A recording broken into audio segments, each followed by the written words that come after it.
Li Jie traversed into the world of American comics, acquiring a super cultivation system.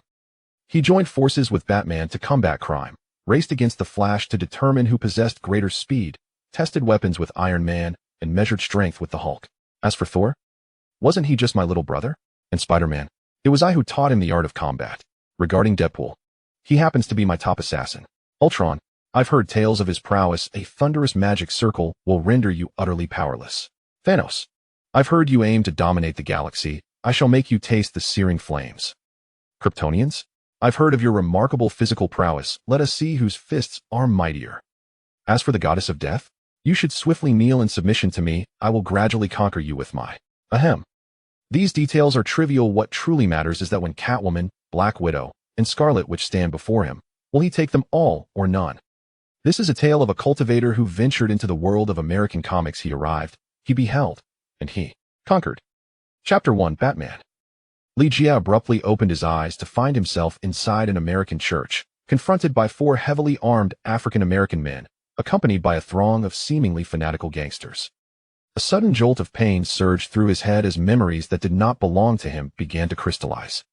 He realized he had traversed into a parallel world, where his name and identity remained unchanged.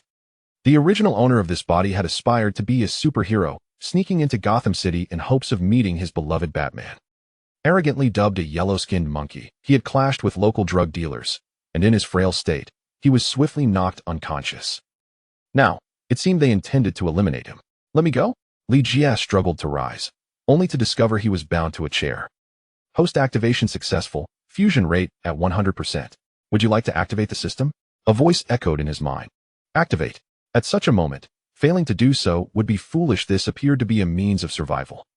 Greetings, host. This system is the Super Cultivation system. You may gain rewards by completing tasks, thereby enhancing your ability to survive in this world. As this is your first binding, a new player gift package has been awarded. Would you like to open it? Open it. Open it immediately. Seeing a gun's safety being disengaged before him, Li Jie shouted within his mind. Congratulations, host. You've opened the beginner's gift package, granting you 1 lottery chance. Shall we proceed with the lottery? Lottery.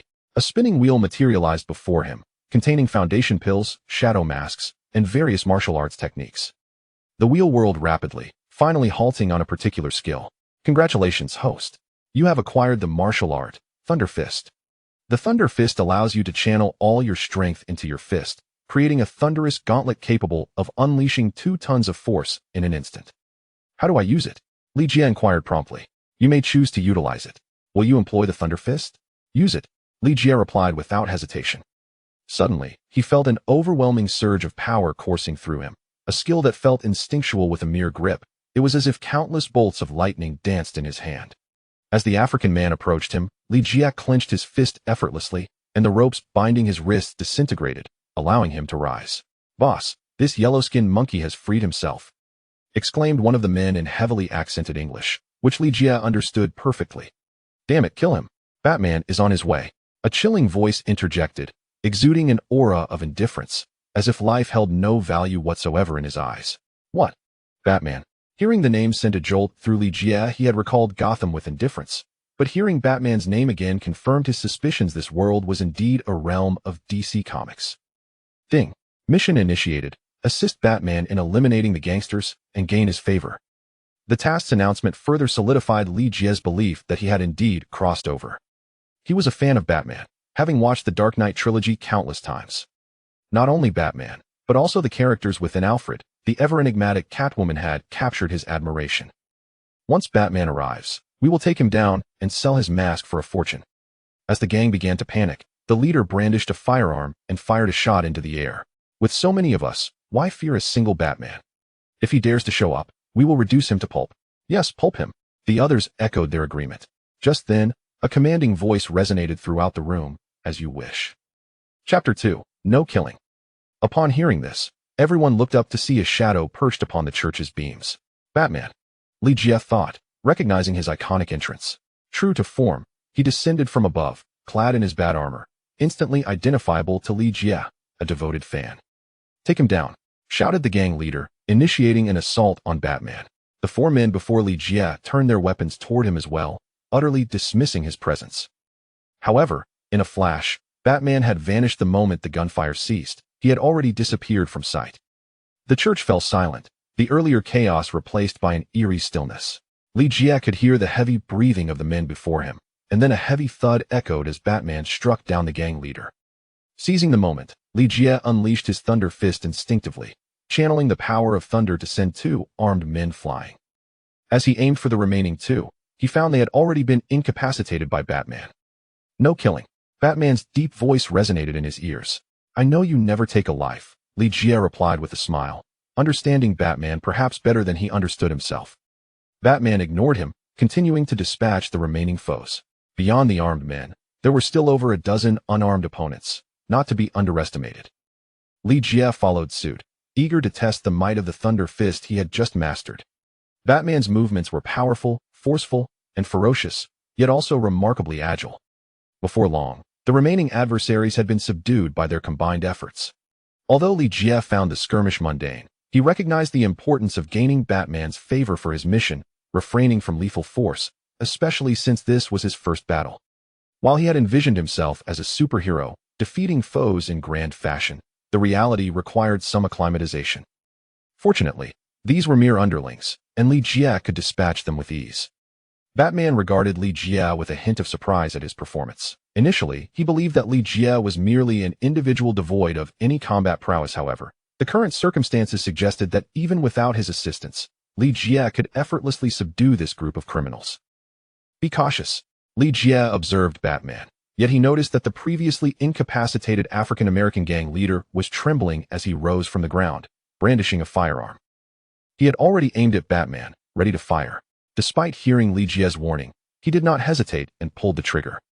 It appeared that Batman had anticipated this move, revealing the extent of his formidable abilities to Li Jie. Having undergone rigorous training under a master of ninjutsu, he maintained acute senses even in the depths of night. With remarkable speed and agility, he dodged the 3 bullets fired by the gang leader, simultaneously closing the distance between them. Even Li Jie could only catch a glimpse of Batman's movements illuminated by the flash of gunfire. Subsequently, the gang leader was once again brought down, and this time, Batman seemed to unleash his full fury, delivering a devastating blow that shattered bones. The sound of cracking bones echoed as the gang leader succumbed to unconsciousness. Chapter 3. Do you know how to find me? Batman never takes a life. This is his unwavering principle. Thus, the man merely succumbed to unconsciousness. But what transpired thereafter was beyond Batman's contemplation. Li Jie, too, was no saint, especially considering these individuals sought to end his life. Naturally, he would not come to their aid. Batman? Li Jie feigned ignorance. Mutant? Who are you? How did you come to be here? Batman inquired as he approached, his demeanor cautious, for the sudden appearance of such a formidable figure was unsettling, particularly given that Li Jie had just emitted sparks of lightning from his hands. Mutant? Han Lai was taken aback. He had never encountered the concept of mutants in this world. Wasn't he that a Marvel invention? You think I'm a mutant? You are mistaken. I'm a cultivator from the land of flowers. Li Jie grinned. I've come to Gotham to combat crime and earn a little extra on the side. The system's task was to gain Batman's favor, and there was no room for deception regarding names. As for why he found himself here, he had merely been watching a Marvel movie at home. Who could fathom how he had traversed into this realm? Moreover, he retained his original physique, as charming as ever. Combating criminals was likely music to Batman's ears, for he dedicated his life to this cause. Though he was a complex figure, every action he undertook was aimed at ensuring Gotham remained free of crime, peaceful and serene. Regrettably, Gotham was plagued by an overwhelming number of criminals, enough to warrant the establishment of a separate Arkham City to contain them. What were your abilities? Lightning? Batman queried in a low voice. There were not many mutants in this world, and he was aware that many possessed destructive powers. As for Li Jie's claim of being a cultivator rather than a mutant, Batman remained skeptical. My abilities? I possess quite a few, Li Jie chuckled, choosing not to elaborate. To earn Batman's favor, one must exhibit strength that he could respect. Mere mutants were not worthy of his attention. Batman scrutinized him, seemingly aware that Li Jie was not one of those criminals. You need not intervene in these matters. Inform me, and I shall handle it. I was born to protect Gotham, Batman stated as he turned away. By what right? Simply because you are Batman? I, too, can safeguard Gotham. It is not solely your city, Li Jie raised an eyebrow, realizing that while Batman was a solitary figure, he had not anticipated such extremity. Yet it was precisely this solitude that endeared Batman to Li Jie, transforming him into a fan. Batman is not merely an individual, but a symbol. Protecting a city is no simple task. First, one must instill fear. Batman spoke solemnly, then ascended to the roof beams. Li Jie understood that it was his grappling hook that allowed him to appear to soar through the night. And what if more criminals arise? Li Jie called out to his retreating figure. You know how to find me. As Batman's voice faded into the night, he vanished from sight, leaving Li Jie to contemplate his departure. The air was thick with solitude and the passage of time. Batman's voice held an undeniable allure. Perhaps it was only beneath the mask that he could unveil his true self. Many have deemed Batman the most profound of all superheroes, a sentiment Li Jie found entirely accurate. Yet, he felt an urge to critique Batman. Had he not watched the films, he would have been at a loss for how to locate him. Chapter 4. The Cloak of Shadows. Li Jie fell into a reverie, pondering the nature of this world.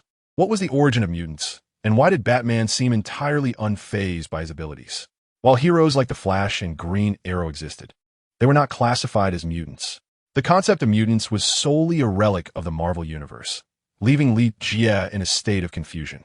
The system's voice interrupted his thoughts, announcing his successful completion of the task. He had garnered Batman's favor. The reward? 1,000 cultivation points.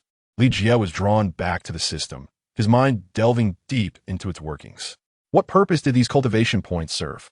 He inquired, and the system promptly responded, revealing that these points could be exchanged for various items, provided one possessed a sufficient quantity. Before him, a screen materialized, showcasing an abundance of offerings. It was indeed a superlative cultivation system, brimming with items, most of which pertained to the art of cultivation. If Li Jie were unaware of such matters, he would have wasted decades as a Chinese citizen.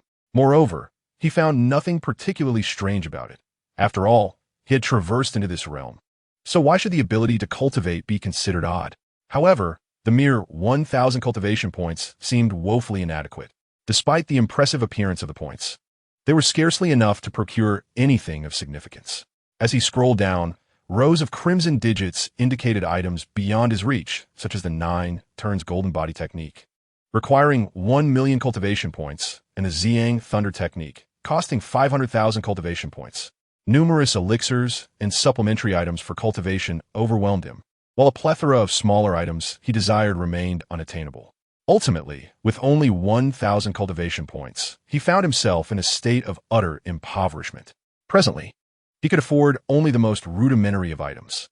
Even the Thunder Fist he had drawn previously was beyond his financial means, as it would deplete his entire supply of cultivation points. Then his eyes fell upon a promising item, the Shadow Mask.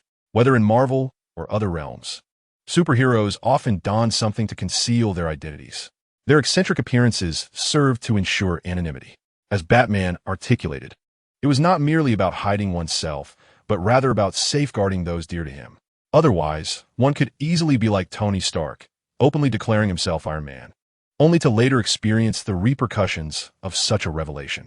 Although Li Jie currently finds himself alone in this unfamiliar place, one cannot dismiss the possibility of encountering someone significant in the future. Thus, he resolutely expended 1,000 cultivation points to acquire a shadow cloak, intending to conceal his presence. Experience has taught him that those who flaunt their audacity often face dire consequences. A black cloak materialized in his grasp, accompanied by a mask. However, he refrained from donning it for fear of appearing excessively conspicuous amidst the crowd. The blaring sirens of police cars interrupted his thoughts. What should his next move be? He felt uncertain, deciding it prudent to first vacate the area. He donned gloves and searched the criminals thoroughly. Casting a glance at the gang leader, who was writhing in agony, he departed without a trace of empathy. These individuals did not merit his compassion. Although Li Jie had only recently arrived, he was far from naive. Just moments ago, they had attempted to eliminate him without hesitation. Chapter 5. The Hero Saving Gotham, James Gordon. The police chief of Gotham City, who has long collaborated with Batman to combat crime, was evidently summoned to tackle this latest case. The citizens had grown accustomed to the diligent and courageous sheriff, holding him in high esteem. However, today he was accompanied by another figure. Li Jie recognized him. After all, He had watched The Dark Knight Rises numerous times, captivated by a character that left an indelible impression on him, the Joker, who has a tumultuous relationship with Batman. While the Joker may lack physical prowess, his intelligence is formidable. The individual beside Gordon was certainly not the Joker, for with his painted visage, even Gordon would have apprehended him if he had encountered him. This man was Harvey Dent, who would later become the infamous Two-Face. At this moment, he was merely the newly appointed district attorney of Gotham, regarded by both Bruce Wayne and Gordon as a genuine hero capable of saving the city. Observing his spirited demeanor, Lee Jie could scarcely fathom how terrifying this man would become if he succumbed to darkness. However, now that he had arrived, it was only natural to alter his destiny. The prospect of Two-Face held no terror for him. To Lee Jie, he was merely a villain who had lost half of his face. A Gotham devoid of Harvey would indeed be the true nightmare. Lee Jie left the scene, uncertain of where to go, realizing that the gangsters possessed little in the way of wealth. Presumably, the money they had stolen was squandered on indulgences, or perhaps they had been incapable of acquiring any under Gordon's scrutiny. Lee Jie was unfamiliar with the area, but it seemed that the deeper he ventured, the more impoverished it became. A slum? That was his immediate reaction. Where on earth was his wallet? It must have been pilfered by that wretched thief. Was she a pickpocket? He had sensed her obstructive behavior for a reason. At that moment, Lee Jie turned his head and overheard a tirade, regardless of their clumsy English.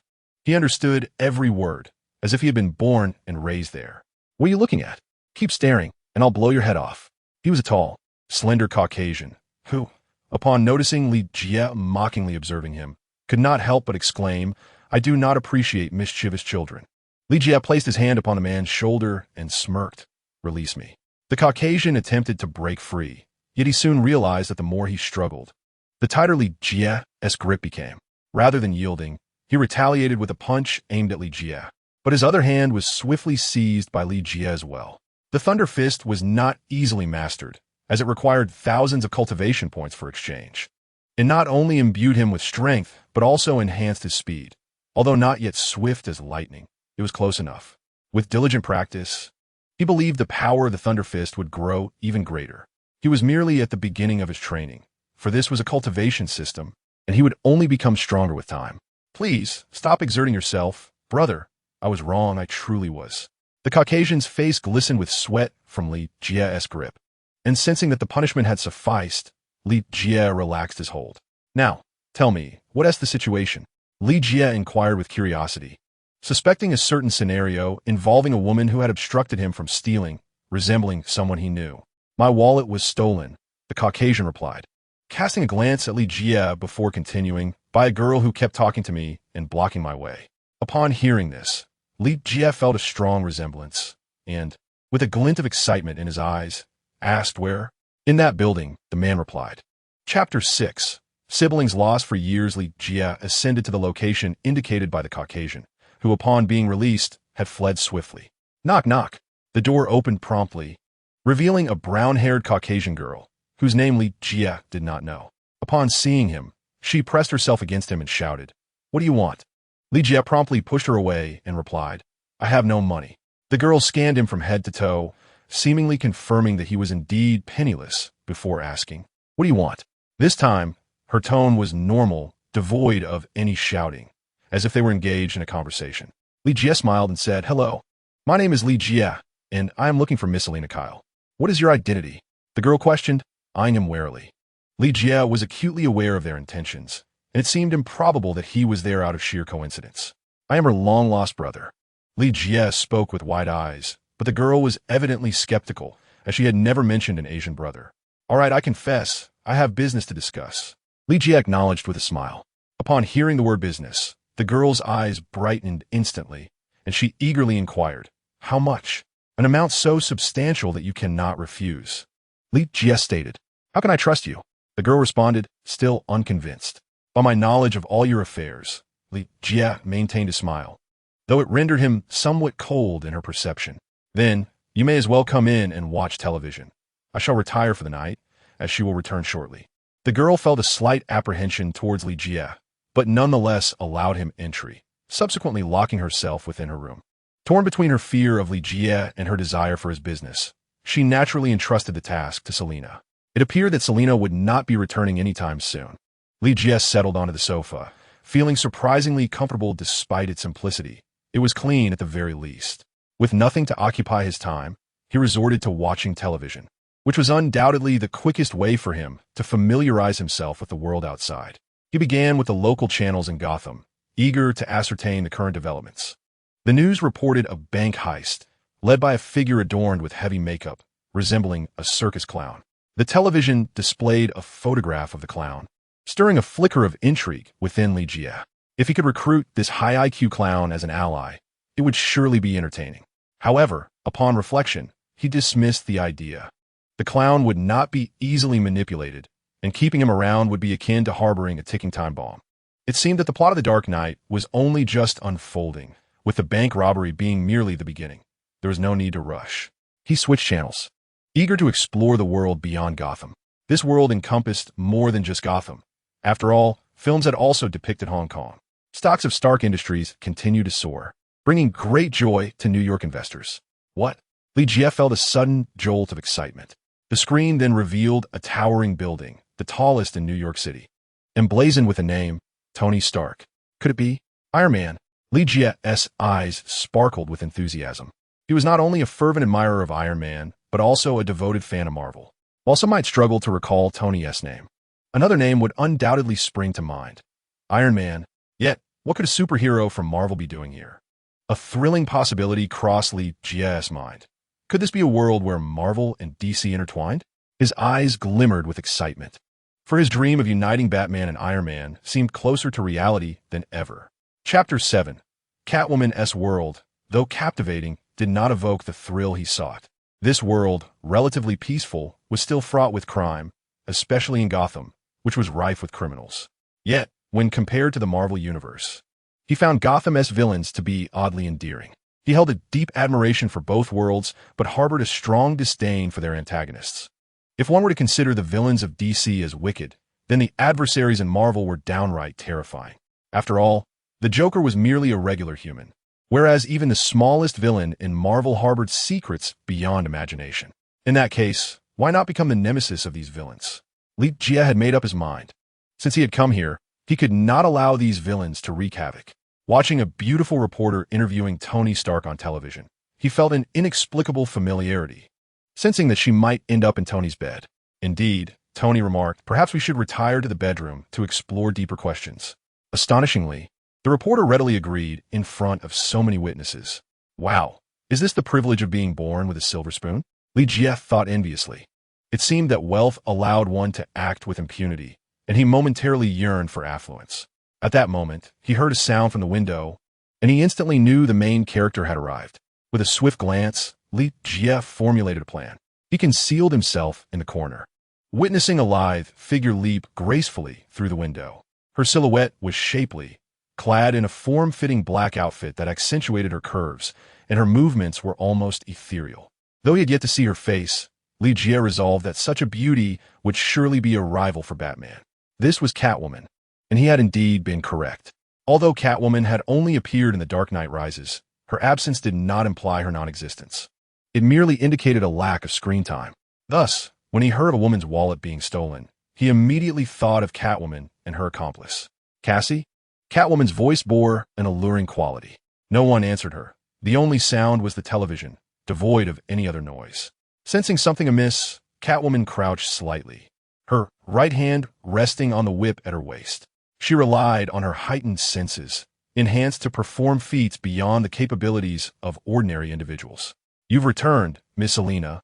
Li Jie suddenly teased from behind her. However, instead of smile, he was met with her leg. Catwoman's movements were so swift that her leg was almost upon Li Jie's face in an instant. Yet, she was fast. Li Jie was even quicker. He seized her ankle with his hand and, with a slight upward force, sent her off balance. However, she did not fall. Instead, in the midst of her tumble, she kicked Li Jie, and both of them landed on the sofa. What are you two doing? At that moment, Catwoman's roommate Cassie emerged, witnessing their ambiguous position, and immediately cried out. Li Jie hastily released Catwoman, who sprang from his embrace. Who is he? Catwoman interrogated Cassie. He is here to discuss business. A proposition we cannot refuse. Cassie exaggeratedly responded in sync with her movements. Li Jie took a moment to reflect before saying, "Good day, Ms. Selina. Let me reintroduce myself. I am Li Jie." Chapter 8. The Redemption Process. Once the two had regained their composure, Cassie returned to her room, feeling that this was a matter in which she could not intervene. "How do you know me?" Catwoman inquired. Selina took a seat and, subsequently, removed her mask. It must be said that there exists two forms of beauty. One is an ethereal allure, where only half of her face is visible, revealing only her sensuous crimson lips. The other, upon the mask's removal, unveils her enchanting large eyes, naturally imbued with an irresistible charm. Li Jie felt a stir of emotions. Yet he understood that he had yet to earn the right for Catwoman to feel the same way. He could only seek to win her over through his subsequent actions. "I am omniscient," Li Jie intoned, his voice a low murmur. "Ha!" Selina merely smiled, typically choosing to disregard such presumptuous statements. She poured herself a glass of water and, with an enticing demeanor, took a small sip while gazing at Li Jie. "You mentioned wanting to discuss business. What kind of business?" Selina inquired, her legs elegantly crossed, the tight leather pants accentuating her shapely figure. "A proposition you cannot refuse." Li Jie boldly admired her physique, and she appeared completely unperturbed. At times, a woman must learn to leverage her advantages, and Selina was an expert in this regard. "I do not place my faith in mere words," Selina replied coolly. Li Jie smiled, fixing his gaze upon her eyes as he spoke. "A laundering program. What does that mean?" she asked, intrigued by this newly introduced term. Li Jie stood up, stretching lazily before leaning closer with a grin. "Miss Selina, after such an extensive tenure in your line of work, you must have a few records. Do you not?" "Not just a few. There are countless records, a mountain of criminal files at the precinct," she thought. Even if she fled Gotham, she could not escape her identity. Her past was laden with a plethora of criminal records. Catwoman was well aware of this, hence her unwavering gaze fixed upon Li Jie. The laundering program, as the name implies, is capable of cleansing one's past. All of your records can be wiped clean overnight, available for your use at any time. Li Jie continued, inching closer to her until they were within a fist's distance, their eyes locked. He could distinctly perceive the excitement in Selina's eyes, realizing he had struck a chord with her. "How can I trust that you possess such a thing?" Selina licked her alluring red lips, her gaze brimming with desire as she struggled to articulate her thoughts. "I do not," Li Jie replied bluntly, "but I have an exceptionally capable friend who does." He maintained direct eye contact with Selina, a smile gracing his lips. For others, such a laundering program might be exceedingly difficult to procure, but for certain prodigies, it is but a trivial matter. Whether it be Bruce Wayne or Tony Stark, they could likely accomplish it with ease, perhaps even without Tony's direct involvement as his intelligent butler. Jarvis could handle it. Although neither of these individuals knew him, he was acquainted with Batman, and that was sufficient. "Listen well, if you deceive me, I will not spare you," Selina said, her lips trembling. "Shall we engage in a love-hate relationship?" Li Jie was unflinching, maintaining his gaze on her. He noticed Selina's eyelashes flutter, as she dared not continue their eye contact any longer. "Tell me, what is it that you desire?" She could only sip water to soothe her tumultuous emotions. "Is there anything that cannot be obtained?" "Of course," Selina replied with unwavering confidence, drawing upon her vast experience. Nothing seemed beyond her reach. "I seek something valuable belonging to another." Li Jie smiled. "Who's?" "The Joker." Chapter 9. Batman Can Fly. It was evident that Catwoman would not allow Li Jie to stay overnight in her abode. Their arrangement merely specified the time and place for their transaction before he was unceremoniously ushered out. After a night filled with such activities, Li Jie felt fatigued and casually sought refuge in a hotel. As for the funds, robbing the ill-fated criminals hardly seemed like theft. Yet, his slumber was far from peaceful, for the morning erupted with piercing screams. He had grown weary of the shrill voices of foreign women, more piercing than those of certain island sirens. Upon switching on the television, he discovered the source of the commotion. Gotham was in turmoil, as numerous lives had been extinguished the previous night. The perpetrators were not he and Batman, but rather another faction, a gang of criminals. It appeared they were making a desperate last stand, engaging in rampant lawlessness to amass wealth. As the saying goes, if heaven intends to destroy a nation, it first drives them to madness. Consequently, the citizens of Gotham were engulfed in trepidation, and Li Jie felt a profound sympathy for them. Surviving in such a crime-ridden city was indeed a formidable challenge. Thus, He resolved to assume the mantle of Gotham's savior. Observing the frenzied crowd outside, he pondered this notion. The news on the television had progressed to a new segment. The newly appointed district attorney, Harvey Dent, was planning to host a gala, inviting all those who received an invitation to attend. In that moment, Lee Jie recalled the significance of this event, recognizing it as an opportunity to make an impression on the esteemed Mr. Wayne. While Batman may be aware of his existence, Mr. Wayne certainly was not. Subsequently, Lee Jie began to practice the Thunder Fist technique, which, while not a form of cultivation, could at best be considered a method of physical enhancement, thereby fortifying his physique, an invaluable asset at this juncture. As for the electric gauntlets he wore, after a morning of practice, he found he could not extend their range significantly. How he wished he could condense them into the formidable Thunder Armor. Yet that was beyond the capabilities of the Thunder Fist. In summary, he still lacked substantial power, especially when compared to genuine cultivators, with a vast chasm separating them. With little to occupy his time in the hotel that afternoon, Lee Jie ventured outside for a stroll. He soon spotted a group of individuals behaving suspiciously, and without hesitation, he deduced they were plotting criminal activities. He overheard their hushed conversation. "Have you heard? The bosses are planning to deal with Batman. What chance do they stand against him? They've hired someone called the Joker. Oh, but I heard Batman can fly." Lee Jie felt a surge of emotion, surprised that the Joker had managed to persuade that group and was preparing to join forces against Batman. It seemed that Catwoman needed to expedite her progress. Otherwise, a slight delay could prove detrimental. However, there was no need for excessive concern, as a redemption program was in place, and Catwoman would find it hard to resist such temptation. Although it was not 8 years later, her criminal record remained extensive. For a felon, the greatest hope lay in the possibility of rehabilitation. That evening, Lee Jie arrived early at the hotel hosting the gathering. He had already incapacitated someone and obtained an invitation from the individual. Upon reaching the hotel entrance, he spotted a woman exuding an aura of maturity. He recognized her as Rachel Dawes, a childhood friend of Bruce Wayne, who had been cherished by him for decades. However, at that moment, she was closely entwined with Harvey Dent, and their apparent intimacy would surely evoke a pang of sorrow in Bruce Wayne if he were to witness this scene. Chapter 10. Special Consultant Lee Jie was perplexed by their customs, mistakenly believing that arriving early would mean no one would be present. To his astonishment, he observed that the venue was bustling with people, many of whom were gracefully dancing inside. There was a ball preceding the soiree, but unfortunately, he was not particularly skilled in such matters. "Hello, may I ask who you are?" Rachel inquired upon noticing Lee Jie, as she felt she had never encountered him before. Lee Jie had stripped off the previous individual's suit, otherwise his casual attire would have barred him from entry.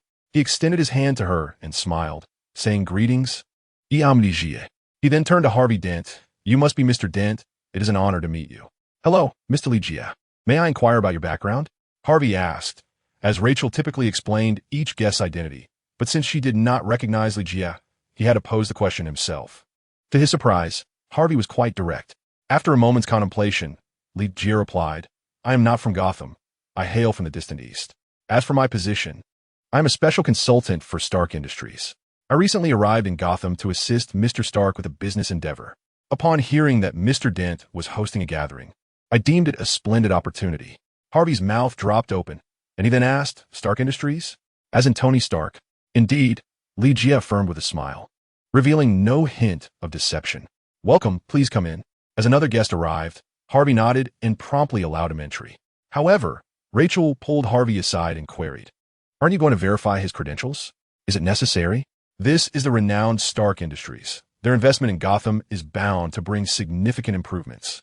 Harvey had fully embraced the role of Gotham's protector. Very well, Rachel sighed, shaking her head, hoping that Harvey was not mistaken. Lee Jie felt somewhat out of place in such an environment, but he had to attempt to acclimate, particularly since he did not know a soul present.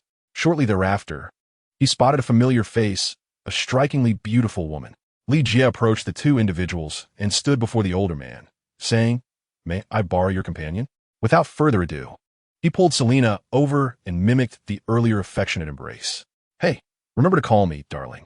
Ignoring the older man's protests, Lee Jie swiftly departed with her. "He has taken quite a liking to you," Lee Jie remarked, placing his hand on Catwoman's shoulder with a smile. Selina showed no discomfort, reciprocating his embrace as they swayed gently, saying, I merely admire his ring.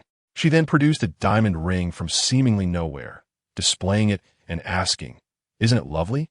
"Absolutely," Li Jie replied, raising an eyebrow, aware that even a moment's inattention could result in Catwoman pilfering something. Even Wayne had fallen victim to her accidental theft of his keys. It was quite a remarkable skill. "I have nothing to steal," Li Jie chuckled, sensing something amiss. "Well, I just wanted to hold on a little tighter," Selina said, her expression unchanged. "Oh, darling, you don't dance?" she inquired, raising an eyebrow in surprise at Li Jie. She had nearly tripped over him moments earlier, prompting her question. "I can learn quickly." Li Jie tightened his hold on her. Soon, Selina began to teach him how to dance, and, to his credit, Li Jie exhibited considerable talent, quickly grasping the rhythm. Chapter 11. The Daytime Dandy, What Brings You Here? "Miss Selina, are you not aware that time is running short?" Li Jie whispered in her ear, reminiscent of lovers sharing secrets. "It is precisely because time is short that I came here to wait for him," Selina replied, breathlessly, nearly being thrown off balance by Li Jie's pull. I didn't quite manage that," Li Jie admitted, pulling her back. "How did you know?" he inquired. "Only when one is indifferent to such matters can they be easily acquired. He surely does not care about it now," Selina retorted with a playful glare and a smile. "I shall take note of that," Li Jie said, frowning. "But not in his presence. His lackeys would not dare speak of it," Selina added with a laugh. Li Jie frowned even deeper, surprised to discover that the Joker had minions. It seemed one could not rely solely on films. The Joker could not possibly handle everything alone. After a penetrating gaze at Selina, Li Jie sensed that she was far from simple. Like a thorny rose, she beckons to be touched, yet instills a fear of injury. "It is Bruce Wayne," he noted. At such a grand soirée, teeming with celebrities, it was only natural for reporters to be in attendance. A stir arose among the crowd as the head of Wayne Enterprises made his entrance. Bruce Wayne was enjoying a remarkable phase of his life. By day, the charming, wealthy playboy. By night, Batman, the valiant vigilante. These days could very well be considered his most triumphant, as Wayne Enterprises thrived. He undoubtedly stood as a prominent figure in Gotham, his fame rivaling that of the mayor. Li Jie and Selina turned their gazes towards the newcomer, who was a dashing and affluent gentleman, confidently embracing a supermodel as he entered the venue. Even the journalists dared not approach them too closely. Bruce's eyes turned green with envy upon witnessing his childhood sweetheart. Rachel Dawes cozied up with the freshly arrived Commissioner Harvey Dent, although he too had an arm around his date. The sight of the woman he had cherished since childhood being so intimate with another man left him quite displeased. Indeed, profoundly so. Consequently, he promptly released the model he was with and strode over to their table, taking a seat without a hint of courtesy. The atmosphere among the four grew palpably awkward. Yet Rachel remained unfazed, clearly leaning towards Harvey. She had previously stated that she would only choose Bruce if Gotham no longer required Batman. However, with the city's rampant crime, it seemed unlikely that they could ever do without him. Just then, Li Jie made an opportune entrance, alleviating the tension. "Ah, Mr. Wayne, how delightful to see you," he exclaimed, feigning surprise as he approached with Selina in tow. Bruce immediately recognized Li Jie, momentarily caught off guard, and extended his hand, saying hello. Rachel, ever observant, quickly interjected, "Do you two know each other?" "We do not," Bruce replied, concealing the truth. "I merely find this gentleman somewhat familiar." He certainly could not admit to knowing Li Jie, as that would inadvertently expose his own identity. Perhaps it was akin to how Mr. Wayne perceived individuals of Asian descent as vaguely similar. Li Jie thought to himself. Indeed, that is precisely the case, Bruce chuckled. He had not anticipated that the floors from the previous night's church gathering would appear here, and judging by his demeanor, it seemed he was aware of Bruce's identity. Chapter 12. A program. Bruce subtly gestured to Rachel, who understood and replied, "This is Mr. Li Jie." Bruce thought to himself that of course he was aware, but he was simply astonished by Li Jie's presence. Li Jie interjected, "I am a special consultant for Stark Industries, visiting Gotham to negotiate a significant business deal, particularly with Mr. Wayne." "Stock?" Bruce raised an eyebrow, well aware of the illustrious reputation of Stark Industries, though he pondered what connection they might share, given that they were arms dealers. "Indeed, that is why I seek a private opportunity to discuss matters further," Li Jie stated with a composed demeanor, revealing nothing of his thoughts. At the mention of a significant business deal, Selina, the Catwoman, rolled her eyes, which utterly captivated Bruce. "Let us discuss this matter later. Is this your date?" he inquired, noting Ligia's arm around Selina's waist, feeling a twinge of envy. "Yes," Ligia replied with a smile. "Isn't she stunning?" "Indeed," Bruce admitted, though he mused that such a beautiful woman had already captured Ligia's interest, leaving little room for Bruce in this instance. Subsequently, he glanced over at Rachel, who sat not far away. Although Bruce currently harbors some darkness within, he still exhibits a certain carefree disposition, especially after being provoked by his butler, Alfred. During the day, he finds himself surrounded by women. At this moment, he has yet to experience the tragic death of Rachel, nor has he witnessed Harvey's transformation into the sinister Two-Face, which distorts the very essence of humanity. This is precisely the Joker's intent, to irrevocably alter Bruce, instilling in him a belief that no goodness exists in this world, revealing that all souls harbor a shadowy side. Thus, the Joker made his entrance, accompanied by a band of henchmen, brandishing weapons as they stormed in. As gunfire erupted, nearly everyone instinctively shielded their heads in terror. Ligia once again experienced the piercing shrillness of Western women's screams, leaving him somewhat exasperated. He beheld a man, adorned in garish makeup, leading the charge, his hair disheveled, and a sinister smile etched across his lips, a grotesque gash that resembled a smile. Smacking his lips, the Joker menaced with his firearm. "Anyone who makes a sound shall be shot." In that moment, all fell silent, and Ligia quickly realized that Bruce, Rachel, and Harvey had vanished. However, neither he nor Selina made a move. Ligia felt assured that Bruce had instructed the two to hide and would surely return. Unfortunately, due to his delay, Bruce had not yet had the chance to convey his sentiments, expressing that Harvey was the future of Gotham, nor had he shared cherished memories with Rachel, revealing his desire to cease being Batman. Ligia raised an eyebrow, wishing he had urged them to speak beforehand. At this point, the Joker had already orchestrated a series of murders, and due to the earlier bank heist, many were now aware of his dangerous nature. Even those oblivious to the details recognized the gravity of the situation, observing the fully armed criminals within the hotel. The Joker surveyed the panicked crowd, then savored a glass of white wine, finding the flavor quite pleasant. He then herded everyone together and declared with a grin, "Fear not. This is merely a spectacle for tonight. The show is about to begin." Seemingly feeling peckish, he popped a plum into his mouth. Chapter 13. The Acquisition. "Do you know where Harvey Dent is?" the Joker inquired, gripping a blonde woman, who trembled in fright and offered no response. "You know nothing," he muttered to himself before approaching the next individual. "Where is Harvey Dent? I have matters to discuss with him." When met with silence again, he questioned, "Why does no one seem to know?" The Joker's curiosity remained intact, though he was not impatient. Then, he spotted Selina, who had deliberately positioned herself to be seen. Beautiful lady, do you know where Harvey Dent might be?" Despite the Joker's unsettling appearance, he still harbored an appreciation for beauty. Serena maintained an air of calmness and replied nonchalantly, "Of course, I do not know. I am certainly not intimidated by such an unsightly individual." Ligia discerned that she was deliberately provoking the clown, and he harbored no apprehension regarding Catwoman's prowess. The clown moved his lips and then drew a dagger, pointing it menacingly at Serena as he declared, "Are you seeking death?" One should not bully a woman. Those with a sense of justice are not easily frightened by criminals. An elderly white man emerged, the very one who had previously been captivated by Serena's beauty. Ligia regarded him with a peculiar expression, even in such perilous circumstances. This man dared to step forward without fear of death. He was astonished by the extent of Serena's allure. The clown, taken aback, erupted in rage, realizing that this group had the audacity to challenge him one after another. His decision to instill fear in the foolish denizens of Gotham seemed justified. The people of Gotham were indeed foolish, a band of underground thugs who only sought money, oblivious to the terror they inflicted upon the populace. "Do you know who you remind me of?" "My father, whom I despise greatly." "Do you know why?" The clown seized the man's collar, pressing the dagger to his throat. Yet, the old man displayed remarkable fortitude, revealing no signs of weakness. Instead, he cast a glance at Serena. Serena rolled her eyes at these foolish men, thinking, can't they refrain from complicating matters?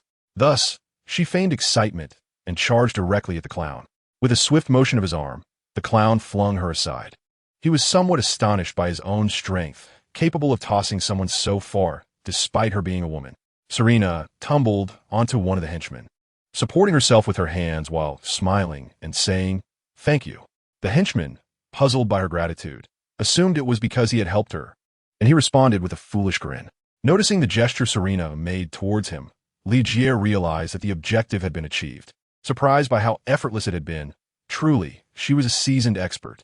This was undoubtedly a testament to Serena's skill. Her ability to uncover such clandestine matters spoke to her high intelligence. Seeing that Serena was unharmed, the old man also smiled. Just then, a female voice rang out. "What are you doing? Let him go." Ligier recognized Rachel's voice and shook his head. It seemed Bruce had hidden Harvey and instructed Rachel to remain concealed while he went to change his gear. After all, this seemingly helpless wealthy man was about to transform into someone capable of tearing villains apart, and Gotham would be turned upside down the following day. Hence, he needed to disguise himself, and thus Batman was born. However, Rachel did not heed his advice to hide. Instead, she arrived on the scene. Witnessing the clown threatening the elderly man, and her sense of justice surged uncontrollably. Chapter 14. Pain brings gratitude upon hearing her words. The clown instinctively spared the old man and approached Rachel, inquiring, "Are you Harvey's woman?" This statement would likely infuriate Bruce, for Rachel is his childhood companion. Rachel took a couple of steps back, visibly startled by the Joker's face. "Are you frightened? Do you know why my face is scarred like this?" The Joker said, gesturing animatedly. "This is a smile. Do you not find it beautiful?" He added, his excitement palpable. Then, he revealed a chilling grin that made Rachel's heart sink. "I'm not afraid," Rachel asserted. "You are quite brave, with a wild spirit that I find somewhat appealing," the Joker replied, circling around her. "Do you know? I once had a wife as lovely as you. She told me I overthought, and then she tore my face apart, transforming it into this." The Joker grasped Rachel's face, compelling her to meet his gaze. "Tell me, is it still frightening?" he menaced. Before Rachel could respond, Jia, having heard a commotion, interjected, "Wait." Everyone turned their attention to him, and Selena cast him a surprised glance. However, she paid him little mind, as her connection with Jia was merely transactional. Her only concern was ensuring he did not perish here. Given Jia's prowess the previous night, he seemed capable enough. "Is that smile not carved by your father's knife?" Jia remarked with a smile. This caused the Joker-esque grin to freeze, his anger palpable as he advanced toward Jia. Just then, a piercing scream echoed through the air. Followed by the sound of a heavy thud as someone collapsed. The crowd turned towards the source of the noise, and someone shouted, "Batman! Batman has come to save us." Panic ensued not only among the crowd, but also among the Joker's henchmen, who hurriedly raised their guns, preparing to fire at Batman. However, his movements were too swift. Before they could pull the trigger, they were taken down one by one. The Joker, now fixated on his target, lunged toward Rachel, accompanied by Jia. Yet, Jia deliberately slowed his pace, keeping a distance from Rachel, which left him vulnerable. And he was promptly kicked by the Joker. His actions were merely intended to signal Batman. Even if he managed to save Rachel now, it would only lessen Batman's injuries. Pain was the only way to elicit Batman's gratitude. Jia fell to the ground but quickly rolled over, attempting to strike the Joker. However, the Joker pressed a knife against Rachel's neck, prompting Batman to immediately halt Jia to avoid harming her. Seeing Batman's hesitation, the Joker laughed. "You are as foolish as the rumors suggest." Batman remained silent, fully aware that the Joker had seized upon his vulnerability, yet he found himself powerless. The Joker brandished a handgun, shattering the hotel's windows with 2 shots. Damn Harvey, choosing the penthouse for the gathering. The Joker released Rachel, gripping her arm with a single hand. The moment he loosened his grasp, she would plummet. At that moment, Batman urgently declared, "Do not harm her, release her." Selena discerned the absurdity of the situation, casting a disparaging glance at Lee, as if to question his foolishness. The Joker, upon hearing this, erupted into laughter, remarking, "Sometimes, one must be cautious with their words." He then deliberately let go, and Rachel slid down from her precarious perch. Chapter 15. Earning trust with Rachel's terrified scream. Batman was instantly thrown into a state of panic. Disregarding everything else, he leapt downwards, while the Joker conveniently stepped aside. Lee shook his head. Batman was not truly formidable. Someone like the Joker, who had grasped his vulnerabilities, could easily manipulate him. It was not that Batman was lacking in intelligence. Rather, his principles made him susceptible to exploitation. It was those devoid of principles, like the Joker, who would resort to any means to achieve their ends, that were truly terrifying. Nonetheless, Lee had no intention of eliminating the Joker at present, as he still had his uses. Thus, he hurriedly led Selina away from the scene, avoiding drawing attention. How touching, isn't it? Selina cooed as they reached the rooftop. Indeed, Lee nodded in agreement. Then came the perplexing question. If I were to fall, would you save me? Selina inquired, playfully shaking two small objects in her hand. Lee chuckled wryly. Be careful. These are perilous items. A moment's carelessness could lead to the tragic loss of countless lives. You still haven't answered my question, Selina pressed. Undeterred, her gaze fixed intently on Lee. He smirked, knowing full well that she did not harbor romantic feelings for him. He was baffled by her intentions. No, he replied bluntly. Selina's expression shifted, retracting her items as she said, such as the city's response. Are you truly unwilling to deceive me, even slightly? Your skills would ensure you would be unharmed in a fall. This is a testament to my faith in you. Is it not? Lee smiled. As for my identity, I am soon to be revealed as the savior from the East, here to rescue the world from peril. He carefully took the items from Selina's hand. What a foolish objective. Selina rolled her eyes in response. You need not be overly cautious. These will not cause harm if handled gently, she remarked, noticing his wariness. Without further ado, she executed a backflip and leapt off the rooftop. Simultaneously, her voice reached him. Goodbye, Mr. Li Jie. Li Jie approached, gazing at the spot where she had descended. Her figure now vanished.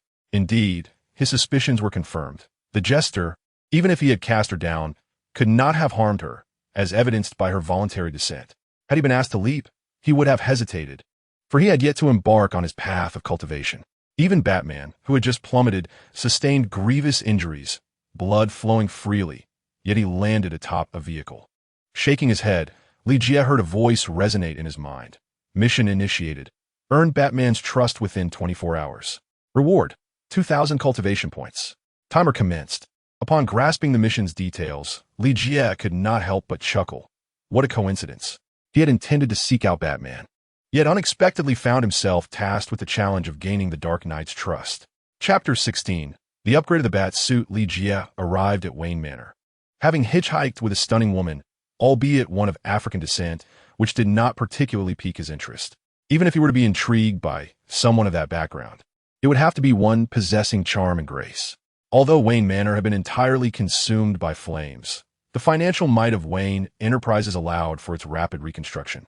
The new structure retained a classical aesthetic, employing fresh materials that imparted a sense of having weathered the storms of time and emerged anew. Han Lane knocked on the grand door. This vast estate housed only two individuals, the illustrious Bruce Wayne and his venerable butler, Alfred. The door swung open to reveal Alfred, his hair a crown of white, yet his demeanor vibrant, exuding the essence of an old-world gentleman. Who are you? Alfred inquired upon seeing Li Jie. Li Jie mirrored the formality. I am Li Jie, a friend of Mr. Wayne. I wish to speak with him. Alfred replied, Wayne Manor does not entertain unannounced visitors. Please inform him that I am available for a discussion now. Li Jie replied with a subtle smile. Alfred regarded him for a moment before responding, Please hold. The door closed once more, and Li Jie could hear Alfred's footsteps retreating, presumably to summon Mr. Wayne. Master, a gentleman named Li Jie wishes to see you. Alfred announced to Bruce, who was tending to his injuries. Without an appointment, Bruce grimaced, wincing from the pain of his recent fall, despite having put on a brave front before the woman he admired.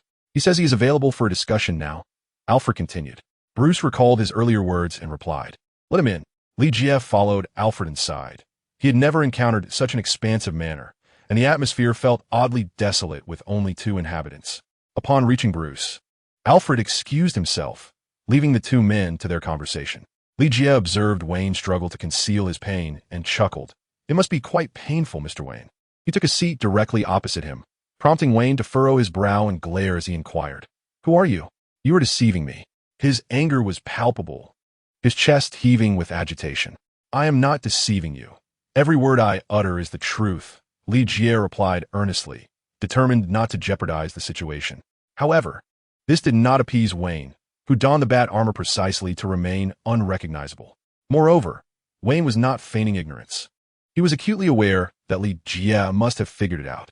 I come here with good intentions, Li Jie stated, of course, with a purpose as well. What purpose? Bruce fixed his gaze on him, well aware that Li Jie was about to reveal his intentions. Li Jie feigned surprise, saying, "Did I not mention? I am here to discuss a significant business venture." Bruce's fingers tapped rhythmically as he questioned, "What business?" He had heard this before, but dismissed it as mere noise. He found it hard to believe that this Asian was associated with Stark Industries, a corporation far larger than Wayne Enterprises. Li Jie sidestepped a direct answer, instead smiling and asking, "Do you not think your armor is in need of an upgrade, Mr. Wayne?" Chapter 17. The Goddess of Death as a maid. While the bat suit had indeed been upgraded to the Dark Knight ensemble, Li Jie perceived it as still insufficient. No matter how much it was modified, it remained within the realm of ordinary capabilities, relying on Bruce's personal strength. The armor was of limited utility. Only those advanced technological gadgets held any significant value. Years later, Batman would be thoroughly beaten by Bane, a foe trained by a master ninja, almost to the point of death. Had Bane not sought to torment him, forcing him to experience despair and hopelessness, Batman might have met his end that day. Unlike other superheroes, whether from Marvel or elsewhere, whose powers far surpass his own, even Tony Stark, a fellow human, wielded an iron suit that outclassed the Bat's suit by leaps and bounds. "I beg to differ," Bruce replied confidently, displaying a smile. He had yet to encounter an adversary capable of matching him in combat. Even the Joker would find himself on the receiving end of a thorough beating. "You will soon face far greater challenges. It's not just a matter of the future. The fact that you were injured from a fall suggests the limitations of your technology," Li Jie said with a smirk. This remark made Bruce grit his teeth. What did it mean to sustain injuries from a fall? That word actually was particularly stinging. It was fortunate that he had only been injured. Had it been anyone else, they would have been reduced to a pulp. "With the current armor, I can handle any mishap," Bruce asserted in a low voice. "Very well. Let us put aside our business discussion for now and revisit it once this matter has been resolved." Li Jie raised an eyebrow, choosing to defer the topic. "Indeed, our Stark group possesses a technology that I am certain piques your interest, though we shall discuss it later." "What about this matter?" Bruce inquired, somewhat perplexed. "You underestimate the Joker," Li Jie replied. "He has already committed numerous murders, and the toll will only escalate. It is solely you and Harvey who can put an end to his rampage." Upon hearing this, Bruce furrowed his brow and turned to the news, realizing the situation was deteriorating rapidly. "And now you've stirred up trouble. Today you have disrupted his plans, and he will undoubtedly seek to expose you," Li Jie continued. The two engaged in further conversation, yet regardless of how he articulated it, his task remained unfulfilled. This left him bewildered. Did Bruce truly harbor doubts about him? "I am rather fatigued. You may stay here tonight," Bruce declared, issuing a gentle dismissal, yet not urging him to leave. Li Jie regarded him and simply replied, "Very well." Alfred then escorted him to a place of rest, as he too felt weary, and tomorrow promised even more thrilling events. Li Jie resumed his practice of the Thunder Fist technique, glancing at his task and noting its completion status remained unchanged. The countdown continued, yet with ample time remaining. He felt no urgency. As he surveyed the system's marketplace, Li Jie pondered his next steps. This was a super cultivation system. If it could not elevate him to the status of a celestial being capable of traversing the heavens and commanding the elements, what purpose would it serve? The thought of the potential power he might wield filled him with exhilaration. "Once I attain such strength, I shall surely punch through stars and kick down titans, compelling the Goddess of Death to serve me." The more he envisioned this, the more his excitement burgeoned, causing his drowsiness to fade. Thereafter, he became completely engrossed in the endless techniques presented by the system. Chapter 18. Mutants. Tony Stark was en route to showcase new weaponry, and Stark Industries stock soared yet again. Although Li Jie had not enjoyed a restful night, he awoke invigorated, especially after witnessing the news that Tony was on the cusp of becoming Iron Man, heralding the debut of the first-generation armored suit. It must be said, Tony Stark is a rare genius. Even in the midst of a rebel stronghold, he managed to create an escape-worthy suit of armor. While its appearance was less than appealing, it successfully facilitated his escape. As Li Jie contemplated this, his door swung open, and the voice of the system resonated in his mind. "Task completed. The host has successfully gained Batman's trust and earned a reward of 2,000 cultivation points." What is the meaning of this? Li Jie was taken aback. Could Tony's predicament possibly affect his mission? Just then, Bruce burst in, glancing at the news and remarking, You truly care about Stark Industries. Indeed, in due time, I shall reap substantial rewards, Li Jie responded with a casual smile. Bruce raised an eyebrow, not inquiring further. Assuming Li Jie held significant shares, unaware that he currently possessed none. There is trouble. I require your assistance. Bruce disregarded the matter and spoke earnestly. What's the situation? Li Jie also wore a serious expression. Look, Bruce pointed to the screen, which then displayed breaking news. A figure was seen dragging a witness from the flower-growing community into the courtroom, ensuring that this individual would live long enough to testify. Li Jie was familiar with this narrative. Previously, no one dared to step foot in the courtroom due to the series of deaths orchestrated by the Joker, which left Gotham's populace in a state of dread. Those of high status were particularly anxious, living each day in fear that their lives could be extinguished at any moment. Yet Harvey showed no fear. The more audacious the Joker became, the more determined he was to unmask him, for he was the one who had imprisoned half of Gotham's criminal underworld. He firmly believed that the Joker's actions were merely a result of the underground factions employing him. Thus, if Mr. Liu could testify, it would unveil their identities, leading to their inevitable downfall. However, just as Mr. Liu was about to speak, the screen shifted to a figure, heavily wrapped in protective gear, who suddenly ignited a flame and hurled it towards Mr. Liu. This affluent man, unaccustomed to physical exertion, had no means of escape and could only watch helplessly as the flames approached. Others were unable to intervene in time, and soon Mr. Liu was engulfed in flames, transforming into a human torch before he could utter a word. Mutants? Li Jie recognized this was no mere illusion. It was indeed a mutant. In an era where the affluent relied on technology while the impoverished depended on mutations, mutants represented an undeniable force, especially the more formidable ones like Magneto and Professor X. One wielded the power of the world's 4 fundamental forces, while the other could delve into one's psyche. Even Spider-Man's abilities stemmed from mutation. Thus, Li Jie asserted that Batman's armor required an upgrade. He would face more than just ordinary individuals. Indeed, it was a fire-based mutant with considerable power. Wayne spoke solemnly, shedding his earlier nonchalance. Chapter 19. A remarkable ally. Is this what you call power? Wait until you encounter the likes of Magneto and Professor X to truly comprehend the terror of mutants. However, in Li Jie's view, they were merely level 4 mutants. It was Jean Grey who represented the pinnacle at level 5. Li Jie concealed his thoughts and instead inquired, "How can I assist?" "Join me in locating them and delivering a thorough beating," Bruce replied fiercely. "How we find them?" Li Jie asked. "I'm still working on that." Bruce shook his head, indicating he was still searching. Li Jie raised an eyebrow, a mysterious smile gracing his lips as he said, "I have a formidable friend who knows how to track them down." Seeing Bruce's gaze fixed on him, Li Jie refrained from further elaboration, merely adding, "However, before that, you must ensure your bat suit is fireproof. Rest assured, it is indeed due for an upgrade." Bruce spoke and then departed from the scene. At that moment, Li Jie heard the voice of the system resonate within him.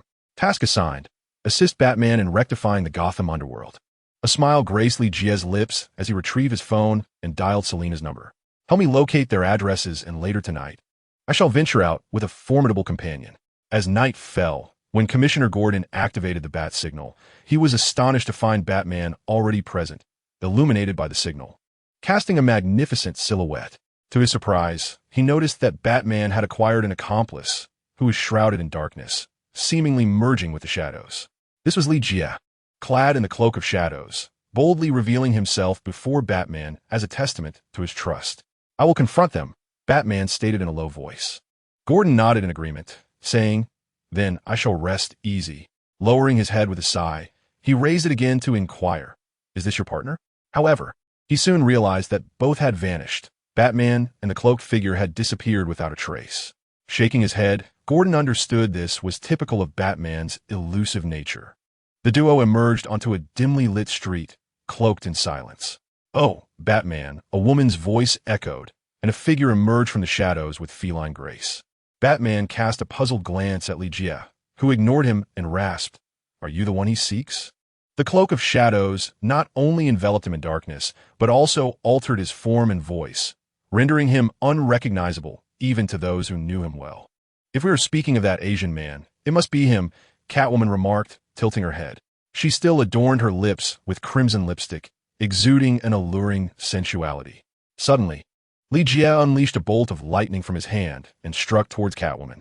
With her heightened vigilance and agile reflexes, she deftly evaded the blow. "What are you doing?" Both Batman and Catwoman exclaimed in unison. Li Jie's voice remained hoarse as he replied, "Testing your prowess. Now lead the way." Catwoman shot him a fierce glare before turning away and advancing forward. "Are you certain you can find it?" Batman finally inquired, unable to contain his curiosity. "If I cannot find it, then no one can," Catwoman retorted with an air of arrogance. Li Jie shook his head, then followed suit, with Batman reluctantly trailing behind. "Are you a mutant?" Catwoman could not restrain her curiosity and asked Li Jie. She had never encountered a mutant capable of wielding lightning. And if one were to categorize her, she might also be considered a variation of sorts. Chapter 20. A Friend Arrives Mutant? Li Jie. Catwoman was not the first to pose such a question.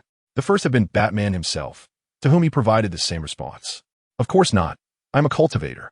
Catwoman, unfamiliar with the concept of a cultivator, pondered the meaning behind his words, as such notions were foreign to her understanding. What does that mean? At this moment, even Batman turned to observe him, curious about the circumstances surrounding this enigmatic cultivator. Li Jie proclaimed with a sense of pride, "I shall share the longevity of heaven and earth, and bask in the radiance of the sun and moon. I can summon the winds and rain, and with a mere gesture, mountains may crumble and the earth may quake. A glance from me can transform a gloomy night into a bright day. This is the essence of a cultivator." Catwoman scoffed derisively, clearly skeptical of his words. Li Jie responded with calm assurance, "I may not possess such strength at present, but one day I shall attain it. This is an inevitable path for me." He held this belief with unwavering confidence, for within the super cultivation system lay all that he needed. If he could not achieve enlightenment with such resources, then his life would indeed be in vain. Shifting away from this topic, the trio finally arrived at their destination. They found themselves underground, surrounded by a labyrinth of densely packed passageways. Were it not for Catwoman, they might have struggled to find their way. Clad in dark attire, they blended seamlessly into the shadows. Ahead, numerous patrolling guards armed with weapons were stationed. Speaking first, Catwoman advanced boldly. She approached two men with shotguns, their backs turned to them. With a swift motion, she tapped one on the shoulder, and as he turned, she executed a flawless shoulder throw. The other guard was swiftly dispatched by a punch from Li Jie. The Thunder Fist not only incapacitated the man, but also rendered him unconscious. Whether there would be any lasting effects remained unknown to him. Batman frowned, realizing that there was no opportunity for him to intervene.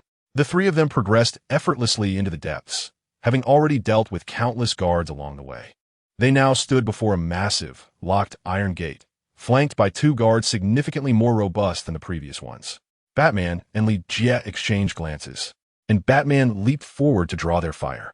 Bang! Several gunshots rang out, yet none found their mark on Batman. Meanwhile, Li Jie and Catwoman closed in, each taking down one of the guards with ease. Li Jie was well-versed in fundamental combat techniques, having once served as a Special Forces soldier and later earned a doctorate in mechanical engineering after his discharge. With his Thunder Fist in play, these petty minions were utterly no match for him. However, he felt a tinge of dissatisfaction. As a cultivator, he had yet to even cross the threshold of mastery. Why should he rely on mere physical techniques to engage in combat? Shouldn't he be employing spells instead? How could he unlock the door? He turned to Catwoman and inquired, his guard still up, aware that despite having summoned her, he could not afford to underestimate her. Betrayal could spell disaster. "Quite simple," Catwoman replied nonchalantly, producing a metal piece and beginning to fiddle with it. Although Li Jie and the others had dispatched their foes swiftly, the noise had alerted those inside. Tension filled the air as the occupants exchanged apprehensive glances. Not to mention, Catwoman's tinkering had undoubtedly signaled that someone was attempting to breach the door. "A friend has arrived." The Joker cackled wickedly, showing no signs of fear. "Are you prepared to welcome them?" However, the other leaders appeared visibly tense, acutely aware that the friend the Joker referred to was none other than Batman, who had relentlessly pursued them. Chapter 21. All the money for life. The heavy iron door creaked open, and before they could even glimpse the figure within, the anxious crowd immediately squeezed the triggers of their weapons. The sound of gunfire erupted as bullets rained upon the entrance for a solid 10 seconds. The room was engulfed in the cacophony of gunshots until the threshold was cloaked in dust. Is he dead? Someone cautiously inquired. Be careful, Batman is not dead. Suddenly, a voice cried out as a small object was hurled into the room, and within moments, the entire space was suffused with smoke. It's a smoke bomb. I can't see. Where's the thermal imager? Panic spread among the crowd, as visibility was reduced to nothing but smoke. What thermal imager? The man's words were abruptly cut off, followed by a blood-curdling scream as he collapsed heavily to the ground, inciting greater fear among the others. Bang! Bang! Bang! The sound of bodies hitting the floor followed, and when Li Jie peered through the door, he saw that those armed henchmen had all been subdued by Batman and Catwoman. Do not fire or kill, Batman admonished, observing Catwoman's ruthless approach. What is the point then? Catwoman retorted, unfazed by his command. Bravo, truly splendid. A round of applause erupted, drawing the attention of Li Jie and his companions to the Joker. The others around him had become mere supporting characters, with only a few remaining seated without trembling, while the standing ones were swiftly dispatched. You're under arrest, Batman intoned gravely, his disdain for the Joker palpable. In his eyes, he could easily render the Joker toothless with a single punch. The only one he deemed worthy of his attention was the tightly wrapped white male beside the Joker, a fire-controlling mutant and a murderer who had claimed lives in a courtroom. You remain as arrogant as ever. Capture me first, if you can, the Joker scoffed, seemingly unperturbed. He then turned to Li Jie and Catwoman, remarking, a solitary individual like you has found assistance? Batman merely snorted in response. Initially, he had not desired the presence of Li Jie and Catwoman. He only needed them to relay his location. However, without them, he would not have reached this place. Furthermore, he could hardly instruct them not to engage, which led to the current predicament. Li Jie stood guard at the door, scanning for any possible escape routes the Joker might take. With a clap of his hands, the Joker addressed the remaining conscious mob bosses now. I demand all the money to buy your lives. Batman gestured for both Li Jie and Catwoman to refrain from acting, and they, too, had no intention of moving, tilting their heads in curiosity. Are you being overly greedy? One of the bosses immediately objected. All the money. This is an entire bank's fortune, sufficient to sustain them for several lifetimes of indulgence. Does that imply that wealth holds greater importance than one's very existence? The Joker approached him, brandishing a small knife which he plunged into his shoulder. The excruciating pain elicited a scream from the leader, who immediately acquiesced. Subsequently, the Joker glanced at them, and one by one, they nodded in agreement. At such a critical juncture, what use is money? Naturally, one's life takes precedence. Moreover, once they escape, isn't it ultimately their decision whether or not to part with any money? This Joker is utterly overestimating his own capabilities. Chapter 22. The Majesty of Thunder. Very well. We shall meet shortly. The Joker nodded in satisfaction. Then, in an unknown maneuver, the ground beneath the chairs fissured, causing them to plummet. Li Jie and his companions, despite their desire to intervene, found themselves too late. Furthermore, the mutant had begun to act, conjuring two blazing flames that he hurled towards them. Li Jie and Catwoman, fully aware of the threat, swiftly evaded. Batman, however, harbored no such reservations, recognizing the mutant's affinity for fire and equipped with a suit designed to counter such attacks. He remained unafraid. With a resounding impact, Batman shattered the massive flames with a single punch. He is not intimidated by my fire, the white man mused, somewhat astonished. Could it be that Batman is also a mutant? Fear not, for Batman is merely an ordinary man, relying solely on the guise he wears. Like most, he is a fragile soul beneath the surface. The Joker began to mock Batman. Then let us deal with the other two, the Joker declared coldly. Li Jie and Catwoman's attire was far from the impenetrable armor of Batman, appearing rather feeble in comparison. Catwoman's outfit was merely a form-fitting leather suit. And Li Jie's? It resembled a cloak that could ignite at any moment. The white man launched an assault on Li Jie and Catwoman, exhibiting what seemed to be boundless abilities akin to a Level 2 mutant. Level 2 mutants possess relatively weak strength, yet their powers can be controlled. While they may seem weak in comparison, especially against Level 5 mutants, they can still pose a significant threat to ordinary individuals like Batman, especially without the protective armor.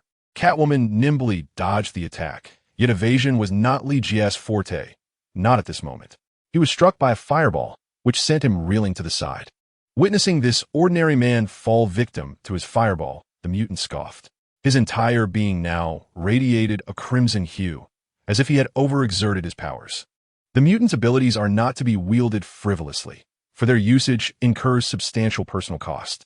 As for Batman, he found himself devoid of means to assist them. Unbeknownst to him, the Joker had set a trap, ensnaring Batman in the process. Catwoman cast a glance at Li Jie, astonished by his rapid decline. The mutant, whose entire body was engulfed in flames, appeared poised to unleash a formidable attack. At that moment, she dared not throw her whip nor approach him, resorting instead to a strategy of gradual attrition. Suddenly, the mutant's body ignited in flames, and he let out a piercing scream. With a fierce strike of his fist against the ground, 2 fiery projectiles surged towards Catwoman.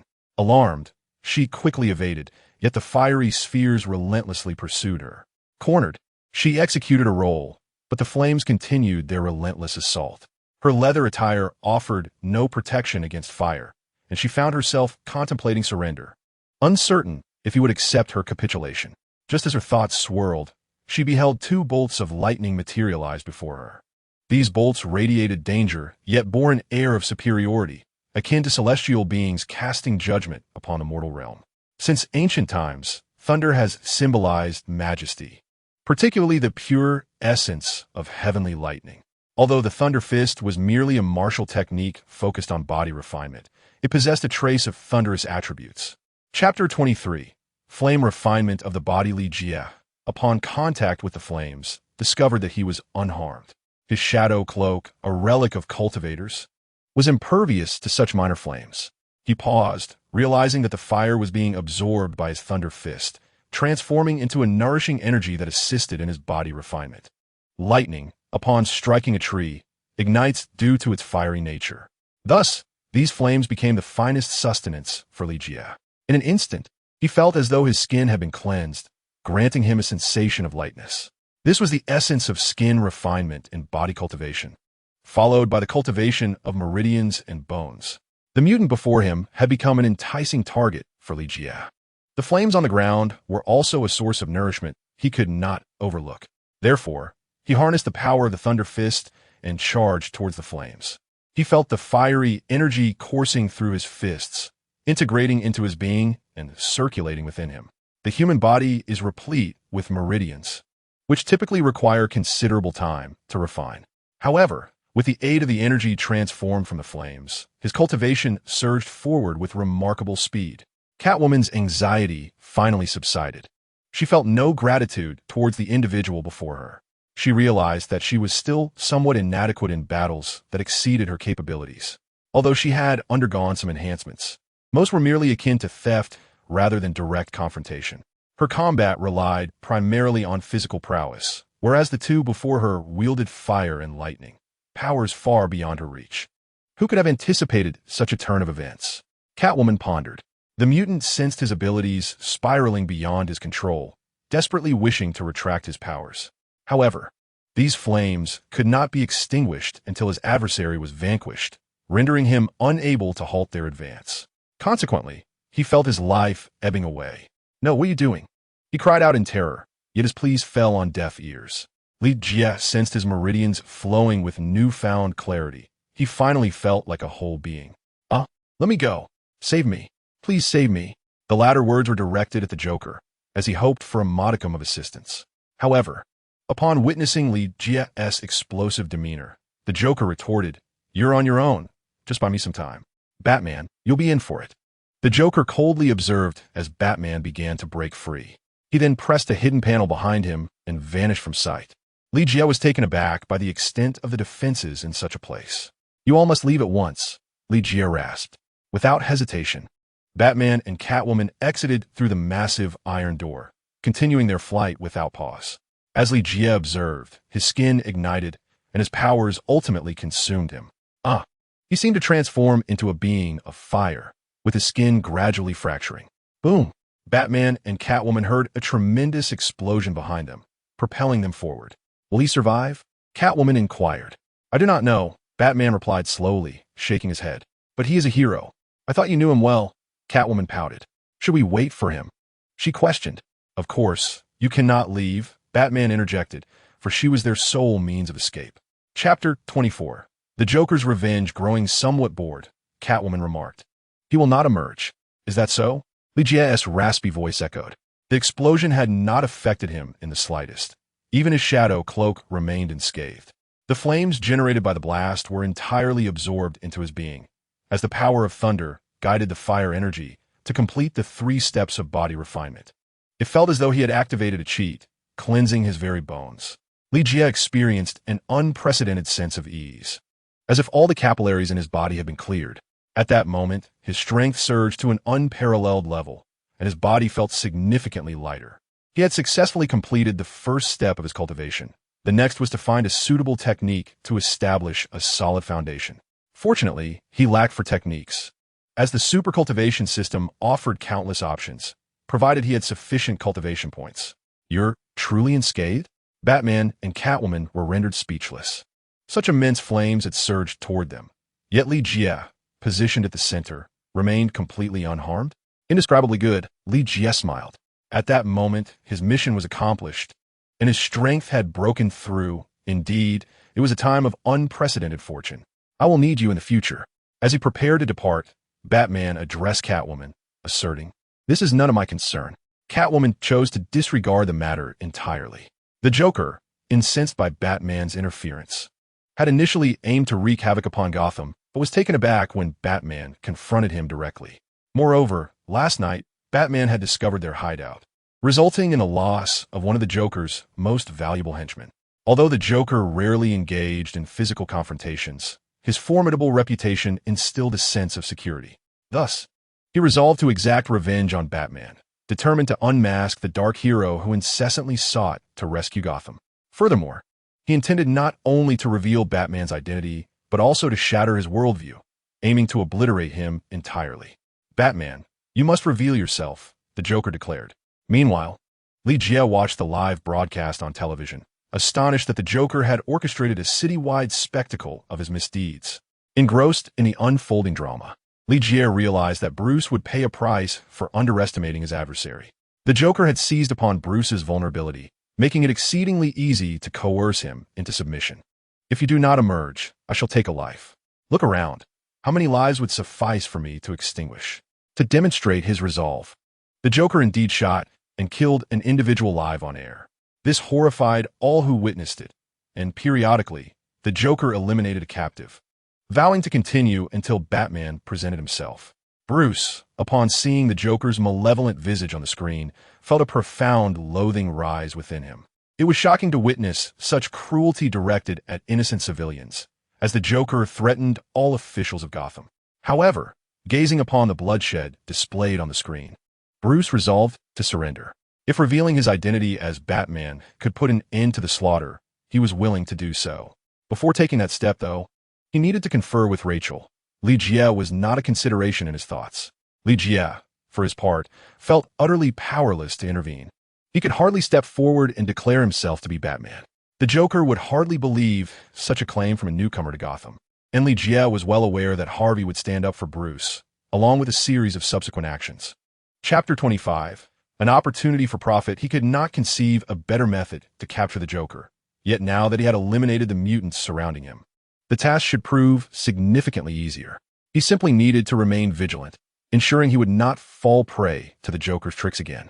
Compared to the rigors of daily training, Legier found the allure of beautiful women far more captivating.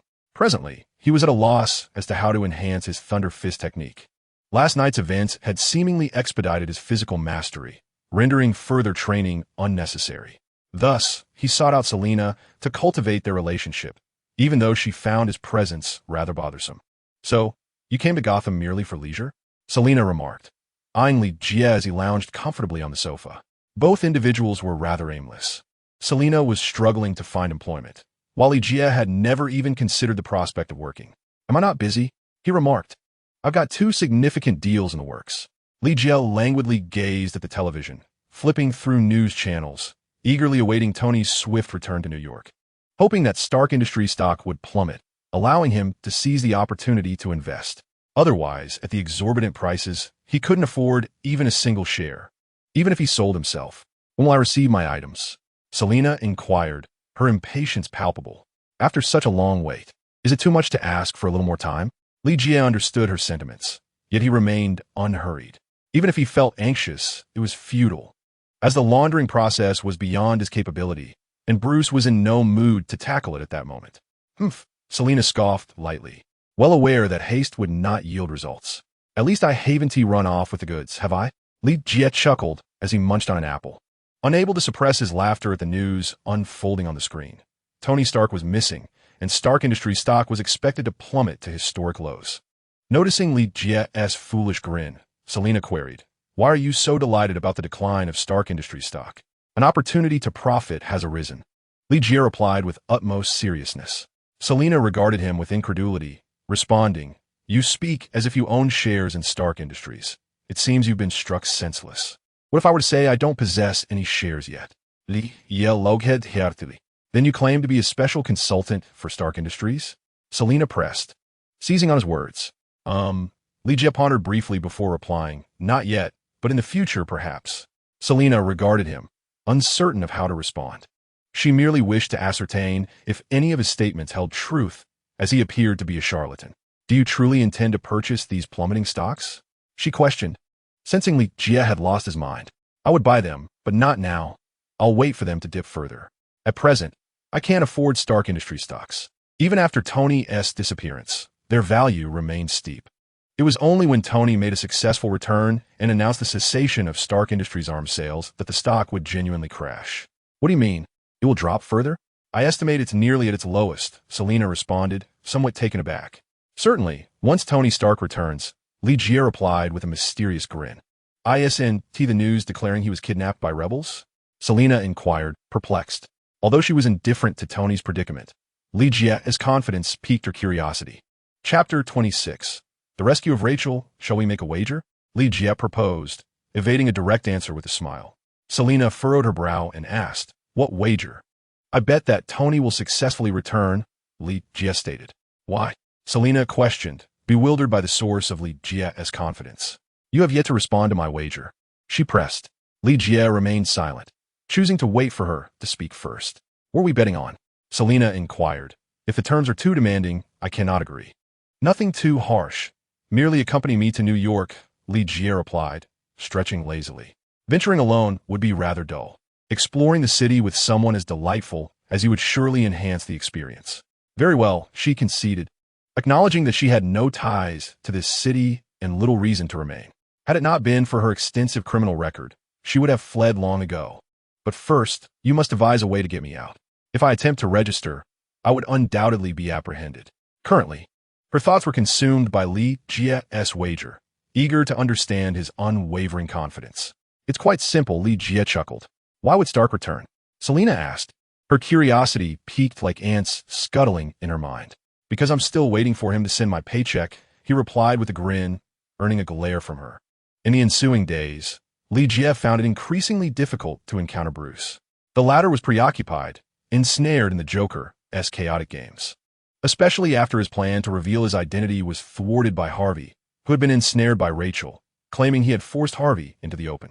This misstep solidified the Joker's determination to eliminate Harvey. At the ceremony, a direct assassination attempt was made, but thankfully, Commissioner Gordon had anticipated such a move and employed a ruse of feigned death to draw out the Joker. They successfully apprehended him, appearing to have achieved a happy resolution. However, the Joker soon revealed that his capture was intentional, executing a clever scheme to escape from prison, plunging Gotham back into chaos. To Bruce and Gordon's fury, the Joker had kidnapped both Harvey and Rachel. Thus, Bruce donned the bat suit once more, determined to confront the Joker and rescue Rachel. Meanwhile, Li Jie found his leisure time drastically diminished. For the past few days, he had been idling with Selina, or rather, he could not say idling since she was growing increasingly annoyed with his presence. His company hindered her ability to conduct her business. Li Jie aimed to prevent her from resorting to theft once more, regarding her notion of robbing the rich to aid the poor with a mere chuckle. Initially, he intended to shadow her, but now a task awaited him. Can you bear to see the passionate and righteous Batman enveloped in darkness? Do you wish to witness Gotham, once hopeful of returning to the light, descend into turmoil once more? His mission was clear: aid Batman in rescuing Rachel. Lee Jie recognized that he could no longer afford to be idle. It appeared that Batman was indeed convinced by the Joker's words, believing that Rachel was being held where Harvey was imprisoned. Now, it was time for him to step in. Lee Jie felt like a savior. Yet when it came to locating individuals, Catwoman undoubtedly possessed far greater skills than he. He dialed Catwoman's number once more and said, "Selina, let's engage in a lucrative venture. It surpasses your last earnings." "What is it?" Catwoman's voice emerged after a considerable pause. Chapter 27.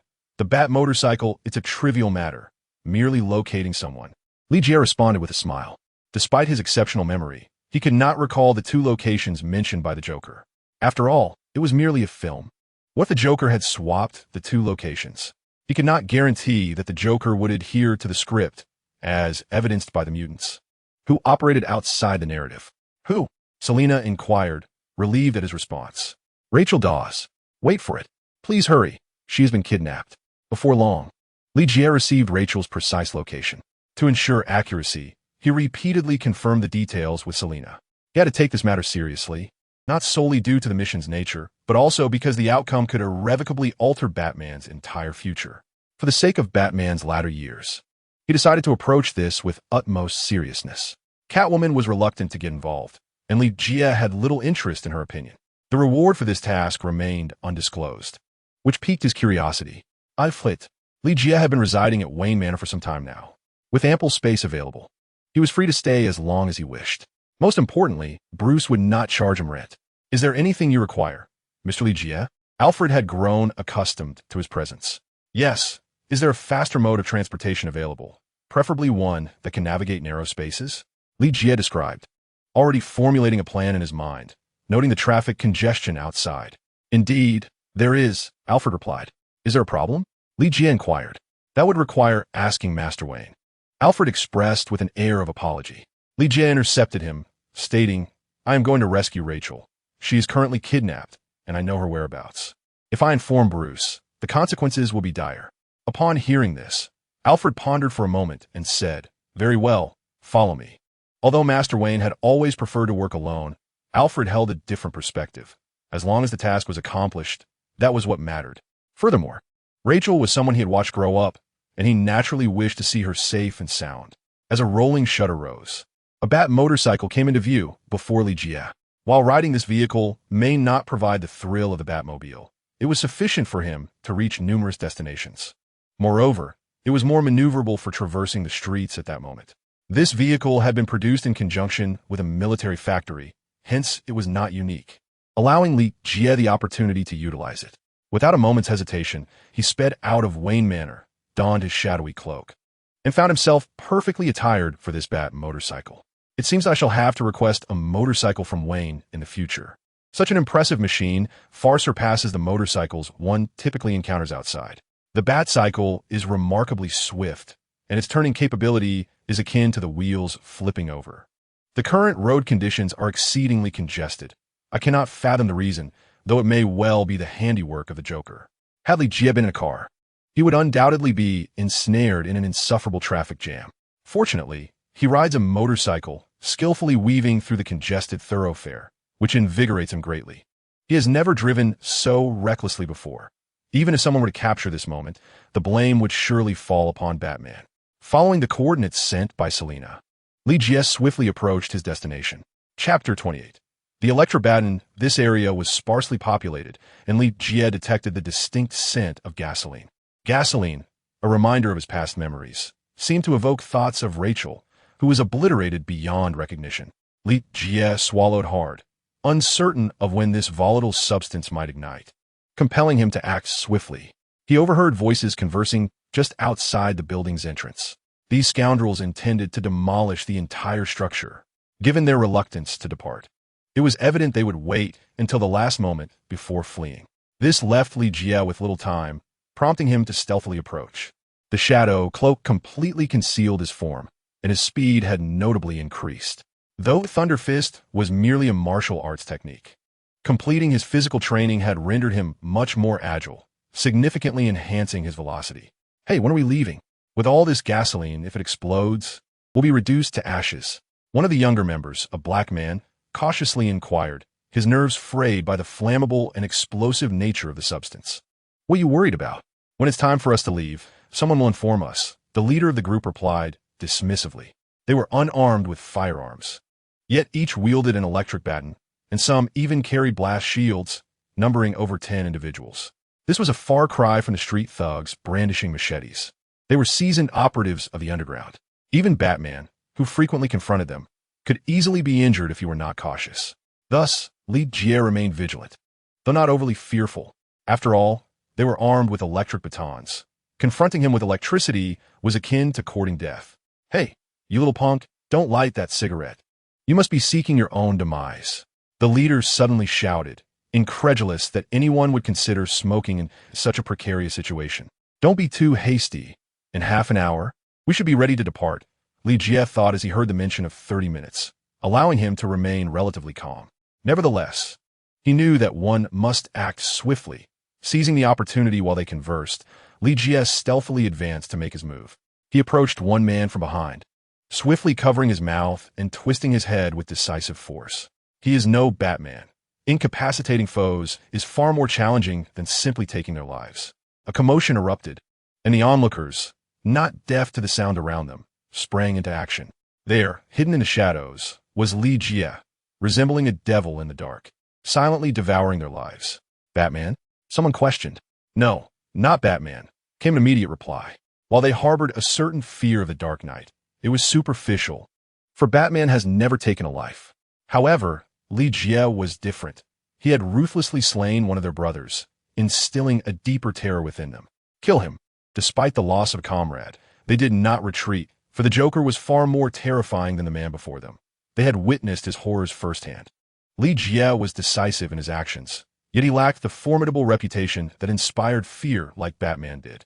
As the adversaries charged forward, Li Jie silently smiled.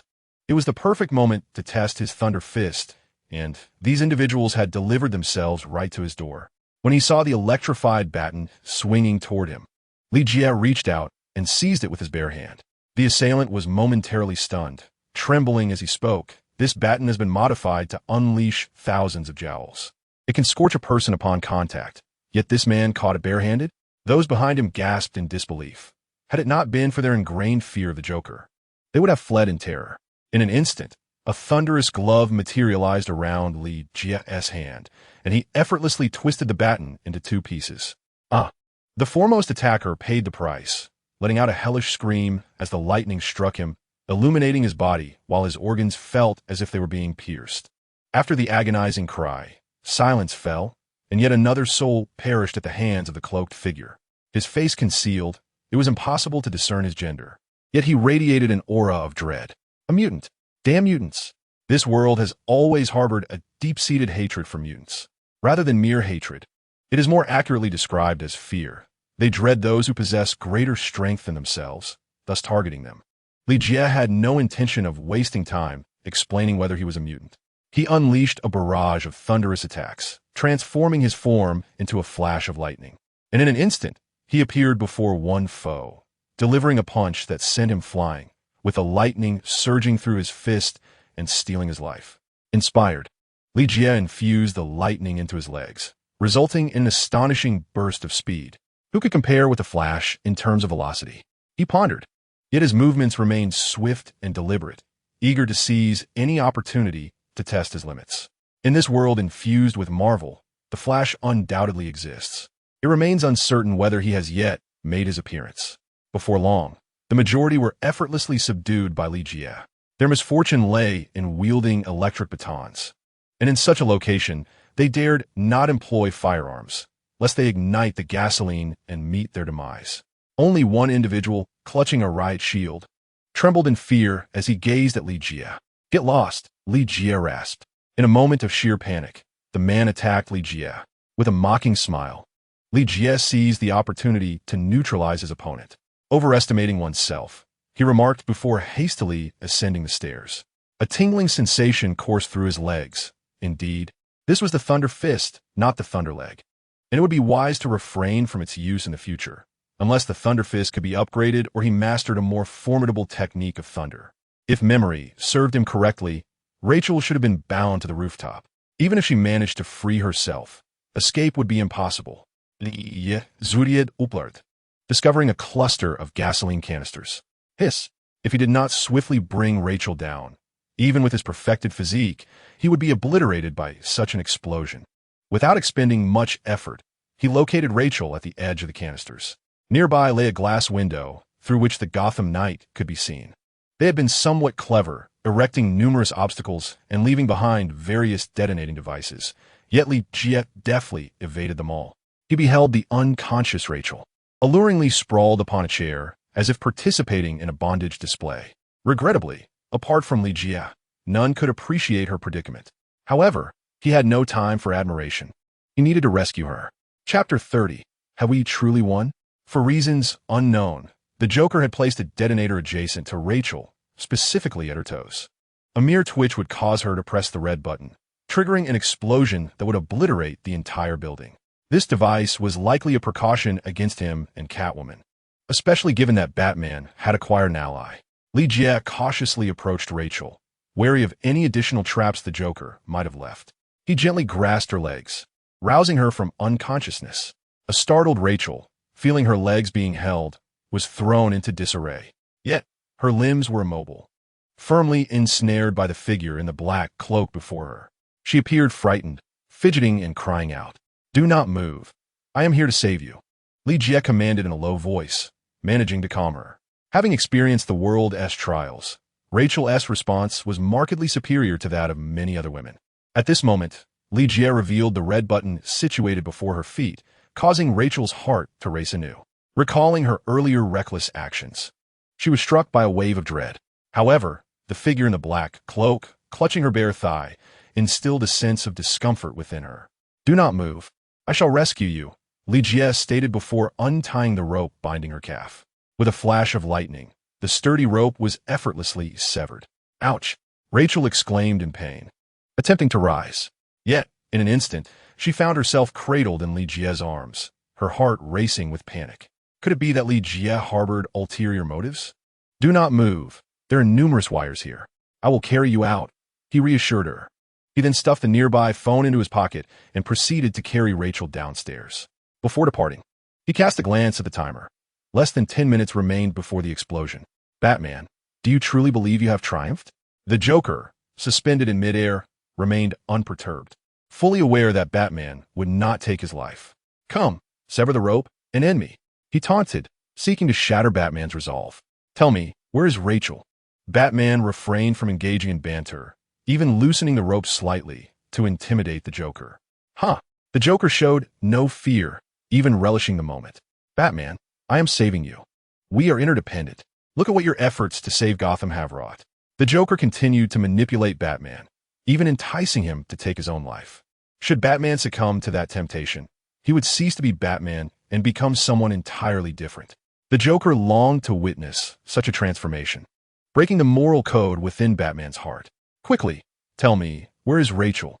Batman bellowed, his voice filled with urgency for the woman he truly cherished. "Oh, brother, do not be so agitated. I shall disclose it to you at once." The Joker's eyes darted mischievously as he proclaimed, "Rachel is in the West Street building, and Harvey is in the old house to the east. I eagerly await to see whom you choose to save." Upon hearing this, Batman turned on his heel and departed, while the Joker erupted into manic laughter behind him.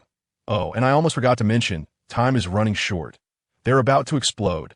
Chapter 31. A night of sudden wealth put me down at once. Rachel shouted at Li Jie, feeling utterly weakened from being held for so long. Li Jie, upon hearing her, hastily set her down, intending to say something, only to be met with Rachel's urgent cry. "Hurry, there's also Harvey. We must save him." It was then that Li Jie realized, although in the original narrative Batman had rescued Harvey, his momentary lapse had led to Harvey's transformation into Two-Face. This could not stand. He must alter the course of events. Mission accomplished. Reward: 5,000 cultivation points. Due to the host's alteration of significant events, a bonus opportunity for a draw has been granted. Mission 2. Assist Batman in rescuing Harvey Dent, preventing his transformation into Two-Face. To his surprise, it was a series of tasks. Li Jie felt a surge of joy, especially since there was a chance for a lottery. Such a delightful prospect. He promptly mounted the Batcycle and urged, "Begin quickly." He was unwilling to leave Rachel alone in this precarious situation. Any unforeseen mishap could spell disaster. Rachel, recognizing the urgency, hesitated for a moment before swiftly climbing on. For safety, she wrapped her arms around Li Jie's waist. It must be noted that she was considerably bolder than many girls he had encountered, who often opted to sit sideways. "What's your connection to Batman?"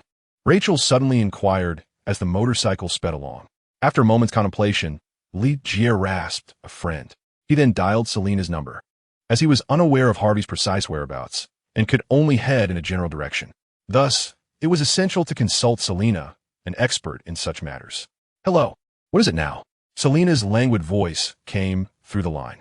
"Help me locate Harvey," Li Jie replied hoarsely. There was a noticeable pause on Selina's end before she responded. "I'll send it to your phone." Li Jie realized he had inadvertently revealed his identity. He only possessed one number, leaving him somewhat helpless. Fortunately, Selina was efficient, and shortly thereafter, she sent the exact location. Rachel, holding onto him from behind, could not discern what he had just said, so she asked, "Did you find him?" "Of course," Li Jie replied in a low voice.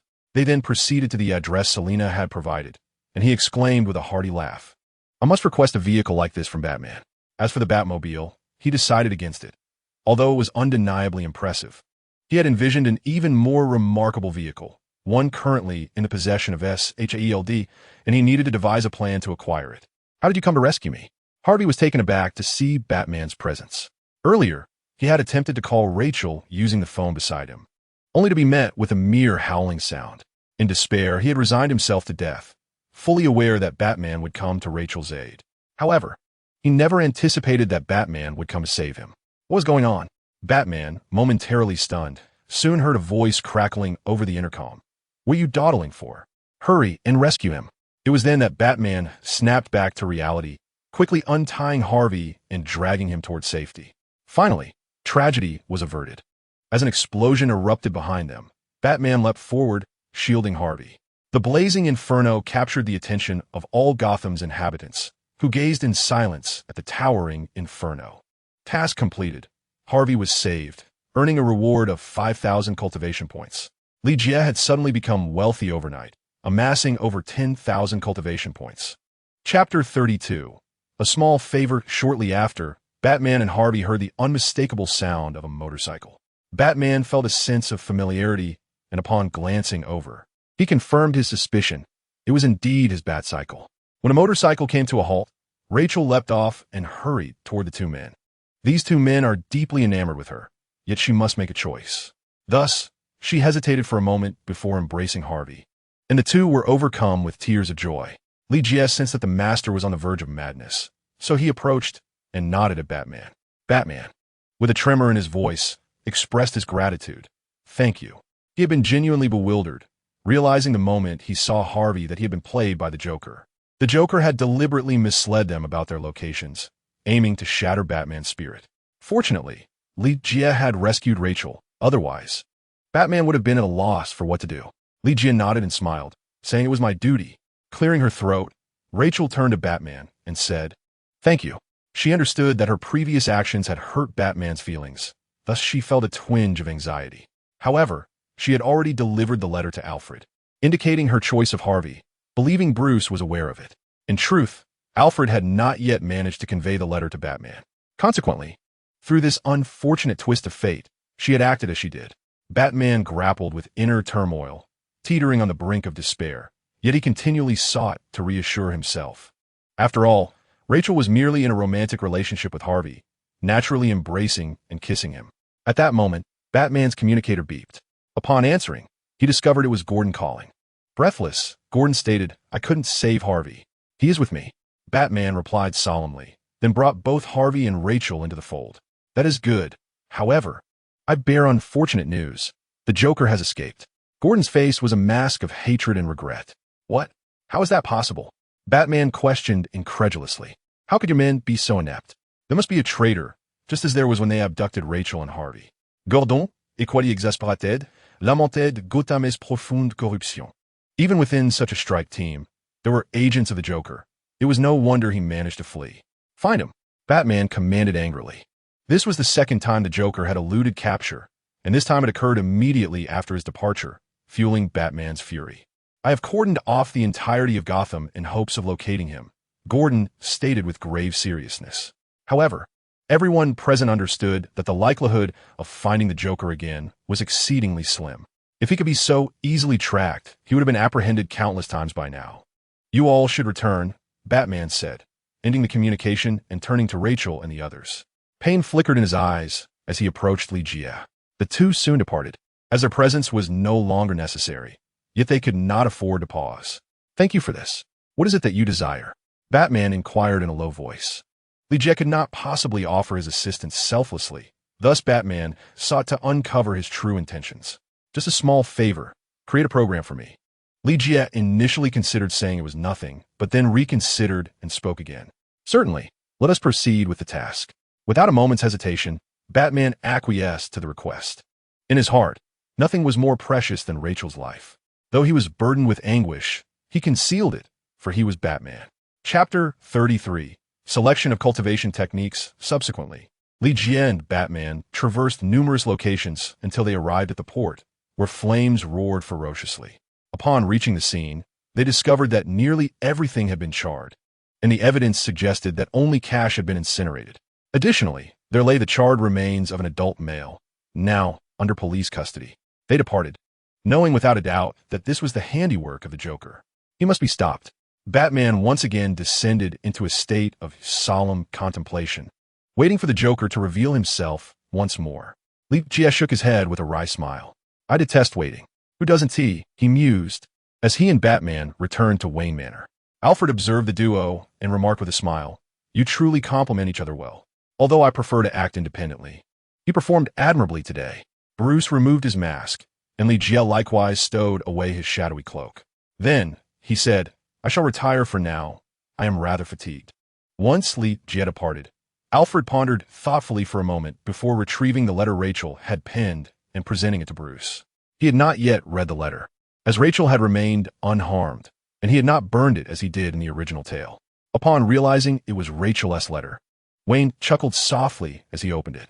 However, his expression froze in disbelief, for Rachel had chosen Harvey over him. "When Gotham no longer requires Batman, I can love you," she had written, but it now seemed that Gotham would always need Batman. A bitter taste filled Bruce's mouth. All his efforts were aimed at proving to Rachel that Gotham could exist without Batman. Were they not? Li Jie returned to his chamber and excitedly perched himself on the edge of his bed. He silently murmured, "System." Following this, the system materialized before him, and he glanced at his cultivation points. Ignoring the points, Li Jie inquired, "Aren't there lottery opportunities available? Host has one chance to draw. Would you like to proceed with the lottery?" The system's words barely registered with Li Jie before he exclaimed, "Commence the lottery." The spinning wheel began to whirl once more, though the items upon it had undergone a transformation. High-level cultivation techniques were now within reach, yet Li Jie noticed the word incomplete. As the wheel came to a halt, the arrow pointed to a particular elixir. "Congratulations, host. You have acquired a foundation establishment pill, which increases the chance of foundation establishment by 50%. Foundation establishment pill? Li Jie gazed at the object in his hand, his eyes widening with astonishment. This was the miraculous elixir capable of aiding cultivators in establishing their foundations within the realm of immortal cultivation. With this, his chances of success would greatly increase. Elated, he contemplated entrusting the item to the system for safekeeping. However, upon seeing the foundation establishment pill, he pondered whether he needed to seek out a cultivation technique. After all, what kind of cultivator would one be without a cultivation method? Moreover, he now possesses a substantial number of cultivation points, naturally prompting him to exchange for a powerful technique. Thus, Li Jie opened the system shop and began to peruse the myriad of offerings. The Diamond Sutra? No, he certainly did not wish to become akin to a gorilla. The 9,000 flowing technique? Still inadequate. The method was far too rudimentary, suitable only for reaching the nascent soul stage. After considerable contemplation, he was disheartened to discover that his over 10,000 cultivation points could not procure any worthy techniques. It was to be expected. As the thunderclap fist required several thousand points, one could hardly expect to acquire an authentic cultivation method with such a meager sum. This left him in a state of frustration, when suddenly the system interjected, The host may select one or two powerful techniques for exchange, without the necessity of acquiring the entirety of a technique at once. This implied that he could exchange for the foundational aspects of formidable cultivation methods, merely the foundation establishment segment. Li Jie was instantly invigorated, having obtained a superlative cultivation system, who would wish to practice inferior techniques. Naturally, the more formidable, the better, regardless of whether he could master them. Thus it was settled. After the system concluded, it proceeded to list all the aspects that could be purchased separately, which Li Jie could currently afford. He found that he still could not purchase many of the truly exceptional techniques. Nevertheless, he was unconcerned about the details. He simply wished to expedite his foundation establishment. Although he appeared quite formidable at present, he felt a slight dissatisfaction with his strength. Moreover, according to the system's claims, reaching the core formation stage would enable brief flight, while the nascent soul stage would allow the crafting of a nascent soul. How could this not excite him? He yearned to embark on his cultivation journey at the earliest opportunity. The 9 Heavens Divine Thunder technique required 10,000 cultivation points for the foundation establishment segment. The 10 Directions Holy Record demanded 11,000 points for the same segment, while the War God Codex also required 11,000 points.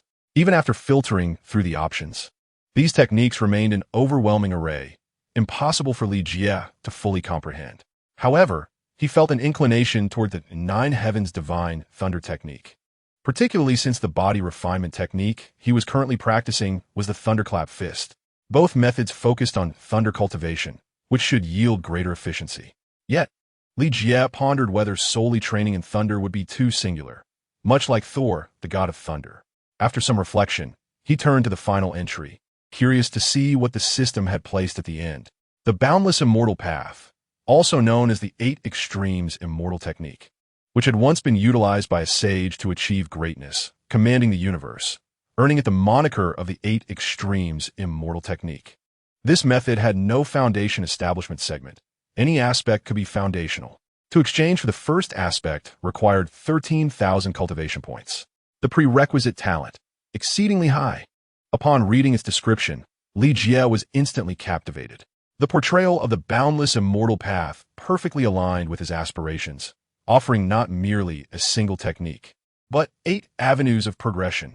Furthermore, it appeared that mastering this path would enable one to dominate the heavens, earth, and even the very air itself. The system also mentioned that some individuals who merely practiced the 8 extremes had instilled all throughout the cosmos. As he clicked to examine it closely, the boundless immortal path truly lived up to its name. Boundless not only signifies the absence of limits, but also embodies the myriad of immortal techniques available for cultivation, which too knows no bounds. However, the requirements for innate talent were exceedingly high, leaving Li Jie feeling somewhat uncertain. System, what is my talent like? Given his uncertainty, Li Jie decided to directly inquire of the system. I am uncertain. The host can measure their spiritual roots using a spirit measuring stone. Cultivating immortality requires spiritual roots. Lacking them does not preclude cultivation, but one as progress will inevitably lag behind those with superior roots. This implies inadequate aptitude, making it generally difficult to advance significantly. Purchasing the spirit measuring stone requires 500 cultivation points. Would you like to proceed? Li Jie glanced at his cultivation points. Currently, he possessed 14,000 points. Even after acquiring the stone, he would still have ample points to exchange for techniques. Purchase, he declared without hesitation. After all, he needed to ascertain his innate talent, and having the spirit measuring stone would facilitate this process. A dull and unremarkable pebble manifested before Li Jie, who had expected the spirit measuring stone to be something rare. Yet, this was quite normal, as the measuring stone was indeed common and accessible to all. System, how do I use it? Li Jie approached and asked. The host merely needs to place both hands upon it. The measuring stone will assess the host's attributes and spiritual roots. Nodding in understanding, Li Jie placed his hands on the stone. However, he felt no change and inquired, System, what is happening? An unknown situation has arisen. As the system spoke, a door appeared in the sky, which then opened, unleashing torrents of thunder. Li Jie quickly dodged, only to discover that the thunder posed no threat to him. The system continued, Congratulations, host, you possess a thunder attribute spiritual root. Yet, as soon as the system finished speaking, the thunder vanished, replaced by a soaring pillar of flames erupting from in front of Li Jie. He chuckled, realizing he was indeed remarkable. This is a fire attribute. The system's tone remained unchanged as it continued, and without needing to be told, Li Jie recognized this as well. Soon, the flames dissipated, transforming into a mass of water. The system continued to elucidate, and moments later, it congratulated him once more. Congratulations, host. You possess attributes of the 5 elements along with the heavenly thunder attribute. However, as soon as the system declared this, the scene shifted again. Li Jie felt as though he were traversing through time. Laughing heartily, system, you are truly my lucky star? Hurry and tell me more.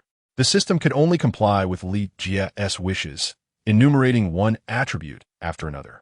Subsequently, the system experienced a malfunction, yet fortuitously. The spirit measuring stone exploded into nothingness, alleviating the system's embarrassment. Had the system taken human form, it would surely have been blushing profusely. Li Jie disregarded these concerns and simply inquired, is my spiritual root good or bad? The system revealed that the host possessed an exceptionally good spiritual root, though its level had yet to be determined. It matters not.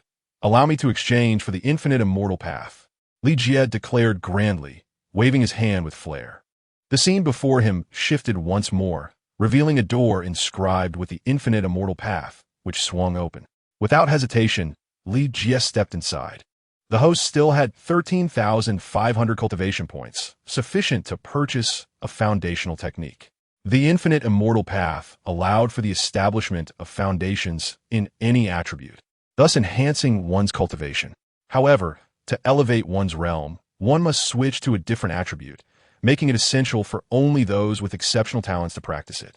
Now, please select an attribute, the system prompted. The requirements of the infinite immortal path were exceedingly stringent. Without multiple attributes, one would forever remain confined to a single realm. Fortunately, this did not daunt Li Jie, for his attributes had recently revealed themselves to exceed just the 8 extremes. Countless extremes flitted before him, presenting him with a plethora of choices. This abundance left Li Jie, who suffered from indecision, in a quandary, unsure of which to select. He yearned for them all, yet understood the necessity of taking one step at a time. Taking a deep breath and glancing at his clenched fist, he resolved to contend with Thor, the god of thunder. I shall exchange for the extreme thunder path. Does the host wish to exchange the infinite immortal path for the extreme thunder path? Yes, Li Jie affirmed, unwavering in his decision. His choice was not made lightly. He had cultivated the thunder fist rather well, successfully refining his physique. Opting for the extreme thunder path would undoubtedly increase his chances of establishing a foundation. Coupled with a foundation-building pill, the process should be quite stable. Furthermore, he would not be precluded from selecting other immortal techniques in the future, as long as his innate talent was sufficient. Chapter 36. A breakthrough approaches. A bolt of heavenly thunder struck down upon Li Jie, a stark contrast to previous encounters, as he now endured tangible harm. This was a technique bestowal, swift and efficient. Once the system concluded, it left Li Jie to bear the agony alone. Fortunately, this pain was transient, ebbing away in an instant like a receding tide. Li Jie sensed a foundational technique materializing in his mind, the infinite immortal path, extreme thunder path. As the technique resonated within his consciousness, Li Jie found himself irresistibly drawn to it and began to cultivate. Time seemed to slip away as he immersed himself in this practice, feeling his body grow robust and filled with energy. He sensed a force entering his body, saturating him, merely awaiting the moment he would break through to successfully establish his foundation. Spirit energy, the very essence that cultivators strive for throughout their lives, was palpable to him. Yet, he forcibly halted his progress, deeming such a foundational establishment too perilous. It would be wiser to seek a safe haven from Lord Wayne first. Thus, he opened his eyes and dashed out of the room. Gotham now lay in an eerie silence. At least for the time being, the Joker would not emerge. This presented an opportune moment for a breakthrough. After all, great towers rise from the ground up, and laying the foundation is merely the beginning. What troubles you? Bruce startled at the sight of Li Jie, who burst in, crackling with electricity. I am on the verge of a breakthrough and require you to find me a safe haven, Li Jie stated directly. Although Bruce did not fully grasp the concept of a breakthrough, He did not refuse and nodded in agreement. He pressed a couple of keys on the piano, and a concealed door swung open. Understanding the implication immediately, Li Jie realized Bruce intended to lead him to the Batcave. Without hesitation, he followed Bruce down. The Batcave, situated several meters beneath the earth, seemed a secure sanctuary. Moreover, Li Jie sensed that the spiritual energy here was even more potent. He contemplated that whether underground or in the depths of high mountains, the spiritual essence often flourished more abundantly. This world, despite its trials, was still relatively blessed. The spiritual energy was rich, unlike the former Earth, which had descended into a dark age of magic. Though the Batcave was not expansive, it was exquisitely furnished, brimming with advanced technological equipment, primarily utilized for the maintenance of the Batmobile and various computers. As another door within the cave opened, Li Jie swiftly entered without a second glance. Bruce shook his head, and the door slowly closed. Here, Li Jie should be quite safe. However, he had no time to dwell on such matters. He resolved to immerse himself in confronting the Joker, transforming his sorrow into strength, lest Rachel's memory linger in his heart. Concerning the cleansing procedure Li Jie had requested, Bruce had completed half of it, but had no intention of proceeding further. Selina felt deceived. Just who was Li Jie? His remarkable skills were one thing, but his ability to command lightning and claim to be a cultivator was quite another. Had Li Jie not called her last night, without changing his number, she would not have thought much of it. She had assumed he must have some sort of backing. But it turned out it was all her own misapprehension. Despite her myriad thoughts, she did not approach Li Jie and instead awaited his explanation. Selina was confident that Li Jie would come to her. She could not fathom why she was so preoccupied with him. However, after several days of waiting without a visit from Li Jie, her frustration began to mount. Chapter 37.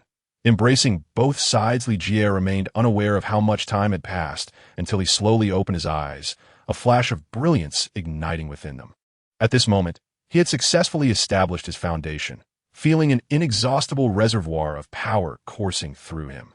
The process of foundation establishment, or cultivating the essence, had revitalized him greatly. Moreover, his mastery of the extreme thunder path had made notable progress, significantly enhancing his strength.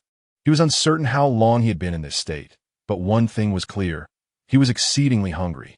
Additionally, a foul odor wafted from his body, rendering it nearly unbearable even for himself. While establishing his foundation, he underwent a thorough cleansing, purging the impurities from his body.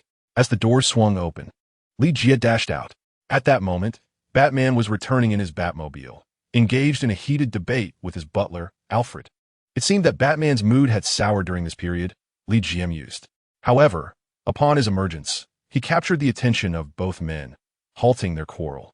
"You've emerged. It has been 7 days since you entered," Alfred remarked.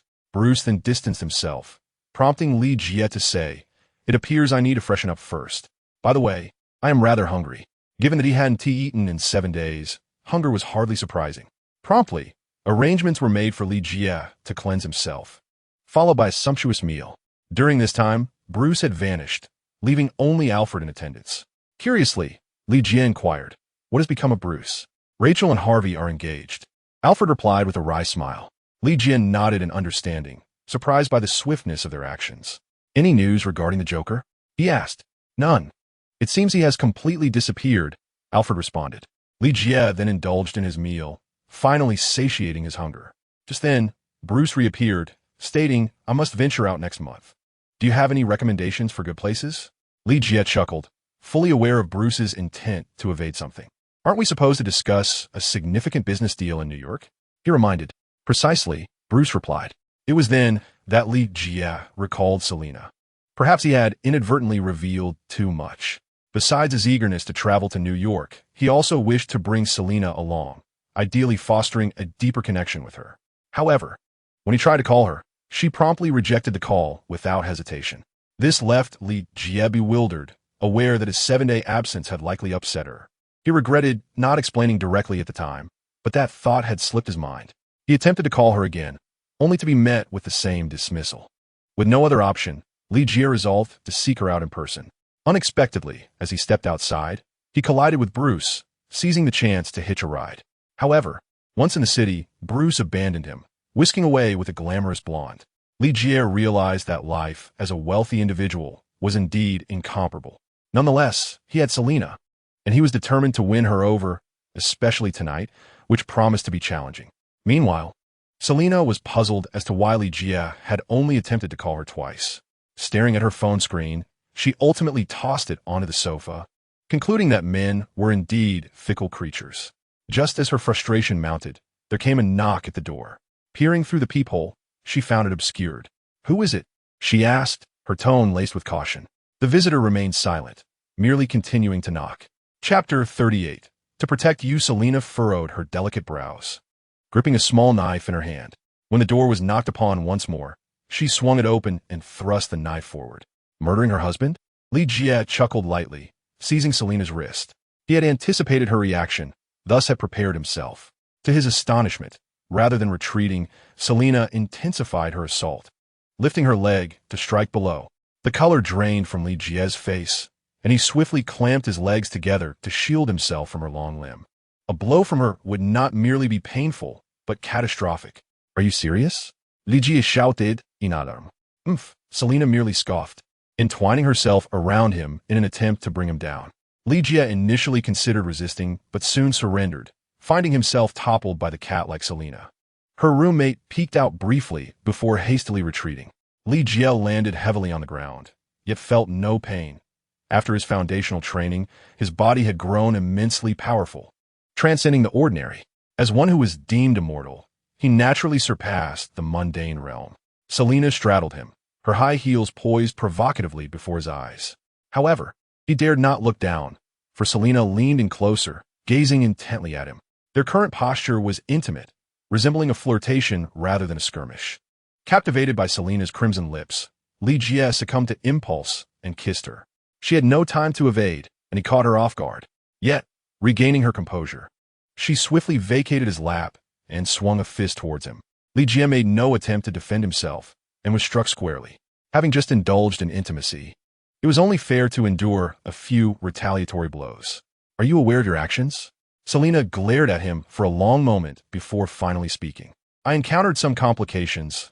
Otherwise, I would have sought you out sooner," Li Jie replied, brushing his lips with his hand, where a trace of lipstick remained. Selena's irritation flared as she unexpectedly wielded a whip, delivering a sharp crack across his form. "Have you anything to explain?"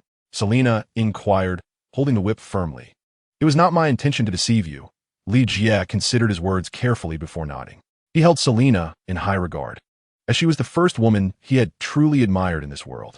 While he had encountered numerous beauties, especially while mingling with the esteemed Wayne, none had stirred his heart or captivated him at first glance. Selena, however, was different from the moment he laid eyes on her.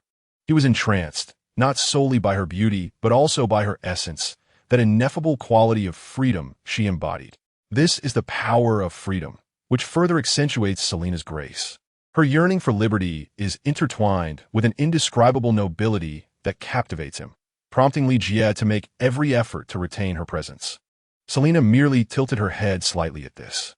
"I am safeguarding you.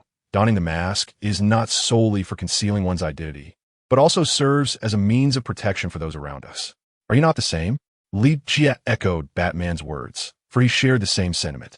Otherwise, he would not have expended 1,000 cultivation points to exchange for the shadow cloak. Chapter 39. Free from worries, do I require your protection? Selena replied coldly, though a flicker of satisfaction passed through her eyes. Li Jie seized upon this, recognizing its effectiveness, and replied, "Thus, I came to see you as soon as I emerged." With a sigh, he lamented, "Oh, what is it?" As Selena walked inside, she playfully kicked him and said, "Do you need me to help you up?" Li Jie quickly sprang to his feet and joined her on the sofa, sitting closely beside her. "You have no idea. I nearly encountered disaster." "Is that so?" Selena remarked, munching on an apple. "The path of cultivation is indeed fraught with challenges," Li Jie sighed. Selena waved her hand dismissively, saying, "Do not disturb me while I watch television." He turned his attention to the screen, pondering the events of the past week during his disappearance. Tony Stark's return was announced, declaring the closure of Stark Industries' military division, causing the company's stock to plummet to historic lows. Was Stark Industries on the verge of collapse? How could an arms dealer pivot from shutting down their military enterprise? The news was inundated with Stark Industries affairs, even in Gotham, far from New York. Selina gazed at Li Jie, recalling their wager. You lost, Li Jie chuckled. Selina remained silent. Observing Tony on the television, he appeared somewhat disheveled and melancholic. She could hardly fathom how a pampered heir could escape such dire circumstances. Thus, she looked at Li Jie in astonishment, uncertain of how he had come to know this. However, it was clear that Li Jie was reluctant to divulge any details. Sometimes, maintaining an air of mystery is preferable. I will call you when I go to New York, Li Jie shrugged. Selina did not retract her statement. After spending ample time in Gotham, she too desired to explore the world beyond. Suddenly, Li Jie shivered and quickly added, invest your money now. If you don't act swiftly, the opportunity may slip away. Are you foolish? Selina's first reaction was disbelief. Yet, upon seeing Li Jie already pulling out his phone and making a call, she recalled their previous bet. Gritting her teeth, she invested her accumulated savings in Stark Industries stock. Although her reserves were substantial, they paled in comparison to the scale of Stark Industries shares. After all, Tony Stark is a billionaire with an estimated worth exceeding $500 billion. Even if Li Jie were to sell himself, securing a position within Stark Industries would remain an impossibility. Currently, he is scouring for funds, borrowing as much as he can. What else can he do, given his lack of foundation? Having arrived here only recently, he has had little time to generate income. Yet, he does have a benefactor, Bruce Wayne. Although Bruce may not possess the vast wealth of Tony, lending a few million is still within his means. Presently, Bruce is in a rather somber mood. He did not even inquire what Li Jie needed the money for, simply transferring it to him. Yeah, loghed heartily. Realizing this sum exceeded what he had earned during a decade of labor. Without hesitation, he purchased shares in Stark Industries, too impatient to wait for further declines. The stock had already plummeted significantly, and any further drop would be gradual. He simply could not afford to wait any longer. Witnessing the downward trend, Selina felt a shiver of apprehension. Yet recalling Li Jie's remarkable abilities, she too decided to invest. Li Jie was merely biding his time until he could secure a life free from financial worry. Chapter 40. The wealthiest heir, the Joker, has departed Gotham. Upon returning to Wayne Manor, Bruce spoke in a low voice. Li Jie queried, shouldn't you be pleased? Bruce then activated the screen, revealing a video. The Joker appeared, his enlarged face particularly menacing. Hello, Batman. I never anticipated our journey would conclude in this manner. You can rest easy now, for I have left Gotham. Curious as to why I departed? The Joker grinned wickedly, pausing for 2 seconds before continuing, because someone invited me to join in the destruction of the world. He rubbed his hands together, exuding excitement. But fret not, we are inseparable. I shall undoubtedly return to seek you out, Batman. With that, the screen flickered, and the Joker's image vanished. Both Li Jie and Bruce felt a sense of oppression, though a sliver of relief lingered. Should the original narrative unfold as anticipated? While the Joker ultimately fails, from another perspective, he has succeeded. He managed to shatter Batman, plunging him into despair for 8 long years. In contrast, the present outcome is far more favorable. Li Jie exhaled a sigh of relief, although he was aware of the storyline's trajectory. Engaging in a battle of wits with the Joker was exhausting. Who could predict what alterations the Joker might instigate? The previous incident with Rachel, involving a button near the oil tank, was unexpected. At least for now, he could enjoy a reprieve. When shall we depart for New York? Bruce inquired solemnly. The sooner, the better, Li Jie replied. Then tomorrow it shall be. Bruce, more anxious than Li Jie, declared, I will make the arrangements immediately. Standing in the Batcave, Bruce watched as the bat suit slowly descended, eventually vanishing from view. There will be no more Batman, Alfred. Bruce, shrouded in an ambiguous emotion, uttered those words. Gotham has embarked on a vigorous campaign against crime, especially after the capture of the crime lords. The Joker not only incinerated their wealth, but also seized their henchmen. In some cases, he mercilessly burned both men and money together. Those who dared to defy the Joker were taken aback by his sheer madness. Therefore, in recent days, what was once merely a slogan has now materialized into reality. Harvey Dent has incarcerated half of Gotham's criminals.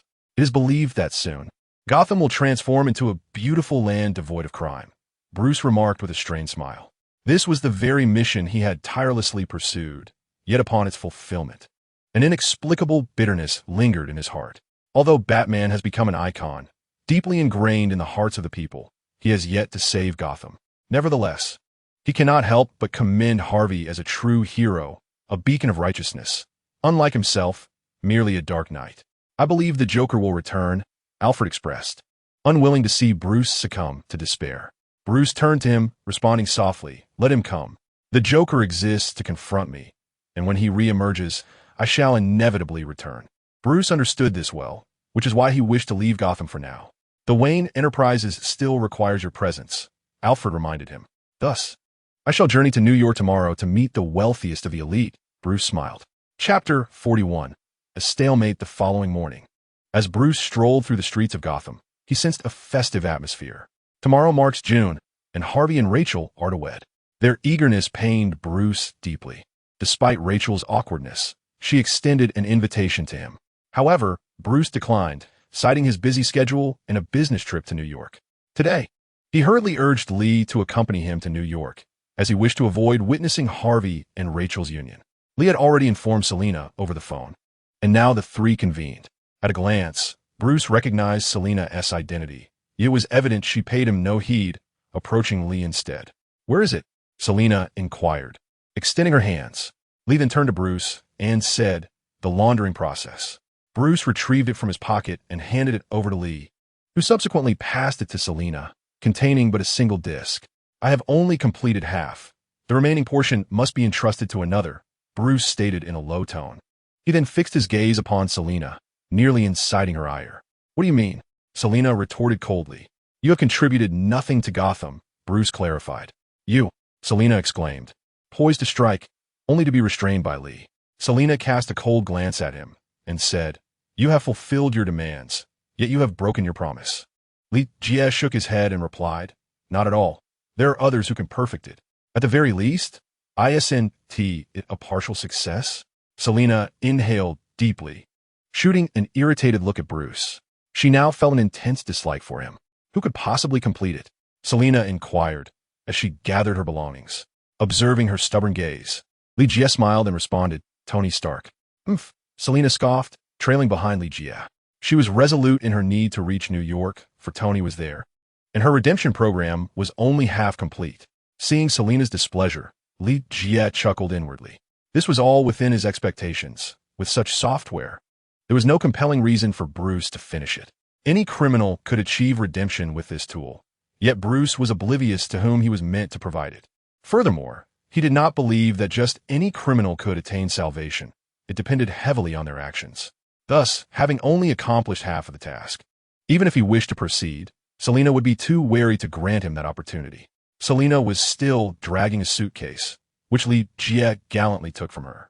After all, this was part of his meticulous plan. He feared that Bruce might hastily finalize the redemption program. Without that gamble in place, he had no confidence that Selina would willingly accompany him to New York.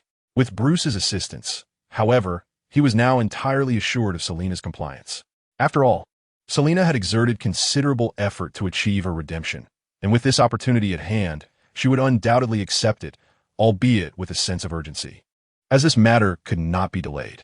With Bruce present, Selina had no reason to fear being apprehended by the authorities. The Wayne Corporation, being Gotham's wealthiest entity, had private jets at its disposal, so transporting Selina to New York posed no issue whatsoever. Moreover, the rift between Bruce and Selina worked to Lee Jie's advantage, alleviating his concerns about someone else interfering in his pursuit. Chapter 42. The sensation. This was Lee Jie's first experience aboard a private jet. However, Bruce maintained a facade of seriousness, unlike Tony, who filled his aircraft with numerous attractive flight attendants. But with Selina by his side, Lee Jie found it inconsequential. The plane descended slowly towards New York City Airport, and Bruce led them to a hotel. 2 rooms, Bruce stated. 3, Selina interjected before he could finish. "Where you two could share a room. Then it shall be 3, Bruce replied nonchalantly, indifferent to the expense. Taking the room keys, Lee Jie inquired, "When shall we meet Tony?" "I have an appointment, but it's scheduled for 2 weeks from now," Bruce shrugged. Lee Jie nodded, realizing that during this period, Tony was utterly captivated by the Iron Man suit, showing no interest in socializing with others. Selina cast a perplexed glance at Lee Jie, seemingly inquiring about the purpose of their early arrival. Lee Jie chuckled, offering no explanation. He was well aware of what Bruce was evading. I plan to settle in New York, Lee Jia remarked, in case Wayne Enterprises considers establishing a branch here. Bruce smiled faintly, responding, Wayne Enterprises has its resources concentrated in Gotham, with no intentions of expanding elsewhere. After contemplating, Lee Jia concurred. Wayne Enterprises had its ventures sprawling across Gotham, while the departments that once thrived in New York were no longer operational. After all, with giants like Stark Industries and Osborne Enterprises dominating the landscape, Wayne Enterprises seemed rather inconsequential. Nevertheless, in Gotham, it held significant sway, permeating military, infrastructure, and various enterprises, effectively reigning as the emperor of the city. Therefore, Lee Jia would have to fend for himself. He might even resort to setting up a street stall to sell pancakes. Subsequently, Bruce vanished, as affluent individuals like him typically ventured to a city to immerse themselves in its culture. His primary objective was not to engage in business discussions, and he paid little mind to Lee Jia's propositions. His visit was more about relaxation, especially after the discomfort stemming from Rachel and Harvey's matters. With Batman no longer in the picture, he could settle down and enjoy life as a high-profile gentleman. It seems you'll be staying here for a while, Lee Jia remarked with a smile. Selina shot him a pointed look, retorting, Isn't that what you desire? Lee Jia shrugged, replying, I did not coerce you. Come on, let's explore. You've never been to New York, have you? He added, grinning. Selina felt a flicker of excitement.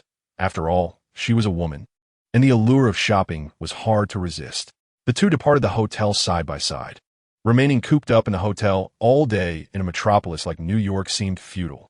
Lee Jia mounted his motorcycle, and Selina rolled her eyes but joined him, pressing close against him. Before leaving, Lee Jia had requested a motorcycle from Bruce, and now he confidently rode through the streets. The Batcycle, such a unique machine, was bound to create a stir even in New York.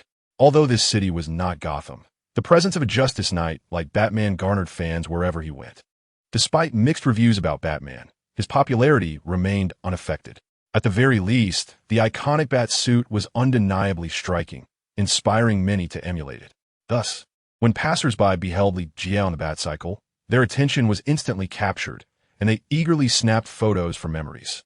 Fortunately, the New York police did not actually stop Lee Jia, assuming he was merely a Batman impersonator.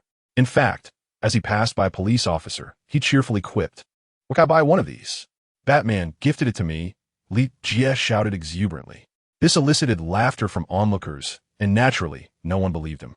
Upon arriving at the department store, a must-visit location in the metropolis of New York, Lee Jia parked his Batcycle, which continued to draw attention even here.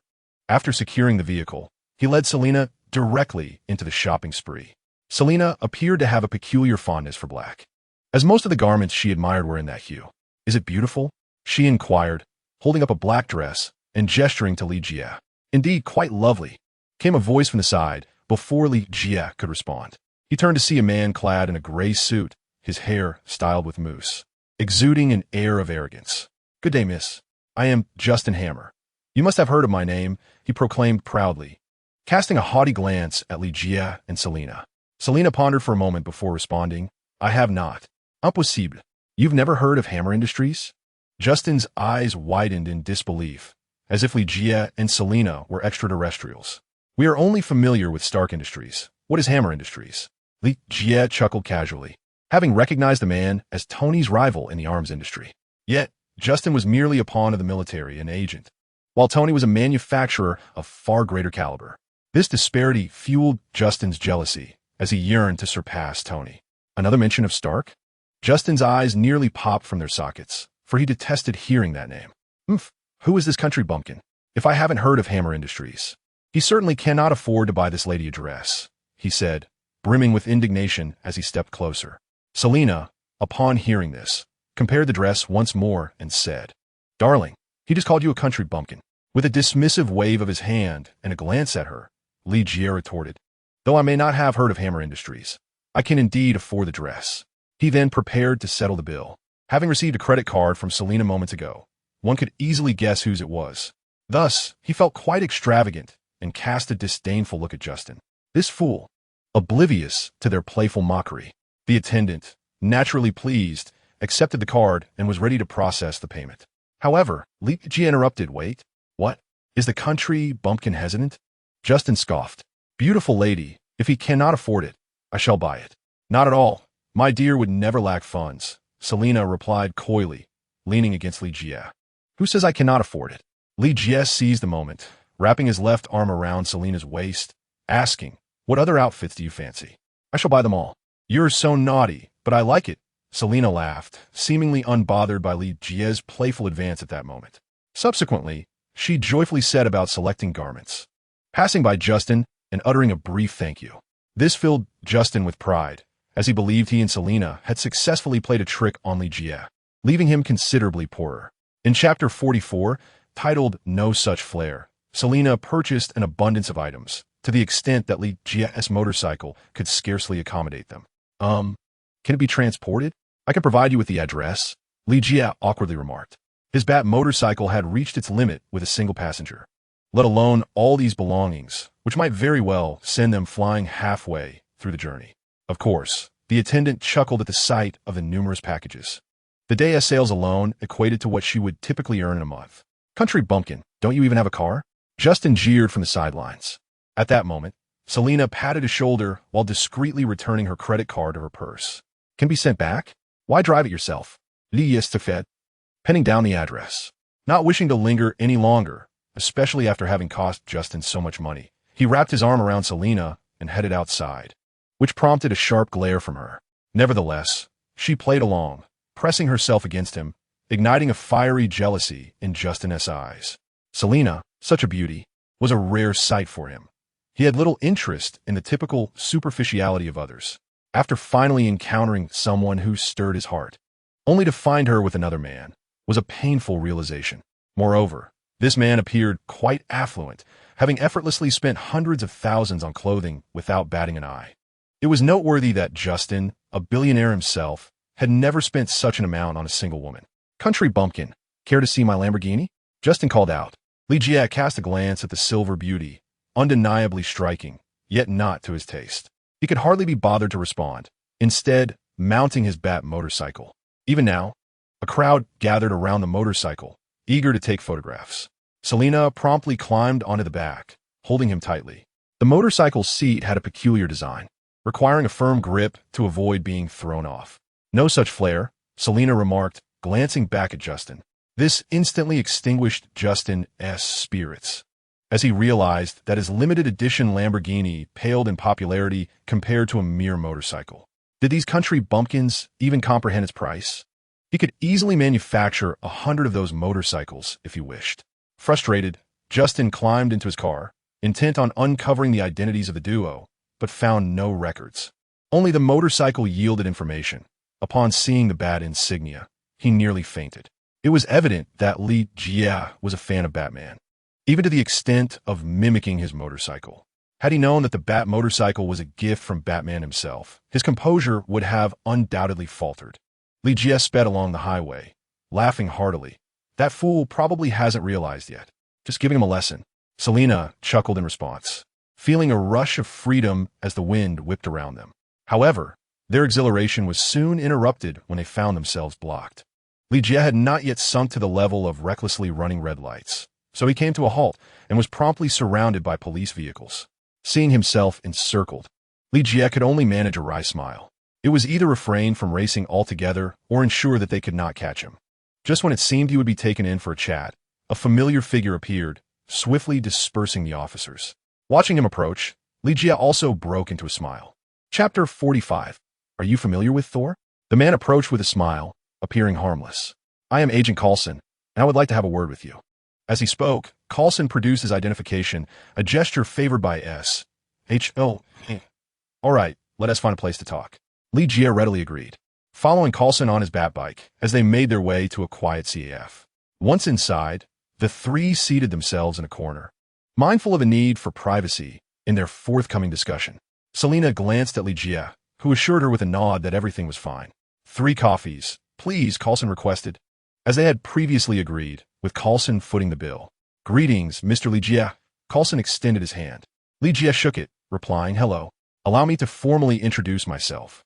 I am Coulson from the Strategic Homeland Intervention, Enforcement, and Logistics Division. He stumbled slightly over the lengthy title. Goodness, you really ought to change that name. Li Jie remarked with bemusement. Selina nodded vigorously in agreement, finding the name excessively long and difficult to remember. Coulson chuckled wryly. We are indeed in the process of considering a rename. For now, let us just call us S. H. I. L. D. Very well, Agent Coulson. What brings you to me? Li Jie inquired directly, well aware of what S. H. I. L. D. represented, while also harboring a fondness for Coulson himself. Coulson's demeanor was the only aspect of S. H. I. E. L. D. that made Li Jie feel a semblance of humanity. However, he was not particularly fond of the organization as a whole, as its methods were often difficult for him to accept. Coulson placed a small device on the table, intended to prevent eavesdropping. With a serious tone, he asked, Mr. Li Jie, may I inquire if you are a mutant? Li Jie shook his head, responding, why does everyone assume I am a mutant? Clearly, I am not, he stated with precision. Various indications suggest otherwise, Coulson replied, opening his phone. You appeared suddenly in Gotham. With no prior record. You possess remarkable abilities, able to wield the power of lightning, yet you were captured by the underground. Subsequently, he collaborated with Batman on numerous endeavors. Coulson recounted each one, revealing that the primary enigma surrounding Li Jie was the complete absence of any prior records. As Coulson articulated, Li Jie seemed to have materialized out of thin air, which understandably heightened the anxiety within S. H. I. L. D. Shouldn't you first seek out Batman? Li Jie muted. Batman is merely immortal, whereas you are not, Coulson replied with a serious demeanor. Li Jie mused internally, pondering whether Bruce's identity was indeed extraordinary, causing S. H. I. E. L. D. to hesitate in their approach. After all, had Bruce been Batman for such an extended period, S. H. I. E. L. D. would have surely interrogated him by now. What makes you so certain that I am a mutant? Li Jie asked. Is it solely because I command thunder and lightning? Coulson affirmed with a nod. Indeed, while there are many mutants, none possess the ability to wield thunder, indicating that your powers are quite formidable. However, it remains unclear what tier of mutant you are. Li Jie chuckled. You are mistaken. I am not a mutant. Mutants cannot harness the power of thunder. Are you familiar with Thor? He is the god of thunder and can control lightning. Chapter 46. The Mysterious Realm. Coulson responded, Of course, I know Thor. He is a figure from mythology. Yet you are not a myth. You stand before me in flesh and blood. Therefore, I am not a mutant, Li Jie stated enigmatically. Thunder and lightning are divine powers, unattainable by mortals. Are you implying that you are a deity? Coulson said with a bemused smile, contemplating whether it was time to have Li Jie committed to a psychiatric institution. He had encountered numerous mutants, all of whom shared a common trait. They believed themselves to be divine. They thought their acquired powers were a result of being chosen by the gods, which led them to perceive themselves as superior. Coulson surmised that Li Jie fell into this category. No, I am not a deity. I remain human, Li Jie replied, shaking his head. Although he had successfully established his foundation, his journey towards immortality had only just begun, and he was far from being a celestial being. At that moment, coffee was served, and Selina sipped her drink, observing the exchange between the two with great interest. Neither party seemed inclined to conceal their conversation from her, indicating that S. H. I. L. D. was already aware of her identity. However, they had no intention of apprehending her, as it did not fall within their purview. Their responsibilities lay in confronting powers of a higher magnitude. Would you like to know where I hail from? Li Jie asked. Coulson nodded eagerly, as his mission was to ascertain Li Jie's identity. I come from a mysterious eastern land, Li Jie declared. Instantly, both Coulson and Selina were captivated by his words. For individuals of their standing, entry into such a country was no simple feat, even as a S. H. I. L. D. agent. Coulson would likely find himself swiftly detained and expelled upon attempting to enter that realm. Thus, the eastern country remained shrouded in mystery for them. I'm a cultivator, distinctly different from what you refer to as mutants. Li Jie scoffed, not out of disdain for mutants, but because they truly are not the same. Their powers are granted from thin air, whereas my strength is attained through diligent cultivation. Are you implying it is not reliant on innate talent? Coulson inquired. Li Jie, exasperated, retorted, Of course it depends on talent. Without it, how could one possibly become a cultivator, seizing power from the heavens and the earth? No, what I mean is not something innate. Coulson pondered, suddenly experiencing a quickening of his heartbeat as he grasped a realization. However, there is one prerequisite. One must be of Eastern descent. Li Jie replied, shaking his head. He was reluctant to discuss cultural disparities between East and West, and he certainly did not wish to divulge his cultivation methods to others. How can I trust your words? Coulson mused. Li Jie tilted his head, glancing at the captivated Selena, and chuckled. Do you know what a cultivator is? I do not. Coulson shook his head, having little knowledge of that enigmatic realm. Selena, having heard of it before, rolled her eyes, thinking that Li Jie was about to boast again. To seize the creations of the universe, to infringe upon the mysteries of the sun and moon. We exist alongside the heavens, and the boundaries of the cosmos hold no significance for us. My power knows no limits. Even the so-called gods are but mere trifles before me, Li Jie proclaimed. And he spoke no falsehood. True cultivators are even more exaggerated than his assertions. Not only mutants, but even the so-called gods of Asgard are but ants in comparison. Chapter 47. Iron Riders. Melinda, though Coulson found this statement amusing, he also felt a pang of caution. Is this magic? He cautiously asked. Magic? That is merely a triviality. Li Jie dismissed it. If given the choice between magic and cultivation, he would undoubtedly opt for the latter without hesitation. And how many of you cultivators are there? Coulson queried, still skeptical. At that moment, a woman clad in agent attire entered, a woman of Asian descent, albeit somewhat older. Coulson glanced up and introduced her to Li Jie. Agent Melinda.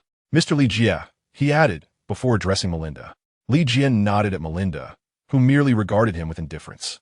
Both Melinda and Coulson held the rank of Level 7 agents within S.H.I.E.L.D., a considerable achievement. Moreover, Melinda's presence.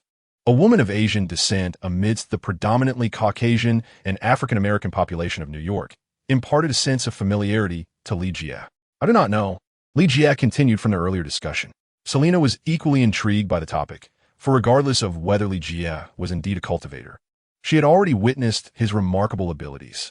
Not only could he wield lightning, but he had also emerged unscathed from a tremendous explosion, which struck Selena as utterly terrifying.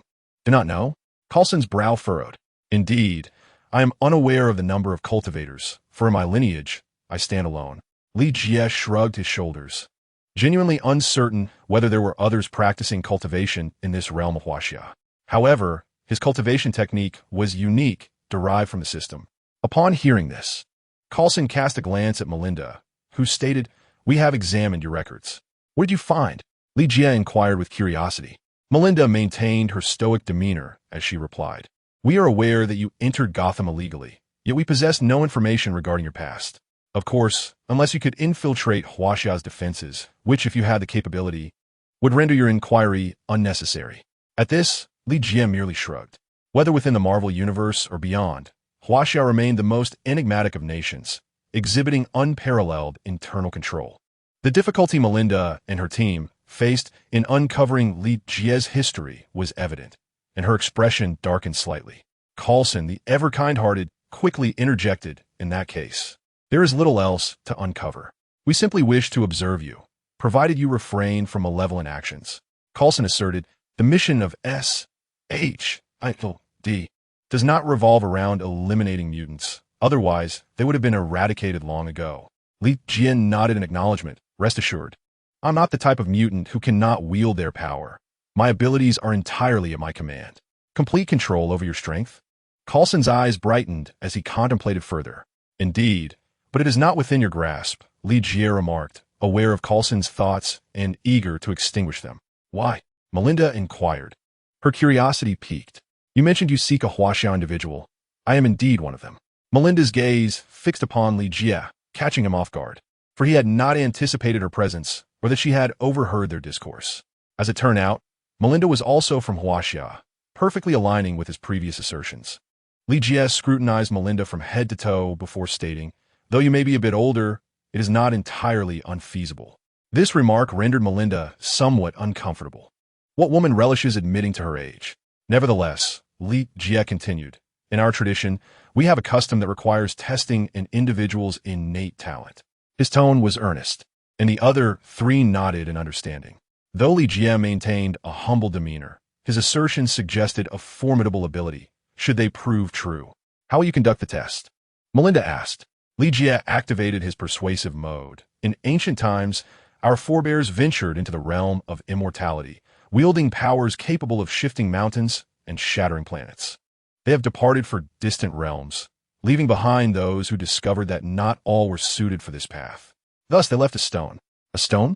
The trio expressed skepticism, questioning the validity of his words.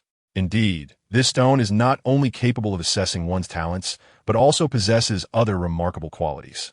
As Li Jie spoke, he paused, prompting Melinda to express her curiosity. What else can it do? You will find out if you try, Li Jie replied, revealing a crystal-clear stone that shimmered like a diamond. Is this the stone you mentioned? Selina inquired. Aside from its aesthetic appeal, it seems rather unremarkable. However, Selina had an affinity for beautiful objects. Li Jie confirmed. It is indeed this. All you need to do is place your hand upon it. Without hesitation, Melinda grasped the stone with both hands. Li Jie stifled a chuckle and instructed her to close her eyes. Upon doing so, Melinda's eyelashes began to flutter. Soon, she abruptly opened her eyes, panting heavily. What did you see? Li Jie asked coldly. Melinda gasped. It was something I see every day. Then what are you afraid of? Li Jie replied with a smile. Because it feels too real, Melinda lamented, anguish overtaking her. I thought I had overcome my fears, yet I still feel powerless. If I had strength, I could have saved that child. Melinda was known by a title among agents as the Iron Knight, having once charged alone into a solitary island, only to witness a child perish before her eyes. This became her everlasting terror, and the mere utterance of the phrase Iron Knight would evoke her painful memories. In a rush, Melinda tossed the stone back to Li Jie and Coulson. Sensing the gravity of the situation, refrained from asking further questions. It was evident that Melinda had no latent abilities.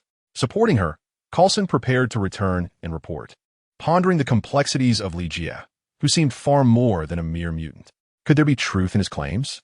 After seeing Melinda safely to the vehicle, he returned to find Li Jie calmly sipping coffee. He inquired seriously, one last question. Are you from Earth? After all, Li Jie had previously mentioned that his ancestors had departed for distant realms, and there was no record to ascertain his origins. Despite his skepticism, Coulson found himself increasingly inclined to believe him. Of course, Li Jie replied earnestly. Chapter 49. The One-Eyed Knight, what is that? Once Coulson and the others had departed, Selina could no longer contain her curiosity.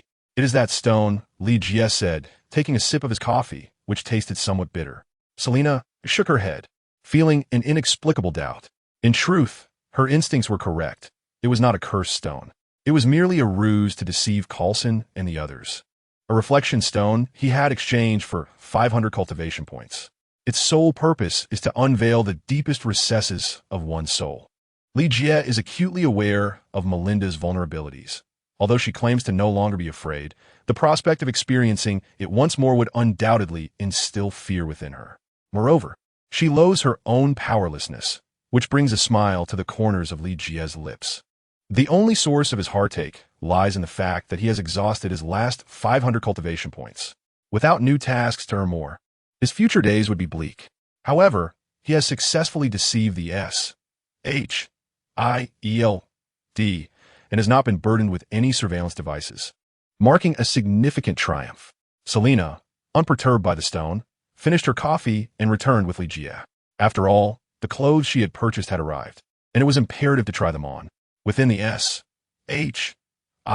SHIELD base, Coulson and Melinda had already returned to report.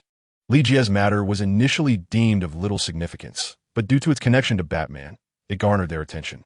Although Batman is merely an ordinary man and falls outside their jurisdiction, his actions over the years cannot be dismissed lightly. Thus, Coulson and Melinda were dispatched to meet Li Jie. They had not anticipated any substantial findings, yet Coulson now felt a sense of considerable gain. Are you all right? Coulson inquired. Melinda's complexion had already returned to normal, merely shaking her head in response. We are partners. You must inform me of any issues, Coulson asserted resolutely. He then took his documents and hurried inside. Agents are never idle. While they may not be working every moment, they certainly have little time to rest. Coulson exchanged polite nods and smiles with passers-by before arriving at the director's office. At that moment, the door opened, and a sharply dressed woman with short hair emerged. "Agent Hill," Coulson exclaimed with a smile. "Agent Coulson," she replied. This was Agent Hill, the deputy director of S.H.I.E.L.D. "Fury is waiting for you." Coulson nodded and pushed the door open. "Director, I have made a discovery," he said, addressing the figure with his back to him. "Nick Fury, the current director of S.H.I.E.L.D., whose capabilities are beyond question. It is rumored that he is a veteran of the Vietnam War and, like Captain America, a super soldier." However, Coulson was unaware of these details. He simply knew that Fury was his superior.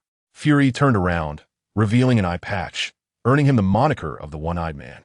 Though only one eye was visible, he exuded an aura of formidable intensity. "What discovery?" Fury inquired, pressing his temple. As the director of S.H.I.E.L.D.,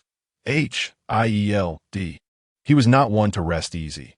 In truth, he faced countless responsibilities daily and needed to manage the agency effectively. "That Li Jie is not a mutant," Coulson replied, shaking his head. "It is said that he is a cultivator of immortality, hailing from a certain nation. Most importantly, his abilities are entirely within his control and have been acquired through his own diligence." In the 50th chapter, Hell's Kitchen, Fury certainly comprehends the implications of this statement. It suggests that he is not prone to the uncontrollable nature of mutants, and his powers can be mass-produced. It is almost easier to achieve than the super soldier program, though the extent of his capabilities remains uncertain. However, numerous restrictions exist. Coulson subsequently relayed his observations to Fury, advising him to remain vigilant. Since it was established that there was no immediate danger, they could address it later. Fury, feeling a headache coming on, acknowledged that he had more pressing matters at hand. Coulson nodded in agreement and then exited. Li Jie prepared to venture outside in search of suitable accommodations, whether to rent temporarily or possibly purchase outright. After all, it would not be long before he became a millionaire. Having borrowed a significant sum from Bruce, all of which he had invested in Stark Industries, it was essential that he reaped substantial returns. Yet, despite visiting numerous locations, he could not find a suitable place to reside. Even when options were available, they were beyond his current financial reach. Thus, after much contemplation, Li Jie found himself in a rather notorious area, Hell's Kitchen. This neighborhood in New York is known for its darkness and high crime rates, often leaving its issues unresolved. As long as individuals do not overstep, they are generally safe. Li Jie, confident in his ability to protect himself, decided to venture into this perilous locale, adhering to the adage that the most dangerous places can also be the safest. Amidst the chaos, he would likely go unnoticed. He discovered a spacious storefront that, despite its size, struggled to attract business. The proprietor dealt in antiques, a trade unlikely to thrive, especially in Hell's Kitchen, where even a single opening could barely sustain 3 years of operation. Thus, it was only natural that the owners sought to sell the establishment. However, given its location, it was rare for anyone in their right mind to consider a purchase. Finally, Li Jie, a prospective buyer, brought joy to the owner. "What do you think of this place?" "Lei yen with it." 100,000, the owner replied, his tone tinged with bitterness. In any other area, such a large space would command a much higher price. Yet, alas, this is Hell's Kitchen, and I have no leverage. "That is excessive," Li Jie countered, shaking his head. "Here, one must worry daily about protection fees. It is too costly." "What about 90,000? The owner asked, somewhat reluctant. 50,000, Li Jie stated firmly. 80,000? The owner felt a pang of regret as Li Jie announced his figure. "Very well then," Li Jie sighed, turning to leave, unwilling to entertain further negotiation. At that moment, the owner, stunned, quickly exclaimed, 50,000 it is. "Very well, there's no need to rush. I'll return in half a month to settle the payment," Li Jie remarked. "You can keep these items. I'll offer you 60,000. He had no intention of venturing into another business, as his acquisition was not for commercial purposes. He was content with the occasional visitor. Another half month? The owner felt a twinge of disappointment. Each additional day in the kitchen of hell meant another day fraught with danger. "Just wait." Li Jie waved his hand dismissively and departed swiftly. He had discovered a splendid location, a bar, conveniently situated not far from the shop he intended to purchase. The shop's location was quite unfavorable, surrounded by shuttered establishments. It seemed pointless for him to remain the sole open business. Chapter 51. The Vampire Made in the Bar. A veritable hunting ground, would have tempted Li Jie towards certain barmaids had it not been for Selena. After all, Selena's presence was overwhelmingly potent. Even the faintest trace of another scent would not escape her notice. Thus, he rebuffed the advances of women who openly sought his affection, which led some to secretly resent his lack of romantic understanding. Moreover, Li Jie had uncovered something intriguing. He swirled a concoction of azure ecstasy in his glass while observing a fair-haired woman seated in a corner. Noticing his gaze, she provocatively beckoned him with a curl of her finger. With a smile gracing his lips, he approached her table. Upon closer inspection, he noted her pallid complexion, which exuded an air of unhealthiness, yet her beauty was striking, imbued with a wild allure. Kryptonians, et amnesia. May I inquire your name, miss? He asked softly as he settled beside her. Selena, she replied, her eyes glinting with mischief. Am I beautiful? She asked bluntly. Indeed, Li Jie nodded, grinning as he observed Selena sip her drink, then leaned in closer. With a smile, he captured her lips in a kiss, savoring the remnants of her beverage. Selena, undeterred, let her tongue trail down his neck. Just as she was about to sink her fangs into him, Li Jie anticipated her move, gripping her neck with his left hand while prying her mouth open with his right. Little vampire, he murmured. Selena could utter no words, her eyes wide with terror, devoid of any semblance of a fearsome predator. Li Jie chuckled disdainfully. Not only was she a mere fledgling vampire, but also a weakling. Now tell me, how would you prefer to meet your demise? He asked, harboring no mercy for such a foul creature. Those who are not of my kind harbor different intentions. Vampires and humans are two distinct species, both sentient beings, incapable of coexisting harmoniously. He released his grip on her right hand, allowing Selena to speak. Trembling, she implored, please, let me go. I have never consumed human blood. Then what were your intentions just now? There is an inexplicable force within you that draws me in, compelling me to desire your blood, Selena confessed. Li Jie raised an eyebrow.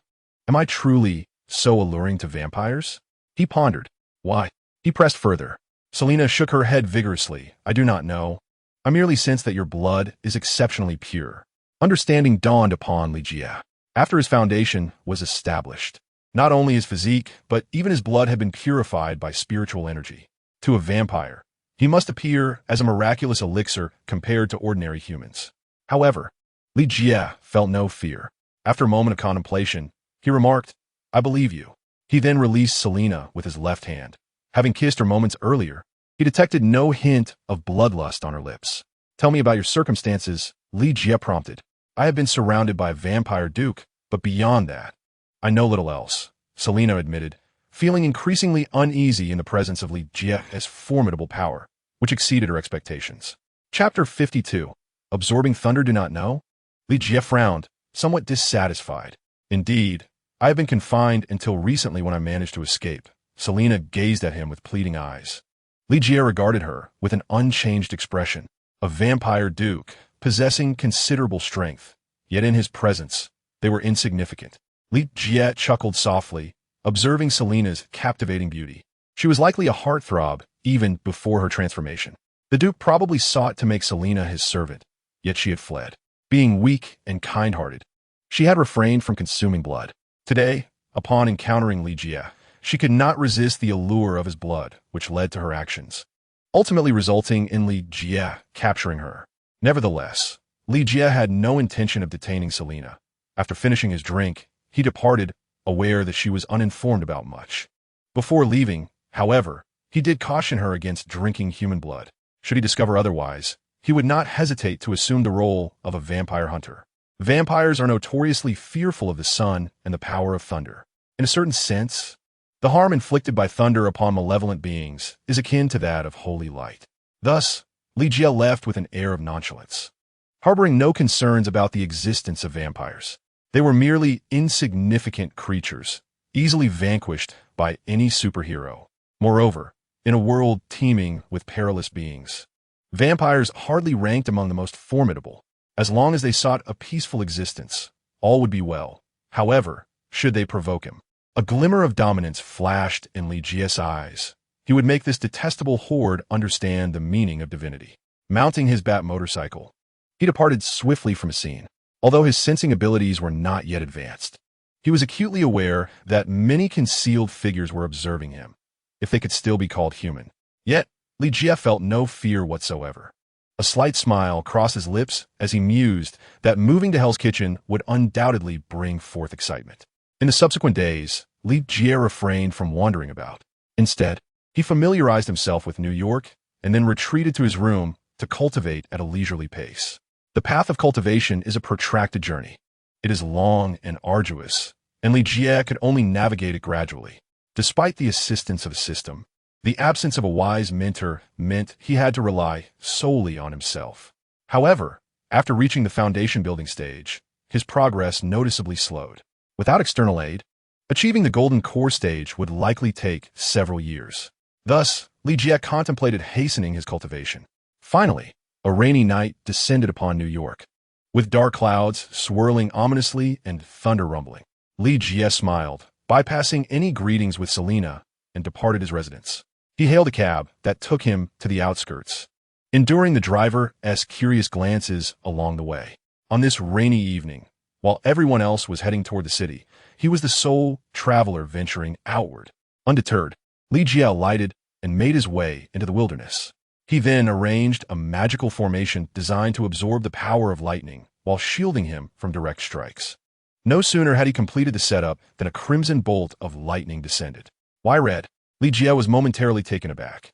In the distance, it appeared as if a nuclear explosion had erupted. A swirling mass of red lightning was vividly visible even from New York. Chapter 53. The fastest runner in the world, Li Jie squinted at the northern horizon, as if awakening to some profound realization. He felt his body invigorated, with every part emanating spiritual energy. The power contained within this lightning was vast and extraordinary, compelling him to focus solely on his cultivation. However, the lightning came swiftly and departed just as quickly. With a bit more time, Li Jie could have undoubtedly made significant advancements. Nevertheless, his foundational stage had stabilized, and he aimed to progress steadily toward the golden core stage. Only by reaching this stage could he momentarily pause in midair. For now, he could only run along the ground. Having tidied the magical formation, Li Jie hastily departed from the area. Shortly after his exit, a portal of magic opened, and a cloaked wizard emerged. The signs did not appear to be of human origin. Could it be a natural disaster? Observing the scattered remnants, the wizard murmured, "It is better to report this to the New York Temple." As he contemplated, he reopened the portal and leaped through. Hearing a knock on the door, Li Jie hurriedly opened it. Typically, it was Selina who knocked. The Catwoman, feeling restless, had opted to stay in rather than wander about, as she sought to redeem herself. Thus, she often frequented Li Jie's place, where they could pass the time together watching television and conversing. "Where did you go last night?" Selina inquired upon entering. She too had felt a sense of boredom and an inexplicable fear of the red lightning outside, prompting her to seek company. However, Li Jie had not opened the door, which puzzled her. "I didn't go anywhere," Li Jie replied. "Perhaps the thunder outside was just too loud. There was red lightning in the suburbs yesterday, and I have no idea what caused it." Selina nodded in response. In New York City, it had merely rained, while the suburbs experienced the strange phenomenon of red lightning, leaving many bewildered. "Perhaps there is an explanation," Li Jie chuckled, then turned to the news. The headline that caught his eye read, "A massive explosion occurred at Central City, marking the failure of Dr. Wells' particle accelerator experiment." Accompanying images displayed ominous red clouds and a multitude of lightning strikes. "How intriguing," Li Jie remarked with a smile. Meanwhile, Selina felt uneasy, as if the lightning possessed some kind of enchantment. Indeed, Li Jie thought to himself, it was undoubtedly the work of Dr. Wells. It seemed Barry was destined to become the Flash, and Li Jie felt a surge of excitement for the one hailed as the fastest man alive.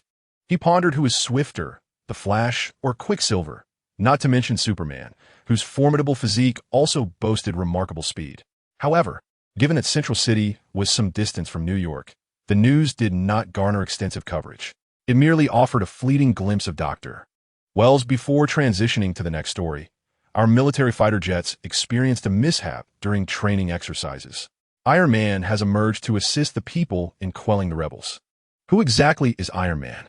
Is he a human or an artificial intelligence?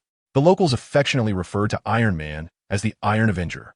A series of reports, all related to Iron Man, made Li Jie inwardly marvel at Tony Stark's genius.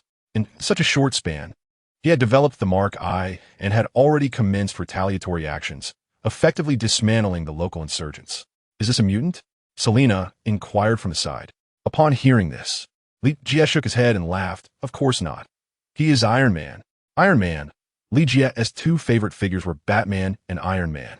Both were mere mortals, yet immensely wealthy, transforming the world through technology. Their backgrounds bore striking similarities. Both had lost their parents and were raised solely by a caretaker. While Tony's caretaker was the intelligent J.A.R.V.I.S., he still regarded him as family. Tony's demeanor may be somewhat haughty, yet such arrogance is to be expected. It is challenging to anticipate tranquility from a man of immense wealth. After all, his existence is anything but ordinary, particularly as he is the renowned Iron Man. What Iron Man, you ask? The appointed time to meet Tony Stark has arrived. At this moment, Bruce entered, addressing Li Jie and Selena. Have we finally arrived? Li Jie inquired. At last, we shall meet Tony Stark, the young billionaire. Bruce merely nodded and led the way. Li Jie hurriedly followed, accompanied by Selena, who was equally curious about this encounter with Tony. Moreover, Li Jie had mentioned that the other half of the cleansing program could only be fulfilled by Tony. However, Selena's curiosity about Tony was primarily driven by her desire to discover anything of monetary value. Recently, Stark Industries had been in disarray. The previous abduction of President Tony Stark by insurgents had already caused a considerable drop in stock prices. Even as he returned, and the stocks began to recover slightly, he dropped yet another bombshell. The company, known for manufacturing arms, was ceasing its defense production altogether. Had Tony forgotten the very foundations upon which his family built their fortune? A weapons dealer abandoning a thriving business seemed to sever his own financial lifeline. This left many employees of Stark Industries feeling fatigued and uncertain about their future, especially as the stock continued its downward trend, offering little hope. Just then, the system issued another directive. The task was to become a special advisor to Stark Industries. Bruce parked the car, and someone promptly took it to the parking lot. The trio disembarked, and Li Jie glanced up at the name Stark, chuckling as he shook his head. Tony truly is a narcissist, engraving his name on the tallest building in New York. Mr. Wayne? At the entrance of Stark Industries, a somewhat portly gentleman approached them. He greeted Bruce, who was leading the group. Yes, and you are? Bruce replied with a smile, shaking his hand. He had been enjoying himself so much that he nearly forgot about the meeting with Tony until reminded. I am the boss's driver, Happy. He introduced himself, then inquired about the two companions. These are my friends, Bruce replied with a grin. Very well. Please, come in, Happy said with a smile directed at Li Jie. Li Jie had been observing him intently, making Happy wonder if something was amiss with his appearance. Li Jie held a favorable impression of Happy, appreciating his dedication and the respect Tony had for him.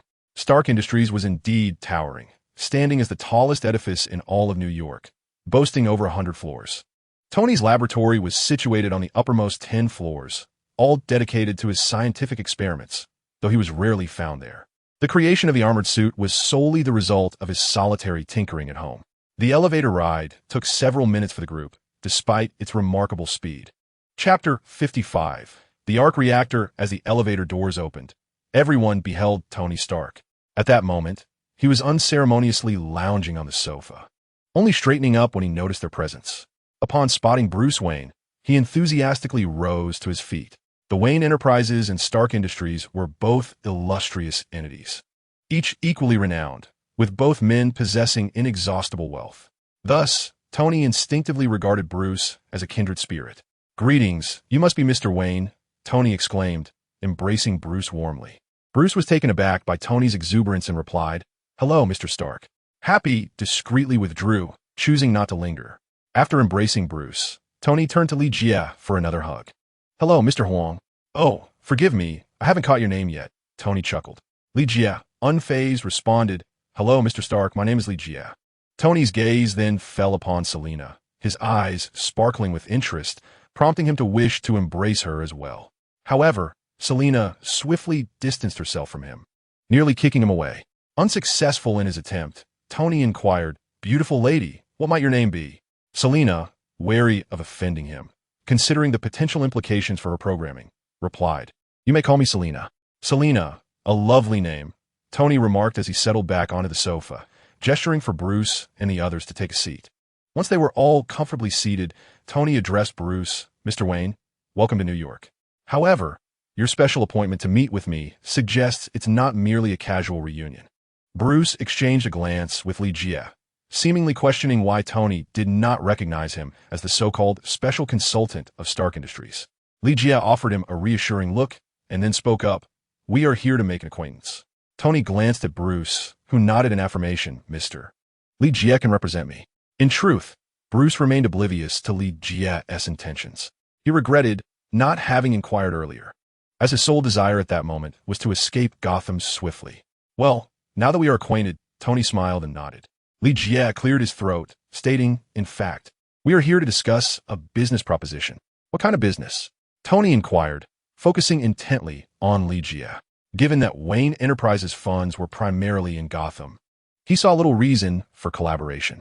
Moreover, Stark Industries had ceased arms manufacturing, further diminishing any potential connection. Li Jie chuckled. I have heard that, Mr. Stark has created a rather intriguing gadget.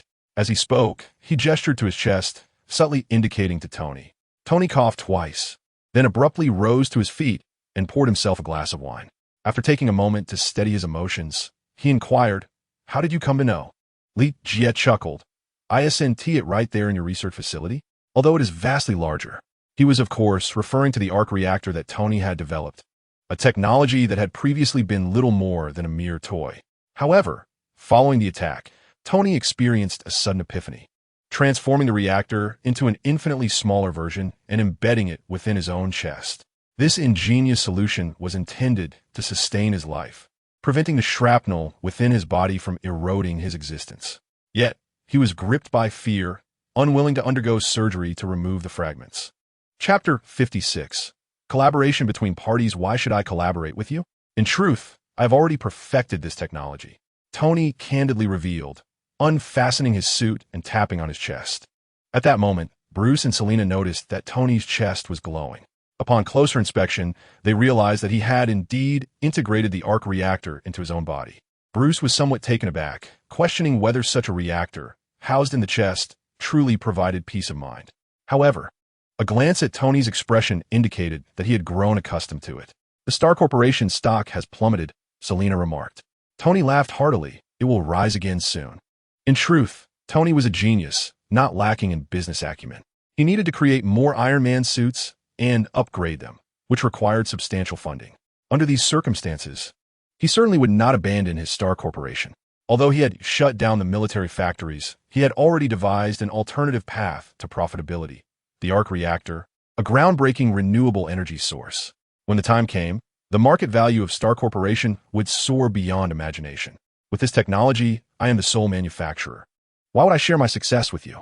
Tony asserted. He had yet to reach the point of generosity regarding his achievements, even though he understood that a collaboration between their two corporations would yield a far greater impact. What purpose does it serve? Bruce inquired, observing Tony's confident demeanor. It can supply power to all of New York with no need for replacement for an entire year, Tony replied, taking a sip of wine. It is an entirely new renewable energy source, posing no harm to the environment. Watching Tony boast about his invention, Li Jie smiled and remarked, Mr. Stark, do you not wish to know how Star Corporation's arms ended up in the hands of the rebels? Tony was momentarily taken aback, then replied solemnly, I will uncover the truth eventually. By then, it may be too late, Li Jie chuckled. Moreover, the collaboration between Star Corporation and Wayne Enterprises would undoubtedly be a milestone of epical significance. Not merely a milestone of the century, but a veritable leap across worlds. Li Jie said. Regardless of the challenges, he was determined to facilitate a partnership between Iron Man and Batman. You may have heard of the influence of Wayne Enterprises. All of Gotham's infrastructure is solely maintained by Wayne Enterprises. Moreover, the reputation of Wayne Enterprises surpasses that of Stark Industries by a considerable margin, which will undoubtedly alleviate some of the public pressure. This remark darkened Tony's expression, for he was well aware of Stark Industries' tarnished reputation. Countless individuals have condemned him, claiming that Tony Stark profits from war, reaping riches from the dead. This was one of the primary reasons he shuttered the military division. He wished to escape such torment. Thus, after a brief internal analysis, he decided not to dwell on it any longer. Stark Industries could indeed collaborate with Wayne Enterprises, but the division of profits must favor Stark Industries. With confidence, Tony proclaimed, "Only I possess the capability to create an arc reactor." Upon hearing this, Bruce stood up and laughed. "No problem. Wayne Enterprises will provide substantial assistance. They are multifaceted. Not only do they deal with energy, but they also dabble in armaments." At this moment, Selina glanced at Li Jie, inquiring whether he wished to voice any demands. Li Jie shook his head, signaling that it was not the right time. Chapter 57. The puppeteer behind the scenes. This left Selina feeling anxious, but she reluctantly nodded. Once Tony and Bruce finalized their plans, it was evident that Tony was not particularly invested in the matter. He turned to Li Jie and asked, "Can you tell me who is responsible for this?"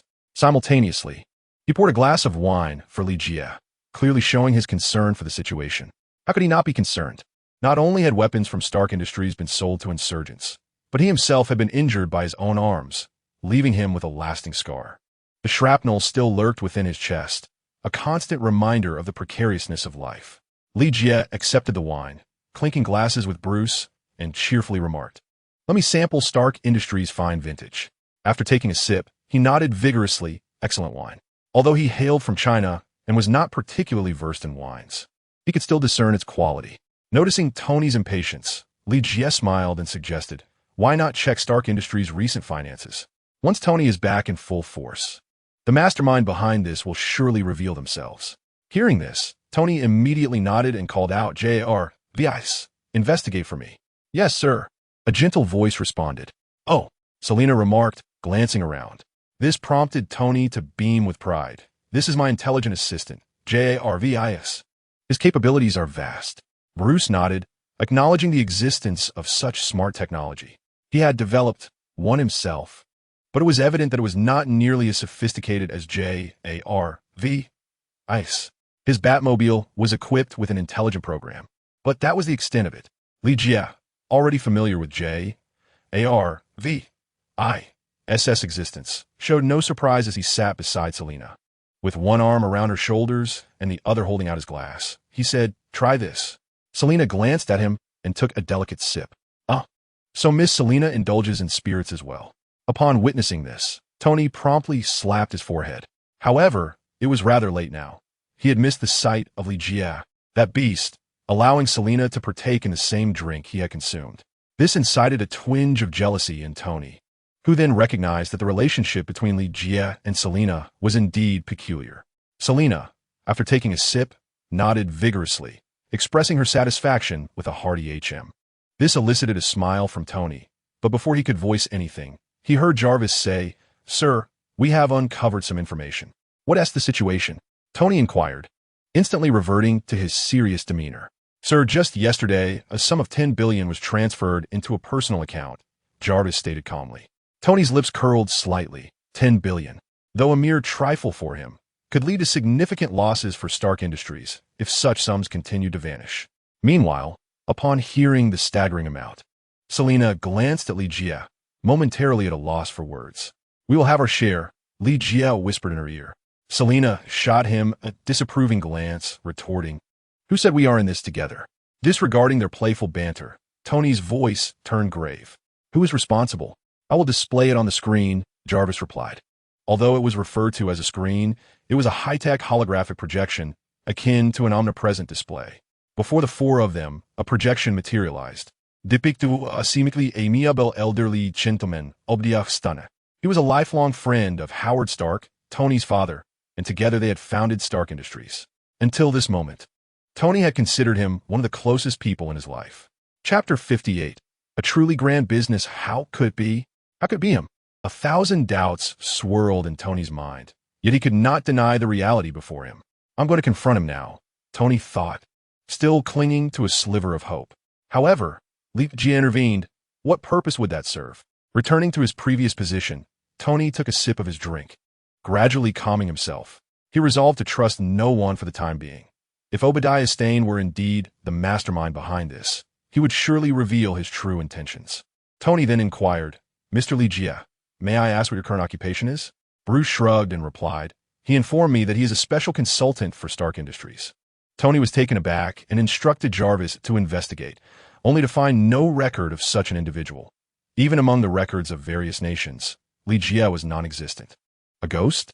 Tony was uncertain, yet he stated, "Very well, Mr. Li Jie shall henceforth be regarded as a special consultant for Stark Industries." "Wait," Li Jie interrupted hastily. "What is it?" Tony asked. He was puzzled by Li Jie's extensive knowledge, yet found him enigmatic, not fearing any ill intentions from him. Li Jie, with a serious demeanor, asked, "Will there be a salary?" "Indeed, and we will also arrange for your official documentation," Tony assured. Tony chuckled. "Isn't it just a salary? Does Stark Industries really lack that much money?"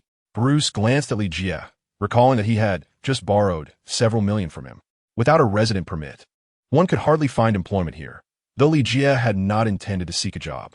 Yet, he could certainly consider opening a shop, and, thus, he nodded in delight at the remark. To his surprise, his task had been accomplished so effortlessly, without even needing to utter a word. He cast a grateful glance at Bruce for his assistance. "Very well then, I wish to take a moment to rest," Tony said wearily. Recently, he had faced numerous setbacks. First, the tragic death of his dear friend Ethan, and now, the revelation about Obadiah, the uncle who had watched him grow up, also presented complications. It was a tumultuous season indeed, as Tony observed the three departing. Perhaps it was time for Stark Industries to seek a partner. Wayne Enterprises would be an excellent choice. Tony examined the projection from Jarvis, revealing a figure clad in black armor, standing atop a skyscraper, a cape billowing behind. Batman. So it was Bruce all along, Tony mused, a smile creeping onto his lips. He hadn't expected Bruce to share his penchant for such pursuits. However, he was not motivated by the same desire to combat crime. And a flicker of anger crossed his eyes. In the high-stakes environment of New York, wealth often facilitated matters. Li Jie's residency permit was swiftly issued, granting him the status of a green card holder. Bruce, however, had no desire to linger in New York any longer. Although the preliminary terms of collaboration with Stark Industries had been established, he needed to return to finalize the details with the Wayne Enterprises board. "Lucius, arrange for the private jet. I must return to Gotham," Bruce instructed as he connected with Lucius Fox over the phone. Lucius was the head of the Technology Research Division at Wayne Enterprises, and Bruce held great trust in him. "Oh, even the idle rich wish to return to Gotham?" Lucius chuckled. "Yes, I just struck a significant deal," Bruce replied, unconsciously glancing at Li Jie. This kid is truly a master of leveraging opportunities. Each time, his opening line seemed to be about discussing a big business venture. Even Selina shot an eye at Li Jie, noting that it was always about grand deals. Yet this time, they had indeed sealed a substantial agreement. The collaboration between Stark Industries and Wayne Enterprises would undoubtedly yield considerable contributions to renewable energy. Chapter 59. Creating Space with Significant Deal. Lucius, unaware of Bruce's character, inquired with curiosity. A smile graced Bruce's lips as he proudly declared, "Wayne Enterprises has officially partnered with Stark Industries." "What?" Lucius was taken aback, quickly responding, "The plane will be landing at New York Airport shortly." This was indeed explosive news, and Lucius found himself momentarily speechless. Such collaborations between major corporations were rare, typically characterized by rivalry. "Thank you," Bruce replied with a grin. "Are you both heading back?" He asked Li Jie and his companion. "Of course not," Li Jie declined. Without mentioning the prearranged venue, how could Gotham possibly compare to the vibrancy of New York? Countless superheroes grace the streets of New York, while how many can one hope to encounter in Gotham? Naturally, Selina had no intention of returning. Her path to redemption remained unfinished. Thus, the duo alighted from the vehicle, watching as Bruce drove away. "Hey, could you take me back to the hotel to retrieve my bike?" Li Jie suddenly remembered that his Batbike was still parked at the hotel. A glance at his phone revealed Tony's generosity. He had even disbursed the first month's salary, a staggering $50,000. As a special consultant, uncertain of his duties, receiving such a substantial sum each month brought Li Jie immense joy. Upon arriving at the hotel, time was not on their side. With Bruce's departure, the rooms were now out of their reach. "Where do we stay now?" Selina inquired, a hint of discomfort in her voice. With her plethora of garments, she regretted purchasing so many. After all, wouldn't it be unfair to save someone else money by not buying them? "I have a place," Li Jie replied, grinning at the freshly credited $50,000. "What about the clothes?" Selina glanced at the Batbike. While it was indeed impressive and armed, it lacked space for her belongings. Mission accomplished. Reward of 10,000 cultivation points. Li Jie was struck by inspiration, pondering whether his system possessed such a function. System, can these items be stored? He inquired with anticipation. Surely, the system must have a space for storage. If not, he could always exchange for something like a storage pouch. He almost forgot that he was a cultivator. The system, however, did not come with built-in space, but the host could utilize cultivation points to create one. How many cultivation points are required for this endeavor? Le silently questioned. 500 points can initiate the development of a space, though it will be quite limited. Only 1 cubic meter in size, the system explained. For every additional 500 points invested, another cubic meter can be established. Casting a glance at his newly credited cultivation points, Li Jie gritted his teeth and declared, "Let us develop 2 cubic meters." With that, 1,000 cultivation points were expended, reducing his balance to 0. Yet, he witnessed a scene that would remain etched in his memory, reminiscent of Pangu separating heaven and earth. Initially enveloped in darkness, a sudden burst of light illuminated the space, revealing the vastness beyond. Regrettably, his investment of cultivation points was too meager. This moment was fleeting, yet it left an indelible mark on Li Jie's mind. "What's wrong?" Selina asked, noticing Li Jie lost in thought. They still needed to transport the box for her clothes. Although they were in a parking lot, it was hardly practical to carry it around. Chapter 60. Acquiring the antique shop. Li Jie looked at Selina and smiled. "Would you like to know what it means to be a cultivator?" Selina simply replied, "I just want to take my clothes." "Same here," Li Jie remarked. With a wave of his left hand, the 2 boxes vanished into thin air. "Ah," Selina gasped, her mouth agape, and after a moment, she inquired, "Is this magic?" "It's sorcery," Li Jie replied with a smile. "Get in the car." Observing Selina still in a state of shock, he mounted his motorcycle and patted the back seat. Selina, unfamiliar with the concept of sorcery, merely shot him a glance before elegantly taking her seat. "Where are we going?" she whispered in his ear. Li Jie accelerated swiftly and responded, "To find a place to stay." This time, he dared not drive too recklessly, for he lacked the shield of S.H.L.D. that would permit such audacity. He navigated steadily to Hell's Kitchen, drawing attention much like the last time. He parked directly in front of the antique shop, which seemed untouched for centuries. Upon entering, he was greeted by the proprietor, who emerged and exclaimed, "You finally arrived. In such a hurry to leave?" Pondering how challenging it must be for an ordinary person to thrive in Hell's Kitchen, he found it hard to believe this owner lacked a few tricks up his sleeve. "A girl has been waiting for you here for quite some time," the owner added, trembling slightly as if recalling something unsettling. Li Jie furrowed his brow at the mention of someone seeking him out. Upon seeing the individual waiting, he understood immediately. It was Selina. At that moment, she appeared pale and delicate, evoking a sense of protectiveness in him. "I've completed all the arrangements. I just need your signature," the owner interjected, eager to conclude matters. Li Jie smirked, realizing the owner was far more anxious than he was. After transferring the necessary funds, the owner swiftly packed his belongings and prepared to depart. "Consider these items a gift," he remarked, referring to the antiques, which were likely mere replicas. "Be cautious tonight. It could get quite eerie," the owner added enigmatically before departing without revealing his name. Nodding in acknowledgement, Li Jie drove the Batcycle inside and promptly secured the door. He had no intention of changing the shop's name, a waste of time, in his opinion. A simple cleaning would suffice, aside from a bit of dust. The place was quite spacious and satisfactory. Selina expressed her fondness for the space, though her discomfort stemmed from the presence of the girl before her. "What's going on?" Selina questioned Li Jie, her brow furrowed. Ignoring Selina, the girl rushed to Li Jie, grasping his hand and pleading, "Brother, please save me." This caused Selina's expression to darken, as she suspected Li Jie of being unfaithful. Li Jie motioned for her to sit and said, "Calm down and explain everything clearly." The girl complied, nodding as she took a deep breath and said, "They discovered me and intend to take me back." "They?" Selina's expression shifted, sensing something was amiss. The distinction between English and Chinese is palpable, as one can discern the manner in which she describes it. "Ah, vampires." Li Jie spoke candidly, having comprehended the sinister implications of his boss's mention of the night. It turned out that Selina had been discovered, and that group of vampires sought to reclaim her. Chapter 61. A task of hellish difficulty. "Vampires?" Selina exclaimed in astonishment. "Such creatures exist?"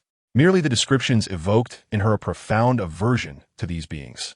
With a look of disdain, she turned to Li Jie and inquired, "Does this mean she's also a vampire?" Li Jie nodded, glancing at Selena. "She is unfortunate. A vampire has taken a liking to her." Instantly, Selena's heart softened, though she did not draw closer to Selena. Many in the world were unfortunate, and she could not possibly extend her sympathy to everyone. Moreover, Selena could no longer be regarded as human. She represented an entirely different species, which naturally repelled Selena even further. Observing her demeanor, Li Jie chuckled. "Her name is Selena, quite reminiscent of yours. But she is nothing like me." Selena offered a brief smile, turning her gaze away from her. "I shall take a look inside," Selena declared, making her way into the shop. She would be staying here for the night, and thus needed to assess the surroundings first. Once Selena departed, Selena gazed at Li Jie with pleading eyes. He was her only hope. If you were to cast her aside, she would have to confront that old man. A shiver coursed through her if captured and returned. She likely would not be spared. Li Jie stared intently at her, conjuring a spark of electricity in his hand. "Ah!" Selena shrieked, tumbling from her chair and retreating hastily. Observing her reaction, Li Jie wore an expression of realization. He inquired, "What did you feel?" Selena, too fearful to speak, continued to back away. Li Jie clenched his hand, making the electricity vanish, and pressed on, "What did you feel?" Selena patted her chest and replied, "I sensed a divine wrath, retribution, a presence of destruction, a silence that engulfs all." With her eyes shut, she expressed her astonishment at the terrifying power Li Jie possessed. It seemed she had indeed chosen correctly. She had learned after some time that he intended to purchase this antique shop. Hence, she had awaited his arrival, and at long last he was here. Li Jie, witnessing her reaction, realized he was indeed the natural nemesis of vampires. Much like holy light, he was an innate counter to these malevolent creatures. Though not overtly apparent, the subtle authority imbued within the electricity was incomprehensible to vampires. His cultivation was of the great path, a culmination of countless powerful beings' insights into the boundless celestial way. The extreme thunder path he had mastered approached the heavenly doctrine, thus naturally subduing these wicked entities. Therefore, Li Jie remarked, "You may stay, but you must assist me and heed my commands." Selena nodded eagerly, willing to become Li Jie's servant. Unlike others, Li Jie, despite his formidable appearance, exuded a sense of security. "Please tidy up this place," he instructed. In truth, he was reluctant to keep Selena around, as he anticipated she would become a source of trouble in the future. Unless he completely eradicated the vampires, tranquility would remain elusive. However, he had no choice but to comply, as the system had assigned him a task. Task announcement: protect the last scion of the bloodline, Selena, fend off the vampire's assaults, and either annihilate or subjugate the vampire clan. Even Li Jie, upon reading the task, lamented its almost insurmountable difficulty. The vampire clan, self-proclaimed aristocrats, had existed for centuries, making their destruction a formidable challenge, let alone their submission. Fortunately, the option of annihilation or subjugation eased his burden somewhat. Such a significant task surely promised substantial rewards. He mused, leaning towards the notion of subjugation. After all, having thrived on Earth for so long, the vampire clan must possess considerable depth. "Is this your first time cleaning?" Li Jie inquired, observing Selena isha glumsidameno. Selena hesitated at his words before slowly nodding. "Then you should learn quickly. There will be plenty of cleaning to do in the future," Li Jie replied lightly. Having a maid dedicated to housekeeping was indeed a favorable choice. With that thought, he entered the store to find Selena. The establishment was sizable, clearly reflecting the previous owner's dedication. Compared to neighboring shops, it had absorbed several others. However, seeing that all others were closed and devoid of business, he contemplated selling it. The building housed numerous rooms, capable of accommodating 7 or 8 people, and with some modifications, could easily house more than 10. In the innermost room, Li Jie found Selena. For reasons unknown, she radiated an aura of perpetual insecurity. Perhaps it was her past that evoked a sense of compassion within him upon seeing her solitary figure on the bed, her head tilted as if lost in thought. He sat beside her, resting his hand on her shoulder. This caused her to tense momentarily before she relaxed. Leaning against him, Li Jie asked, "What are you thinking about?" Selena did not resist, though she appeared somewhat constrained. Yet, She soon eased into his presence and replied, "Nothing. Did you keep that vampire?" "Yes," she asked, quite pitiable. Li Jie said with sympathy. "Then there won't be any trouble tonight," Selena pondered. "Do you dislike trouble?" Li Jie shrugged. "No, I enjoy trouble," Selena laughed. "Especially the kind you bring." Li Jie paused and asked, "What do you mean by that?" "Do you like me, don't you?" Selena purred. Li Jie moved his lips. At a loss for words. He still possessed the characteristics of an Eastern man, lacking the bluntness of Selena. She tilted his head, gazing directly at him. Suddenly, she extended her tongue, licking from Li Jie's chin to the tip of his nose. This stirred something within Li Jie, prompting him to wrap his arms around her waist. Unexpectedly, Selena pushed him away, sending him sprawling onto the bed. "Stay alert, prepare for battle." Selena leaned over him, speaking those words, yet showing no intention of rising. This jolted Li Jie back to reality, nearly ensnaring him in the enchantress's trap. Taking a deep breath, he retrieved Selena's 2 large boxes. Even for her, the abundance of women's clothing was undeniable. Upon seeing them, Selena's satisfaction was palpable, and she smiled, saying, "From now on, you shall carry my belongings." "There is not much space," Li Jie replied promptly. Selena disregarded his comment and began rummaging through her clothes. Hastily, Li Jie shifted the topic, "By the way, did you bring your leather jacket?" At this, Selena lifted her head, tucked her long brown hair behind her ear, and smiled. "So, you like leather jackets?" Chapter 63. Surrender or Die. Li Jie, upon hearing this, quickly slipped away. When he encountered Selena again, it was night. Selena had spent considerable time cleaning the antique shop. Now, she donned her Catwoman outfit, and it was the first time Li Jie fully appreciated her attire. The tight black leather accentuated Catwoman's alluring curves, and she wore a black mask with golden edges, creating an air of mystery. A long whip hung at her waist, and her gloves were adorned with sharp claws that could leave marks on a person's face. Li Jie found himself even more captivated by Selena in her Catwoman attire, for she exuded a wildness and a charm of freedom. As she had expressed, freedom is power. However, Selena was taken aback by Catwoman, recalling descriptions of such individuals, and asked, "Are you a superhero?" Catwoman laughed heartily, then slowly replied, "I am no hero." Casting a glance at Selena, she turned away and vanished. Li Jie soon discovered she had climbed onto the rooftop, resembling a small cat indeed. Smiling to himself, he left the shop door ajar and positioned an antique chair facing the entrance. Observing the still figure of Selena beside him, Li Jie chuckled. "No need to be so tense. They are merely vampires. Were it not for the purpose of testing the vampire's strength, Li Jie would not regard them with any concern. Perhaps in Catwoman's eyes, vampires posed a significant threat, but to Li Jie, they were but a matter of a single punch." Selena nodded, then nervously remarked, "They are quite cruel. Fear not, come here and give me a back rub," he encouraged. Li Jie reclined languidly in his chair. The once bustling Hell's Kitchen was now desolate at night. Save for the nefarious souls that roamed, most ordinary individuals remained safely ensconced within their homes, securely locking their doors. It stood in stark contrast to the vibrant nightlife of New York, with its dazzling lights and intoxicating allure. A few petty thugs attempted to approach Li Jie's antique shop, yet were swiftly repelled by a long whip that seemed to materialize from nowhere. At that moment, 3 impeccably dressed individuals approached, their faces twisted with malice. The Catwoman lashed out with her whip, but her adversaries deftly evaded her strike. It was them.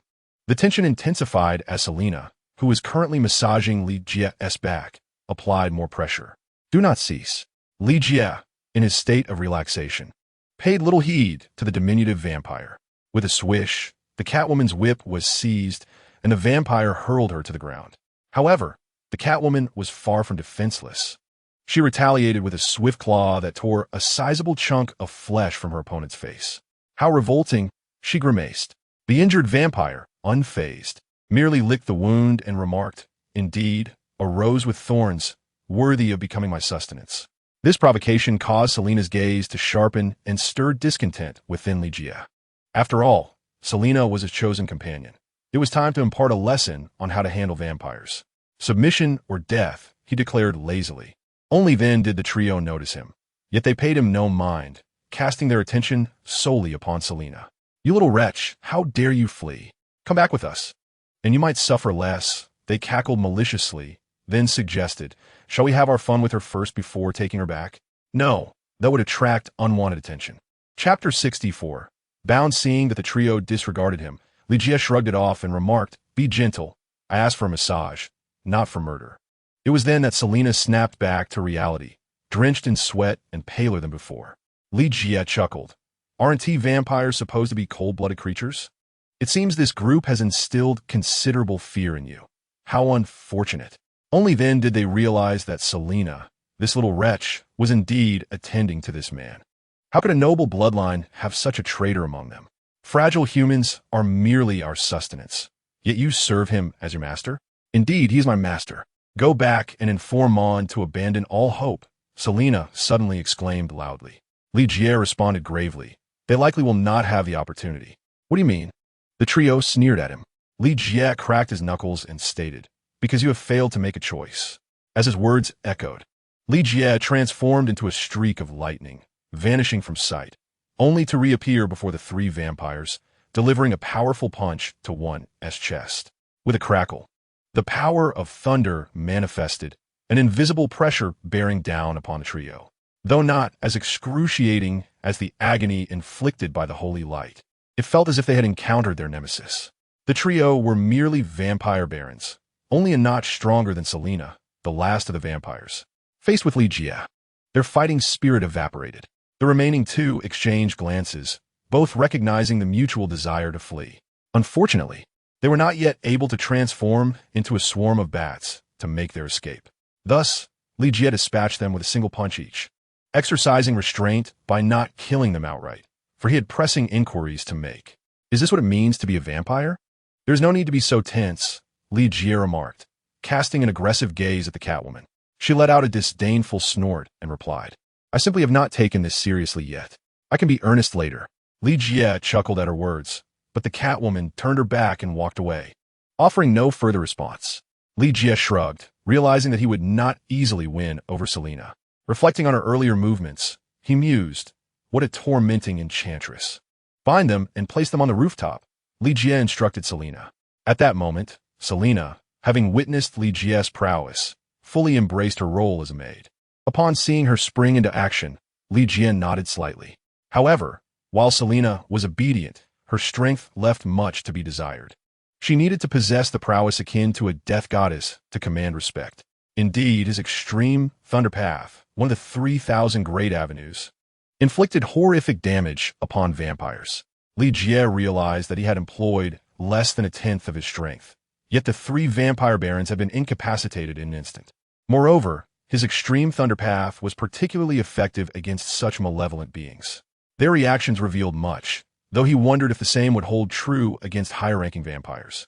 While these three had merely been rendered unconscious, they could not perish until he had extracted their worth. Task reward, 500 cultivation points. Was there a small reward for each completed task? Li Jie felt a surge of joy at this revelation. Clumsy, he remarked to Selena once more. It seemed that before her transformation into a vampire, Selena had been a noble maiden, clearly accustomed to pampering, as evidenced by her ineptitude even in simple tasks like massaging. Consequently, Li Jie took it upon himself to bind the three vampires. Chapter 65.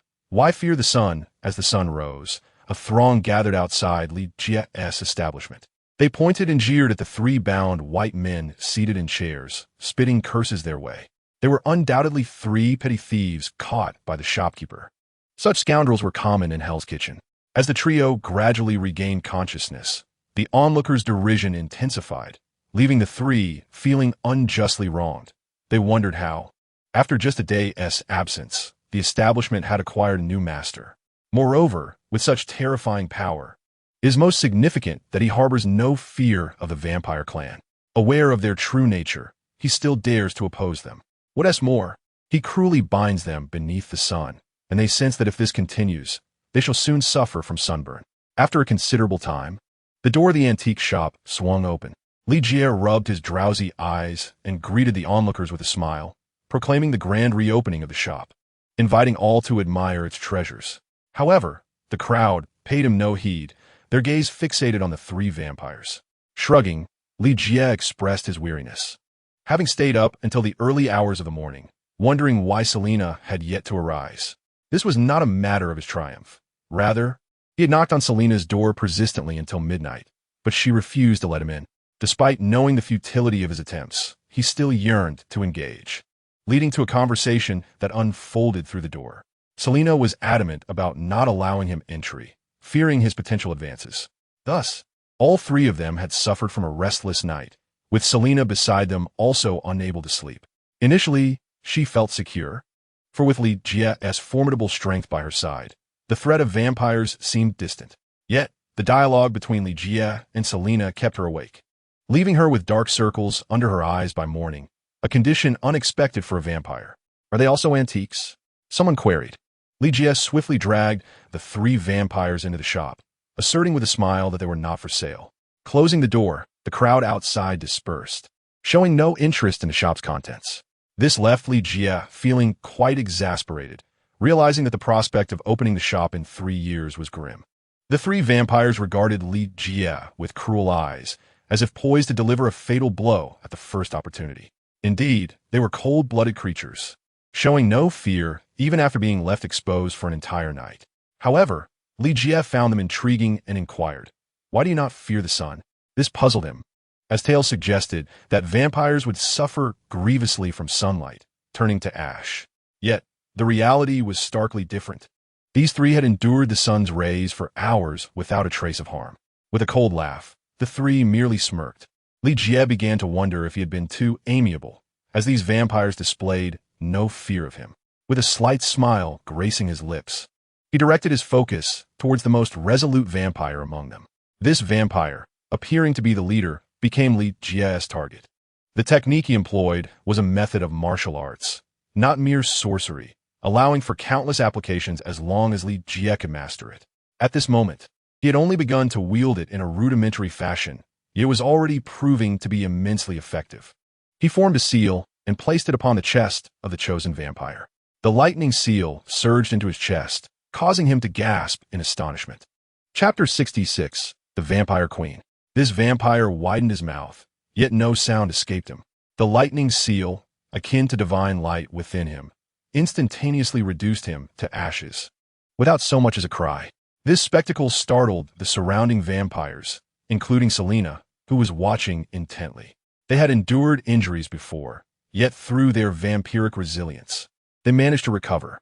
However, none had encountered a foe like Li Jie, who, at the slightest provocation, could extinguish life with such ruthlessness, surpassing even vampire hunters in mercilessness. "Now, answer my question," Li Jie spoke once more. "If anyone hesitates or omits anything, the consequences shall be dire." It was evident that even creatures of the night understood the fear of a superior.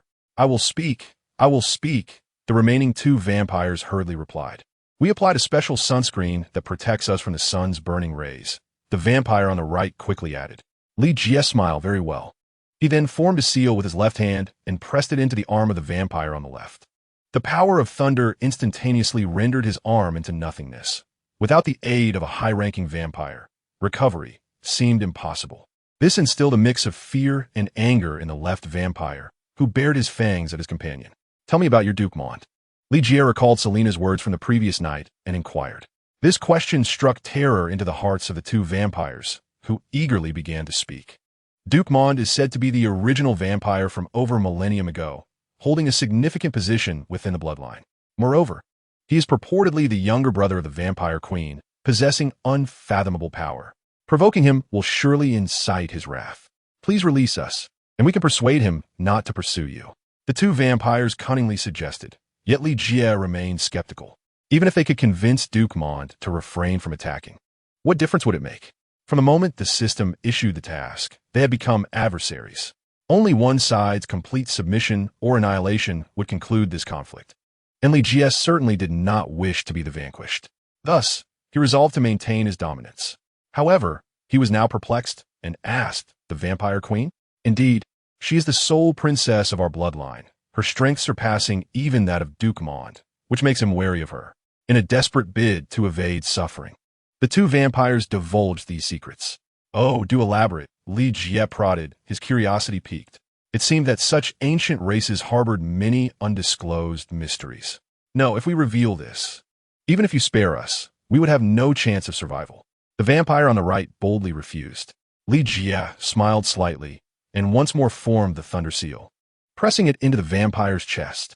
"Disregard my words, and you shall find it impossible to survive," Li Jie remarked, casting a sardonic glance at the vampire to his left, who appeared to him as a demon incarnate. The cries of his companion had faded into oblivion, replaced solely by the overwhelming dread that filled his heart. After all, he had only recently undergone the transformation into a vampire, and he had sacrificed immeasurable cost for the promise of eternal life. Having finally embraced his new existence, he had yet to savor its pleasures, and death was a prospect he wished to avoid at all costs. Thus, he hastily responded, "It is rumored that Duke Mond and the Vampire Queen have long been at odds, embroiled in numerous disputes over power." Chapter 67. The Reward of Last Night. Why? Li Jie inquired, his brow furrowing in contemplation, as such power struggles were far from uncommon. "I do not know. I have merely heard whispers," the vampire replied, shaking his head vigorously. Such secrets were often carelessly divulged by others, and he could not ascertain their veracity. "Then allow me to pose one final question," Li Jie suggested, pausing to gather his thoughts. "Why does human society allow you to exist unchecked?" "I cannot say," the vampire reiterated, shaking his head once more. Sensing the chilling gaze of Li Jie, he quickly added, "All I know is that as long as we do not overstep our bounds, we remain unscathed. Should we transgress, we face judgment from our own kind." "Indeed?" Li Jie mused, his brow furrowing deeper in thought. After realizing he could extract no further information, he incinerated the vampire amidst his fearful and resentful gaze. As for such creatures who preyed upon human blood, he harbored no compassion whatsoever. Moreover, this lowly vampire was clearly ignorant of the deeper machinations at play. Nonetheless, Li Jie had gleaned invaluable insights, at least gaining a better understanding of the vampire race. They could traverse the sunlight like ordinary humans, albeit with discomfort, presenting no significant difference to the untrained eye. Furthermore, it appeared that the mightiest vampires were but a singular prince, though his true power remained a mystery. They seemed to maintain connections with certain so-called higher-ups, or perhaps there existed some form of agreement. Li Jie realized that his grasp of this world, particularly human society, was rather superficial. Yet this held little significance, for he would soon surpass the boundaries of humanity and even Earth itself. Casting a glance at Selena, whose complexion had grown increasingly pallid, he inquired, "Why did you not venture further away just now?" "It is merely a habit I am cultivating, is it not?" Selena responded playfully. "Indeed, quite so," Li Jie concurred, feeling a sense of agreement. As his maid, she ought to have experienced more of the world. Do some tidying up, and perhaps look for the sunscreen they speak of. He had no desire for Selena to be restricted to the night or the confines of their abode. Selena nodded, making an effort to adapt to her new role. She pondered the consequences should she ever find herself separated from Li Jie. Moreover, she realized that she seemed to have developed a slight dependence on Li Jie. At that moment, Selena emerged from the room. As she passed by Li Jie, she playfully extended her tongue and licked his face, sending a shiver down his spine. Leaving him perplexed, Selena then remarked, "Consider this a reward for last night." Li Jie smiled at her words, although the exact reason behind them eluded him. Could it be that his company during her lengthy musings had touched her? "Where are you off to?" Li Jie inquired, noticing Selena leaving directly. "I have no desire to linger in this dismal establishment all day," came her voice from outside. She continued, "Oh, come out and greet the guests. Your first patron has arrived." Li Jie shook his head. After all, he could not confine Selena, and it was perhaps for the best that she ventured out to explore New York. As for whether she would be taken advantage of, it was more likely she would be the one doing the bullying. Subsequently, Li Jie turned his attention to his first customer. He smiled faintly, surprised at how long they had held out before seeking him. Their resolve was commendable. Chapter 68. The thirst for power. The visitor was, of course, Melinda, though she was not there to make a purchase, but rather to meet Li Jie specifically. Observing Selena tidying up in an unusual manner, Melinda sat across from Li Jie and asked, "Who is this?" "An employee," Li Jie replied, signaling for Selena to step away. The ensuing conversation would be privy only to Li Jie and Melinda. "You desire power?" Li Jie knew how to pique her interest. Thus, he cut straight to the chase at a moment when Melinda was least guarded. Most tend to exchange pleasantries before delving into the crux of the matter, but Li Jie was decidedly direct. Melinda was momentarily taken aback, prompting Li Jie to continue. "I see a yearning for power in your eyes. I sought you out to discuss business." Melinda clenched her teeth, determined. for she felt her composure shattered in an instant by Li Jie's words. Why hasn't T. Coulson come? Li Jie. This trivial matter does not require his presence, Melinda insisted, handing Li Jie the documents she held. He accepted them, which merely sought his agreement not to engage in actions detrimental to the nation and its people. In truth, Li Jie was quite straightforward, and he promptly affixed his signature. Contract? To someone of his caliber, it was merely a jest, a formality for the sake of appearances on both sides. Should he wish to annul the contract, he could do so at any moment. Nick was aware of this, yet all he needed was Li Jie's response. Melinda took the documents back. Yet she showed no inclination to depart. If you did not thirst for power, you would not be here, Li Jie remarked with a smile. The memory he had left with Melinda was not particularly pleasant, especially regarding that heartstone. Thus, Melinda found herself somewhat reluctant to approach Li Jie, even contemplating delivering him a punch. Yet, she could not resist the allure of his power, a temptation that was undeniably enticing. Although Li Jie had not yet revealed his capabilities, the effortless manner in which he controlled lightning was not something an ordinary mutant could possess. In comparison to other mutants, they appeared utterly mundane. Furthermore, he had claimed that his strength stemmed not from mutation, but from rigorous training. This revelation stirred something within Melinda, as an Asian. She possessed a modicum of understanding regarding cultivators, never imagining they truly existed. Regardless of whether it was cultivation or not, she felt a profound attraction to the idea. I do not desire power, for I am already a non-combatant. Melinda maintained her stoic expression. A non-combatant? Li Jie exclaimed dramatically, the illustrious Iron Knight. What else could you possibly do if not fight?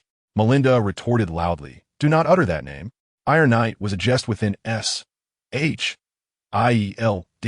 yet no one dared to speak it in her presence. It represented a painful memory, a reminder of her inadequacy when faced with challenges. To this day, she harbored resentment towards herself for lacking strength. This was also the reason for her visit to Li Jie. While it confirmed her insufficient aptitude, she was eager to strive for improvement. Look, if you possess strength, everything will change. Li Jie, unfazed, replied lightly. And I am the one who can grant you that strength. Why should I trust you? Melinda felt a stirring within her at his words. If she were powerful, everything would indeed be different. Chapter 69. Our collaboration, no. The question is, how can I trust you? Li Jie's smile faded as he responded. You remain uncertain. Come find me when you have clarity. Melinda, feeling somewhat dazed, nodded and exited the antiquities shop. Behind her, Li Jie softly remarked, only when you have witnessed true power will you yearn for it. Melinda dialed Nick's number, her heart wavering, and eventually stated, target secure, poses no threat. Despite Li Jie's manipulative tactics, she found herself favoring him, or rather, intrigued by the strength he spoke of. To send a few people to monitor him, she concluded. She reasoned that if Li Jie were to act out of line, she would need to justify her decisions. Uncertain of Li Jie's true intentions, she instinctively judged him to be exceedingly dangerous. Taking a deep breath, Melinda drove to S-H-I-E-L-D headquarters to secure Li Jie's file. Li Jie mused how Obadiah still lived so freely, suggesting that Tony had yet to confront him. Yet, it was understandable, although they had uncovered his embezzlement. No evidence linked Obadiah to any covert actions. To take action, one must possess at least some proof. However, Obadiah is quite cunning. Even though Jarvis tirelessly attempts to infiltrate his private computer for 24 hours a day, he remains impervious to such incursions. This incites suspicion and vigilance within Tony. Yet he finds himself lacking a compelling reason to act. Given the nature of their relationship, Tony is powerless to confront Obadiah. Even if it were a matter of misappropriating $100 billion, he would be at a loss. Consequently, Obadiah remains blissfully unaware that Tony has begun to harbor doubts about him, continuing to live his life with carefree ease. He even visits Li Jie's shop. Although the group meanders about the store, Li Jie does not perceive them as genuine shoppers. Hello, Obadiah Stain, he greets as Obadiah takes a seat before him, flanked by several bodyguards clad in black. The guns they bear are nearly in plain sight, intended to exert pressure on Li Jie. Li Jie extends his hand to shake Obadiah's, introducing himself, Li Jie. I am aware of you. Obadiah gestures toward Li Jie and offers him a cigar, which Li Jie declines, as smoking is not to his taste. You're quite unfortunate. This box of cigars costs $30,000. Obadiah chuckles, placing a large cigar between his lips. After lighting it and exhaling a puff, he remarks, Mr. Li Jie, I believe we could collaborate. Li Jie glances at Selena, signaling her to return to the house, which leaves her feeling awkward, having done nothing all day while needing to avoid the visitors. Am I not already collaborating with you? Li Jie feigned confusion. Obadiah quickly waves his hand, insisting, No, you understand my meaning. I'm not of the same ilk as Tony. What do you mean? Li Jie presses further. Our collaboration does not involve Tony, Obadiah clarifies. From the channels of Stark Industries, Obadiah has gleaned information about Li Jie. Li Jie is exceedingly enigmatic, having come to meet Tony with a representative of Wayne Enterprises, and inexplicably becoming a special consultant for Stark Industries. Although the specifics of his consultancy remain unclear, that is of little consequence. What matters is his curiosity regarding their conversation that day. He is eager to uncover what Tony and Bruce discussed. Chapter 70. A remedy. The collaboration between Stark Industries and Wayne Enterprises has thoroughly startled Obadiah. Moreover, there is an insinuation of Li Jie's involvement in this matter, prompting him to rush over. What he did not anticipate, however, is that this special consultant for Stark Industries has acquired an antique shop. Why is this not related to Tony? Li Jie feigns a protective stance for his employer. By collaborating with me, you will reap greater benefits, will you not? Obadiah states. What Tony can offer you, I can provide as well. What he cannot, I can also deliver. With unwavering confidence, Obadiah asserts that he has discerned Li Jie's character through his shop and prior information, a fondness for beauty and a passion for wealth. After all, how else could a special consultant with a nominal position earn several $1,000s each month? Regarding the enchanting beauty, the previously Na-Vi Selena, and that woman who accompanied him to the Stark Group, they must surely be his mistresses, correct? What do you wish to know? Li Jie inquired. Why are the Stark Group and the Wayne Group collaborating? Obadiah asked. It is due to the Stark Group's new technology, Li Jie replied vaguely, leaving Obadiah to speculate further. However, this left Obadiah somewhat dissatisfied. Yet, since Li Jie had not yet agreed to collaborate with him, he refrained from pressing the matter. Li Jie observed the weapon at the waist of Obadiah's subordinate and asked, What new weapon is this? He noticed that the firearms carried by Obadiah's men seemed rather unusual. This is merely a model, a new type of electromagnetic gun. Though we are unable to make it operational, Obadiah lamented about the new weapon. If Tony were to handle it, success would likely come easily. However, his subordinates were incapable of such feats, akin to how Tony managed to miniaturize the nuclear reactor single-handedly, while his own team could not replicate the achievement. May I take a look?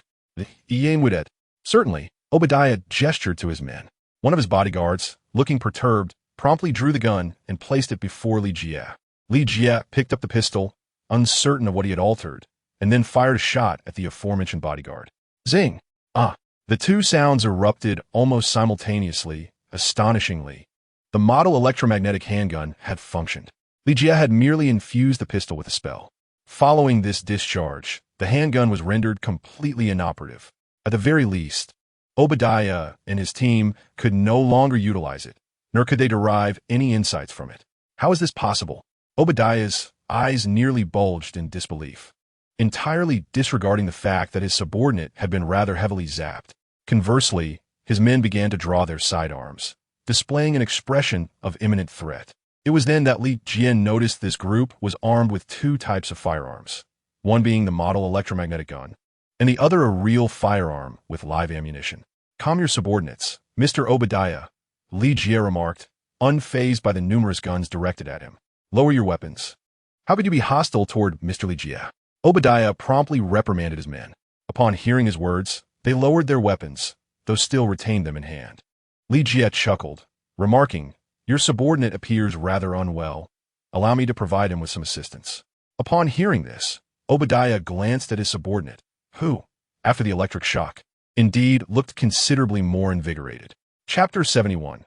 The pride of genius. Obadiah certainly did not believe Li Jie's whimsical claims, merely stating, he does seem more spirited. He then picked up the discarded electromagnetic handgun that Li Jie had cast aside and examined it closely. Regrettably, the material was subpar, having been completely ruined by the shot, rendering it impossible to discern any further details. Mr. Li Jie, how did you accomplish this? Obadiah marveled. His numerous scientists had been unable to complete the task. Yet Li Jie had merely lifted a finger. The power he wielded appeared formidable. The reason for his subordinates' distress was evident. As one had been incapacitated by an electric shock. It's quite simple, Li Jie replied nonchalantly. However, Obadiah remained unsatisfied, pressing on with his inquiry. Is there any core technology involved? Yet, from Li Jie's demeanor, it was clear he would not divulge further information. With a sigh, Obadiah seemed to make a resolute decision. Li Jie's expression grew serious. Should Obadiah choose to take action, he too would not show mercy. Obadiah then stated, I would like to extend a sincere invitation to Mr. Li Jie to collaborate with me. Oh, Li Jie responded, intrigued. I have a secret to share. I have decided to part ways with Stark Industries, Obadiah revealed. This revelation did not surprise Li Jie. Rather, he was curious about the reasoning behind such a decision. If one intended to eliminate Tony, wouldn't the aftermath of Howard Stark's incident be the opportune moment to act? Thus, Li Jie inquired why. Obadiah took a puff from his cigar and nodded, saying, Indeed, Tony is a genius. He succeeds rapidly in nearly all his endeavors, and his creations are undeniably exceptional. However, he shook his head, his inventions possess significant flaws. They cannot be mass-produced, which restricts usage to only a select few. But what are we? We are arms dealers. Our goal is to conduct business, Obadiah proclaimed loudly. Upon hearing this, Li Jie understood immediately. Were he in Obadiah's position, he too would likely wish to eliminate a partner as reckless and unfocused as Tony. As noted, Tony was indeed a genius, yet such brilliance often carries an air of arrogance. He could effortlessly create weapons that were both mass-producible and marketable, but his pride led him to disdain such endeavors. This infuriated Obadiah. Tony occupied a privileged position, indulging in frivolities while contributing nothing. Only Obadiah was genuinely committed to the welfare of Stark Industries. Thus, he resolved to overthrow Tony and, leveraging his connections and preparations, to establish a military enterprise that would fully supplant Stark Industries. Li Jie represented a glimmer of hope. With but a slight movement, his electromagnetic weapon model could be operational.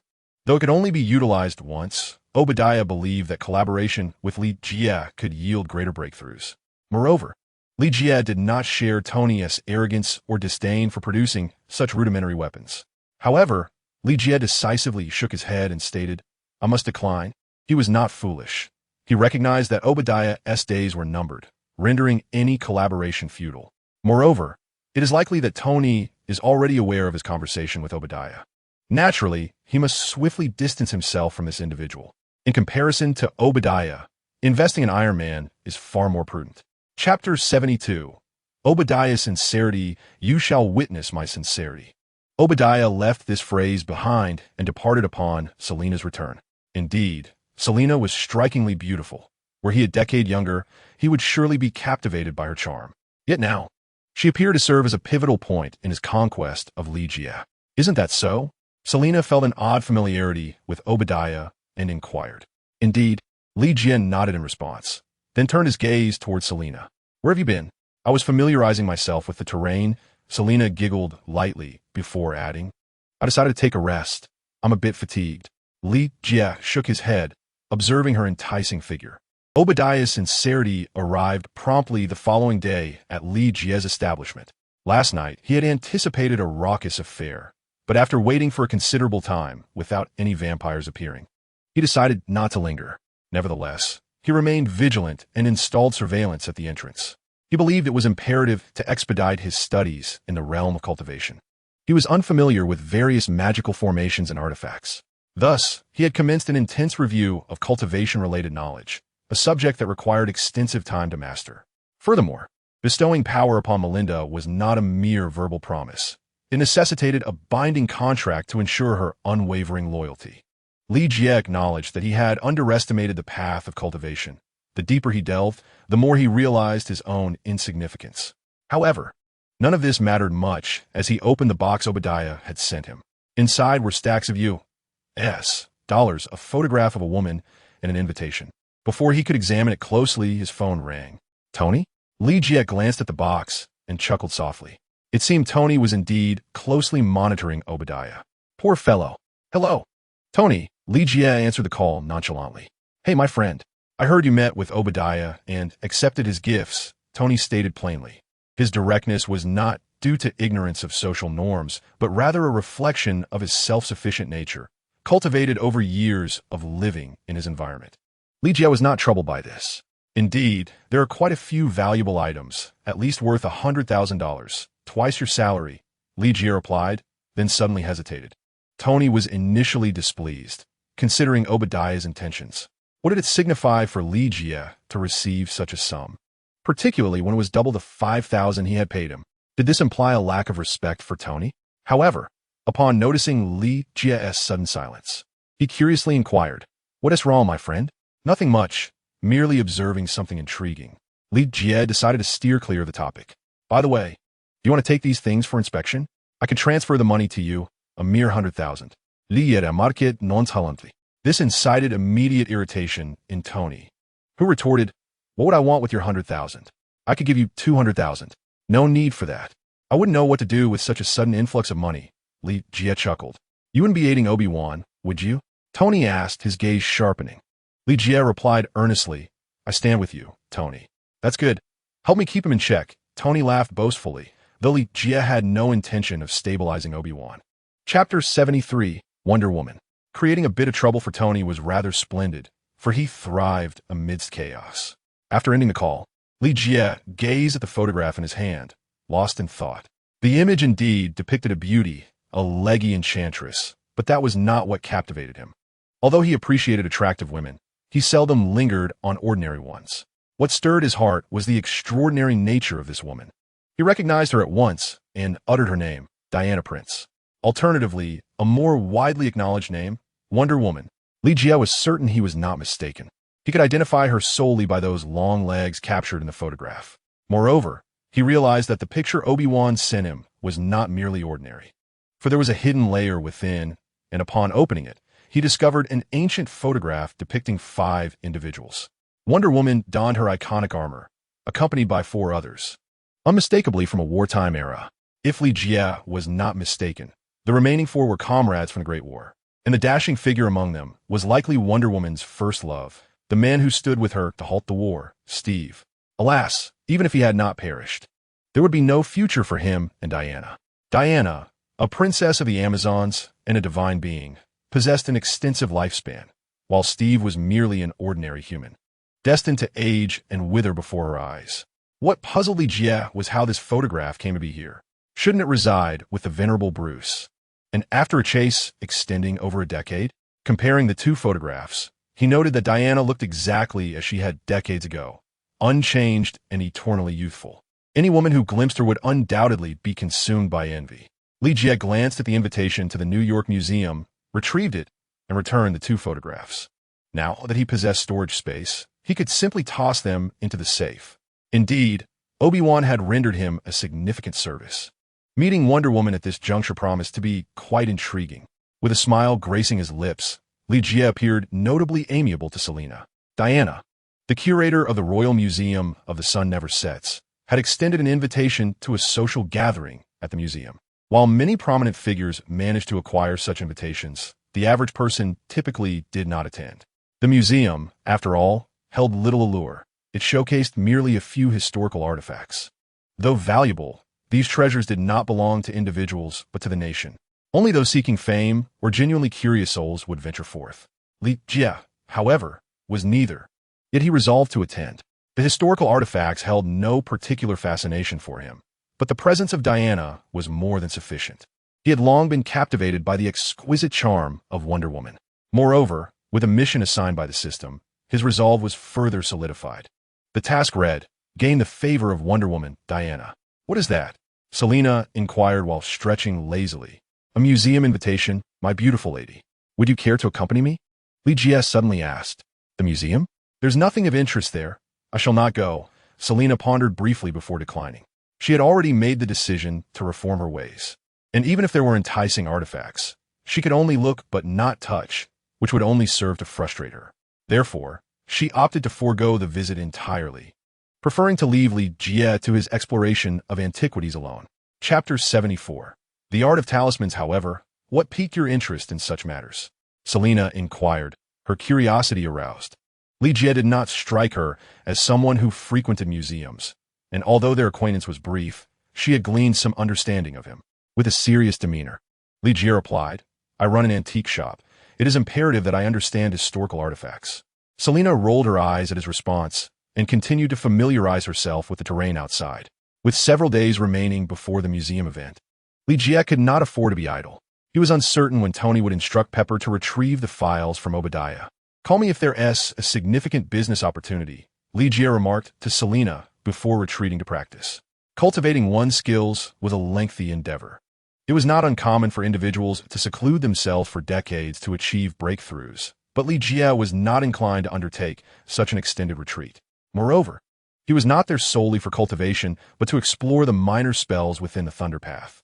While there were no fixed incantations, Li Jie had the freedom to innovate, which granted him considerable latitude. He decided to channel the power of lightning into his feet, potentially enhancing his speed beyond that of even the Flash. However, as soon as the lightning surged through him, he collided with the wall. Fortunately, his body had grown quite resilient. Otherwise, the impact would have left him dazed. It seemed this technique could only be employed in open spaces. Shaking his head, Li Jie commenced his studies of other disciplines. He currently possessed 500 cultivation points, yet he had nearly expended them all in this endeavor. The last 3 vampires provided him with 500 cultivation points, which he utilized to purchase various texts on cultivation. However, this led him to realize that the task regarding the vampire empire appeared to be quite substantial. It encompassed numerous branches, and any careless completion could yield rewards. Furthermore, it seemed that the system could accommodate more than one task, as evidenced by the recent assignment involving Wonder Woman, which was an entirely separate endeavor. Where there are cultivators, there are also those who have fallen into the path of darkness. The system does not discriminate between righteousness and malevolence. It meticulously records both. Within the realm of darkness, there exists a particular spell capable of forging connections between individuals. Li Jie resolved to practice this spell. How else could he ensure Melinda's loyalty? Although this practice is deemed nefarious by cultivators, Li Jie believed it ultimately depends on the individual. As long as his heart remained untainted and filled with light, this spell would not be malevolent in his hands. This spell belongs to the category of talismans, necessitating the drawing of symbols on a person's body. However, Li Jie lacked foundational knowledge of talismans and thus had to start from scratch. Fortunately, the most basic talismans do not require advanced materials. Otherwise, acquiring such resources would prove difficult for him. Moreover, he had no additional cultivation points to exchange. If he had ample points, he could procure countless cultivation resources. Consequently, Li Jie resorted to practicing with the finest rice paper collected from the antique shop. For him, drawing talismans resembled painting, though the shapes grew increasingly complex and challenging to render accurately as he progressed. Li Jie found it difficult to achieve precision in every stroke, compelling him to practice diligently. After dedicating an entire day, he merely managed to grasp the fundamentals. Furthermore, he had yet to inscribe on specialized materials, leaving him uncertain about the results. However, he did not rely heavily on this endeavor, so he remained relatively unconcerned. Nonetheless, the lack of business throughout the day left him feeling rather desolate. Chapter 75. I can only offer you technology in the following days. New York appeared remarkably tranquil. No significant events transpired. If anything could be deemed momentous, it would be the impending exchange conference at the New York Museum. However, Obadiah's patience waned. Although he was aware that tomorrow would bring him the opportunity to collaborate with Li Jie, he found himself unable to wait any longer. The immortal woman possessed an allure that was undeniably lethal to Li Jie. He was acutely cognizant of this fact, coupled with her extraordinary beauty and long legs.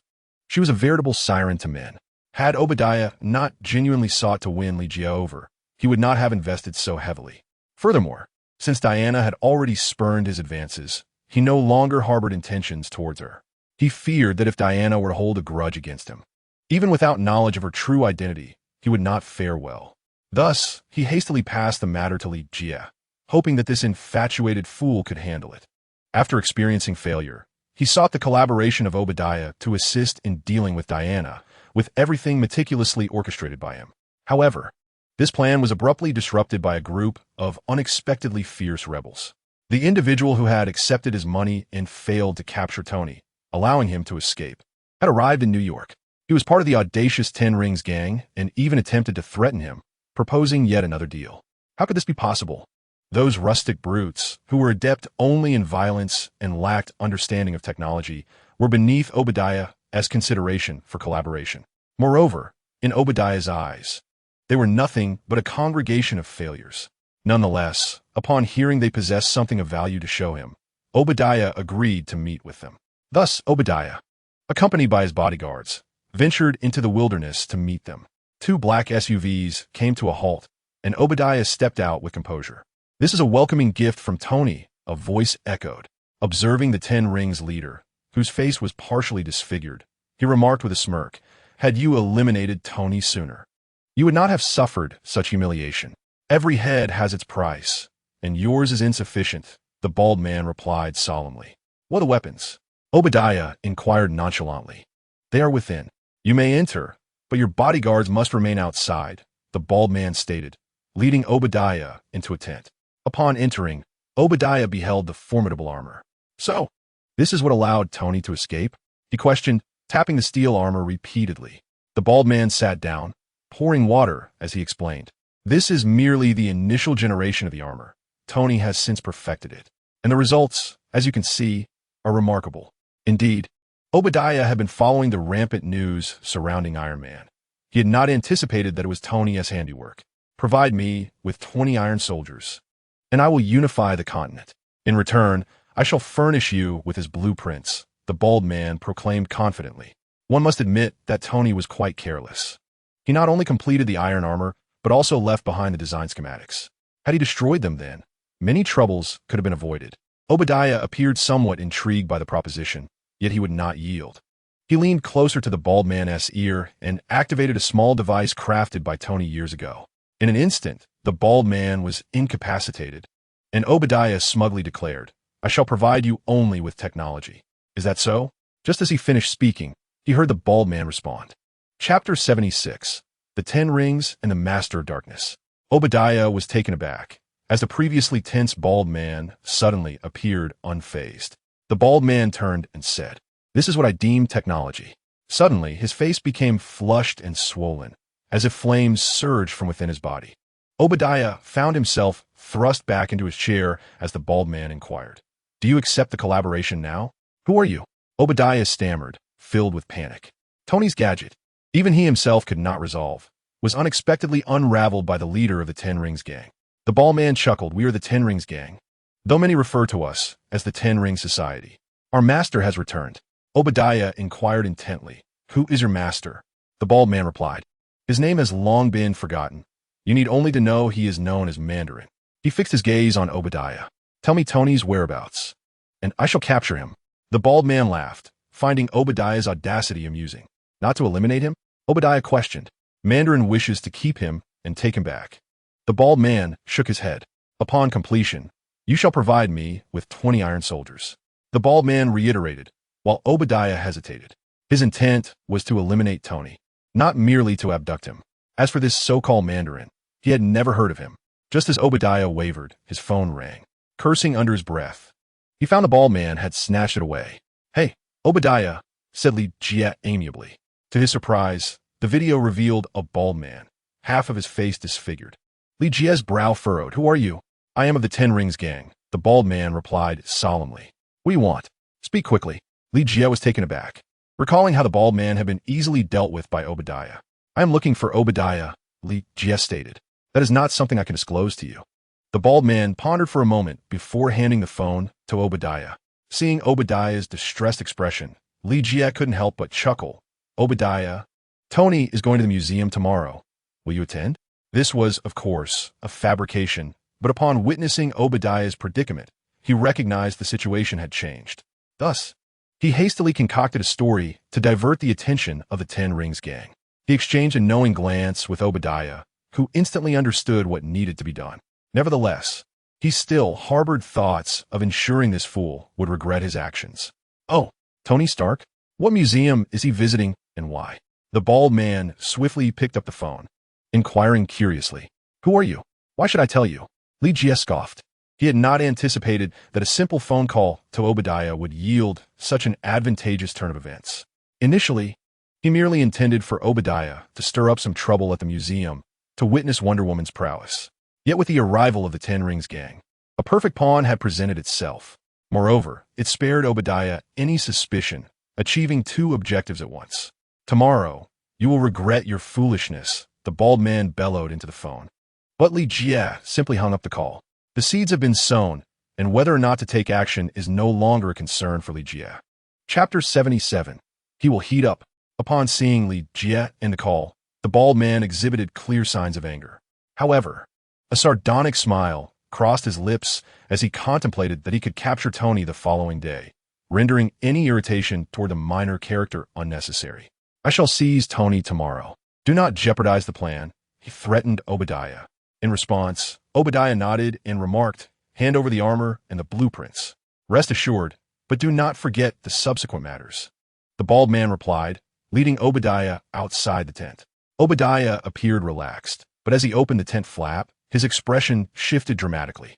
His bodyguards had been disarmed and were now kneeling on the ground, hands on their heads. Meanwhile, members of the Ten Rings gang swaggered about, smoking opium with audacious grins. A burly man approached, conversing with the bald man in a language Obadiah could not comprehend. After a brief exchange, the bald man sneered, "Old friend, your men are not behaving." Obadiah remained unfazed and replied, "It is all in the past." The bald man released Obadiah and adjusted his attire, instructing his subordinates to remove everything from within. "What is happening here?" Obadiah inquired, frowning as he gazed at the severed body of one of his men. His remaining subordinates trembled, muttering, "He will heat up." "What?" Obadiah inquired, somewhat puzzled, only to be met with the bald man's cold retort. "This is not for you to understand. Only Tony Stark can unravel this." Obadiah furrowed his brow, but calmly entered the vehicle. Once the convoy departed from the outskirts, he retrieved his phone and dialed Tony. Upon seeing Obadiah's name flash on his screen, Tony's demeanor soured, yet he feigned cheerfulness as he answered. "Obadiah, which lovely lady are you with now?" He jested, though the pretense of indifference before an imminent threat made him uneasy. "Tony, may I borrow your car?" Obadiah replied without the spirit for banter. Tony frowned momentarily, but quickly relaxed, saying, "Sure, take it for as long as you need. It's yours." "I'm not interested in your car. I merely need it for tomorrow," Obadiah clarified before ending the call. He could not fathom why he was aiding Li Jie, knowing full well that Tony would not frequent a museum. In fact, Tony would much prefer to spend an entire night at a nightclub. However, the thought of the bald man's repugnant visage darkened Obadiah's expression. At that moment, Tony too wore a grim face, pondering why Obadiah needed to borrow his car. As a vice president of Stark Industries, surely he could afford one. There were countless luxury vehicles parked in his lot. Thus, Tony instructed Jarvis, conduct a thorough scan of all those cars. After expressing his concerns, Tony descended to inspect the sleek sports car thoroughly, yet he uncovered nothing amiss. He smacked his forehead, realizing that Obadiah would undoubtedly wait until the car returned to conduct a thorough examination. Instead of feeling relieved, Tony's anxiety intensified. It was evident that Obadiah was contemplating action. Could he be losing his restraint? Tony rubbed his hands together, oblivious to the fact that he had fallen into a trap. Obadiah harbored no intention of taking action against him. In reality, another group was plotting to deal with him, which meant Tony was destined for disappointment. Chapter 78. Museum exchange. The following morning, Li Jie rose early, brimming with excitement for the special events that awaited. Selena, noticing his exuberance, felt an unsettling premonition. "Are you certain you do not wish to accompany me?" Li Jie inquired with a smile. "Not interested," Selena replied, stretching languidly. "What a pity. Many artifacts will be showcased," Li Jie lamented. Selena shot him a dismissive glance before stating, "I'll be tending the shop today. I'm even contemplating whether to close." Li Jie nodded in agreement, acknowledging that although few customers frequented the shop, curiosity could draw in unexpected visitors. As for Selena, he held no hope that she would manage the store independently. Li Jie arrived at the New York Museum before the ceremony commenced. However, the venue was already teeming with eager onlookers, their curiosity about historical artifacts palpable. He stood at the entrance for a while, waiting for the doors to open, noting that many individuals from various countries had gathered, conversing in a multitude of languages. It seemed that representatives from other national museums had arrived, yet he wondered where Diana could be. He scanned the crowd, but her presence eluded him. Shaking his head, he temporarily abandoned the thought. Finding Diana among so many was akin to searching for a needle in a haystack. Furthermore, he was uncertain how to approach her. Should he simply present a photograph? That seemed rather inappropriate. He ought to understand her better first. As Li Jie pondered, a striking yellow sports car approached, prompting a flurry of excitement among the surrounding journalists. After all, this was an international museum exchange, and the media was keenly interested. It was Tony Stark's car. Tony? Isn't he in a bit of a predicament lately? Regardless, they decided to interview him regardless of the circumstances. The crowd surged, all eager to converge upon Tony, leaving others uncertain if the newcomer was indeed Tony Stark, as only he could drive such a vehicle. Tony, watching television at home, was perplexed. Did Obadiah truly desire his car merely to attend an exchange event? Li Jie refrained from following the throng, fully aware that this was Obadiah's strategy to lure the Ten Rings gang into the open. As the crowd congregated in one area, Li Jie swiftly entered the already open doors of the museum. By the time the media discovered that the figure was not Tony Stark, the space had become too congested to allow further entry. Nevertheless, the news had been disseminated, and there was no indication of a retraction, even if the identity was erroneous. Moreover, under the strict directive from superiors, it was imperative to report on Tony's presence at the scene. The New York Museum was adorned magnificently, showcasing the essence of an economic metropolis. Towering structures, opulent decor, and artifacts steeped in history filled the space. Shortly thereafter, Li Jie spotted a striking silhouette imbued with a sense of nostalgia. After observing for a moment, he surmised that this was indeed his target. As he approached, Diana keenly sensed his presence. A fleeting glance was all she afforded him before returning her focus to the artifacts on display. Li Jie examined the items closely. Among them was a set of civilian attire, appearing quite ancient and evidently tailored for a woman of elegant stature. He addressed Diana, "Beautiful miss. Does this ensemble possess a tale?" Chapter 79. A first encounter with Wonder Woman. Diana turned to regard Li Jie earnestly, then gazed upon the attire with a sigh. It harbors no particular story, merely a garment worn by a man who contributed to the world, gifted to his most cherished woman. A smile graced her lips, as if she were lost in reminiscence. This brief exchange imparted upon Li Jie an understanding of the narrative behind the garment. He realized it was the very outfit Steve had procured to ensure Wonder Woman's appearance remained unremarkable. The story entwined with it was undoubtedly admirable. Li Jie said, astonished that Wonder Woman was, after all, a woman of genuine sentiment, still reminiscing about Steve, who had long since passed. This only further attested to her remarkable qualities, deepening Li Jie's empathy for her. The pain of immortality weighed heavily, as one's beloved inevitably faced the passage of time and its accompanying trials, a sentiment seldom grasped by others. Indeed, Diana nodded with a smile. I have emerged from my sorrow. Such an extended lifespan brings not only the passage of years, but also the shifts of the world. Hello, I am Li Jie, he declared with a smile, extending his hand. Upon hearing his introduction, Diana reciprocated with a smile. Diana Prince. What a beautiful name, Li Jie complimented. Mr. Li Jie is not lacking either. Are you of Huaxia descent? Diana inquired with curiosity. Li Jie nodded affirmatively. Indeed, how could you discern so quickly?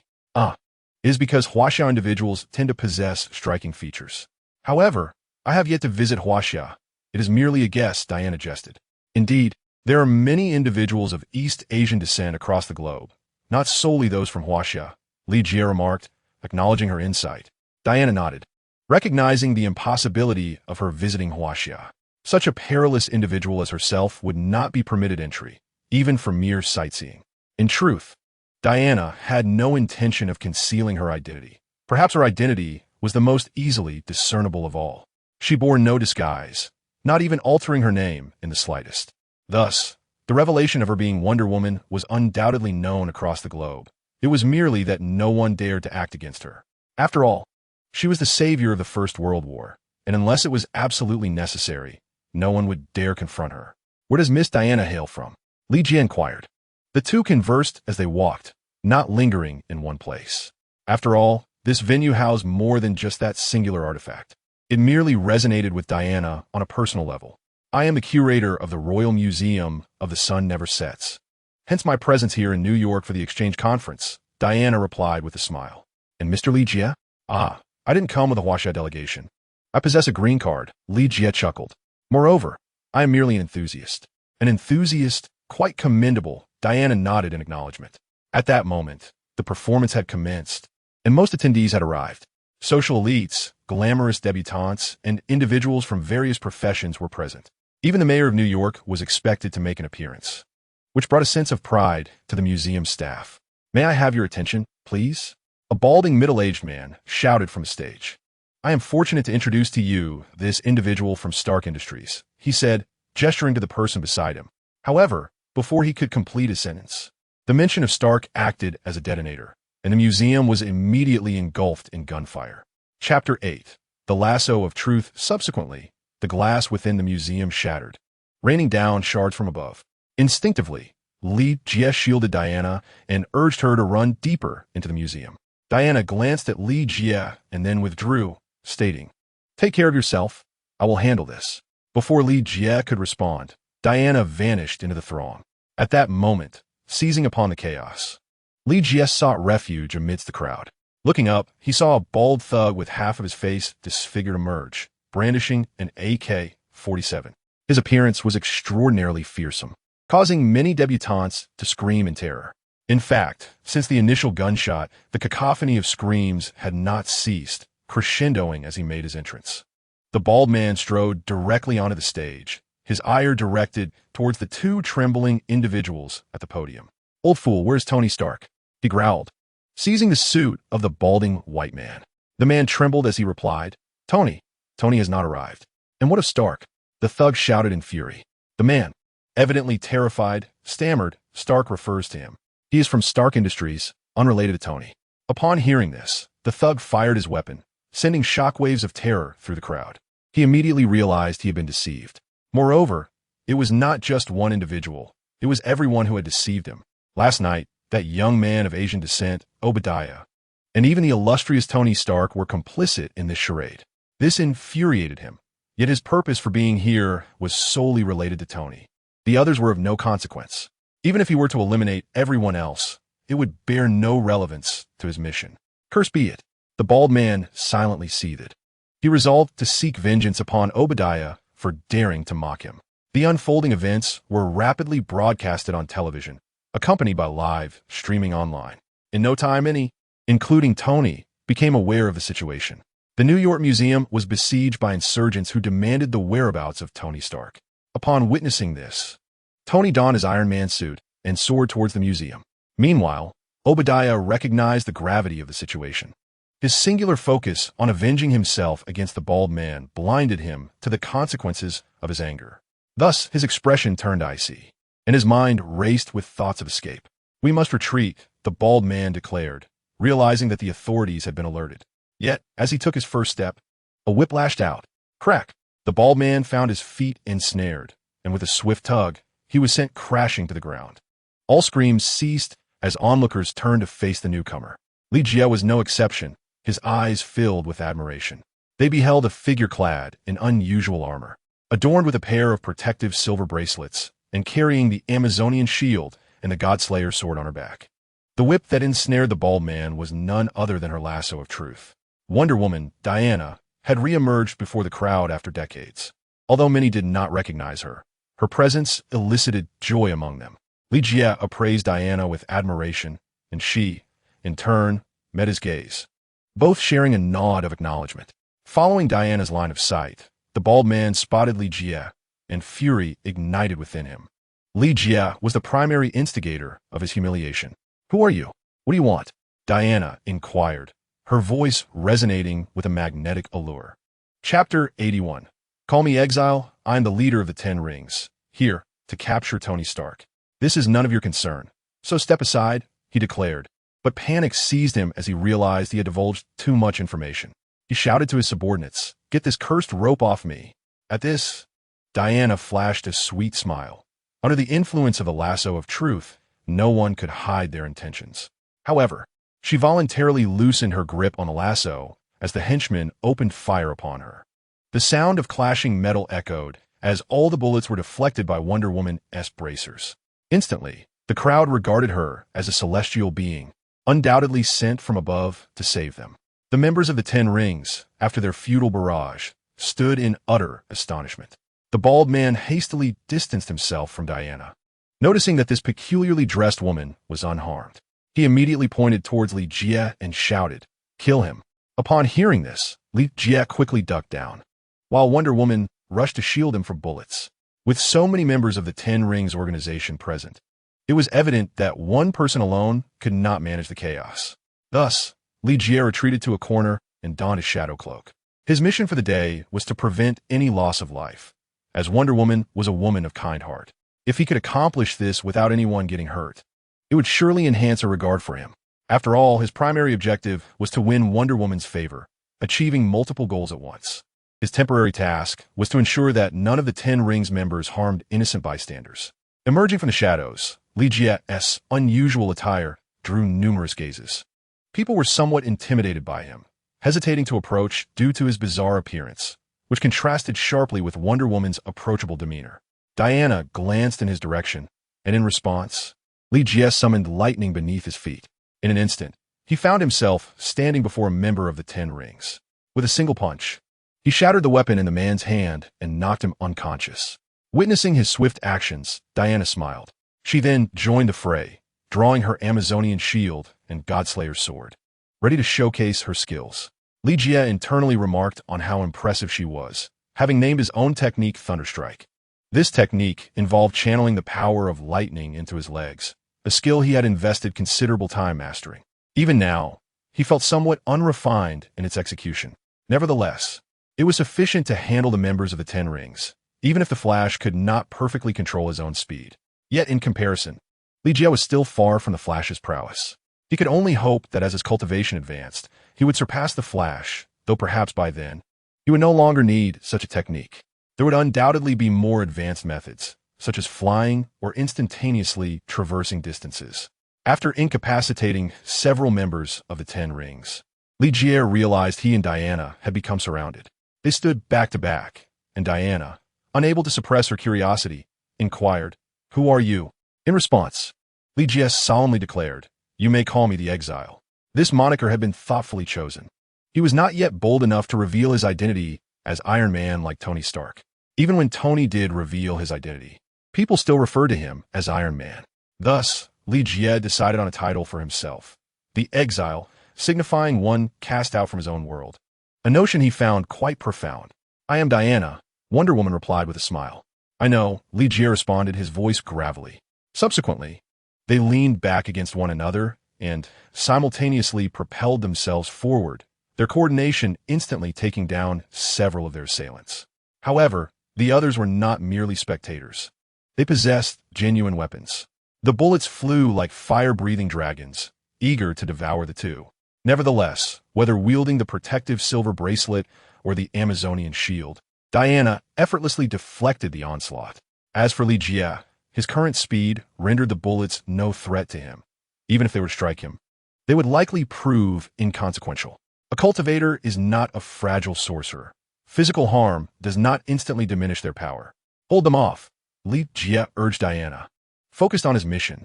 Upon witnessing his intentions, Diana promptly exclaimed, "Leave it to me," as she brought her shield down hard, incapacitating one of the henchmen. Li Jie advanced to the forefront, addressing those still frozen in fear. "Hurry and get out. Do you think this is a show?" The crowd snapped back to reality, hastily surging toward the exit. "Slow down.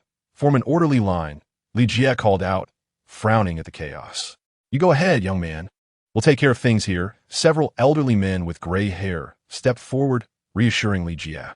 "Very well. I shall deal with him first." Li Jie nodded in agreement. However, before assisting Diana, he needed to eliminate the remaining threats.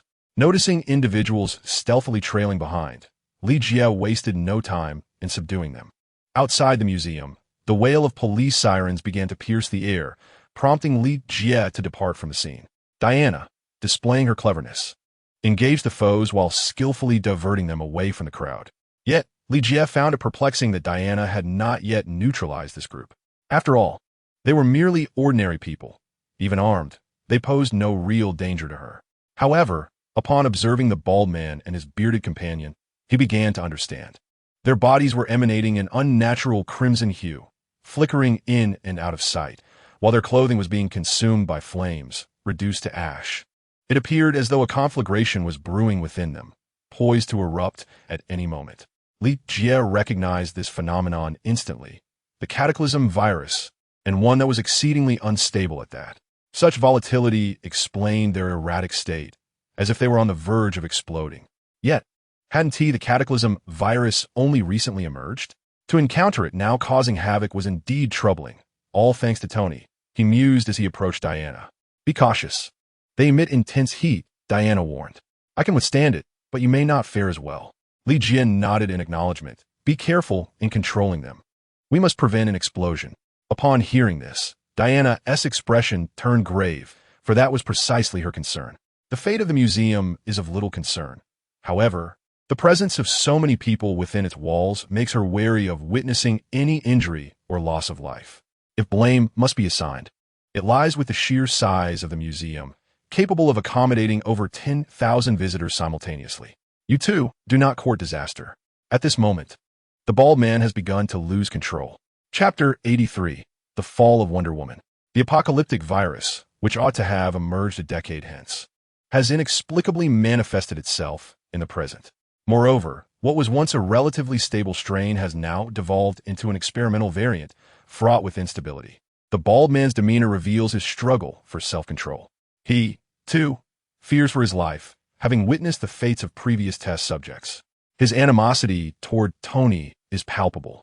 Were it not for Tony's escape and the unexpected concern for Masterman, he would never have been compelled to inject himself with this apocalyptic virus, which has driven him to a dead end. Only Tony Stark possesses the means to resolve this predicament, leaving the bald man with no recourse but to consider kidnapping Tony. As for defying Masterman's orders, he lacks the courage to do so. Consequently, he harbors a profound hatred for the man and woman standing in his way. With a furious roar, he charges at Li Jie. Simultaneously, his arm radiates an intense heat, resembling a metal rod heated to several thousand degrees. The temperature achievable by the apocalyptic virus could effortlessly cleave Iron Man's armor in two. Naturally, Li Jie dares not confront this head-on, even after successfully establishing his foundation. He refrains from a direct clash with such an unstable threat. Fortunately, he has developed a technique to evade attacks, enabling him to avoid harm despite the overwhelming force of the apocalyptic virus. This infuriates the bald man, who finds himself unable to subdue Li Jie. At present, he cannot afford to engage the bald man directly. His only option is to provoke an explosion. However, should the bald man detonate, a significant portion of the museum would be affected. The evacuation of individuals within the museum is far from complete. Although the exterior has been cordoned off by the police, the crowd remains in a state of disarray, clinging to a semblance of order as they gradually make their way outside.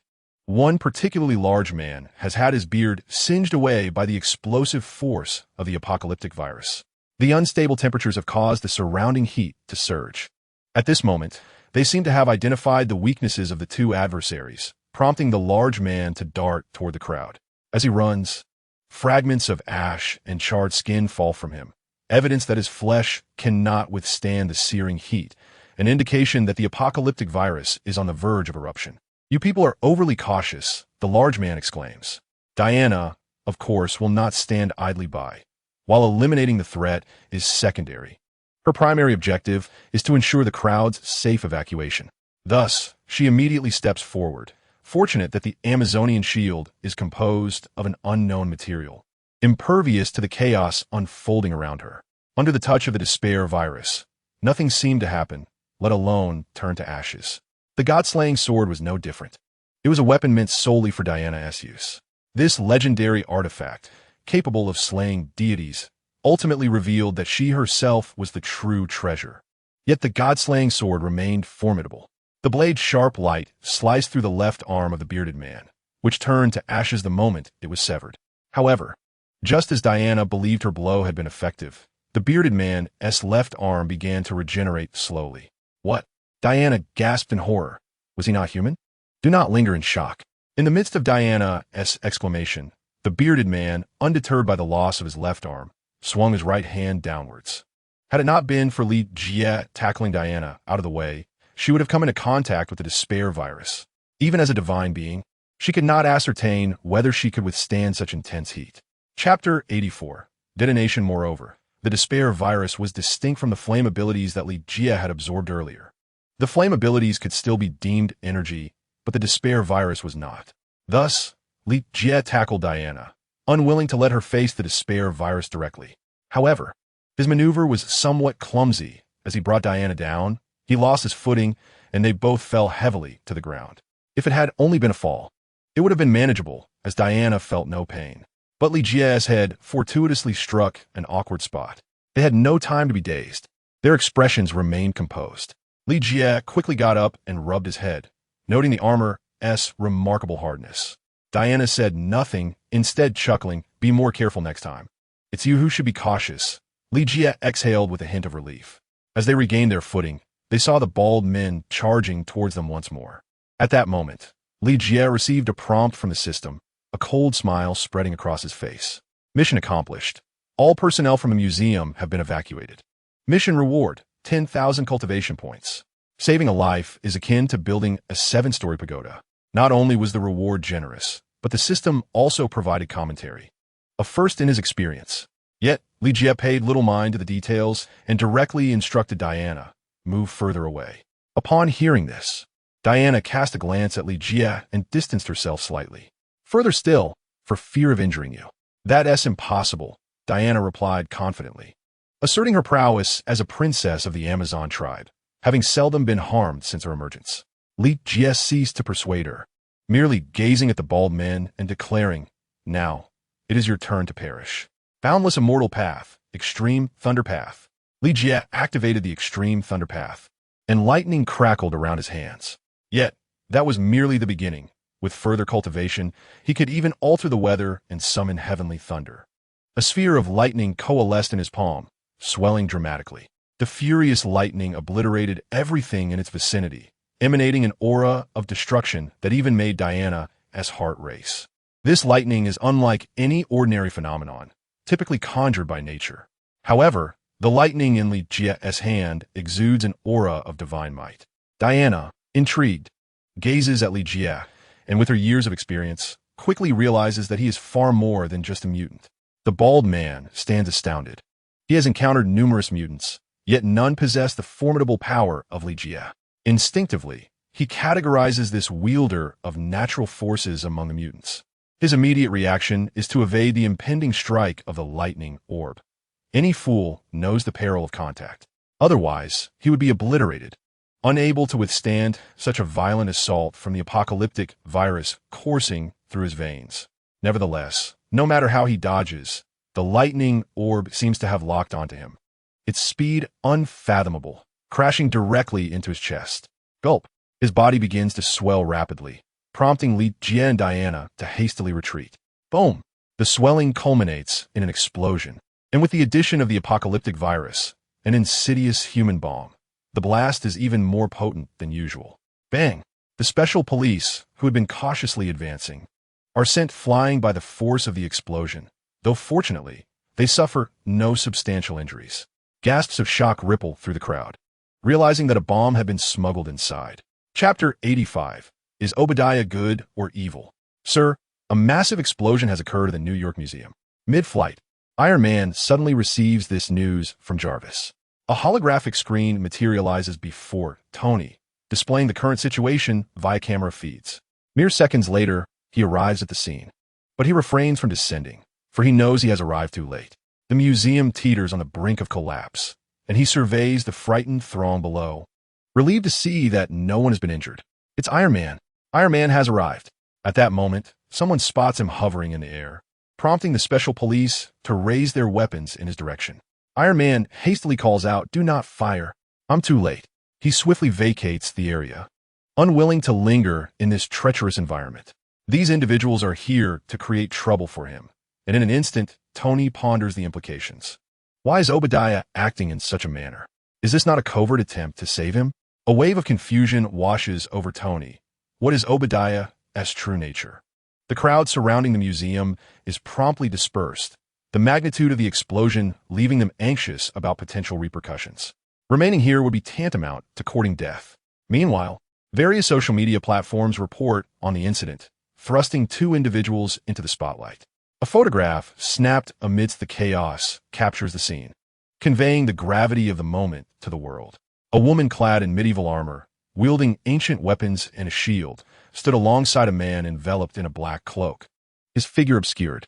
Were it not for his unmistakable presence, many might have mistaken him for a character akin to Batman. Their dialogue, overheard by onlookers, revealed little about the woman, but the man proclaimed his name with great audacity, the Exiled One. This declaration ensured he would be remembered, and it became clear that he, like others, was benevolent towards the people. However, the circumstances surrounding the two remained a mystery to the crowd. Nevertheless, rescue efforts commenced, instilling confidence that these extraordinary beings would emerge unscathed. Such knowledge was confined to the politicians. The common folk were largely unaware. Li Jie and Wonder Woman found themselves atop a building. Li Jie released his embrace of Diana, having hurriedly carried her out of the museum moments before.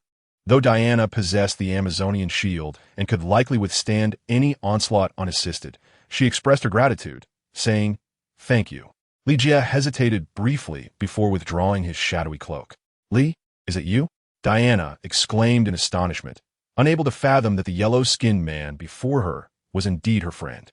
"Yes," Li Jie affirmed with a smile.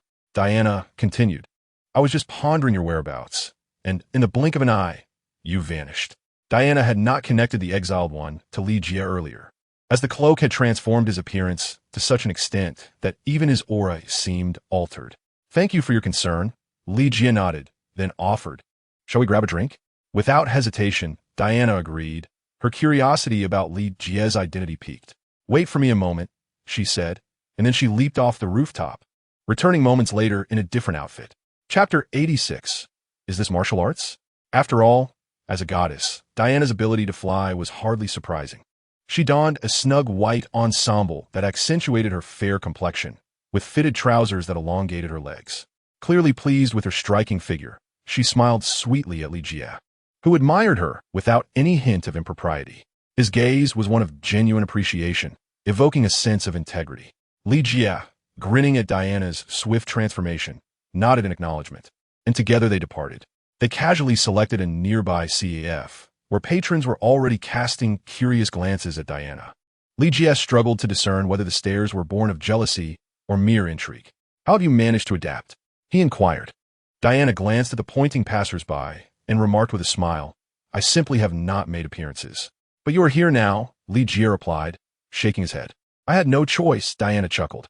"You should be like me," Li Jie suggested, mimicking a gesture of concealment.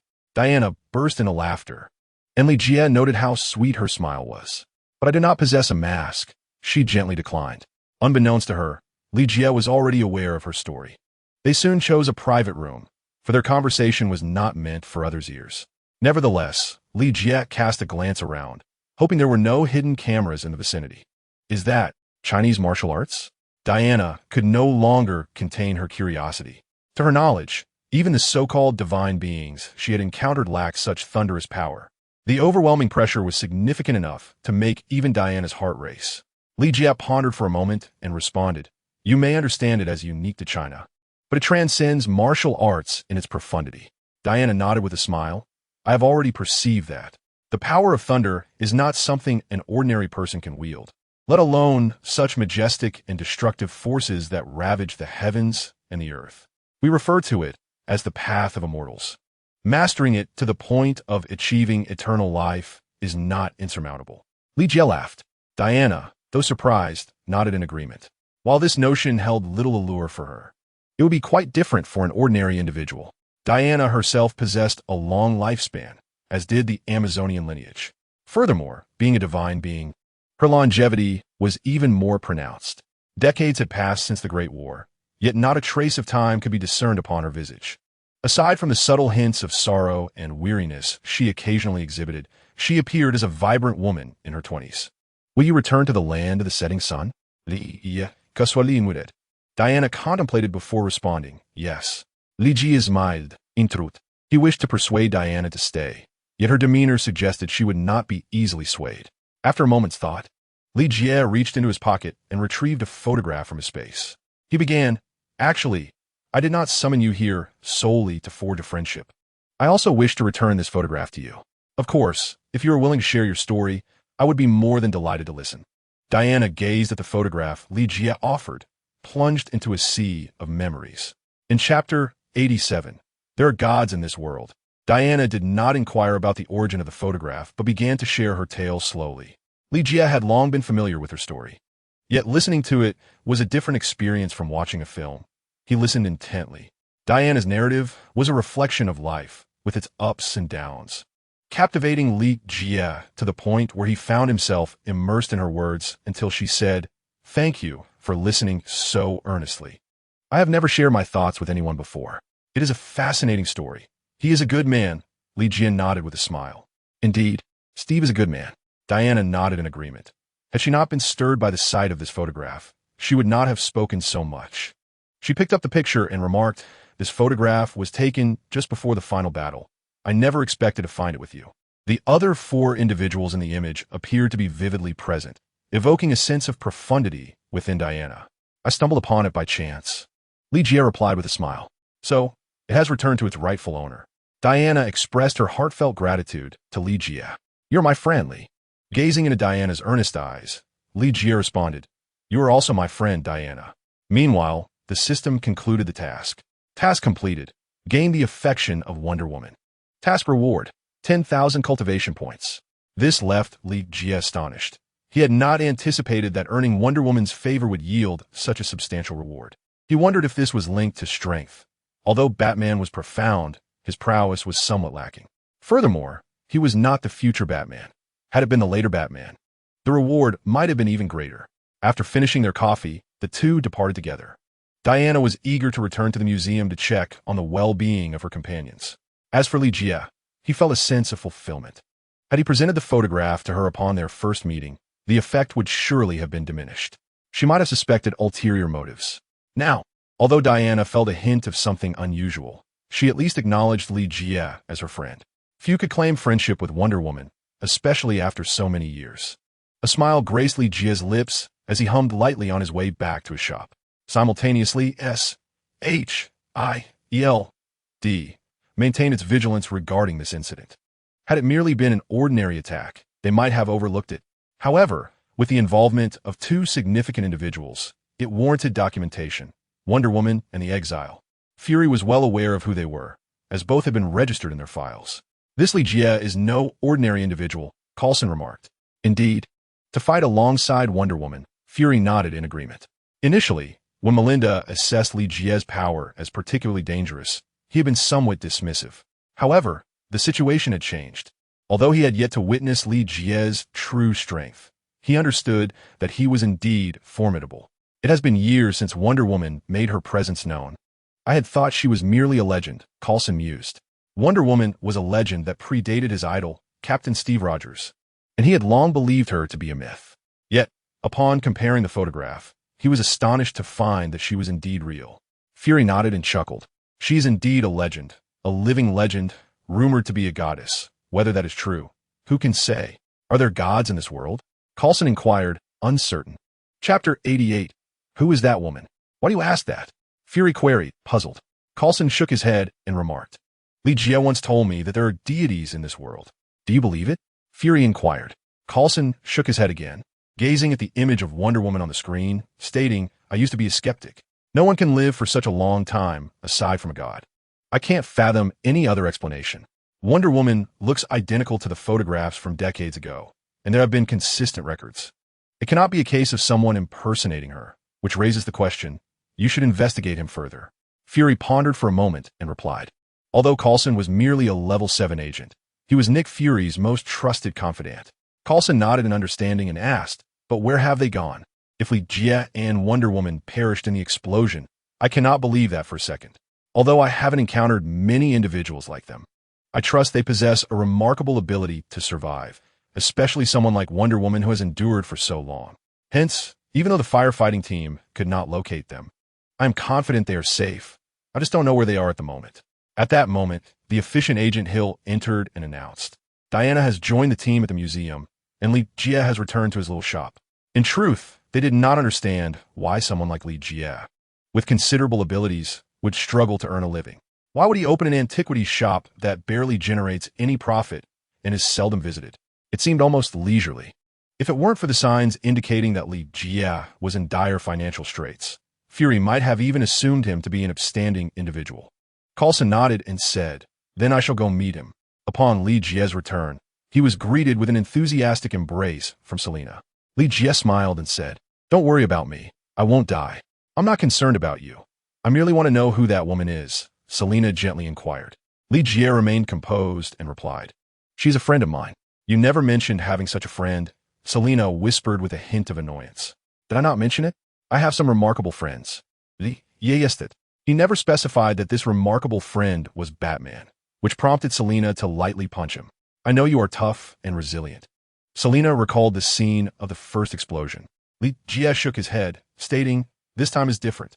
This explosion was caused by a man-made virus. It is perilous." Selena was skeptical of him, as his previous demeanor had left a lasting impression. Leaning against the table, Selena remarked, "I only want to know what the situation is with that beautiful woman. She is a deity." Li Jie contemplated before speaking. Uffed. Not only Selena, but even the idle Surin nearby chuckled. Li Jie, with a hint of exasperation, said, "If there are vampires, what is so strange about a deity? Her deeds must have been spoken of among the people." "What deeds?" Selena inquired. "Wonder Woman. Have you not heard of her?" Observing the unchanged expressions of the two, Li Jie remarked with surprise, "You can keep spinning your tales, boss." Unable to hold back, Selena chuckled. Li Jie, at a loss for words, responded, "Who told you this is merely a fabrication? A customer has arrived. You should attend to him." Selena burst into laughter. Li Jie shook his head, gazing at the newly arrived Coulson. Chapter 89. After the reward, "You shall not see her again. Why do you sigh the moment I walk in? Do you not welcome me?" Coulson extended his hand to shake Li Jie's. "Coulson, I simply did not expect your return. By the way, where is Melinda?" Li Jie inquired as he settled into a chair. Selena dutifully moved a chair for Coulson to sit. Coulson expressed his gratitude and replied to Li Jie, "Melinda is now a staff member." Li Jie was well aware of this. He merely wished to ask, lest Coulson discover the details of his connection with Melinda. It was evident that Coulson was unaware that Melinda had been sent by Fury to find him, as he had a habit of compartmentalizing information. An agent would not be privy to the entirety of any situation, which often led many superheroes to find their modus operandi untrustworthy. "Mr. Li Jie, your life seems remarkably comfortable," Coulson remarked with a smile. Li Jie glanced at the two stunning women and replied, "It is not entirely comfortable. One cannot fully enjoy the view." Selena shot him a disapproving look, while Coulson laughed awkwardly. "Is there something amiss? Someone of your caliber as an agent should be quite busy, while a person of my stature ought not to warrant such constant concern," Li Jie jested. Though he did not truly consider himself insignificant, he simply preferred not to attract too much attention from SHIELD, as their scrutiny could be quite bothersome. "You are certainly not insignificant. You just had a grand performance with Wonder Woman," Coulson stated earnestly. Li Jie immediately turned to Selena, saying, "See, I told you her name was Wonder Woman, but you wouldn't believe it. What is going on?" Coulson asked, puzzled. Selena replied, "We simply did not expect such a person to exist." Li Jie laughed and added, "Shouldn't a reward be in order?" "My dear, a reward?" Selena looked at him with a knowing smile. "How about I reward you by forbidding you from seeing her again?" A woman's intuition is quite formidable. She did not believe Li Jie harbored any good intentions towards Wonder Woman, much like how Li Jie had once approached her under the guise of needing her assistance, only to deceive her into coming to New York. Though she had not yet considered a future with Li Jie, she certainly did not wish to gain another rival. Li Jie awkwardly cleared his throat twice and said, "Let us discuss our matters, Coulson. I merely happened to be there." Li Jie Loghead. Coulson nodded. He was not there to inquire about the reasons behind their encounter. Why did such a violent explosion occur? Some witnesses claim they did not see any explosives. This is precisely the enigma that perplexes SHIELD. Regardless of whether it was captured on video or observed later, there were no traces of explosives. Could it be that the bomb materialized out of thin air, obliterating the entire museum? Li Jie chuckled, stating this was not premeditated. The bomb resides within their very bodies. Human bombs? Coulson instinctively surmised as much. "You may perceive it that way," Li Jie nodded. Coulson was eager to uncover the specifics and inquired, "Could you elaborate?" What advantages does this confer? For instance, fewer surveillance personnel in the vicinity? Li Jie responded, which left Coulson feeling somewhat awkward, realizing that the agents monitoring the area were under Li Jie's control. We shall ensure they observe from a distance, preventing any interference, Coulson assured. As for withdrawing personnel, that was out of the question. Chapter 90. Sever one head, two heads shall arise. Li Jie found himself rather content with this outcome. At least they would not be an obstruction, nor would they attempt to infiltrate and install cameras. For such individuals, he felt no need for courtesy, swiftly incapacitating and discarding them. Coulson was aware of this, prompting him to restrain them considerably. The cadre of surveillance agents expressed their reluctance to be on the receiving end of a beating. Their orders from above were exceedingly vague, merely indicating that the target was highly dangerous and required vigilant observation. Thus, they sought to stealthily enter under the cover of night to install cameras, only to be struck down by a whip upon approach, rendering them unconscious. This incident was, in a way, a pitfall orchestrated by Melinda, designating Li Jie as a particularly perilous individual. Li Jie nodded, stating, "This is an invention known as the deadlock virus." Coulson's demeanor turned grave as he listened to Li Jie continue. "You may regard it as an alternative super soldier initiative. The super soldier program has been in existence for quite some time, with its singular success story being Captain America, Steve Rogers. He was the world's first super soldier and the crowning achievement of Dr. Erskine. Subsequently, Captain America's performance convinced the higher-ups of the necessity for more super soldiers. Thus, the super soldier program has never truly ceased, though it has recently waned.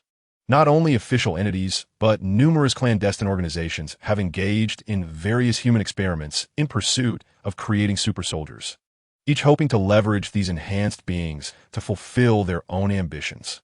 Among the most notorious is Hydra, an insidious organization that has persisted since World War II. Why then? Did it explode? Coulson queried, perplexed. Li Jie chuckled. Aside from the captain, have you encountered any other successful instances? Their instability is the crux of the issue, and instability leads to explosions. After absorbing Li Jie's explanation, Coulson meticulously documented everything, smiling as he expressed, "Thank you, Mr. Li." "My pleasure." Li Jie replied with a smile. Coulson remarked, "There is one final question." "Please, go ahead." Li Jie gestured for him to continue. "The agents informed me that a number of individuals have recently vanished in the vicinity, and it appears their target is this very place." Coulson inquired whether it was Li Jie who had eliminated them. If so, Li Jie's threat level would necessitate reevaluation. Thus they needed to clarify the matter. Unprovoked murder would undoubtedly escalate the danger significantly, complicating the moral assessment. Li Jie stated, "I did it, but they had issues. It seems they have set their sights on me." Coulson asked, "Who are they? Even if they are after you, you can still share their identities with us." "I have no idea who they are, but they appear to be extremely interested in me."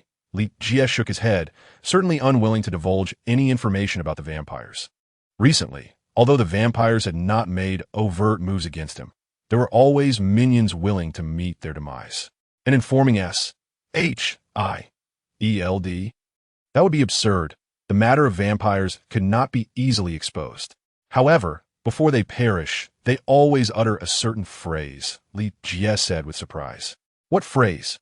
Coulson was completely oblivious to the fact that Li Jie was merely fabricating. Nonetheless, he needed to clarify the situation, so he quickly pressed on. Li Jie seemed to recall, and then said, "It's something like chop off one head, and two shall grow in its place. And then there's Hail Hydra." Chapter 91, A Deeper World. Coulson froze momentarily upon hearing this. Then asked, "Are you certain?" He could hardly remain composed. Although he had not lived through the era of Hydra, he was well aware of its significance. Thus, upon hearing Hydra's slogan, he instantly lost his composure. Indeed, Li Jie nodded in affirmation. Coulson refrained from further discussion and bid farewell to Li Jie. He departed in a hurried manner. He could not afford to linger. Although uncertain of the veracity of Li Jie's claims, he believed Li Jie would not deceive them. Most importantly, even he only had a vague awareness of Hydra. It was improbable that someone like Li Jie, who had just appeared, would possess deeper knowledge about Hydra. The history of Hydra had long been buried beneath the sands of time. Li Jie smiled as he watched Coulson rush out, determined not to reveal the existence of vampires. Disclosing a fragment about Hydra posed no significant risk. Primarily, S-H-I-E-L D would be unable to uncover anything substantial. He merely needed to hold firm. Hydra had no intention of exposing itself at this juncture, having already infiltrated a substantial portion of S-H-I-L-D. Engaging in a game with Hydra would render S-H-I-L-D utterly outmatched. One could argue that the current S-H-I-E-L-D was essentially synonymous with Hydra. Had Nick Fury and his team not destroyed that aircraft carrier in the end, this world might very well belong to Hydra. What misdeeds have you committed? Selina inquired. Observing the broad smile on Li Jie's face, she sensed that something was amiss. I am a person of integrity. How could I possibly engage in wrongdoing? Li Jie declared earnestly. Selina, clearly unconvinced, pressed him further. What on earth is going on with Wonder Woman? You certainly did not visit the museum for leisure. Selina stated with certainty. Despite their brief acquaintance, she had come to understand him quite well. If one were to seek the individual who comprehends Li Jie the most in this world, apart from himself, it would likely be Selina standing before him. As the woman who had spent the most time with him, her intuition was remarkably acute. Li Jie exclaimed, his mind racing for an explanation. Do not deceive me. Selina gazed intently at him. After a moment's contemplation, Li Jie nodded and replied, Very well, we have become ensnared in a deeper cosmic realm, though you remain unaware of it. What do you mean?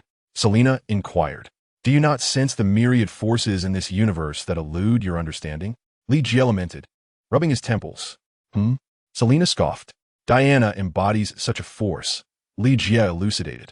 She has existed for considerable time, and I stumbled upon her narrative purely by chance. He was resolute in keeping the secret of his transference undisclosed. Diana? You speak of her so intimately? Selina questioned. Typically, one would address her as Miss or Ms., reserving first names for only the closest of friends. How do you know she would be at the museum? Selina shifted the topic. Obadiah Li responded. What does that have to do with him? Selina queried. Li Jie divulged the details regarding Obadiah. He provided me with a photograph of Wonder Woman and an invitation. Have you considered why he possesses such things? Selina regarded Li somemhat ed asperated. Obadiah is merely an arms dealer. Why would he be involved with someone like Wonder Woman? Chapter 92, The Thunder Spirit Pill. Li Jie stated earnestly, I have pondered this, yet I remain uncertain. However, I cannot decline this opportunity to meet Wonder Woman. Selina snorted dismissively. Our powers are still too feeble. We require a greater strength. Recalling Wonder Woman's formidable combat prowess, Selina reluctantly accepted his perspective. What? Are you envious? Li Jie joyfully wrapped his arm around Selina. After a moment's reflection, she replied, I do not care how many women you have. That is what you claim? Li Jie thought inwardly, though he would never voice it aloud, lest Selina deliver a sharp slap. Selina extricated herself from his embrace, twisting her waist as she departed. Li Jie remained unfazed. The antique shop suited him well, and its solitude was most welcome. Whenever he found the time, he would enter to practice. As long as Selina was keeping watch, he was content, knowing that should anyone arrive or cause trouble, she would call for him. However, the average person seeking trouble would find that Selina is more than capable of handling it. After all, she is a vampire, and in recent days, Li Jie had devised numerous training plans for her. Her formidable vampiric constitution should not be squandered, even while observing. It is advantageous for her to seize opportunities to exert herself. Thus, Selina endured considerable hardships, but she chose to remain silent, for she yearned to grow stronger. At the very least, to possess some means of resistance. Upon returning to his chamber, Li Jie seated himself cross-legged upon the bed. This is the mundane aspect of cultivation, the necessity for prolonged meditation to absorb the ethereal energies of the universe. Yet, Li Jie's method is swifter than that of the ordinary cultivator, as he can draw spiritual energy from the very essence of lightning. The foundational stage of cultivation marks merely the commencement of his journey. As the saying goes, a towering edifice cannot rise without a solid foundation. Thus, the foundation stage demands an abundance of spiritual energy. Li Jie sensed an emptiness within his dantian. He needed to fill it with spiritual energy to progress toward the nascent soul stage. Although still quite vacant, it had improved significantly compared to before, now occupying 1/5 of its capacity, yet there remained a considerable distance to the nascent soul stage. With a flick of his right hand, an ancient pill materialized, releasing a potent fragrance. This was the Thunder Spirit pill, which he had exchanged for cultivation points through the system, specifically designed for foundational stage cultivators. It would enhance his sensitivity to the spiritual energies of the world and facilitate a quicker absorption of them. The efficacy of the Thunder Spirit pill is primarily beneficial during meditation for prolonged periods.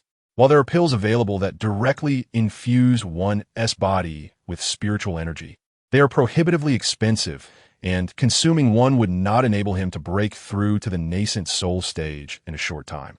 Moreover, his cultivation points were insufficient to exchange for the next method of the infinite celestial path. A glance at the system revealed that the next step in the infinite celestial path required 50,000 cultivation points for exchange, a sum equivalent to the total price of a rather rudimentary cultivation technique. Thus, he opted to consume the Thunder Spirit pill, steadily nurturing his Dantian. Simultaneously, he aimed to complete tasks to accumulate more cultivation points, striving to have ample points for the next method of the infinite celestial path when his Dantian was sufficiently filled with energy. Additionally, he needed to contemplate which attributes would be most beneficial for his next exchange. Chapter 93. Trustworthiness during the time Li Jie was engaged in his cultivation. Coulson raced back to the SHIELD headquarters at a furious pace. Casually greeting a few colleagues, he hurried to Fury's office. "What is the matter?" Fury inquired, observing Coulson's agitation. "It's intelligence from Hydra," Coulson replied, regaining his composure. Fury narrowed his one eye and asked, "Who informed you?" "Li." Coulson answered without a hint of concealment. He remarked that those individuals were chanting the Hydra slogan. Fury inquired, "How do you know he hasn't fabricated it?" Coulson asserted, "Unless he is familiar with the Hydra narrative." After a moment's contemplation, a glint of danger flickered in Fury's eyes. "Check their identities for me," Coulson replied directly. "We have already uncovered their affiliations. They belong to a gang operating out of a bar. It seems Hydra is not yet dead. Let us prepare for immediate action." Fury sighed. "This matter must remain confidential." "Yes, sir," Coulson affirmed. "By the way, what are your thoughts on Li Jie?" As Fury had yet to engage with Li Jie, he could only defer to Coulson's opinion. After reflecting on Li Jie's actions, Coulson smiled and said, "I believe he can be trusted." He nodded twice, reinforcing his assertion. Additionally, the causes of that explosion are documented in this file. Coulson handed the file to Fury and then turned to depart. Fury accepted the file, reiterating, "No one else can know of this." Coulson nodded in understanding before leaving. The preparation for SHIELD's operation was executed with remarkable efficiency, given the collaborative investment from multiple nations. Several helicopters ascended from SHIELD's headquarters, heading toward the tumultuous Hell's Kitchen. "Captain, what is the nature of this operation?" In the helicopter, someone sought to uncover the rationale behind the mission. After all, this was a SHIELD operation, and Hydra had infiltrated a significant portion of SHIELD. The reasons for this mission remained shrouded in mystery. The meticulousness of the operation was evident, yet the more secure it was, the greater the desire to unearth its secrets. The questioner was not a Hydra operative, but merely a typical SHIELD agent, driven by curiosity, prompting all ears to perk up at his inquiry. Although Hydra agents were aware that little could be gleaned, one could never tell what surprises might arise. "I do not know. I only understand that this operation is of utmost importance. Everyone, stay sharp," the middle-aged man designated as the captain urged, encouraging his team to remain vigilant and avoid complacency. It's probably some mysterious force, perhaps a so-called mutant," one team member sighed. While the notion sounded intriguing, the reality of dealing with such matters was devoid of any excitement. Initially, they believed this would be a captivating assignment. However, after gradually encountering those with extraordinary abilities, they found it to be quite the opposite. Some mutants were entirely unaware of their powers, while others bore no ill intentions, and some even cooperated fully with them.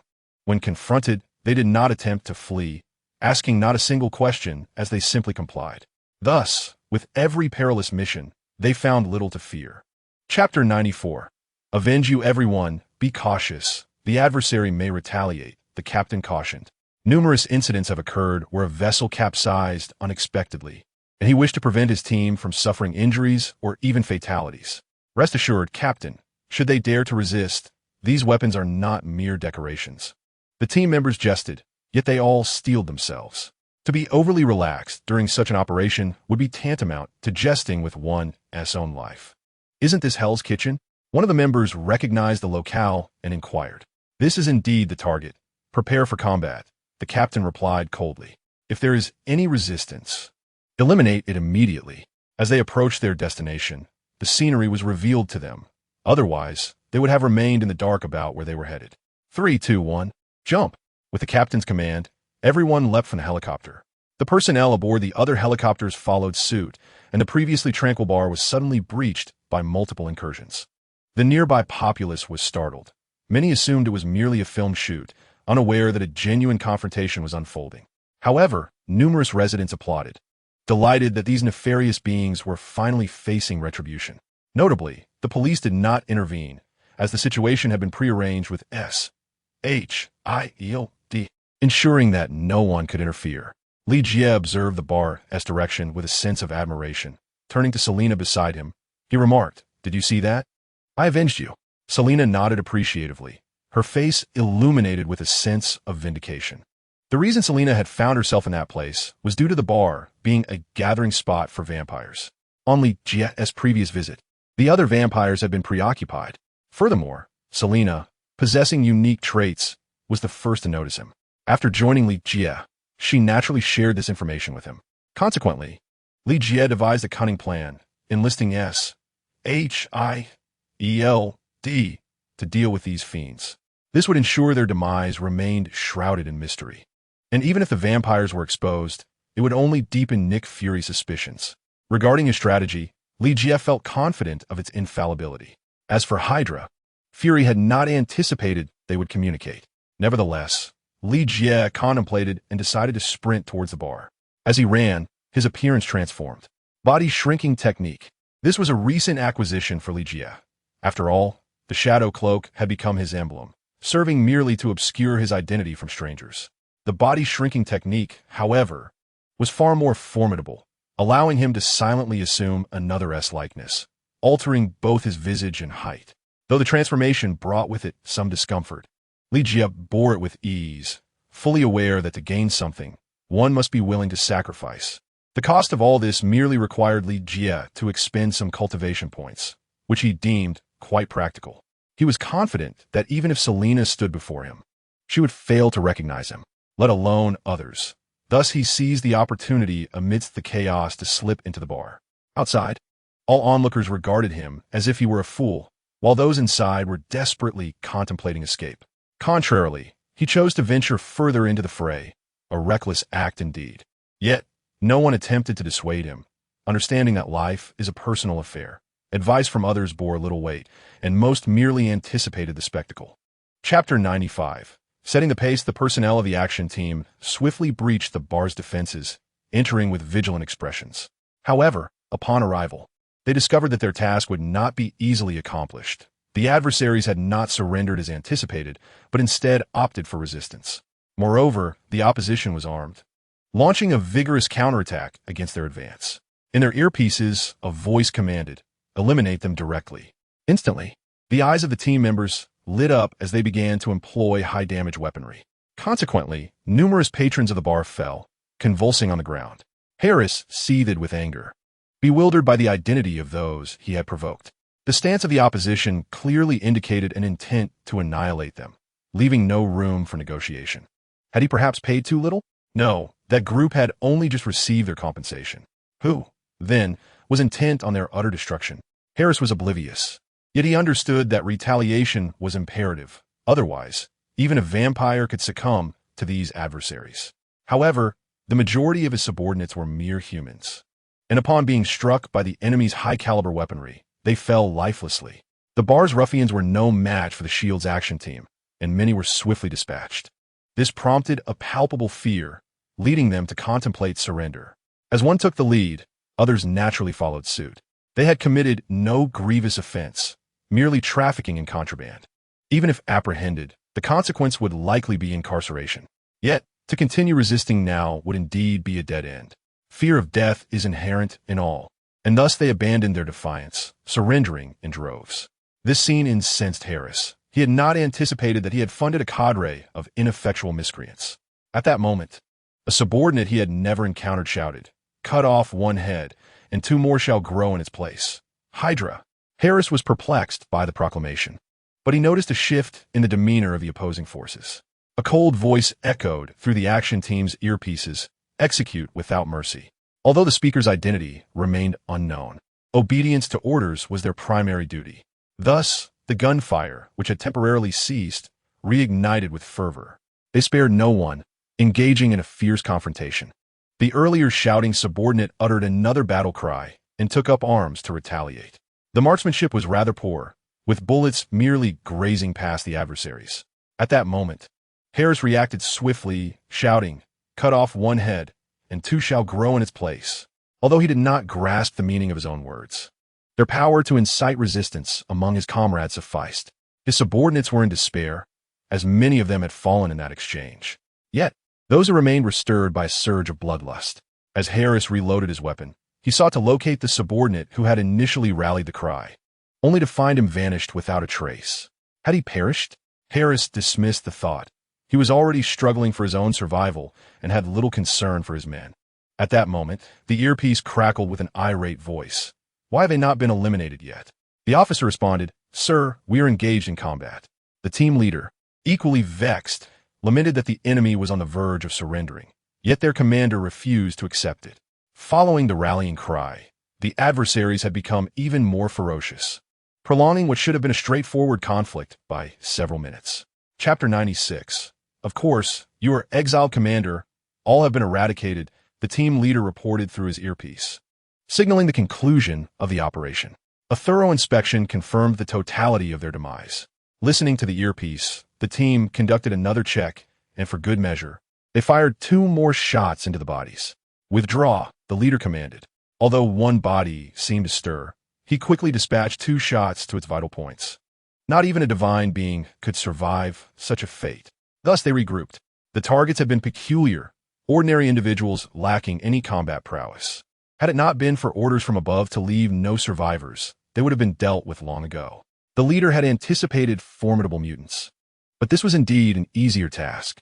The operation team, known for their swiftness and efficiency, arrived quickly and departed just as fast. Even after their departure, no one dared to step foot into that place, for it exuded a ghastly aura, the stench of blood permeating the air, and even from a distance, one could detect the odor of vomit. However, the sound of sirens and ambulances gradually approached. After the Shield Bureau had concluded their work, someone had to clean up the aftermath. A corpse that should have remained lifeless began to stir, its wounds slowly mending. Yet its complexion was ashen, hardly an improvement over a body left to decay for days. Harris gradually rose from the ground and swiftly made his way out from behind. Fortunately, no one dared to enter. Otherwise, the sight would surely induce terror. Hobbling through the alley, Harris was consumed by rage, yearning to find a victim to drain of blood. But he resolutely suppressed the urge. To expose himself now would lead to complications. He first needed to reach the Duke of Mon's estate, but unfortunately, the Duke was preoccupied with significant affairs. Otherwise, he might have recovered swiftly. As he pondered, he failed to notice a figure suddenly emerge before him. Just as Harris was about to collide with the person, he realized he had been intercepted. Before him stood an individual clad in a black cloak, gazing intently at him. Such attire seemed more suited for the night, rendering the scene somewhat comical under the circumstances. "Exile? What do you intend to do?" Harris recognized the name Li Jie, a detail that Li had deliberately revealed. Thus, he was unfazed when Harris called out to him. "Of course, it is to exile you," Li Jie replied, his voice devoid of emotion. A chill gripped Harris's heart. He understood that Li intended to kill him, since the other party was aware that he had not perished. They must have gleaned some insight into his identity. Infuriatingly, his subordinates had all been dispatched for significant tasks, leaving him in a vulnerable position, rather than await his demise. Harris chose to resist. However, he was already gravely injured. Despite managing to rally himself with sheer willpower after sustaining several gunshot wounds, his vitality was severely depleted. Thus, the vampire, typically renowned for his speed, appeared significantly weakened in Li Jie's eyes. Li Jie activated his Thunder Strike, a flash of lightning appearing beneath his feet. He then delivered a powerful blow to Harris's chest, unleashing the destructive force of thunder upon his life force. Surprisingly, Harris still clung to life. Indeed, the vitality of a high-ranking vampire proved to be remarkably resilient. With sufficient blood, he could recover swiftly. Yet, this ability paled in comparison to other superheroes. Chapter 97. You need not speak. Spare my life. Harris cried out in agony. He felt the specter of death drawing near. If Li Jie did not relent, he would truly have no escape. What do you wish to know? Harris's mind raced with countless thoughts. Why did Li Jie seek his death? Surely, he must desire information, prompting Harris to pose the question. Li Jie halted his advance and inquired, "Where is the Duke of Mond?" "I do not know," Harris replied. Li Jie stepped closer, causing Harris to hastily continue. "I only know that he and his subordinates are plotting significant affairs." "What affairs?" Li Jie asked, quickly realizing it was a futile question. Individuals like Harris, being of too low a rank, would not possess such knowledge. "I do not know." Harris's response indeed disappointed him. "Then where do you intend to go?" Li Jie pressed on. "To the outskirts of the Mond estate. His servants will know how to find him," Harris replied urgently. Li Jie furrowed his brow, unease stirring within him regarding the grand plans of the vampires. Regrettably, he could extract no further information from Harris, ultimately asking, "What is the address?" "Unless you release me, I shall divulge nothing," Harris asserted, using this as leverage. Li Jie let out a cold chuckle and replied, then remained silent. With a single, swift punch, he shattered Harris's skull and swiftly departed from the scene. Even a vampire could not survive such a devastating blow to the head, obliterated by his formidable technique. The task of vanquishing the vampire count, Harris, had been completed, granting him a reward of 1,000 cultivation points. The vampire clan seemed to be a veritable source of cultivation points for him, Li Jie mused. He removed his dark cloak and altered his appearance before gradually making his way out. He had no intention of provoking the Duke of Mond at this time. He believed it prudent to enhance his strength first. After all, the vampire clan had existed for millennia, and even a pig could evolve into something formidable after 1,000 years. The Duke of Mond, being a vampire count, was only a tier below the vampire prince, undoubtedly possessing considerable power. Li Jie turned left and right, ensuring he was not being followed or observed, before finally returning to his shop with a bag of salt. "Why did you fail to eliminate them all?" Coulson inquired of the team leader. "Sir, it was another officer who issued that command," the leader replied nervously. "Who was it?" Coulson pressed again. "I do not know," the team leader responded after a brief pause. Coulson nodded slowly, casting another glance at them before departing. His expression was grim, and he merely nodded slightly at Agent Hill. "Sir, we have a problem," Coulson said to Fury. "What is it?" Fury's countenance was equally troubled. "I do not know who issued the order to eliminate all the captives," Coulson stated coldly, "but we can confirm they were indeed Hydra operatives." Hearing the name Hydra caused Fury a headache. He had not anticipated their continued existence. Moreover, it seemed that there were internal issues within SHIELD. Slamming his hand on the table, Fury dismissed Coulson with a wave, instructing him, "Do not mention this to anyone." "Understood, sir," Coulson nodded in response. Fury trusted him. Yet he rubbed his temples, his expression darkened, lost in thought. At that moment, he heard a voice behind him. "You seem weary. Perhaps you should take a moment to rest. There is no need to overexert yourself." Chapter 98. Baron Zemo Fury turned to see his former superior, Alexander Pierce. Being an old friend, he smiled and replied, "It's nothing. I can manage. The council has applied more pressure, insisting on a reduction in funding." "What?" "We are in dire need of funds to initiate the wartime plan," Fury exclaimed in frustration. "But there is no war at present," Pierce remarked. In Fury's mind, recent events flashed through: mutants, Iron Man, Wonder Woman, and that Li Jie. He spoke in a grave tone. "War is imminent. We must prepare ourselves without delay. We cannot wait until the conflict erupts to make our arrangements." Pierce responded, "But your plan lacks sufficient candidates and a leader." Fury replied ambiguously, "The candidates are being assembled, and a leader seems to be on the horizon. The Avengers initiative must be expedited." Pierce nodded and said, "I will address this with the council." He then exited the office to make a discreet phone call, whispering in a voice barely audible, "Have our people lie low. Do not expose ourselves, such fools." Heinrich Ziemel, one of Hydra's elders, held a position of slightly higher rank than Pierce. Yet now, he found himself obliged to follow Pierce's commands. though he no longer cared about such hierarchies. His sole aim was to propagate Hydra's ideology and fulfill his lifelong ambition, the completion of the super soldier program, a pursuit he had awaited for a century. It was undoubtedly the younger generation's indiscretion that had led to their current predicament. They needed to exercise more caution. Baron Zemo remarked to his subordinate, "These youngsters, emboldened by their elders' connections to Hydra, recklessly recruit soldiers as if they wish to broadcast Hydra's existence.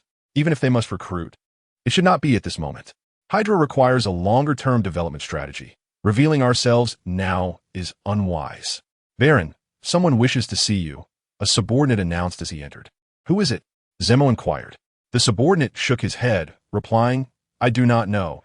He only mentioned wanting to discuss a significant business opportunity." "Refuse him." Zemo responded without a second thought. "No significant business is worth discussing. I am regressing with age." At that moment, a languid voice interjected. The group looked up to see all the guards felled to the ground by the newcomer. Hydra's defenses remained woefully inadequate. The visitor, of course, was Li Jie, who had transformed his appearance using his shape-shifting abilities. He now exuded an imposing presence that instilled a sense of pressure. "Who are you?" Zemo asked, his tone lowered and tinged with irritation. The intrusion into his domain was unsettling. Li Jie replied in a deep voice, "My identity is of little importance. What matters is what I can offer." "What can you offer?" Zemo instinctively queried. Li Jie chuckled, his formidable strength already evident to Zemo. It was time for a serious discussion. He continued in a low tone, "I can provide you with what you desire most, a super soldier." Zemo's heart raced with intrigue. Yet he skeptically replied, "What reason do I have to trust you? You have nothing of value to present." Chapter 99. The Ancient Path. Li Jie raised his arm and declared, "I am the result of enhancement, stronger than the average super soldier." The inept subordinates under Baron Zemo have already witnessed this firsthand. Li Jie's physical prowess, after his foundation was established, surpasses that of super soldiers by an immeasurable degree. Zemo's minions are merely guards with slightly enhanced abilities compared to ordinary individuals, easily dispatched. In response to Li Jie's proclamation, one of the fallen groaned feebly, eliciting a moment of uncertainty in Baron Zemo's demeanor. However, being a relic of a century, he quickly regained his composure and smiled. "Then come in." Despite his age, Zemo appeared remarkably youthful, a testament to his peculiar methods that have allowed him to endure for decades, all while maintaining his appearance. The cadre of Hydra members, including Baron Strucker, are veterans of this clandestine organization, having served alongside the Red Skull in an earlier era. Upon entering Zemo's secret office, Li Jie exuded an air of calm. Zemo inquired, "Aren't you afraid I might confine you?" Li Jie replied with a composed smile, "You cannot confine me. Rather, you would invite your own demise. As a cultivator, who among them lacks a hidden card? Even if his journey into cultivation began through a system, underestimating a cultivator is a grave miscalculation." Zemo remained unfazed, though he was curious about Li Jie's confidence.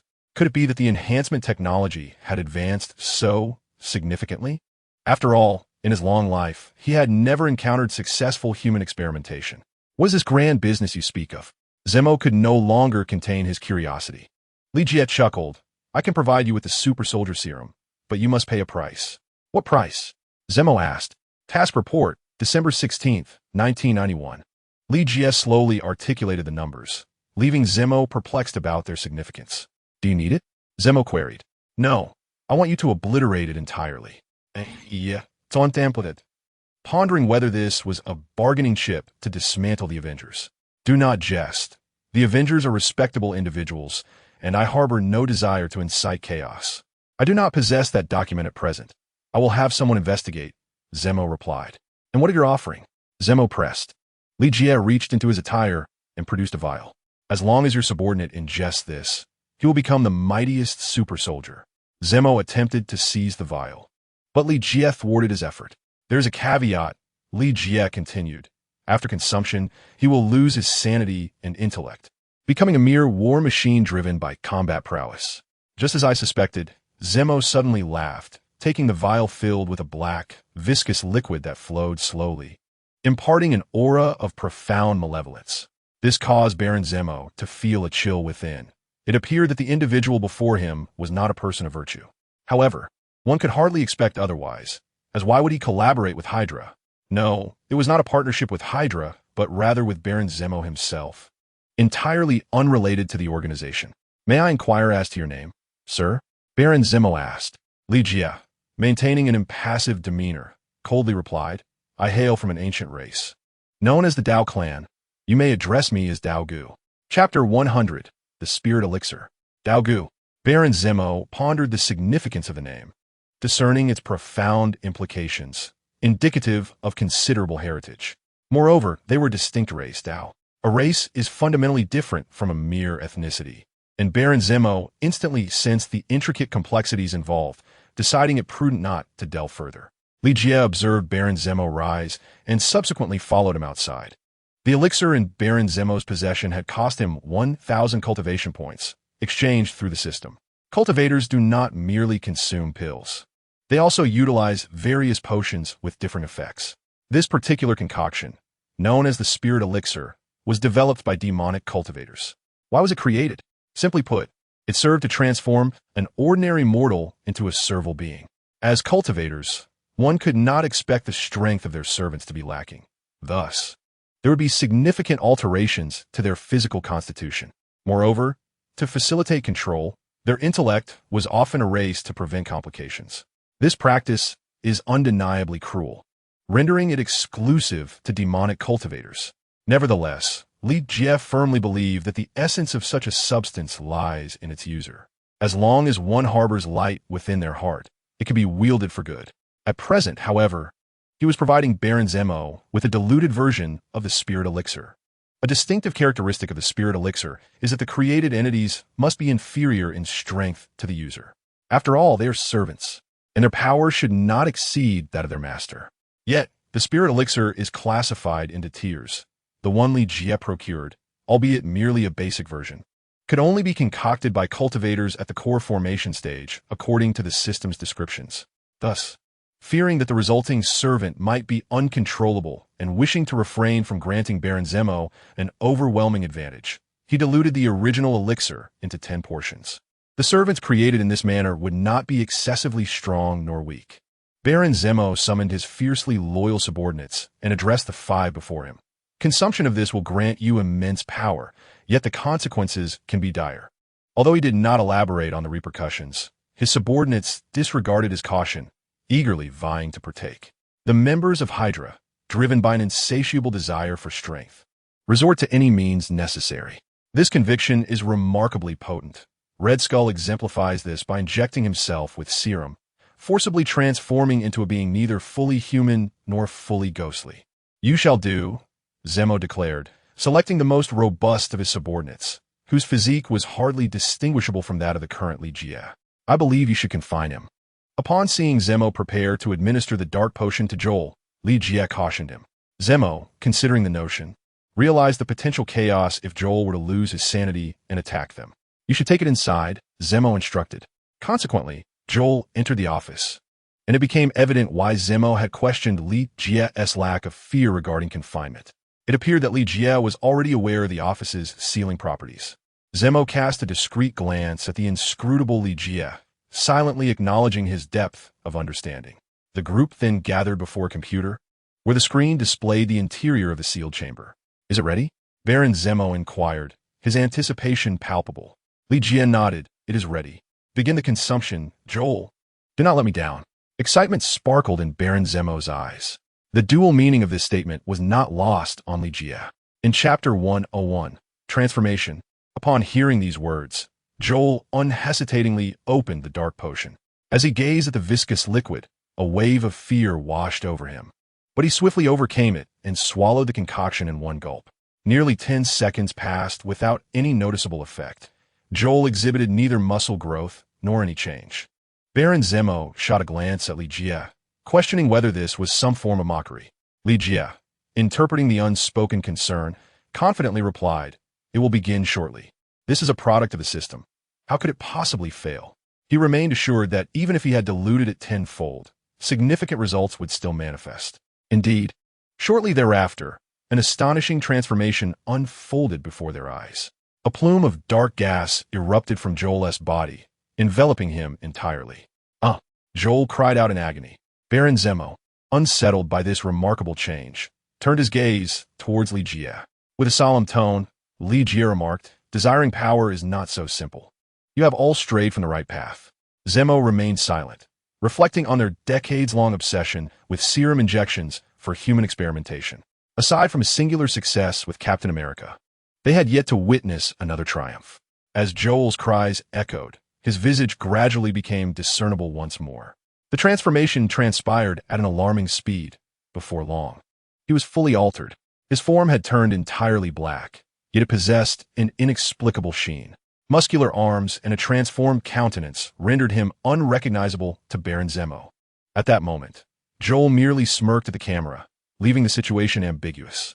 "It has been accomplished," Li Jie thought to himself, affirming the efficacy of the dark arts. This transformation was grotesque. He would never allow others to utilize such a substance. Moreover, this creation of a servant was merely destined to be cannon fodder. "Why does he seem abnormal?" Baron Zemo inquired. "Because he has lost his intellect. He merely exists by instinct, a war machine." Li Jie's words elicited a nod of satisfaction from Baron Zemo. As long as his subordinates were obedient, strength and compliance were the finest attributes. "Cool.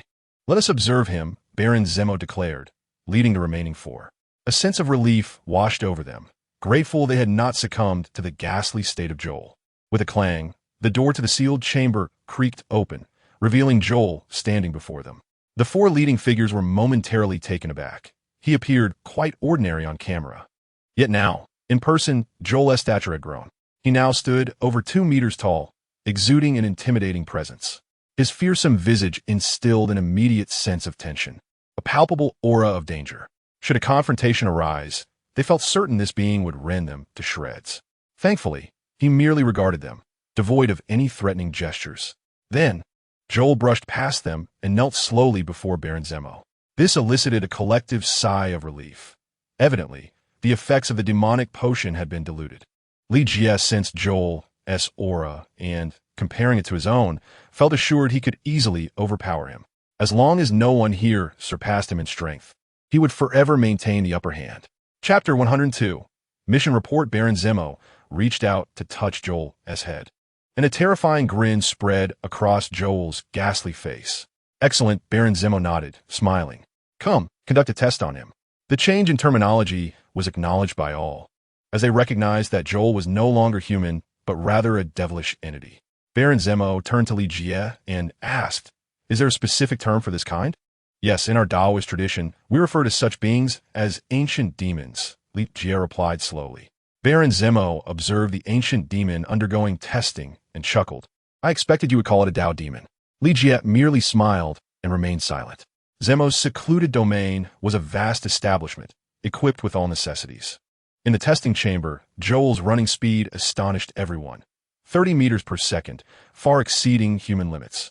His leaping ability surpassed the human threshold by multiple folds, and his punching power approached 1,000 kilograms. Each test result brought immense satisfaction to Baron Zemo. He also noted that the expressions of his four subordinates had shifted from relief to envy.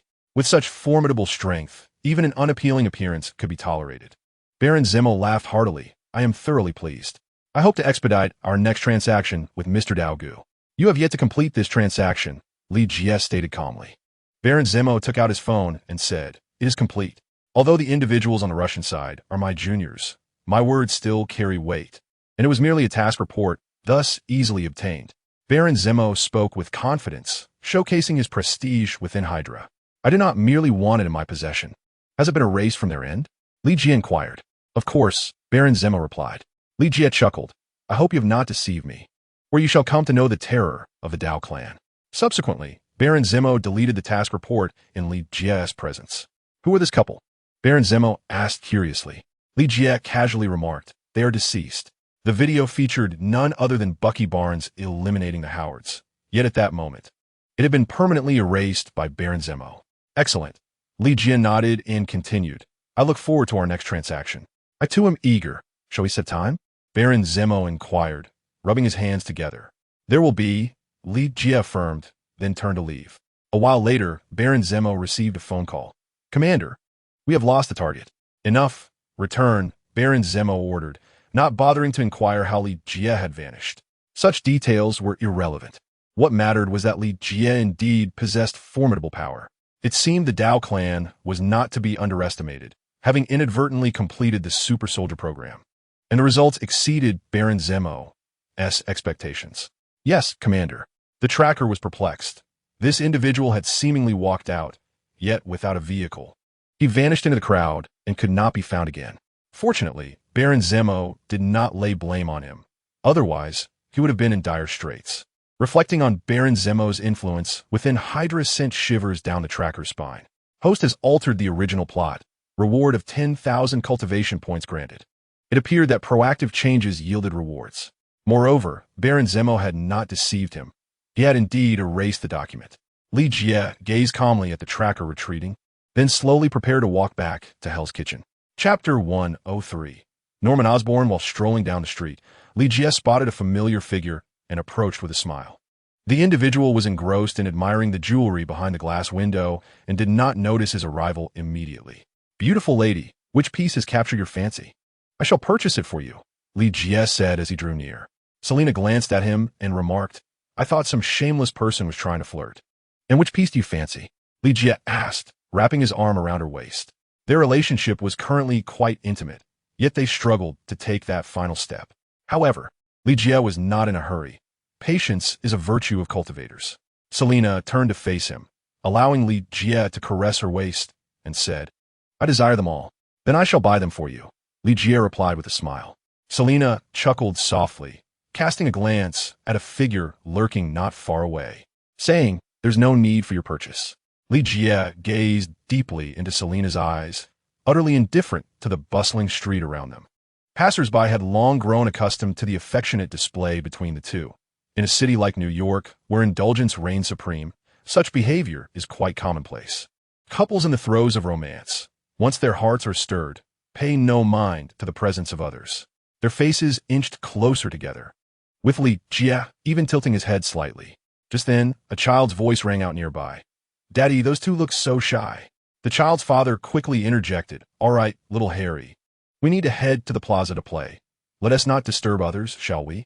He then apologized to Li Jie and Selina. "My apologies, young ones." Children can be quite unaware. At this, the couple regained their composure, exchanging a glance followed by a resigned smile. Li Jie released his hold on Selina, addressing the man. "No witties. The child is rather adorable. He will surely grow into a handsome young man." As Li Jie observed the man, he sensed something peculiar about him. It was evident that the man possessed considerable wealth, as indicated by his attire and demeanor. However, what struck Li Jie as unusual was a faint aura emanating from him, one that unsettled him, akin to that of a dark sorcerer, perhaps even more sinister. This realization sent a shiver down Li Jie's spine. The intensity of the sensation heightened after their handshake.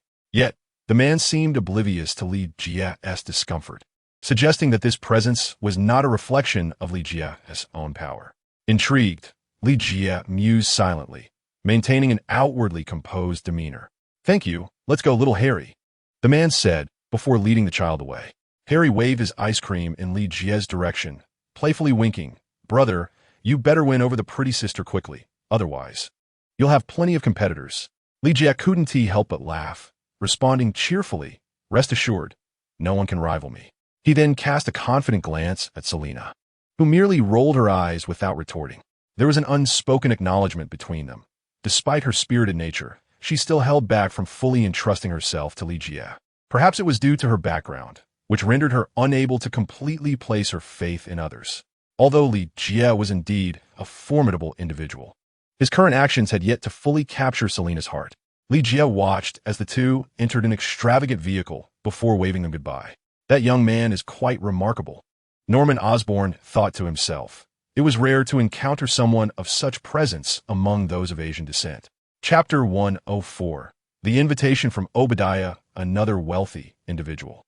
"How unlike Gotham, where one rarely glimpses the shadow of affluence," Selina remarked, placing her hand on Li Jie's shoulder.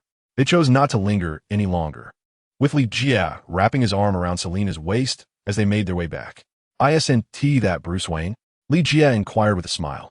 Selina, upon hearing this, fell silent and remarked, "That kind of wealthy second-generation heir who changes women daily is simply unacceptable."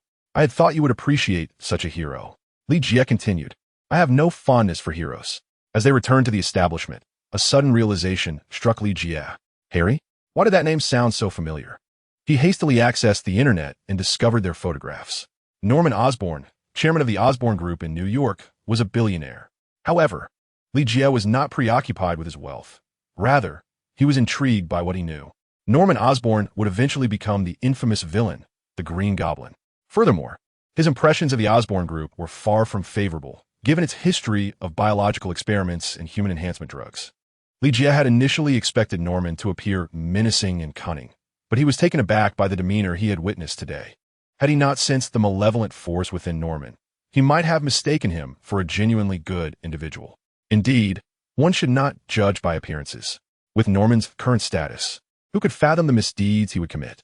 Li Jie decided to set this matter aside, regardless of how Osborn transformed in the future. It was of no concern to him. His interest lay solely in the power that emanated from Norman.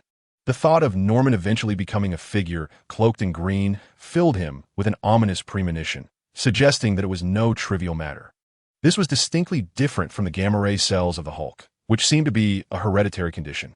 His son, Harry Osborn, suffered from this genetic affliction. In summary, the Osborn family's hereditary issues were quite dire, seemingly linked to something called a retrovirus.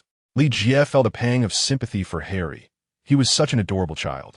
Subsequently, Li Jie chose to focus on his own training and the invitation from Obadiah Stane. Obadiah invited him to visit his military factory in 7 days, promising to showcase the new military base. To be honest, Li Jie held no interest in military factories. Yet he was curious about how Obadiah had acquired that photograph of Wonder Woman. Thus, without hesitation, he accepted Obadiah's invitation. At the appointed time, Obadiah would send someone to fetch him. All he needed to do was wait in Hell's Kitchen. Just then, Catwoman Selina embraced him from behind. Li Jie inwardly lamented his inability to withstand her advances, particularly since Selina ignited the flames of passion without offering any means to extinguish them, leaving him hesitant to act upon his desires, fearing he might lose control. Although he could easily overpower Selina, he questioned the significance of such an act. Even if she would not blame him, he felt it unmanly to behave in such a manner. Therefore, he inquired, "What is it? It's too dull here." "I crave something thrilling," Selina replied. She had never been one to accept solitude, as her life had been a relentless pursuit of freedom and excitement. Li Jie furrowed his brow, fearing that Selina intended to depart from him. He could only sigh. "Where are you going?" She gestured towards the bar. Chapter 105. How long will it take Jarvis to acquire a bar? Li Jie inquired, perplexed. "What do you mean?" "The bar has been destroyed. It is the perfect opportunity to purchase and reopen it," Selina replied, embracing him tightly. "I took your advice and invested all my money in Stark Industries stocks." In an instant, Li Jie comprehended the situation. It was a matter of finances. Thus, with a flourish, he declared, "No worries, I shall take care of it." Although he too had invested his funds in Stark Industries, he had the sum provided by Obadiah. This money now became a means of rescue, prompting a contented smile from Li Jie. One must not lose face in front of a woman, and he felt particularly gratified when Selina held him even tighter. "How will you manage that?" Selina asked. With her lively nature, purchasing a bar to reopen was perfectly suited to her. She had no fear of disturbances. In fact, she relished the idea of daily commotions, eager to engage and showcase her skills. Feeling the softness behind him, Li Jie scoffed with a playful smile. "That's quite simple." He then retrieved his phone, contemplated for a moment, and ultimately decided to call Tony. It wasn't he that he wished to avoid contacting S.H.A.L.D. Rather, he had yet to establish any rapport with them, and their agents were still surveilling him. Tony answered the call swiftly, his voice lively despite the busyness of his days spent in the underground laboratory of his mansion, adorned with those special three-dimensional glasses. "Hey, my friend, what news do you bring?" Li Jie replied with a grin. "Of course, Obadiah has invited me to his military factory next week." "Oh, that old coot," Tony lamented.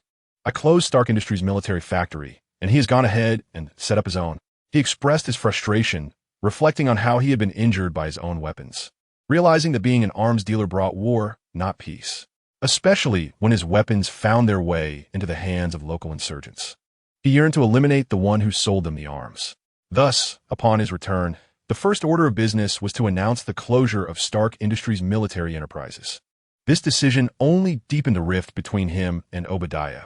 After a lifetime of selling arms, how could he possibly cease operations? I'm reaching out to you for another matter, Li Jie smiled. What is it? Tony asked, curiosity piqued. Li Bondered. How long would it take Jarvis to purchase a destroy bar? Very quickly, Tony replied confidently. Then let us acquire the bar in Hell's Kitchen. Li Jie chuckled. After a moment of silence, Tony laughed. You, my friend, are thinking of opening a bar again? A bar is indeed a splendid place to unwind, especially with the presence of charming barmaids. After uttering those words, Tony addressed Li Jie. Please investigate the situation regarding Obi. The bar has now been transferred to your name. I have other matters to attend to, so I must take my leave. With that, the screen flickered and Tony's visage vanished. Shortly thereafter, Li Jie received a text message. Indeed, the bar's location now belonged entirely to him, which stirred a wave of envy within him. As he savored Selena's gentle touch, Li Jie pondered how delightful it would be to possess an intelligent steward akin to Jarvis. How effortlessly tasks could be managed, provided one had the wealth. Jarvis could handle everything. Even a system like Friday would suffice.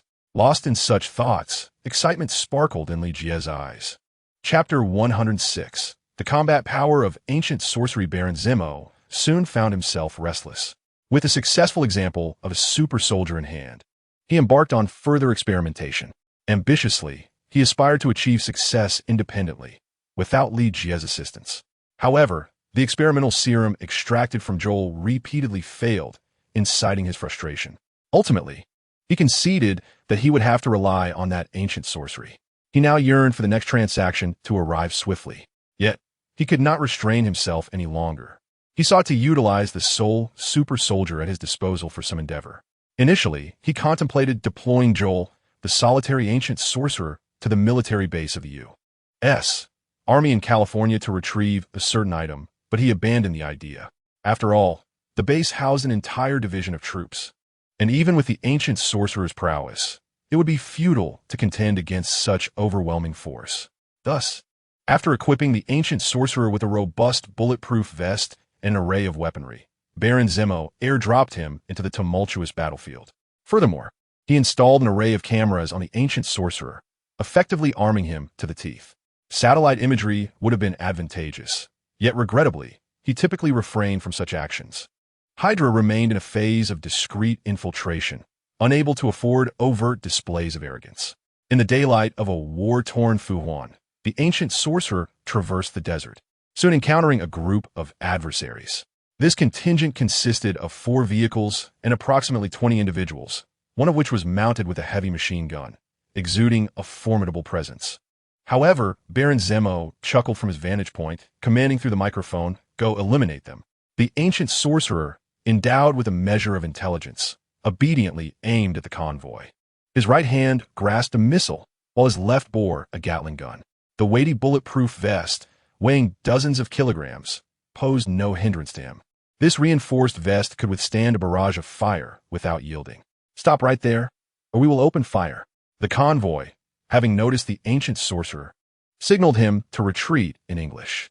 Due to the distance, the soldiers within the vehicles could not discern his appearance.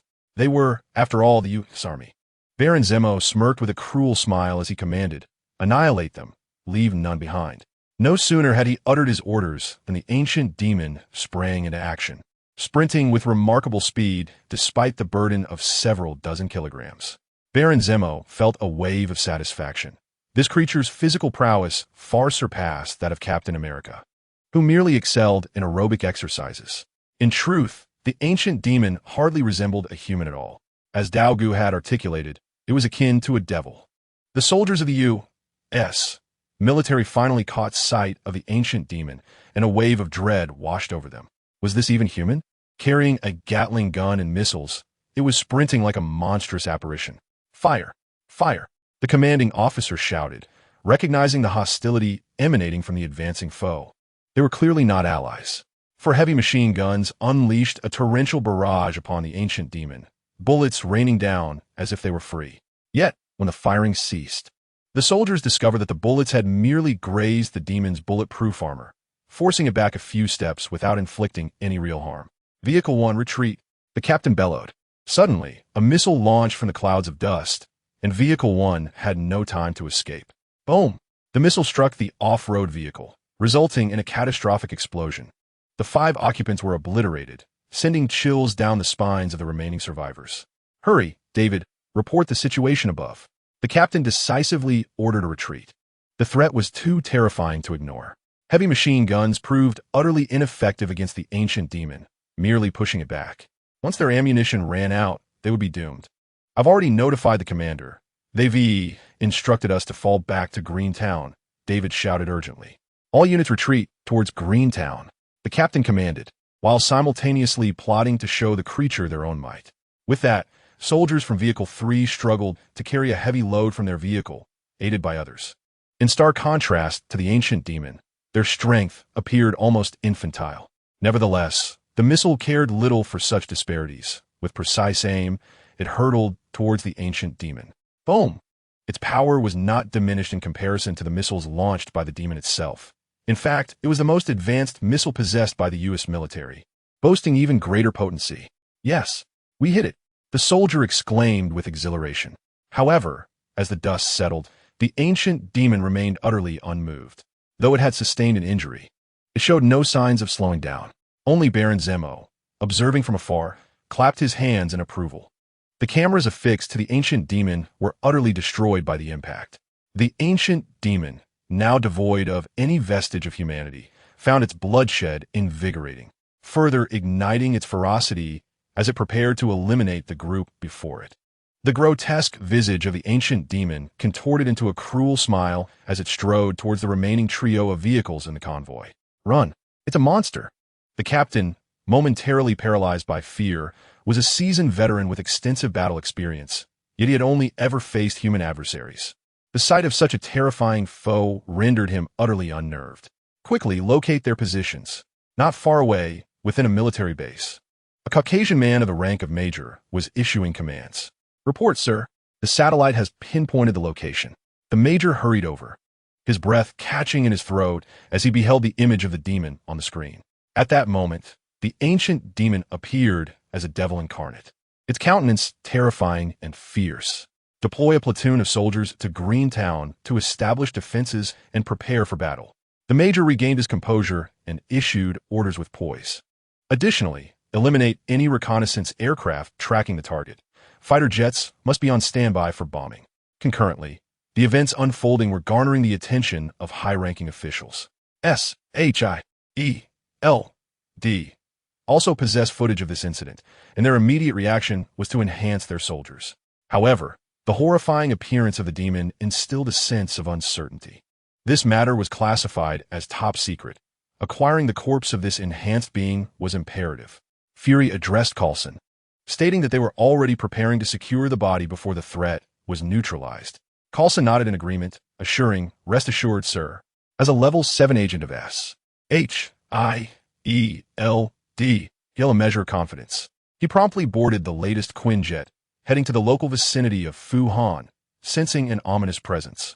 Tony had gone missing there, and now there was the emergence of this enhanced soldier. Chapter 108. Mark II armor. At this moment, Parker was exceedingly anxious, having received orders to confront an extraordinary enemy. Compounding his anxiety was the presence of a group of reckless war correspondents who insisted on accompanying them. "Mr. Mike, please stay at a safe distance. This area is highly unsafe," Parker advised the reporters with a headache. "Rest assured, we will not interfere," Mike replied. "Sir, we are approaching Greentown," came the report from his subordinate. Parker, with little time to spare, quickly issued commands. As the transport vehicle came to a halt, the soldiers, having been prepared, disembarked in succession to establish their positions. Within a mere 10 minutes, the combat positions were nearly set. The townsfolk had been instructed to remain indoors and refrain from emerging. Combat was the soldiers' responsibility. Regardless of the adversary, civilian safety must be preserved. "Sir, we can see our vehicles," came the report shortly thereafter. Parker swiftly grabbed his binoculars, catching sight of a solitary off-road vehicle racing towards them. "Weren't there's supposed to be 3 vehicles?" Parker questioned, puzzled. At the same time, an unmanned reconnaissance drone flew overhead, accompanied by fighter jets hastening towards their location. Parker let out a cold snort. Regardless of the enemy's identity, they would surely meet their demise under their might. The off-road vehicle finally approached, and after a series of inspections, they were granted entry. Parker and Mike quickly moved closer, knowing that reprimanding the war correspondent was unwise. What transpired? Where are your comrades? Parker inquired urgently. They have all perished, sacrificing themselves to buy us time, the previous captain lamented. The enemy is terrifying, utterly inhuman. Without the inclination to hear more, Parker encouraged, summon your courage, soldier. You must avenge your comrades rather than dwell in sorrow. Noticing a glimmer of resilience in him, Mike asked, where is the enemy? It is resting, but will soon be upon us, the captain replied, a look of terror etched on his face as he recalled the ancient demon. It resting? Mike quickly reported, the enemy is suspected to be an unidentified entity, not human. Just then, the scout shouted, Commander, the enemy is approaching. With no time to spare, Parker and Mike ascended to the platform for a better view. Oh God! Parker gasped in shock at the sight of the ancient demon. Mike, though a bit frightened, maintained his professional demeanor and spoke into the camera. Indeed, it is not human. Could this be a demon from hell? Meanwhile, Tony, who had been working, received a message from Jarvis, who was diligently enhancing his armor. Following the incident at the museum, he realized his speed was inadequate. Consequently, he made comprehensive upgrades to Mark I, and before long, Mark II armor was completed. What is happening, Jarvis? Tony called out. They're unidentified enemies, sir. Where? In Fury. Jarvis replied, projecting the footage reported in the news. What manner of creature is this? Tony exclaimed in disbelief. I have searched all records, and there is no information on it, sir, Jarvis stated. Hurry, let's head over. Chapter 109. A single person is an army. The battle erupted fiercely, with the superior equipment of the American forces holding a certain advantage against the ancient demon. However, the impacts on the creature were largely ineffective. Despite being merely a battalion, they managed to temporarily suppress the demon, yet the casualties were staggering. Although the demon lacked intellect, it possessed an instinctive combat awareness. Particularly, Joel, a seasoned soldier, was adept at utilizing these weapons after transforming into the ancient demon. The missiles were launched with remarkable precision, inflicting significant losses on the American troops. The Gatling gun in its right hand was even more fearsome, as bullets surrounding the demon rapidly diminished. However, after this round of fire, the entire town of Green was on the verge of being reduced to ruins. Commander, we cannot hold on any longer. The enemy's firepower is overwhelming. Parker spoke bitterly to his superior. I can see that, the major replied, his expression one of resignation. Although the ancient demon was but a single entity, its firepower eclipsed that of an entire platoon of American forces. A lone individual could indeed embody the strength of an army. Were the U.S. military to possess such a formidable war machine, the presence of soldiers would be rendered unnecessary. They were reluctant to serve, preferring the pastoral life of farming. Were it not for the enticing benefits of military service. Hold on a little longer. The fighter jets will arrive shortly, the major reassured him. We absolutely cannot abandon the townspeople. This is our red line. Failing to protect them would invite condemnation from all quarters. Yes, Commander, Parker replied, then called out to the soldiers, hang in there. The fighter jets are on their way. Upon hearing his words, the soldiers found a flicker of renewed spirit. However, if they could not subdue this ancient demon in the long run, their morale would inevitably falter once more. Damn it, Parker shouted, shouldering his rifle and firing at the demon. The creature's bulletproof vest had been shredded, and bullets now peppered its form. Each time it seemed on the brink of collapse. A swirling dark mist enveloped it, providing a form of healing. This sight filled the combatants with despair. Even Mike, who was broadcasting live, felt the weight of hopelessness. Yet, he knew the American forces would never abandon them. Their plight was being broadcasted on television. Should they be forsaken, the Pentagon would be besieged by rioters the very next day. Commander, it's out of ammunition. At that moment, a glimmer of good news arrived. Parker sighed in relief and commanded, everyone, step forward and push it back. While the heavy machine guns could inflict little damage, they could at least drive the demon back. The tremendous impact was enough to stagger even the ancient demon. Yet, they did not anticipate that this would seem to liberate the creature from the bullet's constraints, rendering it even more fearsome. Suddenly, the demon discarded its heavy weaponry, charging forward against the barrage of bullets. With a single leap, it soared as if reaching 10 meters in height. Its towering form cast a looming shadow across the battlefield, stunning those it sought to confront. "Get out of the way!" Parker shouted with all his might, but it was futile. The demon descended from the sky, landing squarely on a soldier, sending him flying several meters away. Parker's eyes nearly bulged with horror. This was a brother he had fought alongside daily, now torn from life, having been brutally kicked by the demon. The soldier had no chance of survival. Chapter 110, Iron Demon. This would haunt Parker for the rest of his life, he mused. Even if he managed to escape Greentown, he would never escape this terror.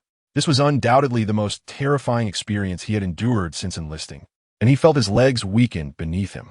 He witnessed his soldiers being crushed one by the ancient demon, like mere ants, and an overwhelming sense of helplessness engulfed him. This was beyond human capacity to combat. Even the so-called demon was not much more than this. "Commander, if the aircraft does not arrive soon, we are doomed," Parker shouted into the headset with the last of his strength. His tone evoked a wave of despair and profound helplessness in the major on the other end. The major inquired with a grave voice, "How long until the aircraft arrives?" "1 minute, Commander. We must hold out for 1 more minute," the major urged Parker. He believed that the terrifying firepower of the fighter jets could easily vanquish the ancient demon. Yet he was still plagued by guilt, knowing that his negligence had led to such heavy casualties. "I fear we cannot hold on much longer," Parker said bitterly. Suddenly, he realized that the ancient demon had fixed its gaze upon him, and the battlefield reporter was still by his side. "Quick, you need to leave me. I'll draw its attention." Parker gritted his teeth and darted aside, provocatively firing a few shots at the demon. "Come at me, you fool." At that moment, the formation of their position was utterly disrupted by the demon, and even those who remained alive were unable to mount a strong counterattack. The demon's speed was astonishing. In the blink of an eye, it was before him.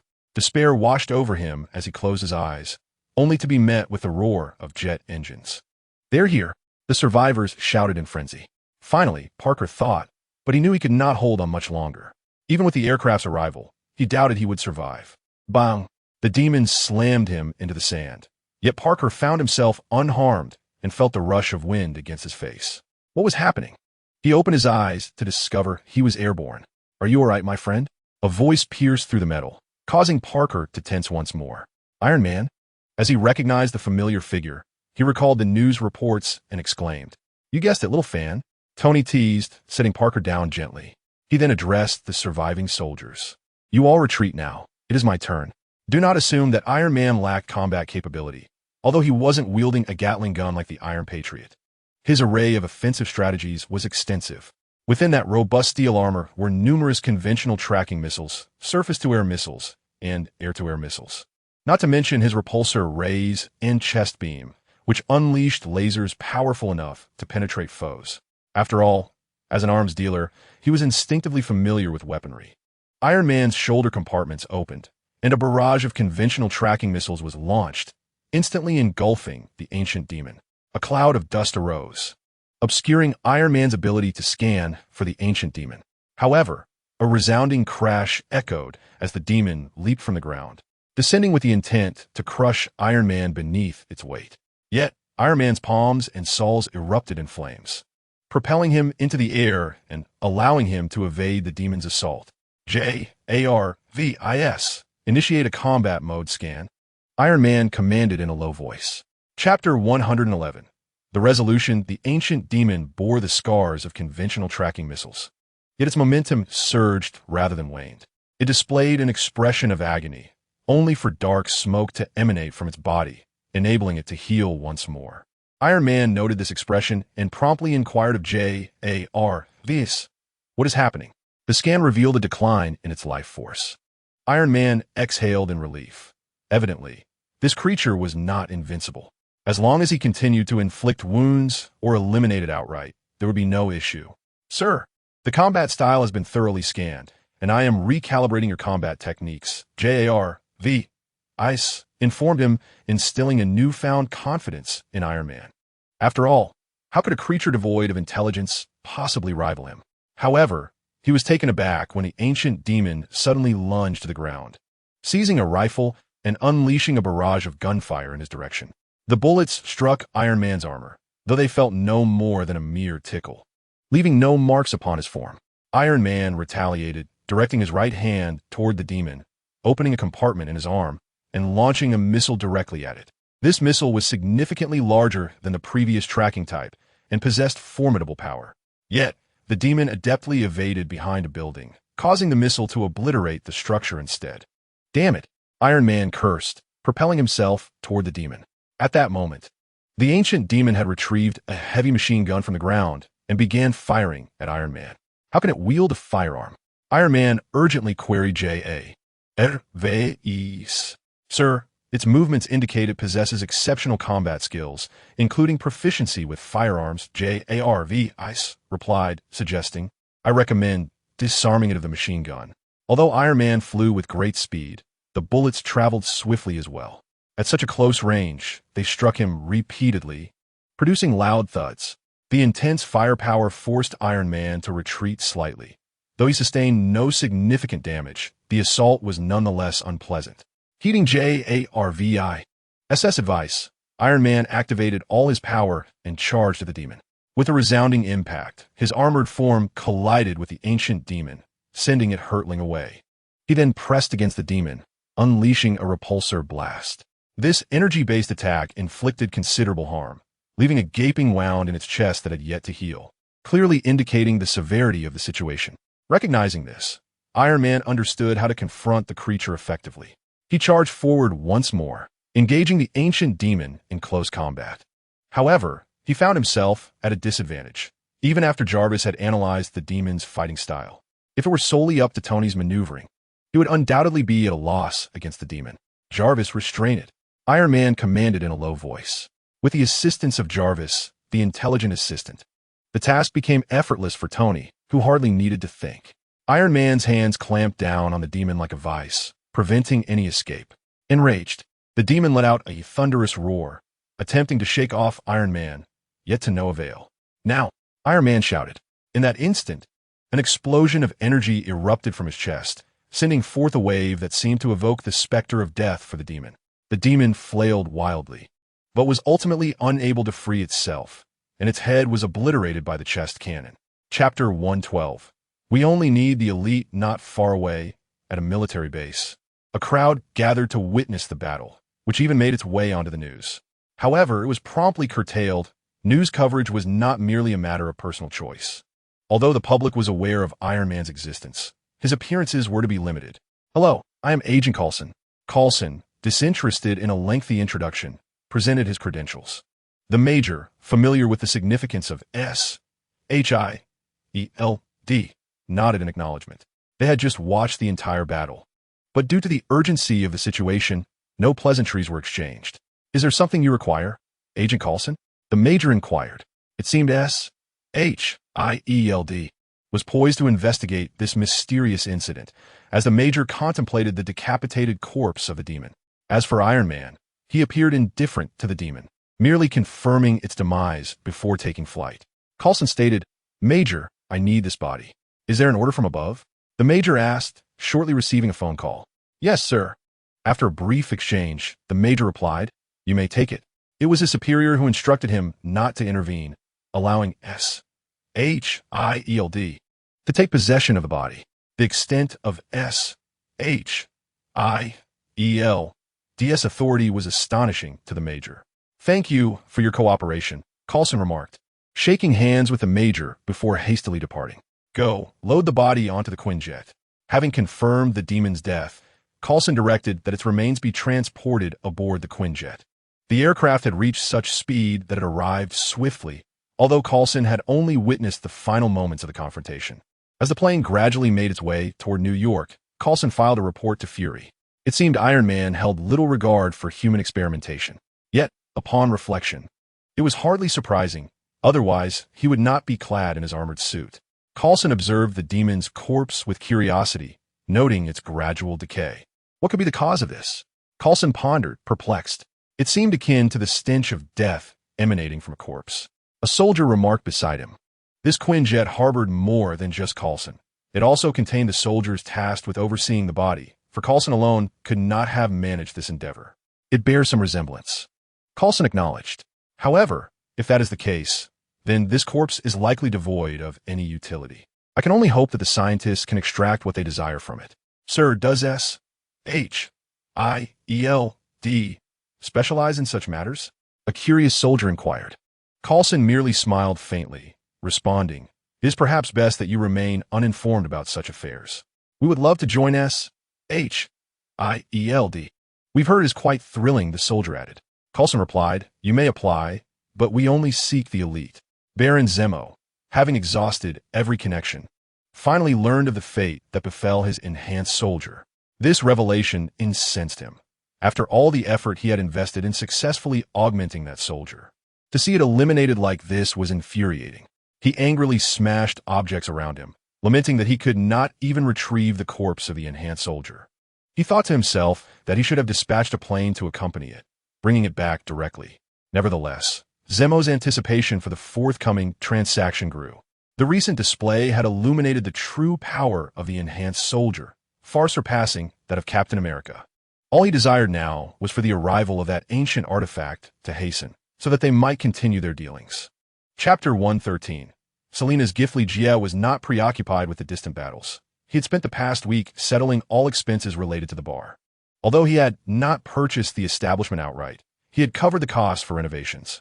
Fortunately, Obadiah had provided him with a substantial sum in US dollars, without which he would have been at a loss. Yet, spending the money was one thing. The completion of the renovations was another. Selina, brimming with energy, made daily visits to the bar to inspect the progress.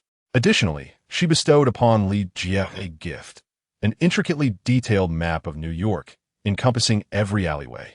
This was the result of her diligent efforts over the past few days, leading Li Jie to overlook the shimmering necklace adorning her neck, oblivious to its origins. Given her skills, as long as she drew no attention, no one would suspect her involvement. Moreover, as she had not yet redeemed herself, Li Jie naturally turned a blind eye to such matters. While a map of New York was available on his phone, it lacked the granularity of every narrow street. However, Selina's map included meticulously plotted escape routes. Should Li Jie encounter any trouble outdoors, he could utilize the path she had drawn to evade pursuers. Consequently, Li Jie took the opportunity to memorize the map and store it carefully. The storage space was an utterly secure location, where he kept his most vital possessions. Furthermore, he had significantly expanded this storage space once again. After expanding to 10 cubic units, Li Jie was informed that his cultivation level was insufficient to proceed further, leaving him quite helpless. Otherwise, he would have truly wished to invest all his cultivation points in one go. At that rate, he could likely fit the entire antique shop into his storage space.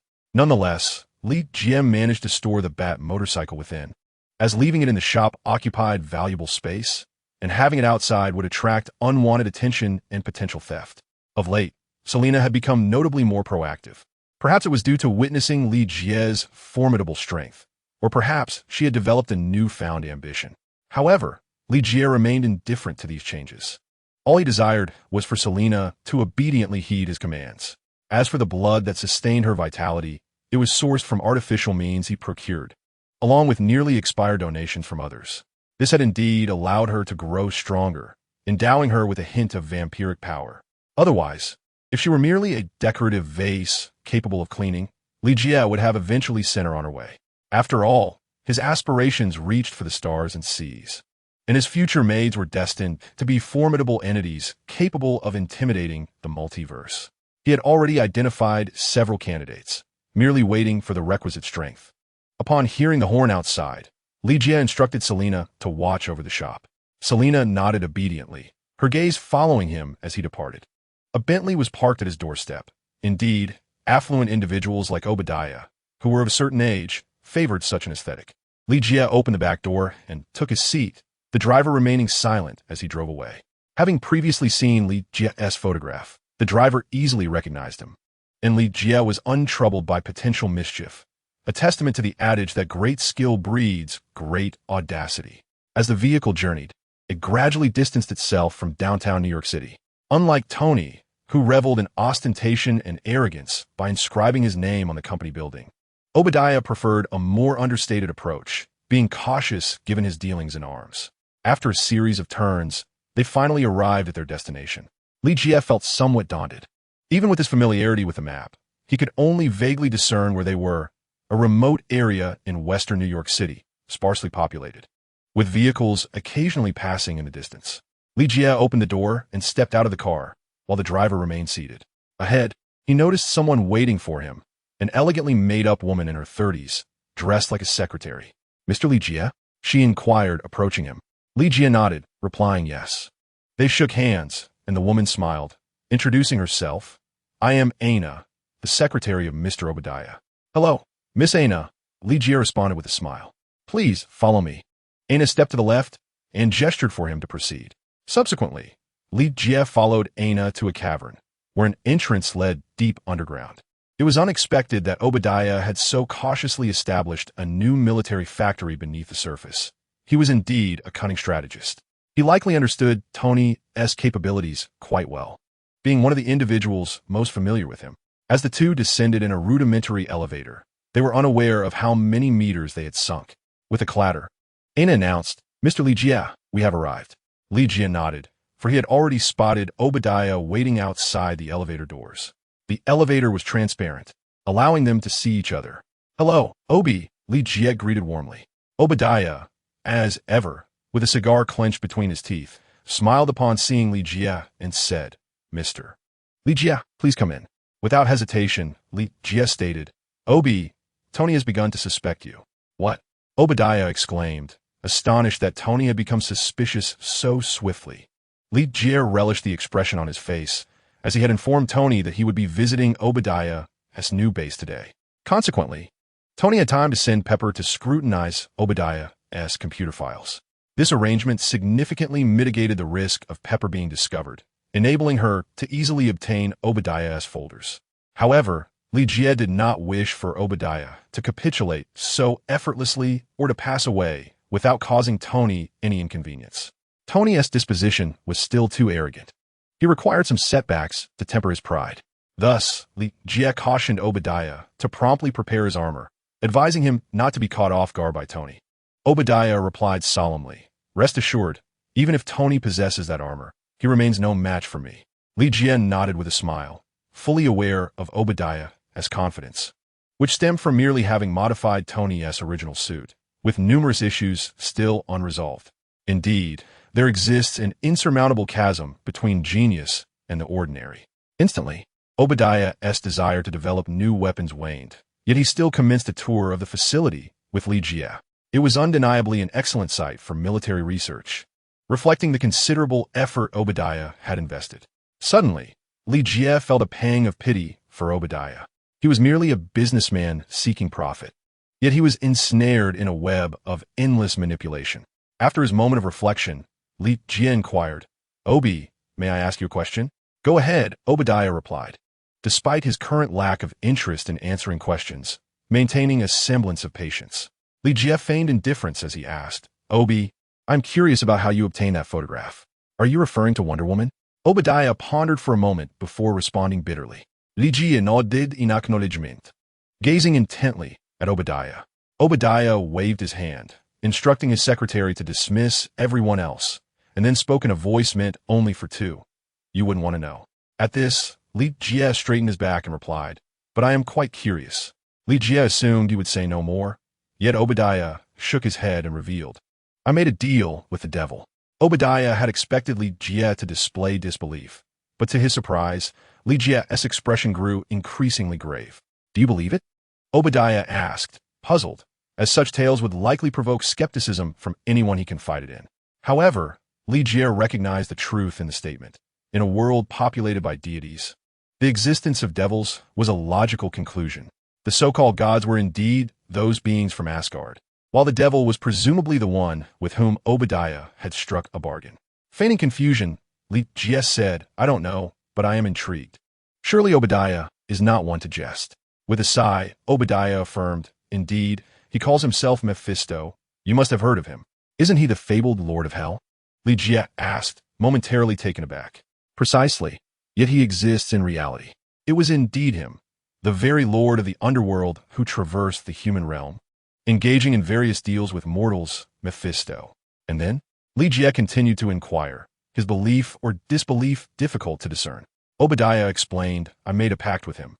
The details of our agreement are not for me to disclose, but his demand was that I approach Wonder Woman. In truth, when I first learned that someone could live for such an extended period, I was astonished. Upon seeing her photograph, I assumed it had been altered. Li nodded. Is she not a goddess? Indeed, a true goddess. Thus, she and I have not conversed, and I dare not seek her out again. Obadiah confessed, his fear evident. It appeared he had endured an unpleasant encounter with Diana. What transpired? Li Jie asked, curiosity piqued. Seeing Li Jie's eager expression for knowledge, Obadiah felt a sense of satisfaction. He had been reluctant to divulge so much, yet this secret had weighed heavily on his heart for far too long. If he did not share it soon, he feared it would drive him to madness. Even if Li Jie did not believe him, the mere act of expressing his thoughts and confiding in another brought him solace. He had previously approached Tony with this revelation, but Tony, being a scientist and a man of reason, had little faith in such supernatural matters. I once visited the Royal Museum of the Sun Never Sets to see her, but she recognized immediately that I bore the essence of the devil, Obadiah lamented. Fortunately, her heart is kind. Otherwise, I fear his sentence trailed off, left unspoken. Li Jie thought to himself that indeed, Diana's kindness was evident.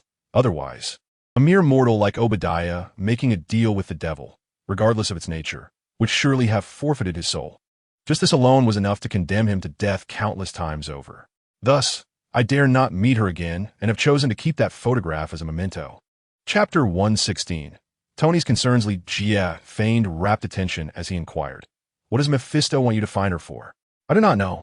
He merely expressed a desire to make contact with Wonder Woman and instructed me to take the lead," Obadiah replied. Li Jie, upon hearing this, was naturally skeptical, knowing that demons are masters of deception. Regardless of the magnitude of their dealings, they are invariably driven by ulterior motives. Therefore, Mephisto's desire to connect with Wonder Woman must harbor secrets unknown to others. However, Li Jie was unaware of these secrets, and it was evident that Obadiah was equally in the dark. "Then if you divulge his intentions, won't he come looking for me?" Li Jie pretended to be terrified at the prospect of being sought by a demon. "Rest assured, he will not know of your existence." Obadiah reassured him with a shake of his head. There are countless insignificant insects like him. Mephisto would hardly expend effort to monitor such a minor player. Besides, ever since he sold his soul to the devil, Obadiah understood that there was no turning back. "Then why did you give me the photograph?" Li Jie asked with a wry smile. Obadiah explained, "I merely noticed your fondness for beautiful women and inadvertently included the second one. Had you not mentioned it, I would have long forgotten about it." Li Jie lamented. "Then Obadiah must be cautious. Failing to fulfill a deal with the devil can lead to dire consequences." As the myth suggests, Obadiah's worry was palpable, and neither of them was inclined to linger any longer. His thoughts were entirely consumed by Tony. As the news Li Jie had brought was far from reassuring, Tony had begun to harbor doubts about him. Thus, he felt an urgent need to return and prepare his iron armor. It was not that he was unwilling to transport the armor. Rather, it was something that could not be seen by too many eyes. Additionally, the core energy source of the armor remained unresolved by that wretched group of imbeciles. How could so many renowned scientists fail to accomplish what Tony had achieved single-handedly? A mere nuclear reactor was already in its prototype stage, yet they could not manage to scale it down even slightly. Obadiah's mood was profoundly melancholic, and he feared he might have to resort to seeking it from Tony. At that moment, Tony was watching footage played by Jarvis, rendered speechless. The video depicted his interrogation by the insurgents following his injuries from the explosion. It was only now that he grasped the reason for his survival. Obadiah's offer had been insufficient, and the rebels, unaware of his identity as Tony Stark, the most brilliant mind in the arms industry, had refrained from executing him on the spot. In that instant, he comprehended the magnitude of his fortune in remaining alive. Consequently, he harbored immense resentment towards Obadiah, yet he found it difficult to confront him directly. To put it bluntly, after the death of his parents, Obadiah was the sole figure who had watched him grow up. Tony's affection for Obadiah was akin to that of a son toward his biological father. At this moment, Tony found himself embroiled in a profound internal struggle. Pepper Potts stood by, uncertain of how to offer solace. Although it was she who had procured the information from Obadiah's computer, she too felt a wave of disbelief wash over her. Thus, she chose to bring it back for Tony to examine, rather than alerting S.H.O.D. as depicted in the narrative, immediately pursuing him after discovering the data had been copied. By this time, SHIELD had already engaged with Tony on multiple occasions, eager to ascertain how he had managed to escape. With a sigh, Tony remarked, "Let us entrust this to the Federal Bureau of Investigation. The law will render judgment upon Obadiah." Observing the torment etched on Tony's face, Pepper felt a pang of sorrow as well. However, they both understood that there would be no leniency. Obadiah sought Tony's life and would not relent in his pursuit. Pepper believed that Obadiah would undoubtedly not let Tony off easily. Tony's compassion was a double-edged sword. Nevertheless, she remained steadfast in her faith that he would not resort to drastic measures. Upon returning, Li Jie anticipated an imminent conflict, yet was met with an unexpected tranquility.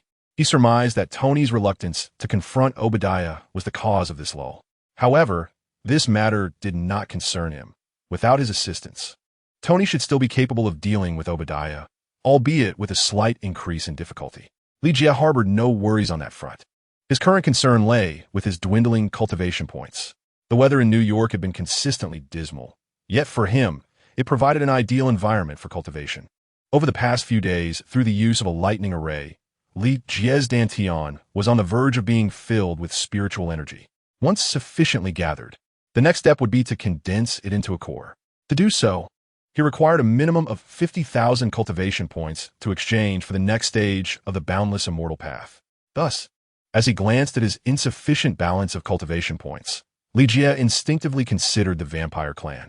Moreover, if he sought a suitable maid, the vampire queen seemed like a promising option. Though he had never encountered her, he felt confident she would not be lacking in strength. After all, the queen of a race carried considerable prestige. The vampire clan had become his personal ATM, presenting him with a daunting task that promised rewards even for the defeat of a lone vampire. While the compensation in cultivation points was modest, it was sufficient.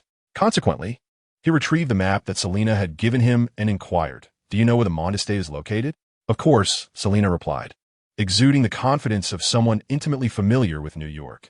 Although she had arrived in the city alongside Li Jie, she had taken the time to thoroughly familiarize herself with its intricacies. To put it bluntly, even individuals who had resided in New York for decades were not as well acquainted with its myriad streets and alleys as Selena was. "Take me to see it tonight," Li Jie chuckled. "What is there to do at night?" The Duke of Mond asked, reputed to be a benevolent elder. Selena raised an eyebrow. "But how long has it existed?" "Several centuries," Li Jie inquired, only to realize the implications of his question as Selena spoke. "In this modern age, who would dare to call themselves a duke? Even if he claims to be hereditary, he would have long been toppled by those officials." Selena instinctively glanced at Serena, who had remained unasked about her circumstances, thus kept in the dark.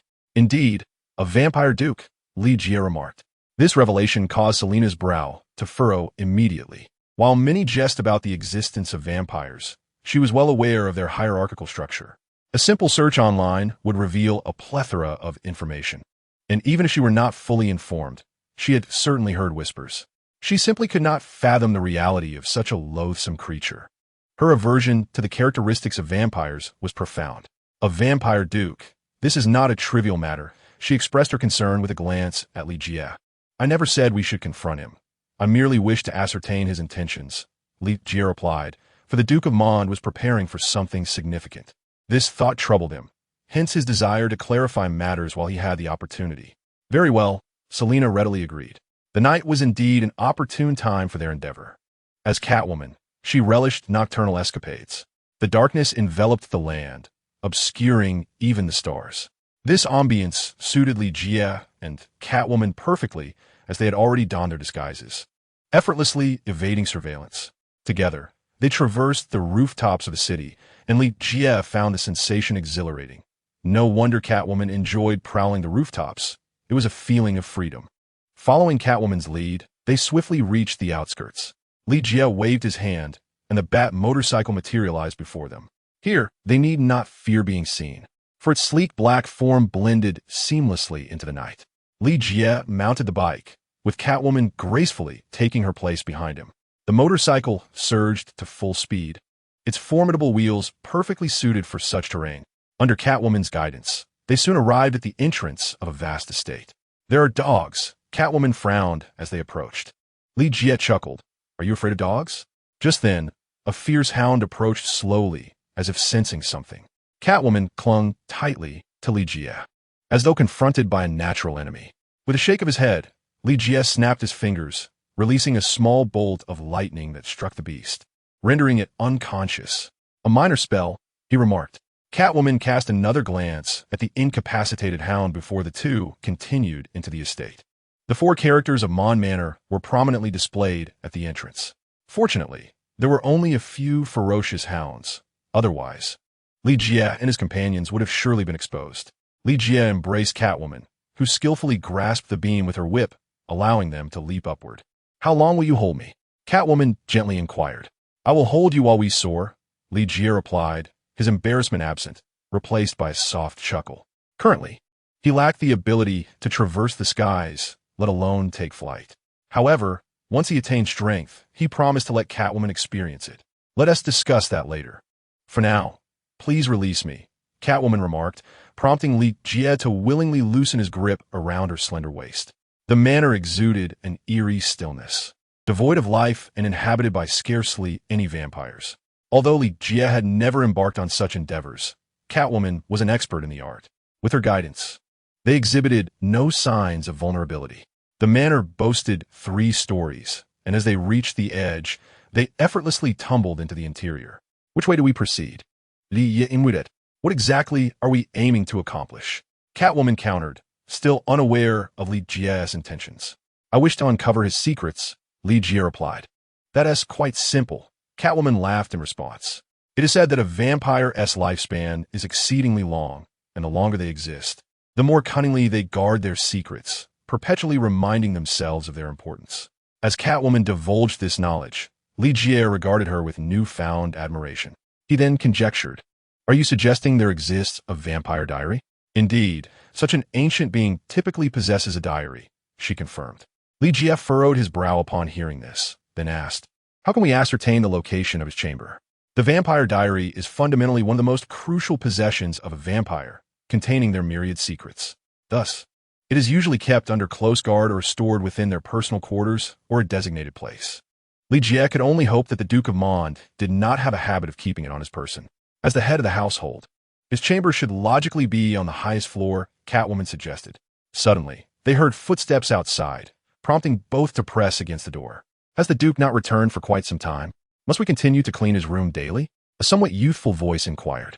Young one, I have tirelessly cleaned the Duke's quarters for decades, and he has yet to make an appearance, an elderly voice responded. This exchange filled Li Jie and Catwoman with elation as they exchanged glances. It appeared they were indeed correct. The Duke of Mond's chamber was located here, and he had been absent for a considerable duration. They were currently on the 3rd floor, confirming Catwoman's adeptness. After waiting for another half hour, they finally heard the footsteps descend. In the future, be cautious when cleaning.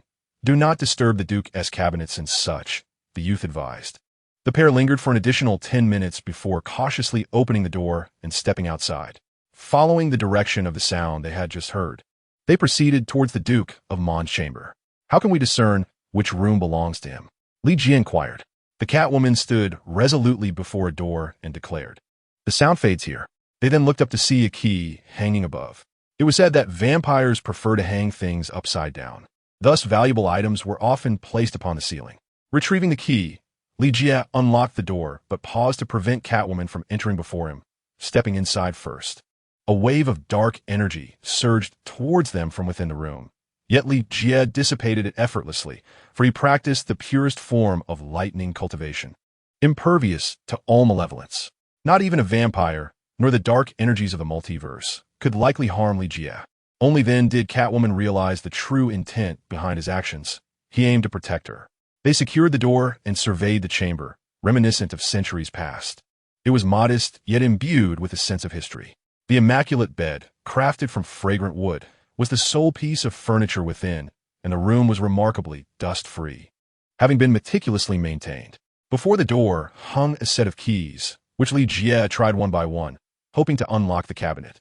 After much effort, he found it unlocked, only to discover it was entirely empty.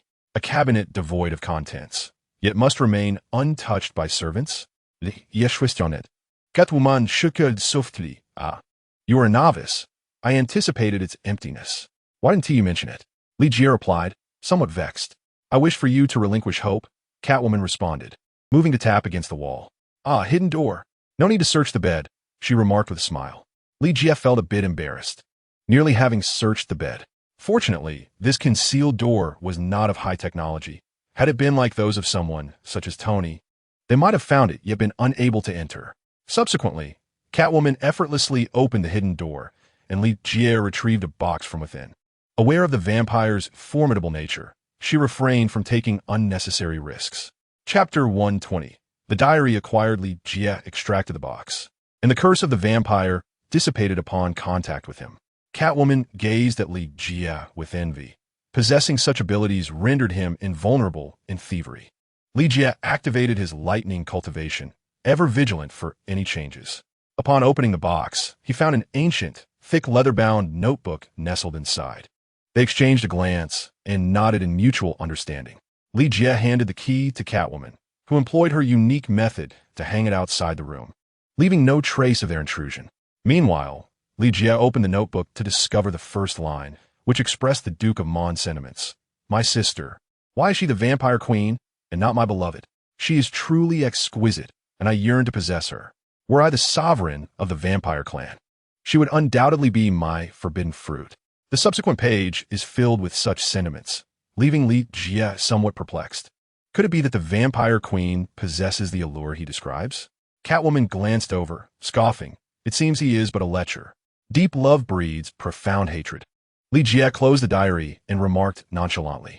Catwoman, with her sharp, pointed claws, lifted Li Jie's chin, saying, Then do not disappoint me. If only you are willing. Li Jie replied with a smile, I am. Catwoman then playfully licked his cheek, adding, not yet willing. With that, she deftly leaped from the window, while Li Jie touched his cheek, smiling softly, readying himself to restore everything and follow suit. He soon realized that Catwoman had secured herself with her whip as she descended. Upon reaching the ground, she elegantly adjusted her whip, causing the window to close slowly. Indeed, she is an expert, Li Jie couldn't help but marvel. The two swiftly departed, the fierce hound he had previously incapacitated having regained consciousness. Li Jie tossed the diary into his storage space, and they rode off on a bat motorcycle. Everything he wished to know was likely contained within that diary. He could peruse it at leisure later. Soon, they circumvented surveillance and returned to the shop unbeknownst to them. Selina had already tidied up the place and gone to sleep. Li Jie cast a glance at Catwoman, who had already ventured out again. To navigate in and out of the watchful eyes, he would need her assistance. Thus, Li Jie resolved to win Catwoman's heart. Given the circumstances, it appeared no one could contest his claim over her. A smile graced his lips as he entered his room, ensuring all was in order. He settled onto his bed to slowly read the diary of Duke Mond. Having already perused the first page, filled with the Duke's resentments over his unattainable sister, Li Jie scoffed and turned to the second page. As he opened it, a photograph slipped from the diary. It was an old image, likely taken in the infancy of photography, much older than that of Wonder Woman, yet remarkably clear. The woman depicted seemed to be the vampire queen. If Li Jie's assumptions were correct, he examined the photograph earnestly, finding her undeniably beautiful. Even in the image, she exuded an enchanting allure. Chapter 121. The slumbering vampire queen. The woman in the photograph, much like Catwoman, donned a form-fitting leather outfit. Such attire, prevalent in that era, possessed a unique charm. Her short black hair cascaded to her shoulders, imparting an aura of regality. It is primarily her eyes, mysterious and captivating, their hue unknown, even in mere photographs. They exude an extraordinary intensity, striking awe and evoking a profound depth.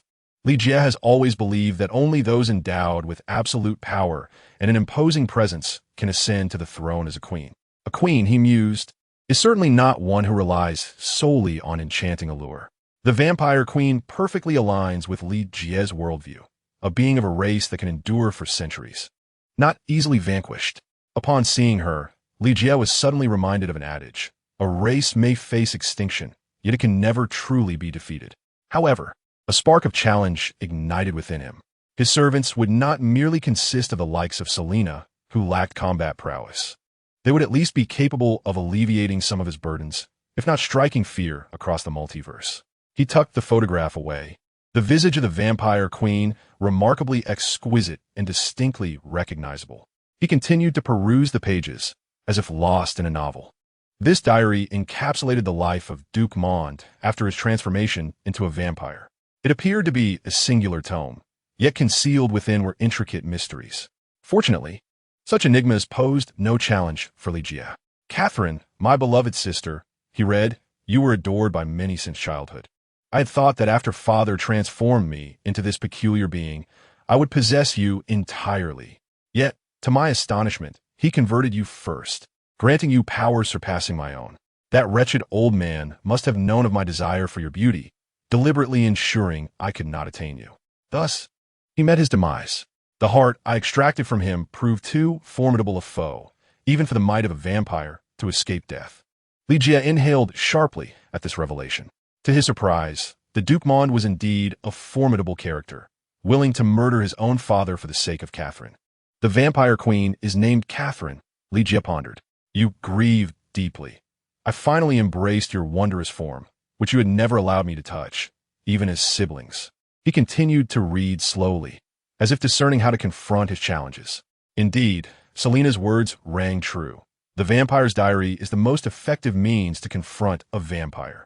Their experiences are inscribed within, unwittingly revealing their vulnerabilities.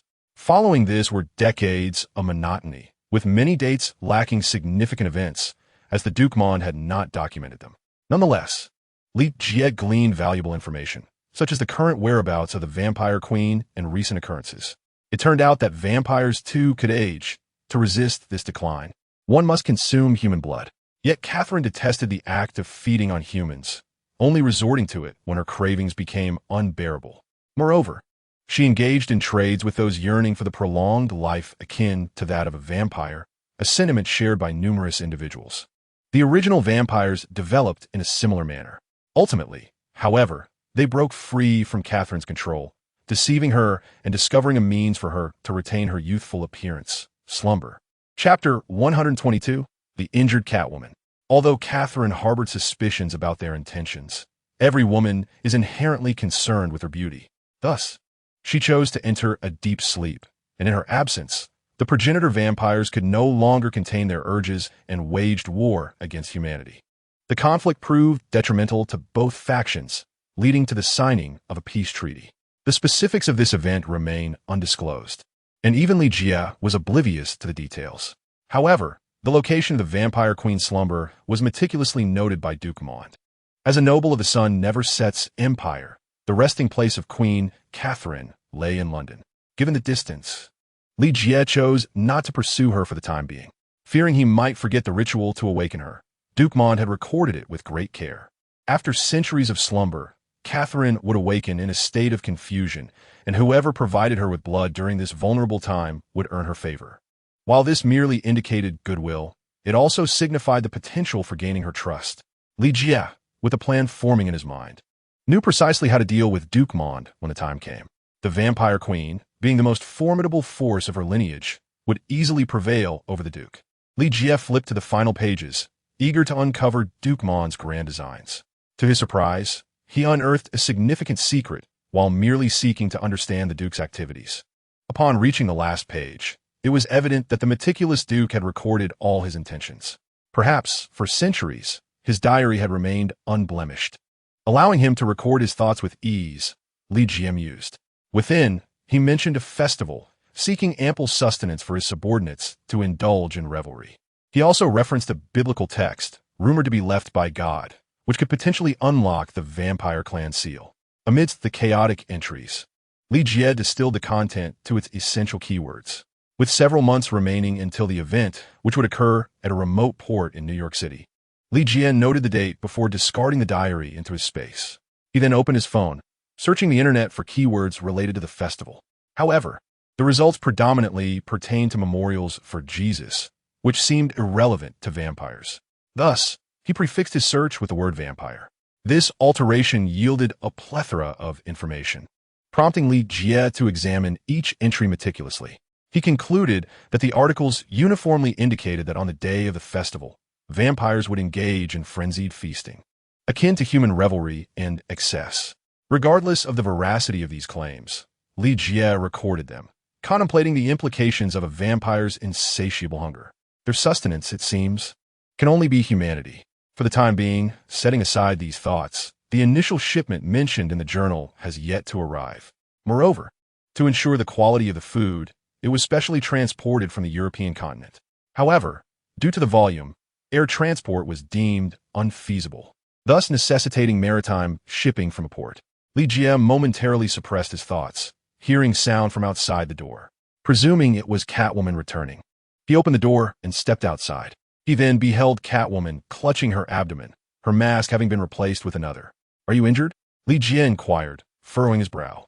The new mask, adorned with golden edges, rendered her even more beguiling. Amused, Li Jie remarked, "What need have you for such an exquisite mask?" He quickly assisted Catwoman into her room. Chapter 123. The Brotherhood of Mutants. Li Jie removed Catwoman's mask, revealing her weary visage. "What happened?" he asked, gently prying her hand away from her abdomen. He then placed his own hand there, feeling the tautness of her abdomen, indicating a considerable injury. "I encountered a formidable woman," Selina remarked softly as she lay back. "What was she like?" Li Jie inquired, gradually channeling his energy through his palm into Selina's body. Although his abilities stemmed from the extreme thunder cultivation, they possessed a degree of restorative capacity for others' bodies. Such minor injuries could be addressed, but severe ones were beyond his reach. "She can transform into the appearance of others and manipulate metal," Selina gritted her teeth. "I had her bound, but suddenly a metal rod struck me. I didn't see anyone, not even an invisible person. If I hadn't fled swiftly, I would have been done for. She is undoubtedly a mutant. Damn those mutants." Perhaps due to Li Jie's firm grip, Selina cried out in pain. "That you managed to escape is truly a miracle." Li Jie marveled. "What is the situation?" Selina asked. "Have you heard of the Brotherhood of Mutants?" Li Jie countered. "You mean those rascals?" Selina replied through clenched teeth. "I will ensure they pay for this. There are good mutants." Li Jie recalled the professor and his companions. "Indeed, much like there are good thieves, wouldn't you agree?" As Selina spoke, she delicately lifted Li Jie's chin. Gazing into her eyes, he remarked, "The one you spoke of, who can take on the forms of others, must be Mystique, and the one controlling metal is Magneto. Isn't it? So it truly is them?" Selina seethed. Although ordinary people may be unaware of the Brotherhood of Mutants, she had lived long enough to be privy to such secrets. Furthermore, while the number of mutants in this world may be limited, many exist. They merely blend in with ordinary individuals, allowing them to conceal themselves effectively. Those mutants who are unable to control their abilities are easily discovered and subsequently ostracized. However, in recent years, the situation has improved significantly, thanks to the establishment of Xavier's School for Gifted Youngsters, a sanctuary for mutants. This institution has effectively shielded them from harm, fostering a relatively harmonious environment. Conversely, the Brotherhood of Mutants, led by Magneto, is truly instigating turmoil. This faction has launched numerous attacks against governmental institutions, exacerbating the already strained relations between the two sides. Were it not for the noble efforts of Professor Xavier and his associates, humanity might very well have found itself at war with mutants. Li Jie shook his head. Magneto is indeed a formidable adversary, wielding one of the four primordial powers of the world. Li Jie currently lacks the confidence to confront him. For now, he decided to set this matter aside, withdrawing his hand from Selina's abdomen. Selina, repositioning herself, questioned, "Is that it? Are we just going to let it go?" Li Jie smiled confidently. "They struck my woman. They will undoubtedly pay a price." Selina, upon hearing his self-assured laughter, shot him a glance tinged with exasperation. Yet a flicker of tenderness danced in her eyes. Perhaps this man before her is indeed worthy of her trust? Chapter 124. Time is of the essence. Li Jie currently does not have the luxury of time to confront the Brotherhood of Mutants, especially with a cadre already set to deal with them. Pondering the prospect of engaging with Professor Xavier's group, he recognized their considerable strength. After all, Phoenix is a level 5 mutant, possessing powers that surpass even Magneto's. Furthermore, to prevent Phoenix from succumbing to darkness in the future, Li Jie resolved to rescue the unfortunate beauty. However, that is not an immediate concern. He is burdened with numerous pressing matters that cannot be divulged. Necessitating, he resolves them individually or swiftly finds trustworthy allies. He retrieved a piece of paper, inscribing the names of the superheroes he currently knows. Days later, Obadiah stumbled upon a disturbing revelation. His office computer had been compromised, and he received alarming internal communications. He was being accused by Tony Stark, facing the prospect of legal repercussions. Frantically, Obadiah exited Stark Industries, preparing for his final maneuvers. He never anticipated that this affair would be exposed. Even if he eliminated Tony, it would be futile. Yet, he remained unwilling to concede, convinced he had committed no wrongdoing. In his haste, he failed to notice Pepper Potts observing his hurried departure. Clad in professional attire, she sensed something amiss upon seeing Obadiah's demeanor. Consequently, she contacted Tony, who remained unperturbed, assuring her, "Do not worry. Even if that old fool catches wind of this, he cannot escape. Everything he owns has been frozen." "Very well," Pepper replied as she ended the call. Yet unease lingered in her heart. In Obadiah's computer, there was no information regarding Tony's Mark I armor. This omission was due to interference from the Ten Rings, which caused him to refrain from including it in his documents. Instead, he had stored the sensitive data on a portable hard drive, ensuring its confidentiality. At that moment, he felt a wave of relief, grateful that only a fraction of the information had leaked. Otherwise, he would have found himself in dire straits. Consequently, he hastened to Sector 16, established beneath the arc reactor, where he prepared everything meticulously, save for the final core, the nuclear reactor. "A pack of imbeciles," Obadiah muttered disdainfully. Just then his phone rang. Upon answering, a voice on the other end introduced itself. "This is Agent Coulson. I would appreciate your cooperation." Obadiah, a mix of surprise and anger, retorted, "I have nothing to discuss with you sycophants." He abruptly terminated the call, perplexed as to why they had involved themselves in this matter. Coulson was aware of the situation, largely thanks to Pepper Potts, who felt that securing Obadiah through SHIELD will be far more prudent. She had approached Coulson, recounting the events in detail. However, Coulson had no means of locating Obadiah and thus resorted to tentatively reaching out to him. Time was of the essence. Obadiah recognized the gravity of the situation. In a society governed by law, should his dealings come to light, even his billionaire status would afford him no protection. No amount of wealth could purchase his life. For Tony could always offer more. Even if he managed to evade death, he had no desire to spend the rest of his life behind bars. As nightfall approached, an idea began to form in Obadiah's mind. My subordinates may be unable to produce a nuclear reactor, but can Tony not? He showcased his arc reactor to me the other day. He mused, a smile creeping across his face. Chapter 125. A change in the world at Tony's villa. Obadiah found him seated calmly on the sofa. Overwhelmed by emotion, he gazed at Tony and a tear escaped his eye. "Tony, I am truly sorry," Obadiah lamented, his voice heavy with remorse. Tony remained unperturbed, merely responding, "You should have anticipated this.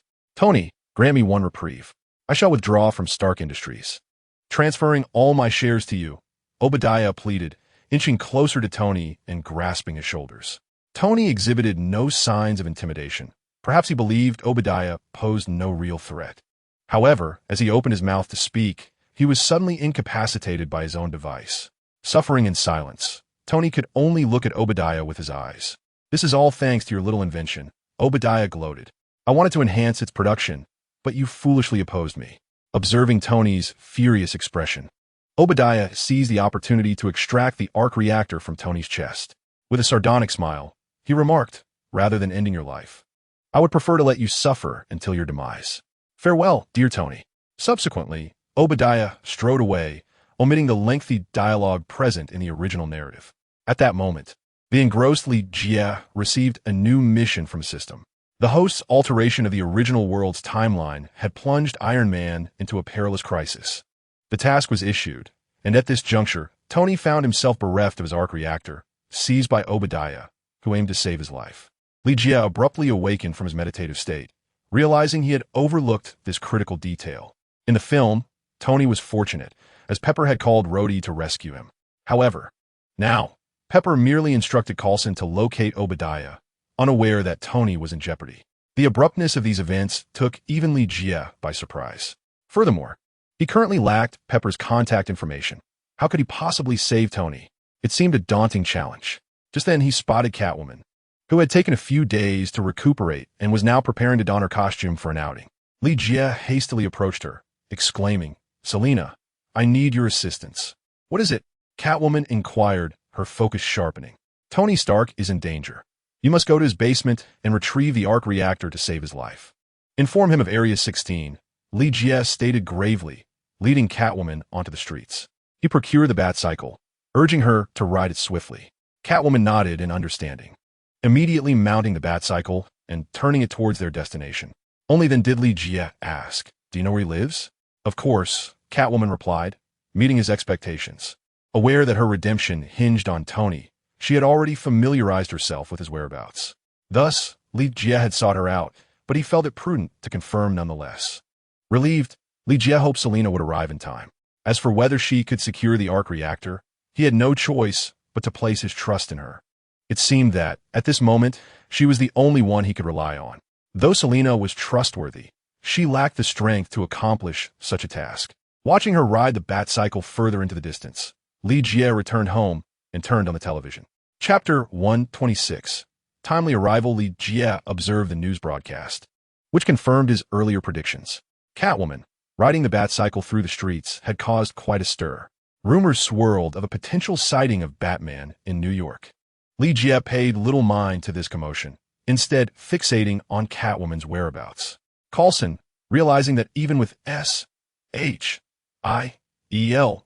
tracking system, Obadiah's phone could not be located, understood that it had been completely powered down. A sense of foreboding washed over him, prompting him to urge Pepper to call Tony immediately. After an anxious wait, Pepper exclaimed, "I have no idea what he is doing. He isn't answering his phone." Frustration mounted as Coulson sensed the situation was becoming increasingly precarious. He now found himself accompanied by merely 4 individuals, while SHLD seemed to exhibit little interest in the matter at hand.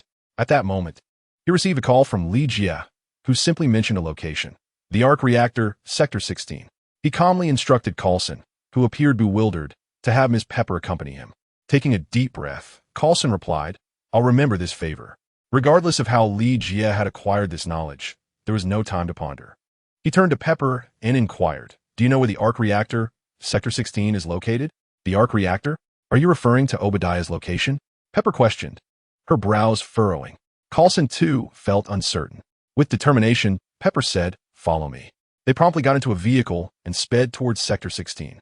After Li Jie ended the call, he reclined leisurely, reassured that as long as Tony remained alive, all would be well.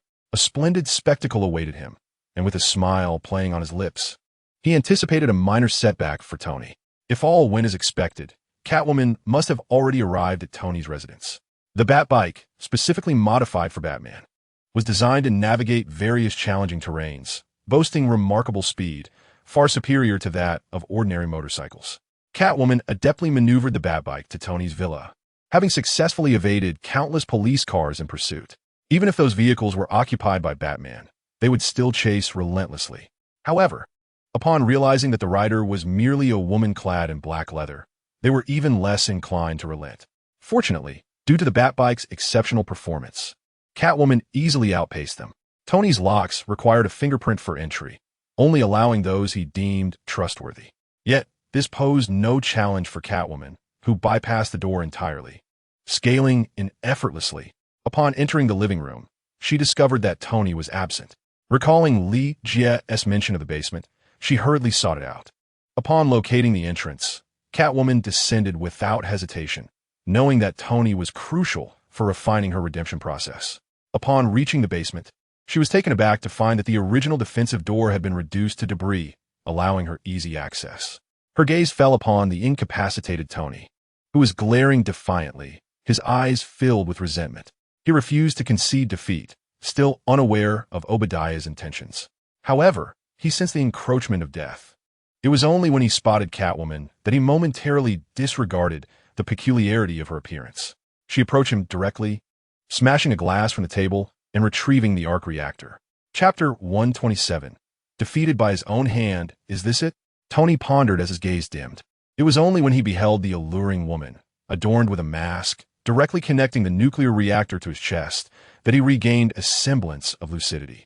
He shook off Catwoman's grasp and secured the cable himself, only to subsequently roll his eyes and faint. Alarmed, Catwoman quickly checked his breathing and, upon discovering that he had merely lost consciousness, breathed a sigh of relief. Tony's complexion was ashen, resembling one on the brink of death. She hastily assisted him onto the sofa and then called Li Jie. Just in time, he arrived. "Excellent. You may return now," Li Jie remarked. Already aware that Tony had successfully survived, the mission had been accomplished promptly, and he had even been rewarded with 1,000 cultivation points. "Wait, I haven't informed him about Zone 16 yet," Catwoman said, licking her lips. "Handle it as you see fit," Li Jie replied before ending the call. Obadiah, invigorated, placed the nuclear reactor into the chest of his armor. He couldn't help but marvel at how Tony's suit appeared so conservative in comparison to his own. At that moment, he heard footsteps approaching from outside. Surely, it was those agents again. How vexing. A sense of urgency washed over him as he began inputting his program. Finally, just before they entered, he completed the input. A smile crept onto his lips as he stepped into his armor. His suit was twice the size of Tony's, equipped with a greater variety of weapons and more formidable power. Upon spotting the intruding agents and Pepper, a cruel smile formed on his face. He easily dispatched 4 of them, yet Coulson and Pepper evaded his attacks, which irked him. After a fierce struggle, Obadiah resolved to obliterate the location. He felt an overwhelming surge of power. No wonder Tony relished such sensations. What a foolish genius, he mused. Just as he prepared to eliminate Pepper, he sensed a sudden force striking him. He was knocked back, and upon focusing, he realized it was Tony who had arrived just in time, donning his signature red armor and seeking to confront him. "You're fortunate to have survived, but to come here and court death is foolish," Obadiah coldly sneered. "Now you shall witness the might of my armor and have the honor of perishing by my hand. Await your demise," Tony merely retorted, consumed by fury. Were it not for Catwoman's intervention, he might have already met his end. Moreover, Catwoman had informed him about Zone 16 and saved Pepper, for which he felt immense gratitude towards her. Unfortunately, he remained unaware of her name and identity as she departed. A fierce battle ensued between Tony and Obadiah, both clad in iron suits, neither yielding to the other. Meanwhile, Li Jie felt overwhelmed by the busyness of the night as he received yet another mission from the system. Sequential mission. Due to the host, Obadiah is stronger than depicted in the original text.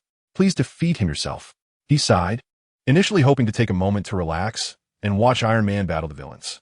However, that was no longer an option. He had to get busy. Although it was a hectic time, it promised to be fruitful as well. Thus, he prepared to venture out to engage in battle. But first, he donned his shadow cloak. Chapter 128. No match Agent Coulson. What is the situation on site? Fury's voice resonated from within.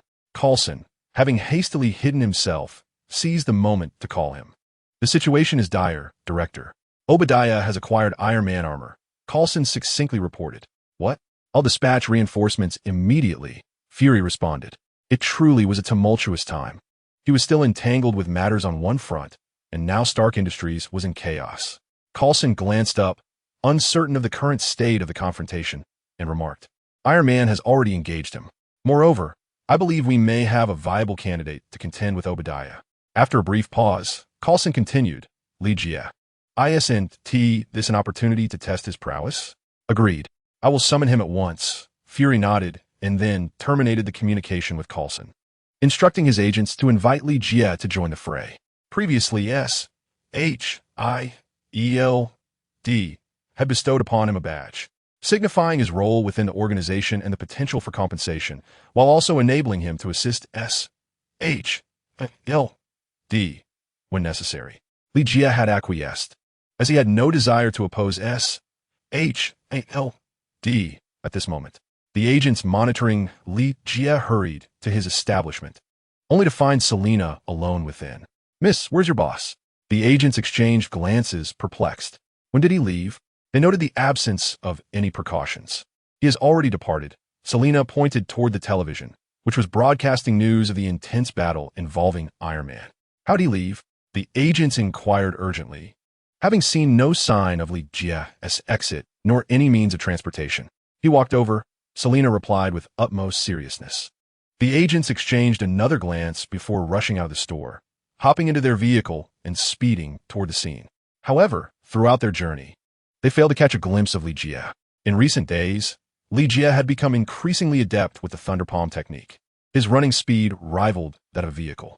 Thus, he had arrived at the location on foot, eluding DS agents entirely. Iron Man soon realized that he was no match for Obadiah.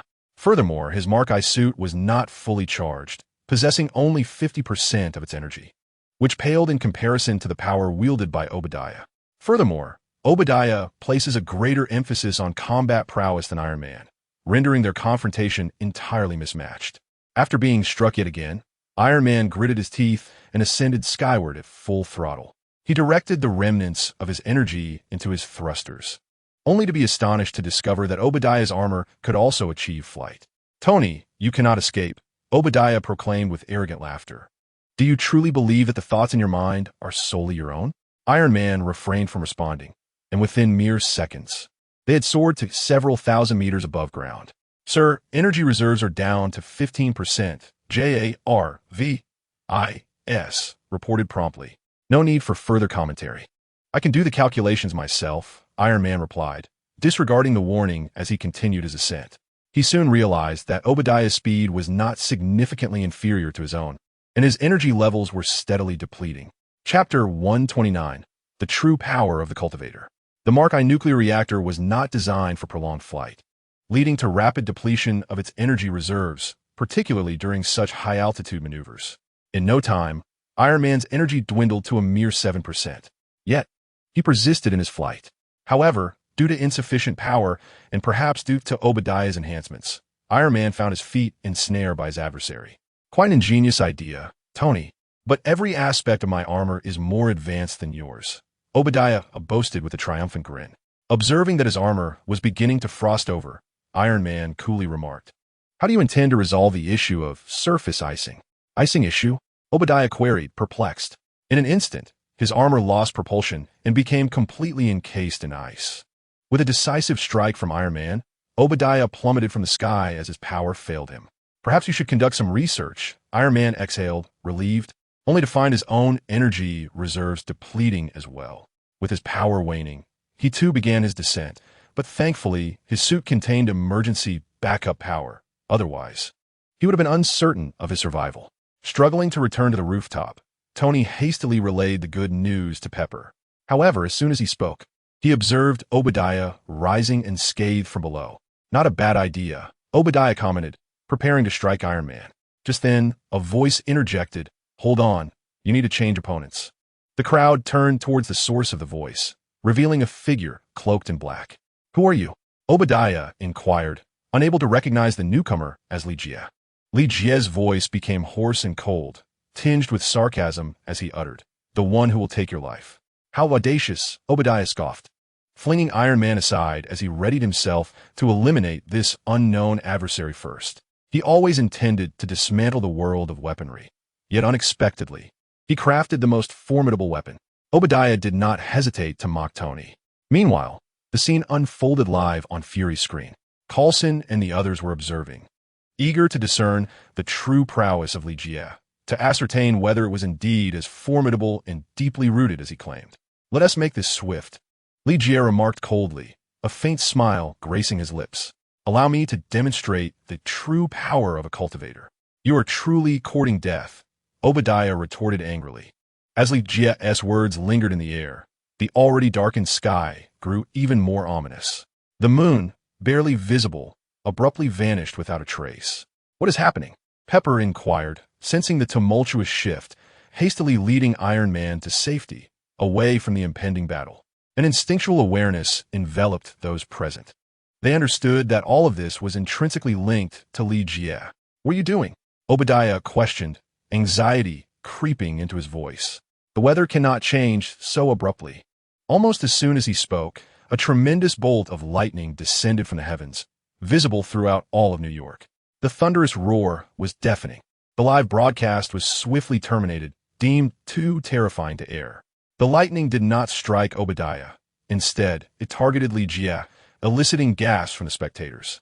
Chapter 130. I am your god, yet amidst the cries, Li Jie remained unscathed, surrounded by arcs of electricity, resembling a divine being. The spiritual energy within him surged forth like a breached dam, consuming half of his power in an instant, leaving him somewhat pale, yet utterly unfazed. He gazed intently at Obadiah, charging forward while quietly declaring, "Infinite immortal path, extreme thunder way." Obadiah felt a surge of fear, but he had no time to evade. Accompanied by the tempest of lightning, Li Jie moved with a swiftness surpassing even that of his earlier lightning strike. With a resounding crash, Li Jie surged through Obadiah, and the lightning surrounding him dissipated. The onlookers watched with wide eyes, and just moments later, Obadiah behind Li Jie erupted in a cataclysmic explosion, reminiscent of an atomic bomb, shaking the entirety of New York once more. As the explosion subsided, the dark clouds above vanished, as though everything had been an illusion. Looking around, Li Jie had already vanished without a trace. Coulson hurried to check on Iron Man, hearing Fury's excited voice through the earpiece. "I must meet this Li Jie." Tony removed his helmet and asked Coulson, "Who is he?" Coulson, devoid of surprise, had already formed a hypothesis. He had suspected that Iron Man was indeed a Stark Industries creation, but he had not anticipated it to be Tony himself. "The exile," Coulson chuckled, then spoke in a tone audible only to the two of them. "It's your special advisor." Pepper did not inquire further, choosing to feign ignorance about their conversation. Once Coulson departed, she turned her attention to Tony with genuine concern. Catwoman, her mouth agape, momentarily forgot to dismount from the Batcycle. After a prolonged silence, her alluring crimson lips finally uttered, "Oh my God, I am your God." As her voice echoed, Catwoman felt a pair of mischievous hands glide over her waist, followed by an embrace that tightened around her. "I nearly pushed you off," she remarked, regaining her composure. "All my quick reflexes to you," Li Jie replied with a wry smile. Feeling utterly drained of his spiritual energy, he was overwhelmed by fatigue. This technique had completely depleted him, and his only desire was to return and replenish his strength through cultivation. "Let us return," Li Jie said wearily. Upon hearing his voice, Catwoman inquired, "How did you manage that?" "I'm a cultivator," Li Jie replied matter-of-factly. It was the first time Catwoman acknowledged his claim of being a cultivator, though the specifics eluded her. Not giving it much thought and sensing Li Jie's exhaustion, she accelerated back to Hell's Kitchen. Meanwhile, the SHIELD agents monitoring him remained oblivious to their presence. Li Jie promptly stowed the Batcycle away and, upon entering the establishment, secured the door. He instructed Selena, "Clean up. No one is to see me until I emerge." He felt an unparalleled weariness. After prolonged cultivation, he had never experienced such fatigue. Catwoman walked ahead, and, just as Li Jie approached the door, she lunged towards him. Their lips met in a passionate kiss, which he did not resist. Although he yearned to pursue further intimacy, his energy had waned. Just as he contemplated breaking the kiss, Catwoman retreated on her own. Chapter 131. The Path of Extreme Souls. "This is your reward," Catwoman said, brushing her lips. She then turned and entered her room, leaving Li Jie longing to follow. Had he not heard the door lock? Shaking his head, he smacked his lips and retreated to his own room to begin his cultivation. He swallowed a pill designed for rapid recovery of spiritual energy and commenced fervently absorbing the spiritual essence from the world around him. Before his absorption, these energies were mere spiritual essence. However, once assimilated, they transformed into his strength, hence the term spiritual power. The world is abundant in spiritual essence, yet only a few cultivators can convert it into spiritual power. Therefore, it ultimately hinges on talent and technique. The capacity to absorb spiritual essence varies from person to person. Li Jie sensed an unusually swift absorption of energy today, likely due to his complete depletion. His body, akin to one that had not ingested sustenance for an extended period, ravenously absorbed the essence, leading to a notable enhancement of his abilities.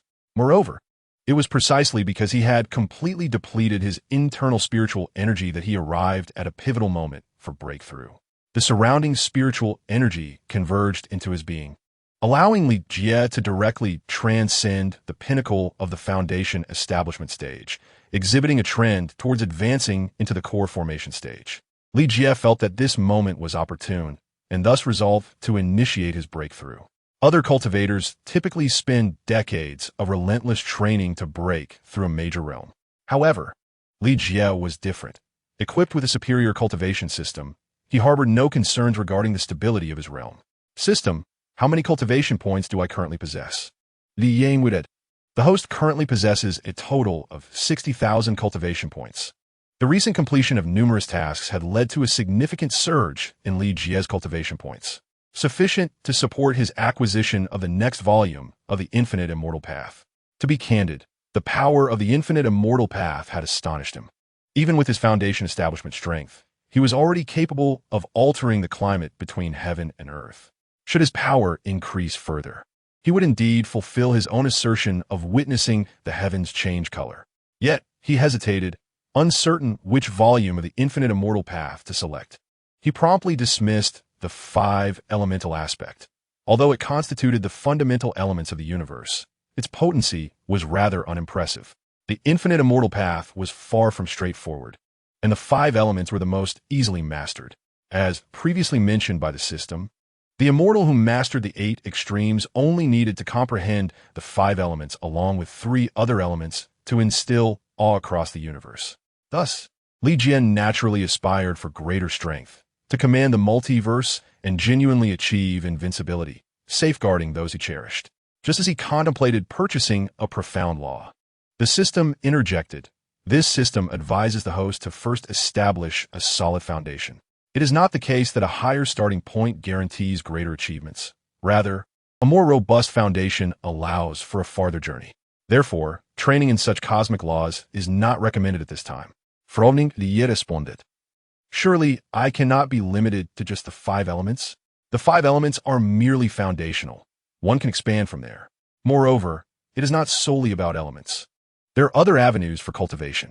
The Infinite Immortal Path is termed infinite precisely because it lacks fixed parameters.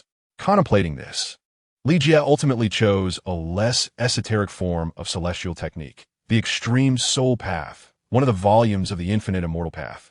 Firstly, the Extreme Soul Path did not pertain to the 4 great laws of the universe, thereby lowering the threshold somewhat.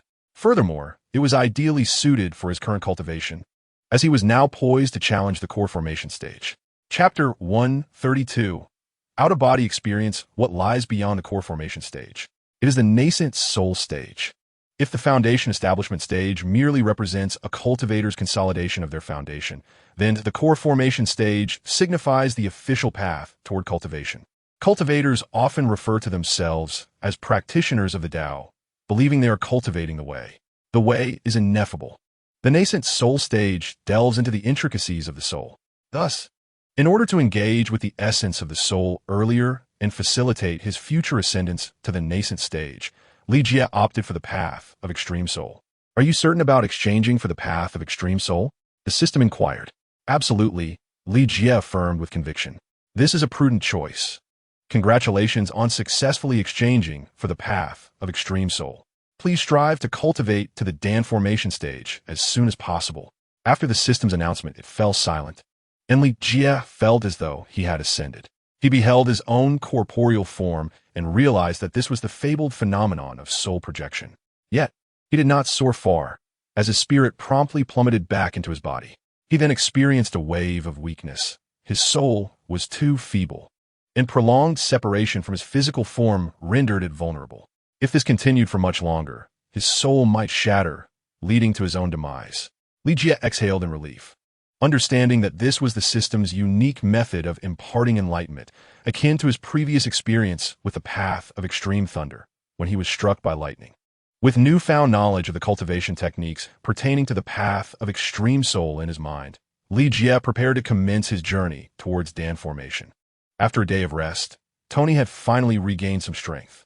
He instructed Jarvis to investigate the identity of Catwoman. God, Tony mused, gazing at the image of Selina projected by Jarvis. Why does she seem so familiar? He pondered. Jarvis interjected. Sir, you have encountered her before. Oh. Tony was momentarily taken aback, before recalling the events of Bruce Wayne's recent visit, which marked his initial meeting with Li Jie. So as her, he realized, recognizing Selina beside Li Jie, which explained his sense of familiarity. Tony sighed, lamenting the fact that yet another rose had been plucked by another. Observing the intimacy between the two, he understood that there was no possibility of disrupting their bond. Nevertheless, he felt immense gratitude towards the one who had saved his life, not just once but twice. Thus, despite any reservations he may have harbored towards Li Jie, he found himself compelled to trust him. After all, anyone who had rescued his life was deserving of faith. Yet he remained cautious. Following the incident involving Obadiah, he was no longer as complacent. He yearned to uncover more about Li Jie's identity, but aside from the records that emerged post his arrival, there was nothing documented prior. Why is it so enigmatic? Tony mused in exasperation. How many individuals like him exist? He queried. There are no records, sir, Jarvis responded. It had conducted a thorough scan, yet yielded no information. Had it not been for certain data being partially classified, it would have been impossible to uncover anything. Ultimately, despite Tony's brilliance, Jarvis remained merely a product of his creation. To unearth deeper secrets was beyond his reach. Otherwise, he would not have allowed Coulson to manipulate Jarvis's programming. Never mind. Let me prepare for the upcoming press conference in a few days. It's bound to give me a headache, Tony remarked, setting the matter aside for the time being. Chapter 133. Breakthrough. At that moment, Li Jie found himself engulfed in anxiety. No matter how hard he tried, he was still one final step away from achieving the golden core. Every time the spiritual energy within him was on the verge of condensing into a core, it would ultimately falter, leaving him disheartened and perplexed as to where he was going wrong. It was only when the system prompted him that he came to a realization. The host did not grasp the true essence of thunder. Li Jie understood, then, that the path of cultivation was far from simple. The Tao, a concept not accessible to all, is perceived by many as the ultimate truth. To comprehend this truth, one requires innate talent. Thus, Li Jie took a moment to observe a thunderstorm. He gazed intently at the sky, yet found no enlightenment therein. Thunder and lightning are born of the heavens and return to the heavens. It was not until a bolt of lightning descended, striking an ancient tree and shattering it, that Li Jie began to scrutinize closely. The lightning annihilated the tree's life, inherently symbolizing destruction. To Li Jie, thunder and lightning were embodiments of devastation, each of his moves infused with tremendous offensive and destructive power. However, upon closer inspection, he discovered a glimmer of vitality within the severed trunk of the ancient tree. This flicker of life not only survived the onslaught of lightning, but seemed to thrive even more vigorously. It was evident that, before long, the withered branches would flourish once again. In that instant, enlightenment dawned upon him. Lightning brought not merely destruction, but also rebirth. It heralded death, yet simultaneously fostered new life. Previously, he had perceived lightning solely as a force of annihilation, which had hindered his complete understanding of the extreme Thunder Tao. Now that he comprehended this duality, the spiritual power within him surged tumultuously. The surrounding spiritual energy began to converge towards him, creating a palpable sense of comfort for anyone who might approach. Li Jie quickly settled into a meditative posture, officially commencing his cultivation towards the golden core stage. Time slipped away unheeded, and eventually, the energy in his dantian coalesced into a core. Abruptly opening his eyes, Li Jie's gaze seemed capable of piercing the very souls of others. Having embarked on the initial stages of cultivating the extreme soul Tao, his eyes appeared unusually profound. Upon regaining his senses, Li Jie glanced at the time, realizing that an indeterminate duration had passed. His phone displayed an alarming number of missed calls. Having kept it turned off to avoid disturbances, he hesitated to return the calls now. Upon returning to the chaotic kitchen and entering the antique shop, he was immediately met with inquiries. "Where have you been?" Selena demanded. "Training, just like last time," Li Jie replied honestly. Fortunately, Selena had grown accustomed to his absences, having waited patiently before. "Another 7 days," she lamented. "However, you have changed somewhat." Before Li Jie could speak, Selena continued. "Since the day you left, Coulson has sought you out numerous times." "Well, it's time to call him." Upon hearing this, Li Jie retrieved his phone and promptly dialed Coulson.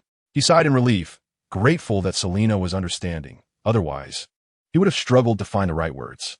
"Hello, Coulson Liegretet. You finally returned?" Coulson replied with a hint of exasperation. He had sought Li Jie countless times over the past few days, but after his departure, he had not returned, leaving everyone in the dark about his whereabouts. Even Selena had expressed her inability to locate him. "What is it that you need from me?" He with it. Indeed, our director wishes to meet with you, Coulson responded. Li Jie smiled at this news.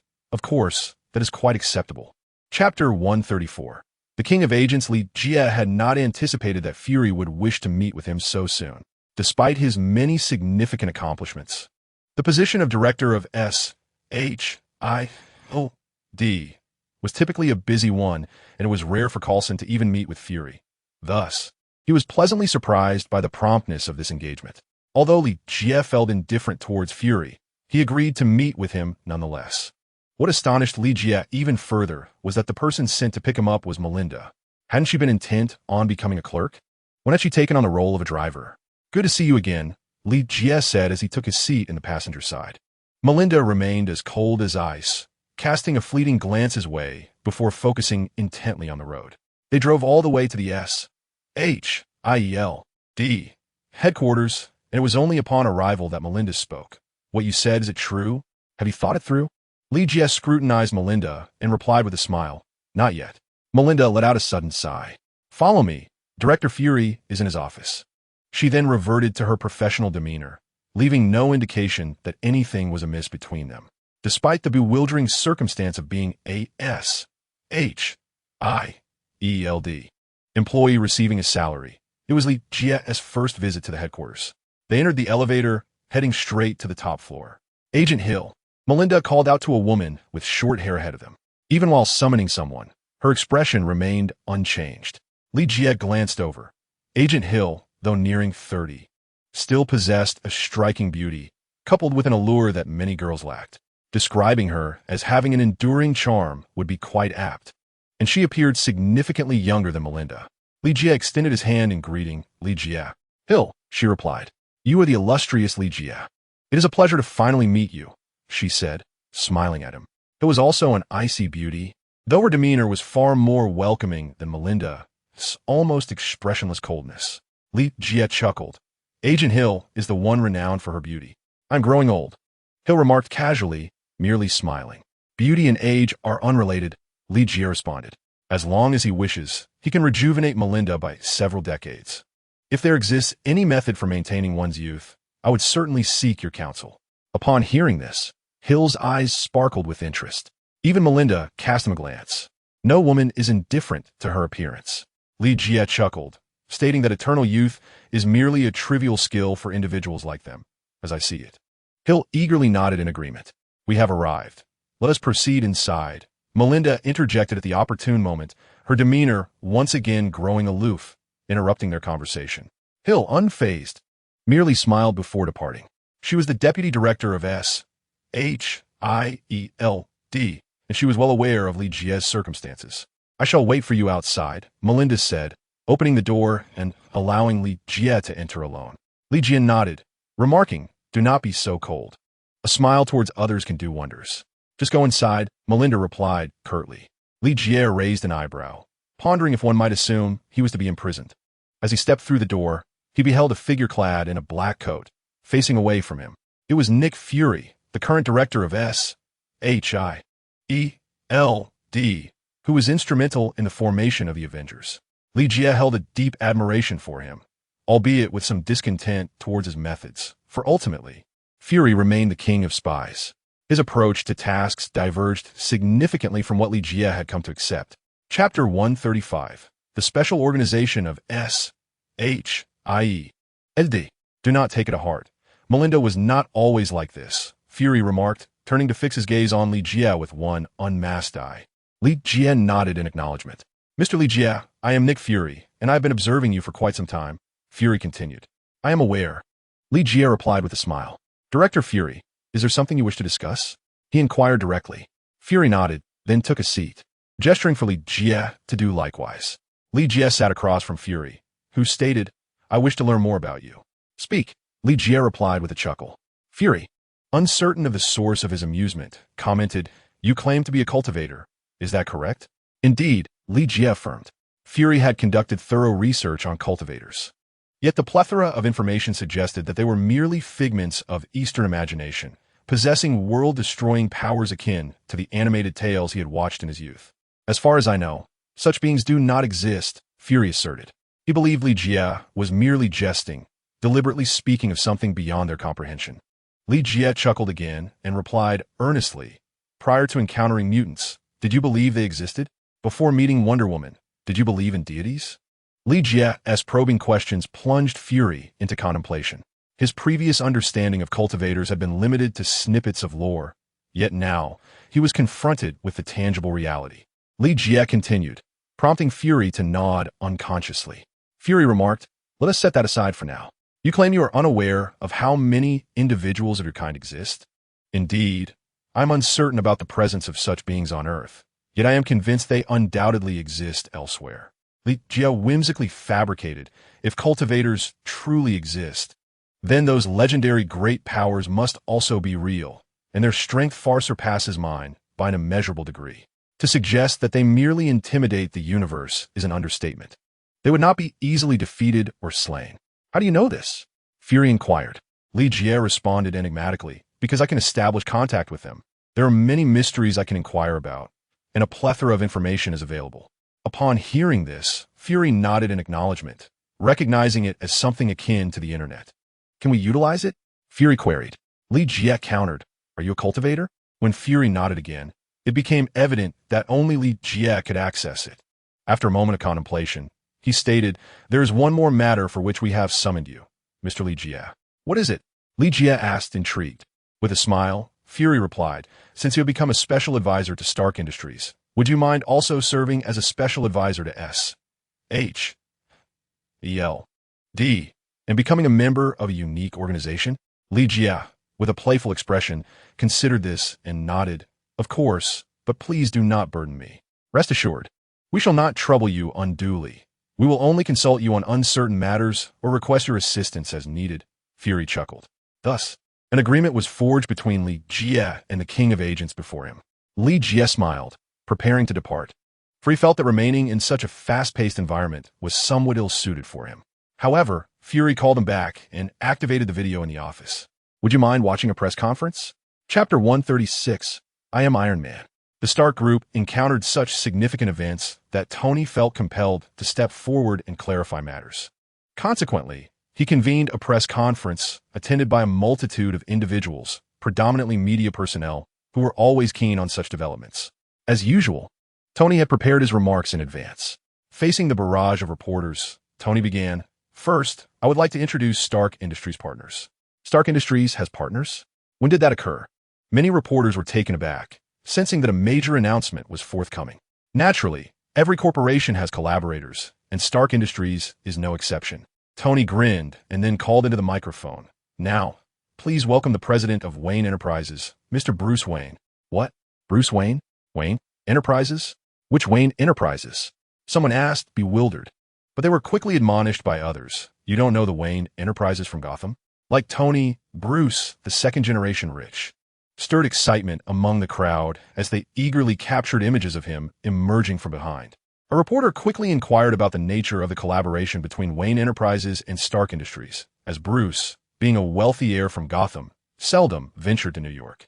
Such an opportunity for an interview was rare, prompting everyone to clamor for a chance to speak with him, momentarily overshadowing Tony, the host of the press conference. However, Tony felt remarkably at ease, exchanging knowing glances with Rhodey and Pepper. He mused to himself that summoning Bruce to divert attention had been a shrewd move. Bruce, with a beaming smile, addressed the reporters, stating that the collaboration pertained to renewable energy, though specific details could not be disclosed. He deftly redirected the spotlight, emphasizing that the true focus of the day was Tony Stark, urging the journalists to interview him instead. Tony, casting a glance at Bruce, began to speak to the assembled reporters. He perused the notes in his hand repeatedly before casting them aside, declaring, "I am not cut out to be a hero. In fact, I have numerous flaws, too many to count. Fortunately, you haven't labeled me a hero, otherwise, that would be quite fantastical." The reporters held their breath, as the press conference was being broadcast live worldwide. This was the latest news concerning Stark Industries, which was currently in turmoil. Despite the assistance from Wayne Enterprises, the company remained precariously balanced. Rhodey tugged at Tony, urging him to stick to the prepared remarks. Since they had gone to the trouble of drafting a statement, it would be prudent to follow it, as this was not their first time. However, Tony disregarded him entirely, his demeanor turning serious as he paused and proclaimed, "The truth is, I am Iron Man." The room erupted in fervor, with reporters surging forward to interview Tony. Yet Rhodey blocked their path, leaving even Bruce astonished at the unexpected admission. Not only he, but all those watching the press conference were taken aback by Tony's candid revelation. Chapter 137. Do you really think you are above it all? Tony finally managed to evade the reporters and return to his villa. Despite having stirred up yet another controversy, he reveled in it. Others found themselves powerless to intervene. Now that the truth had been spoken, they could only let him be. Bruce Wayne chose not to follow Tony, recognizing that he had become the center of attention, and aligning himself with Tony would only lead to his own discomfort. Additionally, Bruce found himself pursued with questions about whether he knew Tony was Iron Man naturally. Bruce denied it and fled the scene. Otherwise, under such relentless questioning, he would be uncertain whether he could safeguard the secret of being Batman. He was entirely different from Tony, one who yearned to conceal his identity while the other boldly proclaimed it. Jarvis, Tony announced as he stepped through the door. "Welcome home, Sir Jarvis replied. Yet, an unsettling feeling lingered within Tony.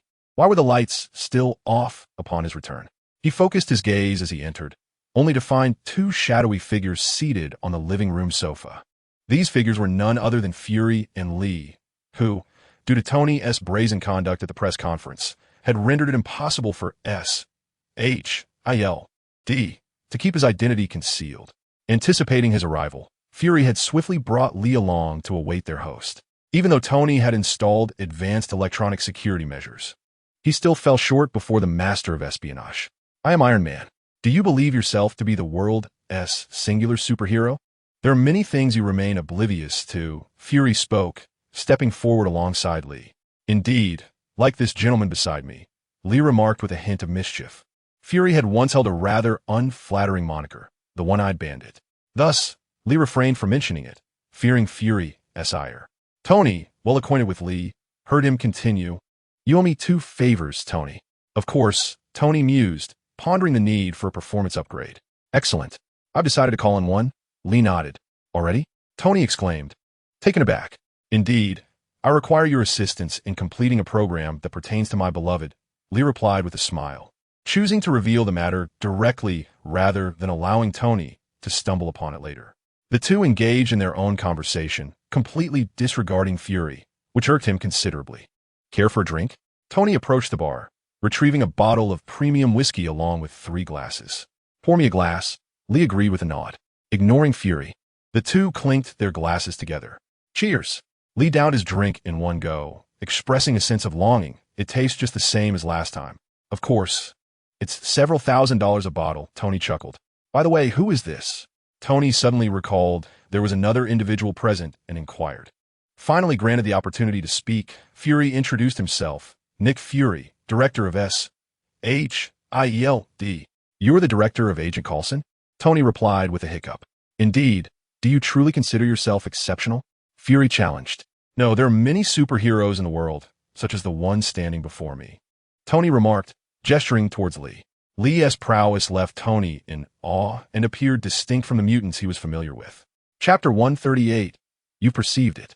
"Too kind," Lee replied with a smile. "Are you not a mutant?" Tony inquired with curiosity. Lee Jia promptly shook his head and replied, "Of course not. That is merely magic." "Magic?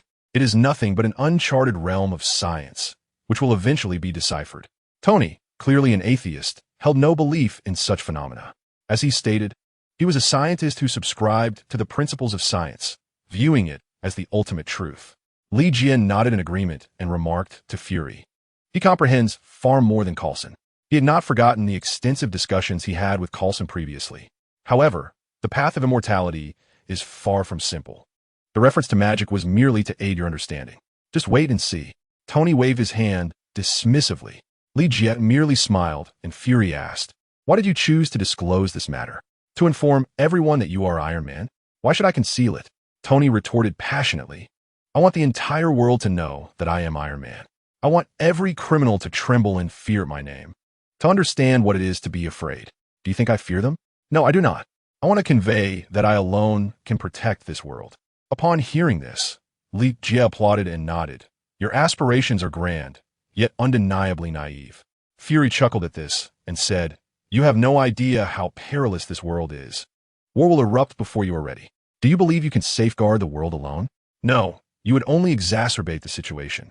Fury did not hide his derision. Tony, undeterred, directly asked, "Is that why you sought me out?" "No, I wanted to discuss the formation of the Avengers," Fury replied, narrowing his eyes. "The Avengers? What is that?" Tony questioned, perplexed. Fury began to explain.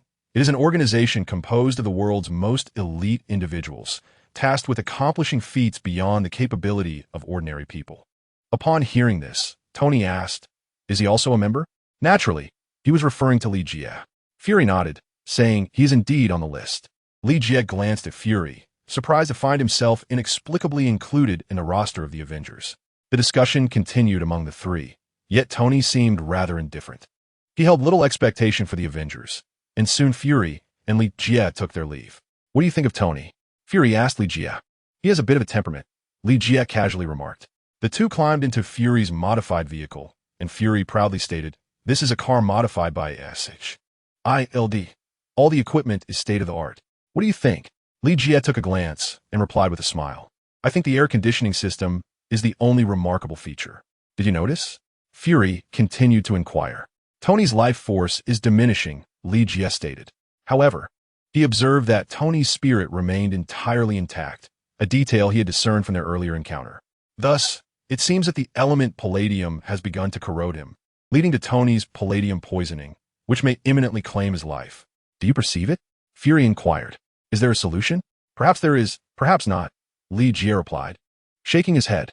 He was uncertain whether the system possessed a remedy for Tony's palladium poisoning. Chapter 139, The Rescue Plan. Even if there were a solution, Li Jie was reluctant to intervene. After all, Tony had yet to face the specter of death. As the saying goes, one cannot truly grow without confronting mortality. Li Jie believed Tony's character was still too impulsive and needed maturation. Therefore, it would be best for him to resolve this matter independently. Fury, upon hearing this, remarked, "Then it seems we must conduct our own research." He then added with a smile, "However, as a member of SHIELD and a reserve member of the Avengers, you must contribute something to the organization." Li Jie's expression darkened. He had not agreed to join the Avengers. Yet, curiosity got the better of him, and he asked, "What do you need? Are you familiar with Captain Steve Rogers?" Fury queried, grinning as he drove. Li Jie nodded. "Of course, he is the spiritual leader of the nation now."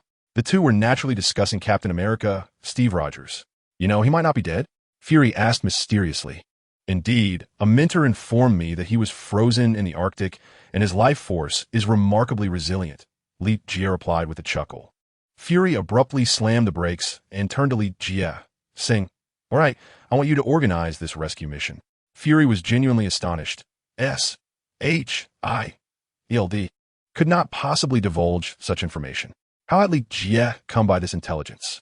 Unless the communication platform he mentioned truly existed, and his details were strikingly accurate, it did not seem fabricated. The mission was thus assigned, to organize the rescue of Captain Rogers and successfully awaken him. Li Jie initially intended to nod in agreement, but then negotiated, "You must grant me one request." "What request?" Fury asked. "You see, you possess such a luxurious vehicle, yet I have no means of transportation. Surely SHIELD ought to provide me with a car?" Li Jie stated earnestly. Fury was tempted to retort that his Batcycle was indeed a means of transport, and rather ostentatiously so on the road. "I will allocate funds for you. Choose one yourself." Fury ultimately conceded. After all, it was merely the cost of a vehicle. However, Li Jie countered, "That car is not available for purchase. Only SHIELD possesses it." "What car?" Fury inquired, puzzled. "The vehicle once driven by the Red Skull during World War II, Li Jie replied with a grin. "Very well, as long as you promise me this." Without a moment's hesitation, Fury agreed. Li Jie nodded in delight. While that car was not particularly expensive and appeared antiquated by today's standards, it was undeniably striking. Moreover, it had once been driven by the Red Skull, rendering it incomparable to any ordinary vehicle. Thus, Li Jie swiftly returned to make preparations. There was no choice. Fury was pressing him hard, and he had even informed Li Jie that there were matters to attend to upon his return. Had it not been for the task assigned to him by S.H. I.L., Li Jie would have paid it no heed. Moreover, he was delighted at the prospect of interacting with members of the Avengers. This would undoubtedly facilitate any endeavors he wished to undertake in the future. Contemplating this, Li Jie began to devise his plans. Upon entering, he addressed Selina, stating, "I shall be away for a while." "Where to?" Selina inquired, her brow furrowing. "Is this fellow incapable of remaining still, constantly running about?" "To the Arctic," Li Jie replied candidly. Selina detested being kept in the dark, as her trust in others was lacking. Any attempt at concealment would be perceived as a sign of distrust, something Li Jie aimed to avoid. "What business do you have in the Arctic?" Selina's frown deepened. "Aren't you worried about the cold? Is that even a place for humans to venture?" Li Jie shook his head. "I promised someone, but I cannot disclose further." "Humph," Selina huffed, while Serena feigned indifference. "I owe a favor for this," Li Jie continued, producing a disc containing the cleansing program Selina required. Upon receiving the disc, Selina ceased her inquiries, merely advising, "Be careful." "Rest assured, no one capable of harming me has yet to be born," Li Jie replied with a confident smile. Self-absorbed, Selina muttered before eagerly retreating to her room. She had awaited the cleansing program for quite some time, and while it seemed complex, it was actually straightforward. During Li Jie's conversation, Jarvis had completed the program, requiring no intervention from Tony. Were it not for Li Jie's awareness of Jarvis's extraordinary capabilities, he would have been quite astonished. Subsequently, Li Jie urged Fury to send someone to retrieve his vehicle. S.H.I.E.L.D. was reluctant, completely unaware of Li Jie's true intentions, leading them to conduct numerous inspections of the car without uncovering anything extraordinary. They speculated that the vehicle, once belonging to Red Skull, concealed some treasure, prompting them to thoroughly search it repeatedly. It was only at Li Jie's insistence that Fury begrudgingly arranged for the car to be delivered. When the vehicle arrived at the antique shop, Selina emerged, her face alight with joy. Li Jie smiled at her, remarking, "It seems that outfit can no longer be worn." At that moment, Selina was adorned in a striking black gown, exuding brilliance and allure. "Why can't I wear it?" she retorted with a smile. "I can simply do it again." They were referring to Selina's Catwoman costume, and fortunately, the cleansing program was not a one-time use, allowing her to continue utilizing it. Jarvis had not imposed such a limitation. Otherwise, Selina would have been unable to don her Catwoman attire. Once worn, it would generate a record, yet now, she felt unperturbed. Selina instinctively linked her arm with Li Jie's, and together they stepped out to admire the car. Li Jie addressed her, saying, "While I am away, you may drive this vehicle, but do take care not to damage it. This car is exceedingly precious, one of a kind globally, and no one dares to replicate it. Ever since the end of World War II, it has been meticulously concealed by S.H.I.L.D., only to be recalled to memory upon my mention. It resembles an antique," Selina remarked with a frown. "Though it still exudes coolness, it appears rather outdated." Li Jie retorted, "What do you know? This is called a sense of nostalgia. You see?" Selina scoffed, "I wonder how fast it really is." Li Jie chuckled, "Clearly, you have not excelled in history. You are oblivious to the origin of this car." "My apologies. I have not read extensively," Selina replied nonchalantly. The pair began to circle the car, while the S.H.I.E.L.D. personnel kept their distance, watching from afar. "Shall we give it a try?" Li Jie inquired, eagerly taking his place in the driver's seat. The convertible invigorated him the moment he settled in. Selina shot him a glance before also opening the door to sit in the passenger seat. "Fasten your seatbelt," Li Jie instructed. "This car is quite swift." Just as Selina was securing her belt, a group approached them. The leader shouted, "Wait, how much is this car?" He disregarded Li Jie and Selina, fixating on the vehicle, which he found astonishingly handsome. For him, a nouveau riche with refined tastes. This was precisely the kind of car he desired, subtle, luxurious, and sophisticated. "Get lost," he heard a calm female voice reply. Li Jie seized the moment to press the accelerator, startling the man nearly into a fall. The individual was none other than Justin Hammer, the wealthy upstart they had encountered previously, and despite the past encounter, Li Jie remained unfazed. Justin recognized them and exclaimed, "Ah, it's you two. Surround them." Seeing this, Li Jie and Selina exited the car, with Li Jie positioning himself protectively in front of Selina. "You again? Looking for trouble?" Li Jie sneered. Justin, infuriated, retorted, "You country bumpkin. You were the cause of my last embarrassment, and now you dare to provoke me? Let me tell you, you cannot comprehend this matter unless you hand over this car to me," Justin demanded. Li Jie scoffed. "How shameless. You were the one who insisted we purchase it, and now you turn the tables? How was I to know it was my money? You thief." Justin pointed an accusing finger at Li Jie. "Your ignorance is astounding." Li Jie replied coldly. "Now, all of you, leave me be, or I shall not hesitate to show you my displeasure." Li Jie spoke with a menacing gaze, asserting that this group of individuals was hardly worth his time for a warm-up. I wonder where this car was pilfered from by you, thief. I must stand up for the rightful owner." Justin let out a derisive laugh and began to hurl accusations at Li Jie. However, he was unprepared for Selena, standing behind Li Jie, to take action. A resounding slap echoed as a large handprint blossomed on the left side of Justin's face. With a frigid stare, Selena regarded him, her disdain for the term thief palpable. "You wretched woman," Justin stammered, dazed from the blow, clutching his face and pointing accusingly at Selena. Li Jie's expression darkened. No one dared to insult his woman in his presence. "Attack, and ensure they are incapacitated," he commanded. Justin shouted for his bodyguards to take action. Just as they were about to engage, agent from SHILD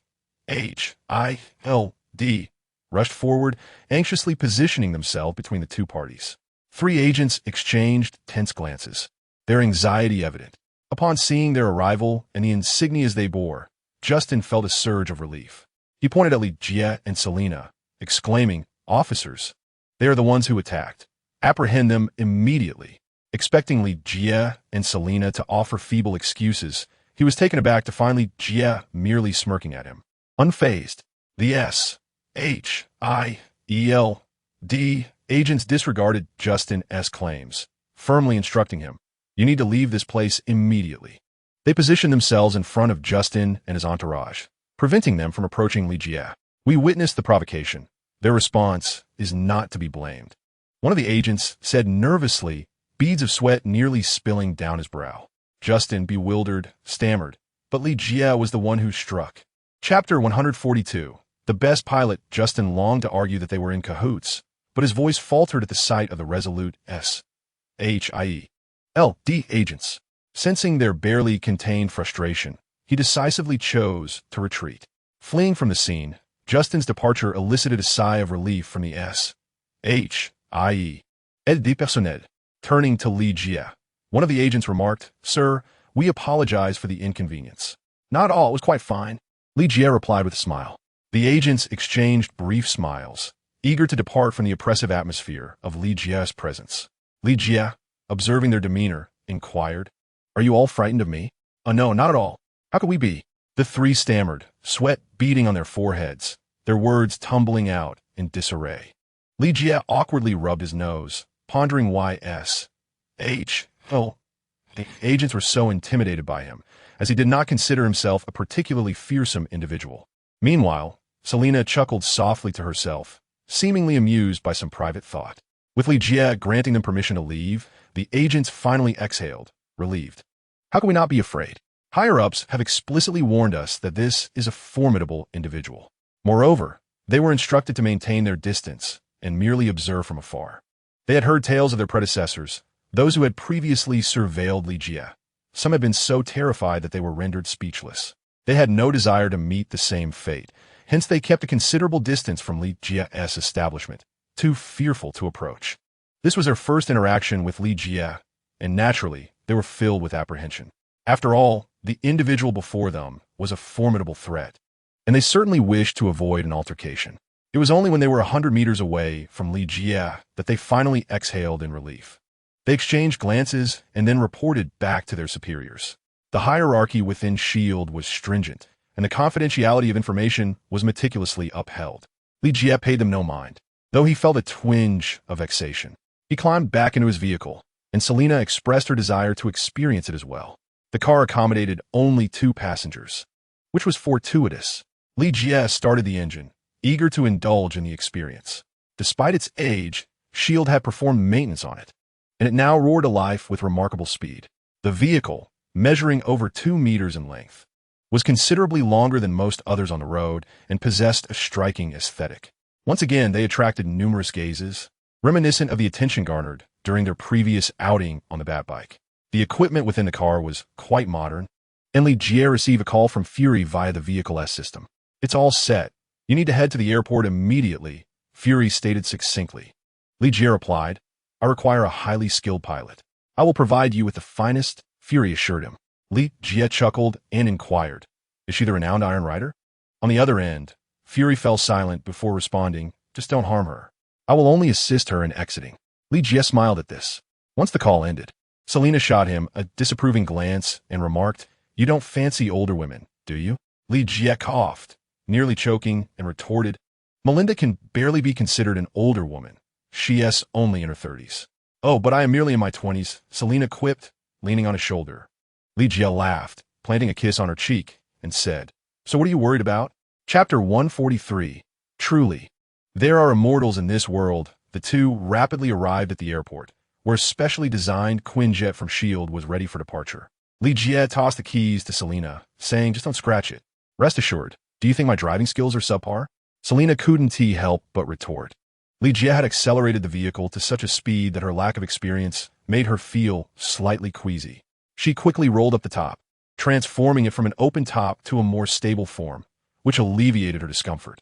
Li Jie chuckled nonchalantly and then approached the Quinjet. "Mr. Li Jie?" Two fully armed agents stood at the aircraft's entrance. Li Jie finally came to his senses and retrieved his identification. He was not accustomed to this sense of identity, yet it felt rather exhilarating. "Sir, please," he said. The two individuals confirmed their identities and then boarded the jet alongside Li Jie. As he glanced back at Selena, he noticed she had already driven away without a moment's hesitation. Shaking his head, Li Jie inquired of the two, "Just the two of you?" "And Agent Melinda," they replied. "So with her, that makes three?" Li Jie asked.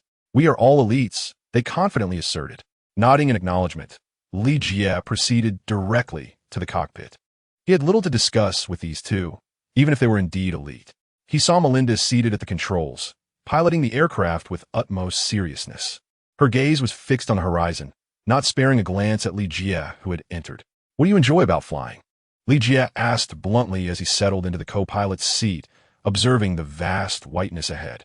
The Kuan-style jet operated on jet propulsion principles, requiring no lengthy runway like other aircraft to take off. Its wings propelled it vertically into the sky. Thus, they swiftly ascended and headed towards the Arctic. S.H.I.E.L.D. had only a rough location, yet the precise whereabouts remained elusive. Otherwise, they would not have been unaware of Captain America's situation for years. The current task of organizing a rescue was intended to expedite the search for him, in hopes of achieving a quieter outcome. After a prolonged silence, Melinda chose to respond to Li Jie. Li Jie shrugged. What was Fury thinking, sending just the four of us? Melinda replied, "We are merely looking for someone, not engaging in a firefight. Precisely because we're searching for someone, we need more people," Li Jie retorted. "Otherwise, the Arctic is vast, with our limited numbers. Who knows how long it will take to find him? There are already search teams there. We are simply going to direct them," Melinda explained. Li Jie nodded and slumped into his seat. Melinda glanced at him, but did not insist he return to the back. Li Jie closed his eyes, and she sensed that his breathing had suddenly become smoother, his entire being more at ease. Shaking her head, Melinda found this perplexing. Being of Asian descent, she had a certain familiarity with Eastern culture. After encountering Li Jie, she had researched the concept of cultivators. However, her initial reaction to the online information was skepticism. It was only after witnessing the one-sided battle between Li Jie and Obadiah that she became convinced of the existence of true immortals in this world. Chapter 144. The growth of power. This revelation deepened Melinda's desire for the power of the cultivators. If Li Jie was not deceiving her, then the strength of these beings was indeed boundless. Uncertain of how much time had passed, Melinda began to call out to Li Jie. She was aware that he was in a state of cultivation, and the online community frequently emphasized the importance of not interrupting someone during their training. Thus, she hesitated to intrude upon him, resorting to the only means available, calling his name. Upon hearing her voice, Li Jie opened his eyes, feeling as though his soul had returned to his body. Each time he engaged in cultivation, he sensed that eons had slipped away, almost as if he had traversed countless cycles of existence. With the enhancement of his spiritual power, his experiences multiplied, akin to having lived through various worlds and diverse lives. The sensation was exquisite. Furthermore, with the assistance of the Supreme Soul Path, he was unperturbed by the prospect of losing himself. At that moment, as he opened his eyes, a profound force emanated from him, drawing in the souls of those nearby. Melinda found herself unwittingly captivated, her gaze becoming vacant. Observing her state, Li Jie focused his spiritual energy and commanded, "Awaken." The sudden jolt of his voice roused Melinda from her stupor. Gasping for breath, she inquired what happened. "Your soul was on the brink of losing its way," Li Jie replied calmly. "Why is this happening? What dark arts are you practicing?" Melinda asked, her voice laced with terror. Li Jie, a smile gracing his lips, looked at Melinda, no longer cold, and reassured her, "This is not dark sorcery. Suffice it to say, I possess the ability to grant you strength." Melinda fell silent at his words, merely following Li Jie out of the cockpit. "Wearing these will protect you from the bitter cold," she remarked, observing the two agents who had bundled themselves up like dumplings. She too had begun wrapping herself in thick cotton clothing, donning specially designed thermal attire from S.H.I.L.D. However, Li Jie declined, stating simply, "I do not require such garments. It is nearly 50 degrees below zero. Not wearing enough will leave you frozen solid." The two agents exclaimed, perplexed. They wondered if Li Jie had lost his senses, wearing only his New York attire in the Arctic. Li Jie offered no explanation, merely gesturing for Melinda to open the rear hatch. Melinda, understanding the uniqueness of individuals like him, asked no further questions. After donning her gear, she opened the hatch. As soon as the door was ajar, a frigid gust swept into the aircraft, causing all three to shiver. Even with their heavy clothing, they found it challenging to endure. Let alone Li Jie. The agents anticipated a spectacle, convinced that Li Jie would be toppled by the icy wind. Yet he stood firm, gradually descending the aircraft. Melinda observed that as snowflakes approached him, they either melted away or veered past him, never striking his form. Li Jie merely channeled a slight flow of spiritual energy, rendering him impervious to the cold. However, should he need to submerge and swim, his prowess would still fall short. Upon breaking through to the core formation stage, his power saw a significant enhancement. Previously, he could only run, yet now he was capable of fleeting flights through the skies. Moreover, Li Jie sensed a considerable increase in his lifespan. It is said that cultivators at the Foundation establishment stage have a lifespan of around 200 years, while those in the core formation stage can live up to 500 years. Chapter 145, The Base in the Arctic. Provided that a core formation cultivator does not encounter catastrophic injuries that cannot be healed, living safely to 400 or 500 years is entirely feasible. Thus, Li Jie genuinely experienced the advantages of cultivation.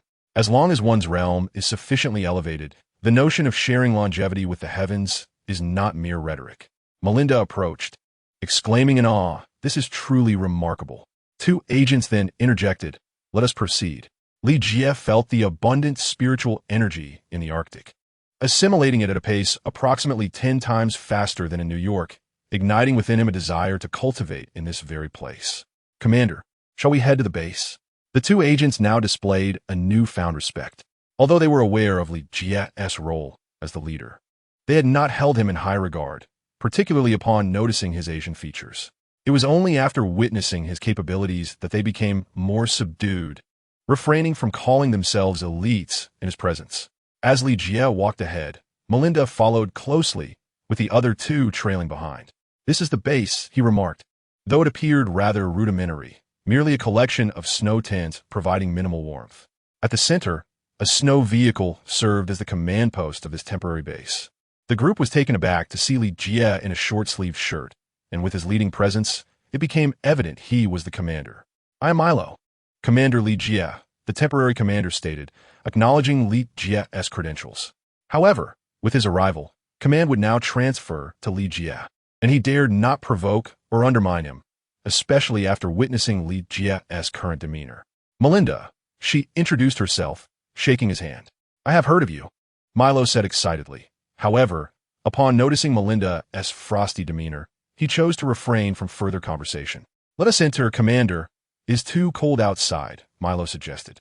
Li Jie, amused by Milo's shivering, replied, "Lead the way." Subsequently, the three entered the snow vehicle, leaving the other two outside. "Any discoveries, Agent Milo?" Li Jie inquired directly. Inside the vehicle, an array of electronic instruments designed to detect potential life signatures surrounded them. No findings whatsoever. We have yet to locate a target. Milo replied with a wry smile. He anticipated that this mission might require several years of searching in this place to find a target. Continue the investigation, Li Jie commanded. It has been an ongoing situation. Milo nodded in acknowledgement. How many people do we have here? Li Jie inquired. After a moment of contemplation, Milo replied. There are over 100, yet we are still insufficiently staffed due to their scattered distribution. He had anticipated a larger turnout, but to his surprise, only 4 individuals, including Li Jie, had arrived. As the higher-ups had indicated, they were here merely to oversee operations. Let us gather them back tonight, Li Jie stated. Understood, Commander. Milo promptly responded.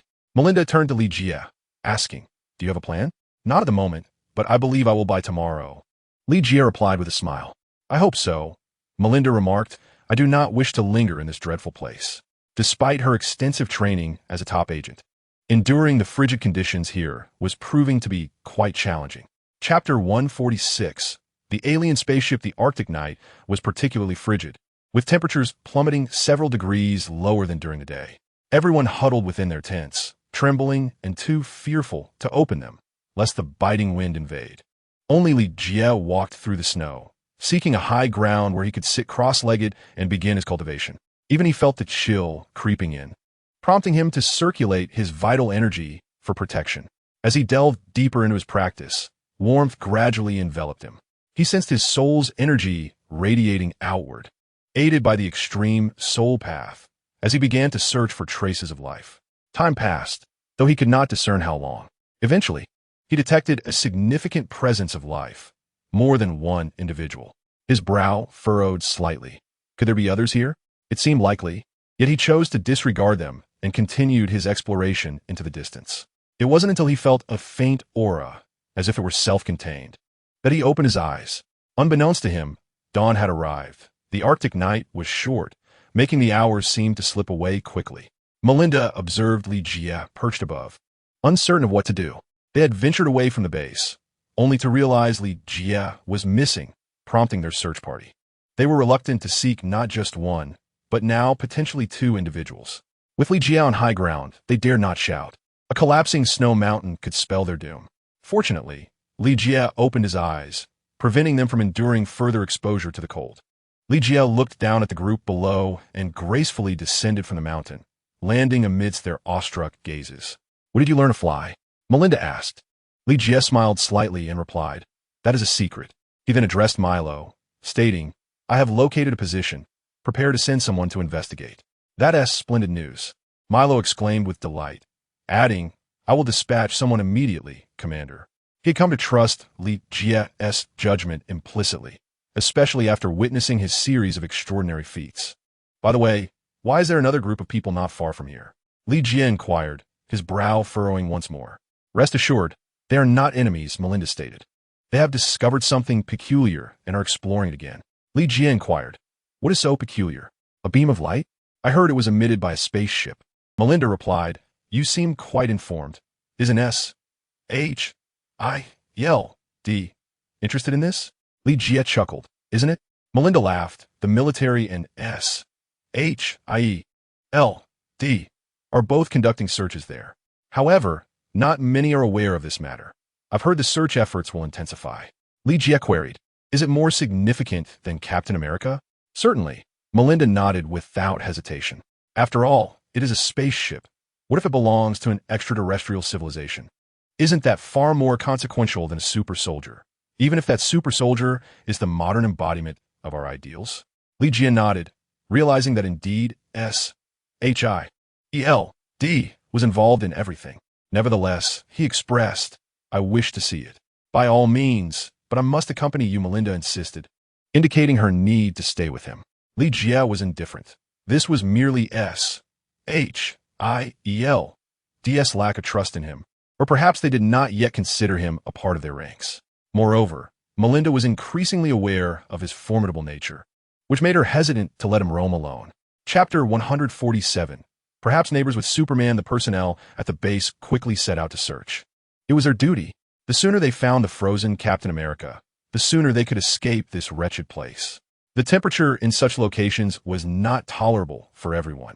Thus, they envied Li Jie, who seemed unfazed by the harsh conditions, even donning short sleeves while roaming about. More astonishingly, he had spent an entire night outside alone just the evening prior. There were rumors that he was a mutant, though most dismissed them. How could a mutant be so powerful? If mutants were truly that formidable, the world would be ruled by them, not by we mere mortals. After they ventured out in search of Captain America, Li Jie and Melinda proceeded toward the direction of the anomaly. They encountered the military engaged in the search, but did not approach. Instead, they continued exploring in other directions, with Li Jie's hand resting on Melinda's shoulder. Energy flowed from his hand, gradually warming her against the chill. "Is this what you call energy?" Melinda asked. Li Jie confirmed. "Indeed. Where should we search now?" "We must wait. In the evening, it will emit a beam of light," Melinda explained. Li Jie questioned, "Are you sure it's not the aurora?" "Certainly," Melinda retorted. "With so many experts at SHIELD, would they be unable to distinguish it from the aurora?" Suddenly, a theory struck Li Jie. Though its accuracy was uncertain, Superman, Clark, had discovered his Kryptonian spaceship in the Arctic. Perhaps he and Captain America were neighbors after all. However, his spacecraft had descended to Earth 20,000 years ago while searching for resources on Krypton. Uncertain whether this aligned with his speculations, Li Jie pondered. Naturally, the two would not remain outside waiting idly. Li Jie sought out an entrance. Even within, the ground had turned icy, causing Melinda to tread carefully to avoid slipping. Li Jie summoned his spiritual energy, enveloping the area, and gradually the temperature began to rise. "Does spiritual energy possess such an effect?" Melinda inquired. Li Jie smiled. "There is much you remain unaware of." He cast a deep glance at Melinda, convinced that she could not remain indifferent in the presence of such formidable power. She had yet to submit. Her mind was merely engaged in internal conflict. Once she savored the sweetness of power, she would undoubtedly align herself with him without hesitation. As Li Jie sensed the temperature, he settled into a meditative posture to commence his cultivation. This was still due to his lack of mastery over the extreme fire path. Had he cultivated that, the surroundings would have melted in an instant. Cultivators cannot afford to waste time. Whenever possible, they immerse themselves in practice. Li Jie yearned to reach a state of autonomous cultivation, where his spiritual energy would operate and refine itself, whether he was walking or sleeping. Regrettably, he was still far from that realm. For now, he could only meditate in a seated position. His strength had yet to reach the level required to directly lock on a Captain America's soul. He would need to achieve soul projection or condense a primordial infant. He envisioned sending his primordial infant to search for Captain America, yet he could currently only emanate soul energy and had not yet refined his spiritual sense. Thus, he was unable to perceive the surroundings within a considerable radius, leaving the search to the agents of SHIELD. Nevertheless, the thought of lingering here for further cultivation was not lost on him. Chapter 148. Breaking the Valley. By the time Li Jie completed his cultivation, it was nearing evening. He had engaged in practice for an extended period, as daylight in the Arctic was notably prolonged at this time. Unlike winter, where nights are long and days are short, the current season favored longer days. Li Jie and Melinda emerged from the cave, with Melinda tightening her clothing against the biting cold outside.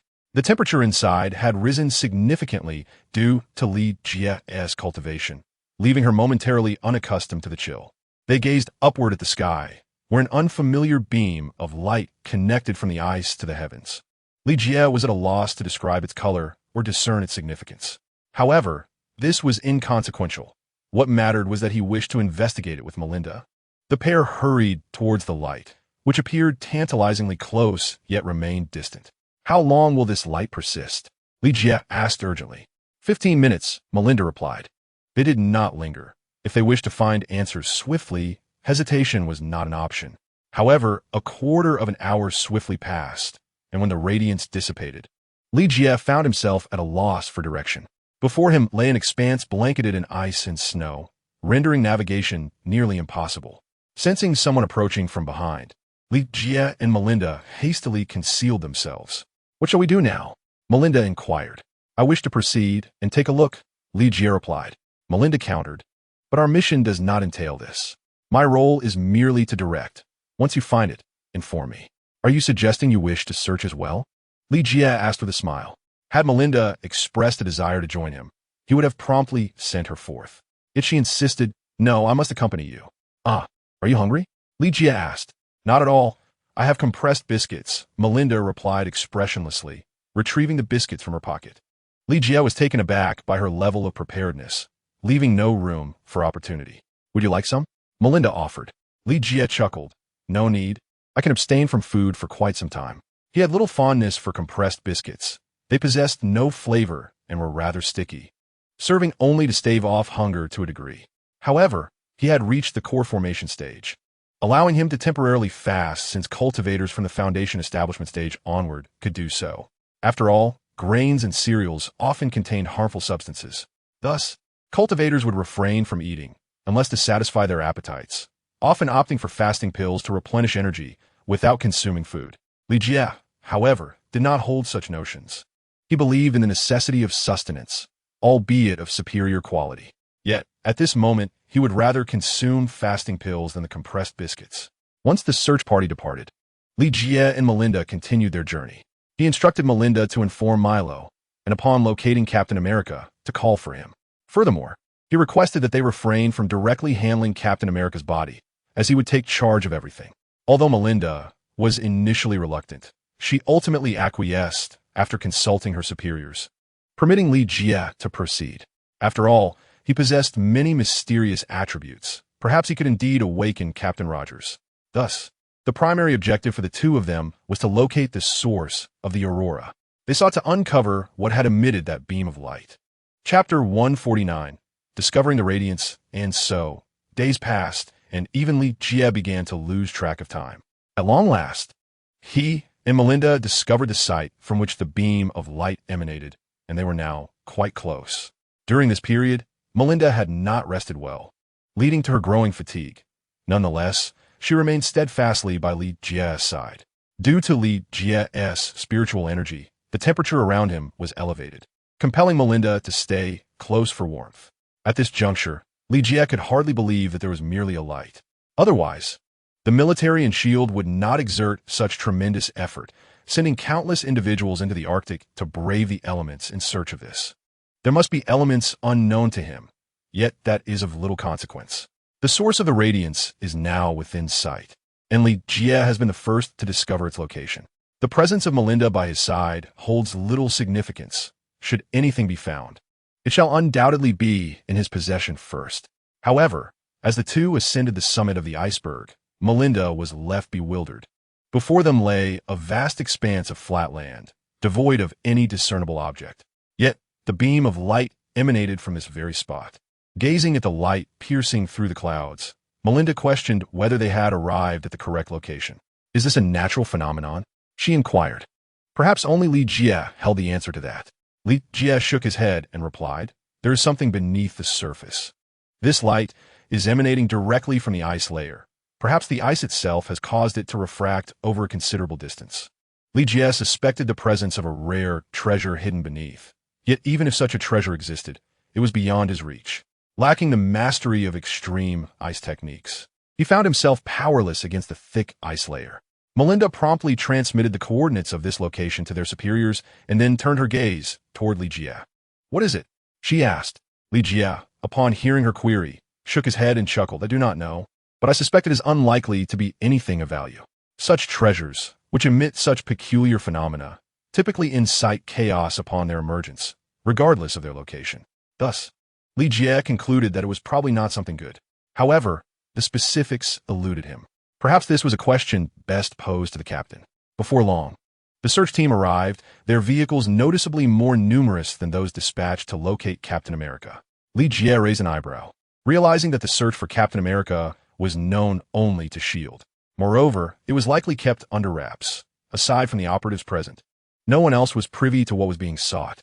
This was understandable, as Steve Rogers was an artifact from the Second World War.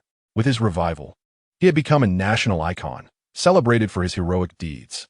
Should such a relic of the past reemerge, many officials would undoubtedly find themselves in a perplexing situation.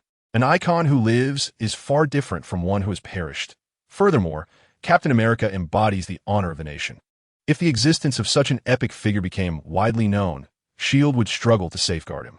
There would be many who would seek to eliminate him before he awoke. Thus, this excavation had always been conducted in secrecy.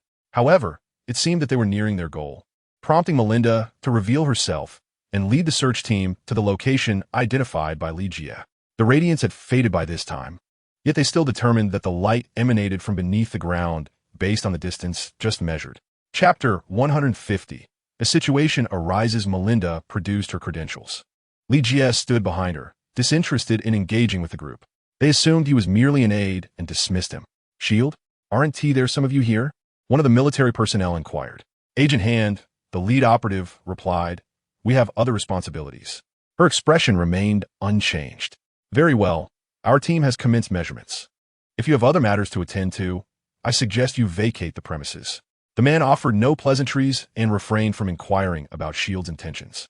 In his view, S.H.I.E.L.D. agents consistently operated in a manner inconsistent with military protocol, engaged in dubious activities that warranted his disdain. Melinda nodded and left the area with Ligia. Though they did not exit the base directly, instead, they headed toward the S.H.I.E.L.D. section. Even during a joint search, S.H.I.E.L.D. and the military maintained their separation. Agent Hand, Melinda called out. Ligia turned to see a mature woman with red hair and glasses.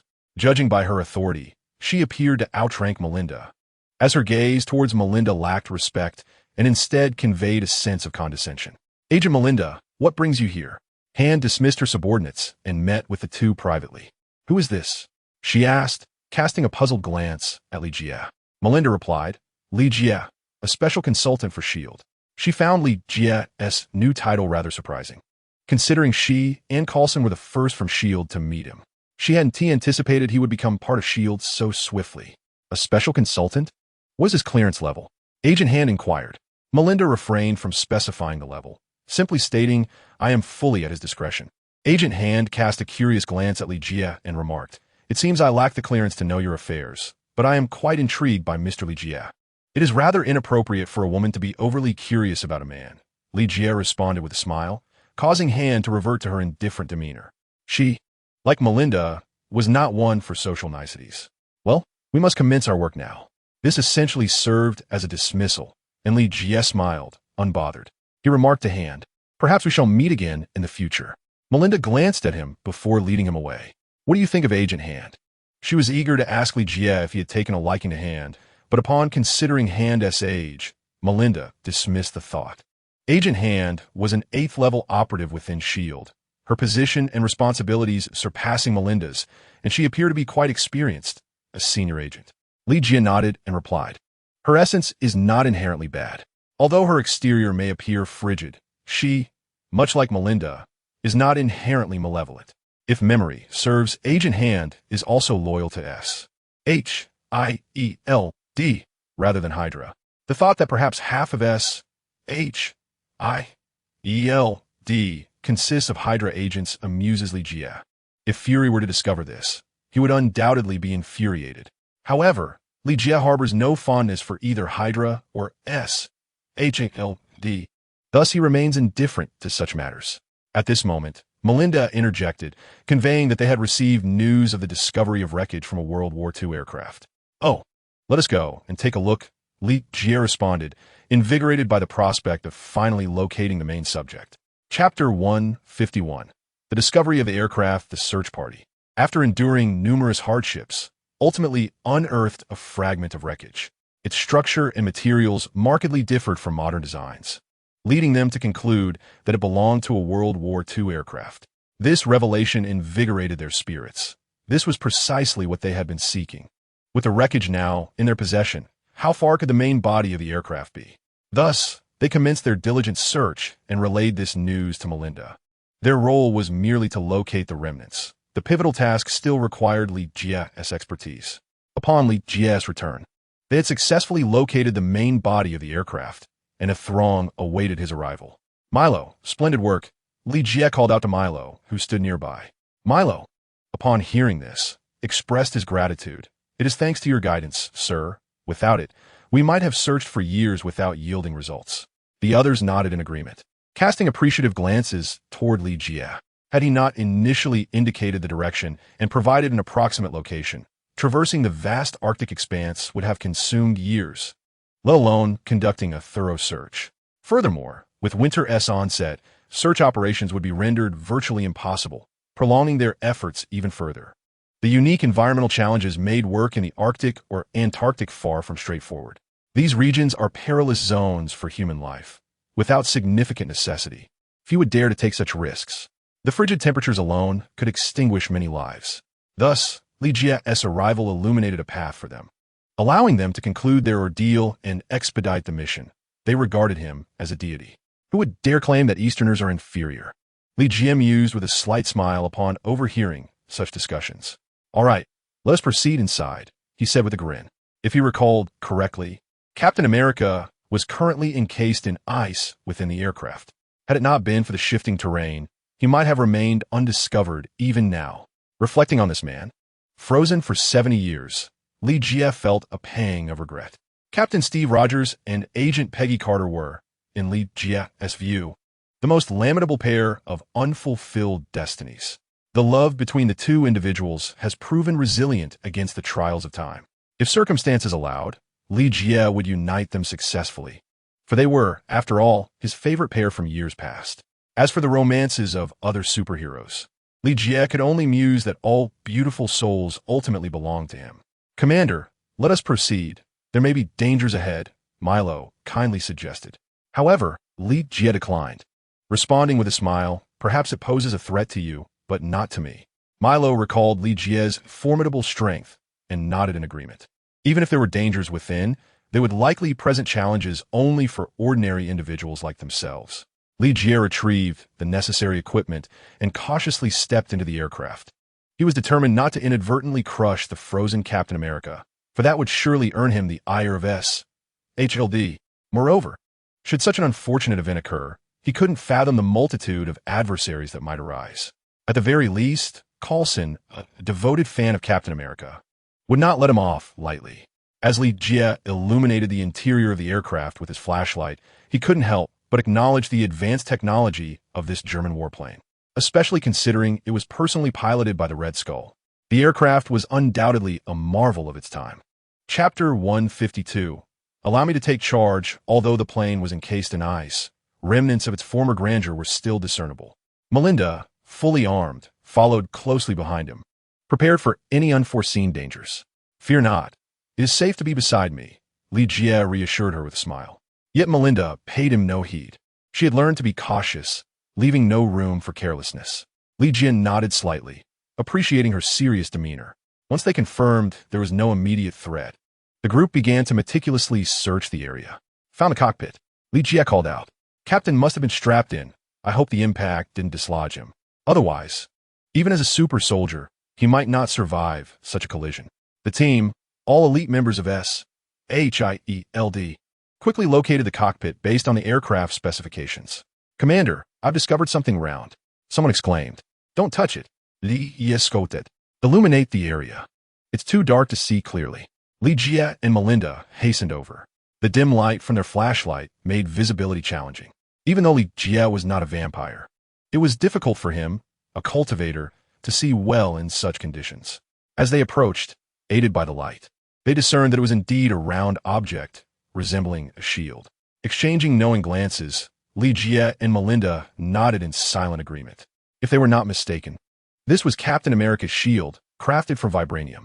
It was his iconic weapon, and Li Jie instructed the group to extract it. Gradually, they melted the thick ice encasing it, revealing the shield in all its glory. The emblem displayed a star, a symbol representing the United States. This is Captain America's shield, Melinda announced, sharing the exhilarating revelation. At this moment, she held the image sent by Fury and compared it to the shield. Upon discovering that they were identical, confirming it was indeed the shield once wielded by Captain America, she let out a sigh of relief. She had no desire to linger in this wretched place. It was unfathomable how Captain America had survived for 70 years. Truly, he was a super soldier, Melinda thought with envy. Li Jie reached out and tapped the shield, finding it to be flawless, which pleased him. Keep up the effort. The captain is likely nearby, he exclaimed, instructing someone to take the shield away.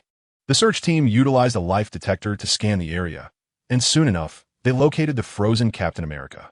As the crowd carefully excavated the layer of ice, Li Jie finally laid eyes on Rogers, who had been encased for 70 years. His features remained strikingly youthful, resembling an ice statue, unchanged from 70 years prior. Incredible, Melinda remarked in disbelief. Li Jie nodded. The ice has preserved his appearance and life. Electronic devices indicated that Captain America still possessed a faint life signal. But the method to awaken him remained elusive. We must extract him and bring him back, Melinda insisted. To whom shall we entrust his awakening? Surely to Oscorp. They possess the most advanced biotechnological expertise and equipment. Under their guidance, I believe we can swiftly rouse the captain, Melinda replied. Li Jie smiled gently. Why complicate matters? Allow me to handle it.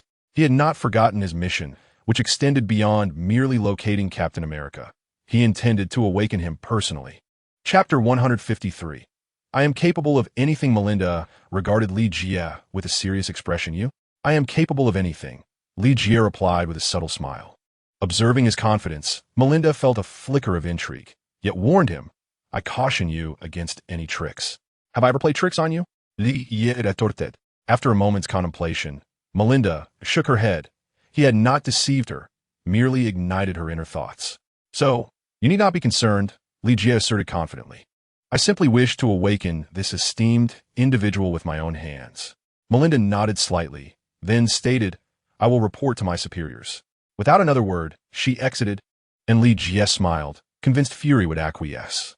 After all, should Oscorp be involved, though they might execute the task competently, they would undoubtedly indulge in some manipulation. Oscorp was an expert in the biological field. How could they not covet a super soldier like Captain America? Furthermore, Norman Osborn suffered from a hereditary illness. Perhaps the serum within the captain could provide a solution for the peculiar ailment afflicting the Osborn family, making it unlikely for him to refrain from interference. While Fury might remain unaware of these implications, it was likely that for safety's sake, he would prefer to delegate the task to others. Li Jie, though not entirely secure, at least dared not engage in any dubious activities.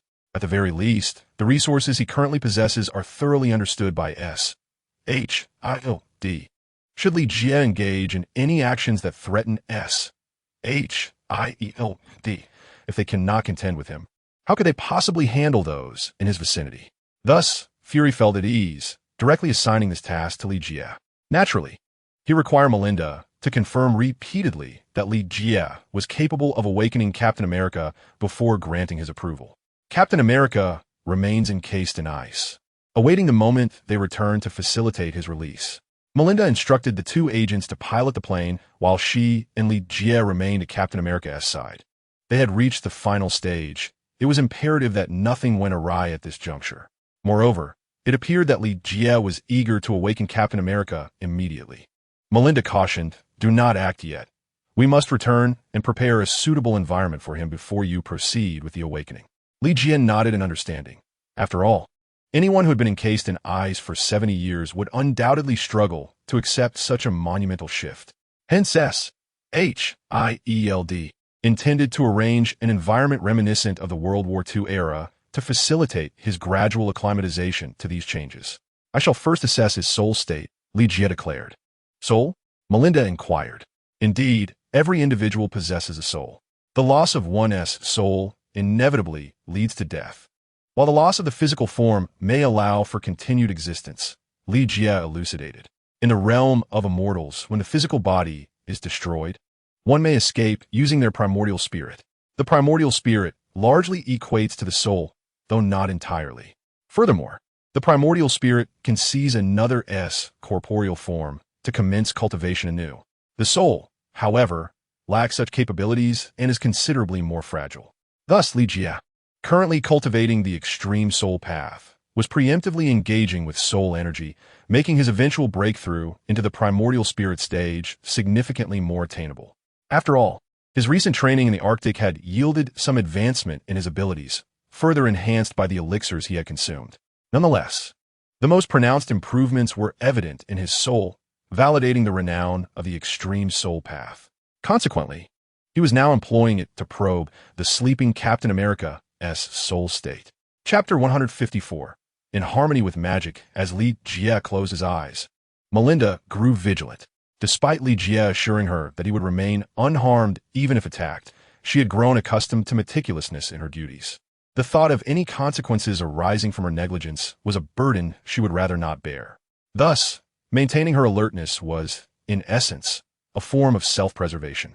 Li Jie's soul gradually penetrated through the ice to connect with Captain America, who was encased in specialized equipment. Remarkably, these devices could not impede the penetration of Li Jie's soul, let alone the ice itself. Melinda kept a watchful gaze, wary of any subtle movements from Li Jie. Captain America's soul energy was faint, which was to be expected. After all, an individual frozen for 70 years may retain their physical functions. Yet their soul's vigor may not be preserved, unless one's soul chooses to confine itself, preventing any depletion of its essence. Even a super soldier will inevitably succumb to the relentless passage of time. It appears that Captain America exemplifies this predicament. Li Jie has encountered his soul, yet Captain America remains oblivious to his presence. Ultimately, he is but an ordinary man. Perhaps his physique has undergone enhancements, yet his soul is as fragile as that of any common individual. Furthermore, even with the serum, this so-called super soldier merely attains the pinnacle of human capability, remaining firmly within the realm of humanity, and even inferior to the constitution of a vampire. Thus, many perceive Captain America merely as a symbol, devoid of genuine combat prowess. Li Jie discerns that Captain America has sealed his soul by perpetually reliving his own existence. His spiritual essence gradually intertwines with this process, akin to watching a film that chronicles his life. However, this endeavor necessitates time, as the flow of time within the soul is infinitely decelerated. Li Jie is disinclined to endure such an extensive cinematic experience. Thus, he withdraws. When the moment arrives to awaken him, it will require not only the restoration of his physical form, but also the reawakening of his soul. What do you think? Melinda inquires eagerly as Li Jie opens his eyes. Li Jie responds with a smile. Had I not been the one to awaken him, it would surely have taken an extensive duration. Although he is unaware of who roused Captain America in the original narrative or the methods employed, it is evident that an awakening by another would entail a complex and protracted process. Li Jie, however, can expedite Captain America's awakening, ensuring that his body reaches its peak condition upon revival. To facilitate this, he exchanges a vitality elixir with the system, enabling the long-stiffened body to regain its vigor. There is no need to engage in further bioengineering, as that would be exceedingly time-consuming. While science is occasionally reliable, it pales in comparison to the efficacy of traditional remedies. Yet, Li Jie's approach transcends mere folk remedies. As a cultivator, his methods are naturally far more effective than scientific interventions. The Quinjet travels swiftly, covering the distance from the Arctic to New York in a remarkably brief span. After a brief respite, Melinda informs him that they have arrived back in New York. Li Jie nods. This mode of transport is significantly quicker than his own methods of flight. However, in comparison to the teleportation portals utilized by sorcerers, it is considerably slower. He contemplates acquiring a magical ring to observe how those sorcerers cast their spells. Although cultivation and magic differ fundamentally, he suspects there are commonalities. Chapter 155. Awakening Captain America upon disembarking. Li Jie encounters Fury, who stands with his hands in his pockets, exuding an air of gravity. Everything went smoothly? Fury inquires of Melinda. She shakes her head and glances at Li Jie. Everything is absolutely perfect, Li Jie assures him. Fury nods in acknowledgement and subsequently instructs Melinda to leave. In a private conversation, Fury inquired, "When shall we commence the awakening?" Li Jie, recalling his mission, replied, "The sooner, the better." "Then let us begin now," Fury asserted, leading Li Jie to the vehicle. The group promptly returned to the headquarters of SHIELD, where Fury had already arranged for everything to be prepared inside. They awaited Captain America's awakening, allowing him time to gradually acclimatize to this world. Upon disembarking, they entered the headquarters, which had been transformed into a semblance of the World War II era, while the exterior remained largely unchanged. Li Jie nodded to himself, realizing that a complete overhaul would have been an arduous task requiring considerable time. The group carried the machinery inside, gradually melting the ice surrounding it. "Do not move," Li Jie instructed, halting the others as he placed Captain America onto the bed under their watchful gaze. Fury, unable to detect any breath from Captain America, chuckled. Were it not for the machine's readings, I would scarcely believe he is still alive. Li Jie turned to him and asked, "Are you certain he will be useful?" Fury nodded, affirming, "He will be a formidable soldier." Li Jie commenced the awakening process, placing his hand upon Captain America. His spiritual energy flowed through his hand into Captain's body, initiating a gradual revival. The body, having been frozen for so long, required a gentle awakening. Akin to rousing someone who has slumbered for decades, shouting in their ear would yield no results. The spiritual energy served as a fundamental catalyst for awakening, albeit at a slow pace. Li Jie pondered the nature of this energy. Although labeled spiritual, it encompassed a multitude of wonders. The more he cultivated, the more he perceived his own limitations. He retrieved a vitality pill, a modestly priced and easily concocted elixir, exchanging a mere 100 cultivation points for it through the system. However, its effects on an ordinary person were profound, capable of revitalizing cells and maintaining vitality. He instructed someone to open Captain America's mouth before tossing the vitality pill inside. "What is this?" Fury inquired with curiosity. "Have you ever witnessed a doctor being questioned while performing surgery?" Li Jie replied, leaving Fury momentarily uncomfortable. He continued, "This is a vitality pill, designed to awaken his bodily functions. Is it truly that simple?" Fury queried, incredulous, considering that the Osborn group deemed it a formidable challenge. Yet Li Jie had seemingly resolved it with a mere pill. Li Jie smiled, yet his consciousness remains in slumber. Moreover, the pill must dissolve. As he spoke, he placed his hand on Roger's throat. The previously swollen mouth gradually returned to normal as the vitality pill dissolved. The effects of the pill, combined with the infusion of his spiritual energy, reached various parts of the body. At this moment, Captain America's body began to exhibit slight movements, albeit involuntarily. For instance, he might slightly part his lips and his hands would move gently, leading Fury to believe that Rogers was on the verge of awakening, prompting him to hurriedly instruct his subordinates to leave. Chapter 156. Awakening. Should Captain Rogers suddenly awaken, it will be problematic for so many to exit the room. Only a female agent, dressed in a nurse's attire from decades past, remained within the confines of the chamber. Fortunately, the nurse's uniform had not undergone significant changes. Otherwise, considerable time would have been wasted. Fury continued to observe Li Jie's actions, noting the gravity etched upon his features. "Do not allow anyone to disturb me," Li Jie cautioned Fury, "or he may perish at any moment." "Rest assured," Fury replied in a low tone, instructing his men to remain vigilant. Although Li Jie possessed swifter methods, he chose not to take unnecessary risks.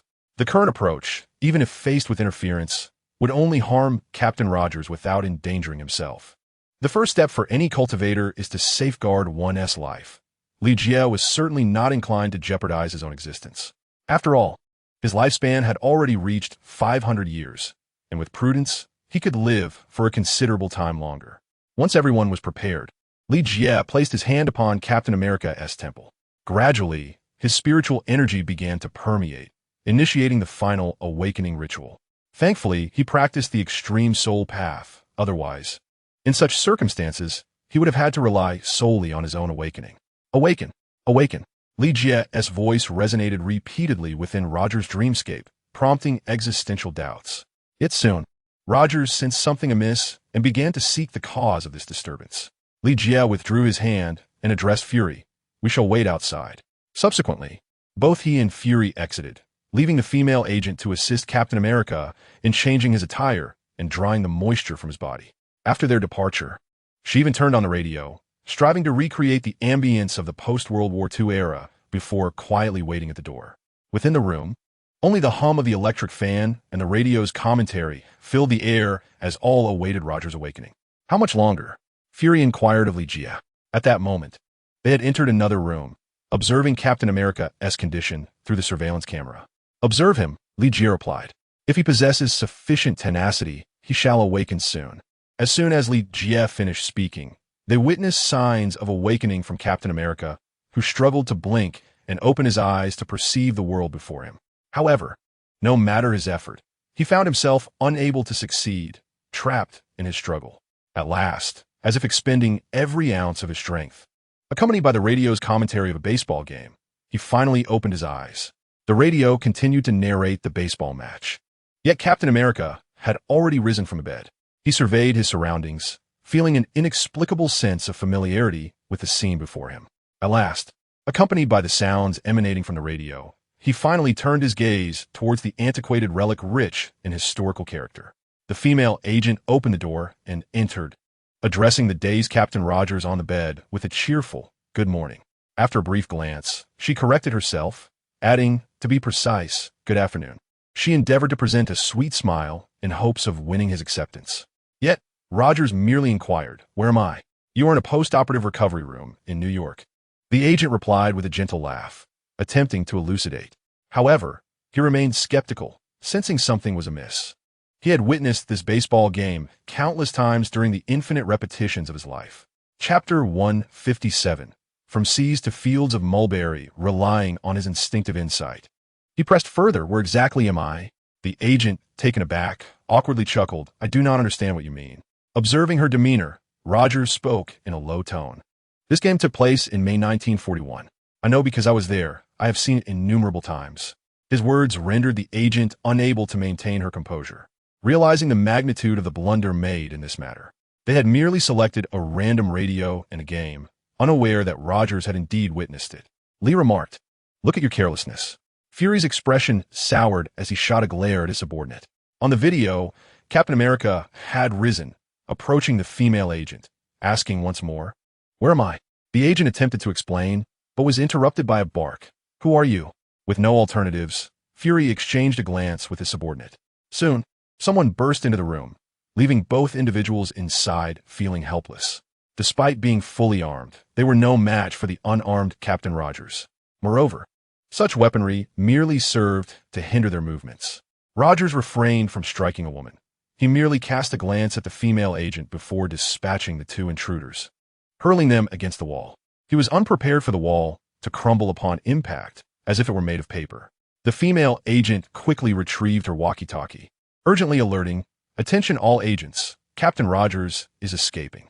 Instantly, all agents within SHIELD who spotted Rogers pursued him.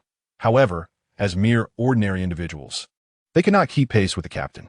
Even if Bolt were summoned, he would likely only trail behind, choking on the dust stirred up by Rogers. Lee inquired of Fury, "Are we going to pursue him?" "We need only observe. He will be unable to cope," Fury replied nonchalantly, unfazed by the chaos that had unfolded. Lee simply smiled faintly, following Fury as they exited. Gradually, Captain America found himself in a bustling area, surrounded by unfamiliar structures.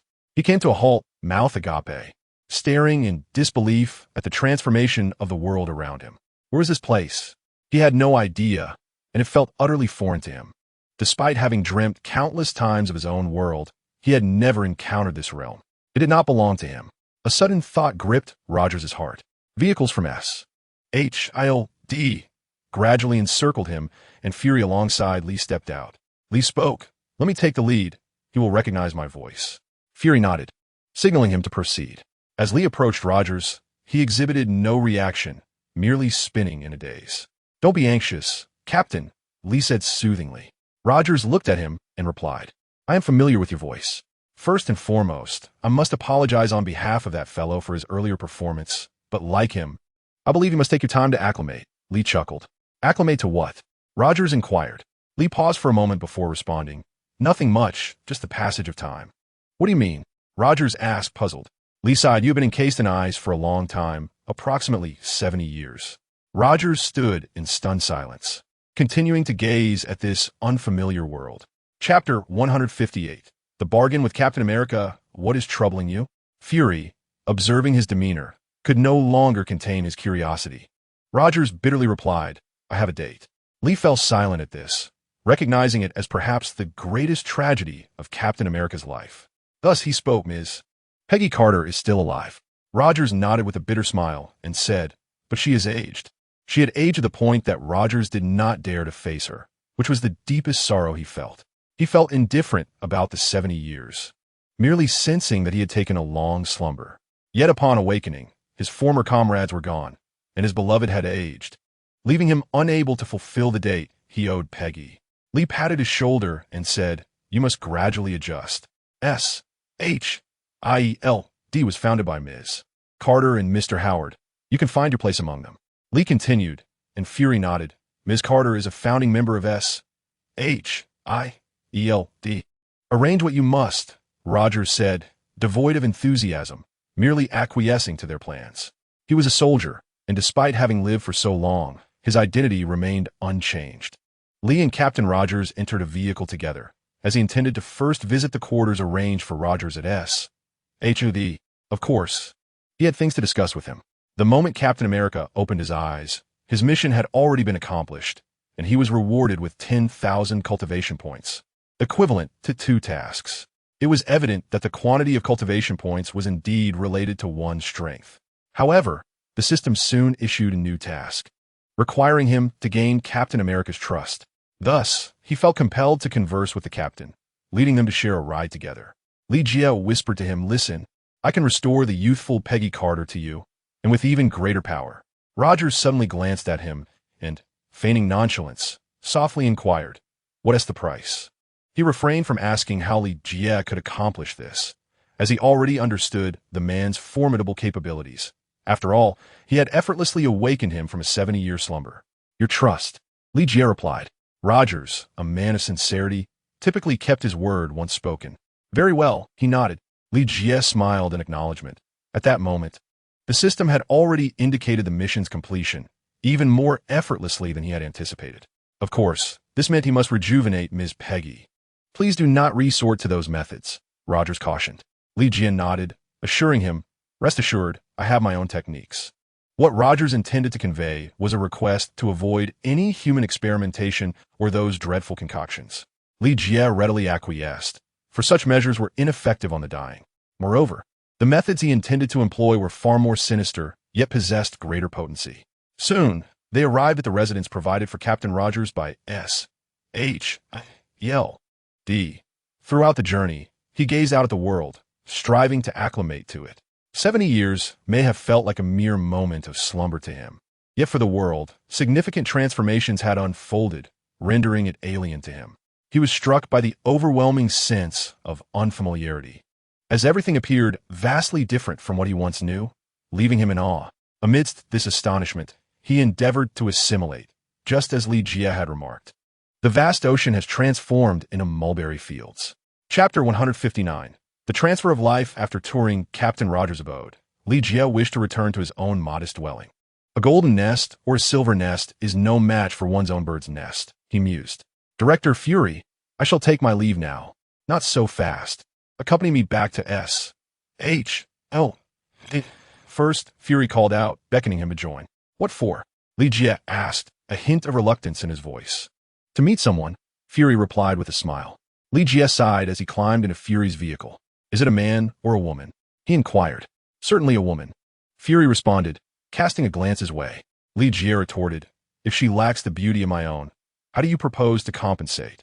"Well, even without your exquisite beauty, she is at least quite charming," Fury replied. "Oh," Lee Jia pondered curiously. Fury activated the autopilot and asked, "Have you met Agent Hand?" "Yes, a lovely redhead." Lee Jia nodded with a smile. "She could very well be old enough to be your mother," Fury remarked, assuming Lee Jia harbored an interest in her. Lee Jia burst into laughter. "Diana could be my great-grandmother." Fury's expression darkened. Though his skin was already dark, it was difficult to discern any change. "I'm warning you. Don't flirt with Agent Hand," Fury cautioned. Lee Jia's expression shifted, as he remarked, "I have not been flirtatious with her. Could it be? Has this woman been moved? Alas, what can I say? I possess such charm." Lee Jia chuckled, while Fury resolved to disregard him. After considerable effort, the two finally returned to S.H.I.E.L.D., with Fury hastening to lead Lee Jia to the top floor. Upon opening his office door, they stepped inside, where they beheld a woman with a slender figure, her back turned to them, adorned with flowing waves of hair. "Director," the woman turned, her face lighting up with a smile. Lee Jia, upon seeing her, was immediately reminded of a name. The illustrious Black Widow, Agent Natasha Romanoff. "You must be Mr. Lee Jia." Natasha extended her hand. Lee Jia, smiling, reciprocated the gesture, saying, "So, you are Agent Romanoff?" "Indeed, I never expected Mr. Li Jie to have heard of me.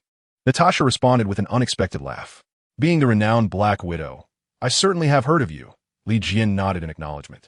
With their introductions complete, Fury interjected, excellent. This saves me the trouble of an introduction. Recent data indicates that Tony's health has deteriorated, and he is already aware of the palladium issue. Fury turned to Li Jie once more. Do you have confidence in a remedy? Li Jie immediately shook his head. No, do not inquire further. At most, I can only help him restart. Fury inquired. Restart? Precisely, merely assisting him in returning to his initial condition. How long it takes before palladium poisoning claims him? I cannot say, Li Jie replied calmly, adding, moreover, there are only 3 chances.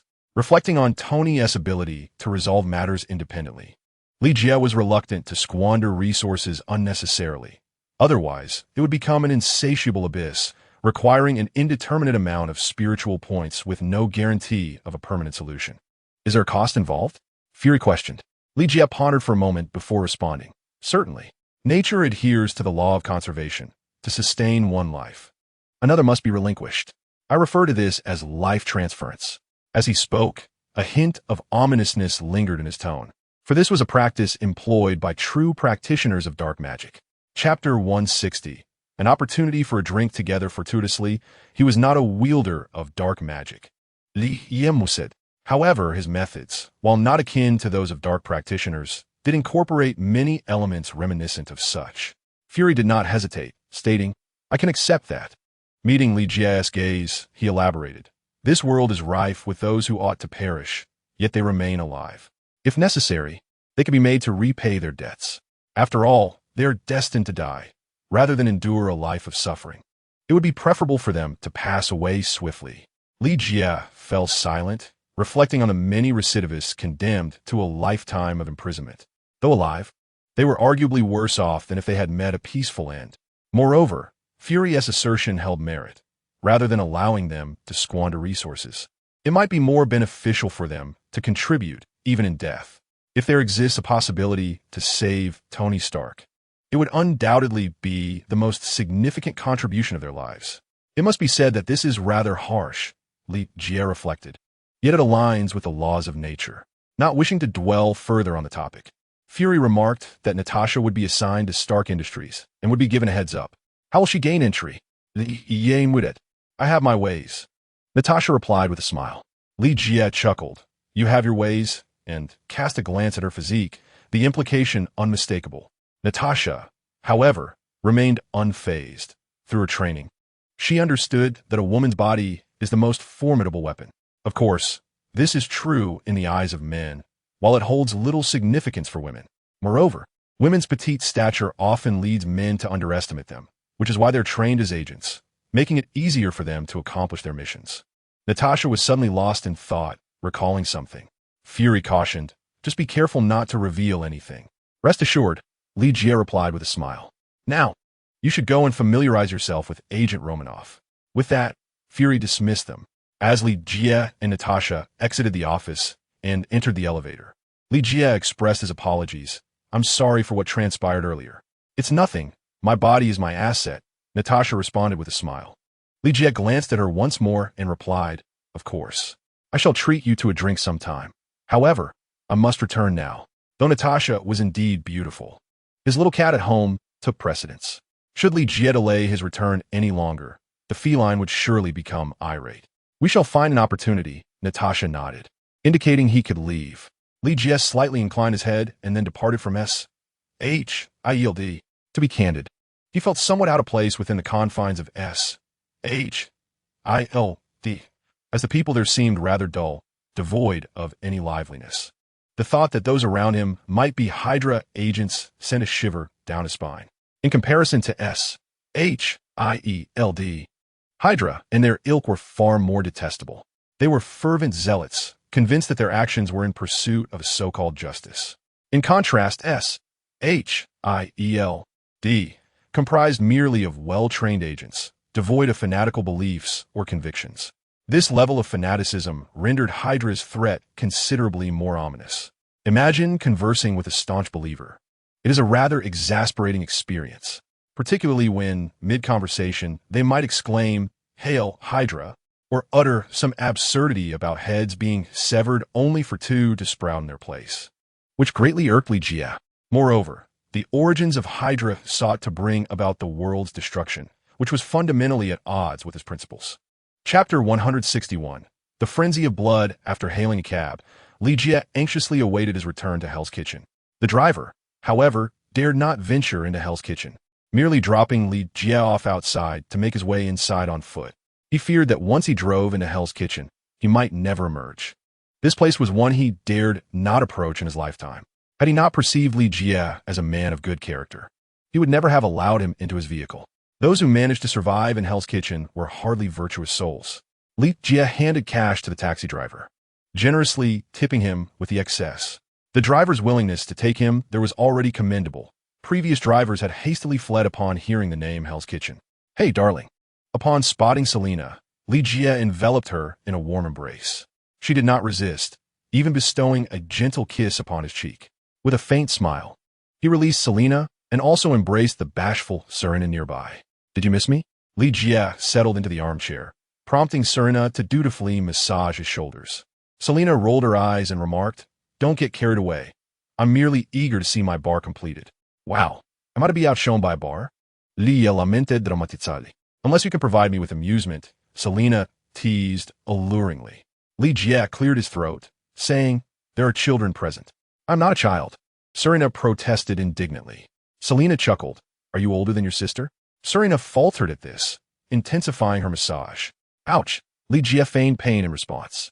After a bout of laughter, Li Jie inquired, "Has anything noteworthy occurred in my absence?" "Of course, I nearly forgot to mention it," Selina promptly replied, subsequently turning on the television to reveal the news she wished Li Jie to see.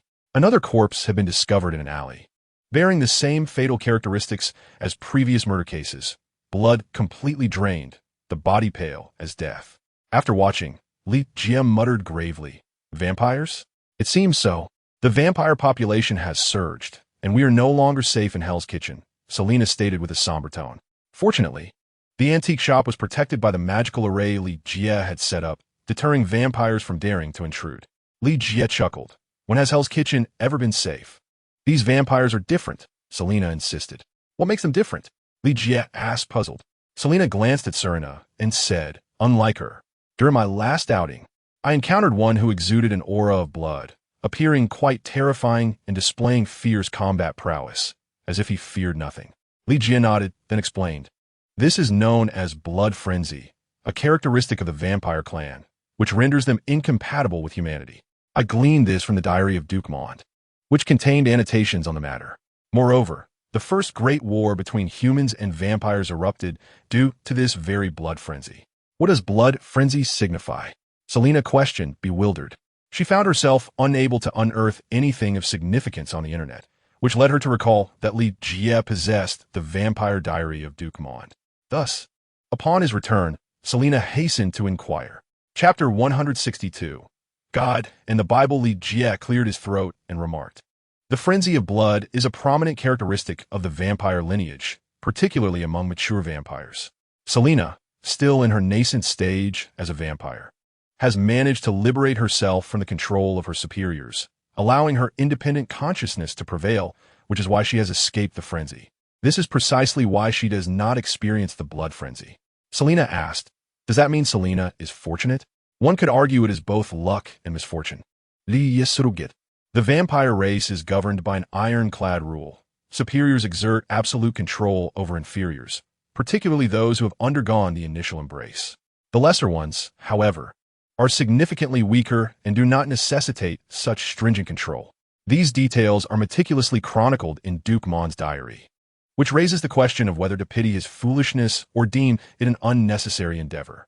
Selina and the other woman listened intently as Li Jie continued. "The blood frenzy emerges only after vampires have refrained from feeding for an extended period. They succumb to hunger, instinctively seeking sustenance, which drives them into a state of madness, accompanied by a surge in combat prowess." He cast a glance at Selina and added, "Selina was initially drawn to my blood, but that was not a manifestation of blood frenzy." The two nodded in understanding, realizing the true nature of the blood frenzy. However, a troubling thought crossed their minds. New York had unwittingly seen a proliferation of vampires. Should all the vampires in the city succumb to the blood frenzy, the repercussions would be catastrophic. The expressions of the three turned grave. While they were not particularly concerned for their safety, the countless civilians in New York were at stake. If the vampires were allowed to rampage, it would undoubtedly incite a full-scale war between vampires and humans. Yet, Ligier refrained from mentioning that the vampire race was cursed. For years, Duke Mond had been in search of a means to break this curse and seemed to be nearing success. Breaking the curse required one crucial element: the Bible of God, not the kind left by Jesus for the church, but the true essence of God. Ligier was aware that the existence of God was as real as that of the devil, accompanied by angels, the archangel Gabriel, and Lucifer, who fell into hell to become its lord. These entities were not mere myths. However, Ligier had no time to ponder such matters. His sole focus was to thwart Duke Mond's sinister plot. Furthermore, he was acutely aware that his current strength was insufficient. Despite the prowess of Iron Man, Captain America, and Batman, their abilities paled in comparison to the supernatural beings he faced. Thus, Ligier recognized the urgent need for even greater power. Ligier's eyes glimmered with a hint of contemplation. After reassuring Selina and the others, he transformed back into his ancient guise. Upon gazing into the mirror and finding perfection, he had Selina escort him out of the antique shop. The SHIELD agents had not entirely withdrawn their surveillance, yet their intensity had diminished significantly. Once the agents recognized him as one of their own, their vigilance became more relaxed. Resembling a mere duty rather than a stringent watch, provided no one dared to provoke Ligier. However, he still felt uneasy about exiting through the front door, as it would signal his whereabouts to us. SHIELD. Chapter 163. The intricate web of vampires as dusk enveloped the city. Several sleek vehicles pulsed with electronic music, making their way towards the outskirts of New York City. Inside, a group of attractive young men and women exuded an air of audacity. Their demeanor was so uninhibited that, were it not for the confines of the car, one might have expected indiscretions to unfold. The women lavished passionate kisses upon the pallid faces of the men, mistakenly believing their poor health stemmed solely from a life of hedonism. They were oblivious to the recent tumult in New York, convinced that danger would not touch them. Wow, Jack, is this the place you mentioned for gatherings? Upon arriving at a grand estate, all the cars came to a halt. The ladies cheered and then beheld the imposing letters adorning the manor. Mond Manor. Indeed, this is our territory, the man behind the wheel declared brazenly. Within the vampire clan, it was not solely the domain of Duke Mond. Every race inevitably fragments into myriad factions, each with its own intricate power dynamics. Although Duke Mond's influence was historic, it was implausible for him to command a multitude of allegiances, let alone secure the loyalty of every vampire. Among the vampire kin, only one figure had ever managed to unify the entire clan. Once the vampire queen, a feat no one had accomplished since, not even the progenitor of vampires, Dracula. It is evident that the vampire queen possessed not only formidable strength, but an extraordinary charisma that commanded respect. Consequently, upon their arrival in New York, these diverse factions of vampires were naturally inclined to dismantle the established order, particularly resenting the antiquated Duke Mond. A bunch of relics. Why should they monopolize the power of the vampire race? They believed themselves, the fledglings, to be the future of the vampire lineage. Thus, upon discovering that Duke Mond was absent from his domain, these newly turned vampires sought companionship and gathered here, intent on claiming Mond Manor as their own. Though some among them had existed for decades, in comparison to Duke Mond, they were indeed mere infants. "Let us go inside," Jack, the ringleader, exclaimed with a grin, revealing his sharp fangs. The fangs of vampires are remarkably sharp, designed to pierce the veins of others. However, the group of young women was entirely engrossed in the caresses of their male companions, oblivious to the peculiarities surrounding them. As they drew closer, they were met with the sound of ferocious barking. Woof! Several menacing hounds glared at them, ready to attack anyone who dared to approach. These beasts would not hesitate to shred them to pieces and devour their flesh. Though a flicker of fear coursed through the women, they were quickly reassured. "Do not be afraid. We will handle them shortly." With that, a vampire lunged forward, and amidst the women's startled screams, the hounds were torn apart. The shrieks of the girls echoed throughout the silent forest, for in their terror, they realized their male companions had transformed. Their nails elongated, their complexions grew even paler, and they sprouted long, pointed fangs, creating an altogether horrifying visage. It was only then that the word struck them: vampire. To their astonishment, these creatures were indeed real. They had thought it merely a fabrication. Fear not, my dear ones, the night has only just begun. The youthful bloodsuckers laughed heartily, completely disregarding the butler who emerged from the manor. Chapter 164. Merely a snack, you fools. What brings you to this place? The butler bellowed in anger. He was not alone. Several servants stood beside him, armed with weapons specifically designed to subdue vampires, capable of rendering them powerless in an instant. Yet, the young vampires were undeterred, embodying the audacity of youth. You ancient relic, you should relinquish this estate. We have our eyes set upon it, Jack sneered. The butler remained unmoved, merely stating, I will give you 10 seconds to leave. If you do not depart, you shall remain. We intend to stay, Jack replied, a wicked grin spreading across his face. His nails sharpened and took on a more sinister allure. Just an old man, he thought, foolishly attempting to oppose them. Was he seeking his own demise? Thus, they did not wait for the countdown to expire and lunged at the elderly butler. Unfazed, the butler coldly remarked, You overestimate yourselves. Eliminate them. Vampires do not extend sympathy to their kin. In fact, they tend to be more merciless. An attack signifies a challenge to one's identity, deserving of no restraint, and so they would employ ruthless methods to defeat and kill them. The sound of specially crafted weapons designed to combat vampires rang out, striking the young bloodsuckers and rendering them momentarily paralyzed. What is this? Jack murmured. Even aged vampires possess considerable strength and speed, making it easy to handle this group of fledglings. Moreover, the butler of Mon Manor wielded specialized weaponry, with servants ready to assist. Silver bullets, specifically crafted for you ignorant fools. The butler chuckled, despite the fact that the mithril bullets were of no use to them. Yet, this group of youthful individuals could not withstand its might. Eliminate them all, commanded the old butler coldly, before personally severing Jack's head. This act elicited another round of screams, leaving the socialites utterly terrified. Given the opportunity, they would never dare to venture out at night again, let alone engage in the pursuit of wealthy suitors, fearing for their very lives. No, please don't kill us. It was all Jack's urging. The remaining vampires were gripped by terror. The old butler, unmoved by their pleas, merely scoffed, Ignorance equates to the forfeiture of life. How you have survived this long is beyond my comprehension. He paid no heed to their cries for mercy, proceeding to eliminate them one by one. The vampires, aware of their kin's vulnerabilities, easily dispatched them. What are these human women? The servant glanced at the trembling ladies, licking his lips as he spoke. The old butler assessed them and remarked, they could serve as a delightful snack, albeit lacking in taste. These filthy creatures, even with blood coursing through their veins, were fit only for a light repast, not a main course.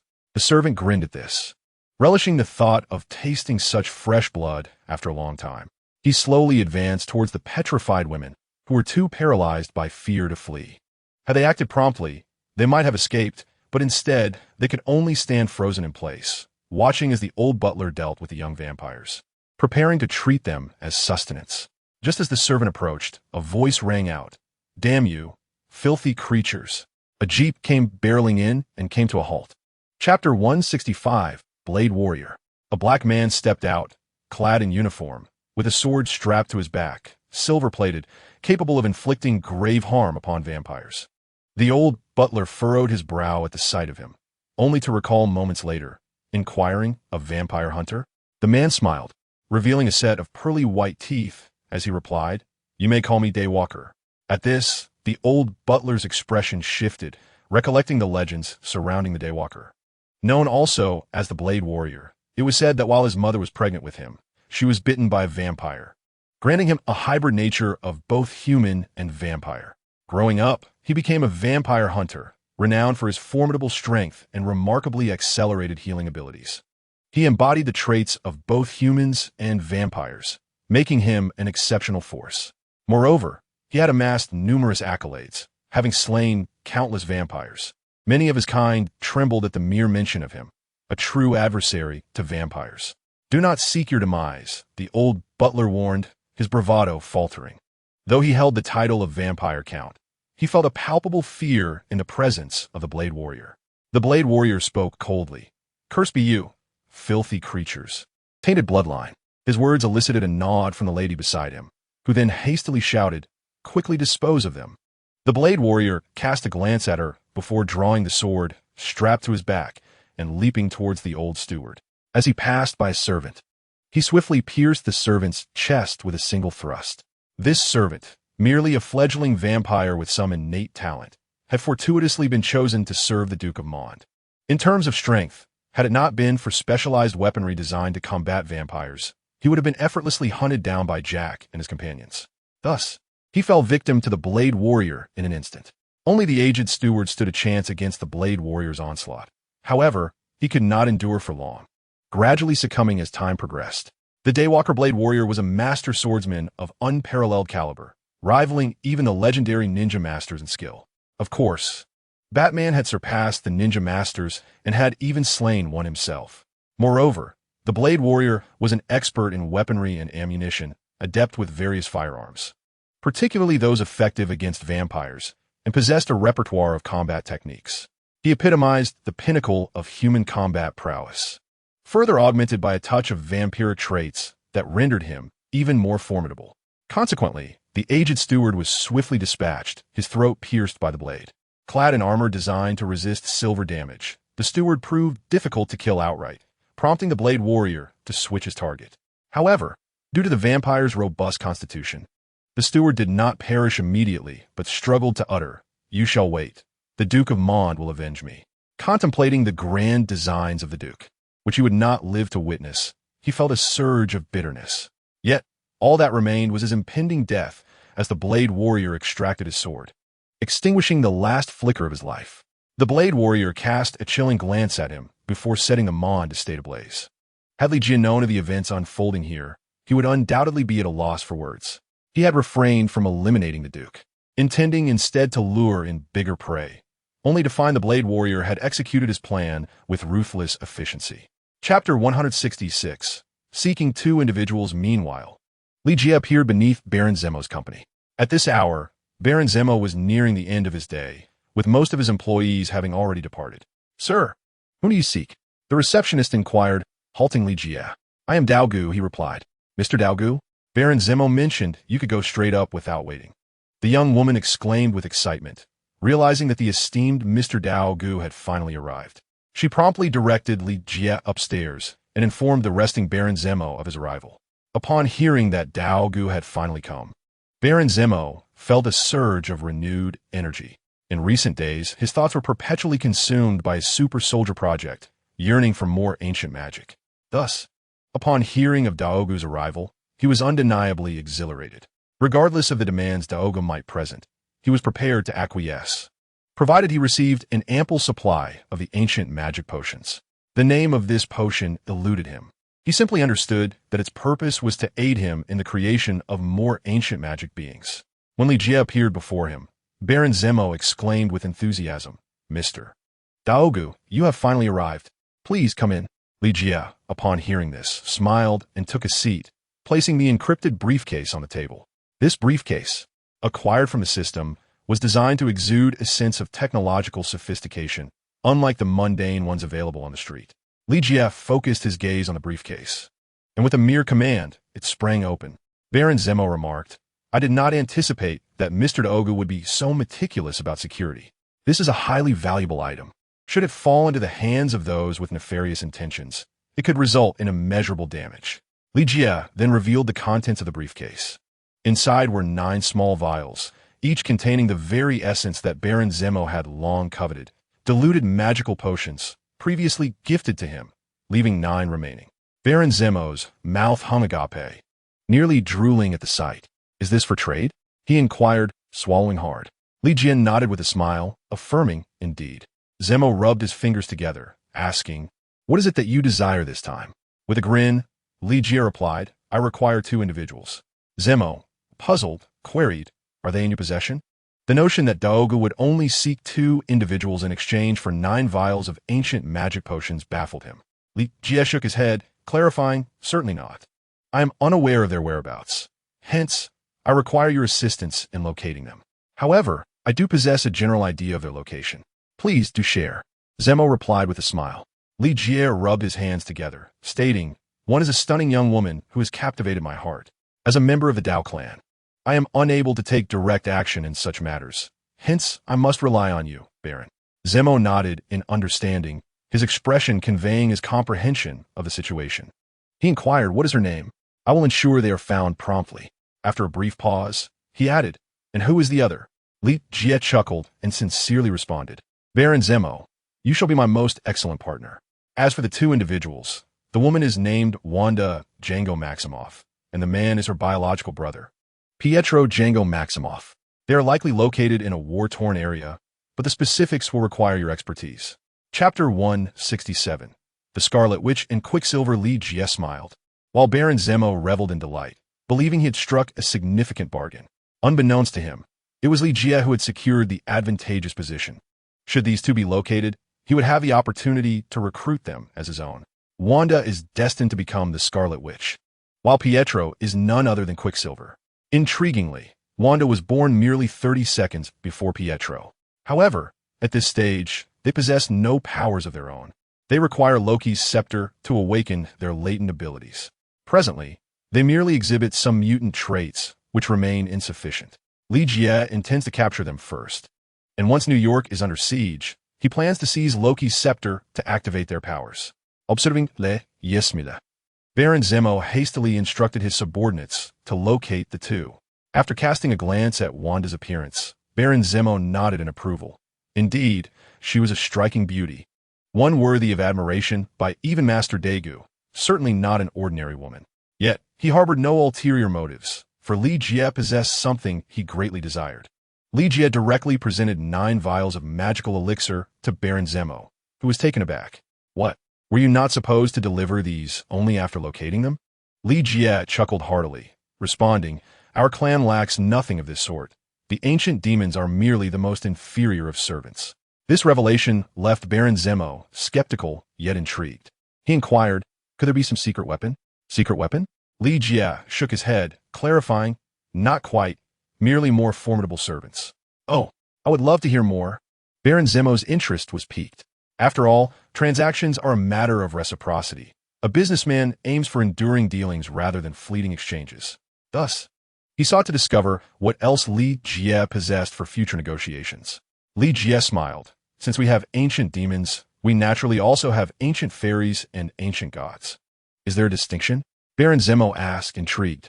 "Certainly," Li Jie replied with a smile. "Ancient demons are the most worthless of servants, generally disregarded by our kin." This remark caused Baron Zemo to blush, realizing he had deemed as treasures what the opposing clan considered inconsequential.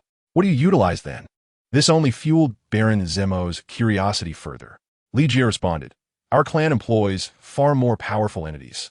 Ancient gods embody immense strength, capable of demolishing an entire building with a single punch." As he spoke, he mused inwardly. True, ancient gods do far more than shatter buildings. They can obliterate a star with a single strike, devouring the life of that star to bolster their own power. Mere trifles for an ancient god. Baron Zemo found this somewhat credible, yet it still seemed unbelievable. Can one truly destroy a building with a single punch? Is it truly that terrifying? And what of ancient fairies? Baron Zemo inquired. "Ancient fairies?" Li Jie regarded him thoughtfully. With the term fairy comes the ability to enchant hearts, even to control others. Of course, this only affects those with insufficient willpower, and ancient fairies possess other capabilities that are not for outsiders to know. Li Jie deliberately spoke with an air of mystery, withholding further details from Baron Zemo. "How could this be? In the future, we shall be like one family," Baron Zemo shamelessly declared. "With such formidable super soldiers, what need is there for modesty?" Chapter 168. Drinking Games. The ancient demons possess a unique ability akin to that of mutants, you know? Li Jie chuckled. "After all, it's all nonsense. Who fears whom? Mutant powers? Perfect." Baron Zemo laughed heartily. Li Jie rose from his seat, grinning, and suggested, "You should first select the soldiers worthy of rewards. And remember to treat the 2 siblings well, and do not let anyone follow me." With a smile, Li Jie exited. Though he had not received the deposit from Baron Zemo, he felt no trepidation regarding deception. Zemo had already tasted the sweetness of their arrangement. Li Jie returned to the antique shop, where Catwoman lingered at the bar across the street, determined to observe the bar's renovation closely. As he pondered this, he pulled out his phone and called Captain America. After several long seconds of waiting, someone finally answered. Still not accustomed to using it? Li Jie said. Rollers replayed. No, it existed during World War II. It's just not as novel. Ha ha ha. Then why the delay? Care to join me for a drink? Li Jie would it. Sure. But aren't you tired? Rogers responded. I find it hard to sleep, Li Jie lamented. Well then, there's a decent bar on Brooklyn Street, Rogers promptly suggested. Li Jie chuckled. Are you sure it's still open? Of course, I checked the map. All right, I shall see you shortly. Li Jie ended the call, realizing he wasn't genuinely interested in drinking. If he desired companionship, he would rather share a drink with Catwoman, where perhaps something intriguing might unfold. His primary reason for seeking Rogers was of a delicate nature, one that was ill-suited for a phone conversation.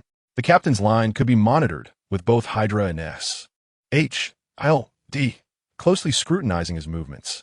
Even his neighbors were placed there by Fury.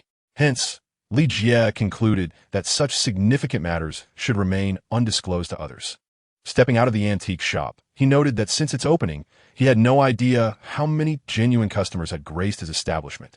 Li Jie made no effort to be discreet as he climbed into his prized vehicle, which he cherished dearly and had chosen not to store away, but rather to display prominently. Perhaps many visitors to the antique shop were drawn by its allure. Oh, what the hell? Li Jie noticed a faint scratch on the exterior. Though barely visible, it still irked him.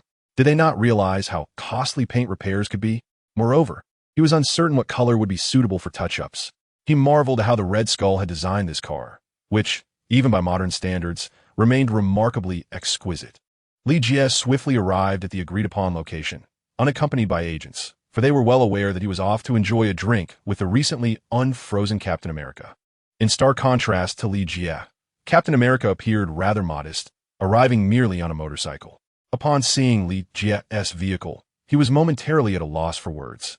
Does this look familiar? Rogers cast another glance at the motorcycle and replied, Indeed, its former owner was my mortal enemy. How did you come by it? It was provided to me by S.H.I.L.D. Li Jie answered as they entered the bar, where the two commenced a casual drinking session. Then, Captain America proposed a challenge. How about a drinking contest? Chapter 169. Preparing to return to the Arctic, a drinking contest? No, you're no match for me. Li Jie laughed.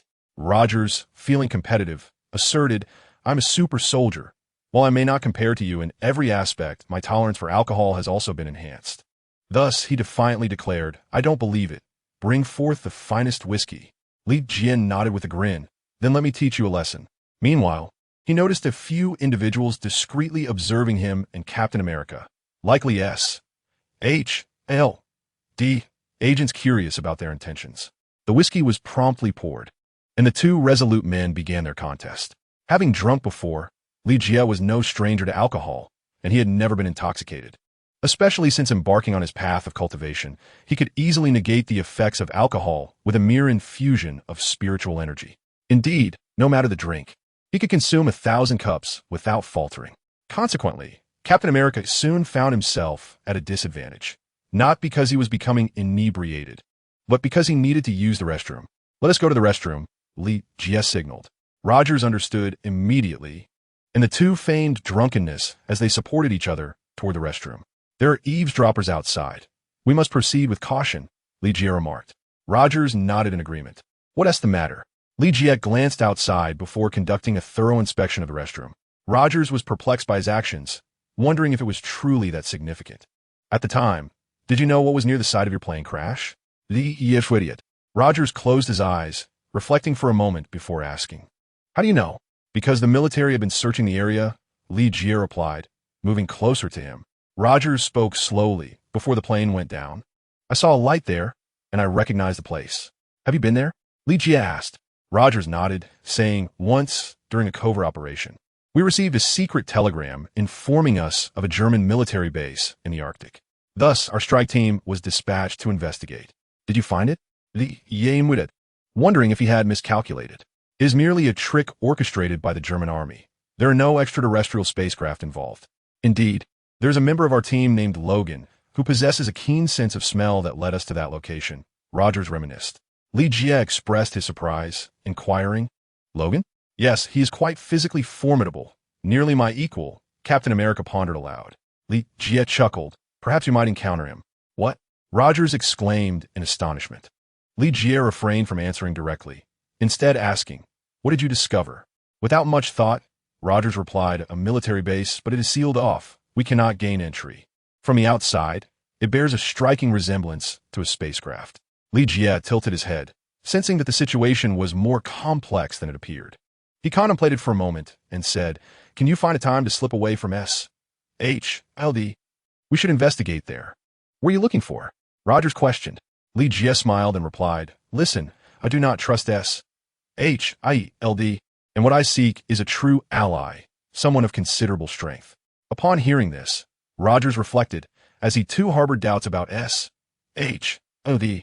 Thus, he inquired, how do you plan to acquire a plane? I have my methods. Chapter 170. Disturbance at the bar. The two agreed that Li Jie would call Rogers when the time came, and then they would take a stroll. At least this way, it would appear as though two good friends were simply enjoying each other's company. They returned to their seats. But Rogers had no intention of continuing to drink. He had come to realize that Li Jie was impervious to intoxication. However, upon their exit, they noticed a girl surrounded by a group. Li Jie and Rogers exchanged glances, understanding that Rogers was inclined to intervene. Yet, Li Jie held him back, suggesting they wait a moment. Even in intervening, one requires justification. Perhaps they could even teach them a lesson later. Did they not observe the S.H.I.E.L.D. agents remaining inactive? Hey, little lady, are you too good to accept a drink from us? A bald man, adorned with tattoos, addressed the girl. Referring to her as a little girl was somewhat misleading, as she appeared to be of legal age. Her petite stature merely contrasted sharply with the imposing figure of the man before her. She wore a hat and gloves, with only her face visible, wondering if she was not overheated in such attire. At that moment, she found herself ensnared by a group, unable to escape. Even if she cried for help, no one would come to her aid. Why are you silent? The bald man, drawn to her striking beauty and her audacity to venture into a bar alone, harbored sinister intentions. Observing her silence, he grinned wickedly and reached out to touch her face. However, the moment his hand made contact, he found himself unable to withdraw it. The girl cried out, prompting Rogers to spring into action, rushing in to pry the man's hand away. Release her, fool. Apologize to her, Rogers urged, grasping the other man's hand with a firm grip that elicited discomfort. However, Li Jie observed the bald man's startled expression, noting that the veins on his hand did not appear to be the result of Rogers' grip.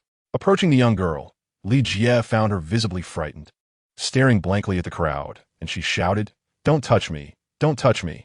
He gently pushed everyone aside and grasped her shoulders, saying, "It's all right, calm down." The girl took a deep breath, struggling to regain her composure, yet her eyes remained vacant as she repeatedly insisted, "It wasn't me. It's not my fault." "Indeed, it is not your fault." He brought this upon himself. "Just take a moment to calm down," Li Jie reassured her, having already formed a conjecture about her identity. "What do you intend to do?" questioned one of the bald man's lackeys. Rogers replied in a low voice, "Do not compel me to take action." The young men exchanged glances with the bald man, who was visibly straining under the pressure of the man's grip, causing them to hesitate. "Let me go." "I want to do it again," the bald man pleaded, casting a terrified glance at the little girl. "It's all her fault." He pointed accusingly at her. "Not me. Not me," the girl cried out in fear. Rogers glared at the bald man before releasing his grip. "You all need to leave at once." The bald man, sensing Rogers' readiness to strike, nodded and hurriedly retreated with his companions. However, he could not resist issuing a parting threat. "Don't let me see you again, you little brat. I dare you to provoke me." Rogers clenched his hand, producing a sound reminiscent of popping beans. Chapter 171. The mischievous one. Li Jie rubbed his nose, feeling it prudent to move to a more private location for conversation. He exchanged a glance with Rogers, and they both departed, lacking a suitable destination. Li Jie invited Rogers to accompany him. Fortunately, his vehicle could accommodate two, sparing the girl from needing to ride on Rogers' motorcycle. They headed towards Hell's Kitchen, and Li Jie inquired of the girl beside him, "What is your name?" "Mischievous one," she replied softly. Li Jie inwardly acknowledged the truth.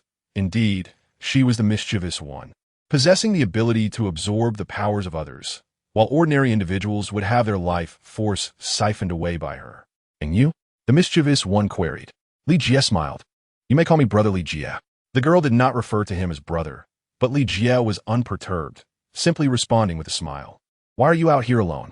After a moment's contemplation, she replied, because I ran away from home. Why? Li Jie feigned ignorance, though he already suspected the answer. Because I'm not normal, she said, struggling to articulate her thoughts. What is not normal? All right, let's get out of the car. Li Jie said as he brought the vehicle to a stop. Rogers halted his motorcycle, exclaiming, Hell's Kitchen, you shop here? Is business thriving? Indeed, quite prosperously. He felt a sense of helplessness for the unfortunate old man. If circumstances permitted, he would have spared Obadiah's life. However, in that moment, he had exerted all his strength, losing control and swiftly eliminating Obadiah. Thus, he bore no fault. The trio entered, yet Catwoman was still absent. Her whereabouts were unknown, while the workers who had been refurbishing the bar had already left to rest. What brings you to such a place alone? Li Jie inquired. Rogers added, children should avoid such locales. The little imp responded, I have no money and nowhere else to go. Did you run away from home without any money? Li Jie lamented. The little imp blushed, realizing in her haste she had forgotten to take any funds. Boss, your coffee is ready, the obedient Selena announced as she brought over the freshly brewed coffee. Thank you. Both the little imp and Rogers expressed their gratitude. Fetch something to eat. It seems the little imp hasn't eaten in quite a while, Li Jie suggested. Yes, I am somewhat hungry, the little imp admitted. As Selena went to prepare food, Rogers inquired, why do you call her the little imp? The little imp did not directly answer but gazed at Captain America, saying, haven't I seen you somewhere before? Li Jie chuckled. Of course, your textbooks at school feature his photograph, and you can find his promotional posters scattered throughout the streets. The little imp gasped, covering her mouth. Captain America? Steve Rogers? Rogers nodded, sipping his coffee. If you are referring to that old fellow from World War II, then yes. You are not an old man. You are my idol. The little imp exclaimed with delight. Li Jie suddenly felt a twinge of envy at Rogers' fame. For everywhere he went, he was surrounded by admirers, including the likes of Coulson and this little imp. By the way, little imp, you mentioned something unusual about yourself? Li Jie asked. Chapter 172. Superpowers. He was aware of the little imp's abilities, but was eager to ascertain whether they would be of any use to him. After all, in a certain sense, he had already transcended the ordinary. He was neither a mere mortal nor a mutant. Hence, he yearned to discover if the little imp's powers held any significance for him. I don't know. I only know you must not touch me. The little imp replied with trepidation. Fear not. I shall not harm you, Li Jie reassured her. No. I am afraid of harming you, the little imp countered. Still curious, Li Jie proposed. It's all right. Remove your gloves, and I will only touch you briefly. At that moment, Rogers recalled the earlier incident involving the bald man, and curiously remarked, It's fine, let me see. Under the gaze of the two, the mischievous girl removed one of her gloves and invited them to try it on.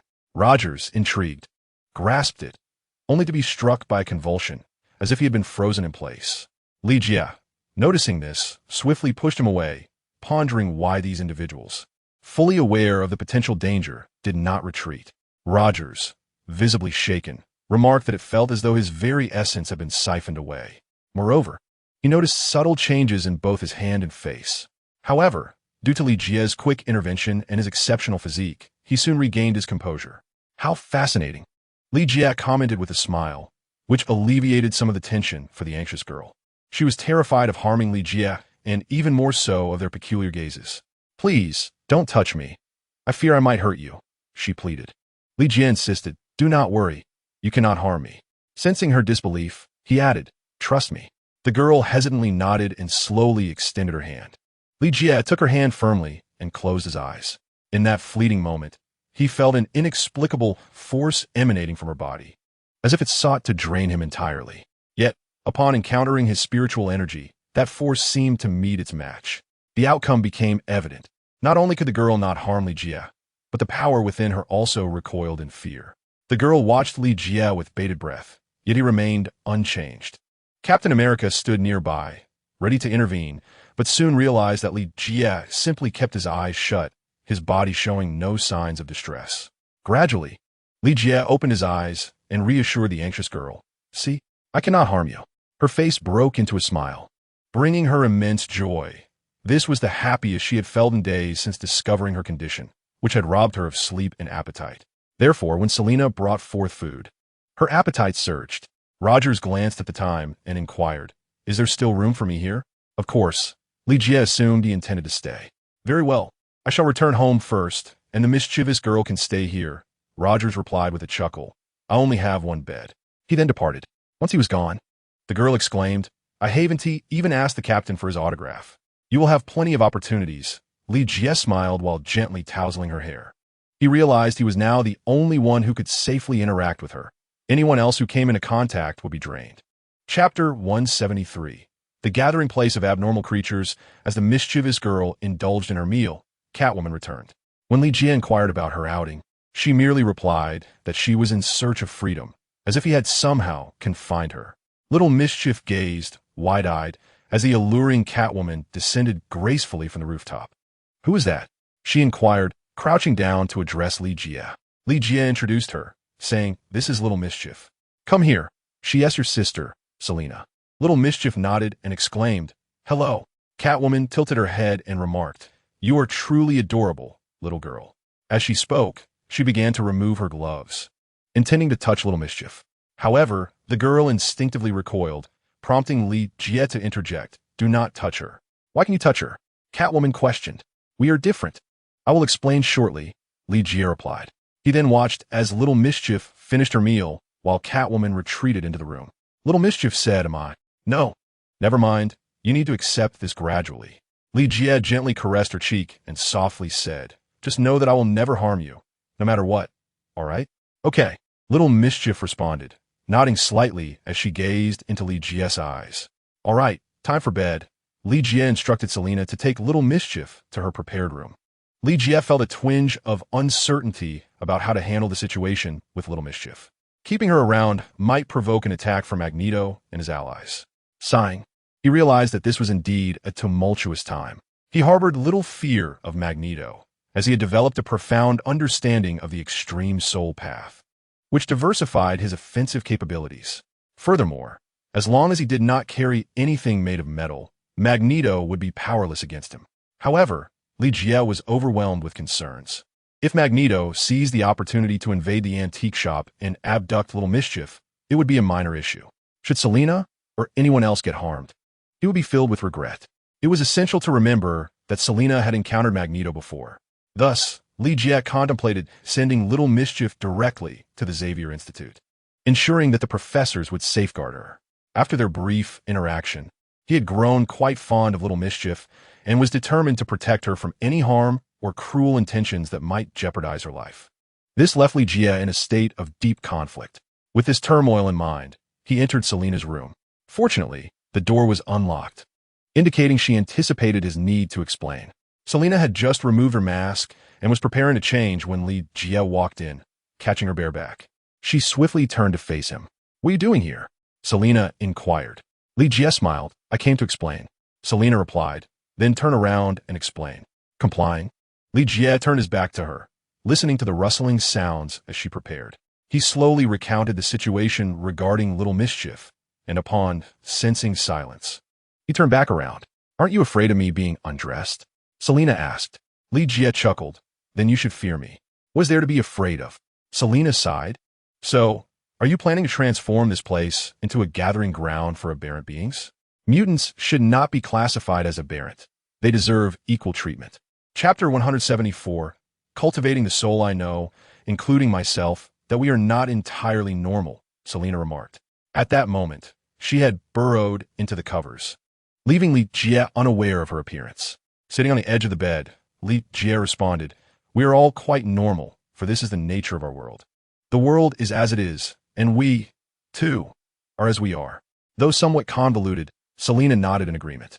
She gazed intently at Li Jie and confessed, "I like you." "I do too," Li Jie replied. Without hesitation, they kissed passionately, and Li Jie slipped under the covers.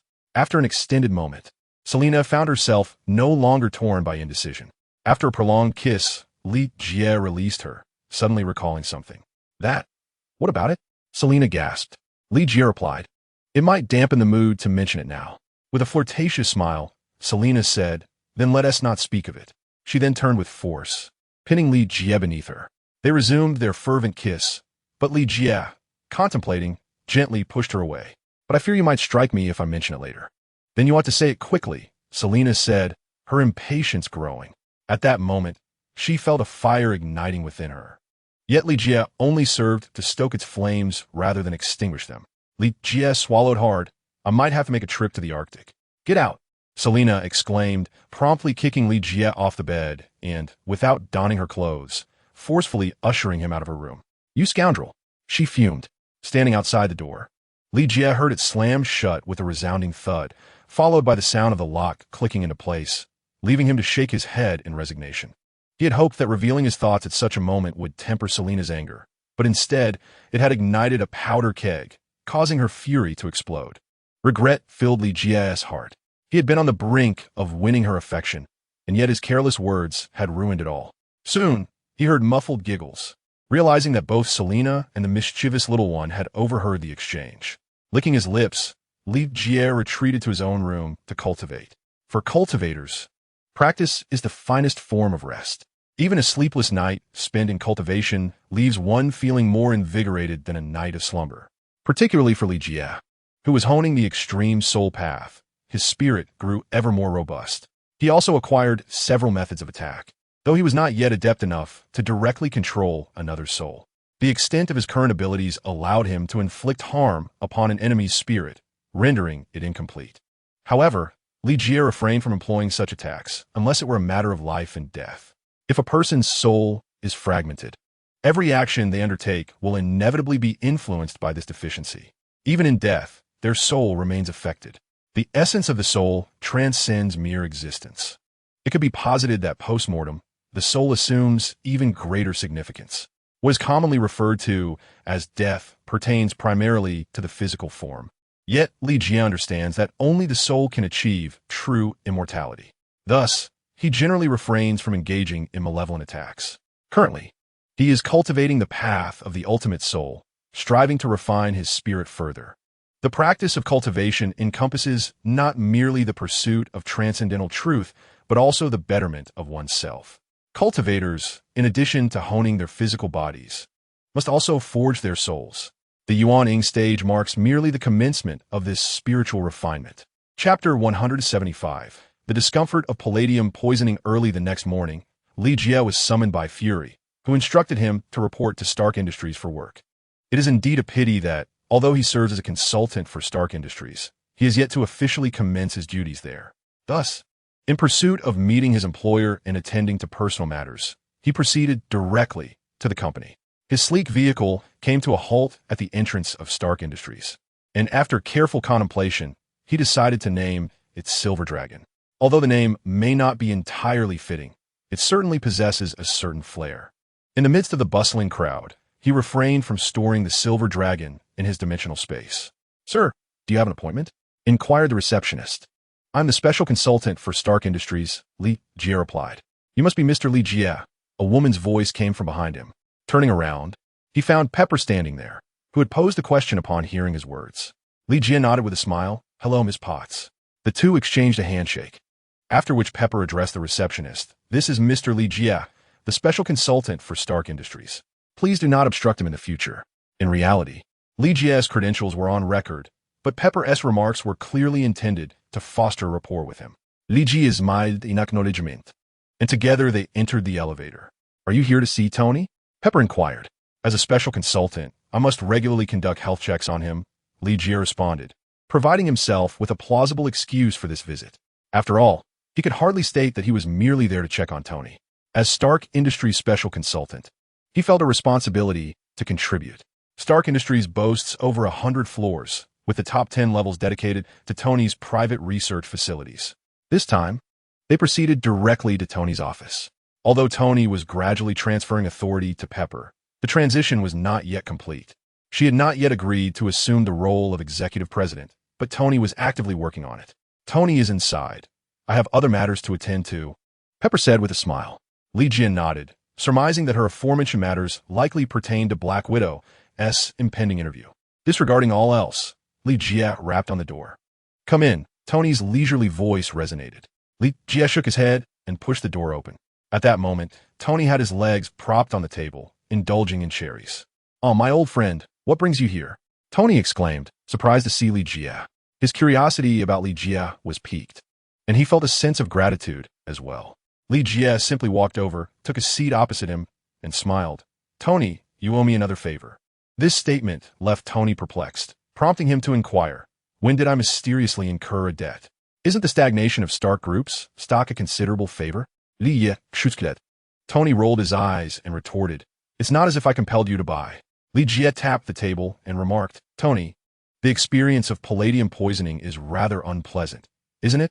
Tony's expression shifted, his demeanor losing its nonchalance. He quickly straightened up and asked, "How do you know?" Li Jie chuckled, "I can see it. Your life force is waning. Can you help me resolve it?" Tony asked, filled with anticipation. Li Jie shook his head, replying, "I cannot, but I can assist in alleviating it." With that, he slid a box across the table. Chapter 176, Requesting an Intelligent Steward. Tony reached out to grasp the box, but Li Jie interjected, "Listen, you must promise me one thing." "What?" Tony inquired, intrigued. "You may only open it when you feel utterly desperate," Li Jie said mysteriously. "Why?" Tony's curiosity deepened. Sensing Tony's need for explanation, Li Jie continued, "This is an enigmatic incantation from the East. The box will only manifest its efficacy in the final moments. If you do not value your own life, you may choose not to believe me." Li Jie's expression was serious as he spoke with a smile. After contemplating for a moment, Tony nodded. Li Jie refrained from further objection, allowing Tony to take possession of the box. Tony carefully tucked it away, not wishing for death, thus holding a belief that was both skeptical and trusting. In the end, after a battle of thoughts, he chose to believe. Li Jie then stated, "I need to expend 2 favors." Tony paused, realizing this was to be expected. Indeed, as the saying goes, no one visits the temple without a purpose. Though he was unfamiliar with the phrase, he noted that Li Jie always had matters to discuss when they met. "What?" His curiosity arose regarding why Li Jie needed to expend 2 favors. In a tone only the two could hear, Li Jie said, "I require an aircraft capable of reaching the Arctic, and you must help me conceal my identity," stating it is a Stark Group expedition to the Arctic. Without hesitation, Tony agreed, saying, "Of course. The Stark Group is currently engaged in the research of the latest fighter jets. Oh no, transport aircraft." Tony quickly corrected himself, adding that there remains a modicum of counterattack capability. Ever since the Stark Group shuttered its military enterprise, it has ceased the sale of arms.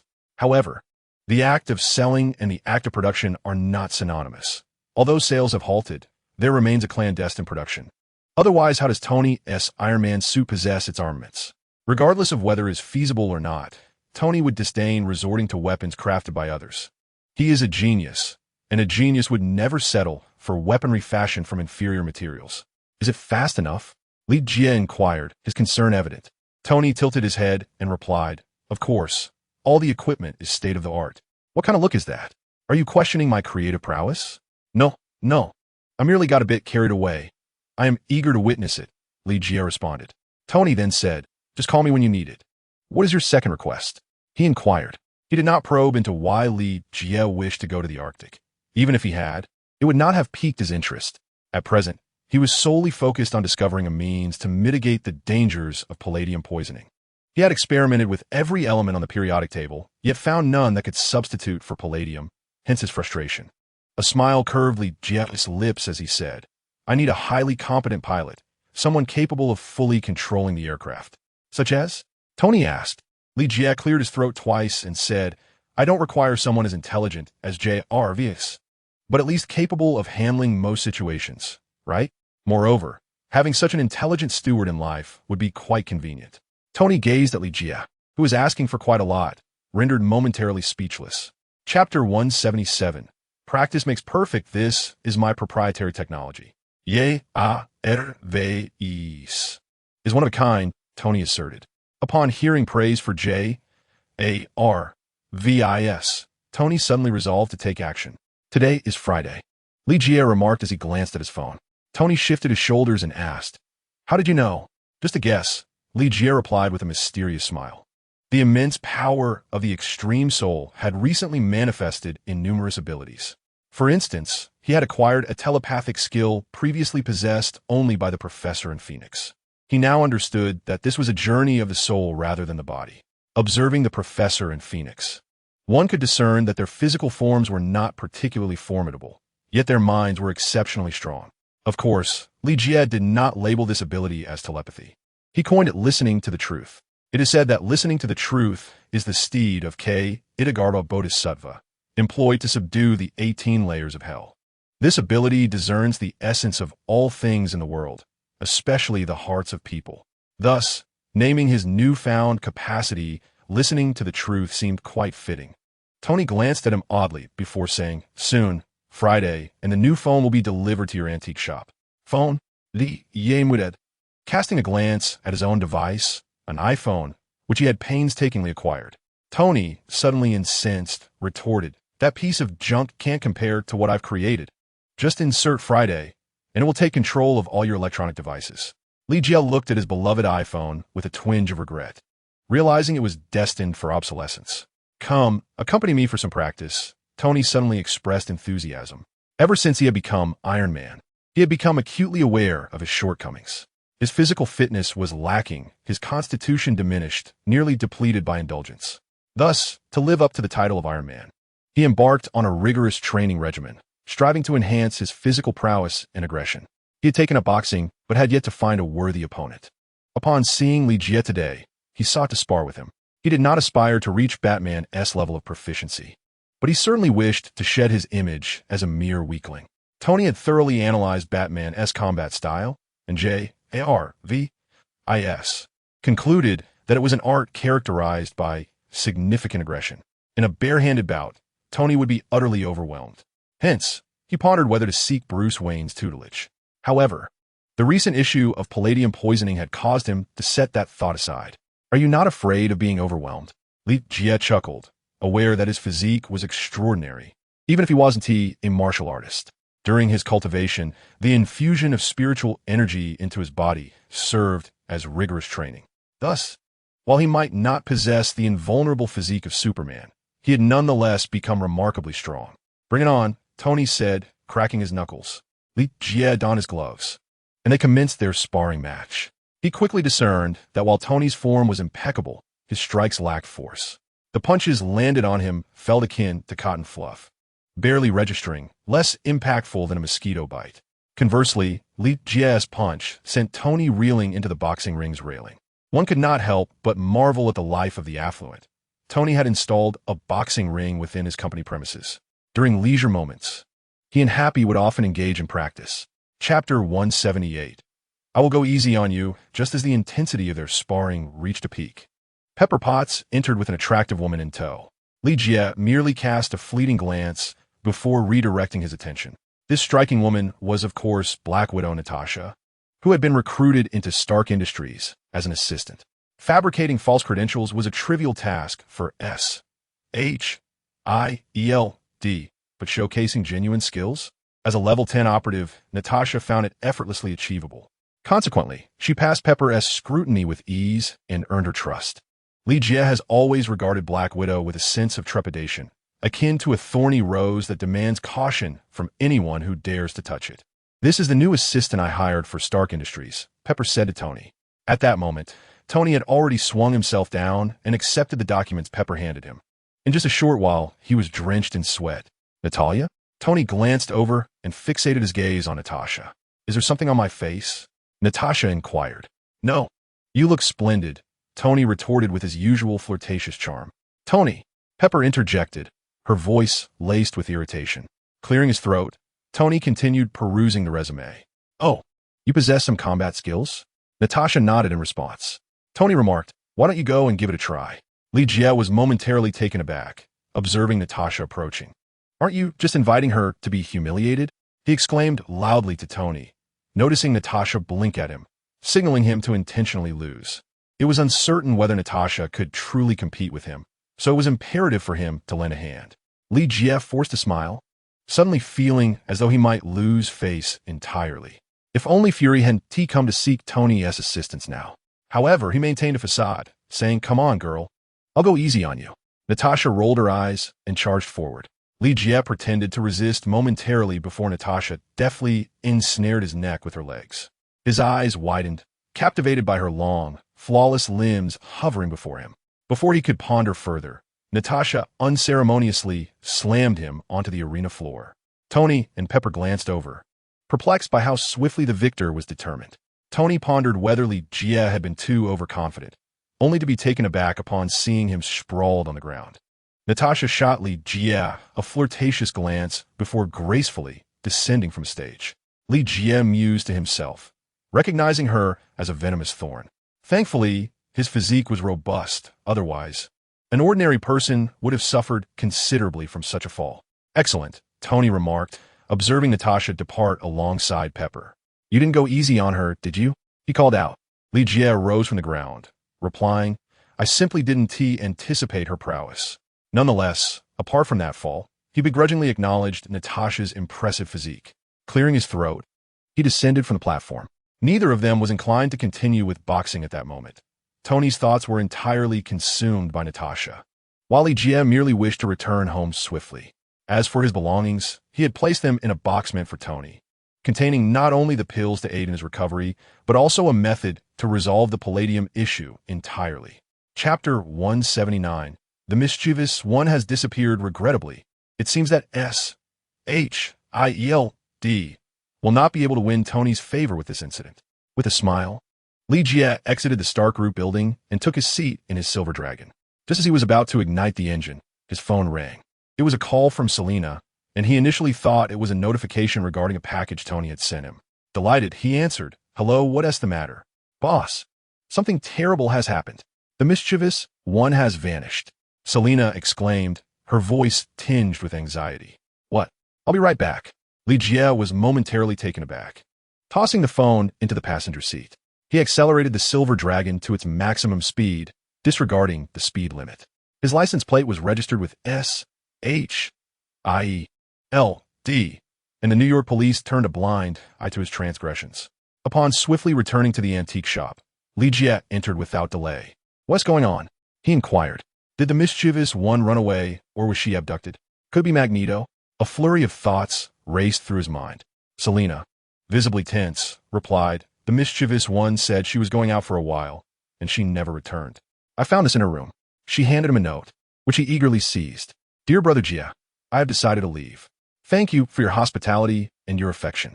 However, I feel out of place here, and I shall continue my wandering. Please do not search for me. I will go far away. Forever loving you, the mischievous one."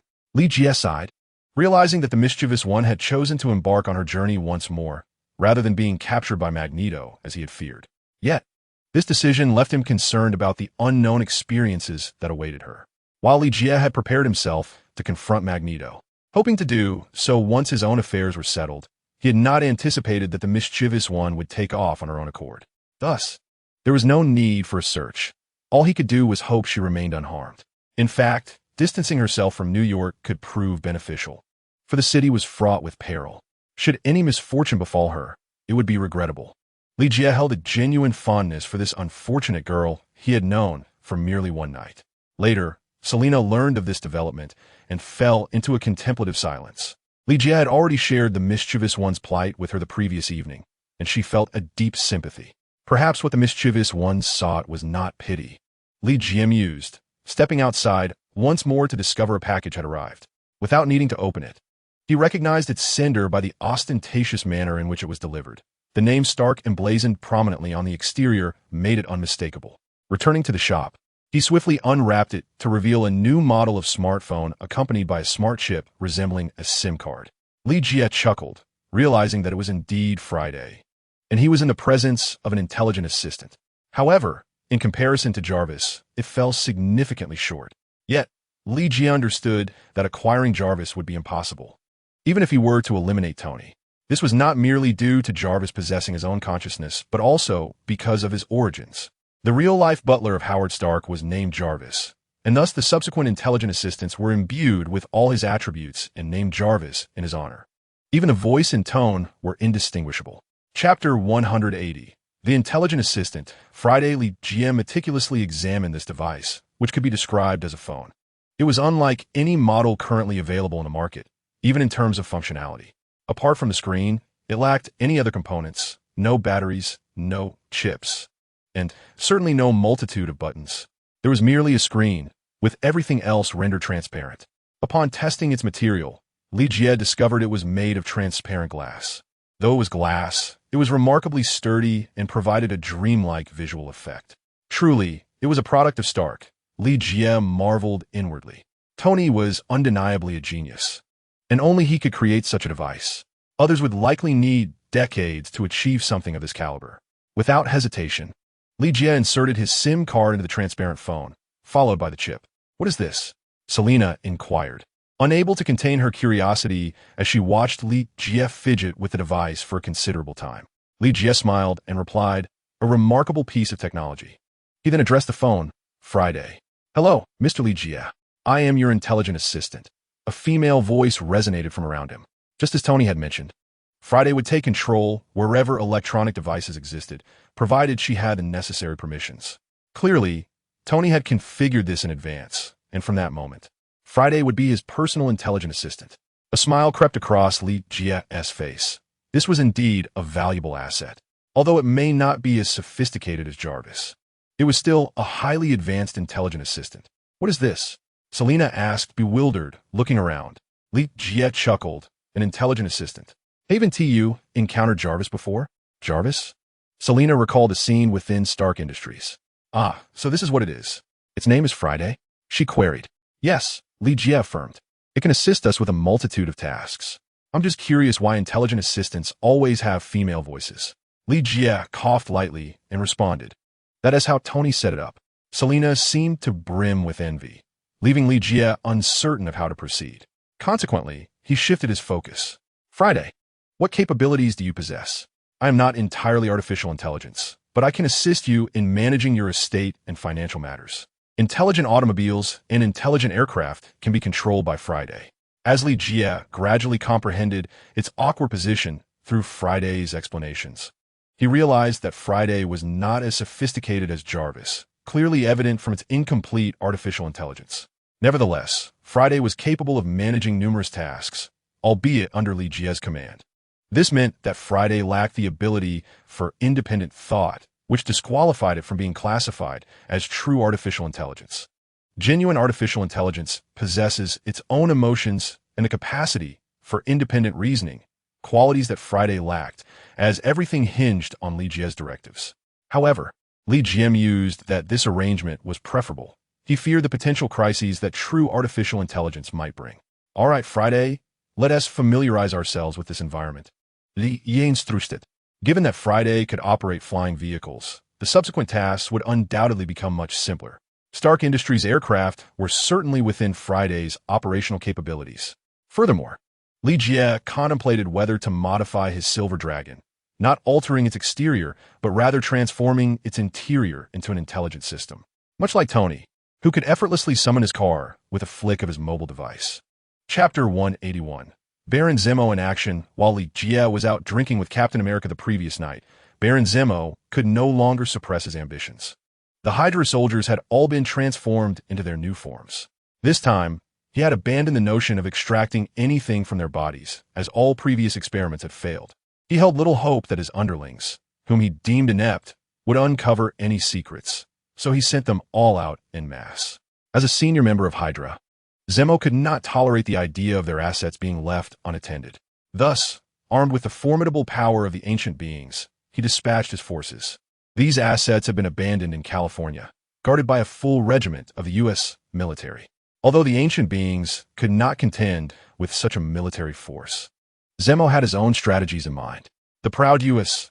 military, when faced with such an ambush, would undoubtedly refrain from launching an all-out assault initially. Their pride, coupled with that of their commanders, would lead them to gradually reinforce their ranks, providing Zemo with a ripe opportunity. Consequently, he dispatched all the ancient beings along with 3 ordinary individuals to execute a surprise attack on the military base. Intent on reclaiming what rightfully belonged to Hydra, a plan Zemo had long contemplated. The individuals he sent were a death squad, with little expectation of returning. At the very least, he intended for the ancient beings to remain, hoping only that these three ordinary individuals would return. One was a computer expert, while the other two were merely for disguise. Under the cover of night, a convoy of large trucks entered the military base. Major, verification complete, proceed. A figure from the first truck presented the credentials and was easily granted passage. As for the real Major, he had long since been dealt with. They merely utilized this visage. Such are the subordinates of Baron Zemo. The convoy traversed smoothly and arrived at the warehouse. Their objective was not to assault the military base, but rather to procure an item from its storeroom. Moreover, bolstered by the might of Hydra, a helicopter awaited them at the warehouse, serving as their means of escape. The three ordinary individuals were engulfed in anxiety. In such a heavily fortified location, even if they succeeded in obtaining the item, their chances of fleeing seemed bleak. A helicopter? Such a contraption would be easily downed with a single shot, offering no resistance whatsoever. Yet, given the circumstances, retreat was no longer an option. At the final checkpoint, their credentials were denied. There was no indication of any cargo arriving that night. Apologies, Major, but entry is prohibited, the soldier stated, returning the identification. The imposter masquerading as the Major chuckled. Then you may as well forfeit your lives. With his words, he opened fire. He then ducked down, and from within the vehicle, the Gummo burst forth to vanquish the foes. At that moment, the Gummo donned the same equipment as before, and with the power of 9, their combat prowess was formidable. One alone could constitute an army, let alone 9. Furthermore, the Gummo retained a sliver of residual intelligence, enabling the imposter to exert control over them. They effortlessly dispatched the guards and sprinted towards the warehouse. "Take out the floodlights," commanded the Major. "Sir, if we disable the floodlights, the enemy will arrive within 5 minutes." One of his subordinates cautioned. "Follow my orders," the Major replied, maintaining an impassive demeanor. Chapter 182, directly to the aircraft. The arrival of U.S. forces was swifter than anticipated. Within 5 minutes, an entire company of soldiers appeared around the warehouse. However, they encountered no adversaries, assuming the enemy had concealed themselves. "Advance inside," directed the officer behind. The soldiers cautiously approached the warehouse. At this juncture, apart from the Gummo, all had already infiltrated the interior. The sheer volume of items within the warehouse rendered it nearly impossible to locate their target in a timely manner. Outside, as the soldiers gradually closed in, combat erupted. What is this creature? After suffering considerable losses, upon witnessing the monstrosity before them, all expressions turned grave. This footage was relayed to the command center of the division. "What is this?" "Report, sir, this is the entity from the video." Recalling the footage, the military base commander's countenance shifted dramatically. There had only been one in the video, yet now 9 were assaulting them. "Sir?" The commander wiped the sweat from his palm and ordered decisively. "While they still possess heavy weaponry, deploy the Raptors immediately." He exhibited not the slightest hesitation, for he had already witnessed the terrifying combat prowess of such entities once before. Should he cling to the pride of the American military and dispatch only a handful of troops? It seemed likely that the entirety of his division would be devoured by the opposition. Who could it possibly be? Simultaneously, he pondered the source of this abominable creation. 1 or 2 might be manageable, but 9? That was a death sentence. In the event of significant casualties or failure, would he still be able to retain his position as commander? Thus, he resolved to act decisively and dispatch the Raptors. Previous confrontations had demonstrated that conventional weaponry was futile. Only high explosive munitions could prove lethal against such foes. The footage from that encounter remained on hand as a grim reminder. As they deliberated, the battle unfolded with a lopsided ferocity. The might of the ancient demons was overwhelmingly fearsome, especially with their arsenal at hand. This time, Baron Zemo had invested heavily, enhancing their weaponry once more. They were encircled by an abundance of ammunition, ample enough to ensure a brutal onslaught. Consequently, the American forces found themselves unable to breach the vicinity of the warehouse, being utterly slaughtered. This was a genuine massacre, devoid of any semblance of resistance. The scene was a dagger to the heart of the officer in charge. For the American military, the loss of a mere 10 soldiers constituted a significant blow, often deemed unprecedented. Yet, now an entire company lay dead under his command, leaving him at a loss for how to justify this disaster to his superiors. "Where the aircraft?" he bellowed. They were en route to the battlefield. though helicopters had already arrived. His subordinates hurriedly communicated updates, continuously sending messages. Meanwhile, the urgency of the assault caught the attention of many concerned with the super soldiers, who swiftly mobilized reinforcements. Organizations like SHIELD dispatched Agent Hill, determined to recover every last body. Just as Agent Coulson had done previously, they could not allow the remains of the super soldiers to fall into the hands of others. After all, numerous factions, both military and civilian, were conducting experiments on super soldiers. Chapter 183. The battle concludes. The arrival of the helicopters did not alleviate the soldiers' plight. Rather, it exacerbated their demise. Clearly, aside from the aircraft, the helicopters' presence only resulted in greater casualties. Each ancient demon was equipped with a missile, and when they targeted the helicopters, the soldiers aboard could do little but leap from the aircraft. Thankfully, the helicopter's effective firepower had inflicted considerable damage upon several demons, although they could recover from their wounds. The destroyed weapons could not be mended. "Pull up!" The soldiers aboard the helicopter cried out, as one demon discarded its weapon and leapt skyward. Fortunately, the helicopter ascended just in time, reaching a height that the ancient demon could not leap, resulting in its heavy descent. However, amidst their relief, a missile came crashing down. Boom!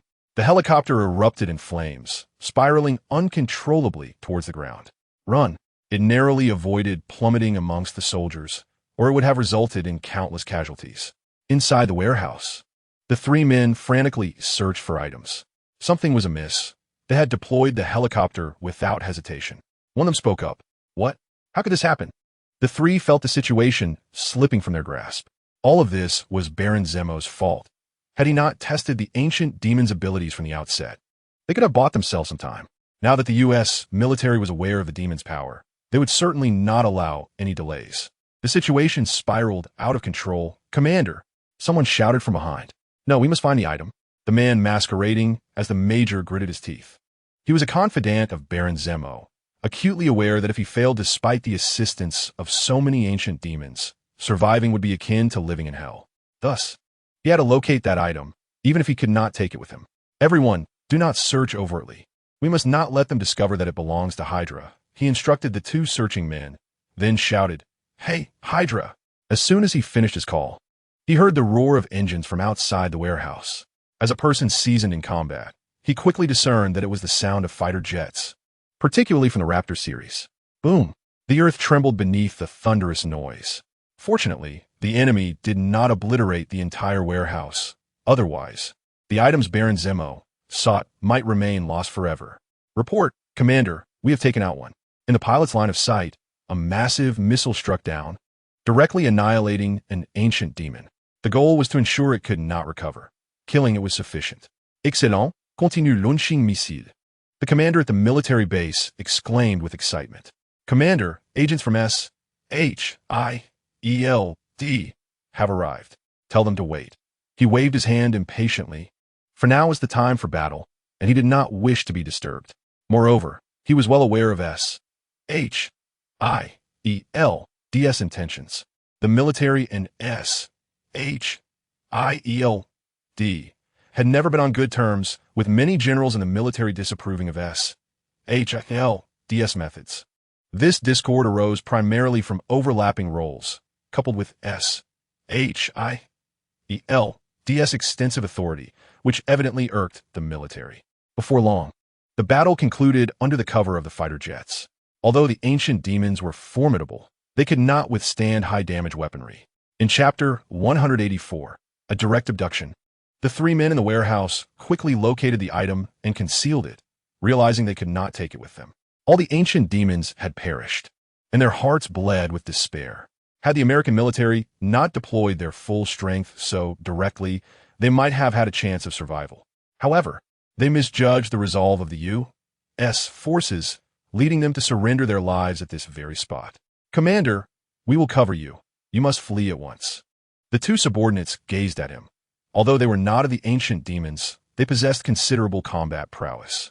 The man shook his head and replied, "I shall not leave. My life has been dedicated to Hydra, and death changes nothing." "Hey, Hydra! Hey, Hydra!" The three cried out, then charged forth. The outcome, as one might expect, was grim. They were swiftly gunned down by the encircling American forces, leaving no survivors. The commander exhaled a sigh of relief and turned to face the approaching Agent Hill. "I am Agent Hill of S.H.I.E.L.D., she announced. She was somewhat renowned, being a Level 9 agent and deputy director of S.H.I.E.L.D.,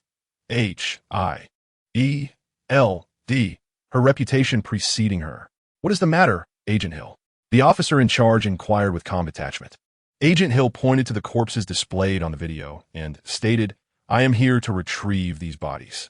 The officer took a phone call, then hung up, saying, "I'm sorry, but we must retain these bodies. You have no authority to withhold them." Agent Hill replied coldly. The officer scoffed, "If you wish to inquire, you may ask General Ross." Agent Hill shot him a frosty glare before turning to leave. "Commander, shall we simply let this go?" one of Agent Hill's companions asked, discontent evident in his voice. After traveling such a distance, to have their acquisition withheld was unacceptable. S.H.I.L.D. had never endured such humiliation. "Let go." "No, prepare the aircraft and seize them directly," Agent Hill commanded. She felt no need to report to Fury, confident he would endorse her actions. S.H.I.E.L.D.'s mission was to safeguard the world, and they could not allow such perilous items to remain unaccounted for. "I am Agent Hill of S.H.I.E.L.D. here on orders to retrieve these bodies." Outside the warehouse, S.H.I.E.L.D.'s aircraft descended. Agent Hill merely instructed the soldiers to assist in loading the bodies. The soldiers, intimidated by S.H.I.E.L.D.'s reputation, complied without hesitation, swiftly loading the corpses aboard, leaving behind only a few remnants, which Agent Hill deemed not worth the effort to collect. To avoid any potential reaction from the opposing side, she decided to take the main body of the ancient demon with her. The remnants were unlikely to yield any significant findings. Once S.H.I.E.L.D.'s aircraft took off, the soldier assigned to guard the bodies received a communication from his superiors. "Ensure the bodies are secured. Do not let anyone take them." Confused, he could only stammer, "Sir, they have already been taken by S.H.I.E.L.D. "What?" The response was immediate and filled with frustration. "Wasn't that your order?" The soldier meekly replied. "What did I issue such an order?" "You S.H.I.E.L.D. can explain that to General Ross." The person in charge coughed in anger, nearly losing half his life in the process. Having had a brief encounter with General Ross from the Sun Never Sets Empire, he had readily agreed when the general insisted on retaining those specimens. Chapter 185. Discovery of traces upon General Ross's arrival. He learned that all the ancient demon corpses had been seized by S.H.I.E.L.D. "You incompetent fools," he exclaimed in frustration. Approaching his 60s, his hair had turned entirely white, yet his spirit remained vigorous as he continued his research into the super soldier serum. Indeed, he was the most fervent advocate for super soldier research in the military. This endeavor had persisted for decades without pause, which was precisely why the U.S. military entrusted him with this matter. Finally, this opportunity presented itself. The ancient demon corpses would undoubtedly yield valuable insights for his research. However, these inept fools had lost the very specimens he sought. How could he not be infuriated? Once again, S.H.I.E.L.D. obstructed his efforts. General Ross surveyed the debris scattered around him. S.H.I.E.L.D. had left behind mere scraps, which would yield little, perhaps only a vial of blood. His relationship with S.H.I.E.L.D. had never been amicable, as they persistently opposed his endeavors. S.H.I.E.L.D. had no interest in the creation of super soldiers, while General Ross was deeply passionate about it. When he sought their assistance in dealing with the Hulk, they had coldly refused, claiming that he must resolve the mess he had created himself. Thus, S.H.I.E.L.D. remained a passive observer in Hulk-related matters. General Ross believed that his inability to address the Hulk issue stemmed fundamentally from S.H.I.E.L.D.'s lack of cooperation. With their support, he was certain he would have long since subdued Bruce Banner. "Take these remnants back," General Ross commanded his subordinates after his fit of rage. "I hope they prove useful." He addressed a soldier by the name of Emil Blonsky, a once superb operative. Subsequently, he would become the Hulk's adversary, the supervillain Abomination. At this moment, He had already accepted some of General Ross's gifts, notably the super soldier serum he had long studied. This serum enabled him to survive a kick from the Hulk and gradually return to normalcy. However, the serum side effects were notably severe, causing Blonsky to experience various ailments. Can we extract something valuable? Blonsky secretly concealed a vial of ancient demon blood. He yearned for greater power, sufficient to conquer the Hulk's might, thus proving himself the strongest. Following his initial defeat at the hands of the Hulk, he relentlessly sought a means to achieve this, and accepting the serum crafted by General Ross was a chosen path. It is abundantly clear that the current approach is ineffective. Even if it elicits a modicum of change, overcoming the Green Giant remains an impossibility. Thus, he seeks the blood of ancient demons, and ideally, he desires the blood of the Green Giant himself. With a glimmer of hope, he urged, "Follow me." We have received news. General Ross spoke with an icy demeanor. He had just learned that the specter known as Bruce Banner was once again entangled with his daughter. Moreover, the pair had ventured to Brooklyn, where they were receiving treatment at some peculiar doctor's hospital. The notion of suppressing the power of the Green Giant within him is utterly preposterous. After years of relentless pursuit, his objective has always been to capture the Green Giant, to procure samples for the creation of a super soldier serum. How could they allow him to be subdued? Hence, he promptly set off with his team towards New York. Chapter 186. Do not interfere upon Agent Hill's return of S.H.I.E.L.D. She briefed Fury on the situation, rather than reprimanding her. Fury commended her efforts. It is Ross again. He has always been fervently devoted to the research of super soldiers, and we cannot allow him to succeed, Fury declared. Transport all these bodies to the laboratory for thorough examination. S.H.I.E.L.D. boasts the world's finest scientists, and this is no exaggeration. Along with a multitude of personnel, I have complete confidence in their research capabilities. Although they often yield little, some results are indeed commendable. Director, Bruce Banner has been sighted in Brooklyn, New York, Melinda reported. Bruce Banner? Fury mused intently. And what of Ross? The mention of Ross made Fury seethe with frustration. Not only had he been persistently at odds with S.H.I.E.L.D., but he also engaged in unsavory human experiments. Fury harbored a deep disdain for Ross, and given their opposing ideologies, assistance was out of the question. Ross has also arrived in New York, Melinda stated, her expression unwavering. Fury felt a pang of headache and remarked, "Can't they simply refrain from fighting?" The thought of the Green Giant rampaging through New York sends shivers down my spine.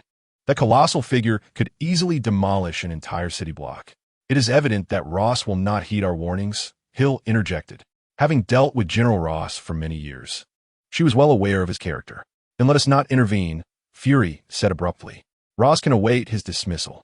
Should the Green Giant go on a rampage in New York, a mere general will surely be unable to handle the fallout. This may well provide a final resolution to our adversary. Contemplating this, Fury issued a directive. Instruct all S.H.I.E.L.D. personnel to refrain from interference.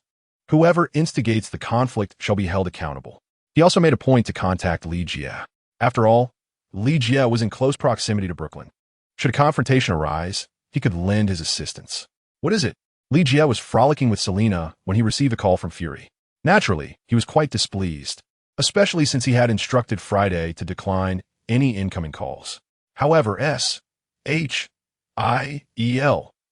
advanced technology circumvented Friday's programming, compelling her to answer the phone.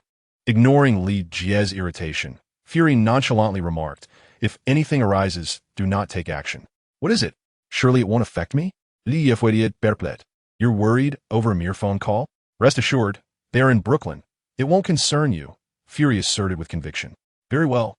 Li Jie replied before abruptly disconnecting the call.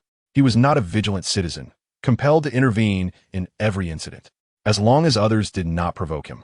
He had no intention of embroiling himself in their affairs. Gazing at the now-departed Selena, Li Jie felt a sense of despair. It was all Fury's fault. The opportunity he had was slipping away. Contemplating Brooklyn, he wondered what could possibly transpire there. Could it be related to Captain America? He recalled that Captain Rogers resided in Brooklyn. As a nostalgic individual who had grown up there, it was only natural for him to return. Thus S.H.I.E.L.D. had promptly settled him in Brooklyn, granting him any request as long as he fulfilled his duties. Yet, Li Jie could not fathom what trouble might arise. Chapter 187. The Blood of the Hulk. A few hours later, Li Jie was astonished upon seeing the Hulk on the news, suddenly comprehending the implications of Fury's words. "Are you certain this won't affect me?" He hastily called to inquire. Although Hell's Kitchen was not particularly close to Brooklyn, it was not far either. "Rest assured, it won't interfere with you," Fury confidently replied. Li Jie hung up the phone, still skeptical, suspecting it was yet another mess created by General Ross. Banner merely wished to lead a normal life, yet he was denied that, which was utterly despicable. Even more egregious was the fact that they had once again provoked the Hulk. Not long ago, General Ross had finally encircled Mr. Blue's hospital with soldiers. This doctor was assisting Bruce Banner in extracting blood from his body in hopes of mitigating his abilities. However, as soon as the extraction was completed, they encountered the soldiers. And without hesitation, Ross's men opened fire, instantly enraging Bruce. The long-dormant Hulk emerged once more, and with a single strike, he sent the soldiers into disarray. However, the Hulk's movements were noticeably less powerful, as Bruce had just lost a significant amount of blood. His blood was crucial to his transformation into the Hulk, a mutation induced by gamma radiation. Nevertheless, even in this weakened state, he cast a glance at his girlfriend, who happened to be General Ross's daughter, before preparing to flee. He could not bear to see his beloved girlfriend suffer, so he chose to depart alone. General Ross's daughter was filled with tears, glaring at her father with indignation. Unfazed, General Ross ignored her and pursued his soldiers.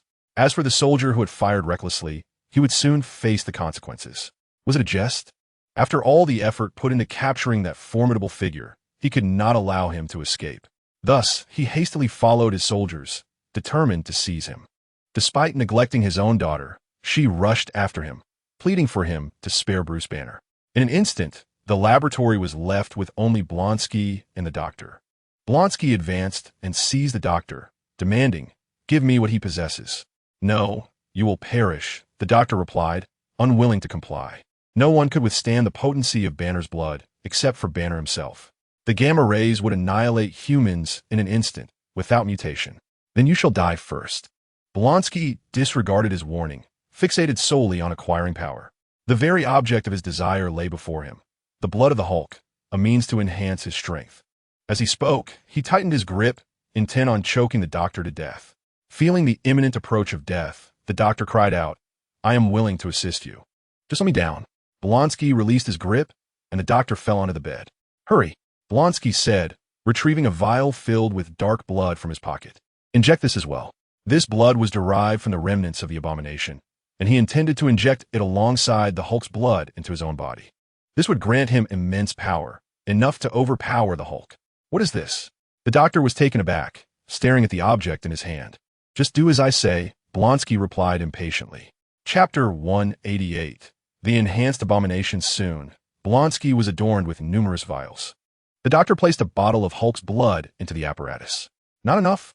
Add more," Blonsky shouted. One vial was insufficient. It could not match the Hulk's strength. He sought power that surpassed the Hulk, not merely equal. Reluctantly, the doctor added several more vials. He also set aside the black blood Blonsky had given him to be injected during the experiment. "Are you ready?" the doctor inquired, observing Blonsky on the operating table. "Let us begin without delay," Blonsky replied eagerly. As the doctor proceeded, the Hulk's blood and the dark blood flowed into Blonsky's body. With a heart-wrenching wail, Blonsky underwent a rapid transformation as his blood merged. The doctor stood speechless, for Blonsky's visage had become so horrifying that it eclipsed even that of the Hulk. First, his skin darkened, and then his features contorted into a grotesque form. His mouth widened, revealing elongated fangs, and his entire being became shrouded in darkness, resembling a demon from the depths of hell. In mere moments, his size expanded, overwhelming the hospital bed, which shattered under his weight. With a resounding crash, he fell to the ground, creating a massive crater beneath him. His clothes erupted in tatters, and he emitted a hellish scream that reverberated through the air.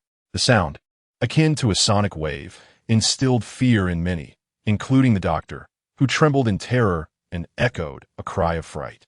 Blonsky was enveloped in a black mist, which abruptly absorbed him, bestowing upon him the ancient power of the demon. He could no longer be called Blonsky. He was now known only as Abomination. Unlike before, He had not only absorbed the Hulk's blood, but also that of the ancient demon, rendering him even more formidable. This enhanced Abomination felt an unprecedented surge of power. Yet he lost his final vestiges of sanity, becoming a creature solely driven by the urge to kill. With disdain, Abomination cast a glance at the doctor and swatted him aside effortlessly, sending the frail human flying. His fate was sealed. Ignoring the feeble human, Abomination, despite his lost reason, retained a primal instinct, an instinct belonging to Blonsky that demanded the defeat of the Hulk. Thus, he harnessed his strength and propelled himself forward, seeking the Hulk to vanquish him. Just as Abomination leaped away, the seemingly lifeless Blue Doctor had a gaping wound opened atop his head. Coincidentally, the laboratory was filled with vials containing Hulk's blood. The crimson liquid dripped from the iron framework into his skull, causing it to swell. A strange smile emerged on the Blue Doctor's face before he collapsed into unconsciousness. Abomination raced through the streets, attacking any life form he encountered. Even mere buildings and vehicles fell victim to his wrath. He was nothing short of a demon from hell, trampling everything in his path. The populace was engulfed in terror. Even the previous Hulk had not instilled such fear in the hearts of New Yorkers. Chapter 189. The overwhelming defeat of the Hulk in the Brooklyn district, an unknown creature appeared once more, its form more terrifying than that of the Hulk. Through the lenses of helicopters, battlefield reporters fervently broadcasted live, desperate to capture the explosive news firsthand, their zeal bordering on madness. Unfazed by the abhorrent terror, they resolutely continued the news broadcast. However, their perseverance allowed the public to witness the dreadful devastation wrought by the Abomination and the Hulk. The borough of Brooklyn lay in their hands like a mere toy, easily manipulated into destruction. Leaf Jet 2 observed the emergence of the Abomination, though he found it somewhat peculiar. He watched the news broadcast with rapt attention alongside Selina and another woman. While this situation tangentially involved him, he refrained from intervening, especially since numerous superheroes remain inactive and Fury had advised him against getting involved. Naturally, he would not foolishly throw himself into the fray. Moreover, he understood that while the Abomination was formidable, it could never truly outmatch the Hulk. "It's utterly hideous," Selina remarked disdainfully. Even when she previously encountered the Hulk, she had not uttered such words. Clearly, the Abomination was grotesque enough to elicit such a reaction from her. Beside her, Serena nodded in agreement, echoing the sentiment. It was not just the two of them. Countless others were undoubtedly fixated on this battle. Some had already resolved to join the fray, determined to prevent further destruction by either party. The Abomination finally located the Hulk, who was currently besieged by the military. Yet, the Hulk exhibited no fear, wreaking havoc upon the soldiers. Only upon the Abomination's appearance did the conflict between the two cease. Was that creature? General Ross pondered, fixated on the sudden arrival of the Abomination. Regret gnawed at him, for a subordinate as sudden gunfire had prevented Banner from being captured as per the original narrative. Instead, he faced a life-threatening situation that compelled his transformation into the Hulk. As Banner had once expressed, he had contemplated ending his own life with a handgun. Yet, such an act was futile. The moment he pulled the trigger, sensing the threat of death, the gamma factors within him activated automatically, transforming him into the Hulk and expelling the bullet. Thus, any attempt to kill Bruce Banner in his human form would exact a severe toll. This led to the current chaotic scene, beyond General Ross's control. And now, another creature had emerged, pushing the already distressed Ross to the brink of fury. As everyone stood in stunned silence, the Abomination charged towards the Hulk. The Hulk, seemingly sensing the nature of the Abomination, recognized it as the embodiment of Blonsky and roared in response, rushing towards it. Under the watchful eyes of the crowd, the two colossal beings collided. Bang! To everyone's astonishment, the victor was the Abomination. The Hulk, that towering figure, was sent flying by the impact, crashing to the ground and stirring a cloud of dust. The Abomination howled triumphantly, as if in laughter. Yet, its laughter was unervingly harsh, instilling fear in all who heard it. It continued its relentless charge towards the Hulk, seizing the bewildered giant and hurling him forward. This scene brought to Ligier's mind a singular phrase: utter domination. He finally comprehended the source of his altered aversion. It possessed characteristics akin to the ancient demon, hence the sense of familiarity. Chapter 190. Strike the Pantless One. The Hulk's oppression stemmed primarily from Bruce Banner being forcibly drained of blood. The Abomination was even stronger than its original incarnation, having been infused with a modicum of ancient demon blood, thereby granting it a fragment of that power. However, the side effects were profoundly detrimental, leading to a complete loss of reason and a steadily diminishing lifespan. The potion was devised solely for emergencies, intended to bestow no longevity upon its servant. Instead, it relentlessly siphoned away the servant's vitality. Li Jie surmised that intervention might not even be necessary. The Abomination would likely perish in its own fury. Yet, the duration of that struggle remained uncertain, contingent upon the quantity of ancient demon blood used by Blonsky. Regardless, he had no intention of intervening, although the battle raged nearby. Fury had personally called to implore him not to interfere. Any further involvement on his part would be tantamount to inciting chaos. At that moment, the military personnel began to react. They exchanged glances, only to hear General Ross's furious command, "Fight." But whom do we fight? The soldiers stared at the two colossal figures before them, momentarily at a loss as to whom to strike. "The one without pants," General Ross shouted. This was the only discernible cue amidst the confusion. After all, the Hulk's missing trousers ranked among the Marvel Universe's greatest mysteries. Following the General's command, the soldiers swiftly understood their target. All their firepower was unleashed upon the Abomination, yet it was as ineffective as attempting to tickle the Hulk himself. "Oh God!" The soldiers cried out. They were clearly outmatched.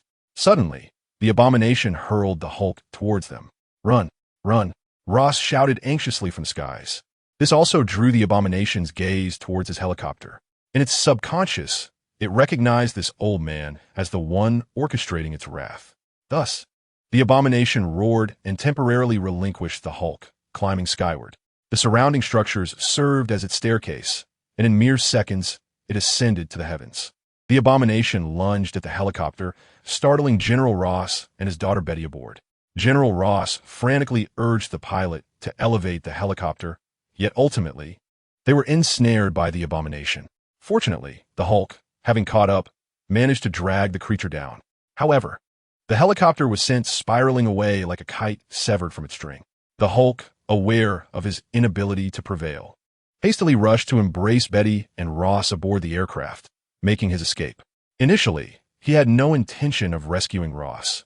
However, upon witnessing the tender concern in Betty's gaze, he decided to take Ross along as well. The Hulk's flight incited both fury and a perverse delight in Abomination, for his escape signified the Hulk's defeat, underscoring Abomination's own invincibility. Although Abomination felt the surge of power, his desire to annihilate the Hulk remained unwavering. He sought not mere victory, but total obliteration. Thus, Abomination pursued the Hulk, leaving a trail of those who dared obstruct him as mere specters in the abyss. Consequently, the chase wreaked havoc upon Brooklyn, transforming it into a near ruin. Meanwhile, Li Jie, in a state of terror, realized that the Hulk's path of escape led directly to their location. Inching ever closer to Hell's Kitchen.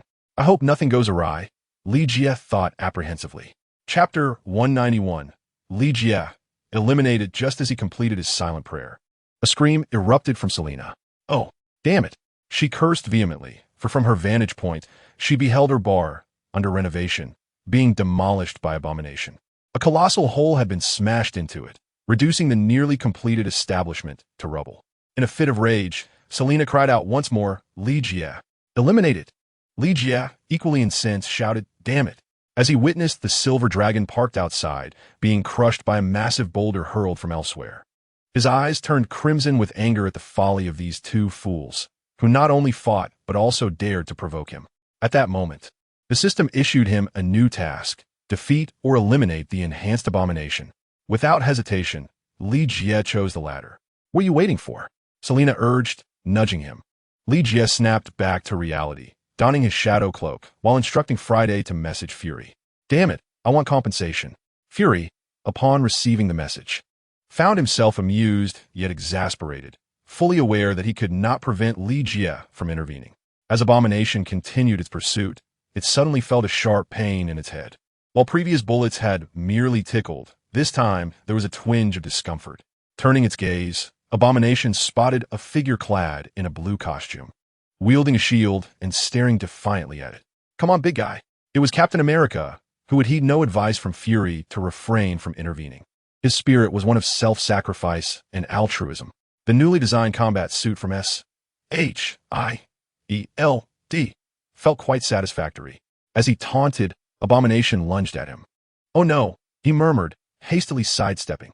Yet, despite his evasion, Abomination struck him with a powerful slap, sending him flying over 10 meters. Captain America tumbled to the ground. Overwhelmed by the formidable power of Abomination, realizing he was no match for his opponent, Abomination prepared to rend Captain America asunder, yet sensed a provocation. "Your adversary is me." "Foolish creature," a chilling voice emerged from Li Jie, causing the temperature around them to plummet. Ah, the exile indeed. At this moment, a battlefield reporter erupted in disbelief. "Is that not Captain Steve Rogers?" "Impossible." As he voiced his incredulity, Abomination did not remain idle. Its true foe was the Hulk, not the provocateurs before it. Aware of his inferiority against Abomination, Captain America cast a glance at Li Jie and hastily retreated. As Abomination lunged towards him, Li Jie smirked, standing motionless. "What? That colossal creature charges forward, and the exile remains unmoved? Surely he cannot be paralyzed with fear?" the reporter exclaimed, his excitement palpable as he wiped the sweat from his brow. Observers well-versed in combat dismissed the scene. A seasoned warrior could hardly be intimidated. Suddenly, Li Jie's hand crackled with electricity, and he unleashed a slow but powerful punch. It appeared languid in the eyes of the onlookers, yet in reality, it was swift, so swift that Abomination could not react before the blow connected with its grotesque head. With a roar of pain, Abomination was sent flying several meters, crashing into the buildings behind. Chapter 192. This is my battle. Although the punch seemed exhilarating, the damage inflicted on Abomination was minimal. Thus, it quickly emerged from the rubble and leaped directly in front of Li Jie.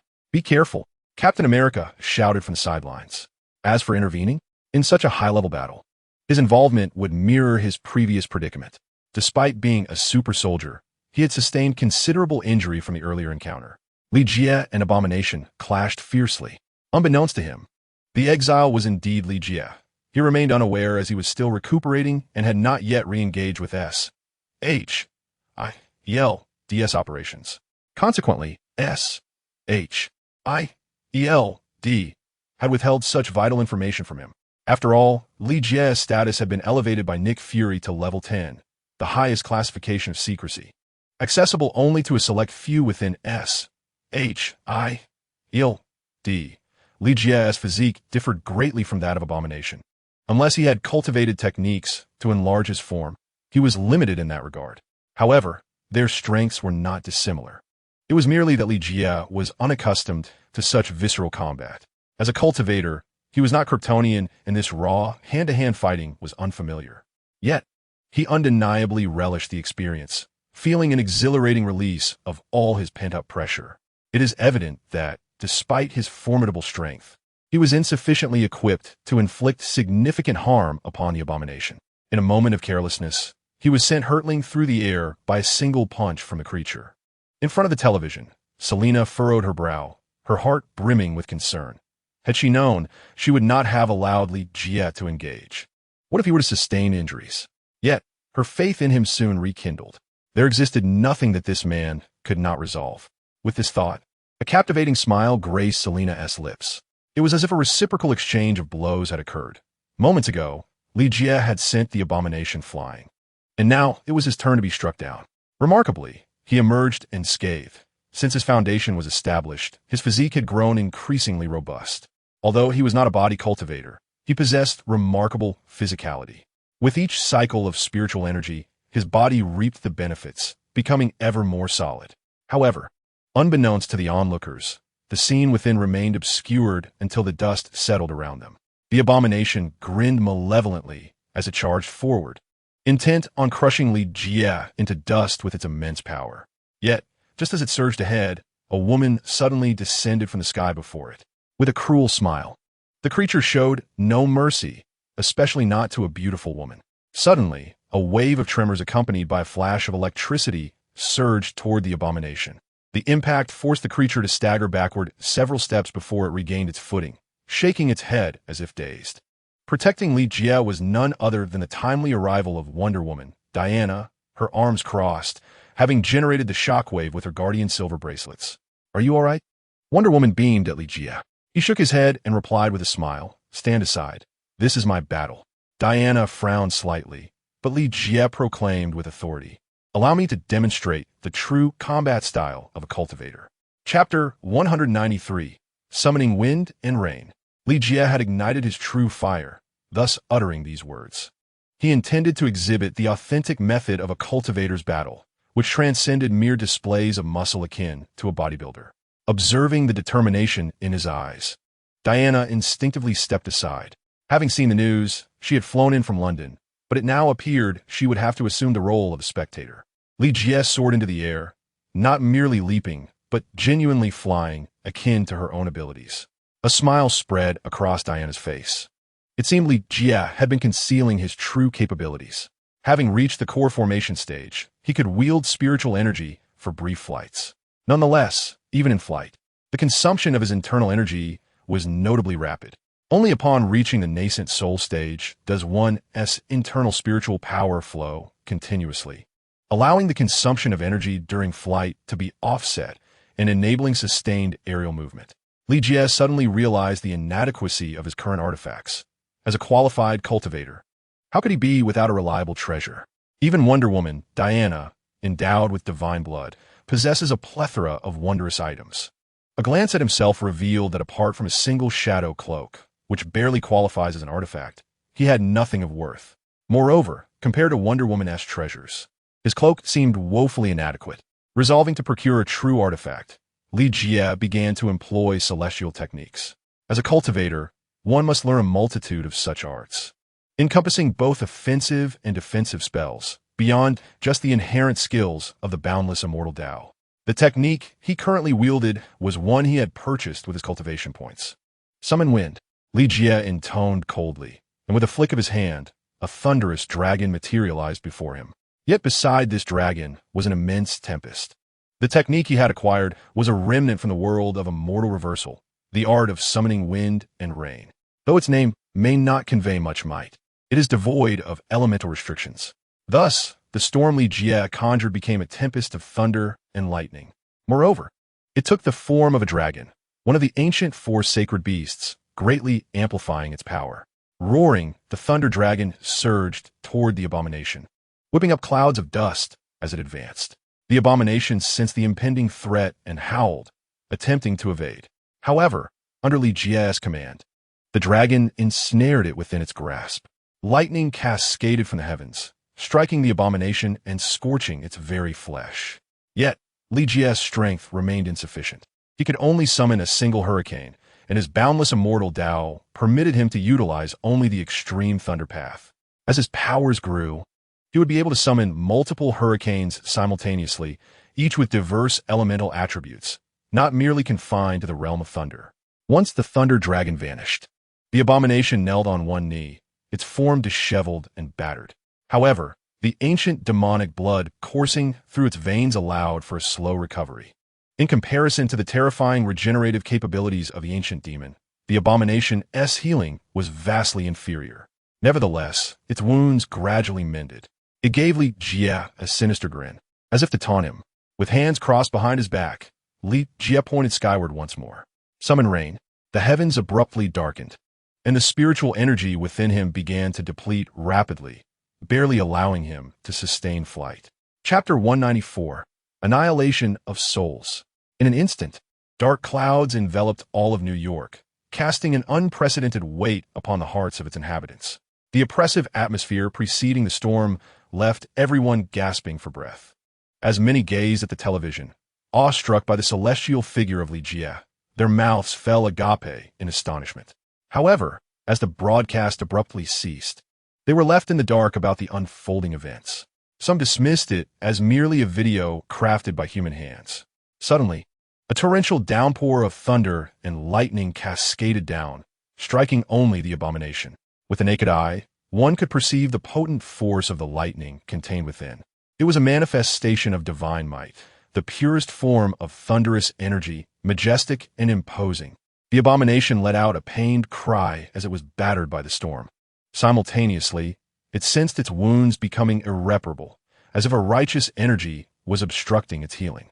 The power of the demonic elixir was entirely suppressed, extinguishing any semblance of mirth from the abomination. It could only lie on the ground, groaning in agony, awaiting the tempest to subside. Captain America and Diana exchanged a glance, each reflecting disbelief in the other's eyes.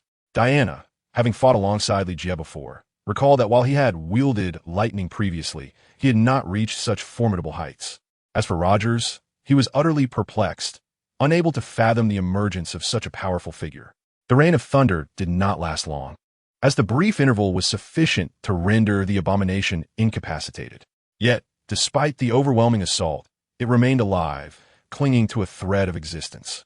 "What do you intend to do?" Rogers called out from the side. "Naturally, we must eliminate it," Ligia responded, prompting nods of agreement. Such a perilous entity warranted extermination. The consequences of it falling into the hands of an ambitious individual were unfathomable. "Allow me," Diana declared as she drew the Godslayer's sword from her back. This weapon was capable of slaying gods, and she had proven her prowess in that regard. Thus, she could effortlessly vanquish the abomination, particularly one so devoid of resistance. The area was soon surrounded by military personnel, yet orders prohibited them from firing. Many were taken aback upon seeing Captain Rogers.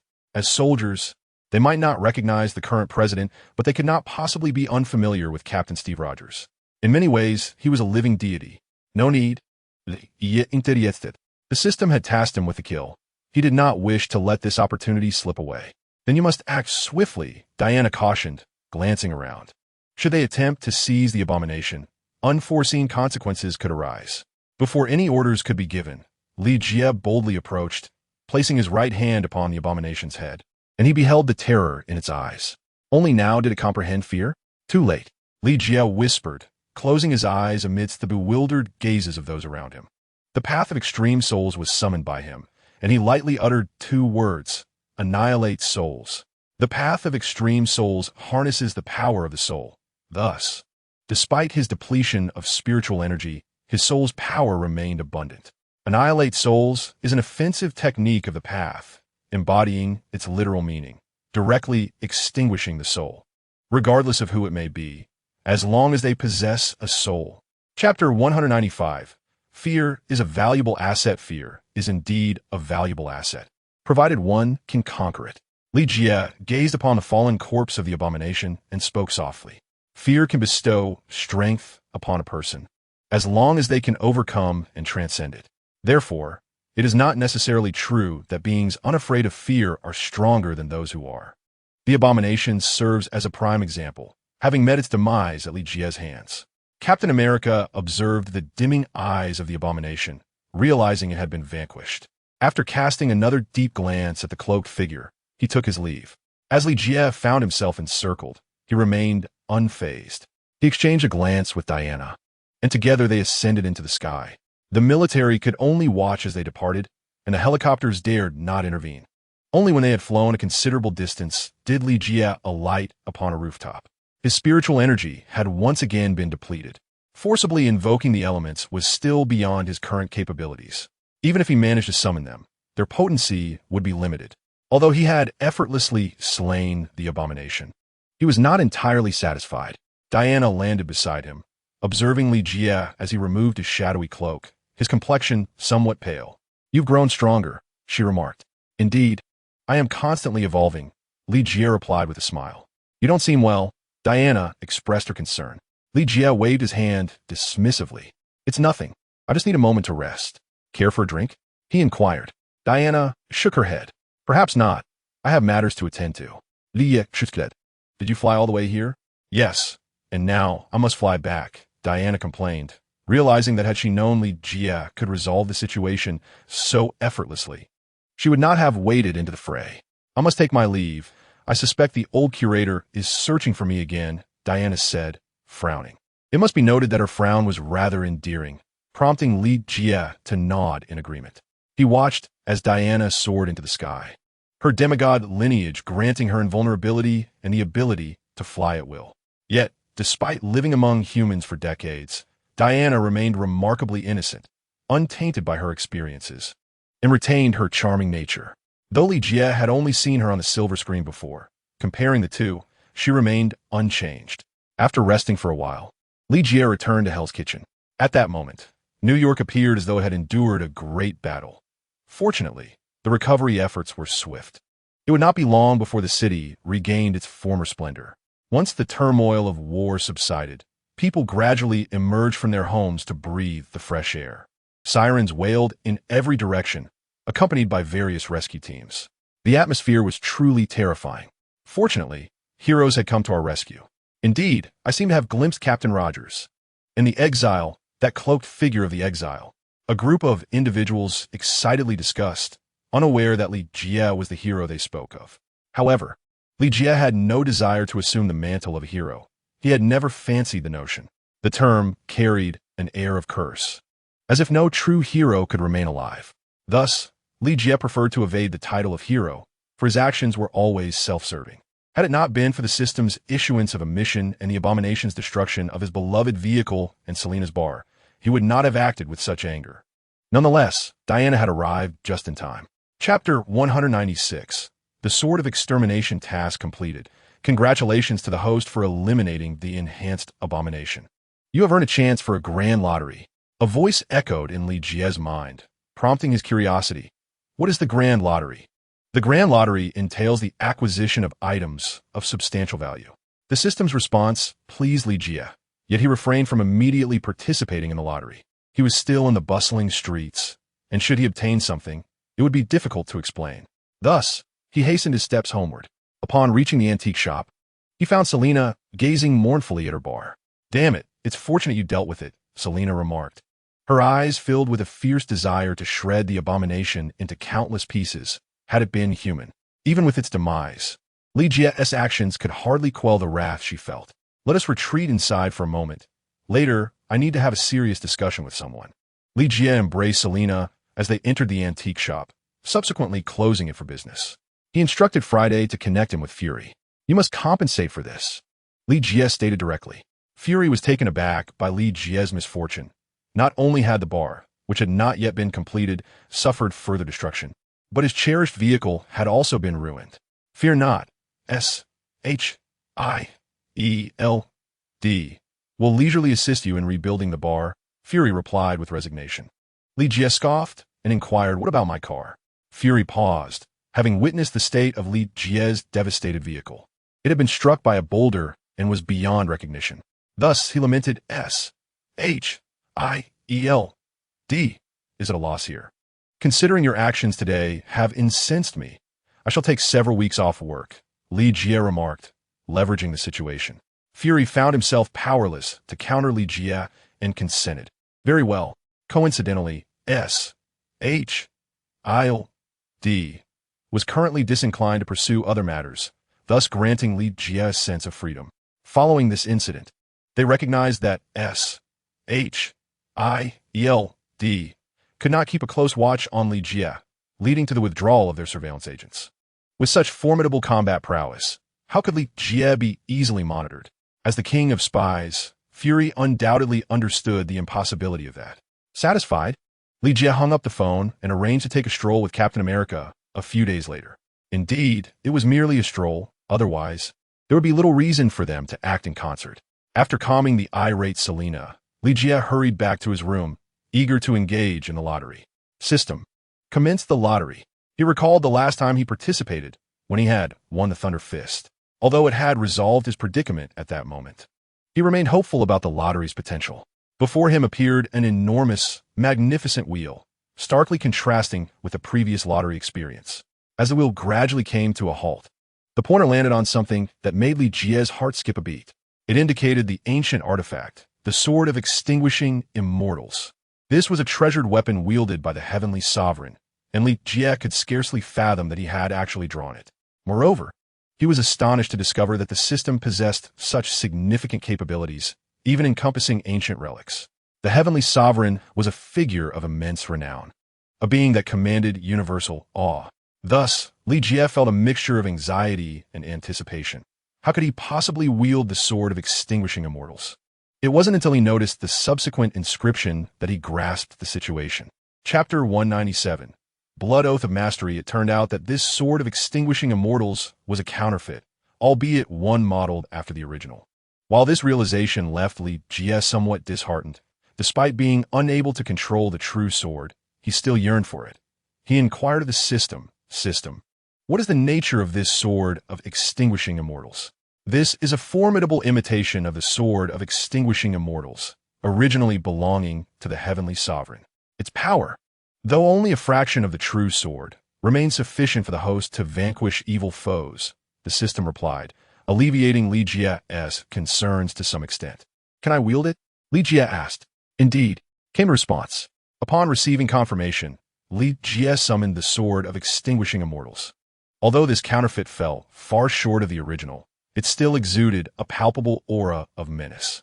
This was a genuine killing sword, one steeped in blood. Even Li Jie, for a fleeting moment, felt overwhelmed by its presence, igniting a desire to slay. Fortunately, his cultivation in the path of the extreme soul allowed him to swiftly dispel such thoughts. What a magnificent sword! Li Jie marveled. Legend spoke of the four swords of extinguishing immortals as the foremost killing swords of the heavenly path, with the sword of extinguishing immortals being the most formidable among them. It was said to possess the greatest lethality, rendering the heavenly sovereign invincible in battle. The true power of the sword of extinguishing immortals could only be matched by a saint of the heavenly path. Yet, it remained uncertain what level of cultivation one must attain to command the authentic sword. Thus, Li Jie felt fortunate to have acquired this imitation of the sword of extinguishing immortals. Subsequently, he bit into his own fingertip, allowing a drop of blood to fall upon the Excalibur of immortal slaying. This act, a customary practice among cultivators, served to acknowledge ownership over the magical artifact, binding his essence to it. As Li Jie's blood dissipated upon the sword, a subtle connection was forged between him and the Excalibur.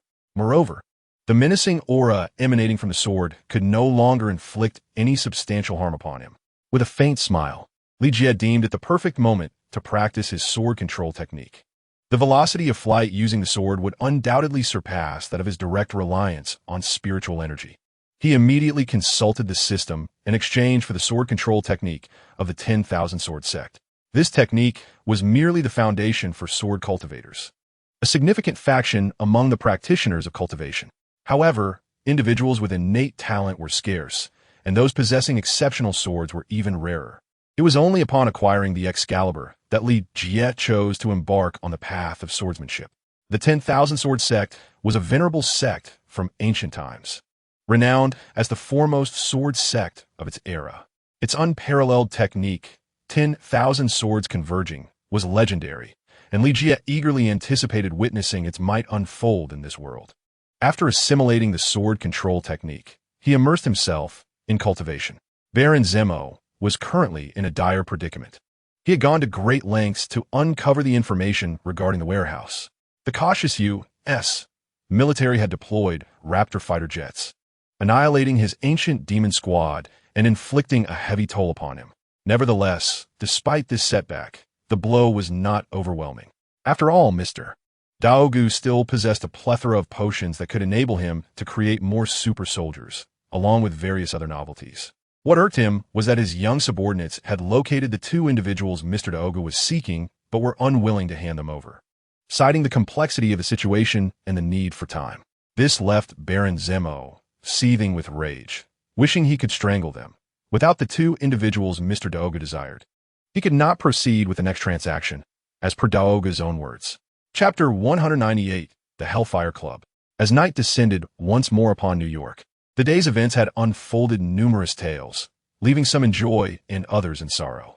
Among the most distressed was General Ross, who sought solace in drink. He had been on the verge of successfully capturing the Hulk, with Banner even willing to accompany him. Yet his accursed subordinate had opened fire, provoking Banner and unleashing the Hulk in a fit of rage. This ignited a street battle with Abomination, reducing Brooklyn to mere rubble. All blame fell upon him, and although he was ultimately released by the Hulk, he executed the soldier who had acted recklessly. However, his career was now in ruins. Perhaps his life had reached its conclusion, only to be met with an even more dismal fate. After laboring to attain the rank of general, he had been dismissed. Thus, he could only come alone to indulge in drink. He was a general of Great Britain, yet now he found himself drowning his sorrows in New York. In truth, he realized that he would never again attain the rank of general, and he was uncertain what purpose he could serve at this advanced stage of his life. He had long lost count of the number of glasses of high-proof whiskey he had consumed, but amidst the clamor of the bar, he experienced a rare moment of tranquility. I could sense the taste of failure. A stranger settled beside him, a figure disguised as Dao Gu, known as Li Jie.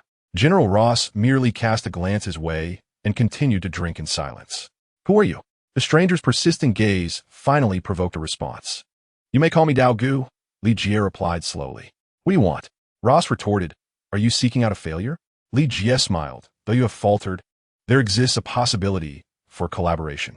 "What would we possibly collaborate on?" Ross inquired. Li Jie gestured toward the whiskey and shook his head. "I hail from an ancient lineage. For centuries, we have been developing a serum for super soldiers, the results of which you may have encountered." Ross scoffed, shaking his head dismissively. "I've never even heard of it." After a brief pause, he recalled a certain phenomenon that had emerged frequently of late. "Is that your creation?" he asked, recalling the ancient demon with a sense of shock. "It leaves much to be desired," Li Jie remarked disdainfully.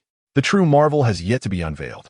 Ross felt a flicker of interest, but upon reflecting on his current predicament, he sorrowfully shook his head. "I have been dismissed. Even if I were to obtain the serum, it would be of no use. Should I acquire it, it would merely be seized by others. Fear not. As long as you collaborate with others, it will suffice." Li Jie reassured him. Ross, curious, asked, "What do you seek?" Li Jie chuckled at the question and leaned in closer. "General Ross, you must have heard of a certain club in Europe?" Ross replied in a low voice, "What club?" "The Hellfire Club." Li Jie sipped his whiskey. "An esteemed establishment that has existed since the end of World War II, where notable mutants were once members. Shaw, along with others like Avalanche and Nightcrawler." Ross immediately interjected. "I have no interest in mutants. My research focuses on super soldiers. If you seek information on mutants, you should consult Stryker." Li Jie laughed. "No. Stryker pales in comparison to General Ross, who possesses integrity and conviction." Ross regarded Li Jie, finishing his whiskey in one gulp. "Very well. I shall assist you in locating them." Chapter 199. Target the White Queen. Li Jie smiled slightly, clinking glasses with General Ross, then left behind a means of contact before departing. The Hellfire Club was established post-World War II, with its original base in New York.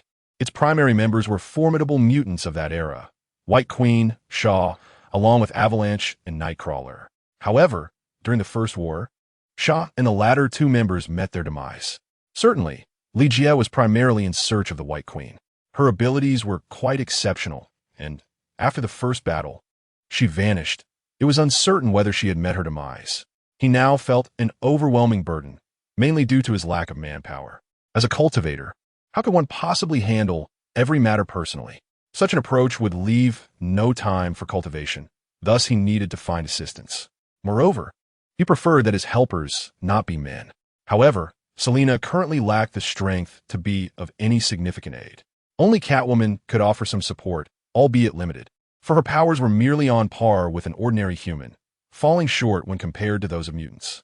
In other respects, Catwoman proved to be quite resourceful, such as in locating individuals or trailing them.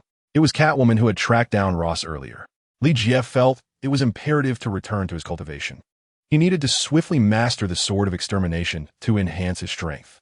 After all, in a few days, he would venture to the Arctic, where unforeseen encounters might await. Rogers had mentioned a secret base of the German army there. A stronger capability would prove advantageous should any discoveries arise. Early in the morning, as Li Jie opened the rolling shutter door, he noticed someone entering. The individual bore an odd expression, seemingly more interested in surveying the surroundings than the antiques displayed on the shelves. Li Jie took note of him. He was bald, prompting Li Jie to wonder if such a hairstyle was a peculiar preference among these Caucasians. After failing to find anything of interest, the bald man exited. Li Jie furrowed his brows, but dismissed the encounter. "That person is rather strange," Selina remarked softly from the side. "The drunken man's intention lies not in the wine." Li Jie replied. "What does that mean?" Selina clearly did not comprehend, yet she interjected, "Isn't that a vampire?" Initially, she had presumed he was seeking her, but she felt no vampiric aura emanating from him. Li Jie nodded, affirming that vampires could not breach this threshold. Did one truly believe that the array of the Thunder Source was merely decorative? Any vampire attempting entry would be rendered senseless by the electric barrier. Before long, another woman entered. She was adorned with golden locks and possessed remarkable beauty, scrutinizing the antiques on the shelves with great care. However, her gaze wandered incessantly, while Li Jie maintained his focus on her. Selina was somewhat astonished. Why? In a shop that usually saw no customers, was there now an influx? It seemed the woman noticed Li Jie's gaze and cast him a flirtatious glance. Li Yismilet, after perusing for a few minutes, seemingly finding nothing to her liking, she reluctantly departed. At that moment, Selina stepped out, observing the golden-haired woman's retreating figure, and inquired, "Is she beautiful?" "Indeed, but alas, not in person," Li Jie replied nonchalantly. Upon hearing the initial words, Selina had intended to strike Li Jie, but the latter part of his statement left her astonished. "What do you mean?" Li Jie offered her a mysterious smile and remarked, "You shall soon find out." He then pulled Selina onto his lap, gently playing with her flowing hair, taking a deep breath in the process. In chapter 200, the shapeshifter had set her sights on Selina, who offered no resistance, allowing Li Jie to embrace her. Her gaze drifted across the room, where S.H.I.E.L.D.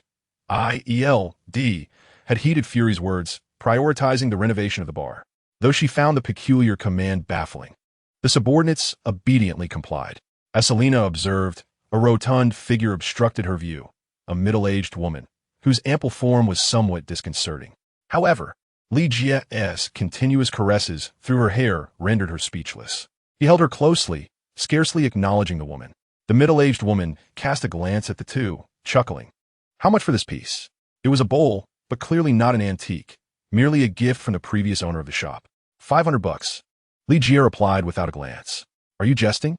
The woman approached, her corpulence somewhat intimidating. Selina noted her gaze frequently darting towards the inner room, signaling that something was amiss. Could it be that the antique shop had drawn unwanted attention? She yearned to inform Li Jie, yet his hand on her abdomen silenced her. "One price only.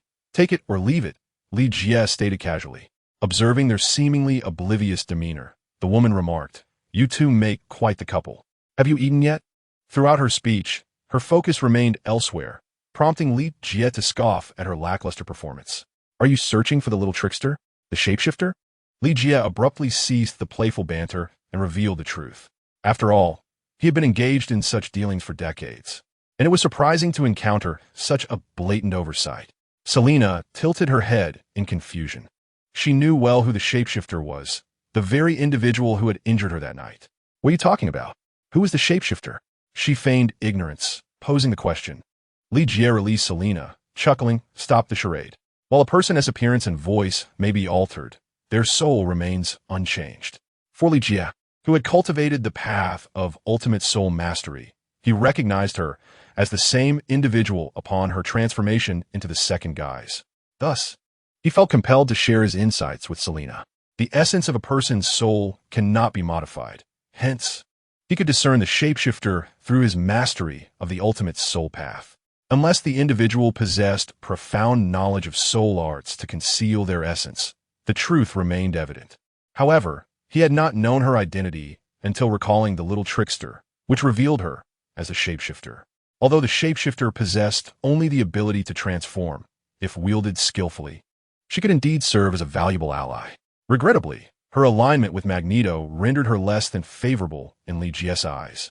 Mystique's expression immediately turned somber upon hearing his words. She had underestimated Li Jie and his companions.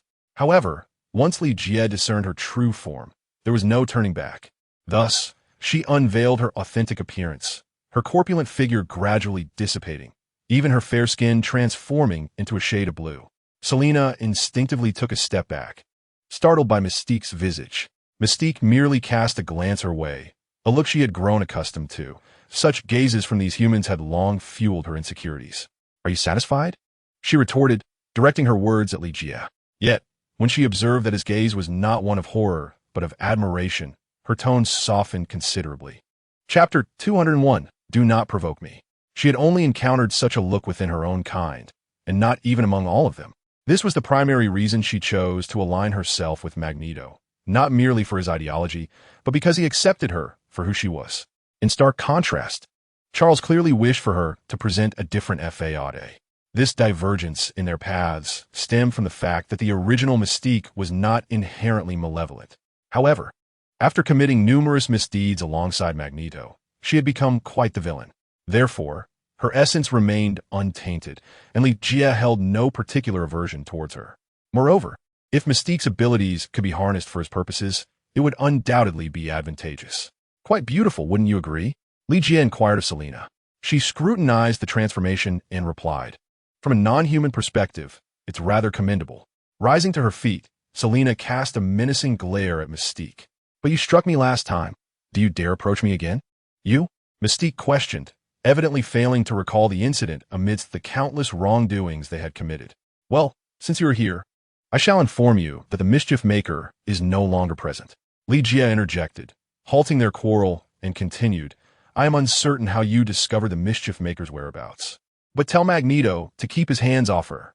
As he spoke, his expression grew grave. Should anyone dare to harm the Mischief Maker, he would ensure they experienced a fate worse than death. "And you, if you wish to survive, heed my words." Mystique, undeterred by the threat, simply scoffed. She was unaware of Ligia's capabilities, but she had encountered many who sought to intimidate her. With a swift turn, she transformed into another persona and made her exit. Selina attempted to pursue her, but Ligia restrained her. "I have other matters to attend to. Once I am finished, they will face the consequences," he assured her. While he held admiration for Magneto's ideology, it did not equate to endorsing his actions. Among humans, only a minority like Stryker viewed mutants as adversaries. As long as mutants refrained from provoking them and did not flaunt their powers as a threat, cohabitation between humans and mutants was not an impossibility. Of course, such matters were not within Ligia's desire to manage. As long as the mutants do not provoke him, he shall not take action against them. However, should anyone dare to irritate him, they can only blame their own misfortune. That Magneto certainly deserves a few strikes," Selina remarked. Recalling the injuries she had endured last time, her frustration palpable. Ligia shivered at the thought, wondering if Selina harbored any peculiar predilections. Nevertheless, he assured her, "Rest assured, I shall ensure you have ample opportunity to strike. Though I do wonder if that old bones of Magneto can withstand such blows. I hope he does not meet his end from a simple beating." While the mutants possess formidable abilities, their physical forms are rather fragile, akin to those with disabilities, unless they are skilled in close combat, like Wolverine. Yet, Ligia has always held a dismissive view of Wolverine's prowess, believing him to rely solely on his invulnerability. In truth, his combat skills leave much to be desired, often finding himself bested by worthy opponents. Among the mutants, only a select few pique his interest. With a smile, Ligia led Selina to observe the bar across the street. The establishment was beginning to take shape, hastened by the efforts of S.H.I.E.L.D., resulting in a structure even more appealing than before, much to Selina's satisfaction. Chapter 202. I need to repair the car. A few days later, Ligia ordered a delivery truck to his antique shop, directing the workers to load the severely damaged Silver Dragon onto it. One cannot help but admire the prowess of New York's construction workers. In such a brief span, they have nearly restored the city to its former glory. It no longer bears the scars of battle, presenting a sense of nascent recovery. "Sir, where should these items be delivered?" the driver inquired of Ligia. "To Stark Industries," he replied decisively. Subsequently, he boarded the transport vehicle, and without hesitation, the driver proceeded towards Stark Industries. The journey encountered some congestion. As New York was still in the midst of restoration, the traffic had yet to alleviate. Fortunately, Ligia was in no rush. Seated in the passenger seat, he leisurely sent a message to Captain America. Feeling a tad insecure, he decided to call instead. "Hey, out for a stroll?" Ligia called out. "Where to?" Rogers inquired. "Let us gather at Stark Industries," Ligia added. "Make sure to bring your gear."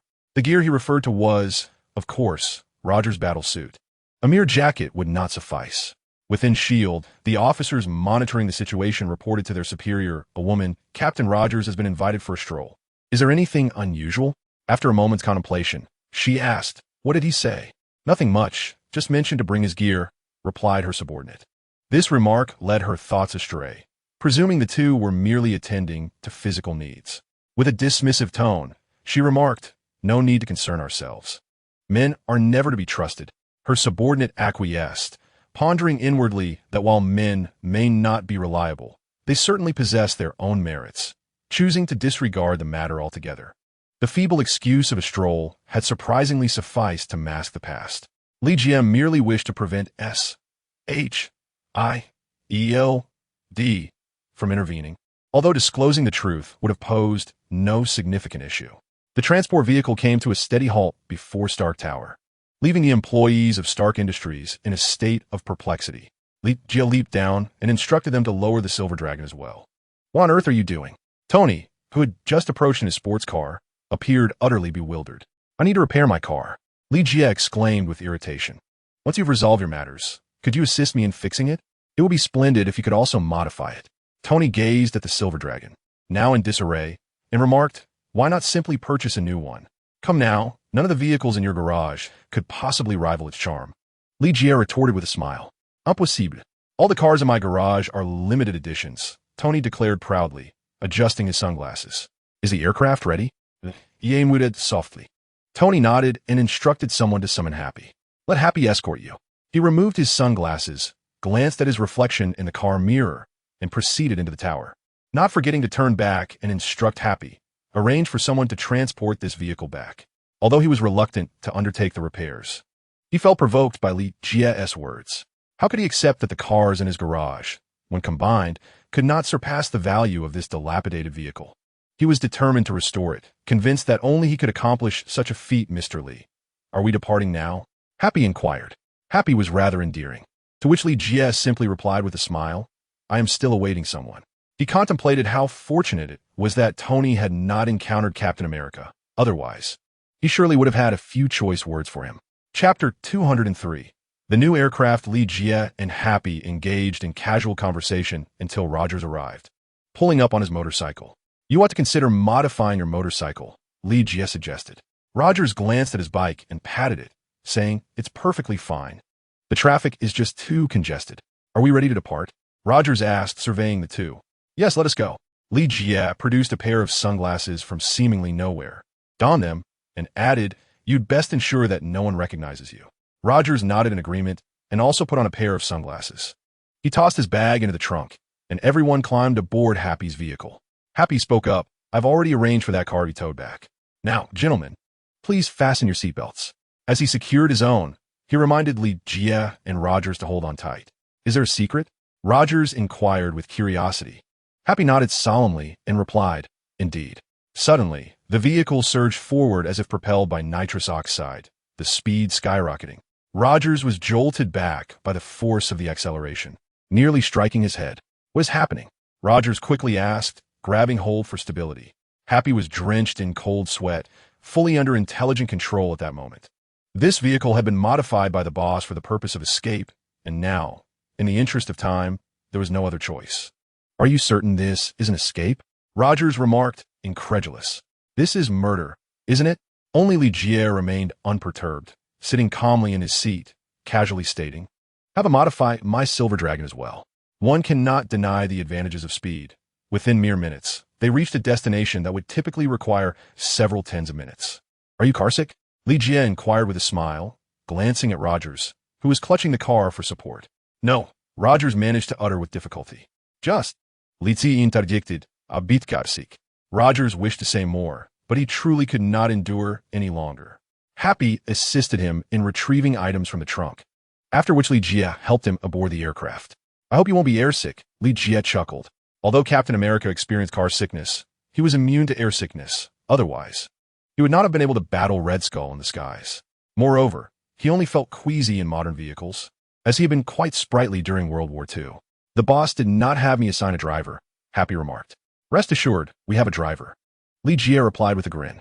"That's good then," Happy said, glancing at the now rejuvenated Captain America, setting the belongings on the ground. "The fuel in the aircraft is sufficient for your round trip, and the speed will be remarkable," Happy said with a smile. "As for how fast exactly, I cannot say." "Well then, let's see just how fast," Li Jie laughed.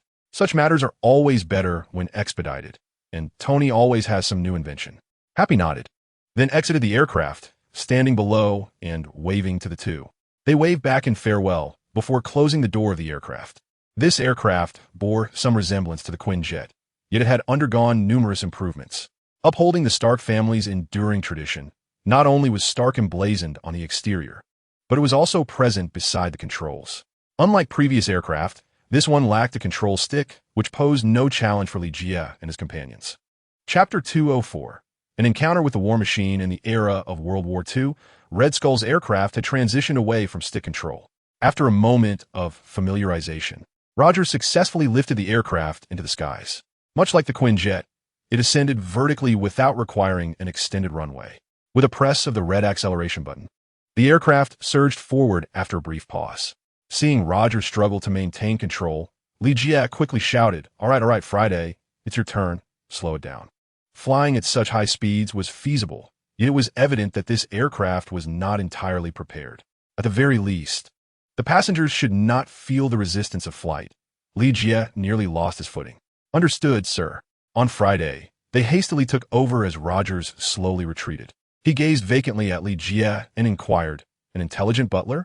Indeed, Li Jie replied with a smile. Having Friday on board undoubtedly made things much more convenient. Otherwise, Rogers would be unable to manage such a situation alone. Tony truly is a genius of spontaneous ideas. Yet it is a pity that his inventions are destined for limited reach, unable to benefit a wider audience. Friday controlled the aircraft, allowing Li Jie and Rogers a moment of respite. I have recorded the coordinates. Shortly, Friday will transport us directly there, Li Jie stated. Rogers nodded and remarked, but the entrance is not located there. Where is it then? Li Jie queried. He had indeed failed to locate the entrance during his last visit with Melinda. Otherwise, he would have explored further instead of returning empty-handed. I will search for it again later, Rogers said. Although he had some recollection, he needed to arrive at the location before he could fully recall the details. Very well, I leave it to you, Friday, Li Jie affirmed. Rest assured, sir. We have already entered Canadian airspace, Friday reminded them, though they were already aware. This region was markedly different from New York. The latitude was exceedingly high, and everything was blanketed in snow. The ground was a pristine white, a sight rarely seen in New York. However, the cold outside was intense. Far removed from New York's warmth, the aircraft soared at high altitude, continuing its journey toward the Arctic. After an undetermined passage of time, Friday suddenly issued a warning. Sir, there is an unidentified flying object ahead. Li Jie, jolted from his contemplation, quickly awoke, and Rogers opened his eyes as well. They returned to the cockpit, where Friday automatically secured their seatbelts.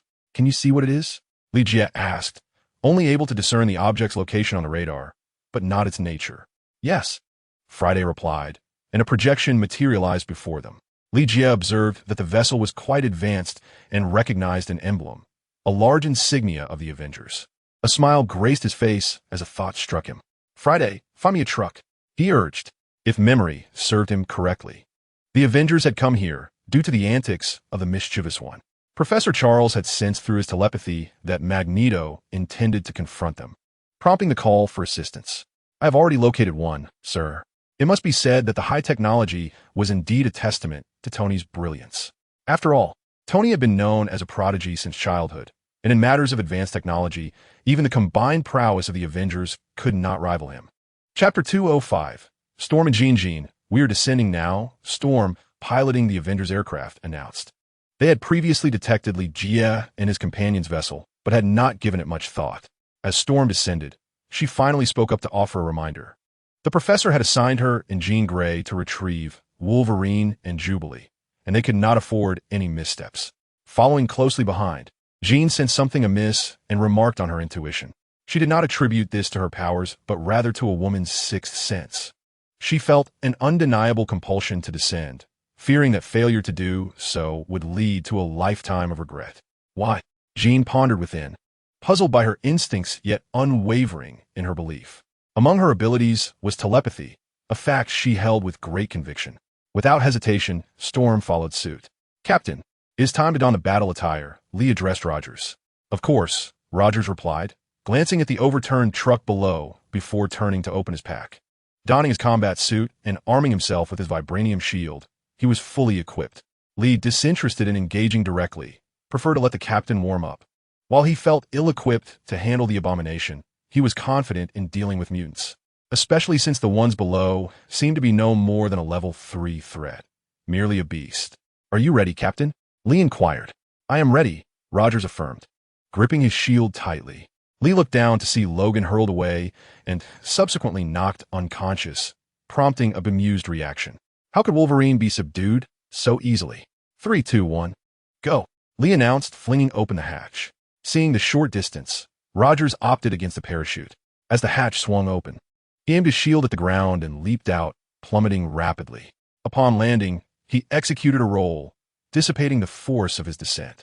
Spotting the beast advancing towards Jubilee, who was trapped in the truck, Rogers would not allow it to succeed. He hurled his shield, striking the beast squarely on the head with a resounding clang. The shield rebounded back into his grasp as he tightened his grip and glanced at Jubilee, only to be met with her astonished gaze. Looking up, he saw the beast, seemingly unfazed, turning to face him. Covered in fur with sharp claws, it was no wonder many mistook it for Wolverine's brother, Sabretooth. With a fierce roar, the beast charged at Captain America. Unfazed, he charged back. "Jean, there below," Storm called out. Without her prompting, Jean had already observed the unfolding situation. "Who is that?" Storm inquired. "Is that Captain America?"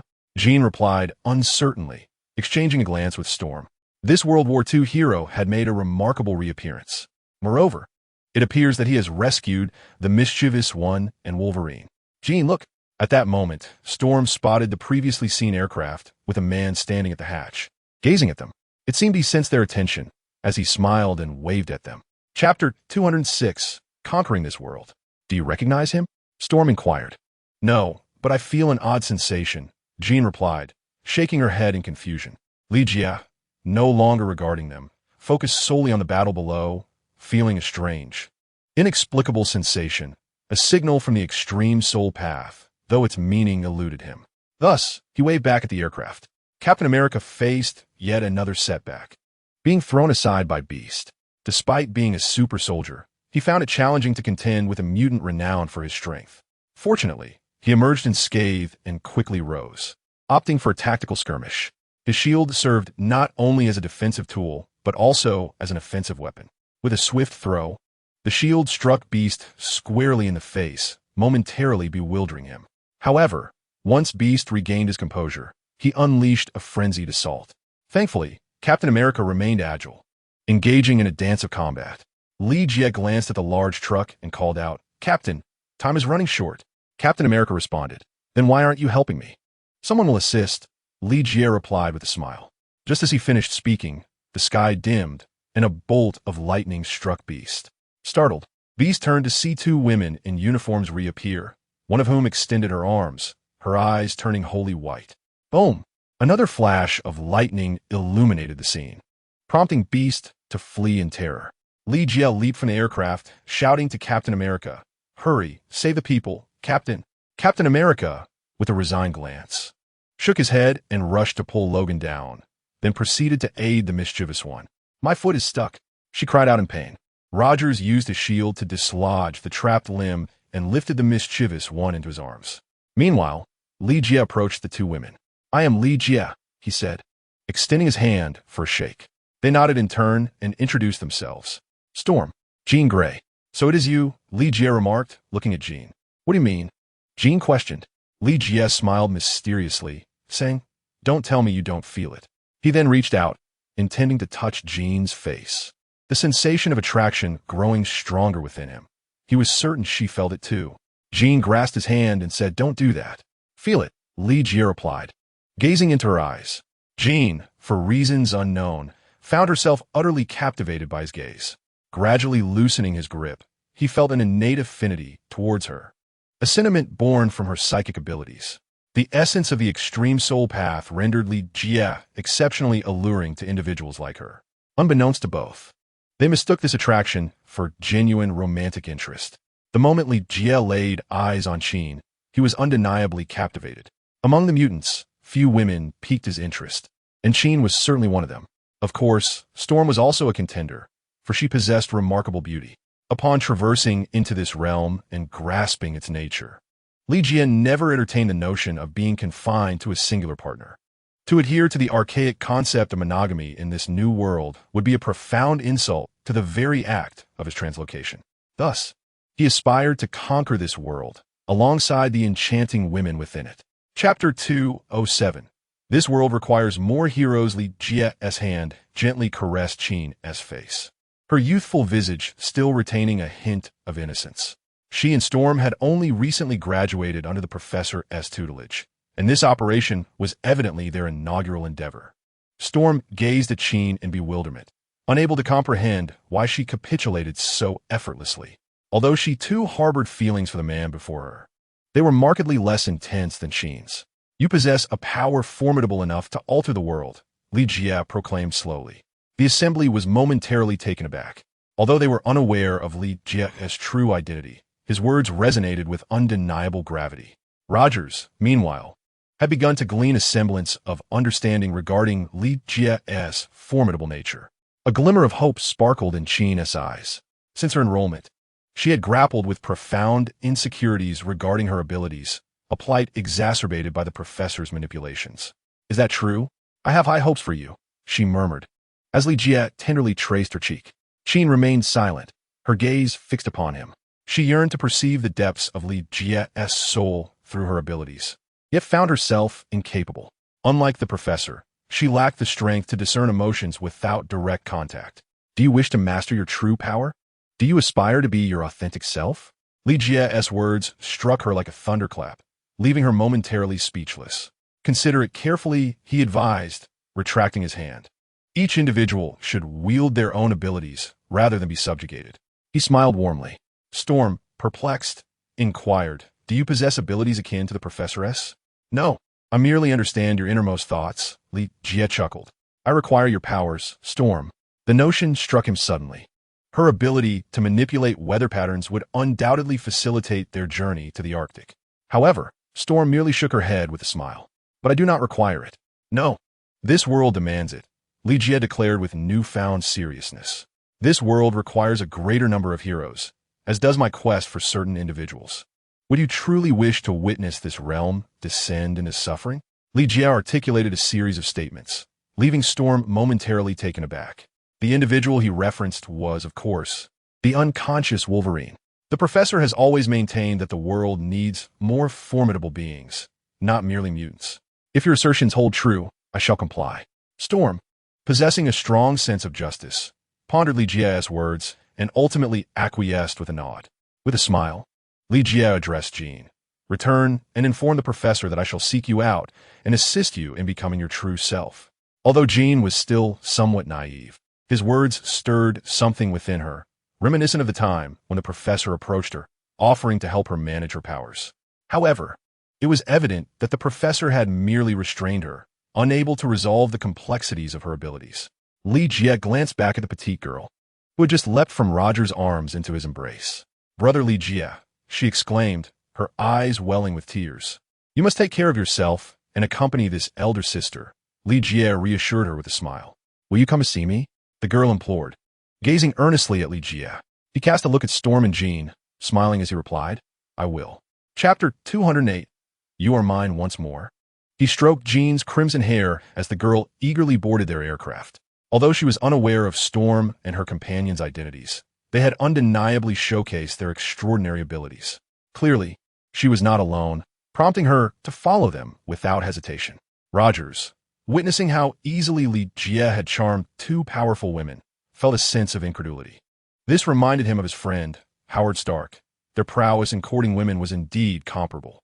"Very well, you may return now, but remember, you belong to me," Li Jie declared solemnly to Jean. While he was still contemplating Storm, he was resolute about claiming Jean. She was even more endearing and pitiable than he had initially perceived, as her troubled expression revealed her deep desire for transformation. Storm observed the two with a sense of disbelief, perplexed by how Li Jie had managed to coax Jean away. She cleared her throat, feeling the need to say something, yet Li Jie gently lifted her chin and said, "You must assert yourself." Prompted by his words, Storm shyly fled, only to realize she had veered off course. Having agreed to Li Jie's request, she hurried onto his vessel. Stock? Storm glanced at the inscription on the aircraft, recognizing that Li Jie's identity might be more intricate than she had assumed. The notoriety of Stark Industries was well known to her, especially after having resided in New York for so long. The name was almost etched into the consciousness of its inhabitants. Li Jie cast a glance at the perplexed Captain America, suddenly recalling something as he grasped Qin's hand. "Utilize your abilities and look into me," he instructed. "Why?" Qin inquired with a smile. "I have no desire to peer into others' hearts. You're already mine. What is there to fear?" Li Jie asserted with an air of dominance. I have a boyfriend," Qin murmured softly. "Then I shall eliminate him," Li Jie replied, a smile playing at the corners of his lips. Cautiously, Qin glanced at him, sensing the sincerity in his words. She was referring, of course, to Scott, the one known as Cyclops, whom Li Jie regarded as somewhat ineffectual, his abilities being not only inadequate, but also prone to inflicting harm upon allies. "Do not say such things," Qin immediately protested, placing her hands gently on Li Jie's temples. She closed her eyes tightly, her expression contorting with concentration. Li Jie watched as she slowly opened her eyes, struggling to articulate, "I'm sorry, I cannot do it." "Why not?" Li Jie raised an eyebrow in inquiry. "My power is insufficient. Whenever I attempt to see, I encounter an obstruction," Qin confessed, her voice tinged with self-doubt, unaware of Li Jie's true intentions. Li Jie chuckled, saying, "Your abilities are commendable. It is my power that prevents your insight." Indeed, the might of his soul was formidable, effortlessly thwarting telepathic connections. Encouraging Qin to attempt it stemmed from a flicker of uncertainty within him, yet her definitive response granted him relief. At least he need not resort to donning an unseemly helmet like Magneto. "Very well, you may return and await my arrival. It would be prudent to sever ties with that boyfriend of yours. Otherwise, I cannot guarantee his safety," Li Jie proclaimed with renewed assertiveness, tilting her chin up to bestow a commanding kiss. "There, you are now my woman." Chapter 209. "This is your first battle, isn't it?" Qin gazed at the domineering Li Jie with a complex expression, her heart weighed down by difficult decisions. Her inherent insecurities left her feeling somewhat lost. Li Jie, however, was not in a hurry. He believed that once he had completed his current tasks, she would willingly follow him. As his strength grew, so too did his assertiveness, though it often lay dormant. Now, witnessing Qin's delicate demeanor, he felt compelled to reveal his commanding nature. For one must be resolute when dealing with a woman like her. At that moment, Captain Rogers had circled around Wolverine several times before calling out in confusion, "Logan?" It was not surprising that he struggled to remember. Decades had passed, and their attire had changed. Although Logan's appearance remained unchanged, it momentarily eluded him. Li Jie turned to him and asked, "Is this the companion you spoke of?" "Indeed, he fought alongside me during World War II and was once a member of the Howling Commandos," came the response. Rogers nodded and then lifted Logan into the aircraft of the Sentinel. Jean cast a curious glance at Wolverine, astonished to discover his age, which was on par with that of Captain America. She had heard numerous legendary tales about Captain Rogers since her youth. Now, encountering these two relics of the past left Jean at a loss for words. "All right, you should return and wait for me," Li Jie said, gently ruffling Jean's hair before patting Captain America as he stepped outside. "Logan is in your hands now," Rogers remarked to Jean with a complex expression. Were it not for his pressing matters, he would have preferred to wait for Logan to awaken and engage in a meaningful conversation. Jean nodded, her heart heavy as she departed. Li Jie's words had significantly altered her perspective, and she was still bewildered by the depth of trust she felt towards him, especially since she had never encountered him before. Li Jie and Captain America promptly boarded the craft, hurrying towards the Arctic. "Did you already know?" Rogers recalled Li Jie's word from the bar. Li Jie chuckled. "Aren't you already aware?" With a sigh, Rogers followed Li Jie into the cockpit. "Friday, let's set off," Li Jie stated as he entered. Storm looked up, puzzled, as she saw no one present. "Very well, sir," she responded, and with that, the aircraft commenced its launch, revealing to Storm that it was operated by artificial intelligence. After a moment's contemplation, recalling Stark Industries' financial backing, she felt reassured. However, she questioned Li Jie. "Are you certain that what you intend to do is beneficial for the world?" She began to fear that she had been deceived by Li Jie, and without any prior notice, she had been whisked away, worrying about the professor's concern. "Of course, we need your strength," Li Jie replied with a slight nod. Storm opened her mouth to inquire, "When can I return?" "The professor still needs me." Over the years, The professor had been engaged in a tumultuous relationship with Magneto, and Storm was anxious that if she left, something might go awry at the school.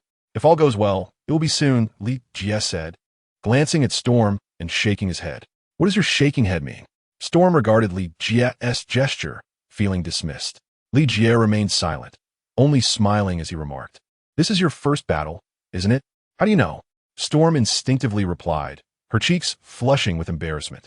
It felt as though all her shortcomings were exposed by Li Jie's keen observation, which left her feeling somewhat indignant. Li Jie simply chuckled, as did Rogers. As a seasoned warrior, Captain America could easily discern Storm's inexperience in wielding her powers. Seeking to shift the discourse, Storm inquired, Why do you treat Jean that way? Surely, you do not harbor ulterior motives? Do you think someone with my abilities would resort to such schemes? Li Jie inquired with a smile. I haven't seen your abilities. Storm retorted, twirling her long hair. At this moment, she still wore her long hair, a cascade of silvery strands that appeared exceptionally enchanting. Li Jie, seemingly oblivious, remarked, I admire your long hair. He had always felt that after Storm cut her hair in the movies, she lost her allure. Thus, he uttered these words. For the long-haired Storm was indeed breathtaking. Now, answer my question. Storm, though grown, was still shy. She had never received a confession from a boy, nor had she encountered a man who caught her eye. Consequently, her understanding of romantic matters was quite unlike that of girls raised in America. Li Jie gazed at the expanse of pristine white snow before him, and, meeting their eyes, spoke thoughtfully, because she is extraordinary. Jean's powers were formidable. She was classified as a level 5 mutant, or Omega level. In comparison, both the Professor and Magneto were merely level 4 mutants. If Jean could master her abilities entirely, even the combined might of the Professor and Magneto would be insufficient to match her. However, as Li Jie noted, Jean was indeed special. Her inherent powers were not overwhelmingly strong. She possessed only telepathy and telekinesis. The true strength resided within the energy that coursed through her, Phoenix Force, which was not an innate gift, but rather a selection made by the Phoenix. As the host of the Phoenix Force, she could not fully harness its power by herself, nor could the Professor. Thus, Li Jie desired to aid Jean in controlling the Phoenix Force, unable to bear the thought of her becoming a fiery phoenix. Moreover, he realized that he was the only one capable of addressing this predicament, to prevent her from being overtaken by the Phoenix Force. The Professor had forcefully sealed it away with a mental barrier, resulting in the formation of Jean's second personality, a situation he himself could not resolve. Consequently, Li Jie deemed her a pitiable soul, awaiting his salvation. Inside the aircraft, a silence enveloped the three of them, with Storm contemplating Li Jie's words, while Rogers pondered Wolverine's situation. He had long suspected that Logan was different, nearly as powerful as he was, yet he had not anticipated Logan's extraordinary longevity. When he heard Li Jie mention encountering Logan again, disbelief washed over him, but upon the actual encounter, confusion set in, causing him to forget to inquire why the mischievous one was present. Li Jie, on the other hand, was consumed by deeper thoughts. His decision to recruit Storm was merely a spur-of-the-moment inclination, as he contemplated future endeavors. Numerous challenges lay ahead, and he remained uncertain whether he could assist Jean in fully mastering her abilities. He felt confident in addressing Jean's second personality, given that the way of the extreme soul specifically targeted matters of the soul. However, he was at a loss as to how to navigate the complexities of power mastery. Chapter 211. The Professor's Doubts. Slowly, Jean piloted the aircraft back to Charles Xavier's Academy for Gifted Youngsters. In the esteemed halls of the Academy for Gifted Individuals, many awaited her arrival. She descended with a visage marked by bewilderment, instructing someone to fetch the mischievous one and Wolverine. Her spirits were low, to the extent that she neglected even Scott's greetings and the matter of healing Wolverine. Jean rebuffed Scott's kindness, distancing herself slightly as she made her way to Professor Xavier.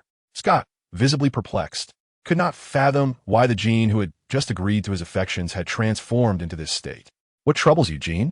Charles inquired, his demeanor as composed as ever from his wheelchair as he regarded his student.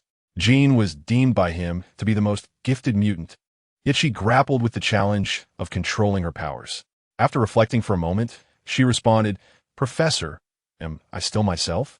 Having absorbed Li Jie's words, Doubt had begun to creep into her mind regarding the professor's formidable abilities, which could alter minds and even exert control over them. Could this influence have affected her? She was bewildered by her inexplicable trust in a man she had just met, prompting her visit to the professor for clarity. "What is amiss, Jean?" Charles asked, furrowing his brow as he activated his powers. "What do you seek to uncover here?" Jean tapped her temple, her emotions in tumult, seemingly awakening the phoenix force within her, rendering Charles' abilities entirely ineffective. His expression shifted as he observed the transformation of her pupils into a crimson hue. Fortunately, after a brief moment, she returned to her usual state, devoid of any apparent change. Charles, regaining his composure, inquired, "Where is Storm?" He wished to locate her immediately to discern what could have led to Jean's drastic transformation. Storm accompanied him to assist with a task and will return shortly. Jean replied calmly. Charles questioned him. "His name is Li Jie," Jean disclosed without reservation. Noticing the professor's reluctance to provide a direct answer, she added, "I am weary. Professor, I wish to rest." With that, she exited the office and locked herself in her room. "Do you wish to master your true power? Do you desire to be yourself?" The echoes of Li Jie's words and smile lingered in her mind, leaving her in a prolonged state of unrest. Meanwhile, Charles hastily sought to investigate Li Jie's identity, yet encountered obstructions.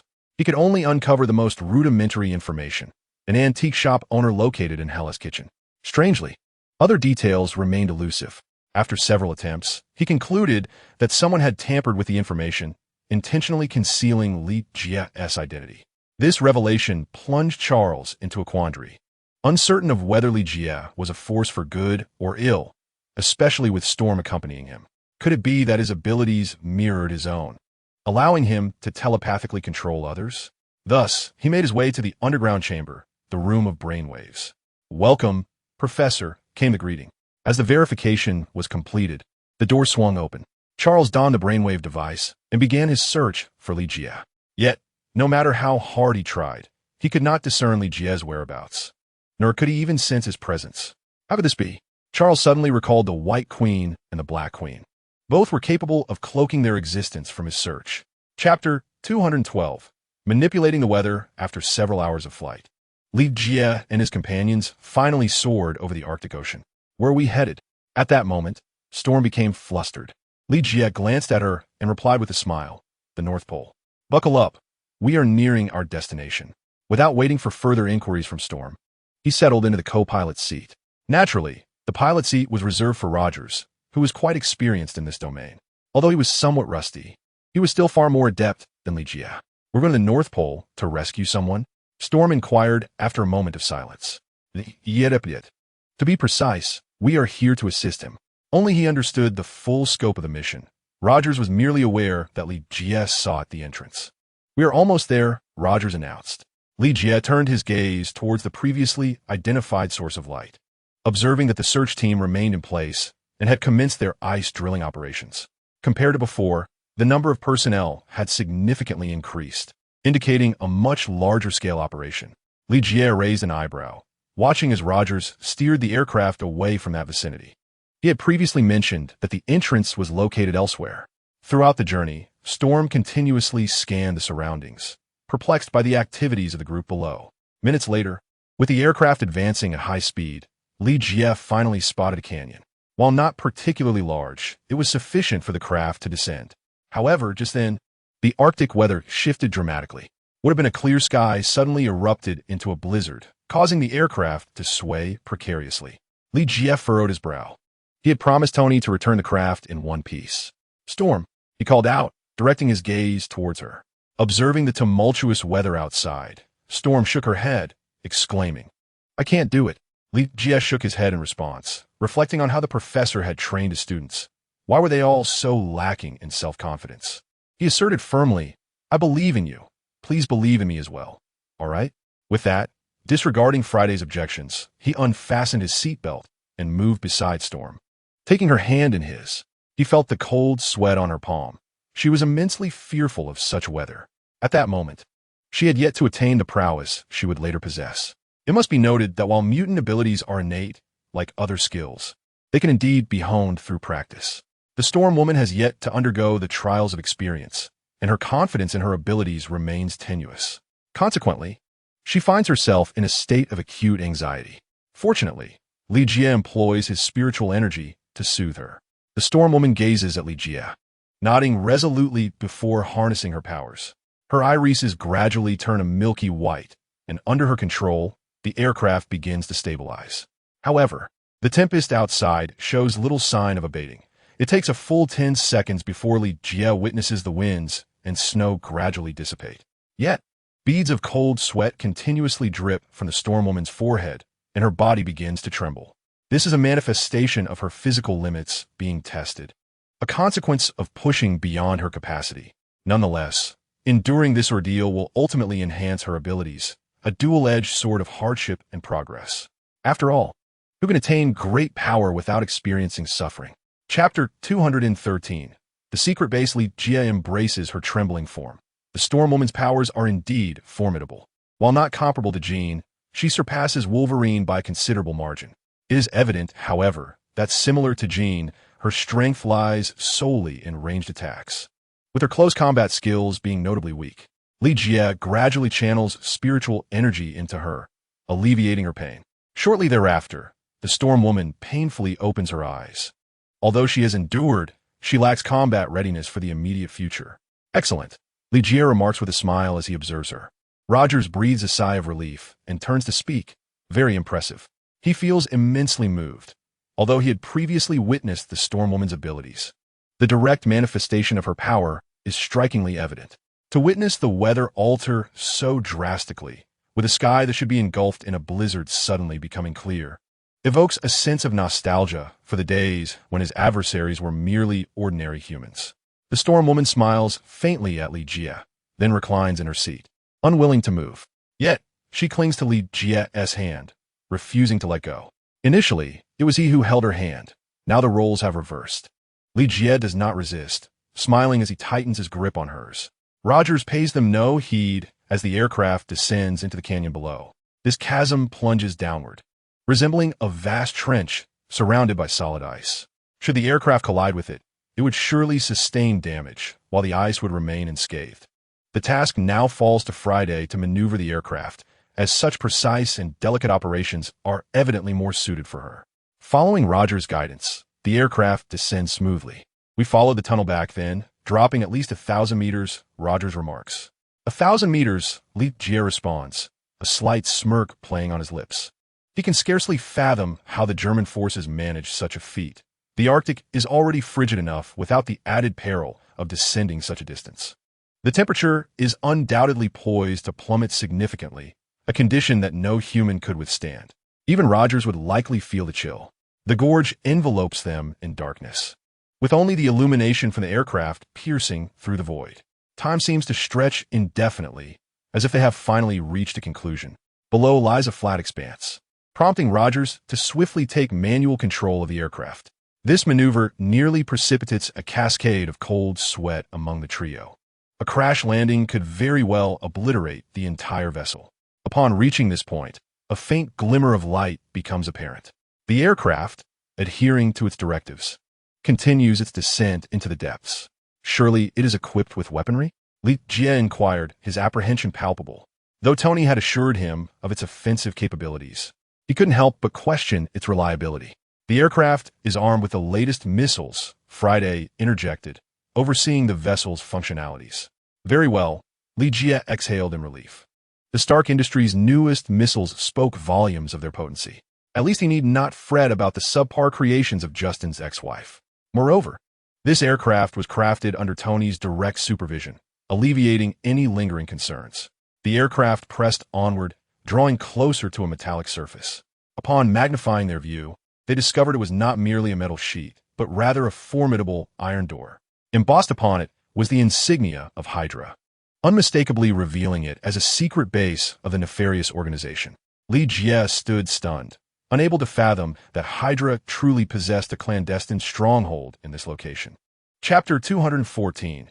Telepathic connection, though the emblem had nearly worn away, leaving only a heart and an arrow embedded within it.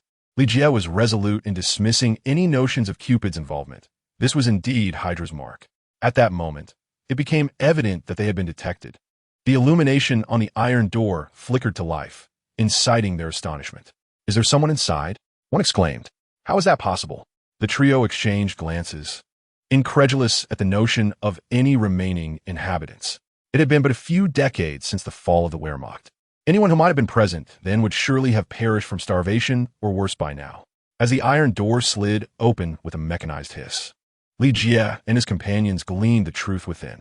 A procession of cumbersome robots emerged, each armed with the laser weaponry initially developed by Hydra. Even in contemporary times, such armaments would find a substantial market. However, the production of laser guns necessitated energy sourced from the Tesseract. The thought of the Tesseract conjured memories of S.H.I.E.L.D. The Infinity War that had transpired in New York was, after all, ignited by the Tesseract itself. Attack. The commanded urgently. Although he remained uncertain regarding the thickness of this latest aircraft, he was reluctant to put it to the test. Following his order, the aircraft unleashed a volley of tracking missiles, striking the robots before they could even mobilize. Li Jie quickly realized these automatons were remarkably fragile and their movements exceedingly sluggish. Indeed, it is an exceedingly inferior product, Li Jie scoffed with disdain. The missile effortlessly obliterated them, while the aircraft, under Captain America's command, continued its advance into the depths. Even machines, it seems, cannot withstand the ravages of time, especially in the absence of maintenance, as their internal energy gradually wanes. Although this clandestine military base housed numerous robots, Li Jie and his companions did not encounter any living souls. It stood to reason, if there were still humans in this place, he would have to question whether some power of immortality existed.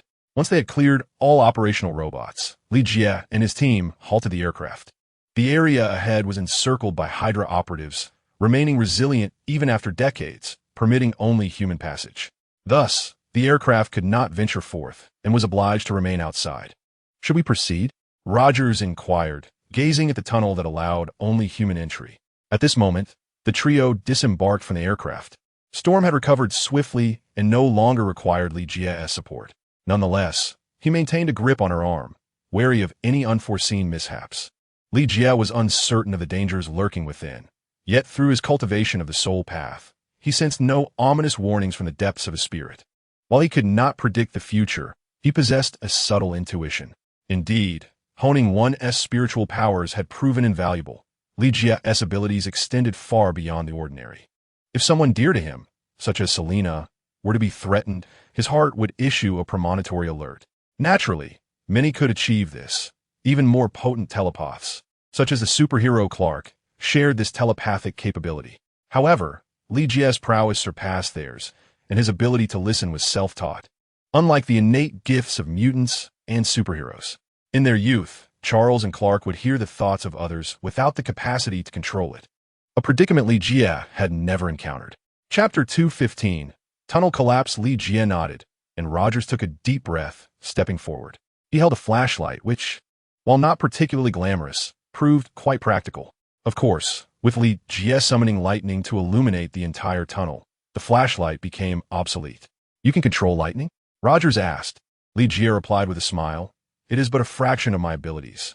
Storm cast him a glance. She too could wield lightning, albeit only when it struck from the heavens, not conjured from her own hands as Li Jie did.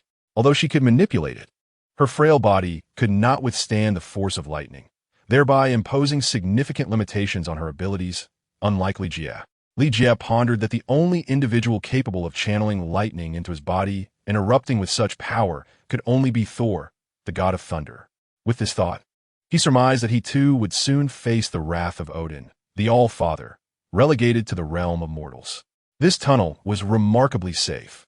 Regardless of the traps Hydra had laid within its depths, the passage had remained ineffective over the years. It was evident that this place had been forsaken. Following the defeat in World War II, Hydra, despite its formidable strength, lacked the resources to maintain operations here. After traversing the elongated tunnel, the trio finally beheld the concealed spectacle hidden deep within Hydra's lair. What could this be? Storm, wide-eyed, gazed in wonder. Illuminated by the flickering lightning in Li Jie's hand, they could barely discern the outline, merely the tip of the iceberg, yet it was enough to leave them in awe. The tunnel, reminiscent of a cavern, wound its way into some unknown entity. They could ascertain that was indeed the entrance, though its destination remained a mystery. Before them lay a gaping void, excavated to reveal an unfathomable abyss. This was no ordinary chasm. It was a true abyss, situated in a frigid wasteland. Even as Li Jie directed the lightning downward, its glow failed to illuminate the depths. A rumble echoed through the air. Li Jie furrowed his brow and inquired, "What's that sound?" "I hear nothing," Rogers replied, casting a glance in his direction. Storm shook her head as well, indicating she too had heard nothing. "You didn't hear it?" Li Jie questioned, perplexed, wondering if it was some supernatural occurrence audible only to certain individuals. As he contemplated this, the noise behind them grew increasingly louder. "I heard it," Storm exclaimed with excitement. Li Jie murmured, "This is not a good sign," for the sound was deafening, reminiscent of a landslide. Turning to look, the trio confirmed that the tunnel behind them was indeed collapsing, and the ground beneath them was precariously unstable. Li Jie quickly realized there would be no turning back. It was evident that this collapse was not instigated by their actions. They had not shouted nor engaged in any destructive behavior. Hastily, he retrieved his glass phone, instructing Friday to deploy the aircraft while he scooped up both companions. Though he was none too pleased to be carrying Captain America, he found himself with no other choice. His only course of action was to soar into the adjacent tunnel and ascertain what lay ahead. He could only hope that the aircraft would ascend safely, for he was certain a scolding from Tony awaited him otherwise. In no time, Li Jie reached the tunnel's mouth, initially believing it to be a labyrinth of interconnected passages. However, he soon realized that their altitude was increasing. Chapter 216, Clark. They were not growing taller. Rather, the terrain they occupied was rising, as if striving to propel them from thousands of meters below to the surface. As they ascended, Storm and Captain America began to feel a chill in the air. Previously, the depths were not cold, perhaps due to the presence of the Hydra, but now a chill has set in. Fortunately, the vicinity of Li Jie radiated warmth, providing some comfort to Storm. Unbeknownst to her, she had leaned against him. Storm inquired, "Is it our presence that has caused this?" She referred to the changes occurring around them. None could have anticipated that this place, which had remained unchanged for decades, would begin to stir upon their arrival. Li Jie wrapped his arm around her and, after a moment of sensing, replied, "No, it is responding to something." He was indeed correct. It was the spacecraft from Krypton. Buried beneath the Earth for not merely decades, but for millennia, it now seemed to sense something, suddenly revealing itself and beginning to ascend from the depths, preparing to re-emerge into the world. Li Jie understood the reason for this occurrence, yet he lacked the means to enter.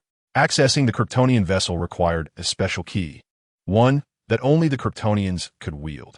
While Li Jie and the others awaited the spacecraft's emergence, those searching the Arctic tundra also felt the tremors. "Is this an earthquake?" someone asked anxiously. It was impossible not to feel apprehensive. Earthquakes in continental regions could be deadly, let alone in the unassisted Arctic. In such a place, reliance on others was futile. One could only depend on oneself for salvation. "We do not know, but we should leave this area." The search team quickly mobilized under their commanding officer's orders. They aimed to evacuate the zone, hoping to avoid casualties from a quake. Not only they, but everyone present began to act.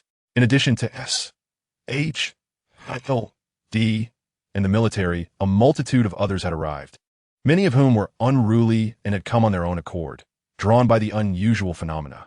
Among them was Clark Kent. However, most people, after a cursory glance and finding nothing, could no longer endure the Arctic's chill and hastened back home to their loved ones. Only Clark remained, waiting for something unknown. In truth, he was unaware of what he awaited. It was a call from the depths of his very being. Thus, he lingered, and today, an anomaly finally occurred. The primary reason behind his presence was his growing weariness of his former life, coupled with his increasingly formidable physique and powers that others could scarcely endure. He was perceived as a monster, a label that weighed heavily upon him.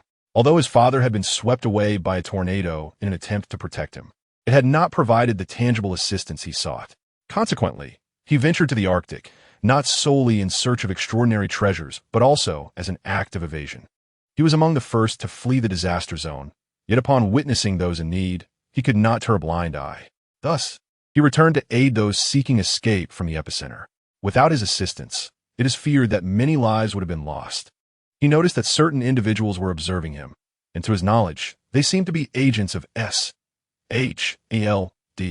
The anomaly persisted directly into the night, unnoticed by the flying craft that had emerged nearby. Chapter 217. Leap forward. As the earthquake ceased, individuals began to approach the scene. However, neither the military nor the S.H.I.L.D. agents moved. They merely reported to their superiors. Only after receiving instructions did they cautiously advance. Eager to discern the nature of this phenomenon, the eyes of Agent Hand glimmered with excitement, as it was likely that yet another Object 084 had been discovered. Object 084 is a special designation within S.H.I.L.D. that catalogs unique items or individuals. Li Jie was evidently classified as an Object 084. But that was in the past. With his induction into S.H.I.L.D., that classification had been revoked, and his current dossier had been elevated to a level 10 classification. Before they could approach, a mournful wail pierced the air. The sound reverberated from near to far, as if it had plunged into an infinite abyss, eluding comprehension. The sky was already shrouded in darkness. The Arctic night was particularly somber, and even with electric light, visibility was poor. Thus, upon hearing such a dreadful cry, fear swiftly spread among the crowd. What was happening? As the team leader, Agent Hand could only approach and inquire, though she tread carefully despite the multitude of lights illuminating the area. Someone fell into the abyss below, a voice declared. Then, shining a flashlight downward, she found nothing but obscurity. Drawing a sharp breath, they were all perplexed by the formation of this chasm. Agent Hand instructed everyone to step back, directing all available light toward the object that had suddenly risen. "It is a spacecraft," someone observed intently. After reporting to her superiors, Agent Hand promptly stated, "Everyone, step back. Wait for the support aircraft to arrive tomorrow before continuing the investigation. Should we not secure the area to prevent anyone from getting too close?" An agent inquired. Agent Hand glanced at the distance again. Given the considerable gap, it was implausible for anyone to traverse it. Although it was merely a distance of several meters, without any means of flight, it would be perilous to attempt passage. Even if one tried, it would create significant noise. Thus, she shook her head, instructing everyone to rest. While they could initiate a search now, it was far too dangerous. She planned to wait until dawn to commence their search efforts. Otherwise, the fate of the individual who had just fallen would serve as a cautionary tale. Once they had all retreated, no one noticed a young man clad in a jacket hiding nearby. Confirming that they had departed, he stood up, his heart racing as he engaged in deep breaths. However, after looking left and right, he could find no way to cross. Thus, the only option left for him was to leap from his current position. He mentally encouraged himself, oscillating between determination and doubt. Yet, if it weren't for a certain call from deep within, he would have turned back long ago. Despite being unique, he did not believe he could make the jump. He retreated a few steps, his heart plagued by indecision. He sensed that if he did not attempt to cross, regret would haunt him. Clark made a resolution in his heart, yet it was still insufficient. Someone behind him gave him a nudge. He heard a woman shout, "Hey, brother, stay back, it's dangerous." This spurred Clark to abandon his hesitation. After a brief run-up, he leaped into the air with all his might, his expression fierce. Chapter 218. The benefits of reputation. Lois covered her mouth, watching in awe as Clark soared over, as if by miracle. Although she could not clearly see his face, she grasped the essence of the moment. With a thud upon landing, her heart eased. Clark's face radiated joy, although he was aware of his gradual transformation. He had not anticipated such strength. Just as he reveled in this moment, he heard someone say, "I've been waiting for you, Clark." He looked up to see two men and one woman standing before him. The leader was clearly of Asian descent, while the woman had long, snow-white hair. As for the third individual, Clark recognized him by his attire. The trio was indeed Lee and his companions. When Storm asked Lee if he wished to enter, he had replied that he was waiting for someone. Shortly thereafter, they witnessed Clark leap over 10 meters, landing safely. "Do you know me?" Clark asked Lee, momentarily taken aback. Lee chuckled and replied, "Of course." He then gestured for Clark to approach the Kryptonian spacecraft, revealing that only a Kryptonian key could unlock it. Otherwise, even with Tony's presence, it would be futile against the technological prowess of the Kryptonian Empire. Clark dismissed his doubts, feeling that the trio posed no threat. With Captain America present, the spiritual leader, he felt reassured. This was the advantage of Roger's reputation. Despite lacking formidable power, his name carried significant weight. At that moment, Lee and his companions heard the sound of climbing, specifically, the mechanical clambering of robots, presumably dispatched by Hydra. Years ago, Hydra had invested considerable effort upon learning of the extraterrestrial spacecraft's existence. They had dedicated as much labor as they did on the Tesseract, yet were unable to move the Kryptonian ship, thus establishing a research station here instead. They had also invested considerable resources in setting up defenses to deter any potential disturbances. Although decades have passed, the energy of the robots has dwindled, yet the last line of defense evidently remains operational. Consequently, those robots gradually ascended from the depths. While dealing with them is straightforward, doing so without alarming others proves to be a challenge. Thus, Li Jie glanced at Storm and inquired, "Can you conjure a blizzard?" If a blizzard were to occur, the inclement weather coupled with the howling winds would likely obscure any disturbances, dissuading anyone from investigating. Storm, her confidence bolstered, hesitated momentarily before nodding in response to Li Jie's suggestion. Clark observed her with curiosity as her irises turned a stark white, and suddenly, snow began to cascade from the sky, intensifying gradually. Li Jie nodded approvingly and, alongside Captain America, swiftly commenced the elimination of the robots. These machines had lost their potency and, having crawled for such an extended period with depleted energy, were easily dispatched.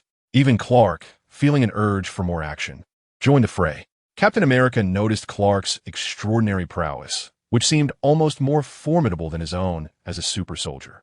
Could he also be an individual of unique capabilities? Rogers pondered. Clark's strength was immense, capable of puncturing a robot with a single punch. With a fierce tug, he tore a robot apart. Recalling Clark's earlier leaps, Rogers shook his head. Yet another formidable entity.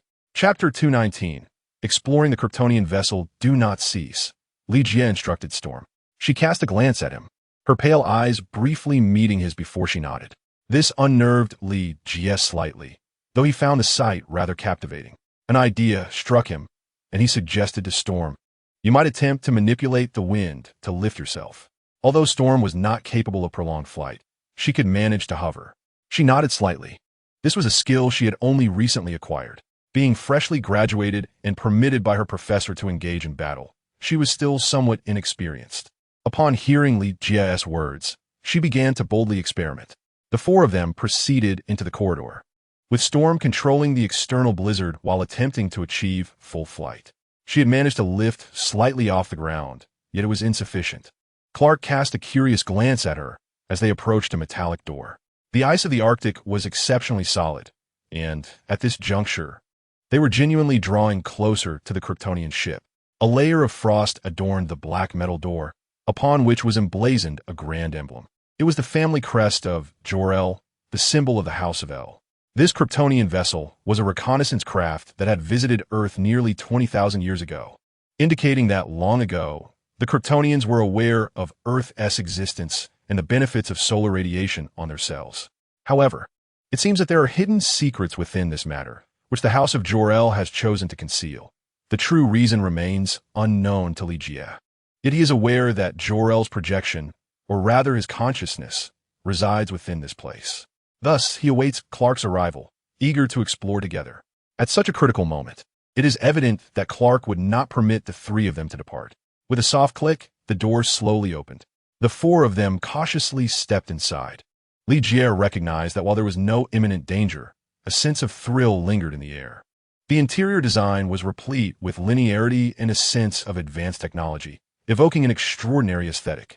After all, the Kryptonian Empire has existed for over 100,000 years, and its civilization and artistry possess their own unique expressions. Even after all these years without being activated, the air within remained surprisingly fresh. The four of them strolled languidly through the dimness, and Li Jie summoned a spark of electricity. Before long, they arrived at a platform. A sound echoed, and a dark column of water emerged before them, coalescing instantaneously into a stone pillar, which bore a keyhole. The intention was clear. It was meant for Clark to insert the family key. This vessel belonged solely to the House of Jor-El. Other Kryptonians would find it of no use. After a moment of hesitation, Clark removed the key from around his neck, an item he had retrieved from the escape pod. A legacy left by his father. "Hurry, trouble is approaching," Li Jie exclaimed, turning to see a creature resembling a chrysalis flying towards them. This entity was evidently the patrol sentry of the area. As soon as Clark inserted the key, it would commence its patrol. A blue energy lash shot forth from the sentry, striking Clark's hand. Clark cried out in pain, a wound opening on his hand. Li Jie rushed forward to embrace the chrysalis-like sentry, prompting Clark to swiftly push the key into the lock. Instantly, the sentry in Li Jie's grasp ceased its movement. Once released, it resumed its patrol. Chapter 220. Supergirl. Due to this unforeseen event, Lois did not enter, thus preventing any subsequent occurrences. As the patrol sentry moved further away, the surrounding dim blue space fell into silence. Li Jie glanced at the wound on Clark's hand, which, thanks to the robust physiology of Kryptonians, had already begun to heal. With a sudden clash of light, a holographic projection materialized before the four of them, revealing a benevolent middle-aged man with arms crossed, who smiled gently at the group. Although taken aback that Clark had brought others, he stepped aside, disappearing at the path's entrance. It was evident that he wished to guide Clark to a particular location. Li Jie realized that this was none other than Jor-El himself, the biological father of Clark Kent. Kryptonians lack the ability to reproduce. Their offspring are created through genetic engineering. From the moment of their birth, their societal roles are predetermined. A worker is a worker, a scientist is a scientist, all dictated by the genes within them. The Kryptonian Empire has flourished for 100,000 years, and its social system is exceptionally refined, necessitating only clear divisions of social roles, leaving no room for personal choice. Yet, Clark stands apart. He is the first child born normally on Krypton in millennia. In contrast to the average Kryptonian, his future brims with infinite possibilities. He possesses countless opportunities for choice. Whether to become a worker, a general, or a scientist, the decision rests solely with him, unbound by his genetic makeup. Thus, Jor-El, in his quest to ensure a brighter future for Clark, goes to extraordinary lengths, integrating the core knowledge of Kryptonians into his very being, empowering him to become the mightiest of his kind, capable of easily vanquishing General Zod upon maturity. Though Clark harbors some confusion, a glance at the trio prompts him to continue, following Jor-El's lead. Unbeknownst to him, the projection before him is that of his biological father. Despite being encased in ice for 2 millennia, the environment remains remarkably pristine. The group, trailing Jor-El, navigates countless turns until they finally arrive at a chamber on the right. Within, an array of nutrient chambers resembling iceboxes stands, and as Clark brushes his hand over one, a layer of dust is swept away, revealing a mummified corpse within. All the other nutrient chambers have been opened, and it is evident that 2 more lifeless bodies lie inside, devoid of sustenance. The female warrior seems unable to endure this grim setting, striving to avert her gaze. These are Kryptonians who had journeyed to Earth alongside the reconnaissance ship. Yet the cause of their demise remains a mystery. Even after 2 millennia, the nutrient chambers have preserved their remains in remarkable condition. Li Jie approaches the only vacant nutrient chamber, which is entirely empty, devoid of any corpse, narrowing his eyes in contemplation. "Who is this person?" Clark inquires. Li Jie shakes his head, replying, "I do not know." His uncertainty is genuine. He can only speculate about her identity, if his intuition serves him right. It seems the departed Kryptonian might very well be the legendary Supergirl. Even if it is indeed her, that event occurred over 20,000 years ago, a time when Earth was still desolate, and she may have long since left the solar system. Chapter 221. The Tales of Krypton as they ponder these revelations. The Kryptonian reconnaissance vessel ascends into the skies, heading directly towards the depths of the Arctic. The tremendous noise ultimately rouses those who had been sleeping, prompting them to emerge from their tents in astonishment, gazing upwards. Simultaneously, Agent Hand seems to catch sight of Stark Industries' aircraft. Alas, they currently lack the means of flight. Otherwise, they could pursue and uncover the truth. This cannot simply be the end, can it? The Agent Honda meticulously recorded Stark's affairs, preparing to report them. For the Stark Group could no longer conceal the truth. The aircraft had been dispatched by Li Jie with the assistance of Friday, whose presence proved to be immensely convenient. Uncertain of their exact location, dawn had already begun to break. The Kryptonian vessel finally came to a halt, and Li Jie and his companions arrived at the control center of the reconnaissance ship. Identity verification was completed, and all systems were functioning properly. Li Jie refrained from revealing to Clark that within this vessel lay the Genesis Chamber, a colossal incubator for artificial genes as referred to by the Kryptonians. The Kryptonians relied on these devices to reproduce, and the central codex within Clark not only endowed him with strength, but also contained the genetic codes of all Kryptonians. With the central codex, Clark possessed the ability to create Kryptonians at will, provided there was sufficient nourishment, allowing for rapid maturation. To prevent an overpopulation of Kryptonians on his planet, Li Jie chose to conceal the existence of the Genesis Chamber, determined to keep Clark in the dark. At that moment, a familiar figure reemerged behind them. Li Jie spoke directly. "Jor-El, who are you?" Jor-El glanced at Li Jie and the others. His scanning program enabled him to discern who among them were Kryptonians. It was evident that, apart from Clark, the other three were Earthlings. Clark stepped forward and inquired, "Shouldn't I be the one asking you?" Jor-El replied slowly, "I am your father." Clark shook his head, displaying no extreme reaction. This could be attributed to his consciousness, his thoughts. After all, it was merely a projection, for the true Jor-El had long since perished. Clearly, Clark was not inclined to ponder this for long. In his heart, he had only one father, the elderly man who had been swept away by a tornado to protect him from exposure. "Who am I? Where do I come from?" Clark quickly pressed, his mind brimming with questions, eager to seek answers. Li Jie and his companions stood to the side, although Li Jie was already aware of these matters. Storm and Captain America were left in the dark. Storm had been sufficiently astonished, but upon realizing that the Clark before her was indeed an extraterrestrial, her mouth fell agape. Moreover, the Kryptonian Empire, as described by Jor-El, was extraordinarily formidable. In comparison, Earthlings seemed as mere fireflies striving against the brilliance of the moon. The Kryptonian Empire had flourished for over 100,000 years, its influence spanning every corner of the universe. Yet, Li Jie remained skeptical. The universe was vast and unfathomable, and the Kryptonian Empire's reach was but a mere fragment of the whole. In the face of the endless void of space, any Kryptonian venture could be tantamount to a death sentence. Ultimately, the Kryptonians had grown complacent, initiating a misguided population control policy, leading to the abandonment of their forward outposts. In the end, when the resources of Krypton were depleted and the planetary core became unstable and erupted, they found themselves with no escape. Chapter 222. The infrared beam, the formidable Kryptonian Empire has thus fallen, giving rise to the present Clark. Despite their disbelief, Captain America and Storm swallowed hard. Were it not for the Kryptonians' pursuit of peace, Earth might not resemble what it is today. At least, the Kryptonians had been aware of Earth's existence 2 millennia ago, at a time when their ancestors were merely primitive humans who did not comprehend the art of fire. Had they enslaved the people of Earth then, it is likely that present-day Earthlings would have been mere vassals of the Kryptonians. A sense of relief welled up within the two. Immediately, Jor-El began to introduce Clark's first adversary, General Zod, who was also a Kryptonian. Li Jie was aware that this individual had not perished. Banished by the highest court of Krypton, he had ironically evaded death.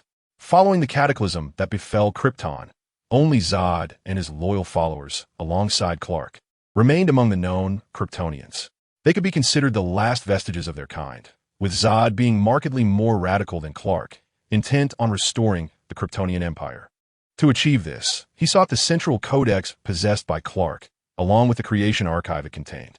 They had long searched the cosmos for a forward outpost, but lacked the necessary energy. Thus, upon the activation of this reconnaissance vessel, Zod and his cohorts in the depths of space received the signal. Cordelisison? Zod pondered momentarily before commanding his fleet to advance toward the origin of the transmission. However, space travel is a time-consuming endeavor, and the duration of their journey remained uncertain. Jor-El then embarked on a lyrical discourse, and seeing Li Jie and others present, he refrained from taking Clark to the creation archive. Instead, he directly bestowed upon Clark the Kryptonian battle suit, known as Superman S attire. Jor-El mused, "Your mother and I firmly believe that you are the son of Krypton and also the son of Earth, bearing the fate of both civilizations." Captain America and Li Jie exchanged knowing glances and nodded in agreement. Reassured, Captain America recognized that with such teachings, Clark would not bring harm to Earth. Furthermore, he was confident that the people of Earth would surpass them, for they are different and would not repeat their mistakes. Of course, this would require your guidance. As he spoke, an iron door swung open, revealing the Superman suit within. Symbolizing strength, elegance, and wisdom, the battle suit captured the attention of all present.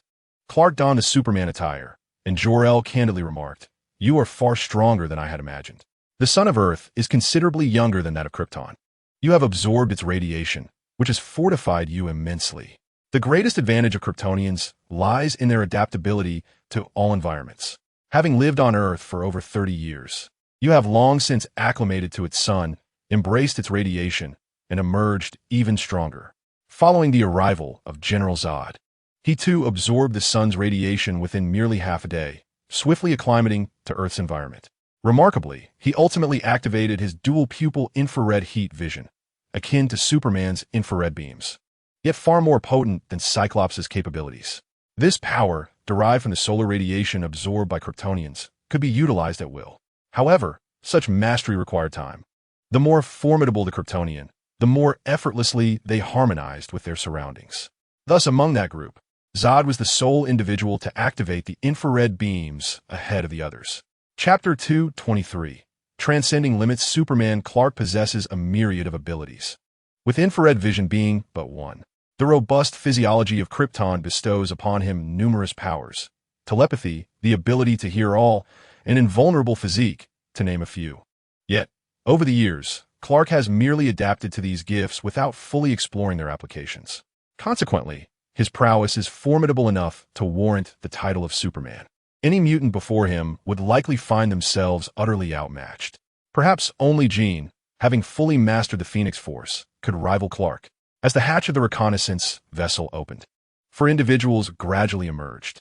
Rogers maintained a skeptical demeanor regarding Jor-El's assertions, while Storm gazed in astonishment at Clark's superhero attire. The prominent emblem of the House of L emblazoned upon his chest assured him of his commitment to safeguard all beings. Rogers pondered, preparing to relay this astonishing information to Fury. After 70 years, the sheer magnitude of revelations left him grappling with disbelief. Fortunately, he was no ordinary individual, allowing him to begrudgingly accept this extraordinary reality. "How do we return?" Rogers inquired, eager to process the news, fearing sleepless nights ahead if he did not. Lee cast his gaze into the distance, spotting Stark Industries aircraft parked nearby. "What about Clark?" Rogers asked. Lee replied with a smile, "He does not need to join us. He seeks to challenge his limits." Clark shot a glance at them, recalling Jor-El's words. To discover one's true strength, one must continuously push their boundaries. Taking a deep breath, Clark gathered his energy and launched himself skyward. He was testing his limits until he could soar freely. For a powerful Kryptonian, flight was a simple feat, and Clark was even stronger than any Kryptonian before him. With that leap, he soared dozens of meters away, leaving those nearby wide-eyed in astonishment. Only Lee understood that this was merely the beginning. The extent of Superman's limits remains a mystery only he can unravel. "Let us depart. It is time to return," Lee declared. Lee gestated, then took the lead toward the spacecraft. Although he lacked direct contact with Clark, he knew how to locate him. The Kryptonians possessed not only superior physical attributes, but also a spirit that transcended that of Earthlings. Thus, Lee Jie could utilize the extreme soul path to pinpoint his whereabouts. Moreover, General Zod had yet to arrive on Earth, leading Lee Jie to ponder whether that female Kryptonian could serve as a subordinate. The physical prowess of Kryptonians would more than suffice for such a role. Upon boarding the spacecraft, Lee Jie promptly instructed Friday to initiate the return journey. Thus, their expedition to the Arctic could be deemed a resounding success. Without their assistance, it is conceivable that Clark would have found it exceedingly challenging to acquire the Superman suit. "How powerful is he?" Storm inquired with curiosity. "I do not know," Lee Jie replied, shaking his head, as he too was intrigued by this aspect. It could be said that Superman was the most formidable among them. Even the likes of Wonder Woman, when combined, would find themselves outmatched by Superman. The members of the Justice League had been thoroughly defeated by Clark alone. This is why Lee Jie expressed his uncertainty. Gazing down at Clark, who was leaping higher and higher, Storm was rendered speechless in astonishment. Chapter 224. Faster than light. Rogers could hardly bear to cast a glance at Clark. This super soldier felt diminutive in comparison to Superman, akin to an infant. After finally catching his breath, Rogers found a moment of clarity. At least for now, it could affirm that Clark was on the side of justice. However, it was likely that S.H.A.D. would not let this matter rest easily. Rogers chose to close his eyes and assimilate the information. Accompanying Li Jie had proven to be exhilarating. Storm, brimming with eagerness, asked where to next. She was far more avant-garde than Captain America, having spent time with a professor in that group of mutants. She had grown accustomed to various abilities and even harbored a sense of anticipation. Li Jie, observing Storm's adventurous spirit, chuckled. There will be ample time for exploration in the future. For now, I must escort you back. Storm pondered for a moment before replying, "That is agreeable." She harbored some concern for the Academy, uncertain whether the Brotherhood of Mutants had caused any trouble. Thus, her desire to play had waned, replaced by a wish to return and enhance her abilities. Merely spending a brief day with Li Jie had led to a breakthrough in her powers. Consequently, she felt a renewed confidence in Li Jie's ability to help Jean master her own strength, dispelling any lingering doubt. "Oh, he can already fly," Storm remarked. Glancing outside the spacecraft, she observed Clark soaring through the air with remarkable speed, nearly matching that of the spacecraft.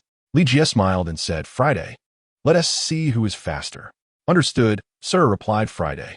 With that, the spacecraft accelerated suddenly, surpassing the speed of sound and approaching the speed of light. This rapid pace gradually left Superman trailing behind, eliciting a chuckle from Li Jie. The aircraft could only intimidate the current Superman. Once Clark matured, it would be far more challenging to dismiss him. It is essential to note that the Flash possesses speed that transcends even the speed of light. In the film Justice League, Superman's velocity can be compared to that of the Flash.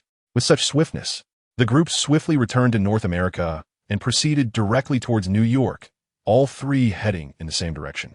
Their destination was unified, Charles Genius Academy, which is established in New York. "We shall first visit Charles Genius Academy," Li Jie instructed Friday. He not only intended to escort Storm back, but also had other matters to attend to. He needed to ensure that the mutants contributed as well. He had not forgotten about the vampire clan and was simultaneously gathering all his forces. In many ways, the vampire clan was even more troublesome than the Chitauri, as their numbers remained unknown and they were indigenous to the planet. Compared to the extraterrestrial Chitauri, vampires were far more formidable adversaries. To annihilate the vampire clan, he had to seize this opportunity. Moreover, it was evident that not all vampires would congregate in New York. There would undoubtedly be some that escaped detection. However, Li Jie could not afford to dwell on such matters for the time being. Although vampires prided themselves on their nobility, he perceived them as largely filthy. While he harbored no fear of any vampire, the sheer number of individuals around him was concerning. If someone were to be transformed into a vampire one day, he would undoubtedly be infuriated. To avert such an eventuality, Li Jie resolved to take preemptive action, casting a calm gaze ahead. It was a grave mistake for any vampire to provoke him. Chapter 225, Charles Genius Academy. The aircraft soon arrived above Charles Genius Academy. Upon seeing the Stark family emblem, Jean turned to the professor and remarked, "They have arrived." The students hurried outside, gazing curiously at the aircraft hovering above. Charles merely nodded and proceeded to exit alongside Cyclops and Jean. At that moment, Wolverine had awakened, having done so on his own. Furthermore, Logan had developed an instant infatuation with Jean. However, Jean was preoccupied, lost in thoughts about Li Jie, showing little interest in Cyclops, let alone Wolverine. Storm, feeling a wave of emotion, suddenly became somewhat melancholic. "Will I ever see you again?" She unexpectedly expressed her feelings to Li Jie. This prompted Rogers to regard Li Jie with renewed admiration, likening him to Howard. Li Jie nodded in response. "You will. Friday, please provide her with my contact information. She can reach out to me anytime." Li Jie felt a twinge of reluctance to part with Storm, yet she needed to remain at the academy. Storm nodded in agreement and, overcome with emotion, suddenly leaned in to share a deep kiss with Li Jie. Rogers could no longer bear the sight and simply maneuvered the aircraft to land without acknowledging the two individuals. Once the vessel had safely touched down, Storm, wishing to conceal her embarrassment, pushed Li Jie away. "I will wait for you," she declared before hastily exiting the craft. Rogers approached, patted Li Jie on the shoulder, and gave him a thumbs up. His heart was solely occupied by Peggy, Even after all these years, his sentiments remained unchanged. Thus, he was entirely indifferent to the beautiful women surrounding him, a fact that Li Jie greatly admired. Li Jie remarked, "Logan is somewhat different. Do not be overly excited." He was aware that Wolverine had lost his memory and would certainly not recognize Rogers. Hence, he cautioned Rogers to temper his enthusiasm. Rogers cast a glance at him and nodded silently. They both disembarked to find Storm already embracing her long-lost students and Charles. Turning towards them, she smiled. Li Jie beamed and greeted Charles. "Hello, Professor." "Mr. Li Jie." Charles replied with a slight nod and a smile. "I cannot see you," he candidly stated. He had contemplated using his abilities to perceive Li Jie, but was thwarted. Understanding that Li Jie was aware of his probing, he spoke plainly.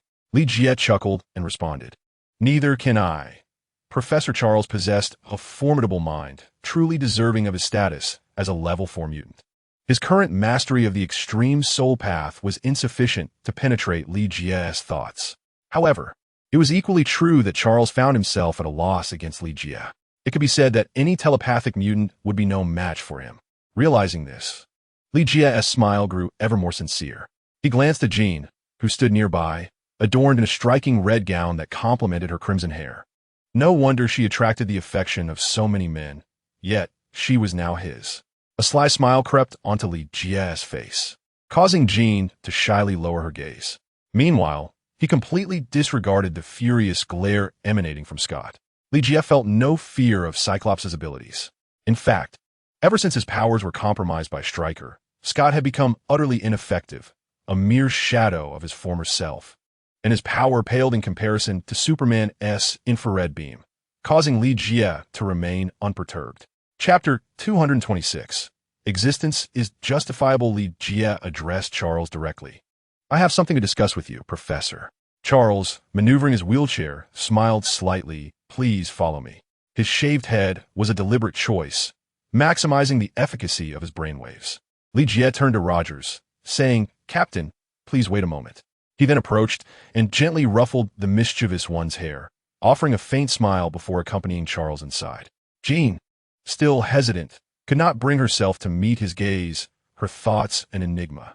However, the sight of Jean's bashful demeanor made it evident that she could not escape his grasp.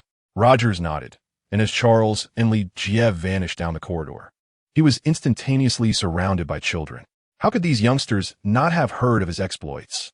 They gathered around him, each one brimming with curiosity and admiration in their eyes. He was momentarily taken aback when a child stuck out an oddly shaped tongue at him, but he soon chuckled and signed autographs for them. As a seasoned veteran, Captain America possessed formidable mental fortitude. To him, both mutants and humans were merely children. Having been encased in ice for so long, he harbored no deep-seated prejudices against either group. Storm and others exchanged knowing glances, nodding in agreement. If only there were more individuals like Captain America, surely mutants and humans could coexist harmoniously. Li Jie and Charles made their way directly to his office, which also served as his classroom. Turning to Li Jie, Charles inquired, "What brings you here, Mr. Li Jie?" With his hands tucked into his pockets, Li Jie replied with a smile, "It's of course about Jean." Noticing Charles's intense gaze upon him, Li Jie continued, "You have made a grave error. Jean's second personality will not fear you, nor can you control it."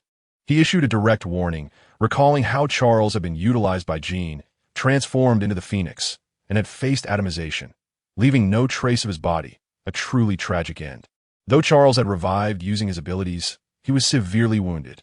Charles sighed and remarked, "Jean's powers are far too perilous. I can only assist her in this manner." "No, you are harming her," Li Jie scoffed.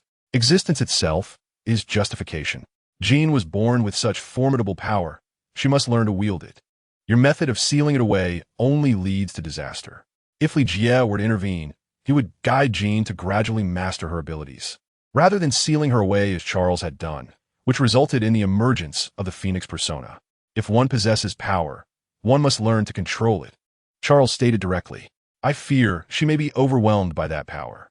I can resolve this, simply by entrusting Jean to me," Li Jie asserted. Charles shook his head vigorously, stating, "On what basis should I trust you?" Their eyes locked, and Charles perceived the understanding in Li Jie's gaze. Unless Li Jie opened his heart and revealed his memories, Charles would not place his faith in him. Li Jie smirked disdainfully, replying, I shall not show you. Moreover, he added, I know someone who can teach Jean to harness that energy. It is a sheer waste for her to possess such immense power without utilizing it. While Li Jie held a dismissive view of mutant abilities, he was nonetheless deeply concerned about Jean's strength. Despite their differences, he still held a measure of respect for Charles' character. Chapter 227. The disappearance of Mischief. Charles shook his head in refusal, stating, Let us defer this matter for another time. Does Mr. Li Jie have any other concerns? Li Jie replied gravely, Of course. This matter should be left for Jean to decide herself. You are not someone significant to her. You have no authority to make choices on her behalf. Li Jie began to caution Charles, accusing him of manipulating and controlling his own students through his abilities. This ultimately led Wolverine to harbor doubts and mistrust towards him. Li Jie, in turn, found himself distrusting Charles. Individuals endowed with telepathic powers were profoundly intimidating, especially those capable of immobilizing and controlling others at will. Such abilities were utterly intolerable to Li Jie. Fortunately, he was not under Charles's dominion, and the telepaths posed no threat to him. This reinforced his conviction that pursuing the path of the ultimate soul was indeed a wise decision, yielding him considerable benefits. Now let's discuss the second matter. Li Jie said slowly, A significant event is about to unfold in New York, and I require the strength of mutants. Charles replied non-committally, What significant event? The conflict between humans and mutants can be reconciled, for we are all human, Li Jie stated solemnly. However, there exists a species that harbors an irreconcilable enmity towards both humans and mutants. What species? Charles's expression turned grave. Vampires, Li Jie disclosed with deliberate slowness. Charles promptly closed his eyes, endeavoring to locate the vampires. Upon reopening them, he sensed something, yet without the aid of brainwaves, he could not ascertain its accuracy. Nonetheless, this was sufficient for him to recognize that Li Jie was not deceiving him. However, Eric and his cohorts are still actively engaging us. I fear they may interfere, Charles said, frowning. He had spent his life in a tumultuous relationship with Magneto Eric, thus well aware of his capacity for destruction. Furthermore, Eric was resolutely opposed to humanity and could potentially ally himself with the vampires in this matter. Hearing this, Li Jie scoffed, If he dares to obstruct us, he shall face the consequences. I do not perceive Magneto as a formidable threat. Perhaps he would even need to teach Magneto a lesson. Charles readily acquiesced to Li Jie, acknowledging that vampires were a common enemy to both mutants and humans. Having transcended humanity, they could not simply be ignored. Just as the two reached an agreement, Storm burst into the room. Gasping for breath, she exclaimed, Mischief has vanished. What? The Imwidet. I do not know where she has gone, Storm lamented. The three hastily rushed outside to ascertain the situation. It turned out that while all the children had gathered around Captain Rogers, Mischief had departed alone. Li, fully aware that the situation was not so straightforward, declared with intensity, Magneto. What? Charles asked. What he seeks was never Wolverine. It is Mischief, Li Jie asserted. This was indeed his oversight, neglecting to inform Jean, which might have averted this situation. What? Everyone was taken aback, while Logan had already vanished. Perhaps he was pursuing the mischievous one. Charles remarked, I will go search for the mischievous one. No need. She is at the train station, Li Jie replied directly, and then boarded the aircraft himself, intending to confront Magneto. He would not allow anyone to think he, Li Jie, was easily trifled with, especially after so many instances of trouble caused by the mischievous one. Chapter 228. A promise not to provoke you. Storm and Jean immediately followed suit, leaving Charles behind at the academy. Not everyone could leave. Someone had to remain at the academy. What if this was Magneto's ruse to draw them away? However, before their departure, Charles instructed them to heed Li Jie's commands. The Stark Industries aircraft lacked sufficient seating, resulting in Cyclops having to stand. Although Li Jie had no experience and was seated in the pilot seat, he could still operate Friday. He simply instructed Friday, locate the nearest train station. If the mischievous one wished to escape, she could only leave the city, and the train was undoubtedly the most expedient option. There was no need to purchase tickets in advance or wait for long periods. Moreover, given a short time frame, she could not have traveled far. Why doesn't Logan remember me? Rogers inquired, still perplexed. Li Jie casually remarked, Did I not tell you? It's a bit different, isn't it? You never mentioned it was amnesia. Rogers replied, somewhat disheartened. This left him feeling quite awkward. Earlier, he had interrogated Logan and nearly faced a beating. Of course, he was astonished at the transformation of Logan's claws into metal. Li Jie merely smiled. With the speed of this aircraft, they soon arrived at the train station. The energy of Stark Industries was indeed immense, allowing the aircraft to traverse the skies of New York without concern. Had Li Jie been responsible for it, he would have likely been shot down long ago. Without further ado, everyone leapt from the aircraft, disregarding the gazes of onlookers. You all search around, Li Jie instructed, then closed his eyes. Based on the essence of the mischievous one's soul, he located her in an instant. This was far superior to Charles's telepathy and required no specialized machinery. The others nodded slightly, although there was a flaw in his statement. What did he mean by search around? Was it not certain they would find her? Li Jie did not wish for them to be harmed. After all, when Magneto resorted to violence, he showed no restraint.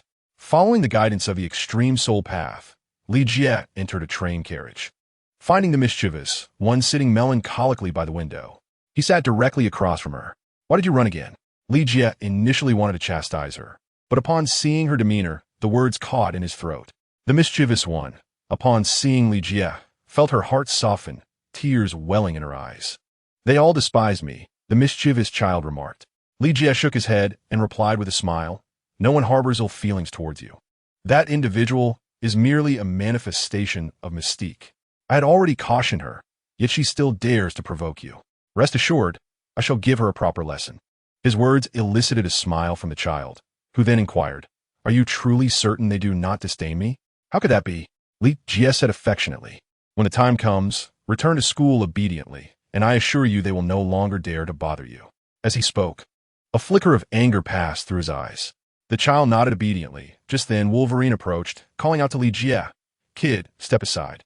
With a cigar clenched between his teeth, he displayed his usual arrogance despite having encountered Li Jie once before.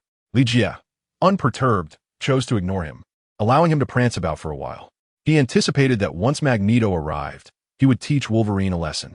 With this thought, Li Jie felt a sense of anticipation for the unfolding drama. Chapter 229, A Lesson in Humility. Seeing that Li Jie ignored him, Logan became incensed. Whoever you are, even if Professor Charles holds you in high regard, I simply cannot tolerate you. He seized Li Jie's clothing, attempting to lift him from his seat. However, Li Jie remained unmoved, merely turning his gaze towards Logan. The calmness in Li Jie's eyes unsettled Logan, for he was eerily tranquil, displaying no sign of agitation. While Logan reveled in the sight of others' fury or fear, he detested the indifference that Li Jie displayed, perceiving it as a slight against him. Li Jie then remarked, if you have something to say, direct it toward your true adversary. What do you mean? Logan queried, tilting his head in confusion. Just as Li Jie finished speaking, the entire train began to tremble. This was no mere illusion.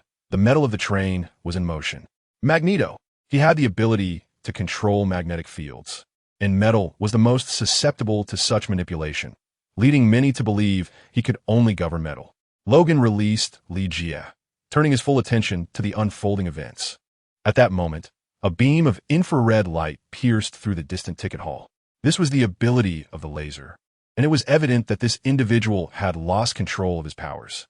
Lacking finesse, he could only emit infrared waves through his eyes, rendering him utterly ineffective if his mind was commandeered by an adversary.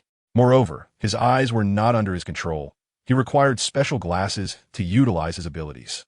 Thus, his combat effectiveness was severely diminished, and he was subdued in an instant. Li Jie paid no heed to their predicament, instead watching with keen interest as events unfolded. The doors of the train compartment were violently torn away, and Magneto, utilizing the magnetic fields, began to levitate slowly into view before the crowd. Although aged, he exuded vitality, adorned with an adamantium helmet that shielded him from psychic assaults. Once the helmet was donned, Professor Charles posed no threat to him. Wolverine immediately felt a surge of tension, yet he was not afraid. Furthermore, he was the one among the Avengers most intrigued by the prospect of finding Magneto. Why do you always seek me out? Logan inquired with perplexity. Magneto merely scoffed and replied, Who is seeking you, child? My pursuit has always been her. With that, he gestured towards the mischievous girl and waved his hand.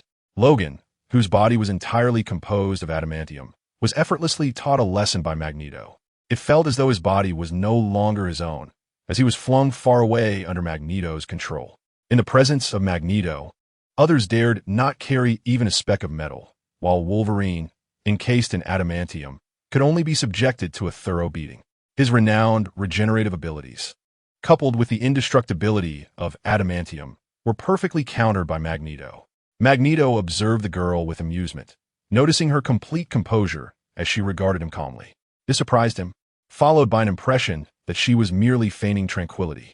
Protected by the helmet, even his longtime adversary Charles posed no challenge to him. As for Charles's students, they were merely a bunch of Na'vi individuals unacquainted with the world. This realization brought him instant reassurance, prompting him to attempt to take the girl away. Just then, a man sitting opposite her spoke mockingly. "Did I not tell you not to seek out the girl? Such audacity is truly frightening." Chapter 230. Who is arrogant? Since that is the case, I suppose a lesson must be imparted to you.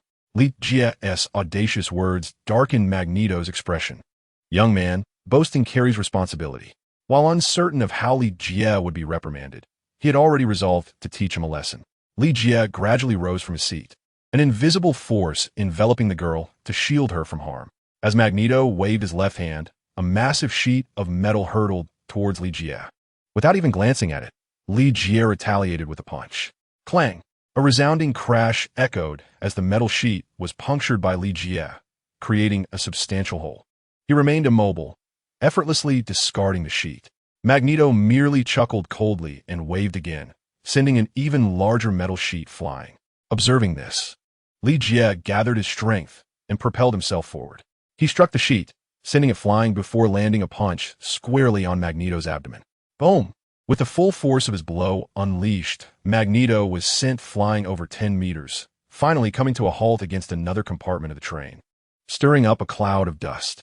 This was the lesson Li Jie imparted. Strength conquers all. No matter what you manipulate, I shall break through with a single blow. Such formidable power was unattainable for mutants. Thus, these metal sheets posed no threat to him whatsoever. This astonished the others who had rushed over. With such a commotion, it was impossible not to notice.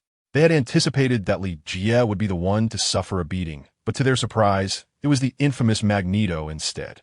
Clutching his abdomen, he clearly experienced a sharp pang of pain, which ignited his fury to its zenith. Consider the illustrious years that Magneto had traversed the world. When had he ever been so thoroughly bested? Thus, he raised his hands, causing the surrounding metals to unwittingly succumb to his will. Logan, who had been sent flying, was suddenly airborne once more. Captain America's shield, too, sought to escape his grasp, but he held on with all his might. This left Jean and Cyclops, who had scarcely engaged in battle, feeling quite flustered. Only Storm and Li Jie, seasoned by their experiences, maintained a semblance of composure. Ahead, the train car was abruptly crushed. Had not those within sensed the peril and fled, they would have surely perished. Little Mischief was hurled out by Li Jie, and Storm swiftly caught her. "Are you all right?" Storm inquired, observing that Little Mischief remained remarkably composed amidst the chaos. This left Storm feeling somewhat embarrassed, prompting her to shield the girl behind her. They then beheld Li Jie. No, it was a figure clad in a cloak. Confusion arose among the onlookers. In truth, Li Jie had donned his shadow cloak to avoid making an ostentatious entrance like theirs. After all, this ensemble was inspired by Batman. While friends and family could know his identity, enemies and passers-by could not. Moreover, he only needed one name, the Exile. Gazing at Magneto, who was manipulating the magnetic field, he acted disdainfully. With a mere flick of his finger, Magneto's countenance shifted dramatically. All the metallic objects ceased to be under his command, returning to their natural state. A cry of anguish escaped the crowd as they beheld Magneto, crumpled on the ground, clutching his head and wailing, his twisted expression suggesting he had suffered an immense blow. Chapter 231. No mercy. Was Magneto truly so feeble? With a mere beckoning of his finger, he had collapsed? Jean and her companions exchanged incredulous glances. Though Magneto's mind was besieged by pain, astonishment dominated his thoughts. How could this be? Were it not for the weight on his head serving as a constant reminder, he would have believed he had forgotten his helmet. But since he was indeed wearing it, why was he vulnerable to such psychic torment? This experience differed from Charles's abilities, which merely allowed him to probe his memories and immobilize him, yet never inflicted such excruciating pain as if his very soul were being torn asunder. This was precisely the attack method of the extreme soul path, the soul spear. An invisible spear, piercing the soul, had struck Magneto's essence directly. He certainly could not perceive it, unless one were also a practitioner of the soul, capable of sensing its subtle fluctuations. Soul attacks are characterized by their intangible and flavorless nature, imperceptible to others. Moreover, Magneto's helmet merely offered a slight obstruction against the spear of the soul, which was swiftly pierced. Although it proved largely ineffective, it at least spared Magneto from the peril of death. He was not a mutant endowed with formidable mental strength. An ordinary individual would either perish or be rendered a fool under such an assault. How could this be possible? Magneto clutched his head, struggling to articulate his thoughts. In a hoarse voice, Lee Jie responded, "Nothing is impossible. I have warned you not to provoke me." A soul attack is not merely a mental assault. Even a powerful level 4 mutant like Charles possesses abilities that are confined to the realm of the mind. The mind may be a facet of the soul, yet the soul encompasses far more than just the mind. Thus, despite the strength of Magneto's helmet, it could only guard against other mutants, rendering it utterly futile against Lee Jie's direct assault on his soul. The piercing pain of the soul was excruciating, akin to the torment he was currently experiencing. Magneto found himself unable to harness his own powers, feeling as though his head might explode. Consequently, he was devoid of any fighting spirit and yearned only to flee. From now on, keep your distance when you see me. Frankly speaking, witnessing Magneto in such a vulnerable state had diminished Lee Jie's interest. Although Magneto's abilities were formidable, they were thoroughly countered by Lee Jie's supreme path of the soul. This realization further illuminated the power of the infinite immortal path, rightfully revered as the ultimate cultivation method of transcendent beings. Magneto cast a glance at Lee Jie, seemingly intent on memorizing his visage. He had indeed discerned that Lee Jie was not donning a cloak, yet he dared not seek revenge at this juncture. Previously dismissing Mystique's words, he now found his perspective irrevocably altered by Lee Jie's formidable demeanor.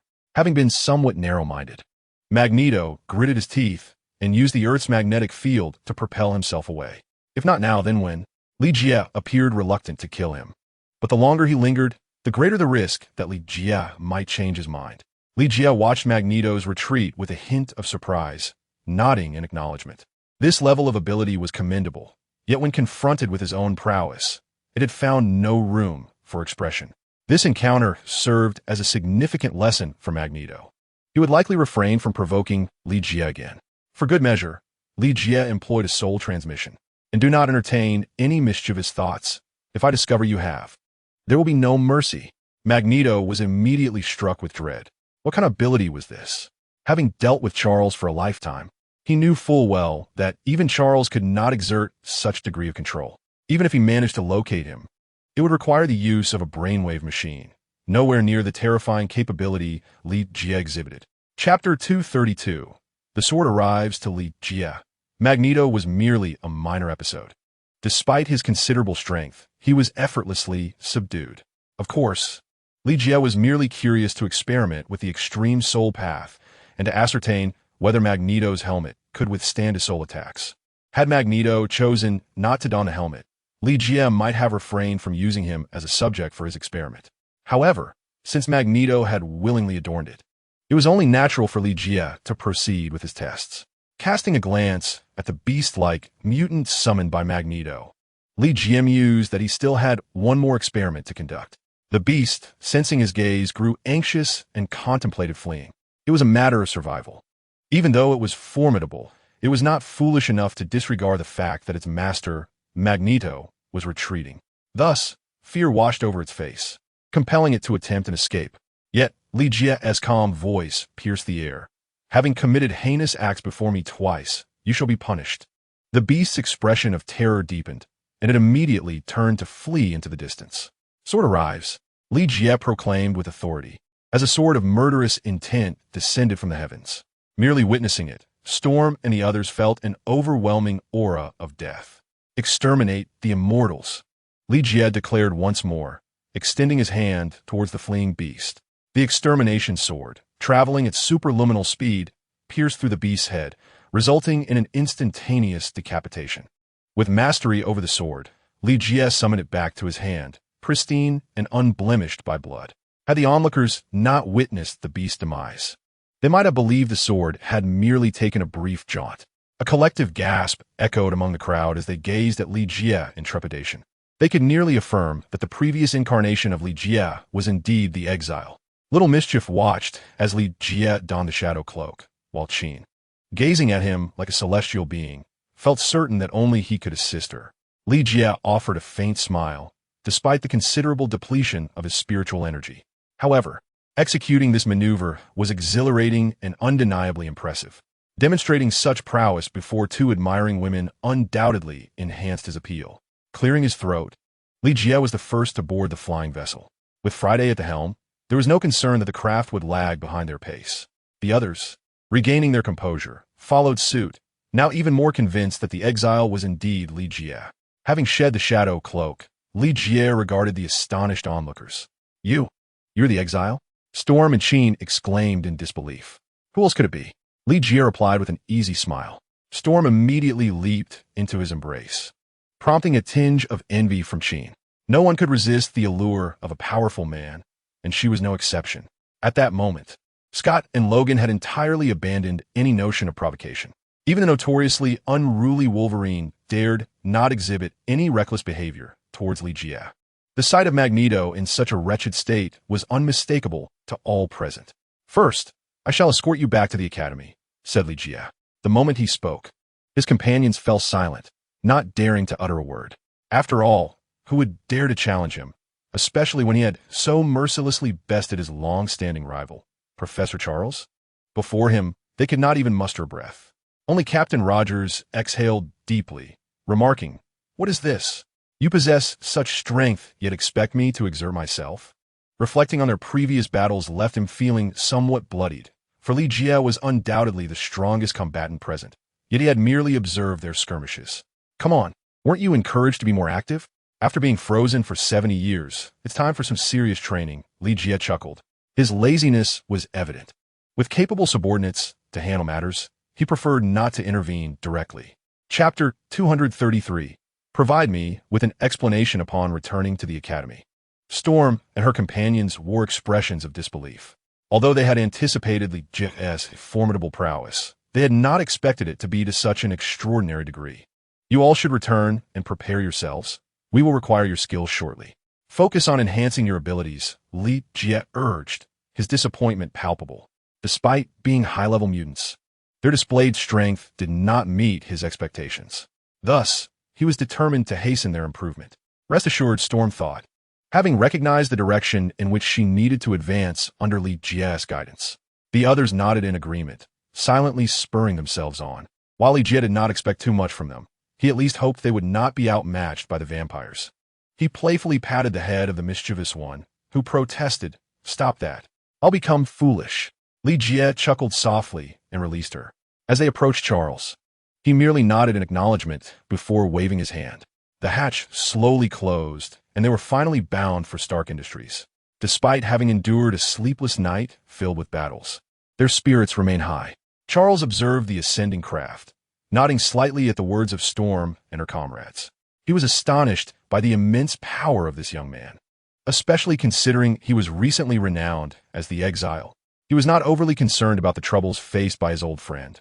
Their paths had diverged long ago, and he and Magneto were no longer aligned. While he would feel sorrow if Magneto were to perish, there was no immediate cause for alarm, as Magneto had only sustained injuries and was not beyond recovery. Regarding Jean, he found himself somewhat confident that Li Jie could provide a solution. If she could fully master her powers, she would undoubtedly become a valuable ally.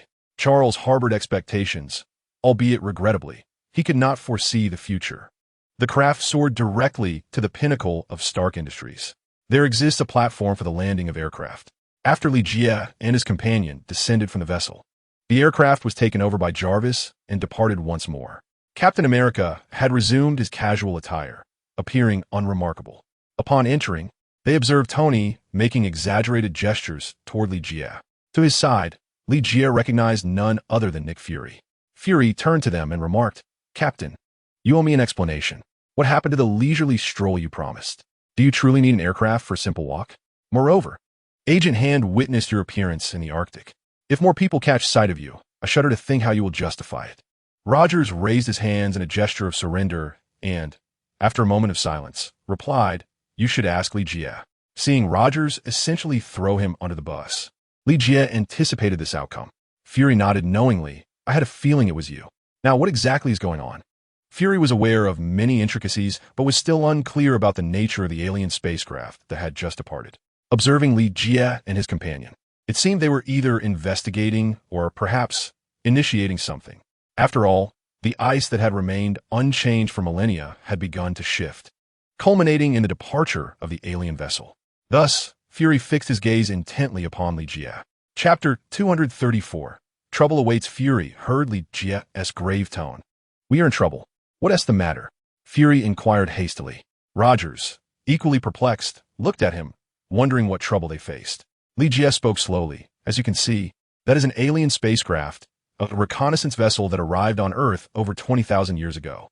"Oh, that design is rather avant-garde," Tony interjected excitedly, observing the Kryptonian ship on the monitor. Ignoring Tony, Li Jie continued, "It hails from the Kryptonian Empire, an extraterrestrial dominion that has roamed the cosmos for over 100,000 years. However, there is no need for concern. The Kryptonian Empire is now extinguished." Li Jie disclosed this information openly, knowing that Captain America would fill in any gaps. Thus, he chose to reveal everything. Fury nodded in acknowledgement. "So, this Superman is on our side?" "Indeed," Li Jie affirmed. Superman was the name Li Jie had shared with him. Every superhero possesses a moniker, and Clark was no exception. "What is his name?" Fury pressed for further details. Naturally, the prospect of recruiting such a formidable Superman to S.H.I.E.L.D. was enticing. Hadn't Li Jie mentioned that Superman could fly freely? "Do not interfere with him," Li Jie cautioned, withholding the information. Clark would inevitably reveal himself when the remaining Kryptonians arrived.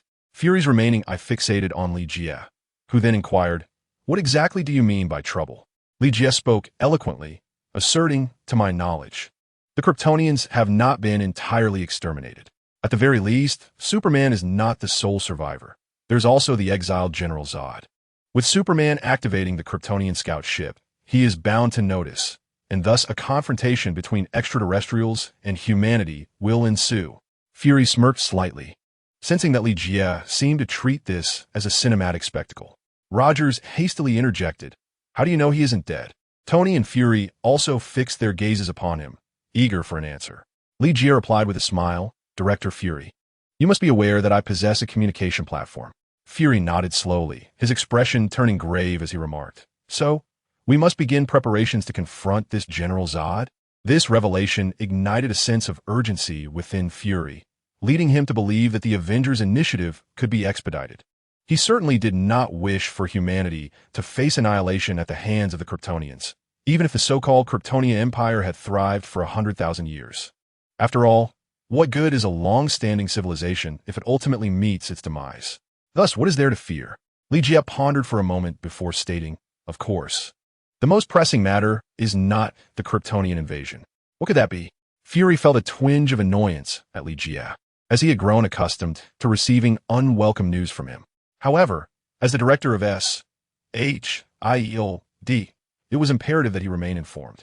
"Vampires," Li Jie asserted. "You are aware of them, I presume? From what I gather, their revelry is imminent." Li Jie gazed intently at Fury, confident that after so many years, Fury must have some inkling. Otherwise, what purpose would his role as director of S.H.I.E.L.D. serve? Chapter 235. Palladium Poisoning Vampires? Tony and Rogers exclaimed in unison. "Hey, buddy, have you been reading too many novels?" Tony questioned incredulously. Fury regarded Li Jie with a skeptical expression, remarking, "Vampires and humans have coexisted peacefully for centuries." Peacefully? Li Jie. Their exchange revealed to Tony the stark reality, leaving him agape in disbelief. Could such creatures truly exist? What manner of world was this? Tony pressed his hand to his forehead, struggling to reconcile this new reality. Rogers felt similarly overwhelmed, sensing that before Fury and Li Jie, he was akin to a newborn, utterly naive to the world. Li Jie disregarded their astonishment and continued in a cold tone. If there were peace, would New York be plagued by so many homicides? As far as I know, vampires are poised to create chaos on their festive day. Once Li Jie finished speaking, Fury fell into a contemplative silence before stating, "Then let us prepare to eradicate this vile species." A dangerous glint flickered in his gaze as he contemplated the threat posed by vampires. Fury had never held much affection, yet he lacked the confidence to defeat them. The means previously employed to restrain vampires had now lost their efficacy. Moreover, the formidable strength of the vampires was simply beyond the resistance of ordinary humans. Had the number of vampires been greater, far surpassing that of humanity, the ownership of this world would remain uncertain. Li Jie remarked with a smile, "Rest assured, I shall investigate thoroughly." He was quite earnest regarding the vampires, as his primary mission was intricately linked to their existence. If he could not eliminate them, the completion of his task would be unattainable. Let us depart. Having absorbed such a plethora of information, Fury felt an urgent need to return and prepare. Tony, shaken by the overwhelming revelations, called out to Li Jie, "Hey, my special advisor, are you coming to the party tonight?" "Enjoy yourself," Li Jie replied casually with a smile. He had no intention of joining Tony in revelry. Observing Tony as buoyant spirits, he noted he did not appear as one on the brink of death, and thus decided not to concern himself further. He had done what was necessary and provided what was required. Tony would not disappoint him. Otherwise, he would not be a genius. Once they departed, Tony retrieved the box Li Jie had given him, contemplated briefly, and then set it aside. He employed a small device to assess his palladium poisoning. 80%, still manageable. The application of palladium was his father Howard Stark's final and most remarkable invention. Yet, he had not anticipated such significant drawbacks. Shaking his head in dismay, he resolved to adequately prepare for the evening's festivities and then immerse himself in work. As for the matters concerning vampires and Kryptonians, although he felt inclined to intervene, he presently lacked the capability. A frail, ailing individual could hardly be expected to save the world. If he could not salvage himself, how could he hope to rescue others? Li Jie observed Fury and Rogers departing, recognizing they were preoccupied with their tasks. He had no desire to toil over such burdensome issues. A gilded nest or a silvery abode pales in comparison to one's own humble dwelling, he mused, echoing the wisdom of the ancients. With a sigh, he hastened to return to his antique shop, lest Selina grow anxious again. Chapter 236. The Approach of Revelry. "Hey, darling." Upon alighting from the vehicle, Li Jie swiftly enveloped Selina in a warm embrace. She was preoccupied with inspecting her new bar, entirely oblivious to his arrival. "Must you always appear so unexpectedly?" Selina expressed with exasperation. The bar was nearly completed, and one could not deny that with ample funding, such endeavors progressed swiftly. Li Jie leaned closer to her ear, chuckling softly. "Do you not enjoy a bit of surprise?" "Humph." Selina merely scoffed, allowing Li Jie to escort her into the antique shop. After a few days of rest, Li Jie felt his vigor restored to its peak. Moreover, in the previous experiment, both the extreme soul path and sword mastery brought him immense satisfaction. He has developed a fondness for conducting affairs under the cover of night, as it aligns seamlessly with his current modus operandi. Selina has donned her Catwoman attire, ready to accompany Li Jie on tonight's ventures. Although their moments of intimacy have been brief, the prospect of action fills her with delight, as her heart yearns for freedom. She cannot abide stagnation. Today marks the day of trade, as chronicled in the diary of Duke Mond. Thus, he relinquished his state of ease in favor of decisive action. Following the port recorded by Duke Mond, New York Harbor, Li Jie and Selina proceeded with calm determination. He believed that conflict was unlikely, hence the fewer individuals present, the better. Just the two of them sufficed. He could soar through the air at will, while Selina's prowess in acrobatics needed no further elaboration. With the Duke's vampire diary in hand, it seemed that all of his actions were anticipated by Li Jie. The Duke was indeed aware that trouble was brewing, yet he found himself without a retreat. The moment his Mon manor was engulfed in flames, he recognized the gravity of the situation, particularly when he failed to locate his precious vampire diary, which sent him into a state of panic. Nevertheless, he was not overly concerned about others obtaining his diary. Even if they did, they would be unable to unravel his ancient curse. The vampire clan's storied history is steeped in ancient spells. Had he known that Li Jie could effortlessly dismantle his magic, his composure would have undoubtedly shattered. Presently, his only apprehension lay with vampire hunters, particularly the Blade Warrior. This individual, who persistently troubled vampires, could be considered a member of the same kin, yet remained perpetually at odds with them. The Duke was aware that the Blade Warrior possessed a trace of vampire blood, and he understood that humanity's frail lineage would ultimately be subsumed by the blood of vampires. When that day arrives, the Blade Warrior would transform into a true vampire. One could only wonder if he would still align with humanity while opposing his own kind. This thought prompted the Duke to erupt in laughter. Especially with a recent string of fortuitous events, his spirits soared even higher. As the day of revelry approached, his joy intensified.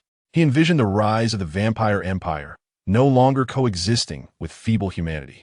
The notion of the noble bloodline living alongside humans was to him an affront to their heritage. Furthermore, that so-called Council of 12 Elders paid him, a duke, little heed. When the time comes, he vowed to eliminate those insufferable individuals. Lost in these thoughts, the Duke beheld dozens of enormous transport vessels approaching. His provisions had finally arrived. Chapter 237.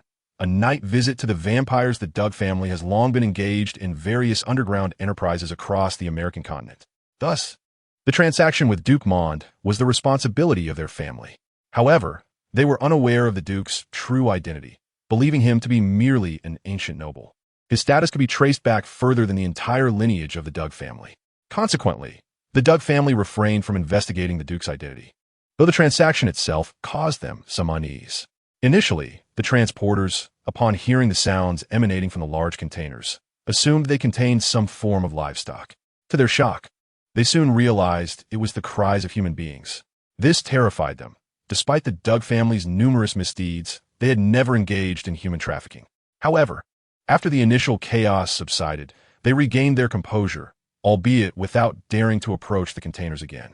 This was precisely what Duke Mond required, and perhaps some prominent figures within the family were aware of it. Their sole focus now was to complete the transaction and hastily depart from the scene. Duke Mond observed as the transport vessel slowly arrived, and large containers were unloaded, a smile gracing his lips. Although the food was part of the deal, it was not the crux of the matter. He awaited the subsequent transaction, which would herald the liberation of the vampire clan. This prospect filled him with excitement. Though such fervor often breeds carelessness, Li Jie and Catwoman had successfully approached New York Harbor. With Catwoman, a local expert, navigating the port was effortless. Furthermore, both donned nocturnal attire, allowing the cover of night to aid their infiltration. Even though the port's defenses were exceptionally stringent, it did not obstruct their stealthy entrance.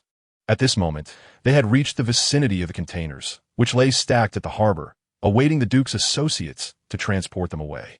Listening intently to the sounds from within the containers, Li Jie's expression grew increasingly cold. Even a fool could discern that they contained pure-blooded humans. The fluent English spoken within hinted that they had likely been transported from Europe. Duke Mond had evidently gone to great lengths to orchestrate a grand revelry in New York, a fact that had likely spread among the vampires, who had all made arrangements to gather there. The more he realized this, the more determined Li Jie became to thwart their plans. Noticing the searchlights above, Li Jie silently ascended into the air. A swift ambush dispatched the vampire station above without a sound. Internally, he heard the system's notification chime, indicating he had earned cultivation points. But he paid it no heed at that moment.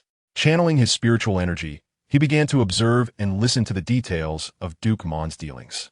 Several unconventional individuals disembarked from the transport vessel. They were enforcers of the Doug family. The leader, dressed more formally and exuding a serious demeanor, held an archaic wooden box, its worn appearance suggesting that a mere toss could render it damaged. Due to the influence of spiritual energy, he could hear their conversation. Although he did not possess the extraordinary ability of clairvoyance or acute hearing, the proximity allowed him to perceive nearly everything. Meanwhile, the Catwoman was stealthily eavesdropping among the cluster of containers. "Duke Mond, we have brought what you requested," the representative of the Doug family remarked with a smirk. 10,000 blood slaves along with this. Chapter 238. The Bible 10,000? A shock coursed through Li Jie's heart. He had not anticipated that there were indeed 10,000 blood slaves concealed within these containers. The so-called blood slaves were merely slaves providing blood for vampires. They were not even transformed into the most rudimentary form of vampire. Their existence was solely to serve as a constant source of blood. This revelation filled both Li Jie and the Catwoman with indignation. Indeed, vampires were no longer the same species as humans. Those not of my kind will surely have a different heart. A murderous intent surged within Li Jie. Such a vile race did not deserve his submission. At most, he would allow one or two to remain. The representative lifted a wooden box and placed it upon a pedestal. Duke Mond could hardly contain his excitement as he hurriedly opened the box. A radiant beam of golden light burst forth, instantly injuring the Duke's hand. Startled, he quickly closed the box. It was evident that special measures were required to shield oneself from the harm of holy light. This was pure holy light. Its mere presence confirmed that it was either a divine decree or that of a high angel. Li Jie could sense that the power of the holy light was on par with his own pure lightning energy. Vampires were a cursed race, and Duke Mond sought the Bible of God to lift that curse. Rumor had it that the means to break the vampire's curse lay within its pages. Just the presence of this holy light assured Li Jie of its authenticity. He could only wonder what benefits Duke Mond had offered for the traitor to part with such a sacred text. The Duke accepted the box with the reverence of a devout believer. It was peculiar. Even if vampires possessed faith, it should be directed towards the devil, not God. The items will be delivered to you, Duke Mond said with a smile. Please convey my regards to the Black Queen. Oomph. The two individuals behind the representative scoffed. The Black Queen? A jolt of alarm struck Li Jie. The Hellfire Club? But when had a figure known as the Black Queen emerged? There had only ever been the Black King and the White Queen. Even the legendary White King and Black Queen had not made an appearance. Yet now, the Black Queen had surfaced. It was clear to Li Jie that one would not adopt such titles without being affiliated with the Hellfire Club. Thus, he felt compelled to take action, not only because of the 10,000 blood slaves, but also due to the likelihood that the two individuals behind him were members of the Hellfire Club. Li Jie did not shatter the spotlight. Rather, he required it to observe others. He descended directly, and with a single step, he materialized before two groups of individuals. Who are you? Both Duke Mond and the members of the Doug family were taken aback. Guess, Li Jie replied with an air of calmness. He then unleashed his power, enveloping himself in the might of lightning. He appeared as if the god of thunder had descended, instilling a sense of repulsion and fear in Duke Mond. The divine wrath was the most dreaded force for vampires, as it could lead to their complete obliteration. Li Jie's fist struck Duke Mond, igniting his very being. The pure lightning energy radiated upon him like sacred light, gradually corroding him. Duke Mond's hands slackened in pain, unable to maintain his grip on the box. His strength was formidable, yet unfortunately, his adversary was Li Jie, who had cultivated the extreme thunder path, swiftly overpowering him. Chapter 239, The Black Queen. Li Jie's extreme thunder path, coupled with the holy light, could be said to be the bane of the vampire clan. It inherently countered them. Even those stronger than him dared not confront him head-on. Subsequently, Duke Mond discovered that the box containing the scripture had vanished. Where is it? Duke Mond cried out, disregarding his agony. It had, of course, been stored within Li Jie's spatial realm, prompting a cold smirk from him. It does not belong to you, Li Jie retorted. As he channeled his internal spiritual energy, the sky suddenly brightened, not from the rising sun, but from the brewing of countless thunderbolts. Boom! A bolt of lightning, under Li Jie's command, struck directly at Duke Mond, who hastily transformed into a myriad of bats. This was a life-preserving technique of the vampire clan, known only to the more advanced members. However, employing this maneuver resulted in significant blood loss, causing a decline in strength. Yet Duke Mond found himself with no other recourse. Having lived for so many years, he had encountered numerous mutants. He even held no fear for the unfathomably powerful Black Queen, and sinister thoughts began to creep in. But in the face of Li Jie, he could not help but feel fear, for Li Jie wielded the capacity to slay him, possessing the thunderous power capable of annihilating all evil. Alongside the purifying sacred light, these two forces were the very essence of dread for vampires. Throughout his extensive existence as a vampire, Duke Mond had never experienced such trepidation towards any individual. Had Li Jie been feeble, his fear would have been far less. However, witnessing Li Jie's ability to manipulate the weather sent him into a state of panic. He disregarded the scripture and the carnival, fleeing in haste. Li Jie did not anticipate that Duke Mon would be so fearful of death, choosing to escape rather than fight.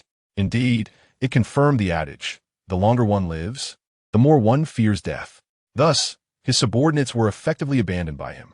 These lesser vampires lacked the ability to transform into bats and flee. Nevertheless, Li Jie paid them no heed, directing his attention instead to the members of the Doug family. They served the Black Queen, which piqued Li Jie's curiosity. He was unfamiliar with the Black Queen, unaware of her capabilities, and uncertain of which incarnation she was. The comics depicted numerous Black Queens, each possessing unique powers. Consequently, he had no understanding of the abilities of the one currently manifesting. Among the tales, the most formidable of them was rumored to have lived for a millennium, drawing upon the life force of others to sustain her own existence indefinitely. This could be regarded as a form of immortality, hence Li Jie's intrigue. He speculated whether this was indeed the Black Queen in question. If so, it would be quite fascinating. Initially, his aim was to locate the White Queen of Hellfire. But now that he had a lead on the Black Queen, it seemed both were of a similar vein. Her subordinates, however, exhibited cowardice. Upon encountering Li Jie, they refrained from showcasing their abilities and chose to flee instead. This led Li Jie to anticipate a fierce confrontation, yet fortuitously, their lack of resistance allowed him to engage at will. With a swift motion of his foot, he reappeared before the trio. Though he had yet to master the art of instantaneous teleportation, he was adept at short-range movement, which made it appear as if he had flashed before them.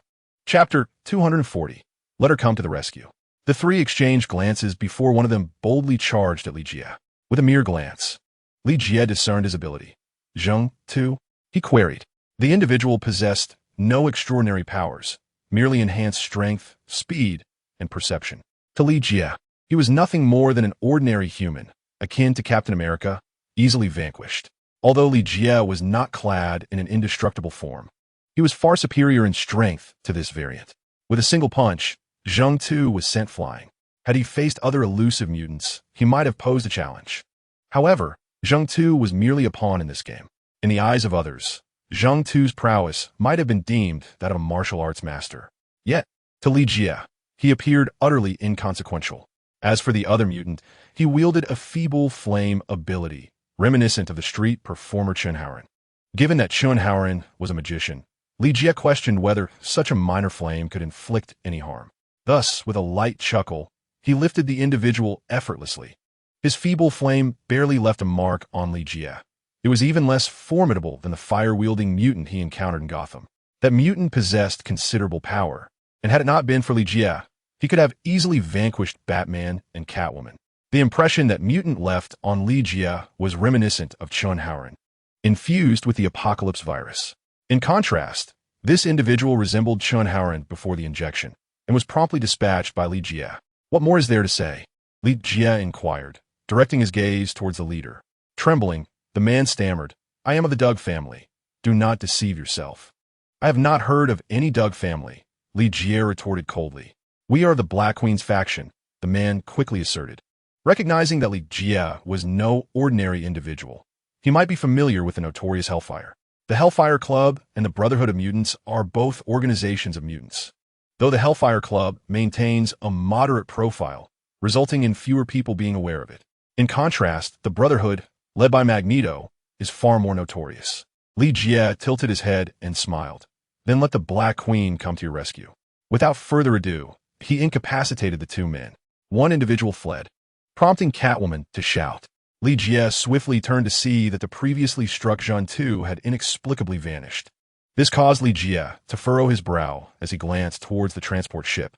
A group of armed individuals descended, firing their weapons without hesitation in his direction. This revelation weighed heavily on Li Jie's heart, as he discerned that these two ineffectual subordinates had already been abandoned by Zheng Tu's day. Though Zheng Tu's abilities were not particularly strong, it was evident he still held value for Hellfire. Moreover, Zheng Tu was a high-ranking member of the Hellfire Club, indicating that this transaction was not as inconsequential as it appeared. The emergence of a killing machine like Li Jie had evidently disrupted the deal. With Zheng Tu's sudden disappearance, the two on the ground became inconsequential emboldening the Doug family as subordinates to emerge and wreak havoc. While these weapons might not pose a significant threat to Li Jie, they could at least serve to irritate him. Chapter 241. The drawbacks of the Sword of Extermination. Li Jie momentarily faltered and vanished from sight. He swiftly lifted Catwoman into his arms and disappeared, shattering the overhead spotlight in the process. With a resounding crash, the light at the port dimmed, only to be rekindled by the flash of gunfire. The cacophony of gunshots echoed through the port, startling nearby residents into promptly dialing the authorities. After reporting the incident, everyone retreated into their homes, too apprehensive to venture outside.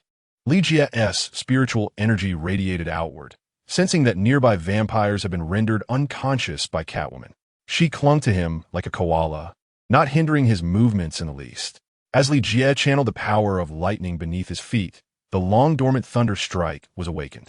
Although his combat skills had not been honed through training, proximity was unnecessary.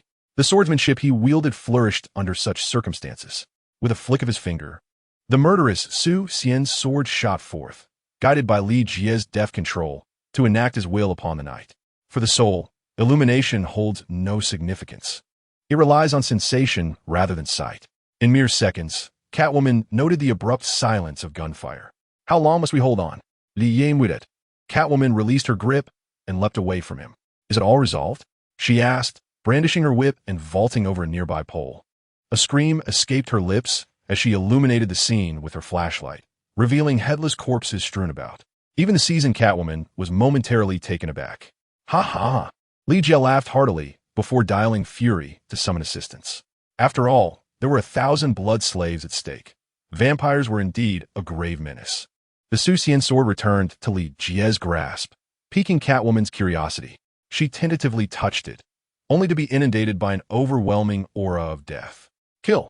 Catwoman exclaimed, infused with murderous intent. Li Jie swiftly sheathed the sword and steadied her, allowing her to gradually regain her composure. What was that? She gasped, drenched in cold sweat. Li Yesrugid nonchalantly. Just a sword. An evil sword, Catwoman remarked, sensing an ominous presence. Li Jie nodded slowly, asserting, that is inconsequential. The Su Xian sword is the world's foremost killing blade. Even if it were counterfeit, its essence remains unchanged. It is laden with the intent to kill, and indeed carries an ominous aura. Not even the Celestial Master could preserve with the Su Xian sword array. Yet Li Jie remained unfazed. As long as his strength was sufficient, even the most sinister blade would heed his command. This sword was indeed remarkable. It had claimed many lives without a drop of blood staining its blade, and its oppressive force only intensified. It was a blood-drinking sword, growing more lethal with each life it claimed. When Li Jie sheathed it, Catwoman refrained from comment. As long as he could wield it, all was well. Her true concern lay in the possibility that Li Jie might lose control and misuse it, a fate most tragic. Catwoman's earlier predicament reminded Li Jie of something. The Berserker's staff from Asgard, which would send its wielder into a frenzy, channeling sorrow and rage into power. Even the mightiest Asgardian warriors struggled to master it. Yet while the Su Xian sword embodied murderous intent, the staff was fueled by wrath. Chapter 242. Investigating the Dor family, Li Jie approached the two individuals he had previously incapacitated, only to find that they had been executed by gunfire from the earlier assailants. Indeed, one must exercise caution, revealing nothing of oneself. Yet, this very reticence only deepens Li Jie's intrigue towards the Hellfire Club.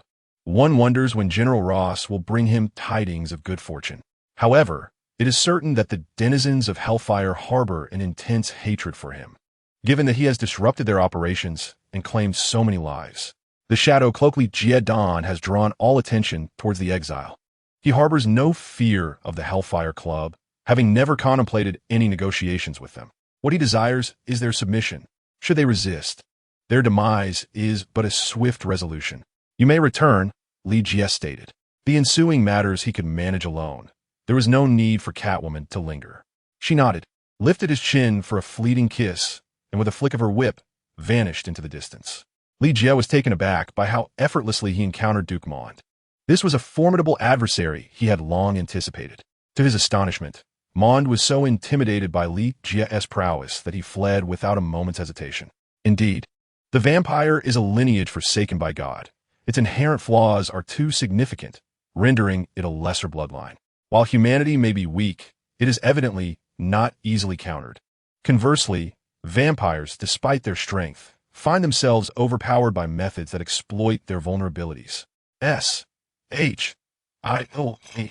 arrived swiftly. By the time the police reached the scene, it had already been taken over.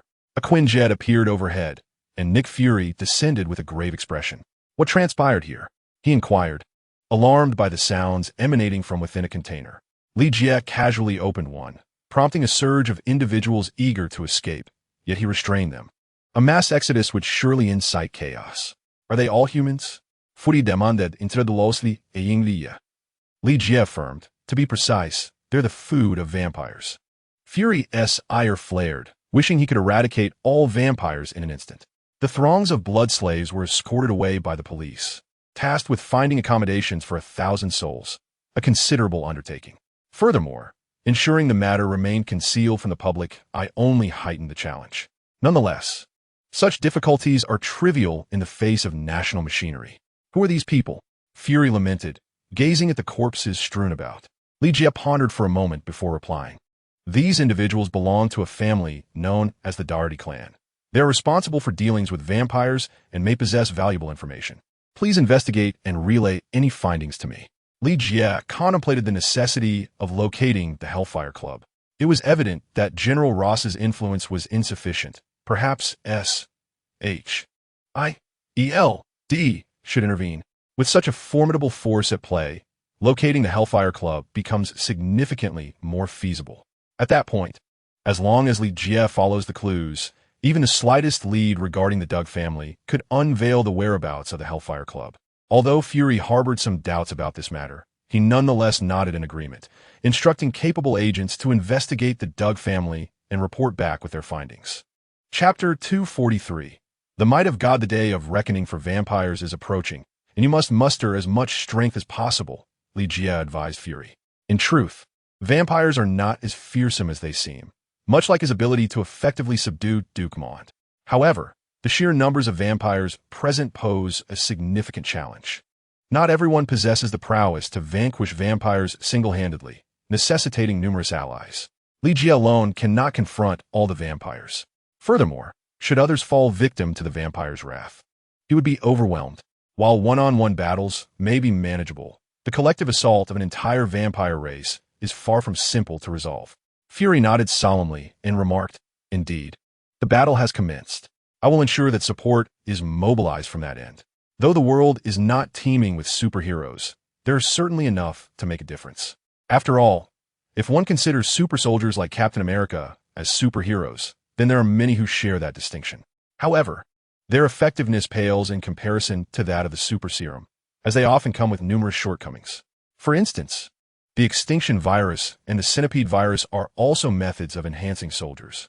Satisfied, Li Jie nodded and declared, "I shall return to rest." He too needed to prepare, for the day of reckoning was merely days away. He must seek additional assistance, particularly from those beyond the reach of S.H.I.L.D. With a hint of a smile, Li Jie took to the skies, leaving the place behind. However, the more pressing matter remained to examine the so-called Bible. Upon returning to his abode, Li Jie retrieved the wooden box. What was once an exceedingly ordinary wooden box had been transformed through prolonged exposure to holy light. No longer ordinary. At the very least, it could perfectly obstruct the radiance of the Bible. As Li Jie opened the box, divine light immediately flooded the room, instilling tranquility within him and rendering his expression devout. The holy light subtly altered his mindset. If he were to resist it, he might become the most fervent apostle of God. One could assert that the Bible, as a command from God, embodies his power. Though God's power is serene, it is also domineering, unconsciously transforming souls and drawing them into the fold of his followers. Fortunately, Li Jie possessed a formidable spirit. By activating the extreme soul path, he could barely dissipate the influence. Primarily, it was the Bible he held in his grasp. If he were to relinquish it, the effects would undoubtedly cease instantaneously. In that moment, Li Jie felt that God was even more daunting than the devil himself. The devil merely engages in a transaction with you, ultimately leading to your downfall. In contrast, God seeks to transform you, rendering you no longer yourself. Li Jie opened the ancient Bible, whose age was indeterminable. Yet, it still emanated a powerful divine light. It was no wonder that a mere glimmer caused the Duke of Mond to nearly dissipate. How formidable is God? Li Jie could not ascertain, but was undoubtedly far superior to the so-called deities of Asgard. When Odin was compared to God, he appeared utterly insignificant. Furthermore, Li Jie was uncertain whether God was male, female, or some other form of being, whether God possessed self-awareness, or if this world was indeed its creation, remained a mystery to him, for God was simply too powerful. Though not directly present in the Marvel Universe, legends of God were pervasive. The fallen angel Lucifer, even in his descent to hell, commanded such respect that the demon lords dared not infringe upon him, a testament to his might in his former angelic state.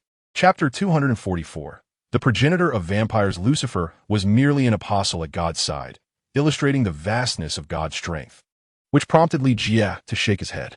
The script within the Bible was foreign to him, not of this earthly language. However, despite his inability to comprehend it, the essence of its meaning crystallized in his mind. Perhaps it was due to the strength of his soul, or perhaps the Bible was inherently imbued with such clarity. The Lord proclaimed, "Let there be light," and thus light emerged. The Lord declared, "Evil shall not exist in this world," and hence evil found no refuge. As Li Jie absorbed this knowledge, he realized that the curse upon the vampire lineage was beyond resolution. In truth, the curse of the vampires was likely unrelated to God. After all, how could God curse a race? It would be simpler to obliterate them altogether, rather than instilling a fear of divine light through curses. However, possessing the Bible was of little consequence to Li Jie. Were he a devout believer, it might have provided substantial aid. Yet he was not, rendering the Bible of no use to him. This was likely the primary reason the Hellfire Club was willing to part with it. While the artifact was indeed valuable, it was not something he could utilize. Selling it to the Duke of Mond seemed a more prudent choice, allowing him to profit. This also confirmed his suspicions. The true threat to the vampire clan was not the slumbering vampire Queen Catherine, nor her father, the Duke of Mond, but rather the legendary Dracula. As the progenitor of vampires, Dracula undoubtedly cast a curse upon his descendants. In comic lore, Dracula is nearly immortal, while not entirely devoid of mortality. As long as a single vampire exists, Dracula cannot perish, continually resurrecting himself. Only if someone were to eradicate every vampire in existence could Dracula be completely vanquished. Thus, despite his lack of overwhelming power, few dare to provoke him. Certainly, it is merely a matter of inconvenience. Should one wish to provoke him, Dracula could be effortlessly vanquished. After all, despite Dracula's formidable nature, he remains a vampire, subject to the inherent vulnerabilities of his kind. These weaknesses may not be overtly apparent, yet he possesses a slightly heightened resistance compared to other vampires. Li Jie carefully stowed away the Bible, for it may prove invaluable in the future. The scattered remnants of the Bible are indeed scarce. This particular copy likely dates back to the time when God imparted his teachings upon the earth, and the divine light within it still radiates abundantly. Reflecting on the words inscribed within, one cannot help but ponder their veracity. Did the Lord truly declare, "Let there be light," and thus light came to be? If so, does that not position God as the architect of creation? Taking a deep breath, Li Jie resolved to dismiss such contemplations, for they bore no relevance to him. Regardless of God's existence, he would not concern himself with Li Jie. In the ensuing days, Li Jie was determined to utilize his time wisely. If it were merely the day of revelry for vampires, his anxiety would be considerably lessened. However, with his own mission intertwined, the weight of his task loomed heavily upon him. It was an obligation he could not afford to forget. He was charged with either exterminating or subjugating the vampire clan, a notion that increasingly swayed him towards the former. These vampires, in all their wretchedness, repulsed him. To deliver a crushing blow to their kind, he needed to gather them together, and now, fortune smiled upon him. Count Mond had convened a multitude of vampires for the day of festivities, thus presenting Li Jie with an opportune moment to strike. Moreover, this operation differed significantly. It was an invasion of an entire race, promising to be an extraordinary affair. Chapter 245. Black Widow's new mission. Tony felt an unsettling malaise, particularly in the aftermath of the soiree. The revelry had inflicted considerable harm upon him, exacerbating the effects of palladium poisoning. It was precisely this predicament that led him to allow Colonel Rhodes to seize a war machine that had long been earmarked for him. Gazing at the somewhat dilapidated villa, Tony hesitantly opened the ornate box that Li Jie had entrusted to him. He sensed the encroachment of death and had tasted madness. Such experiences were profoundly distressing. Thus, he yearned for life, eager to cherish the gift of existence. As Ethan had aptly stated, if one loves life, one must strive to live fully. Inside the box lay but a single pill and a note. Tony harbored no doubts about the potential toxicity of the pill, even if it were not poison. He had no means to counteract the palladium poisoning, rendering him equally doomed. Therefore, he chose to believe it contained the remedy he desperately sought. Oh, how dreadful it tasted! As Tony swallowed it, his expression shifted dramatically, as if he had never encountered such an unpalatable substance before. Had he not been assured of its potential to save him, he would have surely expelled it immediately. Yet, to his astonishment, he observed that the palladium poisoning, which had already spread to his neck, began to recede. "What the hell?" Tony exclaimed, his face lighting up with uncontainable joy. Tony took out a small device he always carried and began to assess the palladium poisoning within his body. A 0%? He burst into laughter, relieved that this instrument had temporarily ensured his safety. It felt wonderful to be alive. He then picked up a note that read, S-H-I-E-L-D. Possesses items left by your father. Instantly, Tony stood up, realizing this was the definitive solution he had been seeking. Without hesitation, he dialed Fury's number. As the director of S-H-I-E-L-D, Fury undoubtedly knew about the items left behind by his father. Moreover, as Howard Stark's son, Tony had every right to reclaim them. Fury was perplexed, wondering how Tony had become aware of his father's possessions within S-H-I-L-D. This realization left him somewhat frustrated, as he had intended to use this information as a means to cultivate goodwill with Tony. It seemed he would need to employ alternative strategies now. He trusted that with Howard's belongings, Tony would be able to resolve his issues independently. It was a perfect opportunity for Natasha to attend to other matters, freeing her from the responsibility of babysitting this playboy.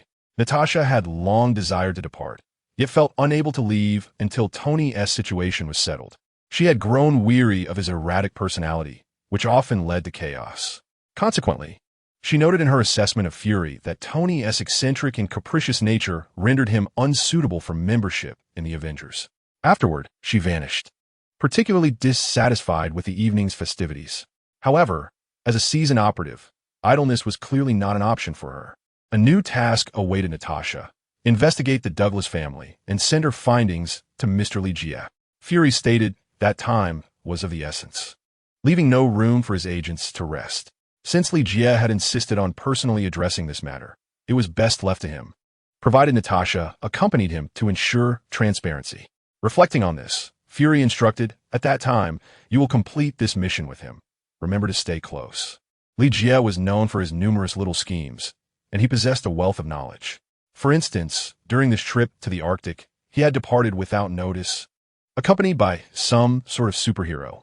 The following day, exhilarated, Tony drove straight to S-H-I-L-D,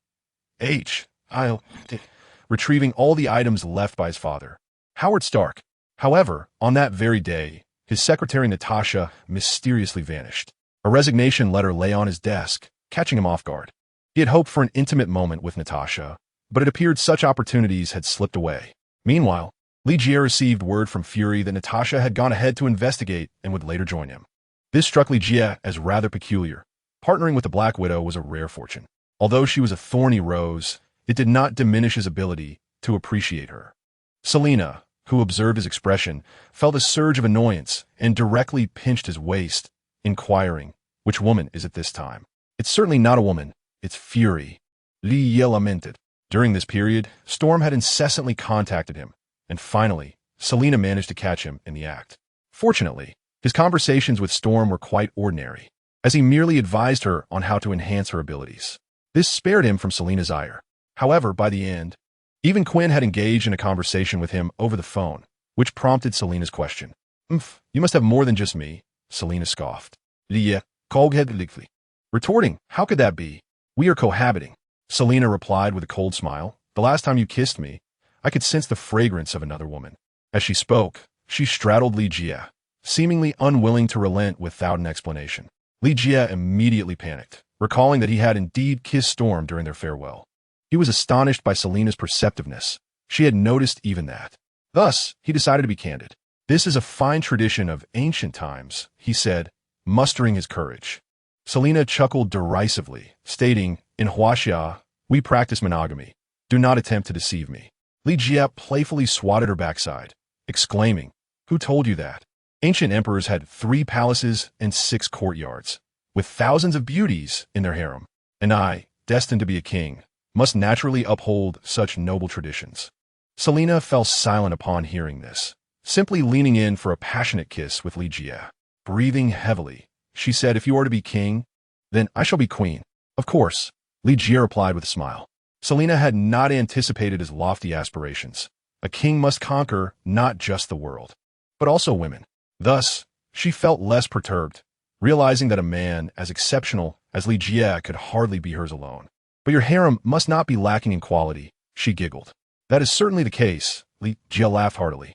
Just then, Serena emerged, unaware of the reason behind their shared mirth. She had grown accustomed to their affectionate displays, though she found it challenging to comment. Each time, her cheeks flushed, yet she yearned for Li Jie's embrace. However, she was self-aware, recognizing that such a reality was unattainable for her, as she was merely a maid. Upon seeing Serena, Li Jie and Selina restrained themselves. Selina dismounted from him, and as Li Jie stood, he stated, "I must step out for a while. The day of reckoning for vampires is approaching, and we must prepare." Selina did not inquire further, merely nodding in agreement. Chapter 247. The emergence of the Flash. Li Jie intended to seek out an individual while Natasha was still conducting her investigation. This person should have emerged following the previous explosion. His name is Barry Allen, also known as the superhero, the Flash. Central City is not far from New York, so Li Jie simply took a taxi there. His silver dragon, Tony, still had not found the time to make repairs. It seems that only after dealing with the vampire situation would Tony be able to lend a hand. Central City, though a fictional locale, exists in this world and boasts a significant geographical advantage along with a commendable economic status. Situated in the heart of the Midwest, it truly lives up to its name as the Center City. Since the catastrophic explosion caused by Dr. Wells' experiment, numerous individuals possessing supernatural abilities have emerged in Central City. Upon investigation, it was clear that the blame lay squarely on Dr. Wells. Fortunately, Barry is a compassionate individual who willingly took on the responsibility of managing these extraordinary beings. His heroic identity has become widely recognized, and he has even been dubbed the Flash. Given his astonishing speed, which surpasses that of lightning itself, this title is undoubtedly fitting. Various tests have confirmed that the Flash's velocity exceeds the speed of light. If Li Jie recalls correctly, Quicksilver's maximum speed is merely that of sound. In comparison, the difference is akin to that between a fast high school runner and an Olympic champion. Currently, the Flash is donned in a fire-resistant suit, which can barely serve as a combat outfit. To his surprise, upon entering Central City, Li Jie encountered the Flash. Unfortunately, the latter's speed was so extraordinary that he transformed into a streak of red lightning, zipping past Li Jie's car in an instant. "Did you see anything?" Li Jie inquired of the driver. The driver shook his head and replied, "No, sir. You must be drawn here by the news of the Flash, right? To me, it seems merely a publicity stunt. How can anyone move that quickly? And even if they could, how would anyone manage to capture it on film?" Before Li Jie could respond, the driver opened the floodgates of conversation. Li Jie smiled silently. He had distinctly sensed someone pass by him just moments ago. However, in that fleeting instant, the figure had vanished. Moreover, he had clearly caught sight of a red silhouette, which prompted his question. Indeed, the movement at such superluminal speeds eludes ordinary perception. When the Flash channels his speed force, he can exceed light speed by multiple magnitudes and warp time and space, effortlessly traversing spatial barriers while nearly disregarding the laws of physics. Yet, the Flash is still young, and he has yet to fully harness these extraordinary abilities. However, merely stabilizing time and space would suffice for now. After all, Li Jie does not envision the current incarnation of the Flash confronting vampires head-on. He merely requires the Flash to be present during their battles to assist in rescue efforts. With such superluminal mobility, It would be a breeze to prevent anyone from being bitten by vampires. Though his combat prowess may be lacking, fulfilling the role of a rescuer is more than adequate. Thus, Li Jie deliberately sought out the Flash. It was evident that the current Flash had yet to be documented by SHLD. The agency had not provided substantial assistance to the Flash, which was precisely why Li Jie took it upon himself to make this visit. Given the Flash's strong sense of justice, it would likely be quite simple to win him over. Chapter 248. The insecure Barry the taxi came to a halt directly in front of the Central City Police Department. Li Jie casually handed the driver a few bills, not even requiring change. He glanced at the decor before stepping inside, unimpeded by any obstacles. One of the advantages of a police station is that, as long as one is unarmed and poses no threat, entry is generally permitted. Of course, a security check was still obligatory. "How may I assist you, sir?" inquired a middle-aged policewoman. Li Jie nodded with a smile. "I'm looking for Barry Allen. He is not here at the moment. He should arrive shortly," she replied. "Looking for Barry? That guy is of little use. Are you his friend?" A derisive laugh emerged from the side. Barry's position was rather precarious. Although he frequently uncovered clues, he lacked the capability to pursue criminals.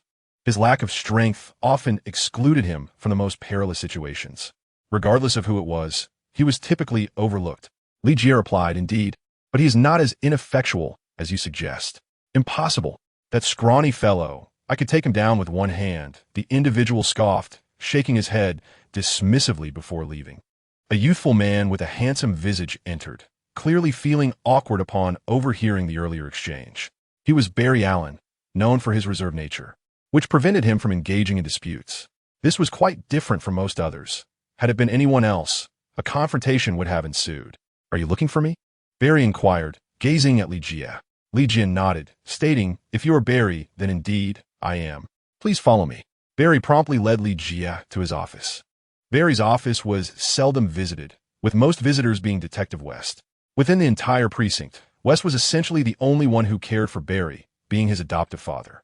Barry's background was rather tragic. He lost his mother at a young age and was wrongfully believed to have been murdered by his father, who subsequently was imprisoned. Yet, rather than succumbing to despair, Barry emerged as the Flash following the incident. Barry looked at Li Jie and said, "I do not know you." He had certainly heard Li Jie refer to himself as a friend. Li Jie smiled. "Well, now you do. I require your assistance." "I am of little help," Barry replied with a bitter smile. Despite his superhuman abilities, he struggled with self-confidence. This was a common affliction among many superheroes. Despite their powers, self-doubt lingered.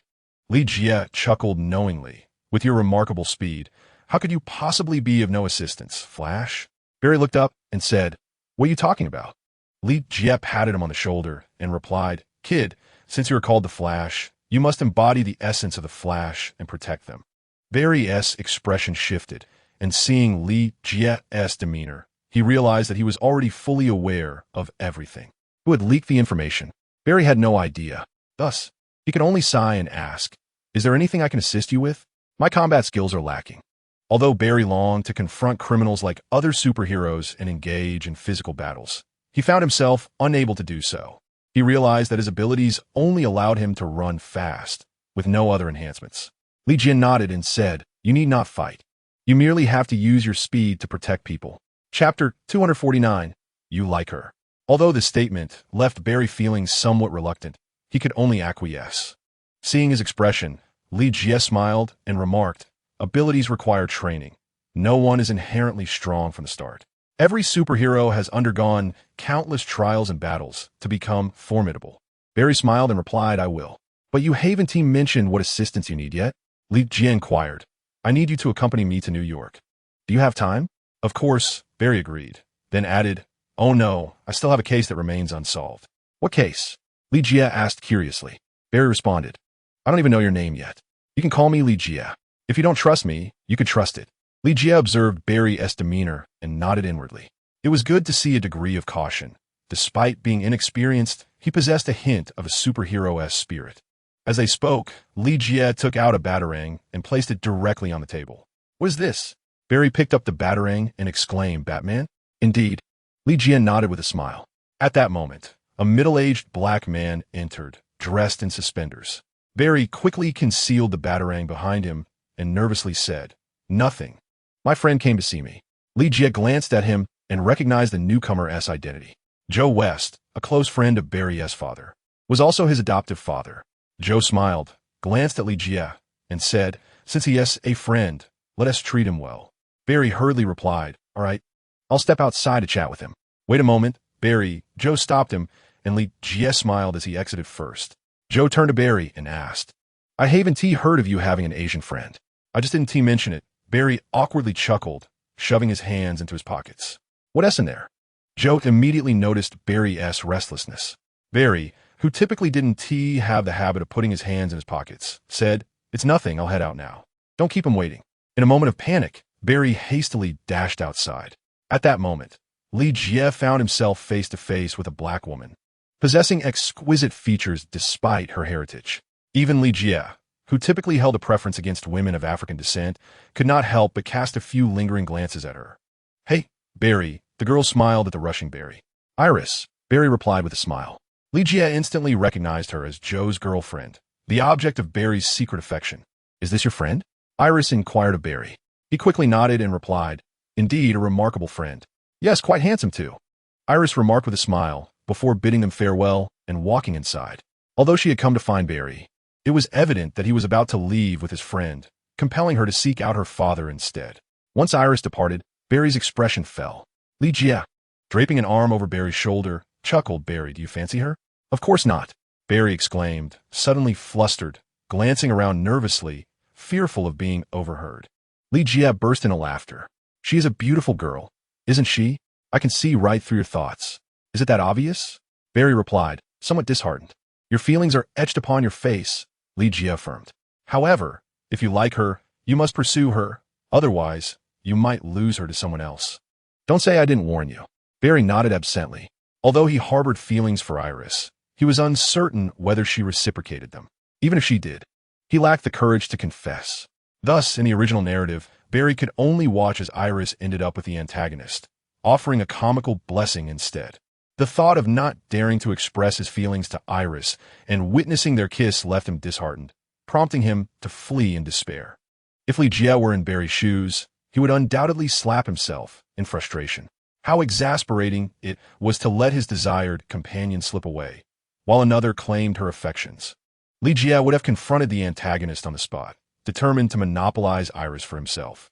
Hence, Li Jie offered his advice, hoping Barry would muster the courage to confess before Iris was taken away. Yet, it was clear from Barry's demeanor that he had not heeded the counsel. The two made their way to a CEF, where Li Jie continued to inquire about any cases Barry was handling. Barry responded, "A rather peculiar case of robbery and murder. Although there are clearly multiple perpetrators, all the footprints are of identical size and shoe type." Upon hearing this, Li Jie quickly deduced that the criminal in this case was a biologist. Following the cataclysm of a particle explosion, this individual had gained the ability to replicate himself infinitely, effectively possessing numerous doppelgangers. However, this power came with significant limitations, as his body could not sustain the strain. Fueled by his newfound capabilities, he chose to exact revenge on society, targeting the company owner who had exploited him. Thus, his criminal record came to light, coincidentally encountered by Barry. Ever since the cataclysmic event of the Big Bang, Barry was not the sole individual endowed with extraordinary abilities. He was acutely aware that many others had undergone similar transformations. However, without their emergence, he could not identify them. Naturally, when numerous individuals suddenly acquired superpowers, their first inclination was to resort to crime. "You mean they're merely robbing banks?" "Indeed," Barry replied, taking a sip of coffee. "Rest assured, I shall help you locate him." Li Jie nodded in agreement. If all went according to plan, the individual intended for assassination would appear at Barry's graduation ceremony, and consequently, so would the perpetrator. "I will take you to my favorite sandwich shop. Their sandwiches are delectable," Barry remarked. Momentarily forgetting he still knew little about Li Jie aside from his name and the fact that he wielded a Batman batarang. The following day, Barry had intended to attend the ceremony with Iris. However, Li Jie warned him of the impending appearance of the criminal, persuading Iris to stay behind. After much deliberation, she consented. As Barry gazed upon the professor on stage, he was taken aback to discover that the target of the assassination was none other than this man, who had plagiarized the assassin's scientific research and profited immensely. Just as the professor concluded his speech, Barry was about to inquire about the absence of any incident when gunfire erupted. The glass overhead shattered, causing many to duck for cover. The recently finished professor was instantly gripped by panic. As the CEO of a biological company, his fear of death was palpable. He hastily instructed his bodyguards to whisk him away, indifferent to the students and attendees of the lecture. Turning to look back, Li Jie and Barry beheld 5 individuals, all clad identically and donning hoods, entering the venue. Chapter 251. The Interstellar Laboratory. Barry's curiosity was piqued. Why did these 5 individuals appear so strikingly similar? Though their faces were obscured, their physiques, heights, and attire were indistinguishable. "It is him," Li Jie remarked to Barry. "Why do they seem like one person?" Barry questioned. "They are indeed one person. He possesses the ability to replicate himself," Li Jie replied with a chuckle. Barry felt a surge of intrigue, but refrained from making any sudden movements, aware that each of them was armed, while he himself was unafraid. He was concerned for the safety of the innocent bystanders. Upon witnessing the speaker's flight, the individual became incensed. To conceal his true intent, he resorted to staging a robbery. "Hand over your valuables," one of 5 commanded. As the crowd observed the weapons in their hands, they instinctively surrendered their gold and jewelry. Before long, the group approached Li Jie and Barry. Barry exchanged a glance with Li Jie, who remained motionless and simply asked, "Are you the original or a copy?" "Don't play tricks," the assailant retorted. "Then you must be the counterfeit," Li Jie replied with a smile, and then, with a swift motion of his right hand, he pointed at the assailant, sending him tumbling backward. The remaining 4 turned their gazes towards them. As Li Jie unleashed his soul spear, all 4 collapsed instantly. In truth, he could discern which one was the original. His inquiry was merely for amusement. The essence of the true self was far more profound, unlike the soulless copies. Otherwise, when the original was absent, the replicas would be rendered immobile. With a sudden fluctuation, Barry observed the bodies of the 4 fallen figures abruptly vanish, leaving only one behind. Barry promptly approached and tore off the mask, revealing a Caucasian man who, at first glance, appeared harmless. However, those engaged in such affairs never judge by appearances. When the police arrived, they took the replicant away, still unconscious. In reality, the replicant had sustained soul damage from Li Jie, and even upon awakening, it was likely to be rendered senseless. "Barry, did you do this?" Joe inquired. Barry quickly shook his head and replied, "No, I have no idea who did this. They just suddenly fell." Joe frowned momentarily, then nodded. At this point, he remained unaware that Barry was the Flash, and evidently, Barry had no intention of revealing this truth. It was likely that if he did, Joe would remain skeptical. After all, Joe still could not believe that it was a bolt of lightning that had taken his mother's life, rather than his father. He believed it to be a childhood hallucination, and only when Barry showcased his abilities would Joe come to accept it. "Let's depart," Li Jie said, patting Barry's shoulder. Barry nodded and requested leave from Joe. Though surprised that Barry intended to be away in New York for such an extended period, Joe did not refuse. In truth, Barry had little to occupy himself with at the police station. Everyone had some capability for case analysis. As they walked down the street, Barry informed Li Jie, "I need to retrieve my gear." "Your firefighter suit?" Li Jie chuckled. Despite the teasing, Barry merely shrugged. Having witnessed Li Jie's abilities, he understood that he was no ordinary individual. Moreover, Barry was certain that Li Jie was more formidable and enigmatic than himself. Otherwise, how could he possess such comprehensive knowledge about him? Li Jie accompanied Barry to the outskirts, to Professor Wells' interstellar laboratory, located here. However, Li Jie was aware that Professor Wells was no longer himself. It was Reverse Flash from the future who had killed Professor Wells 15 years prior and had assumed his identity. Indeed, Reverse Flash hailed from the future, a fact that only Li Jie was likely privy to. Superliminal movement could transcend the barriers of time and space, allowing for such traversal. Thus, the future of the Flash was exceedingly bright. Although he was still weak at present, his vision extended far into the future, which was also the reason Li Jie sought to win Barry over. Inside the interstellar laboratory, the 3 looked on in astonishment at Barry and his companion. They were taken aback when Barry unexpectedly brought a stranger here, especially after he revealed his intentions. "What? You wish to leave? But your condition?" A stunning blonde remarked. Her name was Caitlin Snow, a biogeneticist. Barry shook his head, assuring her, "It's fine. My condition is stable." I wish to assist more individuals. Very well, Caitlin replied, then proceeded to remove his attire. Unlike the armored Flash from the Justice League, Barry donned a suit modified from firefighting gear, providing significant fire resistance to prevent him from igniting while running and offering a degree of protection. Li Jian noticed Reverse Flash gazing at him, to which he merely responded with a silent smile. He understood that Reverse Flash posed no threat to the Flash, thus he refrained from offering assistance. His intervention aimed solely to expedite the resolution of the matter.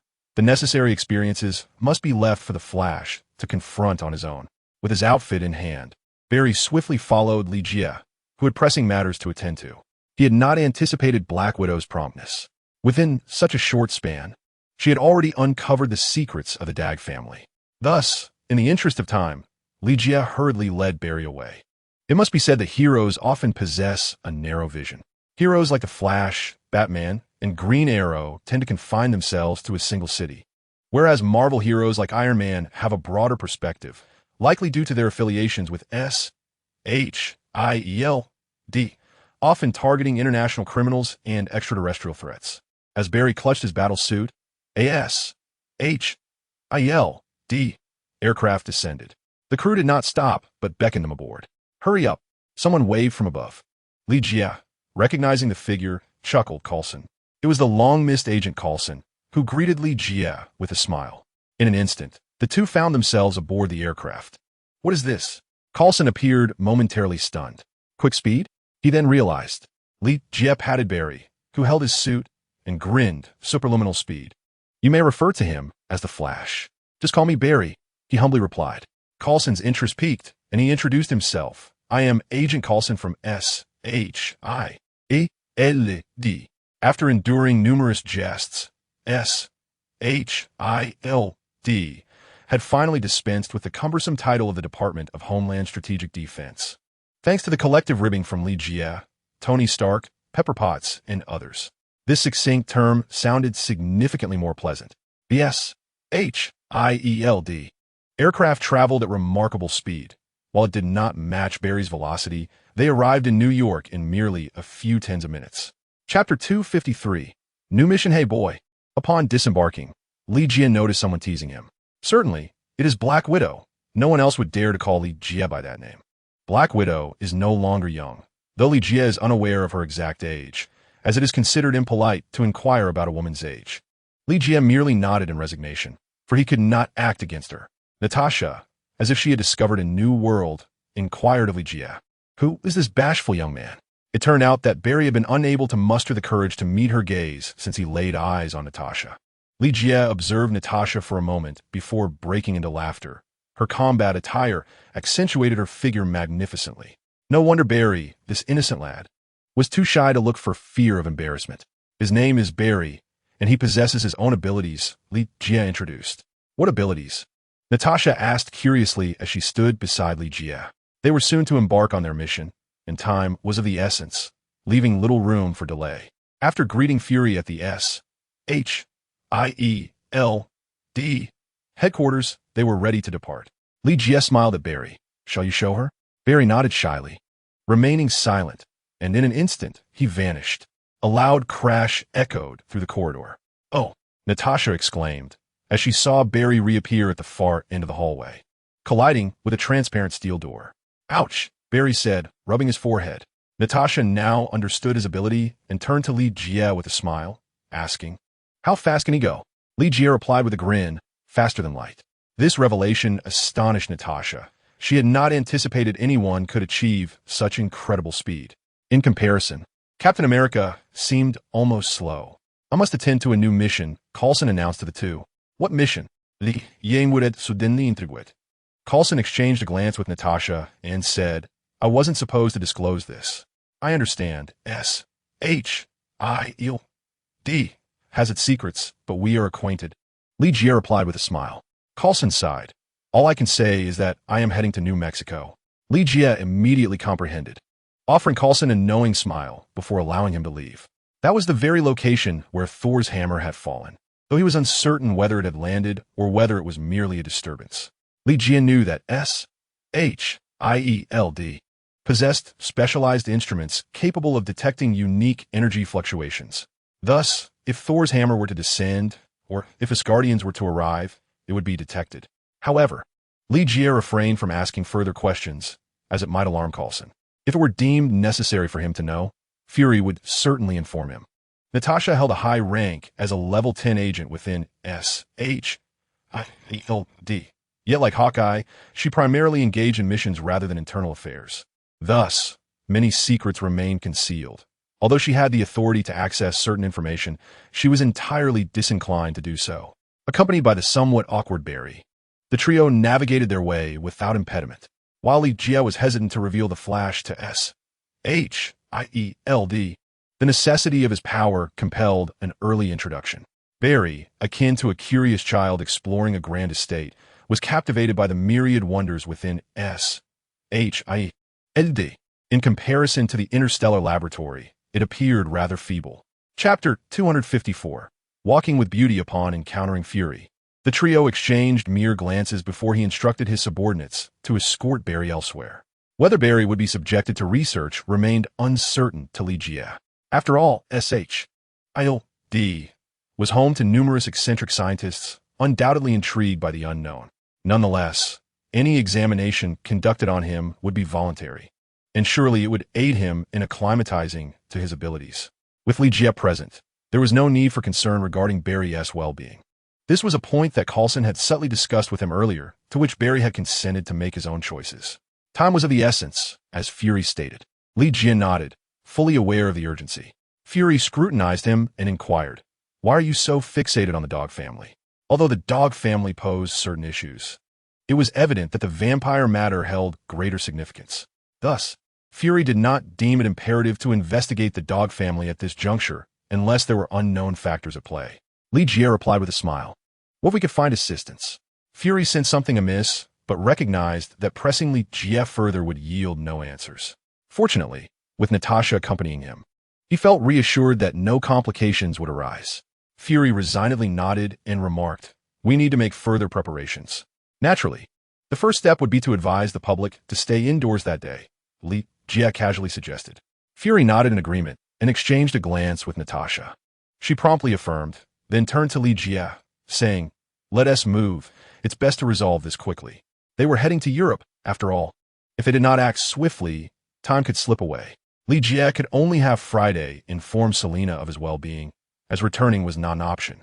However, Selena was aware that something significant was about to unfold and would not hinder him at such a crucial moment.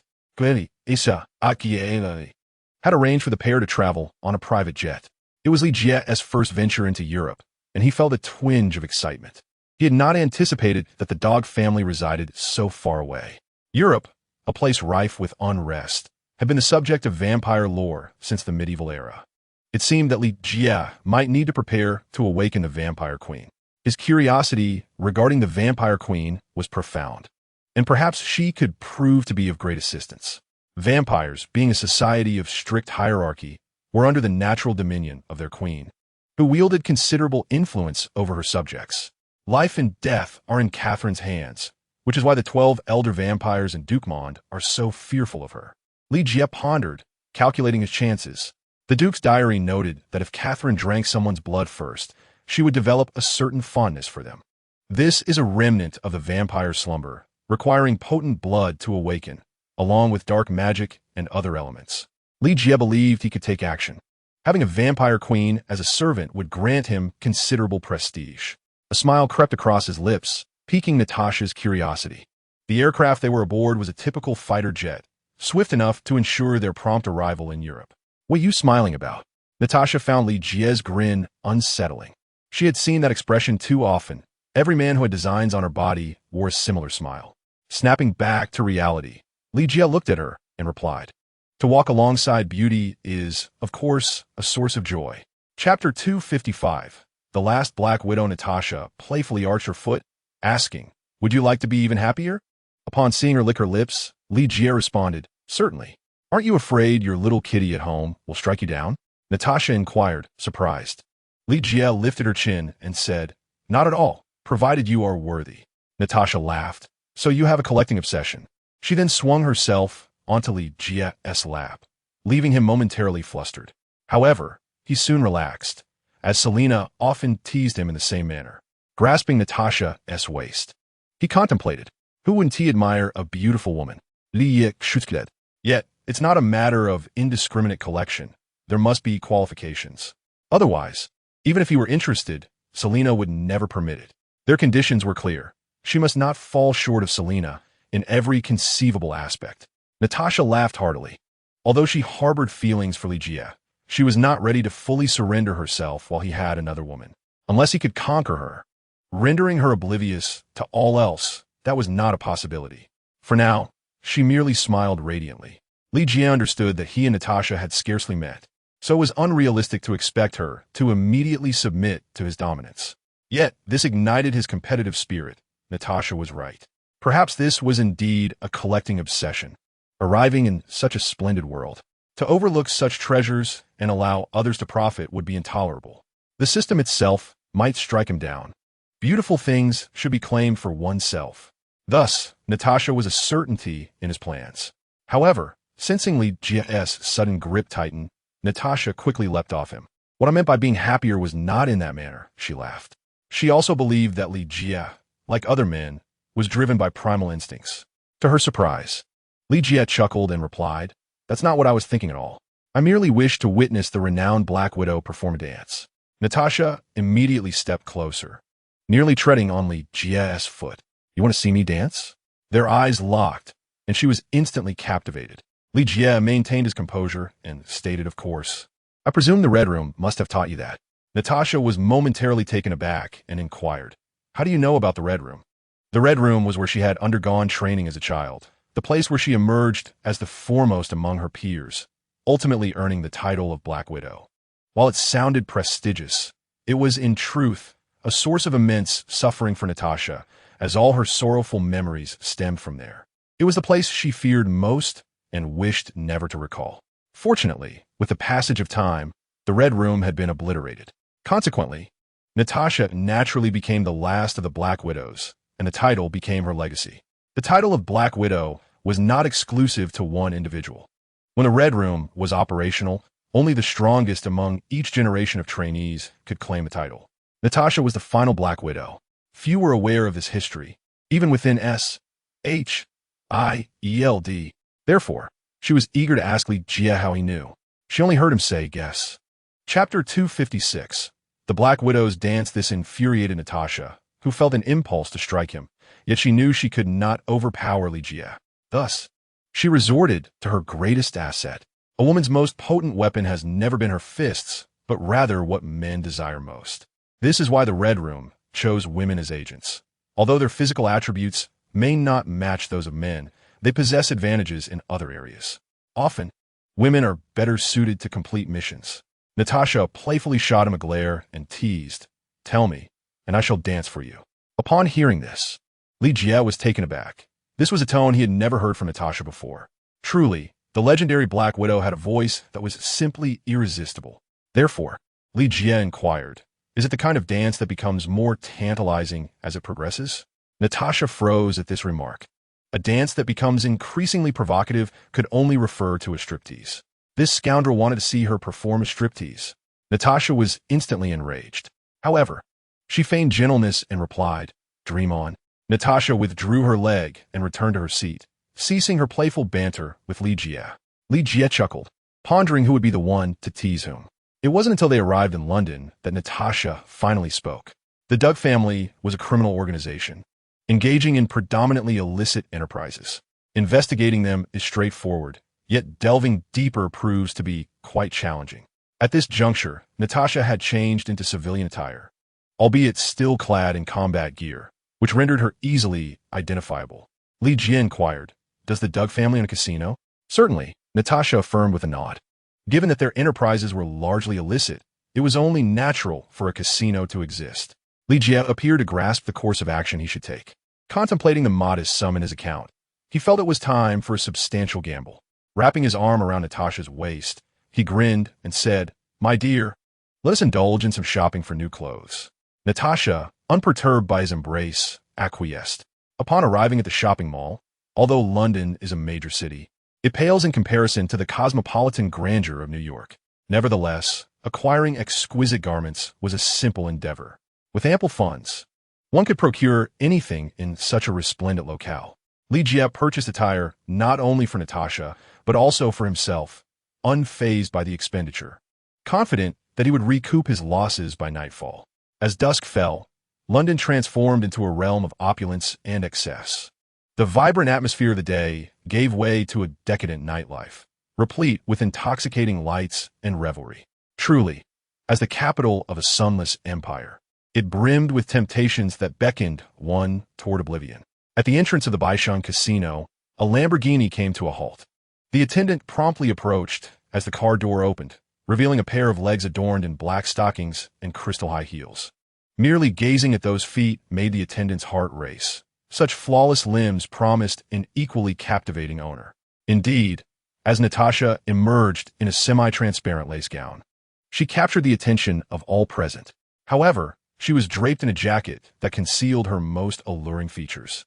The man in the driver's seat, casually wrapping his arm around her slender waist, tossed the car keys to the attendant and basked in the admiration of onlookers as he entered the Baishan Casino with a smile. This man was none other than Li Jie, who had thoughtfully provided Natasha with a jacket to ensure her discretion. After all, his woman was a treasure meant for only his unrestrained appreciation. Chapter 257. Are you blind? Although Natasha felt somewhat uncomfortable in her attire, she recognized that Li Jie had her best interests at heart and thus did not protest. Instead, she smiled sweetly, leaning affectionately against him. The Baishan Casino was the sole gambling establishment in London, as the city was not known for its gaming culture. The Doug family's ability to establish a casino in such an internationally renowned city spoke volumes of their influence and connections. Having resolved to make an entrance, Li Jie opted for a flamboyant approach. He casually uncovered incriminating evidence against a wealthy individual, leveraging his affiliation with SHLD to intimidate him. This Lamborghini swiftly became his trophy, and Natasha did not object. After all, the wealthy individual had accumulated a wealth of compromising evidence. If he had nothing to hide, he need not fear their extortion. Amidst the envious gazes of the crowd, Li Jie and Natasha entered the Baishan Casino.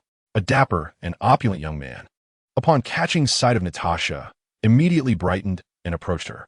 "Beautiful lady, would you honor me with your company?" he inquired with a charming smile. Natasha's beauty was undeniable. Any woman chosen by the Red House was undoubtedly stunning, especially tonight, as she had deliberately adorned herself, her alluring red lips appearing exceptionally captivating. Thus, the young man unconsciously overlooked Li Jie, who was embracing Natasha, even going so far as to disregard him entirely, which irked Li Jie. "Are you blind?" Li Jie asked coldly. The man finally cast a glance at him and disdainfully retorted, "Do you know who owns this casino? Is it you?" Li Jie snorted in amusement, prompting laughter from the onlookers. This casino had been established long before this young man was born. It was ludicrous to suggest he could be its proprietor. The crowd's laughter echoed their contempt, leaving the young man flustered. "Though I did not establish it, my family did," he asserted. "What is your name?" Natasha asked, her eyes sparkling at the mention of his family. To him, it seemed that she was captivated by his status. Adjusting his collar, he declared, "I am Hans Dogo. What do you say, beautiful? Join me. Here, you can have your fun." Natasha, giggling, replied, "You're not as entertaining as he is." She leaned in and kissed Li Jie, leaving a mark of her red lips on his face. Subsequently, Li Jie tightened his embrace around Natasha, casting a disdainful glance at Hans Dogo before moving to exchange for chips. This infuriated Hans, for he was a scion of the Dogo family. How could he possibly be overshadowed by this man? He quickly followed Li Jie, who withdrew a bank card and converted its funds into chips. Hans sneered quietly to himself, thinking, "Soon, I shall see you lose everything." Although Li Jie did not exchange a large sum, it was enough to astonish those around him. After all, most were merely there for leisure and had no need to convert such an amount. The sight of Li Jie's pile of high-value chips stirred excitement in several women. In such a hedonistic environment, possessing wealth could easily attract any woman one desired, provided they also had charm and a hint of grace. Especially in the casino taverns. Even without direct advances, affluent women or ladies would seek you out. However, with Natasha by his side, Other women dared only to gaze from a distance. Chapter 258. Do not keep my beauty waiting. Observing Hans tailing them, Ligia and Natasha exchanged knowing smiles. Natasha, a well-trained Black Widow, effortlessly ensnared the foolish man's attention with merely a glance and a smile. Ligia paid him no mind. After all, the night was still young. Merely provoking a young master was hardly sufficient to capture the attention of the Douglas family. Victory was imperative, and it needed to be substantial enough to inflict a significant financial blow. In this regard, Ligia was brimming with confidence. Thus, he proceeded to the simplest of games. As he engaged in the game of high and low, a subtle smile graced his lips. By infusing his spiritual energy, any minor obstacles became inconsequential. Once the dealer concluded shaking the dice, Ligia boldly wagered all his chips on high. This audacious move caused Natasha, who was entwined in his arm, to raise an eyebrow, wondering if he had lost his senses. However, upon witnessing Ligia's assured demeanor, she refrained from voicing her concerns and instead offered a faint smile. Hans approached the pair, and upon observing Natasha's uncertain smile, a sense of assurance washed over him. He had anticipated Ligia to be a formidable opponent, but it appeared he was merely a charmer seeking to win over a lady. Particularly, Ligia's subsequent actions reinforced his belief. Hurry up and reveal the results. I cannot keep my lady waiting. I shall share half of my winnings with you, Ligia proclaimed, withdrawing his hand and wrapping it around Natasha. In a hushed tone, she advised him, perhaps you should secure a victory first. Although she was aware of his extraordinary abilities, the specifics eluded her understanding. Consequently, her confidence was somewhat wavering. She had encountered many capable individuals, yet they typically resorted to theft when in need of money, unlike Ligia, who relied on gambling. With a confident grin, Ligia called out to the others, place your bets quickly, do not squander my time. His haughty demeanor irked many, and those previously hesitant swiftly shifted their bets to low. At Hans's signal, the dealer promptly revealed the outcome. To everyone's astonishment, the result was undeniably high. Such substantial figures could not possibly align with a low outcome. This revelation caused many faces to pale as they watched their wagers transfer entirely to Ligia. He erupted into a triumphant laugh, dividing his winnings in half and presenting them to Natasha. Deliberately casting a glance at the onlookers, he planted a fervent kiss on Natasha. She played along splendidly, a subtle smile gracing her lips as she encouraged, darling, keep it up. Jealousy flickered in the eyes of the onlookers. How could such a stunning woman not be their companion?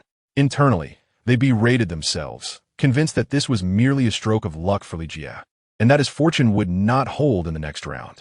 Many resolved to oppose Ligia, intent on overwhelming him.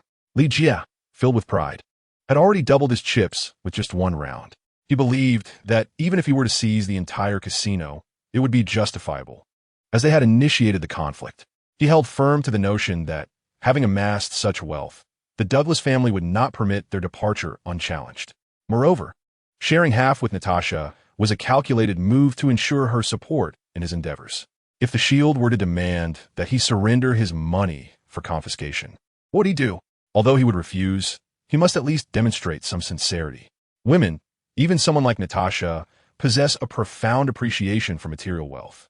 Today, while purchasing clothing, Ligia could sense her delight. Chapter 259.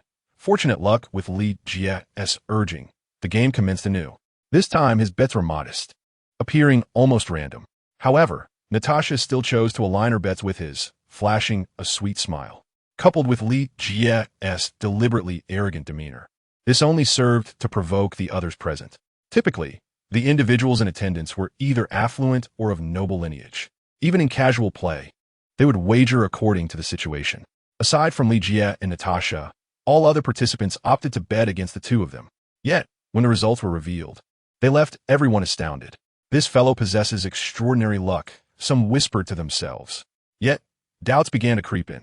How could someone so confident be a fool? Was he merely pretending? Consequently, following Ligia's lead, more participants began to place their bets after him. Ligia remained indifferent. The substantial stakes were in his favor, and the others' contributions were merely minor. After several rounds, it became abundantly clear that Ligia was playing the role of a cunning trickster. Particularly, Hans's face had turned a ghastly shade of pale. If possible, He would have called for someone to eliminate Li Jie immediately. He cast a subtle glance at the dealer, who was already sweating profusely, urging him to engage in some underhanded tactics. The dealers here were all members of the dog family, each possessing a certain skill in deception. After all, this was a casino, not a charitable organization. How could they not profit? Typically, when faced with a tough opponent like Li Jie, the dealer could manage the situation. Hans believed this occasion would be no different. At this moment, Natasha's eyes sparkled with joy. With this newfound wealth, she could purchase any cosmetics she desired. While the shield offered a generous salary, it was still insufficient for her extravagant tastes. Thus, Li Jie remarked, "From now on, just follow my lead.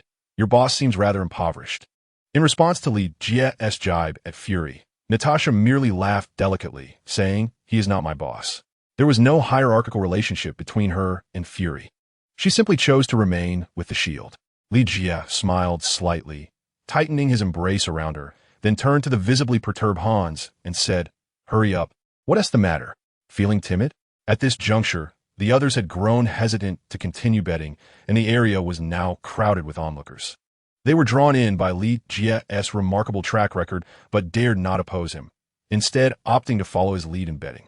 Hans, witnessing Li Jie's triumphant demeanor, sneered coldly. "Soon enough, you won't have anything to smile about." The dealer focused intently, preparing to shake the dice once more. As his ghostly hand came to a halt, Li Jie once again cast all his chips onto the table, totaling several million. If this were to multiply several times over, the Doug family would find themselves overwhelmed. It was not a matter of lacking the funds, but rather the certainty that they would not let Li Jie depart unscathed. The dealer had already begun to employ underhanded tactics, and, after a deep breath, felt a considerable sense of relief. This time, they intended to extract everything from Li Jie. Observing Li Jie's relaxed demeanor, the dealer could not help but chuckle as he released the cup. "How could this be?" the dealer exclaimed. He had clearly manipulated the game. How could it still be small? At this moment, Li Jie taunted, "How can it be impossible? Do you think you can still control it? We deserve an explanation for how much we have been deceived." Li Jie declared with righteous indignation.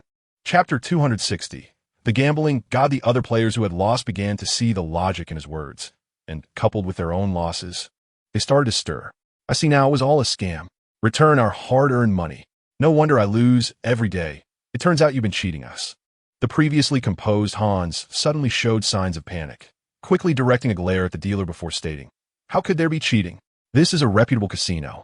The dealer nodded vigorously, falling silent, too intimidated to speak further. Internally, he was still in shock. After years in this business and having learned the art of cheating himself, he had never faltered until now. What just transpired? He had clearly made a move, yet the dice showed no change. Li Jie, observing the flustered Hans, sneered. "You assert there was no cheating? Unless you can provide proof." "Proof? How?" Hans inquired, his frustration rising upon seeing the disdain in Natasha's eyes. "Continuing to run the house. Is there a casino where no one loses?" Li Jie. This remark nearly caused Hans to choke on his own indignation. He glanced at the dealer, signaling him to proceed. The dealer, drenched in cold sweat, had already witnessed Li Jie's uncanny prowess. He no longer dared to continue dealing. If he were to proceed, it would require a different dealer altogether. Yet, under Hans's pressure, he found himself with no choice but to persist. Summoning all his strength, he pressed the cup onto the betting table. Li Jie smiled slightly, and once again placed all his bets on the small. This prompted all others to follow suit. The dealer's integrity was uncertain to them, but they were acutely aware that Li Jie had to be up to something. After all, who could win every hand? Even the gambling god could not achieve such a feat. Li Jie's confidence caused the dealer's hands to tremble with tension, his veins bulging as he dared not reveal the outcome. Observing the dealer drenched in sweat, Li Jie urged, "Reveal it." I cannot," the dealer stammered, trembling as he addressed Hans. If he were to lose once more, the casino would undoubtedly show him no mercy. Never has a dealer suffered such a devastating loss. It was tantamount to losing the casino's money, and naturally, he would face dire consequences. Hans clenched his teeth, fully aware of the dealer's intentions. He yearned to unleash his fury, yet the scrutinizing gazes of others rendered him paralyzed. If the casino's reputation were tarnished, he would be finished. Thus, defying the odds, He forcefully pushed the dealer aside and took his place at the table. Hurry up and deal. What on earth are you doing? Are you attempting to cheat? I suspect foul play. Under the pressure of the crowd, Hans hesitated momentarily before revealing his hand. How is this possible? Hans exclaimed in shock as he discovered yet another low card. Gazing at the pile of bets before him, he felt faint. He had witnessed Li Jie start with a mere single bet. In the blink of an eye, it had multiplied so significantly. Was he now claiming nearly half of the large table, ignoring the raucous laughter of others? Hans slammed his hand on the table and accused Li Jie. You must be cheating. Is this your trickery? In response to Hans's accusations, Li Jie remained motionless. However, the others ceased their chatter, casting their gazes upon Li Jie, speculating that he might indeed be the source of the anomaly. After all, someone who wins every hand must surely possess a trick or two. Chapter 261. The hands that defile my woman, what evidence do you have? This question momentarily stunned Hans, who then retorted, you have no proof that we are cheating either. Now I believe you aren't, so let us continue the game. The others, upon hearing this, suddenly grasped the situation and shouted, continue the game. Li Jie's stakes doubled once more, and Natasha, with a quick estimation, realized they had reached several million. This thrilled Natasha, who pressed closely against Li Jie, entirely unfazed by his lecherous hands. Hans, realizing the gravity of the situation, struck the table in frustration. Even a fool could discern that something was amiss with Li Jie. However, those who were profiting alongside Li Jie were not inclined to blame him. This fueled Hans's anger, and he clenched his fists, circling the table and charging forward. It's definitely your doing, Hans declared, swinging a punch at Li Jie. The onlookers were caught off guard by this unexpected turn of events, with the timid retreating hastily. Those capable of operating a casino in London possessed formidable connections, and they dared not provoke anyone, especially not for the sake of a stranger like Li Jie.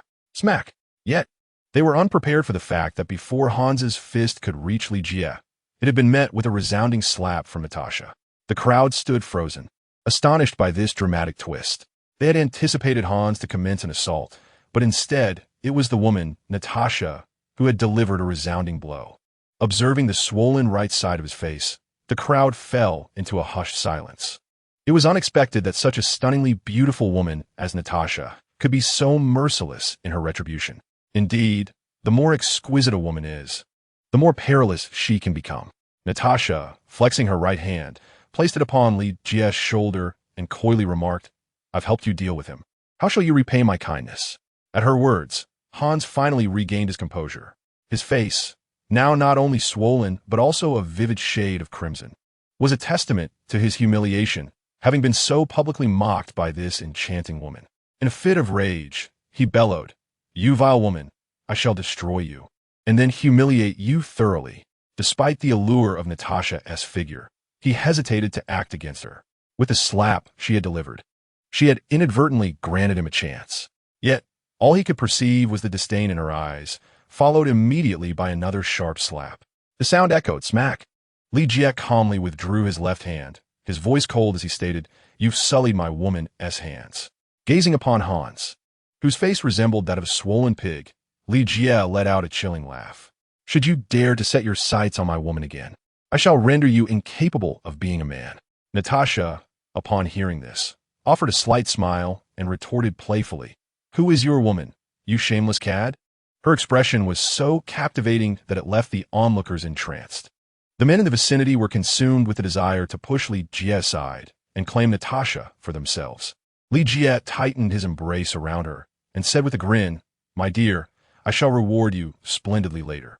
Natasha's cheeks flushed a deep crimson, radiating allure. Feeling threatened by Li Jie's words, Hans instinctively clamped his legs together and could only manage a weak retort. Do not be so arrogant. I will make you pay. Witnessing the unfolding chaos, security personnel rushed to the scene, emboldening Hans to make such bold threats. He quickly retreated into the crowd, fearful of being harmed. The security team swiftly surrounded Li Jie and Natasha, while the frightened spectators dispersed in a panic. After all, money pales in significance compared to one's life. Chapter 262. Did you wear safety pants? Kid, do you dare to cause trouble? One of the security personnel barked. Li Jie replied with a casual smile. He started it. Hans snapped back. It's him who is causing the ruckus. Kill him. and I'll take responsibility. Upon hearing this, the security staff exchanged glances before lunging toward Li Jie, directing their aggression solely at him. Natasha was clearly desired by Hans, and they recognized that this was merely a case of a spoiled rich kid attempting to seize another S-woman. Unexpectedly, however, he encountered a formidable opponent and ended up as the one battered. Since Hans had taken responsibility, the security personnel felt emboldened and charged forward. However, as soon as they made contact, Li Jie effortlessly sent one flying with a single punch, all while keeping Natasha securely in his embrace with just one hand. Then, a third individual launched an attack from the flank. In an instant, Li Jie exerted force with his right hand, lifting Natasha into the air, whereupon she delivered a powerful kick to the assailant's face. With a thud, they landed safely, and Li Jie chuckled. "Did you wear your safety pants?" Natasha shot him a glance, her expression suddenly radiating charm. Like a dancer, Li Jie propelled her forward, deftly grasping her hand to help her evade further attacks. With a strong pull, Natasha spun around, striking down yet another adversary with a swift slap. "Exciting, isn't it?" Li Jie inquired with a grin. Natasha, catching her breath, replied, "Perhaps we should avoid such antics in the future." Subsequently, the pair appeared to truly dance, elegantly, yet fiercely dispatching the remaining security personnel. The casino erupted with applause, akin to crashing waves, as patrons generously expressed their admiration. It became evident to all that the prowess exhibited by Li Jie and Natasha was indicative of their purpose for being there. No wonder their gambling skills were so formidable, leading to such reckless victories. If they were genuinely in it for the money, they would surely have lost a few hand along the way. Hans trembled in the corner, fully aware he had been duped while observing the duo. Li Jie finally withdrew his hand, adjusting his collar as he inquired, "Is there not a single overseer present?" The security personnel exchanged glances before slowly rising from the ground. Realizing they could not handle the situation themselves, they hastily reported it up the chain. They were not afraid, merely supporting one another with cold smirks. Today, it seemed, was Li Jie's unlucky day, as a prominent figure had arrived at the casino, undoubtedly ready to make him pay. Li Jie leisurely settled into a chair, methodically counting his chips. Regret washed over him as he reflected on his decision to share half with Natasha. Even with that division, he had still amassed considerable winnings, yet the thought pained him. After all, he was a man with a family to support, with 2 hungry kittens at home. How could he manage without money? Others watched him count, quickly rushing forward to claim their shares. However, no one dared to challenge Li Jie. After all, one must have the means to spend if they were to take a risk. Meanwhile, Natasha sat beside him, splitting the bounty evenly. Though she had never been particularly fond of money, the sight of such a substantial pile of chips stirred her inherent nature, one she thought she had long suppressed. As they were engrossed in their counting, a large hand descended upon the chips Li Jie sought to claim. He slowly lifted his gaze, smiling at the newcomer. Natasha also raised her head, recognizing the man who was pressing down on Li Jie's hand. Zheng Tu, the combat master who had previously fled, now nursing injuries from having been bested in a single blow. His current state of discontent was palpable. After narrowly escaping death, upon hearing that someone was causing a disturbance at the casino, he could no longer remain idle. Ignoring his injuries, he rushed out, intent on confronting the troublemaker. However, upon catching sight of Li Jie, he suddenly found the figure somewhat familiar. Yet, he felt no fear, assuming it to be one of those he had previously dealt with. Yet, under Li Jie's gaze, an uncomfortable feeling settled within him. "Is it you causing the ruckus?" Zheng Tu mustered his courage and shot a glare at Li Jie. Li Jie merely replied, coldly, "Step aside. Do not interrupt me while I count my money." Zheng Tu felt a surge of irritation. He had no desire to engage with a mere waste. But as Li Jie's eyes fixed on him, he found himself retreating several steps in fright. The murderous intent emanating from Li Jie seemed almost tangible, overwhelming even a seasoned veteran like Zheng Tuesday, taking a few deep breaths. Zheng Tu finally began to merge Li Jie's figure with someone from his past. His pupils dilated in realization. He knew trouble was brewing. Li Jie sneered disdainfully as he observed Zheng Tu hastily turn to flee. Yet, before he could escape, the large door swung open, revealing a group of individuals emerging. At the forefront were 2 women, one cloaked in black, with long black hair and a flowing black gown. Her exquisite beauty appeared untouched by time's trials, radiating an enchanting allure. This was the Black Queen, of that he was certain, identifiable by her distinctive traits. Yet, he remained oblivious to the true extent of her powers, or whether she was indeed the legendary Black Queen who had lived for millennia. Nonetheless, her striking appearance suggested that even the passage of countless years had left no mark upon her. The other woman stood in stark contrast, embodying purity with her golden hair. A white gown, white stockings, and white shoes, exuding an immaculate aura of sanctity. This was the White Queen. Li Jie could hardly believe that a simple visit to a casino would lead him to encounter both the Black and White Queens. It was undeniable that their prowess placed them among the elite of mutants, and their beauty rivaled that of the finest among humanity, not falling short of Natasha, who stood by Li Jie's side. Black Queen, White Queen, Zheng Tu exclaimed, bowing his head upon seeing the two women emerge. Observing the beads of sweat on his brow, the Black Queen teased, "What kind of person frightens you so?" "That individual from that night." Zheng Tu grit his teeth and replied. Now, he found himself devoid of fear, for both the Black and White Queens were present. With their combined strength, dealing with a rogue would surely be a trivial task. Although they had investigated Li Jie and understood his capabilities, Zheng Tu remained confident in the Black and White Queens. Since its establishment following the conclusion of World War II, the Hellfire Club had stood resilient against the tides of time, enduring numerous upheavals without faltering. Particularly after the arrival of the Black Queen, the club's strength had only magnified. Even if Magneto and Professor X were to unite, they would still be no match for the Black Queen. The mere thought of her power instills in him an abject terror, a magnitude surpassing that which the White Queen ever evoked by 1,000-fold. Chapter 264. Telepathy. The Black Queen smiled faintly before addressing those around her, instructing them to dismiss the others. Her voice was soft and devoid of any discernible discontent. An elder beside her, upon hearing her command, showed no sign of dissent and ordered his subordinates to comply. Natasha leaned closer to Li Jie and whispered, "This is the current head of the Doug family." Such an ambiguous gesture prompted a slight smile from Li Jie as he instinctively took measures to protect her, gently patting her small hand to reassure her not to worry. Before long, the others were ushered away. With a smile, Li Jie inquired, "Will you not exchange my chips?" It was only then that the Black and White Queens approached him, the Black Queen seating herself directly across from him, leaning slightly forward and locking her gaze onto Li Jie. However, she noticed his eyes wandering, which stirred a hint of discontent within her. "Do you not wish to play a few more rounds?" the Black Queen inquired nonchalantly, uncertain if Li Jie was deliberately trying to provoke her or genuinely stealing glances. Li Jie then averted his gaze and smiled at her. "So you're the Black Queen? I had assumed you were merely a dancer from somewhere." Upon witnessing the sudden rise and fall of the Black Queen's chest, Li Jie thought she might be angered, but to his surprise, she simply reclined back in her seat. The Black Queen replied with a smile, "You traveled all the way from New York just to jest with me?" Li Jie inhaled deeply, astonished by her remarkable composure. To label her a dancer was an egregious affront. The White Queen, Emma Frost, beside them, could hardly contain herself, yet remained largely unfazed. Li Jie retorted with a cold smile, "I simply did not anticipate your direct attempt to control me."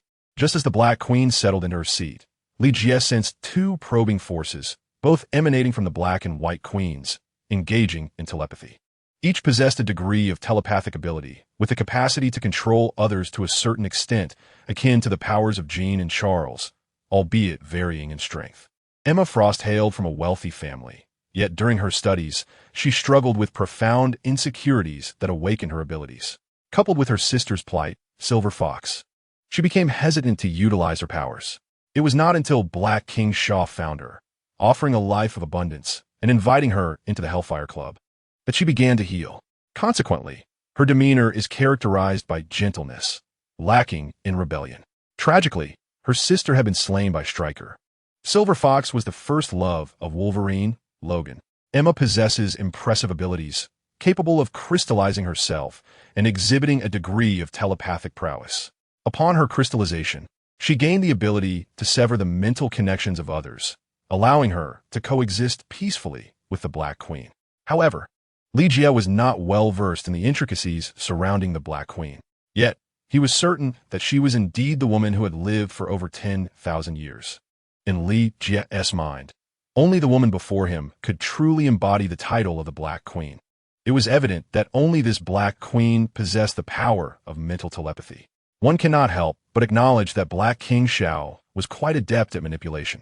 The stark contrast between the two queens epitomized the extremes of their natures. Coupled with their attire, they perfectly embodied their names. The Black Queen smiled lightly and, with a hint of fragility, remarked, "Yet I have not succeeded. I cannot see you." Li Jie wrapped his arm around Natasha, stating, "But you wish to harm my woman." Chapter 265.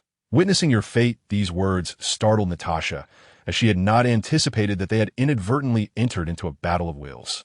Indeed, mutants were perilous, especially those endowed with telepathic abilities. Natasha pondered this, recalling several mutants documented within S.H.I.L.D. Charles and Jean Grey, both capable of mental telepathy. Particularly, Professor Charles possessed the extraordinary ability to temporarily control others through a wave transmitter. As these thoughts crossed her mind, Natasha regarded the two women with heightened vigilance. The Black Queen inquired, "Are you certain she is your woman?" "Of course," Li Jie affirmed. Sensing Li Jie's sincerity, Natasha's heart inexplicably raced. Why did she feel this way? She felt her cheeks flush and averted her gaze. The Black Queen chuckled coldly and then struck the gambling table, saying, "Did you not come to win? Why not continue? As long as you prevail, I shall divulge anything you wish to know." Li Jie gradually released Natasha and asked, "Including information about vampires?" "Even my secrets. Though I cannot see you, I have glimpsed certain things." The Black Queen responded with a playful laugh, already preparing her next move. Her demeanor caused the White Queen to furrow her brow. Having spent considerable time with the Black Queen, she had never witnessed such unrestrained joy from her. "What troubles you?" the White Queen inquired, moving closer. The Black Queen merely smiled, remaining silent, and added, "I have also seen your fate." This left the White Queen perplexed, eager to inquire further. But the Black Queen had already commenced her actions. The Black Queen moved swiftly, the dice and cups transforming in her hands without falling. After several seconds, she forcefully slammed them onto the table, enveloping the entire cup with her mental prowess. With a grin, the Black Queen proposed, "Shall we change the game? You are the dealer. You dictate the rules." Li Jie replied confidently, undeterred by the Black Queen's complete control over the cup. The Black Queen laughed charmingly, casting a flirtatious glance at Li Jie. "As long as you can state their numbers, it is quite simple." This incited a wave of dissatisfaction in Natasha, making her feel as though the Black Queen was vying for her man. Thus, she remarked, "Is that not difficult?" It has escalated the challenge exponentially. Although she recognized Li Jie's extraordinary nature, she remained unaware of the extent of his abilities. Yet, upon uttering her words, she immediately regretted them. Speaking now only implied that she was succumbing to jealousy. However, there was no turning back. The Black Queen scoffed, "Lacking confidence in your own man? If I were him, I would have divorced you long ago." These words left Natasha momentarily speechless, and she contemplated a retort. Li Jie then patted her hand, asserting, "She speaks the truth. Lacking confidence in one's partner warrants a reprimand." When she caught the glare Li Jie cast her way, as if to suggest a reckoning awaited her, she was suddenly silenced. Internally, she cursed, "May you lose miserably." Yet, she maintained her composure, for she was the renowned Black Widow, an elite operative. How could she allow such a trivial conflict to fluster her? As for her earlier remarks, they were entirely provoked by Li Jie's domineering words. Li Jie addressed the Black Queen, "If my assessment is correct, remember to conceal nothing." At the sight of his commanding demeanor, the three women fell silent. Chapter 266. A perspective of defeat. Although the Black Queen's subordinates wished to voice their thoughts, they were swiftly silenced by Zheng Tuesday. Only he understood the terrifying presence that Li Jie embodied. He led his group to a considerable distance, allowing them to observe the exchange without comprehending the dialogue. They dared not intrude, merely watching from afar. The White Queen was filled with questions, but found it difficult to articulate them. Nevertheless, having witnessed so much, she had never encountered a man as formidable as Li Jie.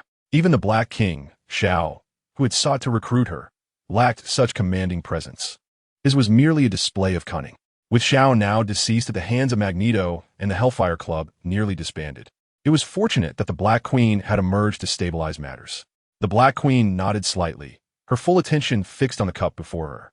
Her mental prowess enveloped it entirely, forming an intricate web of defense. Unless one possessed a significantly stronger mind, breaching her defenses was utterly impossible.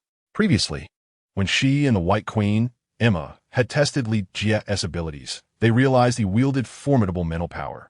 Their powers had been effortlessly severed by Li Jie, who had even shielded Natasha. Thus, the Black Queen recognized the strength of Li Jie, although the precise extent remained a mystery to her. This prompted her desire to probe Li Jie further, leading to the current situation. Suddenly, Li Jie declared, 6 sixes. The Black Queen remained unfazed. She was well aware of the true nature of the situation at hand. She believed that Li Jie's words were merely a ploy to disrupt her composure, seizing the opportunity to act. Thus, she remained skeptical, briefly sensing the numbers within and inquiring, "Are you certain?" Of course, Li Jie responded with a smile. This left the Black Queen perplexed. Could it be that Li Jie possessed no innate ability, but rather wielded some extraordinary artifact capable of withstanding her and the White Queen's scrutiny? Nodding in contemplation, she noticed Li Jie's air of confidence and proceeded to unveil the truth. Simultaneously, a tinge of disappointment washed over her. She had not anticipated Li Jie to be so unreliable. Yet, observing his unwavering self-assurance, her confusion deepened. "Look," the Black Queen remarked coolly. Li Jie, taken aback by her sudden chill, merely raised an eyebrow. "How is that possible?" At that moment, the White Queen exclaimed, her voice capturing the Black Queen's attention. The Black Queen glanced at her, then followed Emma's gaze downward. "What?" She gasped in astonishment. The dice, which had not shown sixes previously, now displayed 6 on all faces. The Black Queen found herself at a loss. Her mental prowess had consistently enveloped the cup, and she had sensed no foreign influence. Meanwhile, the White Queen's power had also been present on the dice. Yet, the look on the White Queen's face indicated that she too was oblivious to when Li Jie had intervened. Thus, her astonishment stemmed not from the changed numbers, but from the mystery of how Li Jie had accomplished it. "It seems you've lost," Natasha chuckled at the scene. The two women then focused intently, realizing that, aside from the top face, all other sides had indeed transformed into sixes. This revelation left the Black Queen astounded, while it was easy to dismiss the top face. Transforming them all into sixes was no simple feat. It was impossible to achieve without any forewarning, especially without them being aware. Chapter 267. Preparing to become a dancer, Li Jie's strength was unfathomable, a conclusion reached by the Black and White Queens. They exchanged glances, each reflecting the shock within their eyes. While both had been on guard, Li Jie had, unbeknownst to them, executed his plan flawlessly. Clearly, he had also cast a veil of deception over them. This was the first time they realized that what the mind perceives is not always the truth. It was akin to their combined efforts being effortlessly thwarted by Li Jie, a fact that naturally irked them. The Black Queen whispered, "How did you accomplish this? What about your promise?" Li Jie tapped the gambling table. The Black Queen shot him a disdainful look, yet Li Jie remained unfazed, even suggesting, "Convert these into cash for me." Surely, Hellfire is not lacking in funds. Despite harboring a silent grudge against Li Jie for his lack of charm, the Black Queen nonetheless instructed her companion to comply. "Come with me," she added, turning to enter without acknowledging the White Queen's gaze. It is evident that within the Hellfire Club, the Black Queen's prowess has far surpassed that of the White Queen. Moreover, she is a newcomer. Had it not been for the White Queen's amiable disposition, it would have escalated into a fierce power struggle. Natasha restrained Li Jie. Although she possessed commendable skills and other abilities, she lacked the capacity to shield her mind. Just moments ago, Li Jie had safeguarded her, but now that he was gone, what was she to do? The predatory gaze of the White Queen nearby unsettled her further. With a subtle smile, Li Jie inquired, "Do you wish to protect yourself?" Natasha merely nodded in response, her eyes betraying a deceptive allure. This moment softened Li Jie's heart, prompting him to embrace Natasha's head and kiss her. Caught off guard, Natasha found her mouth unexpectedly pried open by Li Jie. As she felt his moist tongue, she instinctively bit down. "Why did you bite me?" Li Jie hastily released her, his tone laced with discontent. "What are you doing?" Natasha retorted. Li Jie, touching his lips, remarked, "I was protecting you. Remember, you owe me a dance." He then shook his head, rising to his feet and heading towards the room the Black Queen had entered. As he stood, others approached to collect the chips from the gambling table. Keep an eye on that money for me, he instructed. That kiss had transferred a protective energy for her soul to Natasha. Although he possessed other methods, this proved to be more effective. At the very least, the White Queen would be unable to sense Natasha. Furthermore, his mental awareness would monitor the outside, ensuring Natasha would not be bullied in his absence. The corridor was dimly lit, but as he entered, a crimson light illuminated the space. The door behind him gradually closed. Li Jie tilted his head in surprise at the Black Queen's formidable control. Unfazed, he proceeded deeper into the room. Slowly pushing the door open, he beheld the Black Queen seated at the center of the sofa. She had changed into a delicate, sheer gown. Though still black, it radiated a newfound allure. The sight of such a garment ignited within him the desire to see her dance. Change your attire. Are you preparing to be a dancer? He jested. The Black Queen shot him an exasperated glance, her previous demeanor dissipating. Do you take such delight in mocking me? Li Jie took a seat directly across from her, unabashedly surveying her form. No, I genuinely wish to see you dance, he replied with a grin. The Black Queen, non-committal, simply stated, if you wish to see. Why keep me waiting? I arrived early. Didn't I catch you changing? Isn't that precisely what you desired? The Black Queen gazed at him dreamily. Li Jie, however, maintained a serious expression, unaffected by her charm. He inquired, shall I reveal everything you ought to know? What is it that you wish to learn? The Black Queen feigned ignorance, responding, you wish to know about me? Li Jie glanced at her and replied, while I find you intriguing, my interests lie elsewhere at present. The Black Queen cast a sorrowful glance in his direction, her expressive eyes nearly instilling within Li Jie a profound sense of guilt. She gently bit her crimson lip and lamented, you seem preoccupied with the trivial matters of vampires. In silence, Li Jie observed her, for he was not easily swayed by superficial allure. He was acutely aware of the Black Queen's ruthless nature. After all, she was renowned as the sole vampire, far more formidable than these lesser bloodsuckers. Though vampires may feast upon genuine blood, the Black Queen consumed life itself. Her method of sustaining existence involved drawing upon the vitality of others. Those whose life force she fully absorbed would be reduced to mere dust, thus granting her immortality and eternal youth, a source of great satisfaction for her. Having lived for a millennium, one can only imagine the countless lives she had devoured. Hence, Li Jie remained skeptical of her words, regarding her with a cold detachment. A rose may be beautiful, but if it is adorned with lethal thorns, he had no desire to pluck it. The Black Queen softly remarked, Duke Mon desires the scriptures to unlock the vampire seal. Upon finishing her statement, she fixed her gaze upon Li Jie, yet his silence ignited her frustration. However, it was futile. How could he possibly comprehend the divine scripture? And you no longer require it, so you sold it to him? Li Jie queried. Indeed. And how could a creature of darkness, like a vampire, ever grasp the power of God? The Black Queen scoffed, leaving Li Jie momentarily taken aback, leading him to ponder. So, you do not intend to assist the vampires. I could, in fact, join you in confronting them. The Black Queen reverted to her previous demeanor. Li Jie offered a slight smile. His purpose in coming here was not merely to gather intelligence, but to ascertain whether Hellfire posed a threat. Understanding this brought him a sense of fulfillment. As for the assistance she offered, he remained non-committal. Thus, he rose to leave, finding the information aligned with his expectations. However, just as he stood, the Black Queen pushed him down and straddled him. Did I not mention that I would share my secrets with you? She said, locking her gaze with his. Gradually, she leaned closer, as if to press her body against him. Li Jie merely smiled and remarked, if you have something to say, then do enlighten me. The Black Queen hesitated, gazing into Li Jie's eyes, shaking her head as if attempting to decipher his innermost thoughts. After finding nothing, she declared, I have glimpsed our future. Chapter 269. Dance for me, Li Jie scoffed. What future do we have? Yet, despite his words, he placed his hand on the waist of the Black Queen. He harbored no fear of her harming him. His only concern was to guard against being drained of his life force. Even the abilities of the mischievous one proved ineffective against him. So, with a touch of caution, he felt no trepidation towards the Black Queen. The Black Queen twisted her waist and chuckled. Though I cannot perceive your innermost thoughts, I can see. Li Jie interjected, see what? The Black Queen fell silent for a long moment before leaning closer to whisper in his ear. You are the only man capable of conquering me. Together, we shall merge and attain immortality. Li Jie, His voice icy, replied, "Is that your reason for wanting to siphon my life?"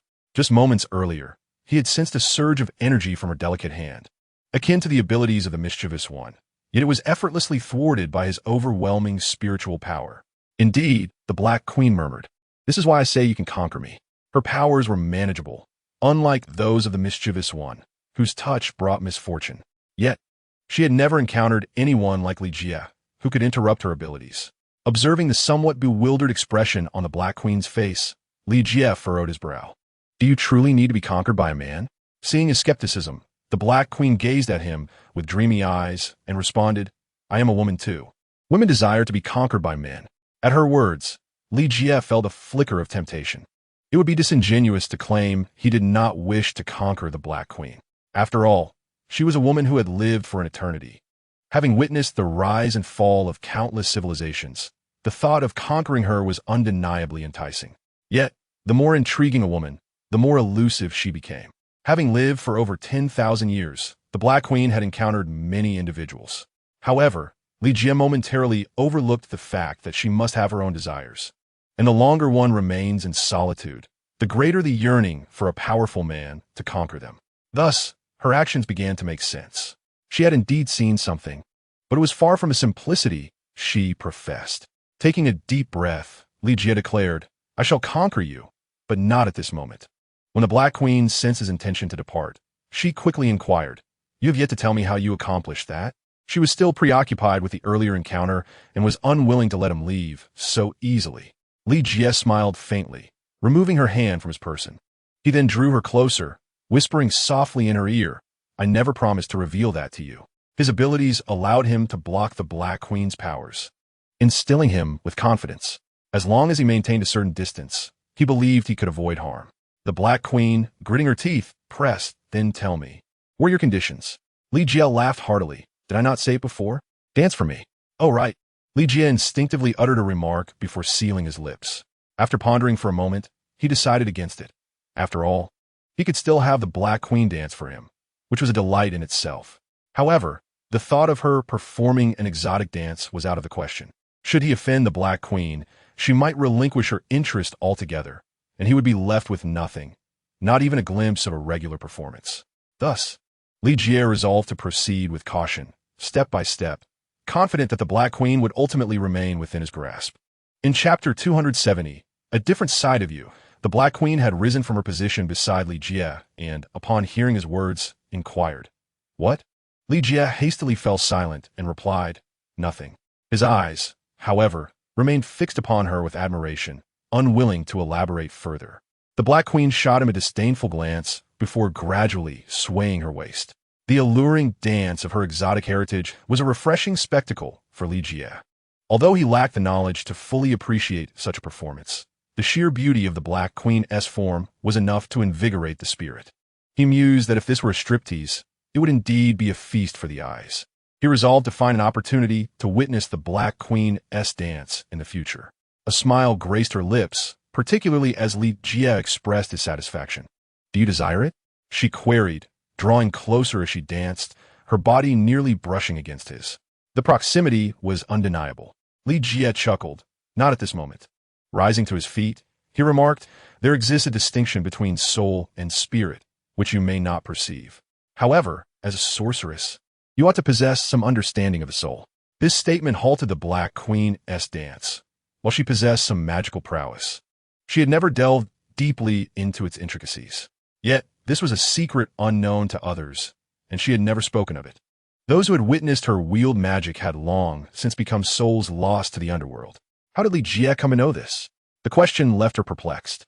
Observing her reaction, Li Jie smiled faintly, confirming his suspicion that the Black Queen indeed harbored some magical abilities, albeit not as formidable as those depicted in comics.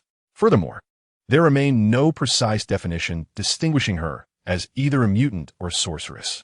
Turning to exit, Li Jie called back without glancing over his shoulder, "I hope for a different dance next time." The Black Queen paid little heed to his words, her gaze fixed intently upon his retreating figure.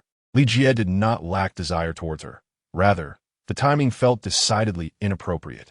Natasha awaited him outside, and the Black Queen's capabilities kept him on high alert. He had no wish to find himself drained of vitality at the height of enjoyment. Thus, he resolutely declined her advances, intent on leaving with Natasha. Returning home seemed prudent. He could not allow the Black Queen's schemes to come to fruition. "You will need me," the Black Queen called after him as she watched him depart. Li Jie stepped through the door, and the ever-vigilant Natasha finally exhaled in relief. Li Jie had been inside for a considerable amount of time, which caused her great concern. After all, this place was rather sinister. She had already encountered no fewer than 2 mutants. Moreover, both were classified as dangerous by S.H.I. yelled, posing a threat comparable to that of Magneto. "Is everything all right?" Natasha inquired. Li Jie shook her head, and upon seeing Natasha's expression, understood that the White Queen had not succeeded. Casting a fleeting glance at the vigilant White Queen, Li Jie remarked with a smile, "I still prefer your other form." He was quite eager to witness the White Queen's diamond form, having only seen it on screen and in comics before. Now, with the real thing before him, he was undoubtedly intrigued. However, it was evident that the White Queen was not inclined to present herself in such a manner for his enjoyment.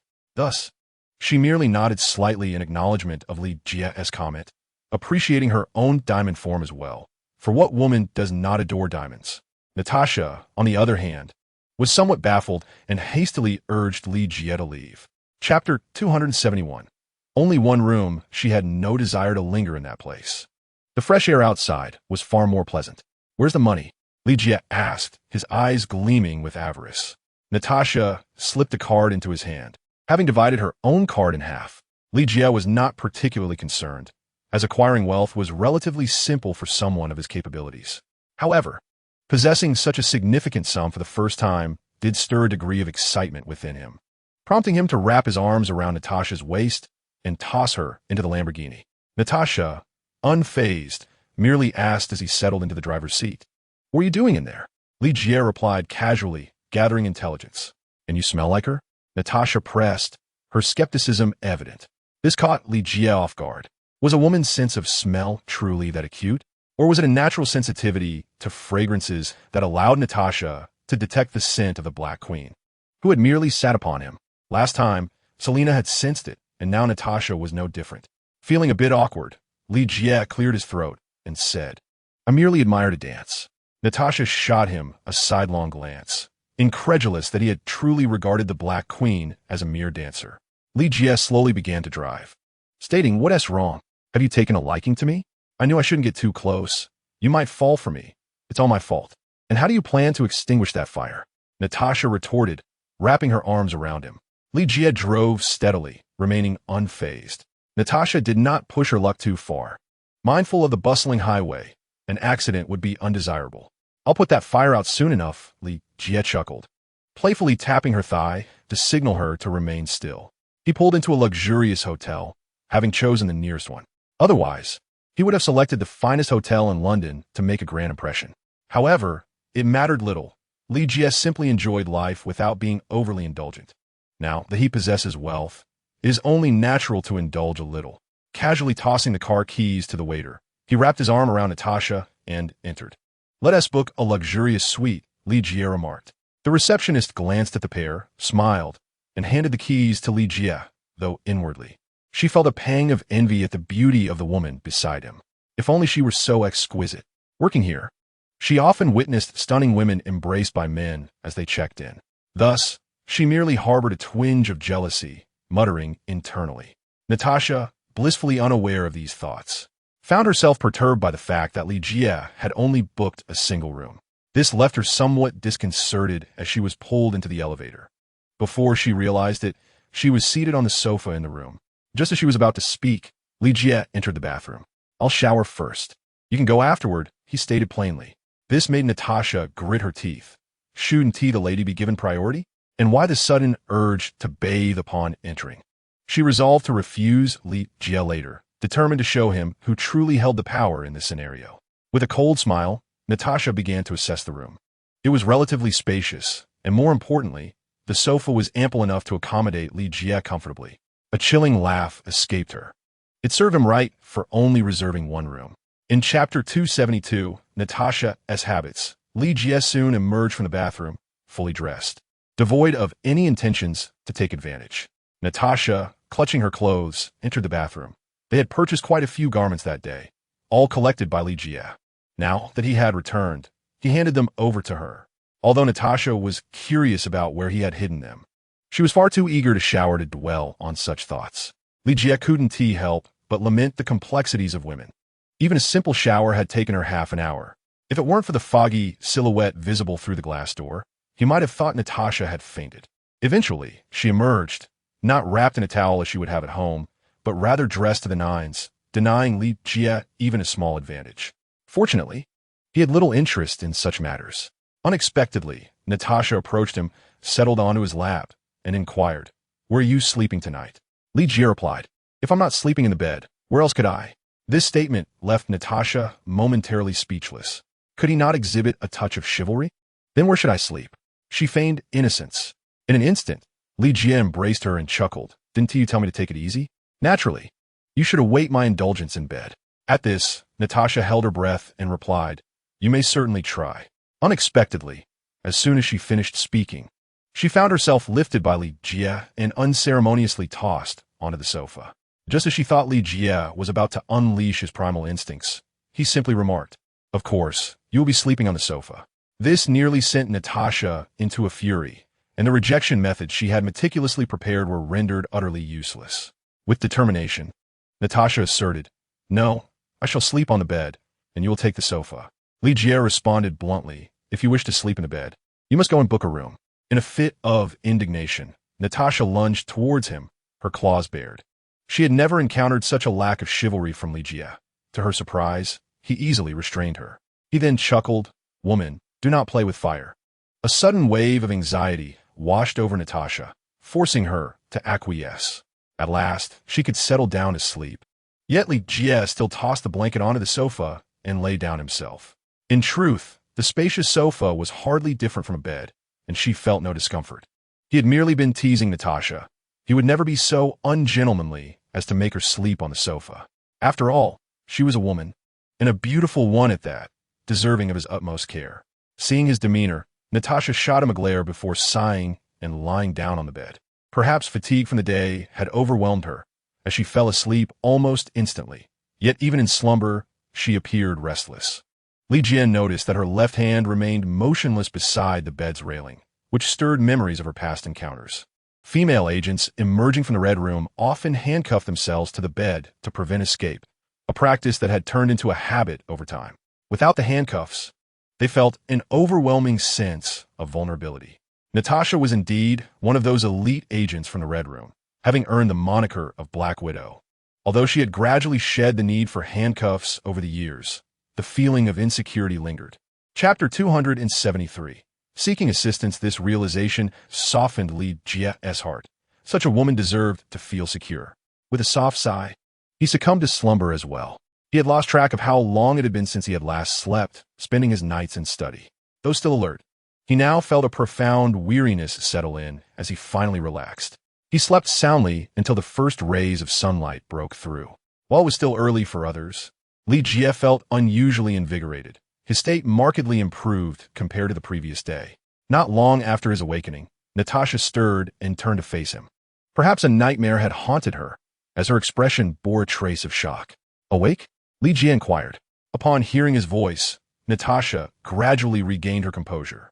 She is not as easygoing as she appears on the surface, nor is she as fearless as she seems.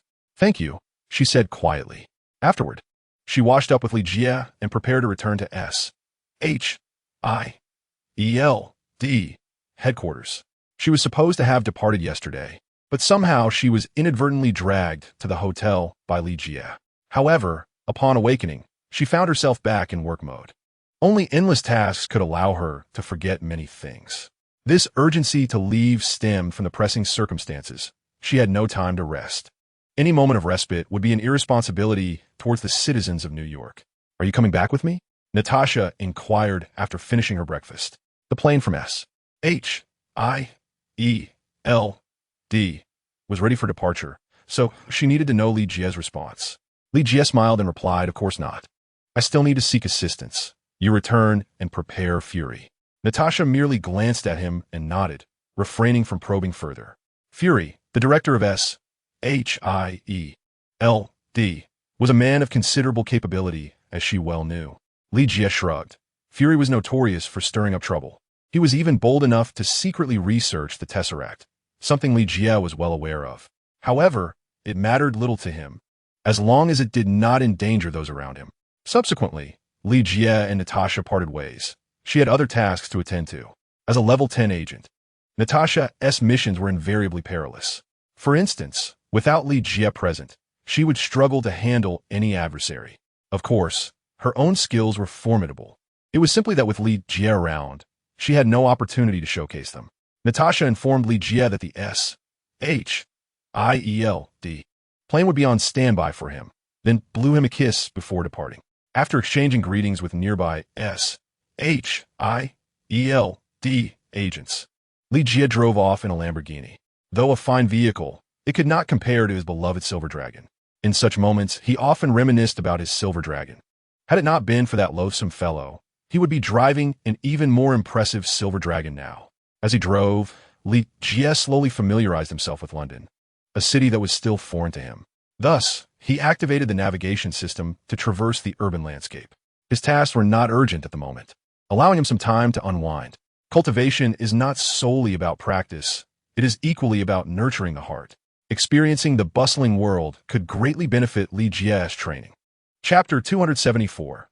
Her heart belongs elsewhere. Afternoons in London are often marked by a gentle drizzle, a constant throughout the seasons. Outside the Royal Museum, a limited edition Lamborghini was parked, causing a man holding an umbrella and a bouquet of roses to feel somewhat anxious. Li Jie cast a glance at the rose in his hand, then at the single bloom he held, suddenly feeling a twinge of pettiness. Yet it mattered little, for he was not here to propose, but rather to find someone. This bouquet was merely a pretty sight he had casually purchased from another's possession. As the light rain ceased, the air in London became considerably fresher. Once known as the Foggy City, London had made remarkable strides in environmental management, and Li Jie found it quite pleasant. The grand doors of the Royal Museum swung open, signaling the arrival of around 4 o'clock in the afternoon, and the staff inside were likely preparing to leave for the day. The person Li Jie awaited should soon emerge. As in any other place at quitting time, a throng of people surged forth. However, he did not spot the individual he sought, so he patiently continued his vigil. Eventually, as the crowd began to thin, he caught sight of Diana, elegantly adorned in a classical and intellectual ensemble, exiting the building. She was engaged in light-hearted conversation with the curator, and upon noticing the man holding the flowers, she wore an expression of mild exasperation. The young man, visibly anxious, was fidgeting with the umbrella he clutched, refusing to lower it even after the rain had stopped. Only upon seeing Diana did he finally set the umbrella aside and approach her. The curator, with a slight smile, remarked, "I envy you young ones."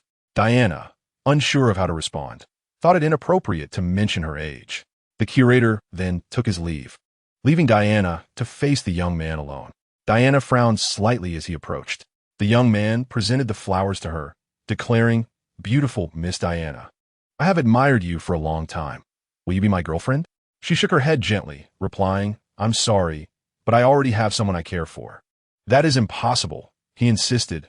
"I have observed you for quite some time, and you have always lived alone, rarely speaking to any man." His disbelief was palpable. Diana furrowed her brow, reiterating, "But I truly am taken." The young man remained resolute, adamant about presenting the flowers to her. Diana's beauty was striking, especially in her classical attire, which made her appear as if she had stepped out of a timeless painting. This was why he was so unwavering in his pursuit, having invested considerable effort until this day, when he decided to take the initiative. Diana found herself in a predicament. She wished to leave, but feared he might persist in his advances. Had she known that a few kind words would lead to such entanglement, she would have refrained from engaging him. Just then, both of them heard the sound of a car horn. Beep! The window of a Lamborghini slid down, which Diana had noticed earlier, but had chosen to ignore. A familiar visage emerged from the vehicle, brandishing a bouquet of roses and holding a cigar between his lips. "Hey, didn't you hear? She claims to already belong to someone," he remarked. Chapter 275. Classical elegance. This declaration irked the man, already on edge, as he wished to avoid any distractions. "Who are you? Are you jesting with that bouquet?" he retorted. Li Jie, with a playful smile, responded, Why not ask whether Diana prefers a bouquet or a weapon? He then exited the car, striding towards the two. Of course it's a bouquet, Diana replied with a charming smile, casting a beguiling glance at Li Jie. She then bypassed the man to stand beside Li Jie. Fortuitously, Li Jie had arrived just in time to defuse the situation. Otherwise, she would have been at a loss for what to do. Raising an eyebrow, Li Jie offered the roses to Diana, wrapping an arm around her waist. This sudden gesture made Diana tense up, nearly prompting her to strike Li Jie. However, upon meeting his gaze, she froze, opting for silence instead. Who are you? The man glared at Li Jie, his eyes ablaze. Merely the one who holds Diana as affections. Li Jie replied with a chuckle, taking a puff of his cigar, which, despite his aversion to smoking, was rather pleasant, lacking the acrid sting often associated with cigarettes. I don't believe you. You must be deceiving me, the man replied coldly, then turned to Diana. Diana, tell me this isn't true. Li Jie smirked at the man's naivety, while Diana smiled softly and declared, It is indeed true. My heart is claimed.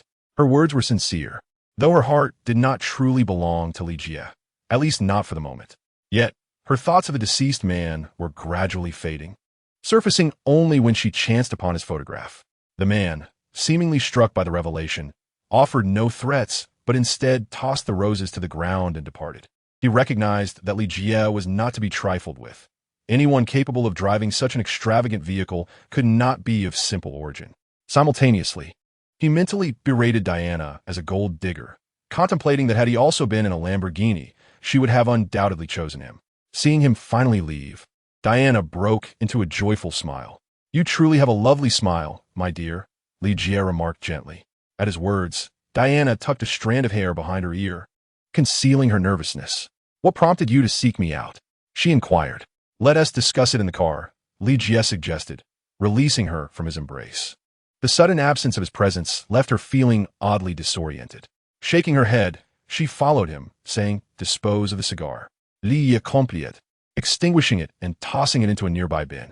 Of course, he replied, then opened the door to the passenger seat. Then he chuckled. I seem to have misplaced my cigarette, Miss Diana. Would you kindly allow me to join you? Diana playfully cast him a sidelong glance before replying with a smile. Of course. With that, she gracefully bent down and settled into the seat, her classical gown accentuating her unique allure. This vintage charm truly embodied the essence of Wonder Woman. Li Jie found himself slightly enchanted. Diana's demeanor was unlike any other woman. If Selina, the Catwoman, was the embodiment of seductive versatility, then Diana exuded an elegant and refined presence. She appeared strikingly captivating, commanding attention without effort, drawing one in with her distinct charm. A smile graced Li Jie's lips as he mused how fortunate it would have been had he encountered Diana first. Chapter 276. Otherworldly Deities, however. It was not too late, and he found himself devoid of competitors. In this moment, who could rival him for Diana's affections? That minor soldier from the past had long since perished, lost to the sands of time. Even if he were alive, he would be powerless to contest with Li Jie. Whatever Li Jie desired, he would pursue relentlessly until he won her heart. With a mischievous grin, Li Jie took his place in the driver's seat and started the car. He resolved to seek out a CAF where they could converse leisurely. As for winning over Diana, that could wait. The pressing concern was addressing the vampire crisis. Which CAF has the best coffee? Li Jie inquired of the contemplative Diana. Though he preferred plain water, he had gradually embraced coffee, knowing it was a favorite of Diana and her companions. Yet, akin to his beverage choices, he insisted on savoring only the finest flavors. Otherwise, he would rather stick to water. Diana, regaining her focus, was well acquainted with London. After years of residing there, she knew its every nook and cranny. Following her directions, Li Jie parked outside a quaint CAF. The establishment was modest in size, yet bustling with patrons. Had it not been rush hour, it likely would have been fully occupied. After some effort, Li Jie and Diana found a pleasant spot and ordered 2 cups of coffee. Diana's beauty continued to draw the gaze of many even in this setting. Diana then inquired, May we discuss the matter at hand now? Sensing that Diana had used her divine abilities to create a barrier from others, Li Jie felt free to speak openly. Diana's prowess far surpassed that of Thor. Although both were deities, the comparison made Thor seem somewhat inferior. Yet in this world, Diana belonged to a different pantheon, the illegitimate daughter of Zeus, king of the gods, and the mistress of Paradise Island, possessing the bloodline of a demigod. Even as a demigod, she was immensely more formidable than the pure-blooded Thor. Of course, Li Jie had yet to encounter the latter. Such thoughts were merely conclusions he drew from his present interactions with Diana, reflecting on Thor's portrayal in the film. Li Jie gazed at the elegant and poised Diana and said, "I require your assistance." He then recounted the matter concerning the vampires, to which Diana nodded in profound agreement. "I have known of the existence of such creatures for decades. I even returned to Paradise Island to inform my mother, but she dismissed it, advising me to make my own decisions. Now that the opportunity has finally arisen, I shall undoubtedly assist you," Diana declared in one breath, prompting Li Jie to nod in response. It was unexpected that the Amazon Queen was aware of the vampire situation. It seemed that these beings had existed long before the Amazon tribe settled on Paradise Island. Moreover, Li Jie was quite intrigued by Paradise Island, a realm that seemed akin to a celestial paradise, leaving him to wonder just how breathtaking it truly was. He yearned for a first-hand experience, though he suspected such an opportunity was unlikely. After all, the island was inhabited solely by Amazonian warrior women. Aside from Steve, the solitary intruder, no man had set foot there for many years. Even Steve had been swiftly expelled, having merely escorted Diana away from the island, which hardly counted as an intrusion. Chapter 277. The Three Sacred Temples I Wish to Visit Paradise Island. Li Jie sighed deeply.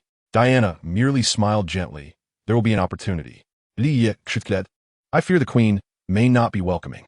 "My mother is quite amiable," Diana replied with a smile, reminiscing. Although she returned to Paradise Island periodically, her stays were brief as she ventured back into the mortal realm. While the island was indeed beautiful, she held a greater affinity for the outside world. Thus, upon Li Jie's mention, she too felt a desire to revisit Paradise Island. However, she resolved to resolve the matters at hand first.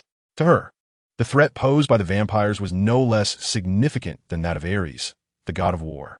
"When shall we depart for New York?" Diana inquired. She was not apprehensive about Li Jie deceiving her, for her strength was formidable. She was willing to face any peril, as she was a woman who had slain gods. Li Jie took a sip of coffee and remarked, "The coffee here is delightful.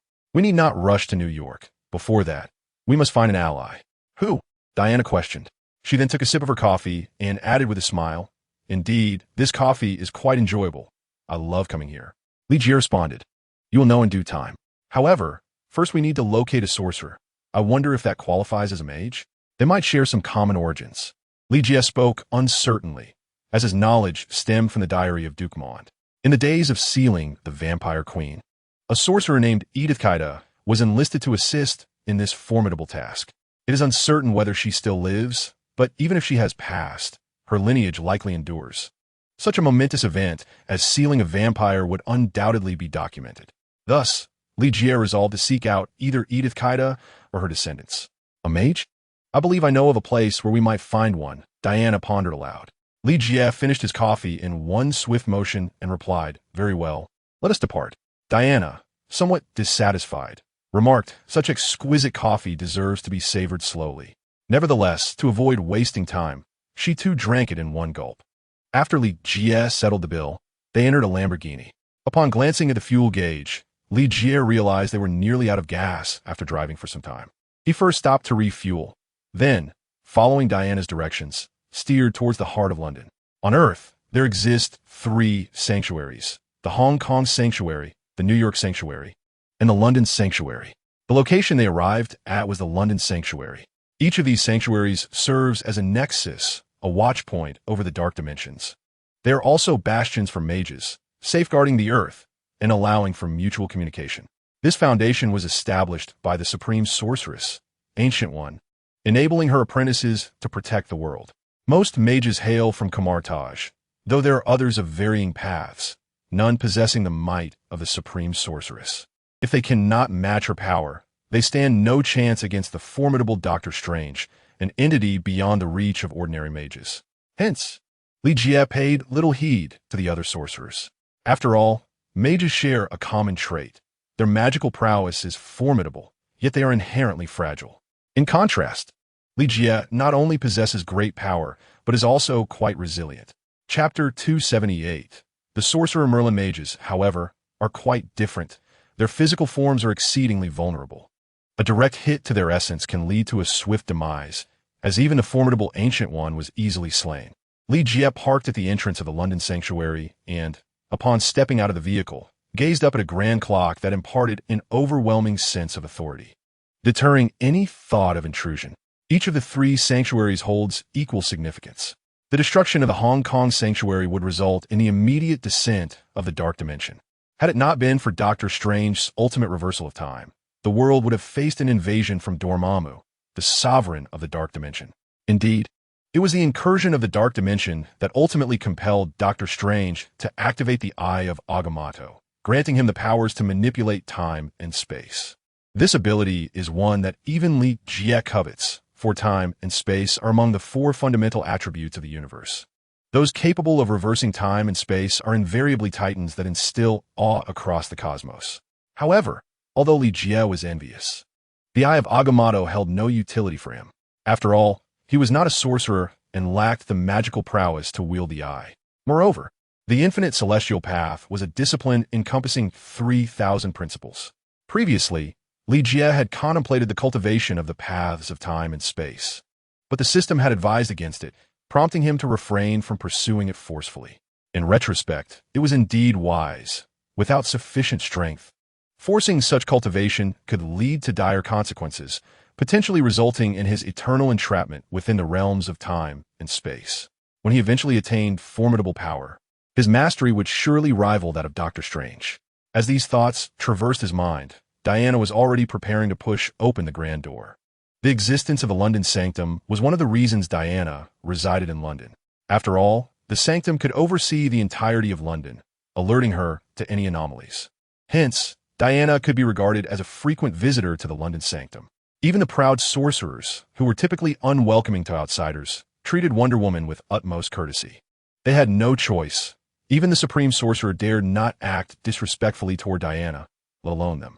Furthermore, the outward identity of the Sanctum was that of a private museum, accessible only to a select few esteemed members, rendering the average person unqualified to enter through its threshold. The signage outside bore no indication of its affiliation with sorcery. It was no wonder that Li Jie, after wandering about, failed to locate the London Sanctum. The saying, "great secrets are hidden in plain sight," aptly illustrated this situation. Somewhat embarrassed, Li Jie trailed behind Diana, reflecting on his status, as he found it rather disheartening that he could not identify the location of the London Sanctum. The Sanctum's standing among the three great sanctums was somewhat unique, for it served as the final resting place of another supreme sorcerer. The legendary Merlin, the great wizard of the Middle Ages, was born and buried here, and before his passing, he fortified the Sanctum with formidable spells. Thus, inherently, the London Sanctum possessed significant advantages. This was also the reason why the Dark Lord Dormammu chose to have his acolyte, Caecilius, obliterate the other two sanctums first. Moreover, the London Sanctum was situated on the prime meridian, the very location where Greenwich Mean Time was established. Beneath the sanctum lay an expansive catacomb, serving not only as Merlin's burial site, but also as his final museum. Chapter 279, Baron Mordo. Merlin bequeathed all of his learned spells and insights within these walls. Due to Merlin's enchantments, even the formidable supreme sorcerer, Ancient One, could not easily extract them, unless Ancient One intended to destroy the entirety of Merlin's resting place, which was clearly an act she would never commit. The knowledge of these matters stemmed from Li Jie's profound admiration for Merlin's ideals. He believed that sorcerers should not be confined by rigid constraints, but rather should forge friendships with ordinary people, unlike the Ancient One, who elevated sorcerers above the common folk, fostering a distance that relegated them to mere guardians of the world in silence. Merlin the sorcerer engaged in transactions with numerous otherworldly deities throughout his life. Yet, he remained steadfast in his principles, impervious to the allure of these entities. This resilience constituted his formidable strength, though it was evident that such a path was not one all could tread. Thus, sorcerers divided into two factions, one aligned with Camartage, adhering to the teachings of the Supreme Sorcerer, the Ancient One, the other, embracing the doctrines espoused by Merlin. In the London Sanctum dwelled the latter faction, albeit Merlin himself was no longer present. The overseer of this domain was Baron Mordo, a disciple dispatched by the Supreme Sorcerer. Baron Mordo, An African man with a stern demeanor greeted Diana with respect upon his arrival. Wonder Woman, who aided in the preservation of global stability, commanded the reverence of all sorcerers. Mordo then turned his attention to Li Jie, standing behind Diana, who introduced him as her friend. This introduction was made at Li Jie's behest, for he wished to keep his identity as the exile concealed from prying eyes. Mordo nodded in acknowledgement, stating, as a friend of Miss Diana, "You are most welcome." Li Jie smiled in response, taking the artifact housed within the London sanctum. These items were not mere illusions conjured by sorcery. They were tangible entities. Yet, due to the sorcerer's enchantments, they appeared unremarkable. However, to underestimate them would invite peril, for these objects were authentic magical artifacts, some even bearing curses. It was precisely these items that rendered the sanctum akin to a museum, wherein truth and illusion intertwined. "Do you have a matter to discuss?" With a wave of his hand, Mordo signaled for the other sorcerers to depart. Although they were not of the same faction, the three great sanctums were established only after the Supreme Sorcerer, the Ancient One, ascended to power 5 centuries ago. Hence, Mordo held significant authority here, even if the other sorcerers did not fully regard him as their superior. Li Jie spoke up. "We have come in search of someone. Who might that be? Is she a sorceress?" Mordo inquired. Li Jie nodded. "Indeed, though she has been absent for some time. I am uncertain if the London Sanctum has any records of her. Simply state her name. Any documented information can be retrieved," Mordo replied, his expression remaining largely unchanged. Perceiving no extraordinary power from Li Jie, he regarded him as an ordinary person. Li Jie, unfazed, continued, "Her name is Edith Cadwell, and she is believed to have existed for over a millennium." This revelation caused Mordo to furrow his brow, as if he were lost in recollection. Chapter 280. The character Diana. "I seem to have heard that name before," Mordo pondered aloud. He then proceeded directly inside, with Li Jie and Diana exchanging a glance before following closely behind. Among the wizards, only a few could truly capture Li Jie's attention. Many were mere dabblers, only present to observe. Thus, the two felt little apprehension, especially since Diana was well acquainted with them. The trio ascended to the highest level of the temple, where Baron Mordo took his repose. This space also housed a multitude of books for his perusal. Li Jie felt a twinge of disappointment at not being able to venture into the depths below. However, he was not overly concerned with the possessions of the Merlin wizard, for he was a cultivator, not a wizard. Mordo instructed the two to wait briefly as he lifted an ancient tome and began to leaf through its pages. Time passed, marked only by the soft rustle of turning pages. Fortunately, both Li Jie and Diana displayed remarkable patience, biding their time. They exchanged glances, and Diana, with a sweet, unperturbed smile, silently urged Li Jie to remain calm. What needed to be known would eventually come to light. Haste would yield no benefit. Finally, Mordo spoke. "I found it. I knew it would be here." Noticing the keen interest from Li Jie and Diana, he continued, "Edith was a highly gifted wizard, but for certain reasons, she succumbed to darkness, transforming into a reviled sorceress, consequently imprisoned by the Supreme Wizard. This fate has ensnared her descendants, preventing them from leaving that small town. However, Edith has long since passed, so your search will yield nothing." Mordo regarded them, puzzled as to why Li Jie sought that malevolent sorceress. The term sorceress was reserved for those who wielded dark powers, witchcraft. Mordo despised such dark forces and adhered strictly to the teachings of the Supreme Wizard Gu-Yi, believing them to be profoundly malevolent. His entire life was devoted to this principle, and upon learning after the Supreme Wizard's demise that she had secretly harnessed dark powers to extend her life for 5 centuries, Mordo's faith crumbled entirely. Li Jie nodded, saying, "Our search for her descendants is of a similar nature. Could you provide us with their address?" Observing Mordo's hesitation, Diana interjected, "Trust us. We shall not engage in any immoral acts. Our intent is merely to inquire about certain matters regarding her lineage." At Diana's words, Mordo acquiesced with a nod, subsequently providing the two with the address. The title of Wonder Woman was worthy of his trust, deserving of anyone's faith, for she had proven herself a guardian of the earth on more than one occasion. With the address in hand, Li Jie and Diana exchanged a knowing smile and chose to take their leave. Although the London temple was grand, Li Jie felt an underlying discomfort. He found it difficult to assimilate into this place, perhaps because he was not a mage, which left him feeling somewhat out of place. Thus, he and Diana decided to depart, seemingly in unison with her own reluctance to remain there. After all, she was not a person of rigid disposition. Rather, she possessed a certain vivacity. Through extensive interactions with Diana, Li Jie discovered her endearing charm.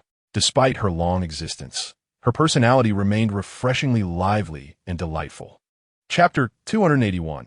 An impromptu journey. Modu provided the name of the quaint town to the two of them, yet when Li Jie accessed the navigation map, he found no record of it.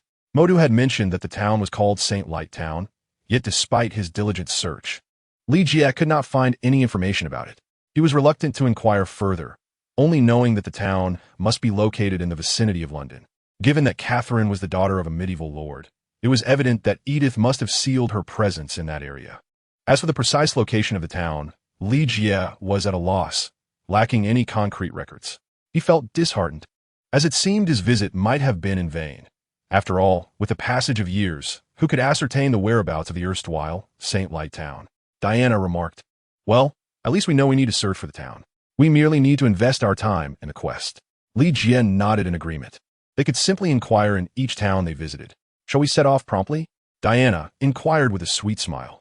Upon seeing her radiant smile, Li Jie felt his spirits lift considerably. He replied with a smile of his own, "There's no rush. Let us treat this as a leisurely excursion. A stroll around is quite enjoyable." Diana, invigorated by his words, expressed her enthusiasm. Though she had resided in London for quite some time, she had never explored the surrounding areas. "Let us consider it a spontaneous trip. A little relaxation wouldn't hurt," she said. "Will we have enough time?" Diana questioned. Li Jie reassured her, "There's no need for concern. We have ample time to visit all the towns."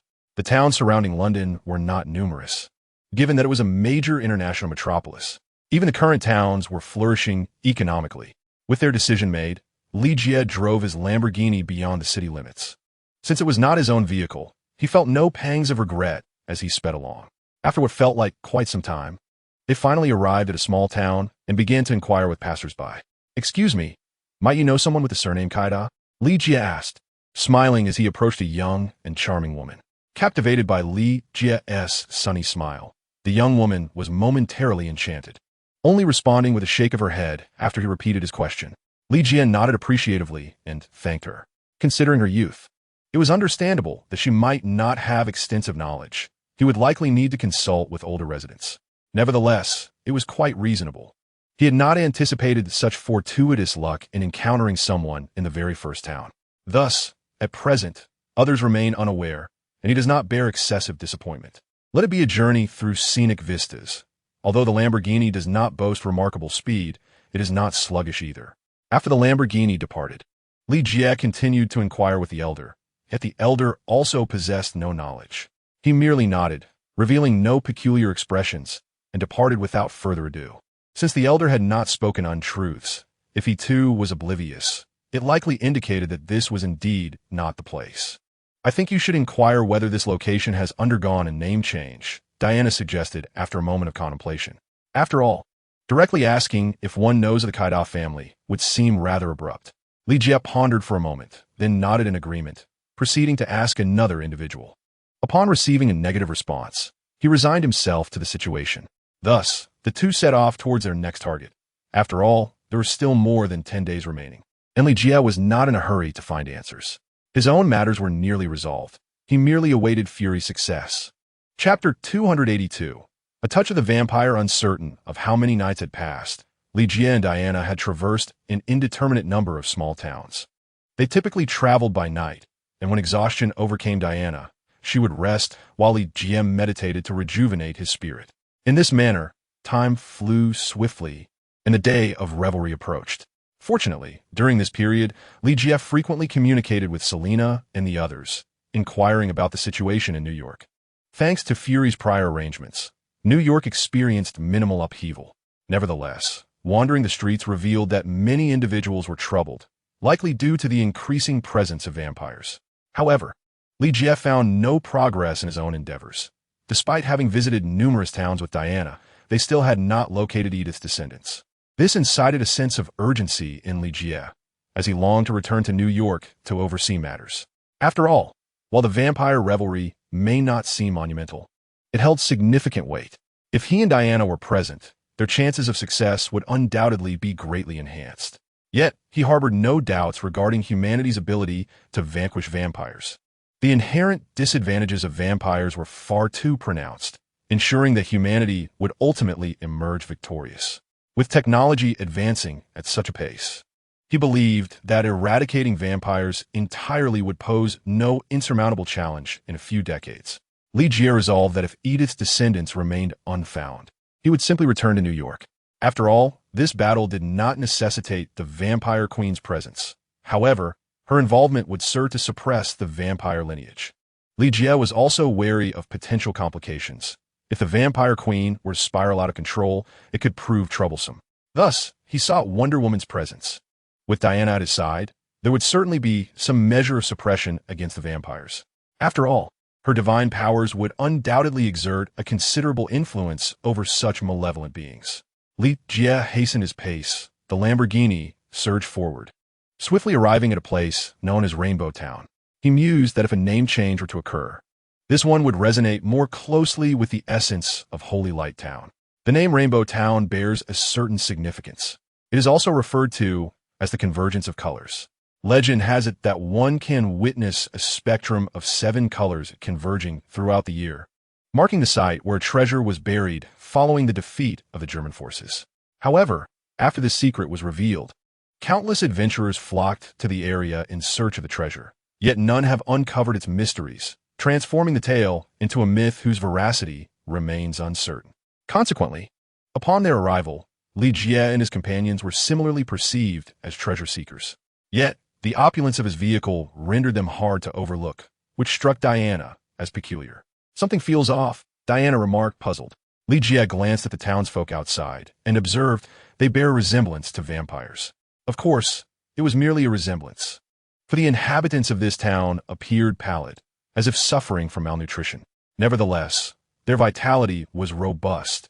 Even the elderly, well into their 80s, strode with remarkable vigor.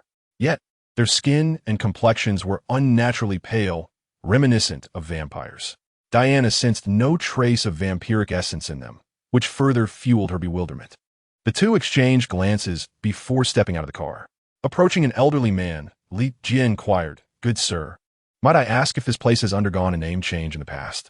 The old man raised his gaze to the pair, deeming them benign, and responded with a smile, "Indeed, you are correct.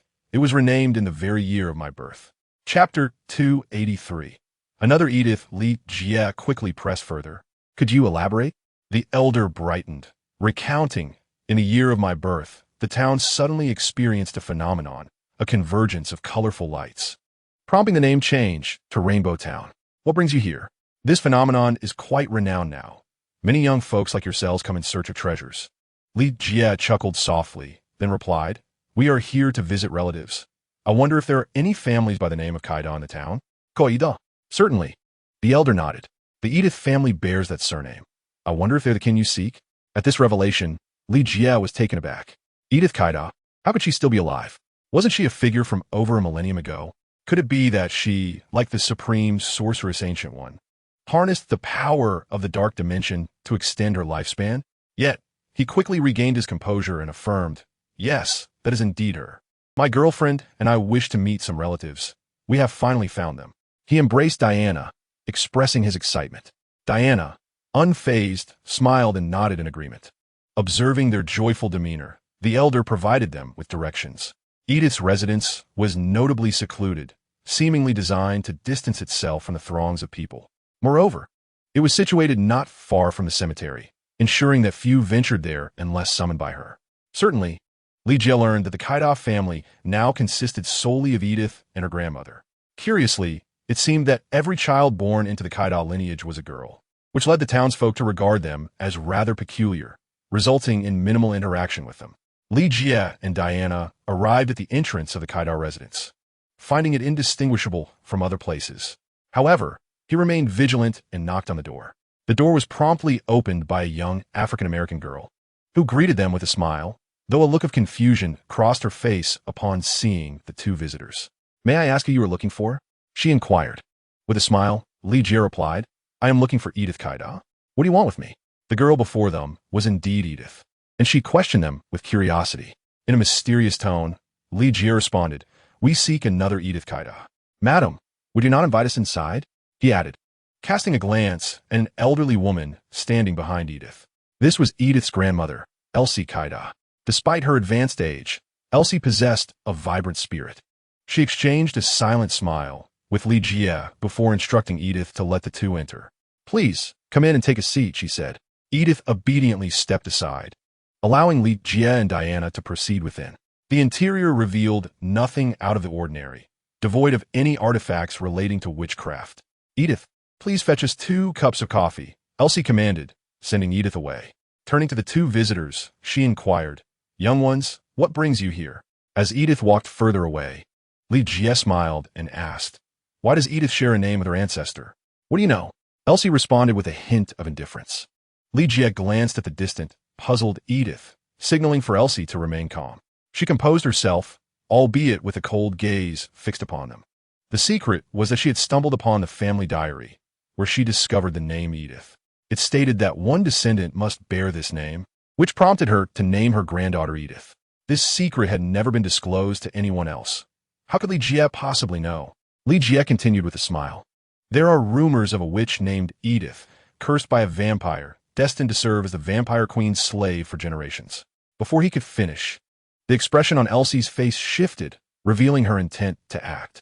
"Do not be alarmed. I'm here to help you break the curse," Li Jie assured her. Elsie clenched her fists and replied, "How can I trust you?" "You need not trust us. You only need to acknowledge that this is the truth," Li Jie stated matter-of-factly. Should Elsie refuse, he would have no choice but to take matters into his own hands. He was keen to witness the prowess of a witch's dark magic, curious to see how it compared to that of his own kind. Elsie's demeanor fluctuated, and when Edith returned with the coffee, she finally relented. "Please, wait a moment." Elsie ascended the stairs with purpose, retrieving a substantial tome, the genealogy of the Kaida family. She opened it with a deliberate motion and inquired in a hushed tone, "How do you intend to break the curse?" Li Jie replied with a smile, "Simply releasing her will suffice. We shall handle the rest." Elsie cast a penetrating gaze at the two, seemingly apprehensive, yet she nodded slowly, proceeding to explain the situation to Edith beside her. This revelation left Edith in a state of bewilderment. She had never anticipated that her lineage bore such a burden. Moreover, her name was derived from the family tree, unveiling an unexpected heritage. The title of which was something she found difficult to accept. Li Jie, too, discovered that Edith's name was inscribed within the genealogy. He had assumed that Edith the witch possessed some arcane knowledge of reincarnation, ensuring her rebirth in varied forms across generations. Elsie turned the pages to reveal the relevant passage and showed it to Li Jie. He and Diana nodded in understanding before leading Edith toward the resting place of Catherine.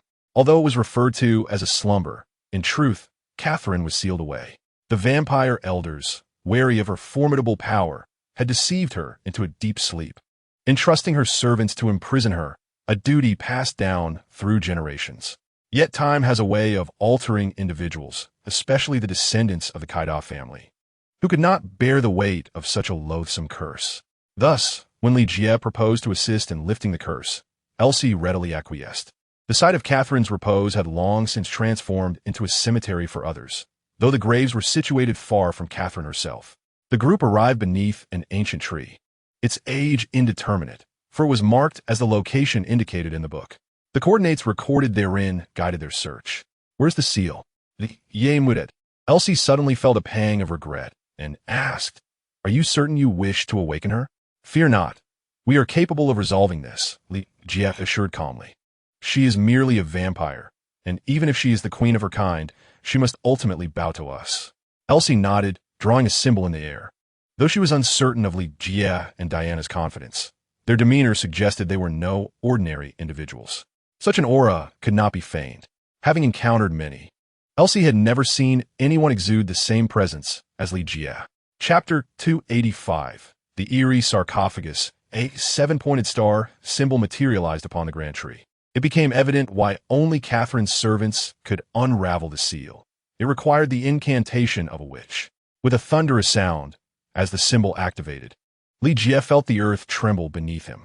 The group exchanged glances and quickly stepped back.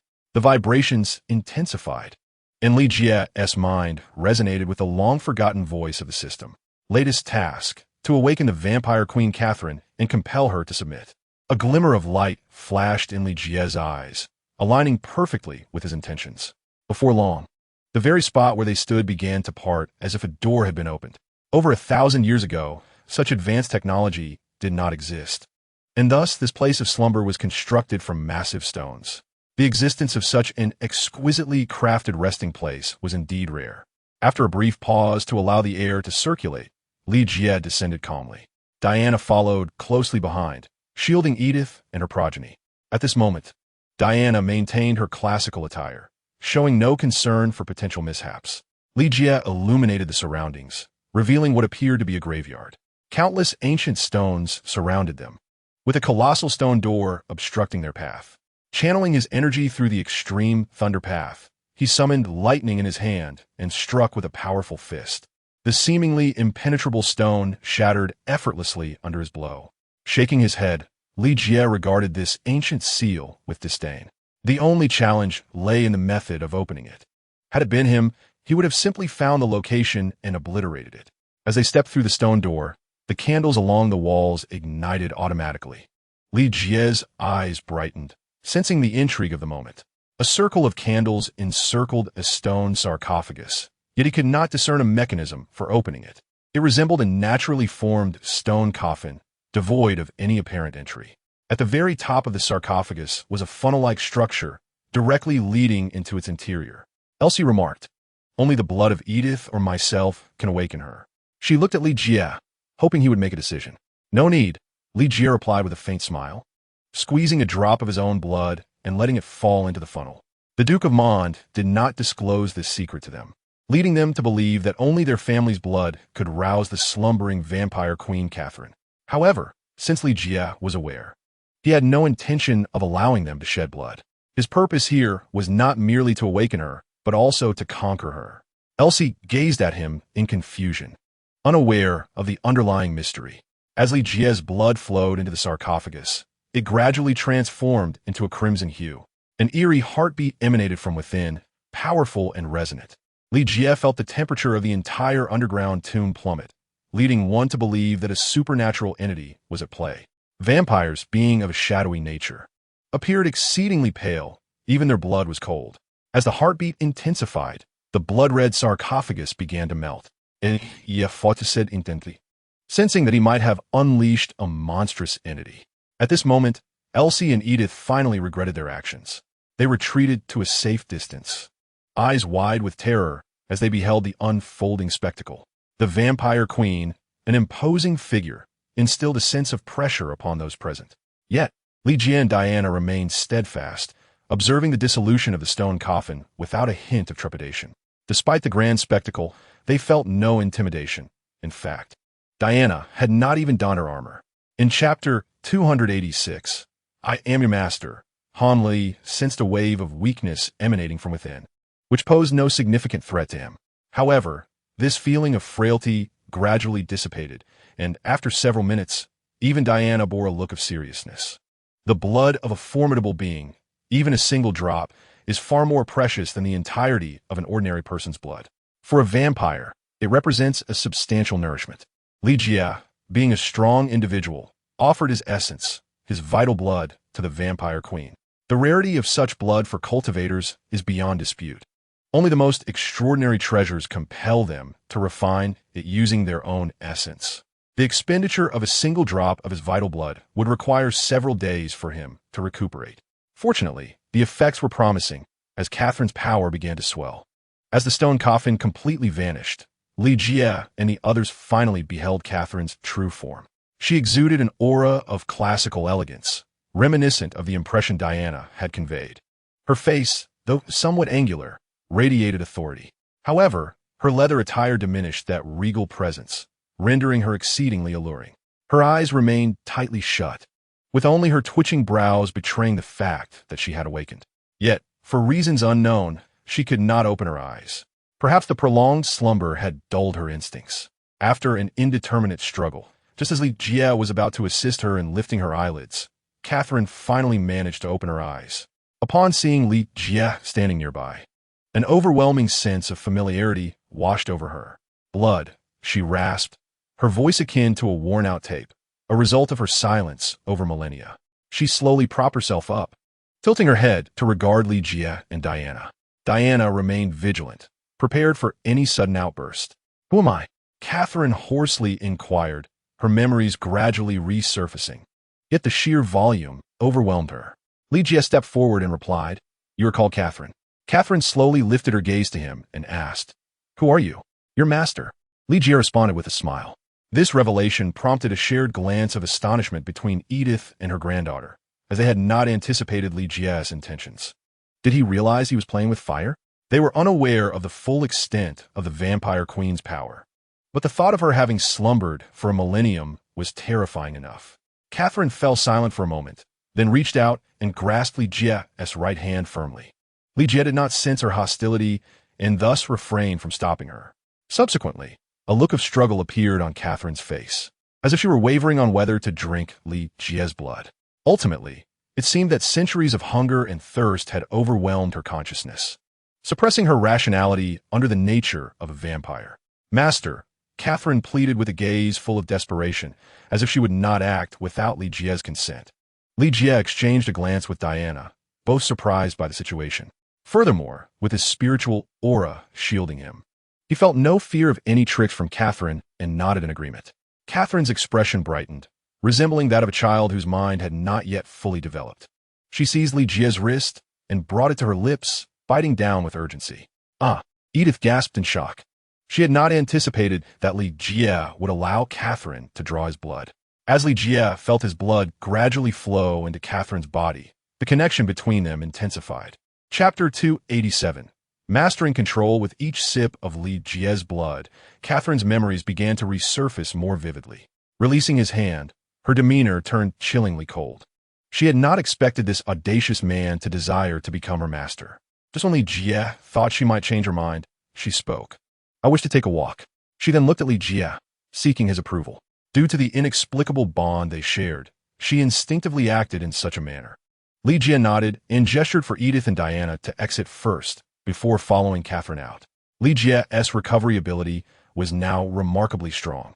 The 2 blood holes Catherine had inflicted earlier had already vanished. Though he felt somewhat weakened, he knew he would soon regain his strength. A glance exchanged with Diana revealed their mutual relief. Both could sense that Catherine was growing stronger, which allowed them to relax, as they no longer feared an unexpected outburst from her. Catherine, unaccustomed to the sunlight, shielded her eyes with her hand.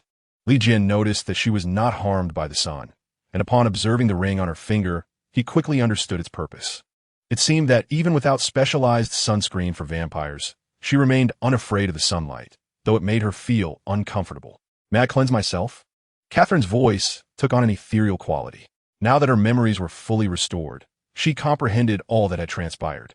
She knew she had ultimately succumbed to slumber, only to be awakened by the man before her.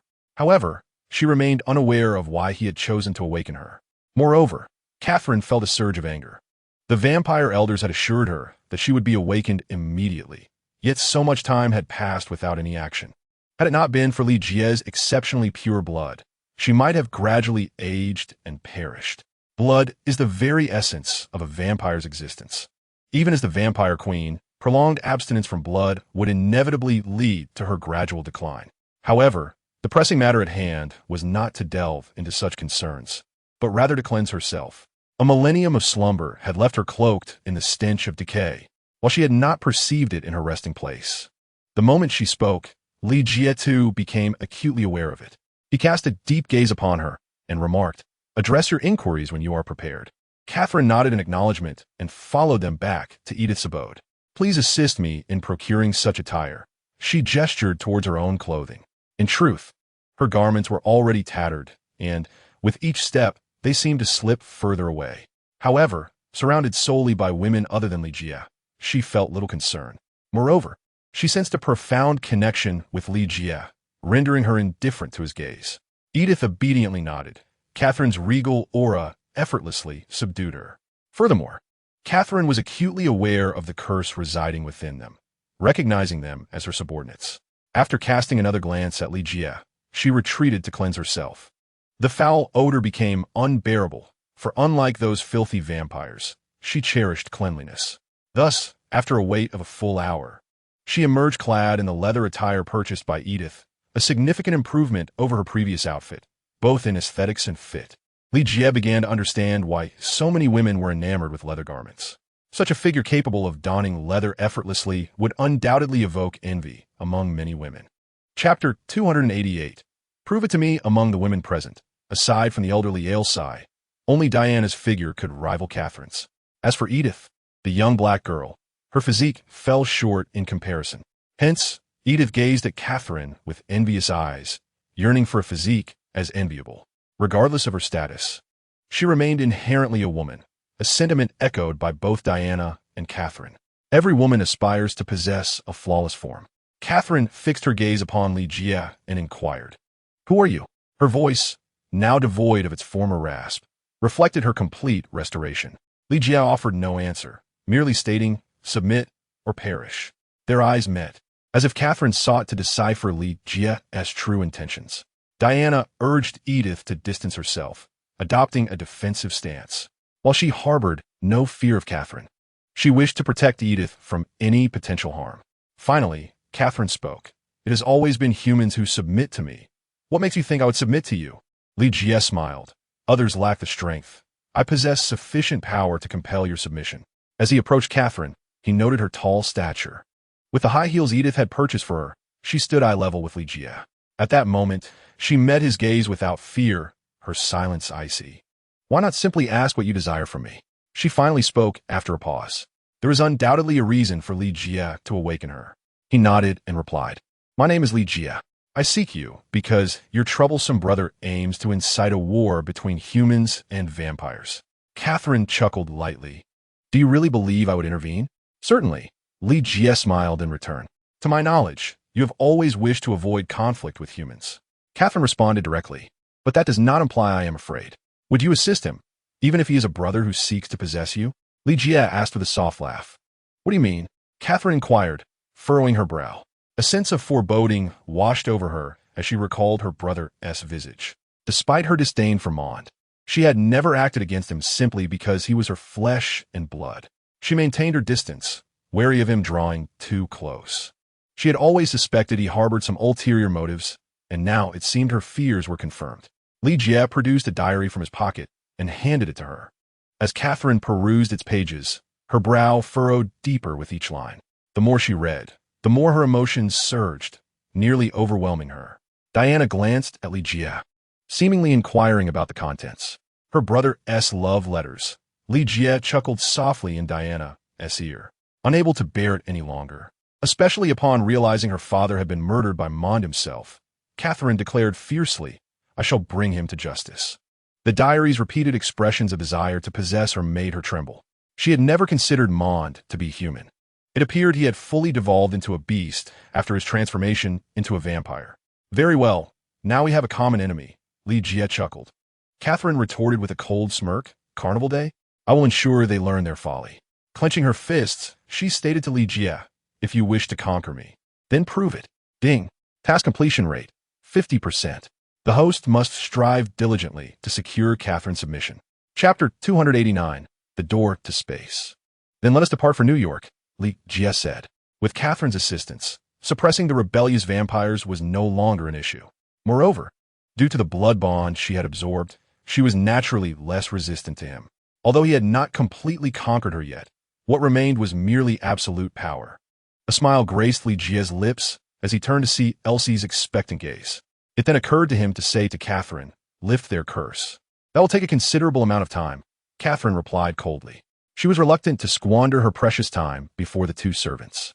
However, upon witnessing Li Jie's resolute demeanor, she found herself unconsciously acquiescing. Muttering in silent disdain, Catherine led the two into the chamber. "What you seek is none other than the vampire queen," Diana sighed, shaking her head. She was taken aback by Li Jie's audacity. More importantly, he had succeeded. With a confident smile, Li Jie proclaimed, "I have never known failure." Diana regarded his self-assured expression, nodding slowly in agreement. Yet, they found themselves waiting for several hours, until Catherine finally emerged from the room and stated, Breaking the curse is not as facile as casting one. We must hurry. Glancing at the darkening sky outside, Li Jie urged, "We need to leave at once." The three nodded and swiftly boarded the Lamborghini, with Li Jie accelerating towards the heart of London. However, the distance from their current location to London was considerable, and it was only when night had fully descended that they arrived in the city. It's too late. Traveling to New York by aircraft is no longer an option, Li Jie said somberly. Diana glanced at the night sky and nodded, saying, "Then we shall proceed to the London Temple. It is our only recourse." Li Jie agreed with a nod. The three temples were interconnected, bolstered by the ancient sorcery of the Supreme Mage, allowing for spatial leaps. It resembled a necessary spell for mages, the very same that Dr. Strange first mastered. However, the distance of such a leap was contingent upon the mage's power. A typical mage would not be able to simply open a portal and leap from London to New York. Thus, the London Temple housed a teleportation gate. With a gentle push, one could be transported to any temple. Li Jie hastily pressed the accelerator towards the London Temple. Upon arriving, the trio disembarked and Li Jie pushed open the temple's grand doors, entering amidst the bewildered gazes of numerous mages. Although Catherine was reluctant to run, she could not resist Li Jie's urgency, and her curiosity about the place compelled her forward. They quickly located Baron Mordo and conveyed their purpose. Baron Mordo shook his head, saying, "The Supreme Mage has decreed that only mages may utilize the teleportation gate. Has the Supreme Mage informed you of the situation in New York?" Li Jie replied coldly, "New York is facing a grave crisis, and if you continue to obstruct us, do not blame me for my lack of courtesy." He spoke firmly, narrowing his eyes at Mordo. The atmosphere grew palpably tense, with Diana frowning as she regarded Mordo. After a moment, Mordo finally replied, "Very well, follow me. I shall make an exception for you this once." Diana smiled gently, and the three followed him to the center. Before them stood an ancient door, which Li Jie promptly pushed open. Beyond it lay portals leading to the New York Temple and the Hong Kong Temple, and Li Jie, accompanied by the two women, chose the former. Chapter 290. The wealthy rely on technology. Gotham. As the night gradually descended, a ferocious motorcycle raced through the city, evading the pursuing police cars, as Catwoman swiftly ascended to the rooftop. When a long-dormant bat signal illuminated the sky once more, a colossal bat emblem emerged against the backdrop of the night. Catwoman tilted her head in anticipation, having been summoned by Li Jie for this purpose. After a brief interval of less than 10 minutes, a shadow enveloped her as she looked up. "You have finally arrived," Catwoman remarked. Batman, in a low voice, inquired, "What is the matter?" The bat signal had not been activated for quite some time, leading him to believe that Gordon was seeking him. To his surprise, it was Catwoman, which left him somewhat perplexed. Observing Batman in his new gear, Catwoman simply stated, "The world is in need of you. There are many waiting for your rescue." As they made their way downward, both displayed remarkable agility, effortlessly navigating through the cityscape. During their descent, Catwoman elucidated the situation, and they soon found themselves in an alleyway. "Come up," she beckoned as a glass door opened, allowing Batman to enter. Catwoman glanced at her Batcycle and casually remarked, "Mother says girls shouldn't ride in other men's vehicles." "This is not merely a vehicle," Batman replied, his tone serious, as the subsequent glass door also opened. After a moment's pause, Catwoman seated herself, saying, "Bring his motorcycle along. He would be disheartened if it were lost." With a press of a button, Batman activated a mechanism that drew the Batcycle into the craft, and the entire vehicle ascended into the air. This was the Batcraft, and under the weight of various pressures, Batman finally grasped the nature of the world he inhabited. The wealthy relied on technology, while the impoverished depended on mutation. Thus, he fervently advanced technology, refining his armor and constructing the Batcraft. As the Batcraft soared, many citizens of Gotham gazed upward to witness the bat symbol. Indeed, as he proclaimed, Batman was not merely a man, but a symbol. At Stark Tower, Tony Stark was burning the midnight oil, laboring on his latest energy innovation. He was now at the final stage, and with nightfall, he sensed the impending events, causing him a degree of anxiety. He summoned Pepper Potts for assistance, and amid a flurry of activity, he finally prepared for the last laser activation. With a hiss, a blue laser, directed by Tony's movements, slowly made its way toward the energy source positioned at the center. A loud bang erupted, prompting Tony and Pepper to lower their heads to avoid being injured by the explosion. Just as Tony assumed he had failed, he heard J.A.R.V.I.S. announce, "Congratulations, sir. You have discovered a brand new element never before seen in the periodic table."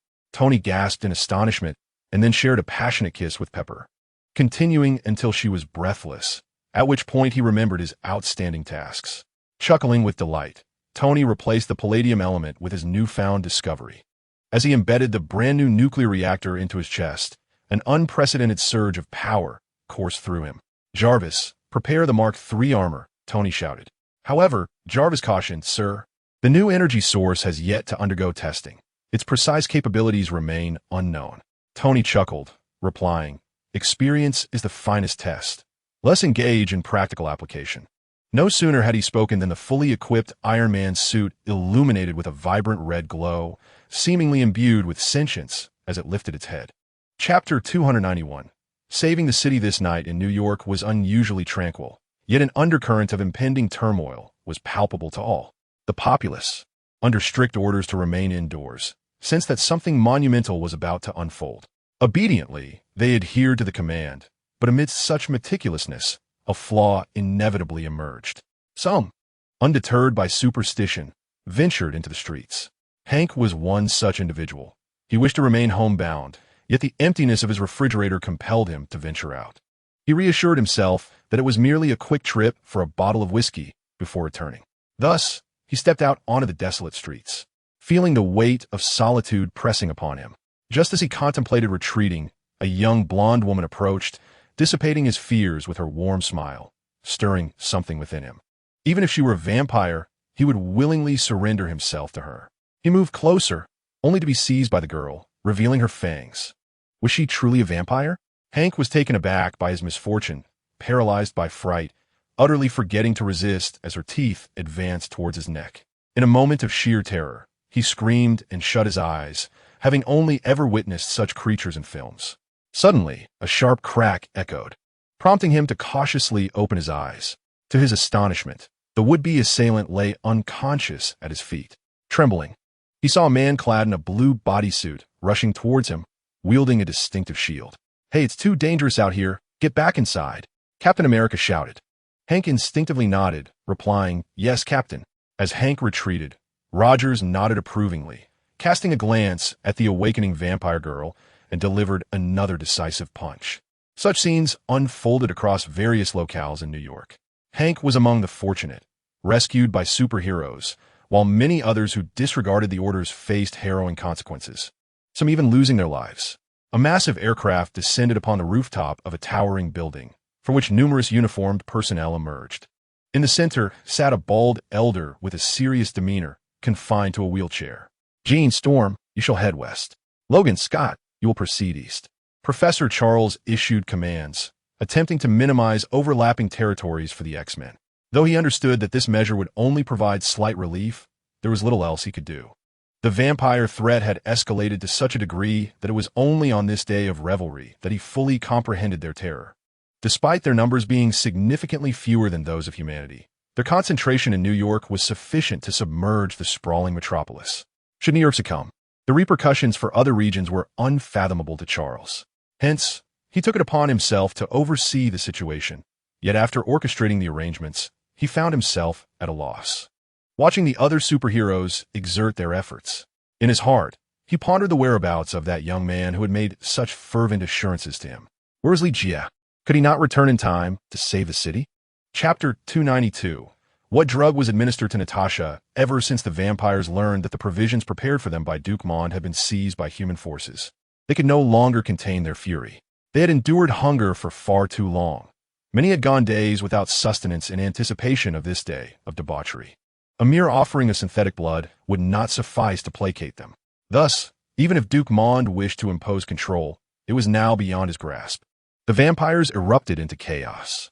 As night descended, all were consumed by a frenzy for blood, becoming restless and savagely bloodthirsty. The irrational vampires roamed the streets of New York, undeterred even by the presence of superheroes. The agents of S.H.I.E.L.D., despite wielding the latest weaponry, could not suppress the rampaging vampires. Fury maintained a calm demeanor as he coordinated the operations, summoning S.H.I.E.L.D.S. elite agents back to base. Hawkeye, Barton, Black Widow, Natasha. And most of the agency's finest had converged upon New York, save for Coulson, who was out in the field. "Where's Lee Jia?" Fury anxiously inquired of Natasha. Natasha, weary from prolonged exertion, faced the relentless tide of vampires with a sense of helplessness. "I do not know. He will return," she replied, shaking her head, yet speaking with conviction. Fury cast a bemused glance at her, perplexed by the faith Lee Jia had instilled in her. "Director!" Suddenly, an agent shouted. Fury's attention was drawn to a vampire breaching the perimeter, lunging towards him just as he reached for his firearm, yet before he could pull the trigger. The creature had already closed the distance, rejoining its brethren at the center of the agents. "You shall command from here." The Flash, Barry, released him, and with a swift motion, transformed into a streak of crimson lightning beneath his feet. Fury shook his head, wiping the cold sweat from his brow as he resumed his command. Under Fury's adept direction, the vampires before them gradually succumbed to the onslaught, especially with the assistance of so many superpowered individuals. The elders and high-ranking vampires of their own side had yet to engage, and they were steadily being suppressed. Charles wheeled himself to Fury's side, and the two exchanged nods. "What are the next steps?" Charles inquired. "Gather them together and eliminate them all," Fury replied coldly. A seasoned veteran of the First and Second World Wars, as well as the Vietnam War, his experience was extensive. Although he was not a superhero like Captain America, the existence of the Infinity Formula allowed him to sustain his life indefinitely. Thus, he always maintained confidence in combat. These leaderless vampires, flailing about like disturbed flies, could be easily vanquished by him. Moreover, in preparation for this battle, he had allocated substantial funds, securing considerable financial support from the Security Council. Victory was imperative. Charles nodded in silence. He understood that this battle would not be easily won, but now was not the time for discouraging words. Combat required a fighting spirit. Momentum must be maintained. If the morale of his soldiers waned, achieving victory would become exceedingly difficult. Therefore, Charles simply nodded, allowing Fury to dispatch reinforcements to the war police. Jean and Storm had not yet faced significant combat, though they possessed remarkable abilities. In such circumstances, however, it was evident that their potential would be hard to realize. Chapter 293. The Transformation of Vampires. Mond, you must provide us with an explanation. In a dim and chilly apartment, a group of elderly gentlemen clad in suits surrounded a solitary figure engaged in discussion. Duke Mond stood calmly among them, displaying no hint of panic. "You fools, still questioning me while our vampire race is on the brink of total annihilation."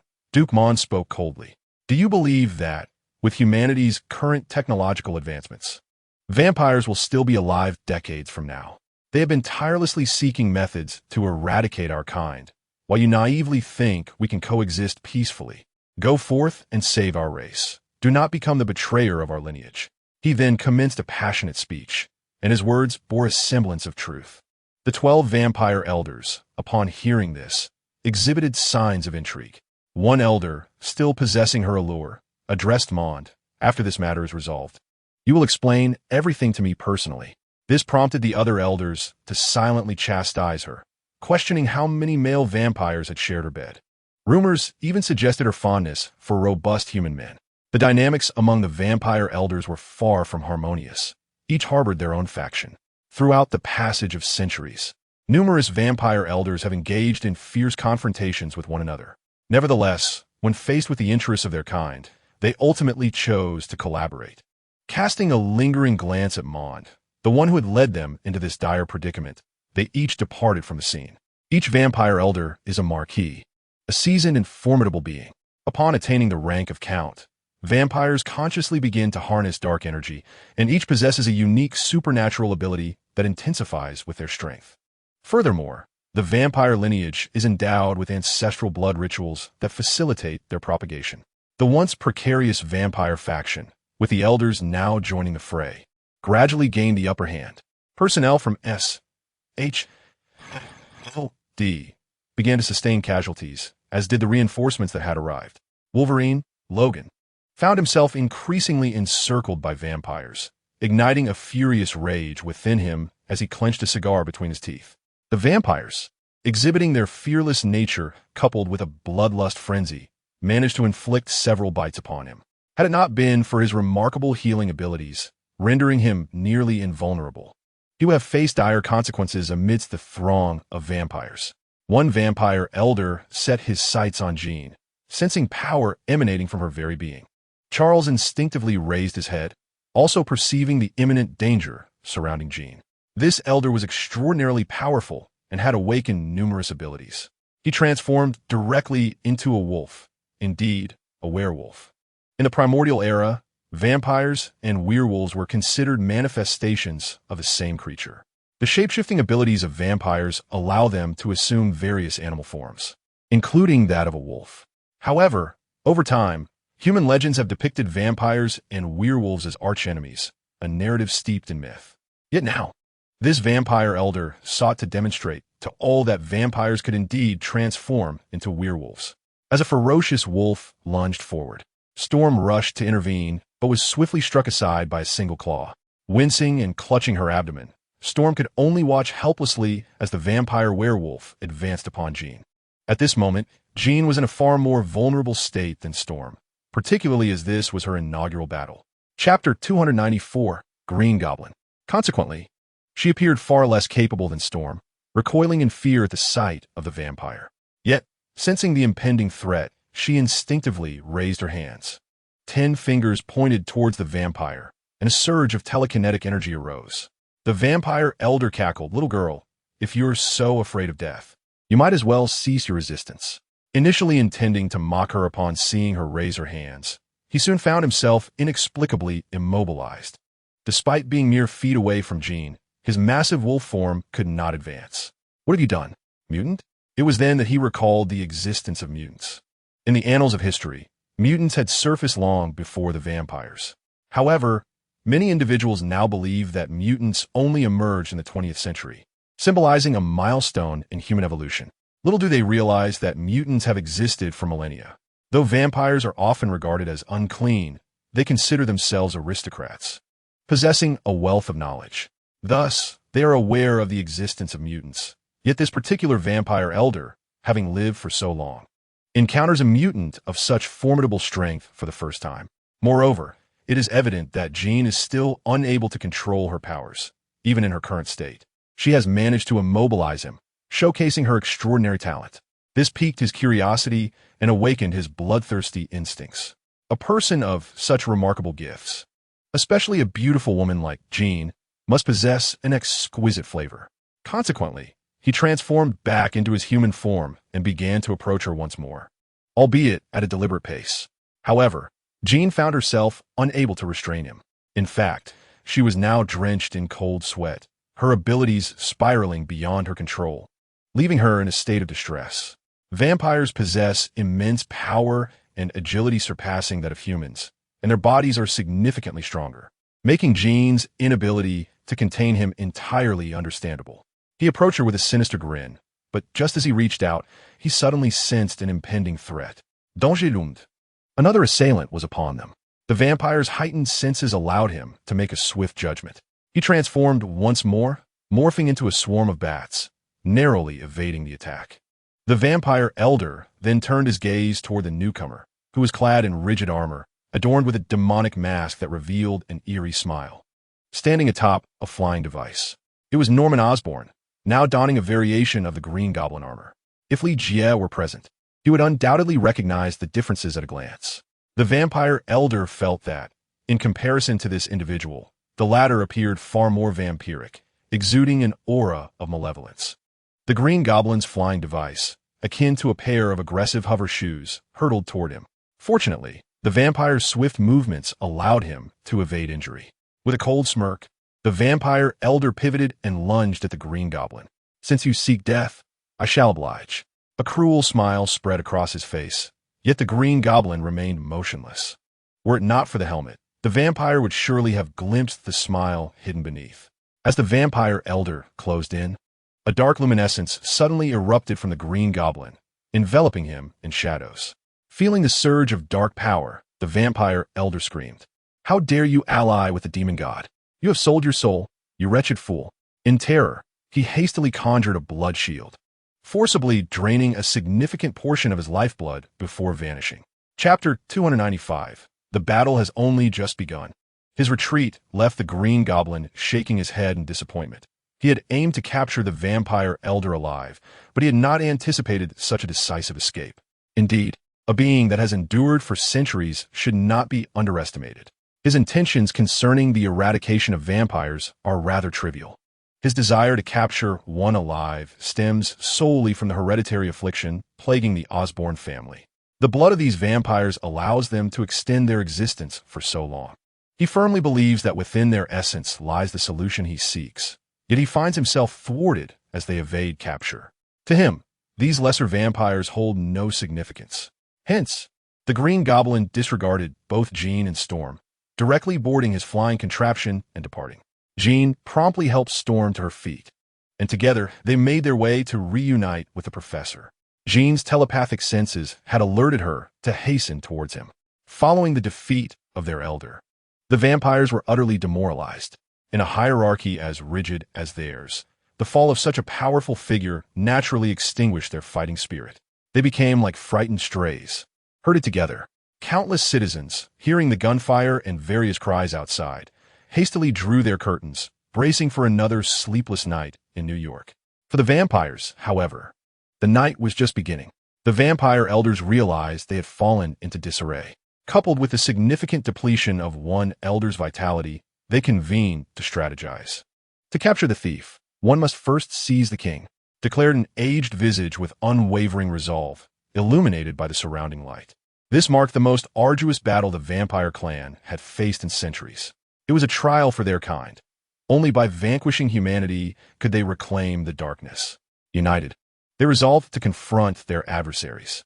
Notify Mond, prepare him for action. With a gust of wind, the 12 vampire elders vanished into the night sky. Though devoid of flight, their astonishing speed left a profound impression. For Fury and his cohort, the true battle was merely commencing. Suddenly, Fury and Charles observed the vampires advancing purposefully towards Brooklyn. What was once a scattered assembly of vampires now appeared to coalesce. Fury's expression darkened. S.H.I.E.L.D. had readied an ample supply of silver bullets. Yet their efficacy had proven lackluster. What is this? The Flash suddenly halted, gazing upward in astonishment. A colossal bat materialized in the sky, obscuring the entire moon. Had he not recognized the emblem of Batman, he might have mistaken this for the Dark Knight's arrival. With a shriek, countless bats descended upon the crowd. Seizing the opportunity amidst the chaos, the vampires let out a collective roar and lunged forward. What is happening? Charles inquired. These are the vampire elders, Fury replied gravely. As the director of S.H.I.E.L.D., he was privy to many clandestine truths. At that moment, a bat-like aircraft soared from the distance, unleashing fire upon the swarm of bats.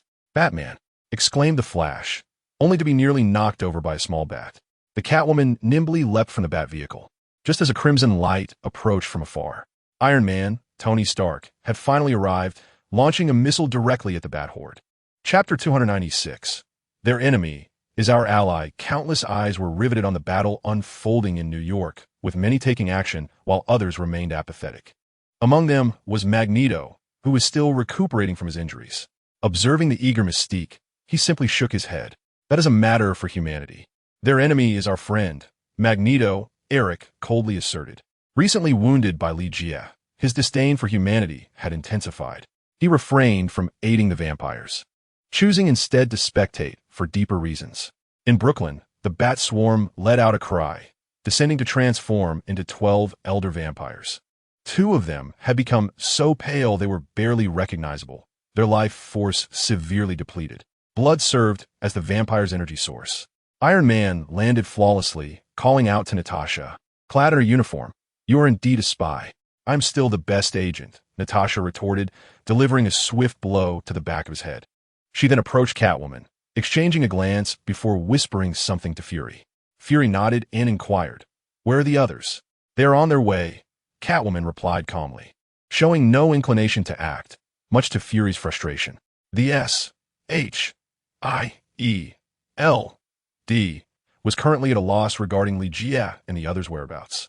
If not for Li Jie gathering so many allies, Fury would have suspected he had fled. Batman did not abandon his aircraft, despite his prowess. Confronting vampires was better conducted from within the bat. At that moment, he noticed someone on the rooftop wielding a sword, ruthlessly slaying vampires. This was true slaughter. A single strike could vanquish a vampire. Batman took note of the man's appearance, silently signaling his support. The battle was once again poised to ignite. The vampires' fighting spirits soaring high. The 12 elders, along with the Duke, represented formidable power. In contrast, the number of humans willing to engage in combat was woefully scarce. Despite many donning uniforms, fear was evident on their faces. With a dismissive smile, the vampire elders swiftly ascended. Storm nervously nodded towards Jean, her eyes turning white as thunder and lightning erupted in the sky. As her hands rose, dense dark clouds enveloped the area, and rain began to pour. Countless edifices have endured devastation. The losses wrought by this conflict are escalating, causing Fury to feel a palpable unease. With a resounding crash, hostilities erupted anew. Fury observed that the superheroes on his list of Avengers were being overpowered by the vampires, while the mutants exhibited even greater prowess. Cyclops, emitting beams of laser from his eyes, Storm, wielding the power to control the weather, and the Flash, whose speed transcended spatial barriers, all displayed remarkable abilities. Only the newly emerged Batman, along with Blade, who descended from the heavens to slay the vampire count with a single stroke, and Captain America and Iron Man, managed to perform comparably. This revelation profoundly impressed upon Fury the inadequacy of the Avengers. They required at least the strength of individuals like Li Jie to bear the burden of safeguarding the world. Despite their considerable numbers, they were being subjugated by the vampire clan. The formation gradually retreated as a colossal boulder descended from the sky, supported by Duke Mond. Chapter 297. Superman's first battle. Duke Mond, with his formidable strength, wrenched a section of the rooftop free and aimed it at Fury and his companions. The massive stone, spanning several dozen square meters, posed a dire threat should it crash down. "Captain," Fury bellowed, hoping the superheroes could avert this catastrophe. Charles wore a grave expression. His abilities could only influence the vampire count, offering merely a fleeting control over the elder vampires due to their souls being fundamentally different from those of humans. He felt as if he could perceive the eternal sins of the vampires, a realization that weighed heavily on him. As Fury shouted, Iron Man surged forward, attempting to lift the boulder with his hands. His repulsors erupted with fierce flames, yet he was swiftly kicked aside by Mond. The Duke scoffed, declaring that as long as that human who wielded pure lightning was absent, these individuals would not easily harm him. As the boulder descended slowly, dread washed over the onlookers. Catwoman hastily retreated, utilizing her whip to escape. Meanwhile, Captain America rose to the occasion, brandishing his shield and sprinting to the forefront, crouching to shield the others. However, the sheer size of his shield rendered the task of protecting so many an ambitious folly. Many agents, in despair, closed their eyes as the boulder loomed too near for them to evade. Its vast expanse left them no hope of escape. "Jean!" Charles cried out, recognizing that only she possessed the power to control the boulder. Yet for this, she needed to master her abilities, which was evidently beyond her at that moment. Thus, Storm stood frozen, devoid of action. Nevertheless, not all had surrendered. The Flash remained resolute. Barry activated bullet time, and everything around him seemed to freeze in place. He commenced his rescue operation, only to discover that, amidst the absolute stillness of time, a figure was soaring towards him from a distance, still in motion. Had he not observed the unchanged expressions on the faces of those around him, he might have believed his abilities had faltered. As he watched the massive boulder descend slowly, the crowd was suddenly startled by a resounding crash. It was not the sound of the boulder striking the ground, but rather the noise of Duke Mond being kicked through the air and crashing into a building. As bullet time dissipated, the onlookers beheld the spot where Duke Mond had stood, now occupied by a man clad in blue with a red cape. He lifted the boulder with both hands, and with a swift motion of his arms, he hurled the stone back to its origin. "It's you," Captain America uttered as he lowered his shield, gazing in awe at the imposing figure. The man turned to face him, revealing a colossal emblem of the L family emblazoned on his chest. Superman, the very being who had departed not long ago. "Superman?" Fury inquired, yet received no response, as the others were left in stunned silence. What manner of power was this? The boulder, which they could not withstand, was effortlessly returned by Clark. Many in attendance recognized him, and he nodded in acknowledgement to each of them. After such a lengthy period, he had finally mastered his abilities. Damn it! Duke Mond, having been thrust into the building, emerged once more. His form transformed into a blur, and he landed a punch squarely on Clark's face. Crash! The sound reverberated as Clark remained unfazed, while Duke Mond stood bewildered. Why did his full force strike fail to elicit any pain from this human? Clark turned to him and queried, "Are you merely tickling me?"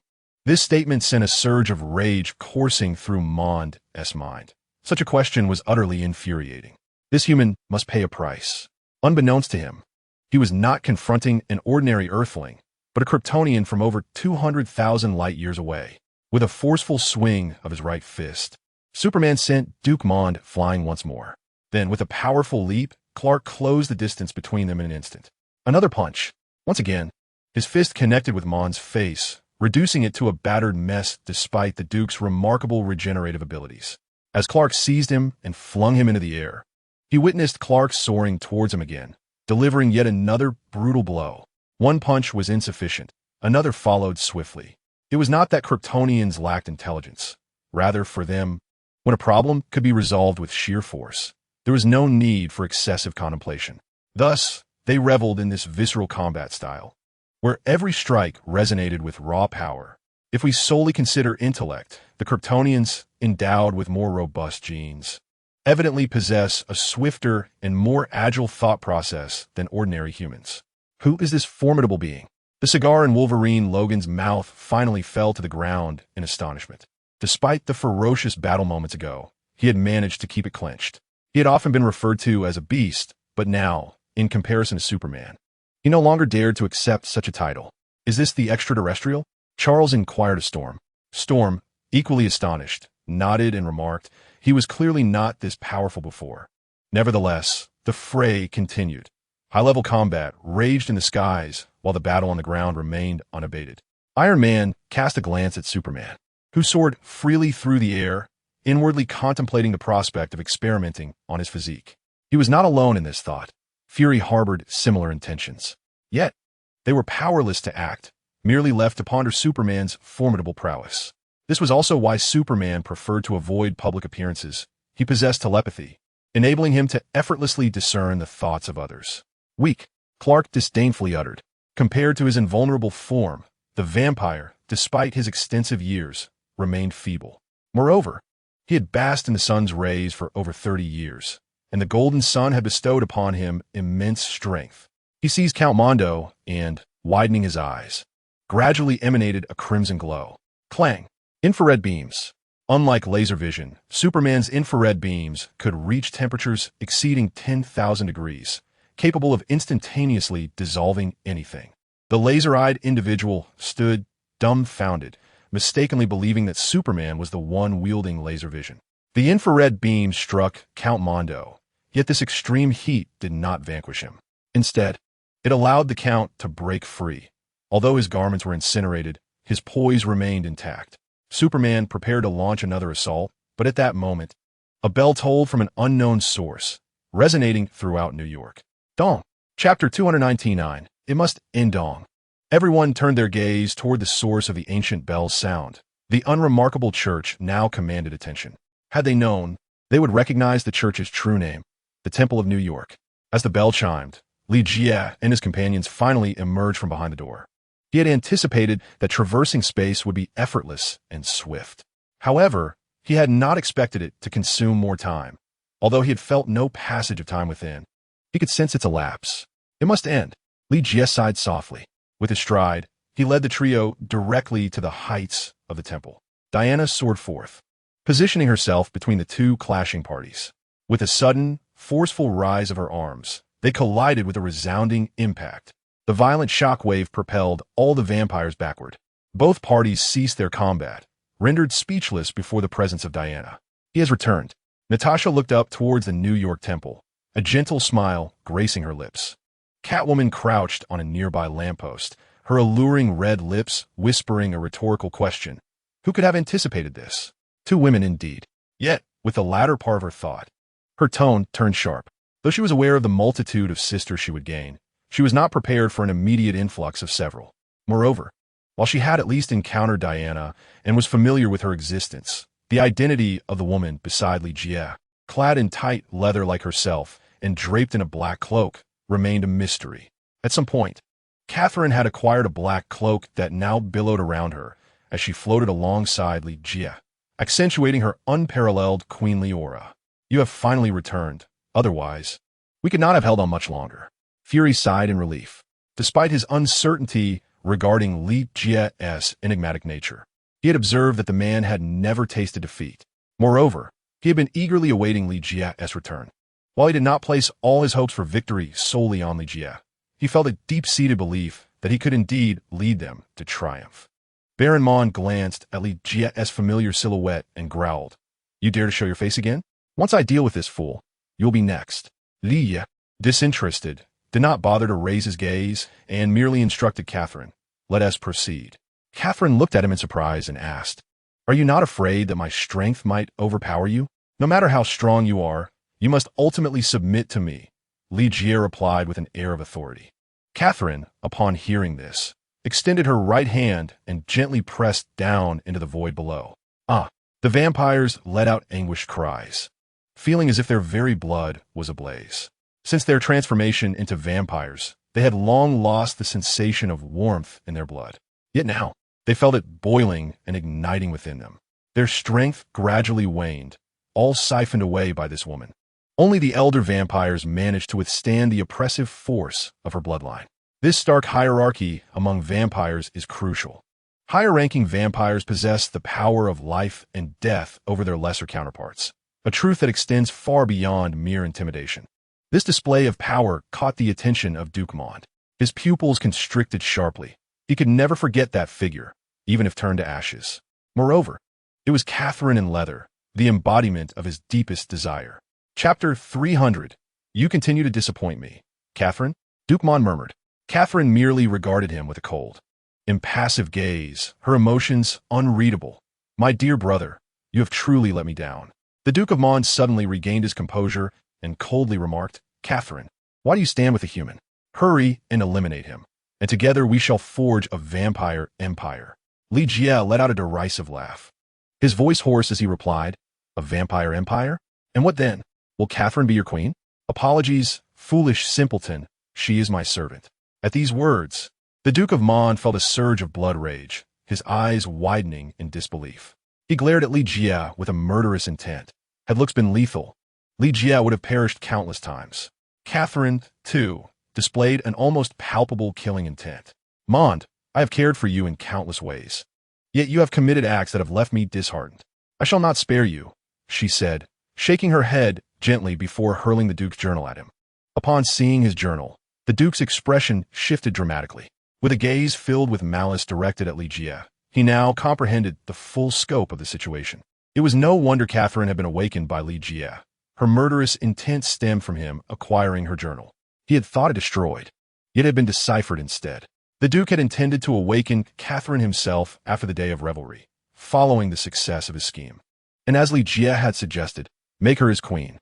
At that moment, he would be the king of vampires, and even if Catherine disagreed, she would have no choice but to submit.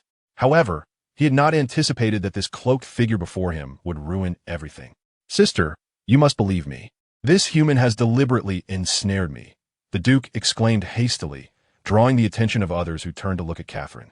They had sensed something amiss when Catherine absorbed the powers of other vampires, and now, the Duke's words merely confirmed their suspicions. They had not expected that this formidable woman was the Duke's biological sister, which implied she too was a vampire. "Go to the underground and speak with Father," Catherine coldly commanded, instantaneously teleporting to the Duke's side. She grasped his arm, beginning to siphon his power. Li Jie believed he could subdue her with mere words. But it was far more complex than that. She would only grow stronger, and should he lack sufficient power, she would ensure he understood the consequences of provoking her. Although Catherine was a queen, she was also a woman, especially one of her formidable stature. She would only submit to a man stronger than herself. Thus, rather than verbally refuting Li Jie, she chose to demonstrate her strength through action. Sensing the threat, The Duke transformed into a bat and fled. Having endured a fierce beating from Superman Clark without retreating, the Duke now fled from Catherine as a mouse would from a cat, with a smile gracing her lips. Catherine remarked, "My dear brother, you continue to disappoint me."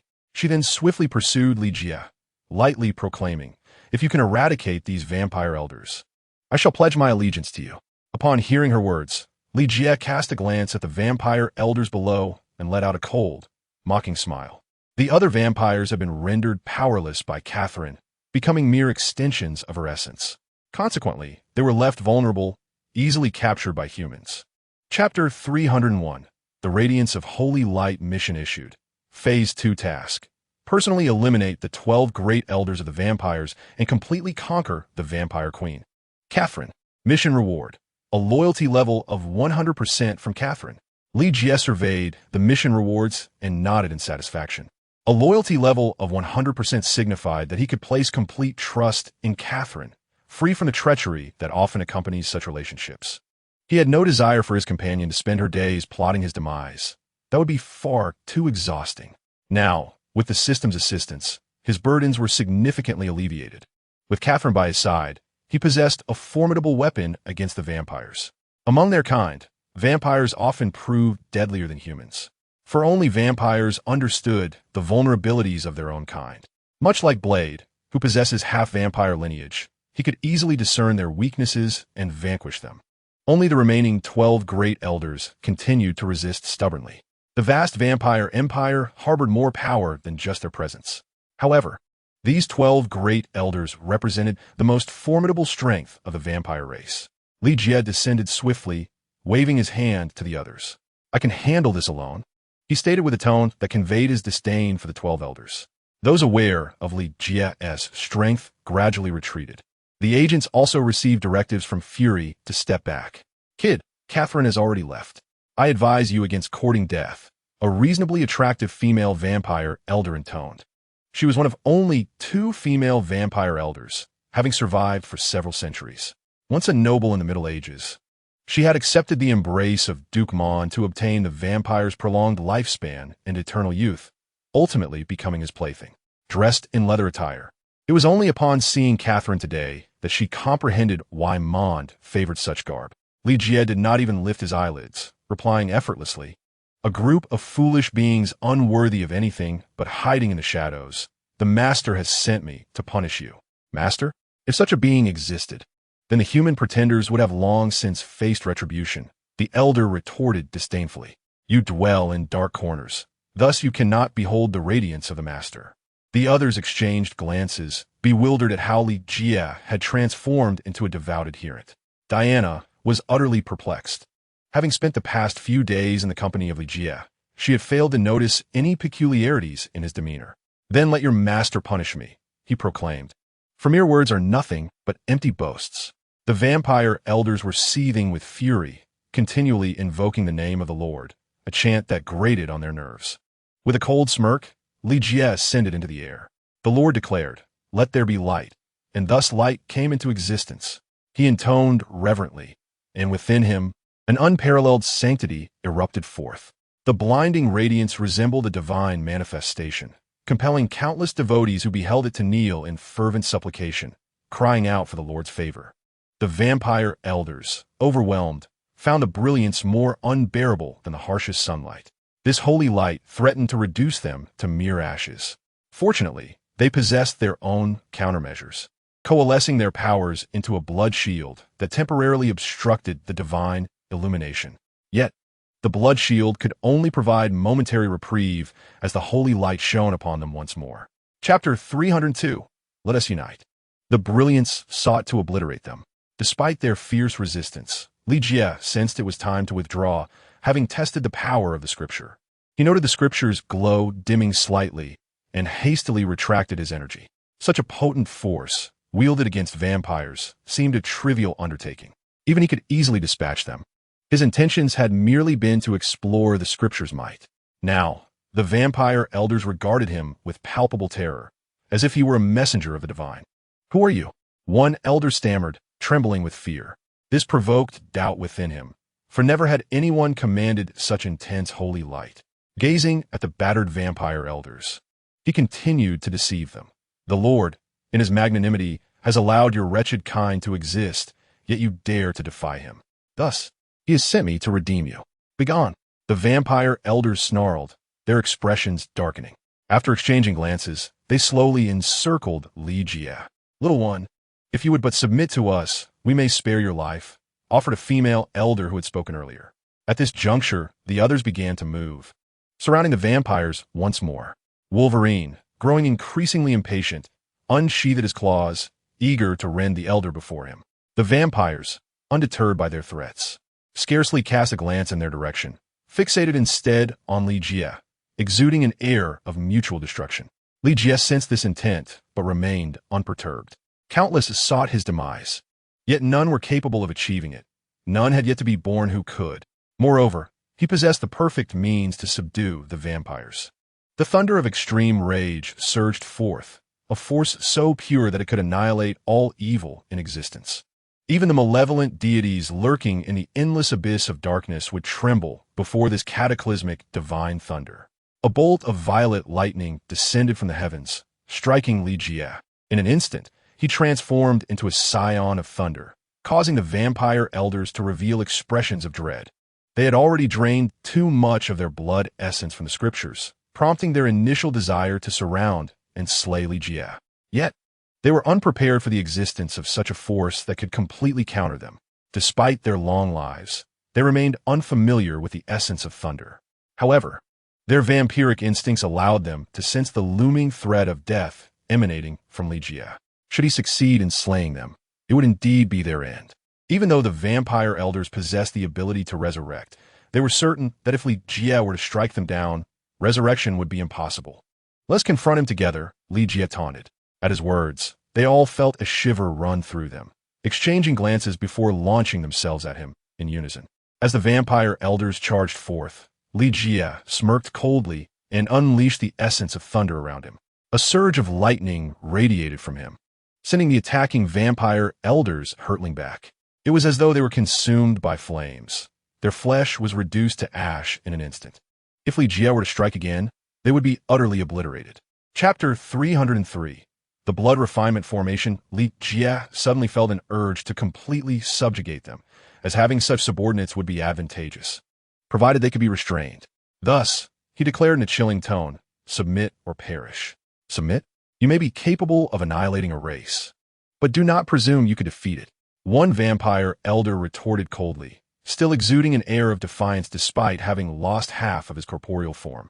Li Jie was taken aback. He had expected that these survival-driven vampires would not immediately acquiesce, but would at least show some inclination to yield. After all, most of them had willingly become vampires to extend their lifespan. Yet, he was met with a resolute rejection. Not only did this elder refuse him, but the female elder who had previously threatened him echoed the sentiment, stating, "Do not become too complacent. We are merely a fraction of the Blood Clan's power. Lord Dracula will not spare you." Despite her severely damaged state, her resolve remained unshaken. Upon hearing this, Li Jie's expression turned frigid, and he declared, "Dracula? The brilliance of God does not allow such a trivial blood clan to provoke it. Then prepare to meet your demise." He resolved to hold nothing back. The vampire elders, exchanging glances once more, gritted their teeth and proclaimed, "Let us summon the Blood Refinement Formation." It seemed there was no alternative, even in death. They would refuse to become slaves to humanity. Indeed, it is only the feeble-minded humans who deserve to be the slaves of the nobility. Never has there been a notion of noble bloodlines becoming enslaved. As they spoke, they dispersed in an eerie manner, their bodies beginning to weaken further. Li Jie, noticing their peculiar behavior, curiously halted his actions. The onlookers, sensing the shift in the atmosphere, also changed their expressions and quickly retreated. Although the Catwoman wished for Li Jie to conclude the battle swiftly, with many questions lingering in her mind, the opportunity had evaded her grasp. Clark inquired, "Do you require my assistance?" Despite the formidable presence of the vampire elders, Clark perceived a slight inadequacy in their might. Diana, responding with a smile, said, "Trust him. He has never known defeat." Throughout their journey, Diana had witnessed Li Jie's legendary feats. Thus she wholeheartedly endorsed his capabilities, bolstered by their prior acquaintance. Clark nodded. But soon their expressions shifted dramatically as the threat posed by the vampire elders multiplied exponentially. This sudden surge of menace instilled a sense of dread within them. However, it was merely a fleeting sensation. One was the son of Krypton, and Diana possessed divine heritage. After this momentary perturbation, they felt little else. Conversely, the others were forcefully pushed back by this overwhelming aura. Is the vampire clan truly endowed with such formidable power? Fury remarked, his countenance darkening. It appeared he had underestimated the vampire race. Had they acted sooner, the shield of justice might have faltered under their might. While retreating with the others, he observed the unfolding situation. It seemed that this tactic demanded considerable energy from the vampires as well. The once feeble vampire elders, some appearing as mere skeletons devoid of flesh, sat upon the ground, eliciting a sense of revulsion among the onlookers. Stripped of their lifeblood, these skeletal elders met their demise. Chapter 304. Stalemate. His death sent the remaining vampire elders into a state of panic. They had anticipated merely a depletion of blood energy. However, they were unprepared for Li Jie to drain their very essence. The blood refinement array utilized the blood energy of the vampires as its catalyst, yet the quantity consumed depended on the strength of the individual being refined. Thus, the potency of Li Jie determined the scale of energy required. Had he been weak, the 12 elder vampires would only need to expend a modicum of blood energy. Furthermore, the blood refinement array could only be wielded by those of marquis rank or higher within the vampire hierarchy. Hence, they had personally engaged in battle. Yet they never anticipated Li Jie to possess such strength. Even after expending significant energy, they had not approached the brink of death. Now, in their attempt to refine Li Jie, they had instantly lost one of their own elders, leaving them in a state of astonishment. Yet, death had only just begun. Before long, they discovered their strength waning. The blood emanating from their bodies gradually coalesced in the heavens above. This was not merely a vampire clan's ability, but an ancient sorcery passed down from the progenitor of vampires, Dracula. Such malevolent magic was capable of altering the very heavens. Moreover, the Storm Woman suddenly found herself unable to wield her powers, completely severed from the crimson sky. Li Jie, at the very center, was not faring well. If Superman and Wonder Woman on the periphery managed to endure, Li Jie felt as though he were on the brink of being consumed. The vampiric power of flesh and blood, though sinister, was remarkably pure. It was the result of centuries of refinement by vampires, allowing their essence to become so exquisitely potent. Thus, the attempt to refine Li Jie naturally imposed immense pressure upon him. However, his body was remarkably resilient, having been continuously purified by spiritual energy, making it no easy feat to be refined. Moreover, this was merely magic. Had it been a formation from an immortal practitioner, he would have undoubtedly been in dire straits. Consequently, a stalemate ensued between the two forces. Li Jie sensed the vampiric energy attempting to invade him, and he swiftly channeled his spiritual energy to resist. Yet, his spiritual energy was limited. While the blood energy did not hinder his absorption of spiritual energy, the balance between absorption and consumption was disproportionately skewed, leaving him acutely aware of the dwindling reserves within him. It was not only he who suffered. The elder vampires were equally afflicted. The number of deceased gradually increased. From 1 to 2, and then one after another fell, drained to mere skeletons by Li Jie. He was, indeed, the true vampire. The previously formidable elder could no longer endure, her eyes fluttering open as she murmured. At that moment, her visage had long since faded, her skin withered and terrifying. Once the blood refinement formation commenced, it could not be halted. Thus, even if it desired to withdraw, it was impossible. Victory for one side would only come with the complete demise of the other. However, given the current circumstances, they would not see Li Jie perish before themselves. Gritting her teeth, she uttered in barely a whisper, "Even in death, I shall take you with me." In the next instant, her body abruptly disintegrated, transforming into a swirling mass of blood energy. This sanguine essence surged towards the blood energy enveloping Li Jie. Observing her actions, the other elder vampires gritted their teeth and emulated her. Though none wished for death, their own strength was failing, and they resolved to drag Li Jie down with them. Chapter 305. He had never known defeat in a mere blink. All the elder vampires had sacrificed themselves. Yet, until their last breath, they did not witness the desired conclusion. This unforeseen turn of events left all present in a state of disbelief, unable to comprehend how it had come to this. Until now, the blood refinement grand array shows no sign of abating. Rather, it continues to expand, drawing the attention of Catherine, who is engaged in battle with Mond. Blood refinement grand array? Catherine murmured. Seizing the opportunity while she was distracted, Duke Mond delivered a powerful blow to Catherine's abdomen. However, as she recoiled, her wound began to heal almost instantaneously. At her level, mending injuries was merely a fleeting moment's task. This left Duke Mond feeling helpless, prompting him to resort to emotional appeals. Yet, Catherine remained impervious to his words. Her only desire was to return swiftly to check on Lee's condition. After all, she had finally encountered a man who piqued her interest, and she could not allow him to perish so easily. Consequently, she became increasingly ruthless in her counterattacks, never contemplating sparing Mond. He had deceived her for too long. Thus, she felt compelled to personally execute this traitor.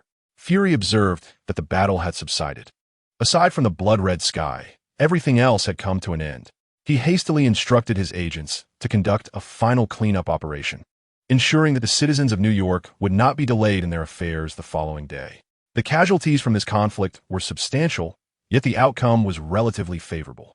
Nonetheless, according to their reports, the vampire clan had not been entirely eradicated, which cast a slight shadow over their victory. Glancing in Lee's direction, Fury inquired of the gathered crowd, "How is he?" His expression betrayed a measure of concern, for Lee was a special consultant to SHIELD. Although he merely held a title, there were many instances when his presence was invaluable. The superheroes before him would not necessarily heed his commands. Charles shook his head. At that moment, his telepathic abilities were completely ineffective. Even if they were functioning, he could not sense Lee, much like the White Queen, who could autonomously sever his connection. Only Diana spoke up. "I can feel his heartbeat. It is remarkably strong, so he should be fine." "Fine? This is just the beginning. No one can withstand the blood refinement grand array, especially with all 12 elders sacrificing at once." A commanding voice interrupted, and the group looked up to see Catherine descending from the sky. Upon landing gracefully, she was approached by a woman clad in leather and wearing a cat mask. "You do not understand him. He has never known defeat," the Catwoman said coldly. "Even this unprecedented array will not best him. Just wait and see. I sincerely hope he endures, so you need not harbor animosity towards me." Catherine smiled. "Moreover, your jealousy is futile, little kitty." The Catwoman's expression darkened, though her mask concealed part of her dismay. "I am not jealous. I merely have many questions for him." Diana, arms crossed, observed the two, momentarily at a loss for words.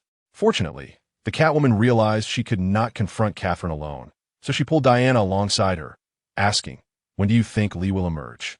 "I am certain he will emerge," Diana remarked with a resigned smile. "You should stay here for a while in New York," Catwoman suggested, watching Superman and Batman depart. Chapter 306. Who is faster? As the others departed, Natasha glanced at the three women before attending to the aftermath. Diana cast a look at Catwoman and then at the transforming crimson sky, nodding in agreement. The blood-red sky was receding, yet it did not disperse into nothingness. Instead, it converged around Lee Jie, enveloping him in a sphere of crimson, seemingly still engaged in a struggle. Catwoman cast a worried glance, but found herself powerless. "We must take our leave. If you receive any news, please inform us," Storm approached and whispered to Catwoman. Taking a deep breath, Catwoman recognized her as the woman who frequently communicated with Lee Jie. She felt no anger and nodded, assuring her, "Rest assured, he will be all right." To her surprise, she found herself in the position of comforting the other women, an irony that left her internally distressed. However, having witnessed Storm's strength, she acknowledged both her and Jean's capabilities. Observing Jean's bashful demeanor, it was evident that she would also fall under Lee Jie's influence.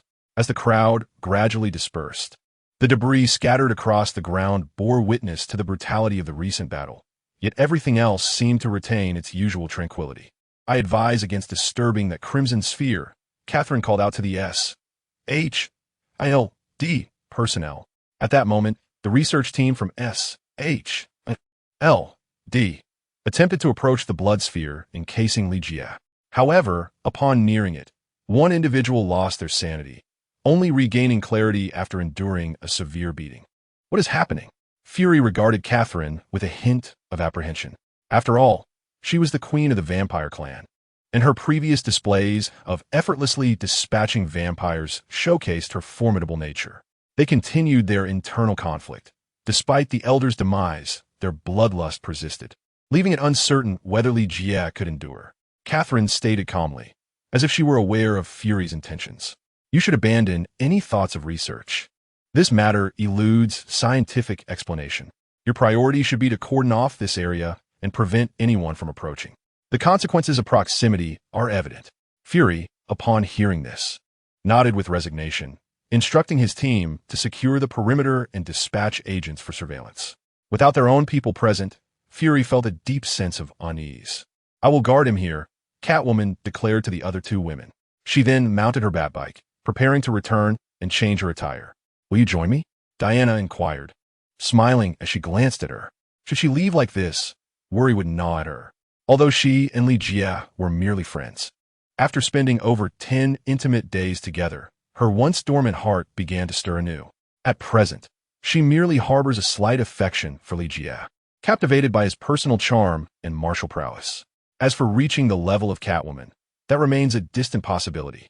Observing Catwoman's evident reluctance to engage, Catherine couldn't help but chuckle. She swiftly commandeered a motorcycle, producing a blade from seemingly nowhere and inserting it into the slot, causing the motorcycle to roar to life. Let us see who has faster, little kitty, she declared, her black cloak billowing behind her as she accelerated to full speed. Catwoman cast a glance in her direction, unwilling to concede defeat. After all, she was riding the Batcycle, modified by Batman himself. Surrendering was not an option. Thus, the two women embarked on a wild race through the streets of New York City, fortuitously devoid of cars and pedestrians that night, allowing Fury to overlook their escapade. Chapter 307: The Path of Infinite Immortality, the Way of All Things. Li Jie found himself ensnared in a peculiar state, yearning to break free from the sanguine sphere that enveloped him, yet unable to do so. It felt as though he were trapped within a blood cocoon, hindering his emergence. This predicament was distressing, particularly as the spiritual energy within him dwindled. Just as his inner energy was completely expended, the blood essence derived from the vampire surged into his body. Just when he was on the verge of surrender, he suddenly sensed a strengthening within himself. Although death loomed perilously close, he was simultaneously becoming more powerful. A saying sprang to mind: from misfortune comes fortune, and from fortune, misfortune lurks. The blood-refining great formation was indeed a lethal array, yet it also presented an opportunity for breakthrough. Due to the constraints of the system, although he had only been in the Golden Core stage for a brief period, he had already attained a level of consummate mastery. Without this pressing situation, he might have taken more time to solidify his foundation before attempting to advance. However, given this opportunity, he resolved to seize it. Once he broke through to the nascent soul stage, the surrounding spiritual energy would rush towards him with fervor, enabling him to shatter the sanguine sphere. Although the blood essence entering his body was destructive, it simultaneously facilitated his recovery. Upon a brief assessment, he discerned that his body would emerge even stronger than before. Thus, he delved deeper into concentration, mentally inquiring, "System, how many cultivation points do I currently possess?" You possess a total of 10,000 cultivation points. Ding. Congratulations, host, for completing the task of substantially eliminating the vampire clan. You are awarded 100,000 cultivation points and one chance for a lottery draw. Substantially eliminated? Recalling this group as merely the backbone of the vampire forces. Clearly, the greatest threat had yet to be addressed. Nonetheless, it was fortunate that the system's task counted as completed. Consequently, he now possessed a total of 111,000 cultivation points, along with a lottery draw opportunity. The techniques for the nascent soul stage could be acquired for merely 100,000 cultivation points. Thankfully, the task rewards had saved him. Otherwise, he would have faced dire consequences.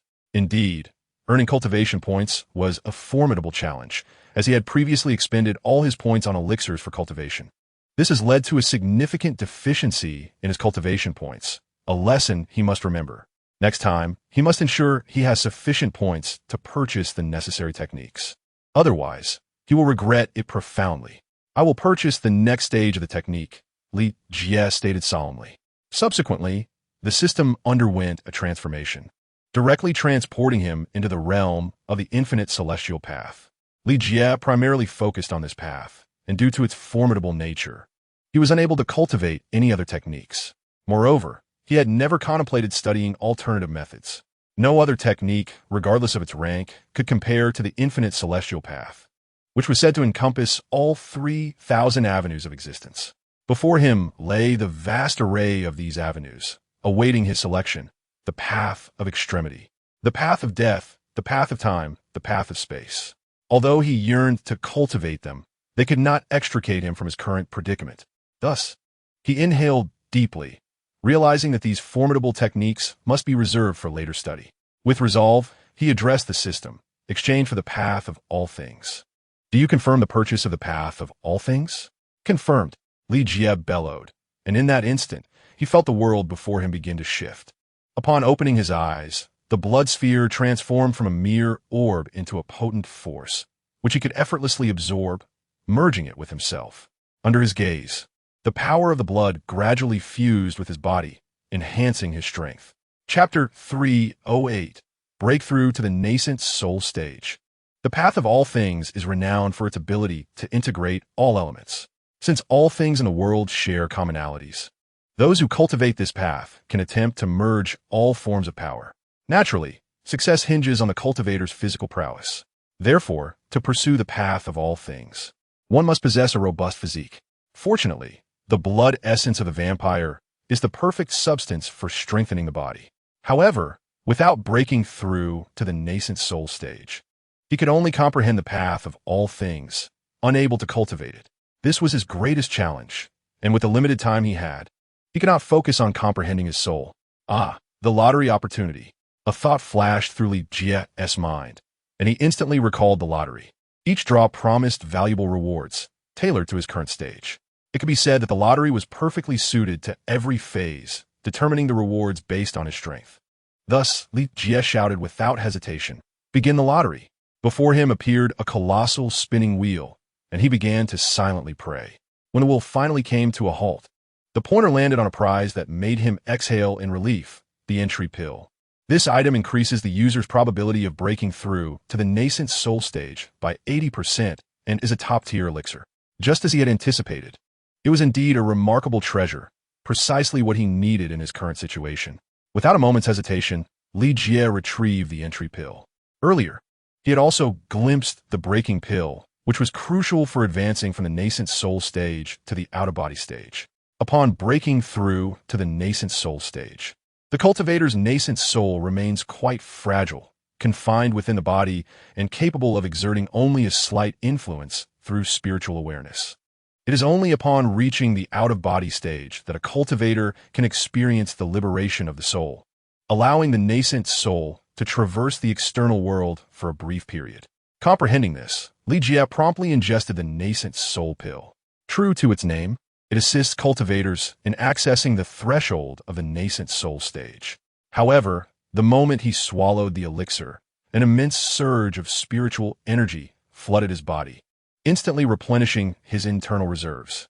Moreover, the way of all things began to operate autonomously, drawing in spiritual energy from a radius of 100 miles with fervor. This engendered a miniature tempest, which effortlessly dismantled the hastily erected barriers. The sudden upheaval caught Serena and the other women, who had been stationed outside, completely off guard.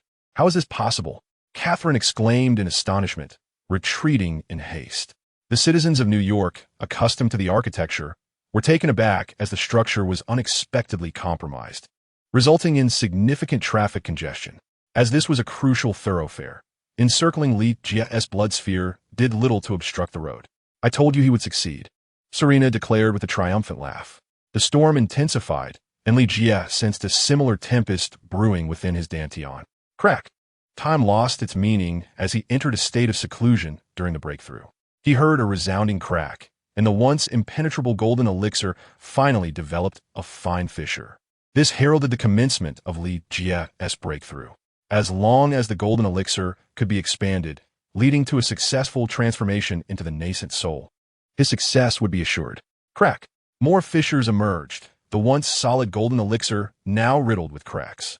With a resounding explosion, Li Jie's body jolted as the golden elixir within his dantian detonated. A nascent soul, identical to him yet minuscule in size, manifested within his body, eyes still closed. Chapter 309. Triumph and Conquest. As the nascent soul opened its eyes, Li Jie simultaneously did the same. A crimson hue enveloped his vision, and he cast aside all reservations. A wicked smile graced his lips as the way of all things surged wildly within him. All things are capable of fusion. For Li Jie, this essence of blood was merely sustenance. However, the blood of vampires was rather convoluted, tainted with impurities, thus considerably diminishing the quantity suitable for his cultivation. Nevertheless, he remained unconcerned. This essence would still allow for significant enhancement.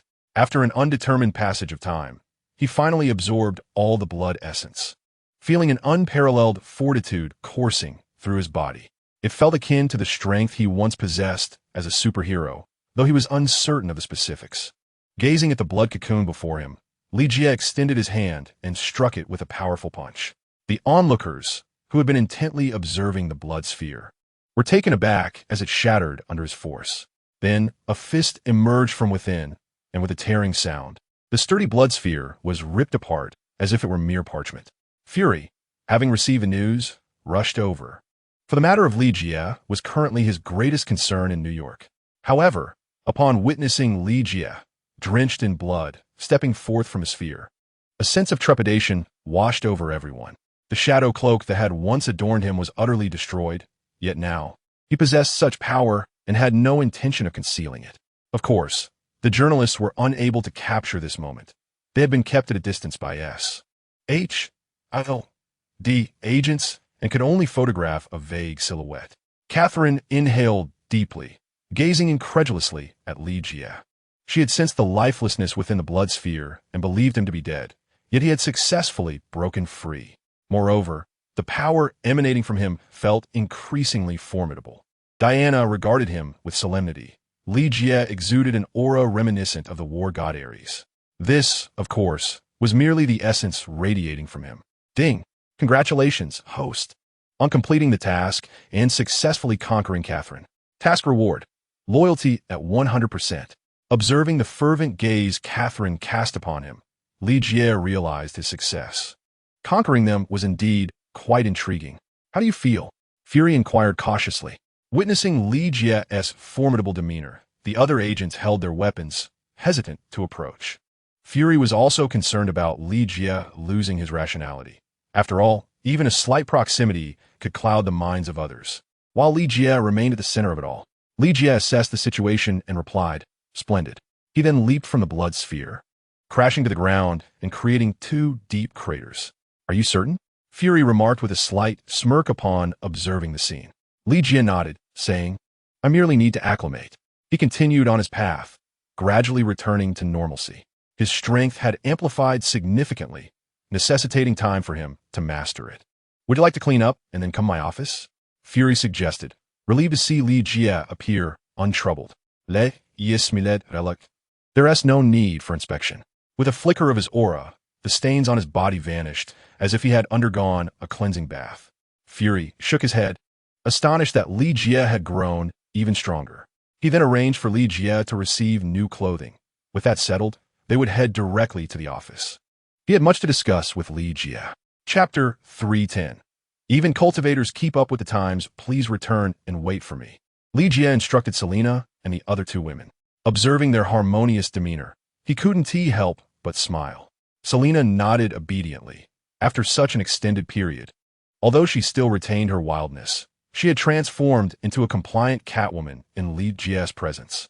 Li Jie once again entered Fury's vehicle, and it was evident that Fury had disregarded his suggestions, as the car remained unmodified. The 2 promptly arrived at S.H.I.L.D. headquarters and proceeded directly to Fury's office. Throughout the journey, Fury's expression was grave, suggesting that the vampire incident had inflicted considerable distress upon him. The matter with the vampires has concluded, yet we have discovered that the vampire clan is far from simple. What are your thoughts? Fury inquired, observing the relaxed demeanor of Li Jie.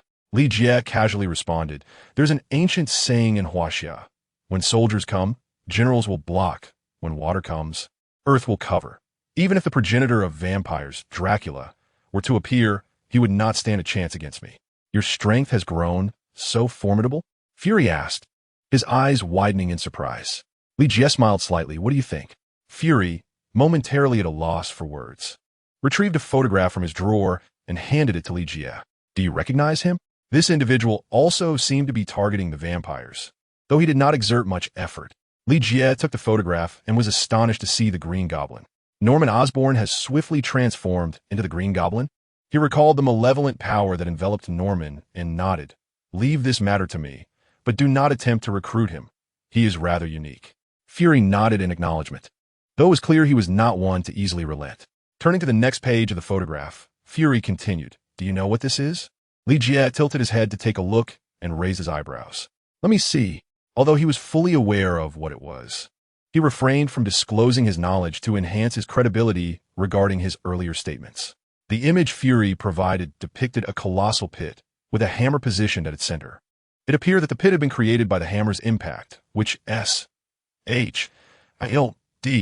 had detected when Odin had hurled the hammer from the heavens.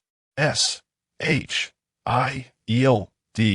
had registered the anomaly, prompting them to send Coulson to investigate, subsequently marking it as Item 084. Item 084 could refer to either a person or an object. However, its essence indicated that it was an extraterrestrial artifact or something exceedingly perilous. C.E.L.D. treated it with utmost caution, which is why Fury dispatched his trusted lieutenant, Coulson, to handle it. After all, Coulson eventually ascended to the position of the new director of S.H.I.L.D., proving his capabilities. Feigning interaction with the so-called immortal platform, Li Jie opened his eyes and declared, I found it. He then began to jest at Fury. Couldn't you procure a set of 3D technology from Tony? It would spare us the need to peruse photographs each time. I will consider it, Fury replied, nodding.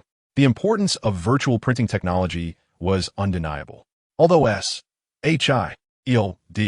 was also engaged in its development, it was evident that it would take several more years to reach the level of efficiency that Tony's creations offered. Li Jie subsequently produced his transparent phone and directly transmitted the data onto his device. This left Fury in a state of bewilderment. He never anticipated that cultivators would embrace modernity to the extent of utilizing the internet. Chapter 311. Internal script. Just as Fury leaned in, Melinda knocked on the door. Reluctantly, Fury allowed her entry, accepting the documents she handed him. He gazed at Melinda and suddenly declared, Melinda, I have a task for you, rest assured. It is not of a combative nature. Noticing her expression, Fury felt compelled to reassure her. Melinda nodded in acknowledgement, turning her attention to the smiling Li Jie. She maintained her stoic demeanor, observing the two men, uncertain of her role. Please continue, Fury urged Li Jie. Li Jie inquired, are you certain you want Melinda involved? She's qualified to participate, Fury replied. I am entrusting this matter to you and Agent Melinda. But first, let me explain the situation. Li Jie nodded and placed a transparent device on the table. Melinda and Fury leaned in closely, revealing a script entirely unfamiliar to them. They attempted to decipher it, but found it exceedingly obscure, imbued with an air of mystery and solemnity, as if it represented the will of the divine. Fury shook his head, dispelling such thoughts, and looked at Melinda, who mirrored his gesture, indicating that this was neither the script of Huaxia nor any ancient writing. You won't be able to comprehend this. It is a specialized script used among our cultivators. I estimate that fewer than 10 individuals in the world can understand it. Though Li Jie himself could not identify the script, it was provided to him by the system.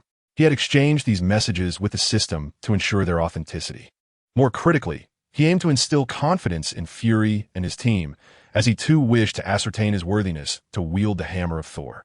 Yet, the notion of worthiness was shrouded in debate. Some claimed it was a spell cast by Odin, while others insisted that only the thunder god could lift it. Ultimately, only Li Jie could confirm its truth after witnessing it. Thus, his curiosity regarding the hammer was profound, compelling him to employ a subtle strategy to persuade Fury to send him on this quest. Fury, convinced that this script was merely a relic among cultivators, remarked, "That could pose a danger. You may entrust this script to us. It will ensure that your legacy is not lost." Li Jie promptly declined, asserting a legacy, once established, must have its own rationale. You could also transform it into a coded language. It would undoubtedly prove useful, Fury continued, if they could obtain this language. It would allow for a deeper understanding of the cultivators and surely earn accolades from the United Nations. Coded language? Let's discuss this matter later. Li Jie shook his head. He himself could not write in that script, as it was a product of the system. How could he possibly relinquish it? Li Jie scrolled down on his device, revealing a plethora of images. The information was quite disorganized, necessitating a careful comparison over time. To enhance credibility, Li Jie was determined to take risks. The first item was the Hammer of the Titans. The images he presented were sourced from games he had previously played. What purpose does it serve? Fury inquired in a low voice. It is said to be the divine hammer utilized by the Titans to create worlds, possessing the power of creation, Li Jie replied. Fury scoffed at the mention of legends, continuing to probe, "What then are the facts?" A subtle smile graced Li Jie's lips as he responded. "The truth is that the hammer of the Titans can effortlessly forge an entire planet, with its crust and mantle being the products of its might." Chapter 312. The Hammer of Thor. Li Jie continued. In the vast expanse of the universe, numerous planets indeed come into existence naturally. Yet some are the result of transformation. Incredible, Melinda and Fury murmured in disbelief. The notion of creating a planet was unfathomable to them. Perhaps humanity thousands of years hence could achieve such feats, but for now, their imaginations fell short. However, it was evident that Fury's mind was elsewhere. He refrained from inquiring about the circumstances surrounding Earth formation. If Li Jie's assertions held true, the Hammer of the Titans possessed unparalleled power and the ability to create worlds, rendering its value immeasurable, potentially even more worthy of study than the cosmic cube. Thus, Fury inhaled deeply and asked, "Can you be certain?" Li Jie nodded affirmatively. Upon hearing his response, Fury's expression became momentarily frozen, as if time had stopped, and he felt his heart skip a beat. He quickly rushed to the office door, dialing a secure line to Coulson, instructing him to elevate the security clearance to the highest level and to retrieve the hammer at all costs. Just then, Li Jie interjected, "What I can confirm is that this is not it." Fury's expression abruptly stiffened, a look of dismay overtaking his features. "What did you say?" he stammered, a cold sweat breaking out on his brow. "I was merely drawing a comparison. No need to get so worked up," Li Jie shrugged, casting a smile towards Melinda, who also regained her composure after her initial shock. "How can you be certain it is not the one?" Fury asked, a hint of reluctance in his tone. "How wonderful it would be if it were." Taking a deep breath, Fury felt that Li Jie was deliberately toying with him. Li Jie spoke solemnly. "I previously mentioned that the Hammer of the Titans possesses supreme power. If subjected to immense external force, the energy it releases could level half of North America. Trees, rocks, and soil would all be obliterated." Locking eyes with Fury, he added, "So, you should pray that it does not fall." Fury's lips twitched in disbelief at the magnitude of such power. Reluctantly, he conceded, "Very well, let us move on to the next." Li Jie flipped the page and spoke. "Next, the Stormbringer. It has the power to conjure hurricanes, capable of annihilating all of New York with a mere roll of its might." However, Fury, having learned from past experiences, inquired preemptively, "Is it this time?" Li Jie glanced at him, then shook his head, expressing regret. "Unfortunately, it is not. The Stormbringer is a double-headed hammer. Let's move on." Fury, disinterested in its exploits, dismissed the notion. The Hammer of Destruction, while similar in size and appearance, was not the same. The hammer's head was not crafted from obsidian, nor did it bear the wolf head relief. Li Jie casually remarked, "Now that we've eliminated these, only this one remains." Seeing that the moment was ripe, he proceeded to reveal the final answer, flipping to the prepared page. The image depicted a figure brandishing a hammer, confronting the heavens, as a bolt of lightning struck the hammer. Melinda and Fury, their expressions grave, awaited the ultimate revelation, the weapon of Thor, the thunder god of Norse mythology, Mjolnir. Chapter 313. The rumors of the world. Tree. Fury focused intently. Another myth? Previously, it had been the Titan creation, and now it had transformed into Norse mythology. Fortunately, this particular myth was somewhat familiar to him. The wonder of mythology lies in its uncanny truth. Long ago, those so-called gods indeed trod upon the earth. However, as tales evolved, they became distorted over time. Although some discrepancies exist, they are not insurmountable. How much do you know? He asked eagerly. I do not refer to the myths, but rather to the truth. Melinda also leaned in, clearly intrigued, as the realization that this so-called myth might be reality struck them profoundly. It was not that they could not accept it. Rather, the impact was overwhelming. I know a little, Li Jie reflected, recalling information about Asgard, and continued. According to legend, there exists a world tree, upon which 9 kingdoms are established. In reality, these 9 kingdoms do exist, though not on the world tree. They reside in a unique realm. Among them, Asgard reigns supreme, and Earth is also considered one of the kingdoms, albeit sealed by the Asgardians. Observing the expectant gazes of Fury and Melinda, Li Jie elaborated. Only the Asgardians and the Frost Giants have ventured to Earth. What was their purpose? Fury queried, perplexed. Li Jie tapped the table and stowed away his transparent phone, then replied, War. During the ancient Ice Age, the Frost Giants sought to mold Earth into a habitat suitable for them. However, Odin, the king of all beings, vehemently opposed this, leading Asgardian soldiers into a fierce battle against the Frost Giants on Earth. Ultimately, the Asgardians emerged victorious, successfully expelling the Frost Giants. Li Jie succinctly explained that even for Odin, that battle was no easy feat. He sacrificed an eye, and Asgard suffered tremendous losses. Fury smacked his lips, surprised by the multitude of stories contained within. Are you saying that the Asgardians helped us win the war? Fury inquired. And Thor, he is from Asgard? Indeed, Li Jie replied, exhaling in relief. Fury immediately pressed. Are you aware of the Asgardians' attitude towards Earthlings? Although Asgard aided Earth in winning the war, it does not imply that they regard Earth with kindness. What if they treat us as mere slaves? Therefore, Fury had to ponder carefully. They are relatively amicable. Li Jie nodded. However, the Asgardians boast an average lifespan of 5,000 years, which leads them to look down upon the mere century of existence that Earthlings possess. Upon hearing this, Fury nodded in understanding. It was quite natural. Had he enjoyed such an elongated lifespan, he too might have regarded those with shorter lives with disdain, much like vampires who consider themselves nobility simply due to their longevity. Can it be confirmed? Fury asked. Li Jie responded, I need to pose a few more questions. Is it true that no one can lift Thor's hammer? With a theatrical intent, Li Jie questioned. Indeed, Coulson mentioned that countless individuals attempted to lift it, yet none succeeded, not even when trying to drag it with a pickup truck. Chapter 314. I wish to see it. Li Jie nodded. That must be correct. The rumor suggests that it is a spell of Odin, and only those deemed worthy may lift Thor's hammer. Do you know how to break it? Fury's curiosity was piqued. Clearly, he believed these spells were merely a form of password, and passwords, naturally, can be deciphered by someone. I do not know.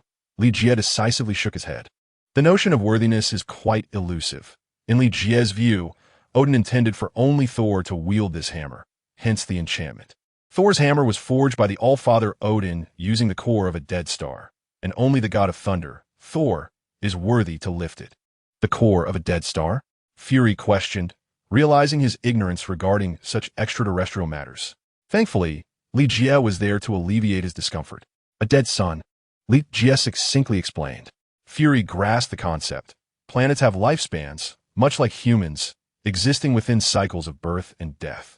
Li Jie then stated his desire. I wish to go. You want to go? Why? Fury asked immediately. Merely for a hammer. It seemed unlikely that Li Jie would be so eager. Surely, he harbored his own intentions, which he had chosen not to disclose. Thus, should Li Jie fail to convince him, Fury would not permit him to proceed. Li Jie had embarked. With the appearance of Mjolnir on Earth, it is certain that the god of thunder, Thor himself, must also be present. His failure to retrieve his hammer signifies a loss of divine power, rendering him no different from an ordinary human. Imagine, if Thor were to meet with an unfortunate fate here, such as being slain, how would you feel if you were his father? Fury furrowed his brow deeply. If he were Odin, he would undoubtedly launch a massive offensive against Earth. After all, his son was the legendary god of thunder. and to have him killed by mere mortals would demand retribution. A bloodbath on Earth was not beyond the realm of possibility. Therefore, Fury inhaled deeply and inquired, "Are you intending to protect him?" "Not merely to protect, but as long as I am present, no one shall harm him. Moreover, I am indeed quite curious about Mjolnir." Li Jie replied calmly. Unable to discern the truth of the matter, Fury nodded. "Very well, but I must have Melinda accompany you." "I will be most pleased." Li Jie smiled. Just when he was lamenting the lack of time to converse with Melinda, Fury provided him with an opportunity, which was quite fortuitous. Melinda had no choice but to acquiesce. Although she had ascended to the rank of level 8 agent, she could not refuse Fury's orders. After all, Fury was the director of SHIELD, and no matter how esteemed her position, she remained just an agent. Furthermore, Melinda was Fury's most loyal operative, even more trusted than Coulson. This was evident among the SHIELD agents, as she continued to fulfill the tasks assigned by Fury until the very end. "When do you plan to depart?" Fury inquired. "I have a few matters to attend to. I will set off in a few days. You should have Coulson secure the area in the meantime, and I will notify Melinda when the time comes." Li, eager to return home, was not overly enthusiastic about this undertaking. He preferred to complete his own affairs first before turning his attention to this matter. As long as Fury kept it under wraps, he did not believe Thor would perish on Earth. At most, he would merely endure a thorough beating. Chapter 315. The Silver Dragon is repaired. Li Jie did not rush home. Rather, he received good news from Friday. The Silver Dragon had finally been repaired, which meant he would not need to borrow a vehicle for his trip to New Mexico. Thus, he took a taxi directly to Tony's villa, where the repairs had been conducted. The fare was substantial, and if Li Jie was not satisfied, Tony would undoubtedly bear the cost. "Sir, someone is approaching." Fatzel Retsognityon Li. As Li Jie drew near, J.R.V. Ice had already detected him, opening the door as Tony rose to greet him. With a single glance, Li Jie beheld his beloved Silver Dragon. He began to circle around it. Although there had not been significant alterations, the exterior of the Silver Dragon now conformed more closely to contemporary aesthetics. The previous Silver Dragon resembled an antique automobile, though it was not entirely constructed as one. Its appearance was quite similar. However, it has now been transformed by Tony into a diamond-shaped visage, exuding an air of sharpness akin to that of the Batmobile. Yet, the Silver Dragon is elongated, and it is evident that it does not possess the same offensive capabilities as the Batmobile. Thus, its allure is merely aesthetic. Nonetheless, Li Jie holds the Silver Dragon in high regard, not only because it serves as the chariot of the Red Skull, but also due to its sheer coolness.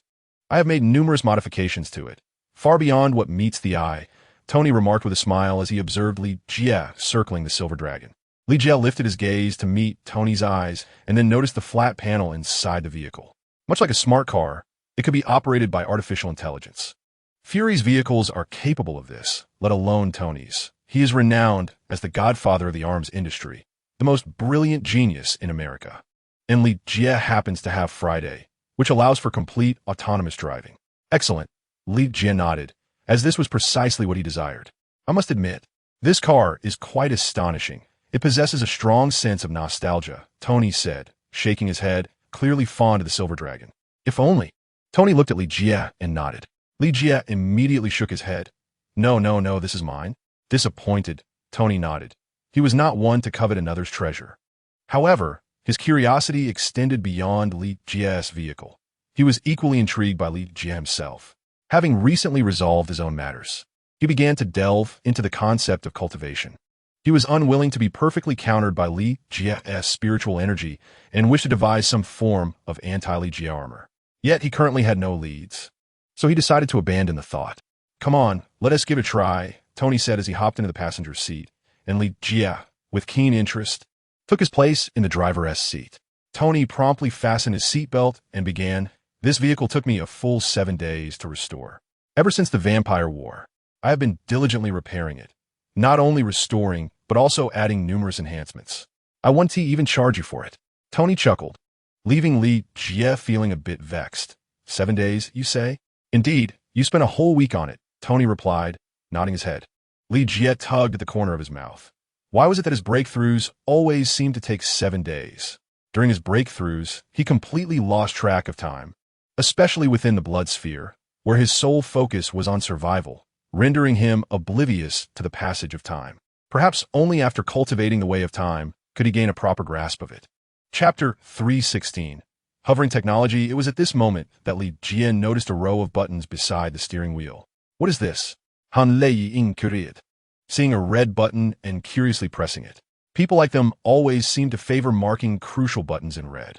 It seems as though a reminder was necessary, as if fearing that Han Lu Yi might overlook it. Han Lu Yi inquired and promptly pressed the button. Tony exclaimed, "Wait a moment." Han Lu Yi glanced at him and replied, "Nothing happened." No sooner had he spoken than a mechanical sound echoed from behind them. Turning to look, they noticed that 2 additional seats had materialized behind the Silver Dragon, transforming the previous duo's seating into accommodations for 4. Li Jie found this alteration rather convenient, alleviating concerns about the family being unable to fit in the Silver Dragon during outings. Although there were still only 4 seats, it was certainly an improvement over 2. Moreover, the seating could be effortlessly adjusted. Li Jie pressed the red button again, and the 2 rear seats were concealed by mechanical panels, rendering the appearance unchanged. "Is this what you were so excited about?" Han Lu Yi chuckled, recalling Tony's frantic fastening of his seatbelt, as if anticipating some imminent terror. Tony, feeling slightly awkward, glanced at him and said, "Try pressing this one." Li Jie looked and saw a green button situated adjacent to the red one. He pressed it without hesitation. From the common understanding, red signifies danger while green denotes safety. With a chime, as he pressed down, he felt the Silver Dragon begin to ascend. "What is happening?" Li Jie questioned, glancing at the ground.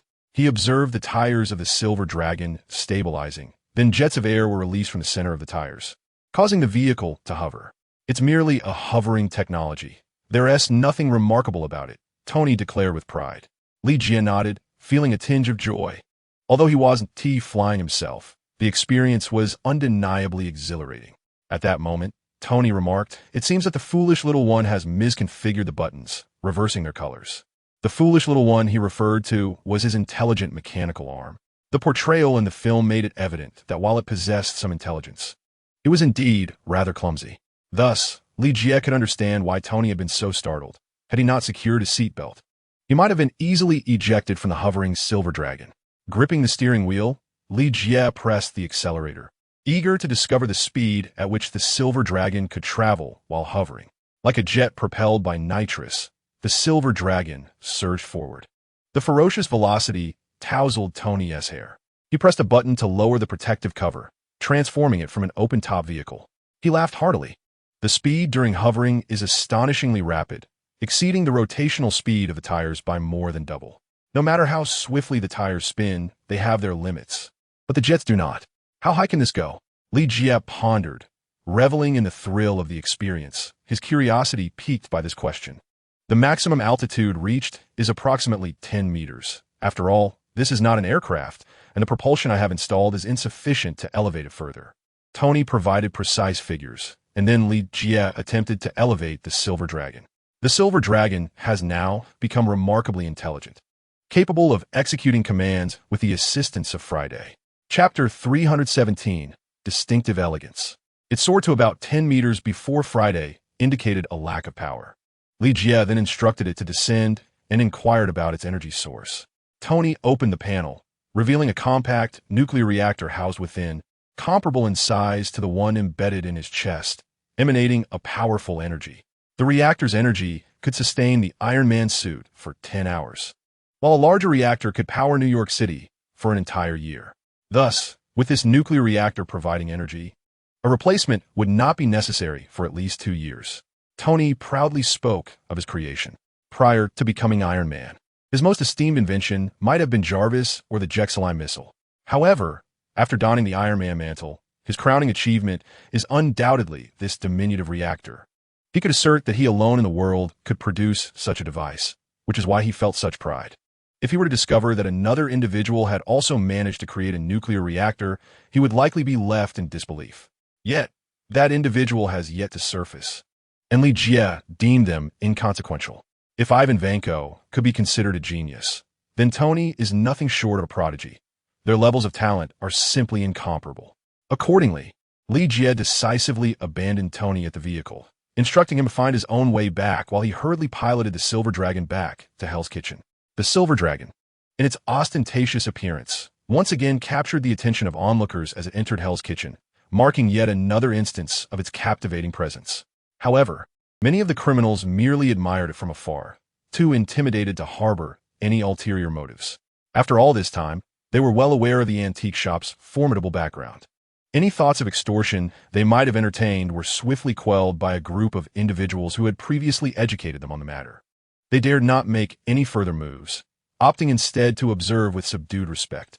At this moment, Catwoman's bar had been fully renovated, yet, given that it was daytime, she was not present there. As Li Jie parked the Silver Dragon and entered, he immediately spotted the four women standing side by side.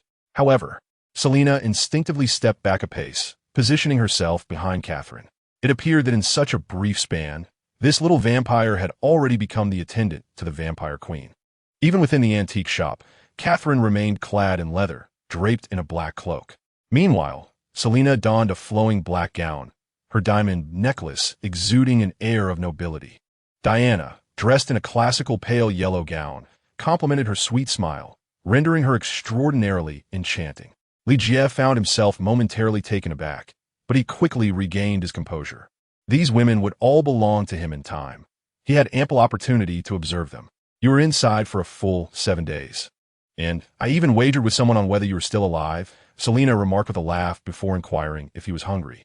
Li Jie shook his head, for his own vitality served as his finest source of energy. It seems you have won, he said, gazing at Selina's joyful smile, which signified her unwavering support for him. Of course, you have never failed, Selina replied with a nod, her smile mirrored by Diana. Only Catherine, somewhat discontented, retorted. That was clearly the blood-refining array set by the 12 elders. How did you survive? Do you not wish for my survival? Li Jie approached her and asked. Chapter 318. A new discovery. Catherine, feeling somewhat flustered under Li Jie's imposing presence, responded, No, I am merely curious. Li Jie chuckled. You need not doubt. For I am a king. There is nothing I cannot achieve. Even if several more elders were to arrive, they would only serve as nourishment to strengthen me. Catherine nodded slightly, her obedient demeanor leading Li Jie to believe her loyalty had reached its zenith. With her loyalty fully realized, he felt it unnecessary to remain overly cautious around her. Glancing at Diana, Li Jie opened his arms and asked, Do you not require a hug? Diana exchanged glances with Selina, both of whom were focused on Li Jie. He smiled gently, assuring them, Of course, I will treat everyone equally. He then embraced all three women until Diana could no longer withstand it, and he released them. Observing Diana's flushed cheeks, Li Jie laughed heartily. Among the trio, Diana's discomfort was unexpected. Even a remarkable Wonder Woman could exhibit moments of shyness. Then, turning his attention to the composed Catherine, Li Jie sat down and inquired of the system within his mind. System, since Catherine's loyalty has reached 100%, does that imply I may act as I please? He felt a surge of excitement, for Catherine's regal demeanor, coupled with her unique attire, made it impossible for him to remain indifferent. Even the Buddha might falter in her presence. However, the system clarified that a loyalty rating of 100% merely indicated Catherine's reliance on and trust in the host. It did not imply that he could compel her to act against her will. Moreover, loyalty was not a fixed state, nor was 100% its ultimate threshold. Should the host wish to influence her further, he must continue to increase her loyalty. Li Jie smirked, realizing there were numerous constraints. Nonetheless, it sufficed to know that he need not worry about her disobedience. System, does everyone possess a loyalty rating? He was keen to ascertain.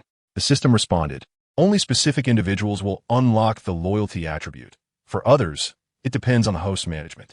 Upon hearing this, Li Jie could only nod slightly, feeling this arrangement was quite satisfactory. Otherwise, everyone would possess a semblance of loyalty, which would render life akin to a mere game. I have made a new discovery that will undoubtedly pique Diana's curiosity, Li Jie remarked as he returned to his senses and lifted his gaze. Diana looked at him with a puzzled expression, adorably so. The son of Odin, Thor, has descended upon Earth, Li Jie said with a faint smile. This prompted Diana to tilt her head in contemplation, followed by a slight nod. My lineage hails from the Olympian pantheon, yet the gods have long since fallen. As for Thor, the thunder god you mentioned, I possess some knowledge of him, but to me, he seems an entity from a different realm. I must witness his prowess for myself, Diana mused, understanding Li Jie's implication.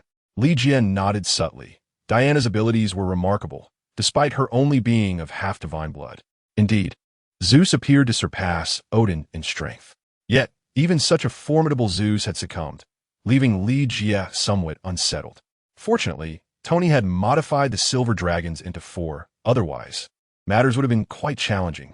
He could not possibly allow Diana to fly alone, as that would be rather awkward. Furthermore, he could no longer bring Catwoman or Catherine along, as including either would create an imbalance. Thus, he decided to leave both behind, allowing them to manage their own relations. Chapter 319. The Phoenix Woman unleashed. While Li Jie was engaged in conversation with the 3 women, his phone rang.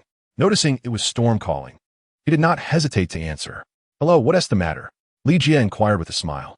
Given the presence of the 3 women, he maintained his composure. Friday projected Storm's image directly, and she bypassed the 3 women, her expression fraught with urgency as she exclaimed, "Jean is in trouble." "What kind of trouble?" Li Jie asked, puzzled, as memories began to swirl in his mind. He had no inkling of what could have befallen Jean, especially since the X-Men had just concluded their first battle, which had slightly altered public perception of mutants. It should not have escalated so quickly. Moreover, Storm's anxious demeanor did not suggest that Jean was deceased. With a troubled expression, Storm continued, "Jean cannot control her powers, and it feels as though she is experiencing a split personality. Even the professor has been injured by her." "What?" Li Jie's expression shifted dramatically. "The Phoenix's power is uncontrollable? It seems that Jean's forceful awakening of her abilities has stirred the dormant persona of the Phoenix. I did not anticipate that even the professor would be unable to manage her. This is concerning." "Where is she now?" he inquired urgently. "Still at the academy," Storm replied, glancing back before hastily adding, "I'll head over right away." "I am on my way," Li Jie stated, ending the communication. Turning to the 3 women, who were bewildered, he declared, "We have a situation. Diana, accompany me. I may need your assistance shortly." Li Jie said to Diana, who nodded gravely. The 2 swiftly departed, opting for discretion as they boarded his silver dragon. Though this display is quite eye-catching, there is little choice left. It is significantly more subdued than simply soaring through the air. At this moment, the gates of Xavier's School for Gifted Youngsters stand firmly closed. Yet the sounds of commotion emanate from within. As Li Jie and his companions stepped out of the vehicle, he promptly retracted the silver dragon. Should Jean lose control of her abilities, the destruction of a silver dragon would be as effortless as a mere squeeze. He certainly did not wish to see the recently repaired silver dragon rendered useless once again, for that would leave him in tears of despair. Pushing open the door, he made his way directly toward the residential building. Within the academy, the student body is not particularly large, leading to both classes and accommodations being housed within a single edifice. However, this estate is rather splendid, spacious beyond measure, and adorned with lush mountains and clear waters, offering a breathtaking view. Most students congregate outside, and upon spotting Li Jie and his companion, they hurriedly gathered around them. Li Jie exchanged greetings with the mischievous one before continuing inside. Upon seeing Li Jie, Storm finally exhaled in relief and approached him. Unbeknownst to her, Li Jie had begun to wield considerable influence in her heart. Perhaps she herself was not fully aware of it, yet she seemed reluctant to dismiss this feeling. Though Jean had temporarily stabilized, the situation remained dire. Storm expressed her concerns. Li Jie nodded and assured her, "Do not worry, I am here." With his words, Storm felt a sense of relief wash over her as she led Li Jie further inside. Jean was currently confined underground, within the training facility of the Sentinels, which also housed many critical items, including the professor's brainwave machine. Storm led the 2 downwards, as she was acquainted with Diana, which facilitated her entrance. After all, despite Diana's brief intervention, it was evident she was no ordinary individual. Chapter 320. Unraveling the Phoenix's barrier, the trio encountered Logan, whose visage was clouded with melancholy. He had long sought to pursue Jean, yet unexpectedly found himself obliterated when he approached her this time. Thus he sulked outside, visibly displeased upon seeing Li Jie and the others. Li Jie merely cast a glance his way before stepping inside. Inside, the professor had his hands positioned beside Jean's head. Eyes closed, as a formidable surge of psychic energy flowed into her mind. This was the soul barrier. Charles had employed this mechanism to suppress Qin's abilities for many years. However, Qin had never been able to fully master her power, leading to a series of complications that ultimately birthed a second persona within her, that of the Phoenix's fiery essence. This development only intensified Charles's reluctance to dismantle the soul barrier, resulting in the continued suppression of Qin's abilities. Thus, after Qin's demise, the emergence of her second persona rendered her uncontrollable. Now, Li Jie was prepared to resolve these lingering concerns once and for all. Noticing Li Jie es arrival, Caos remarca. You are here. Li Jie nodded at the words spoken and then seated himself beside Qin. At that moment, she lay on the bed, her eyes devoid of luster as they gazed blankly at the ceiling. It was only upon Li Jie's arrival that a hint of vibrancy returned to her expression. I will assist you. Trust me, he said, grasping her hand. Scott glared at him in fury, yet it was futile, for Qin had already severed ties with him. This had cast a shadow over his days, leading him to believe that the formidable Wolverine had stolen his beloved. The two were locked in a tense standoff. But little did Scott know, Logan shared his despondency. Thus, he was left bewildered, uncertain of who had captured Qin's affections, rendering her indifferent to him. It was only now that he comprehended the truth, yet it mattered not, as Li Jie was a force to be reckoned with, while he appeared diminutive in comparison. In Li Jie's presence, he felt utterly insignificant. Consequently, he could only observe silently, too timid to utter a sound. The strong remained strong, while the weak possessed no voice before them. Qin glanced at Li Jie and nodded, then closed her eyes. The sight of him brought her an overwhelming sense of security. Charles inquired, "What are you planning to do?" Li Jie pondered for a moment before replying, "Can you help Qin fall asleep?" "Certainly." Charles met his gaze and subsequently closed his own eyes. It wasn't long before Qin's emotions stabilized, and she drifted into a profound slumber. And then, Charles, with his glistening head, asked. Li Jie replied firmly, "Open Qin's mental barriers." "What?" Charles exclaimed in astonishment. "She won't be able to control it. Her consciousness is no match for the strength of her second persona and will be instantly suppressed. It will be akin to unleashing a monster." Charles shook his head vigorously, resolutely opposing the idea. "Isn't the formation of the second persona a consequence of your influence? If you hadn't restrained her abilities, would it have escalated to this extent?" Charles fell silent upon hearing this and said, "Without control, Qin would have long been consumed by her own powers. Thus, I am here to save her," Li Jie asserted, understanding the rationale behind his intentions. He sought to enable Qin to master her abilities completely. "I can eradicate the second persona, so unlock the barriers," Li Jie stated confidently. Having cultivated the extreme soul path, he was adept in matters of the soul. Chapter 321, The Fire Phoenix Persona, and then? Charles queried. "Even if you eliminate the second persona, Qin will still struggle to control her powers, which could ultimately harm her." Li Jie replied solemnly, "I will assist her in mastering her abilities. There is someone who can aid her." Suddenly, a bald figure came to mind, one whose head shone as brightly as the professor's. She would undoubtedly be capable of helping Qin gain mastery over her powers, and in a remarkably effective manner. After all, sorcerers wield energies that are not their own, yet manage to control them flawlessly. As a host chosen by the Fire Phoenix, Qin should find it easier to harness her abilities. The reason Qin is unable to master it, instead resorting to exerting every effort to restrain it, ultimately lies in the overwhelming power of the Phoenix. Charles had initially intended for Qin to gradually gain control.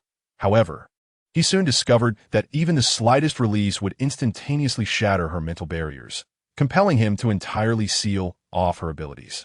Consequently, after such a prolonged period, a second personality has emerged within Qin's mind. After hearing Li Jie's words, Charles could only nod, hoping that this would suffice. He slowly began to dismantle the barriers in Qin's mind, yet even a mere crack provided the Phoenix personality with the opportunity to break free. The Phoenix's power surged through the breach, cornering Qin's dominant personality into a dire predicament. Unable to control herself, Qin was engulfed in anguish. In that instant, her eyes opened, her pupils transformed into a fiery crimson. It was evident that the Phoenix had effortlessly subdued her. The Phoenix personality, wielding the power of the Phoenix, was far beyond the capabilities of an ordinary level 3 mutant like Qin. She was swiftly defeated, left to observe the world before her, yet unable to issue commands. Her entire body was no longer under her dominion, now at the mercy of the Phoenix personality. In that fleeting moment, she became a mere spectator rather than the orchestrator. This sensation was unbearable, and she immediately sensed her own soul. "You wretched beings!" The Phoenix, now replacing Jean, rasped in fury. Her voice brimmed with boundless resentment, predominantly directed towards Professor Charles. It was he who had controlled Jean for so many years, rendering her indifferent to her own powers. He had even slightly influenced her thoughts, leading her to reject her abilities. This incited the Phoenix's wrath. The first target of her vengeance was undoubtedly Charles. As for Li Jie, while she felt gratitude towards him for persuading Charles to release her, she also noted his intention to completely eradicate her. Thus, her second target for annihilation became Li Jie. However, she did not believe that Li Jie could truly vanquish her, which prompted her to commence wielding her powers. At that precise moment, as she opened her eyes to speak, Li Jie had already placed his hands upon her head. His eyes radiated with a tangible light, erupting from within like a boundless void, swiftly drawing her soul into its depths. This caused her to falter, diminishing her physical control. "Save me!" Jean cried out, and in that moment, Li Jie understood that Jean had temporarily regained the upper hand. Yet it was futile, as long as the Phoenix was not entirely obliterated. Jean could never fully reclaim command over her body. Chapter 322. The Crimson Yuan Infant. It was evident that Jean's brief resistance bore no fruit. In an instant, the Phoenix once again seized control. The Fire Phoenix cried out, "Do not kill me." Her eyes transformed entirely into a shade of crimson, astonishingly escaping from Li Jie's whirlpool of soul energy. It seemed as if a fiery phoenix, with wings unfurled, soared forth from her gaze. The entire room began to tremble, and the faces of Charles and his companions had already shifted in alarm. Only Diana maintained her composure, though upon sensing Qin's power, a hint of trepidation crept into her awareness. The Phoenix, one of the ancient divine beasts, possessed a power capable of annihilating the cosmos. Thus, the host of this power, Qin, held the potential to instill tremors throughout the universe if she could master it. However, due to Charles's intervention, she could not fully harness her strength, leading to the current predicament, which left even Li Jie feeling somewhat challenged. Given the Fire Phoenix's fierce resistance, Li Jie had no choice but to shift the battlefield into Qin's mind. He hesitated, uncertain whether this would harm her. If he inadvertently rendered Qin a fool or inflicted damage upon her soul, the consequences would be dire.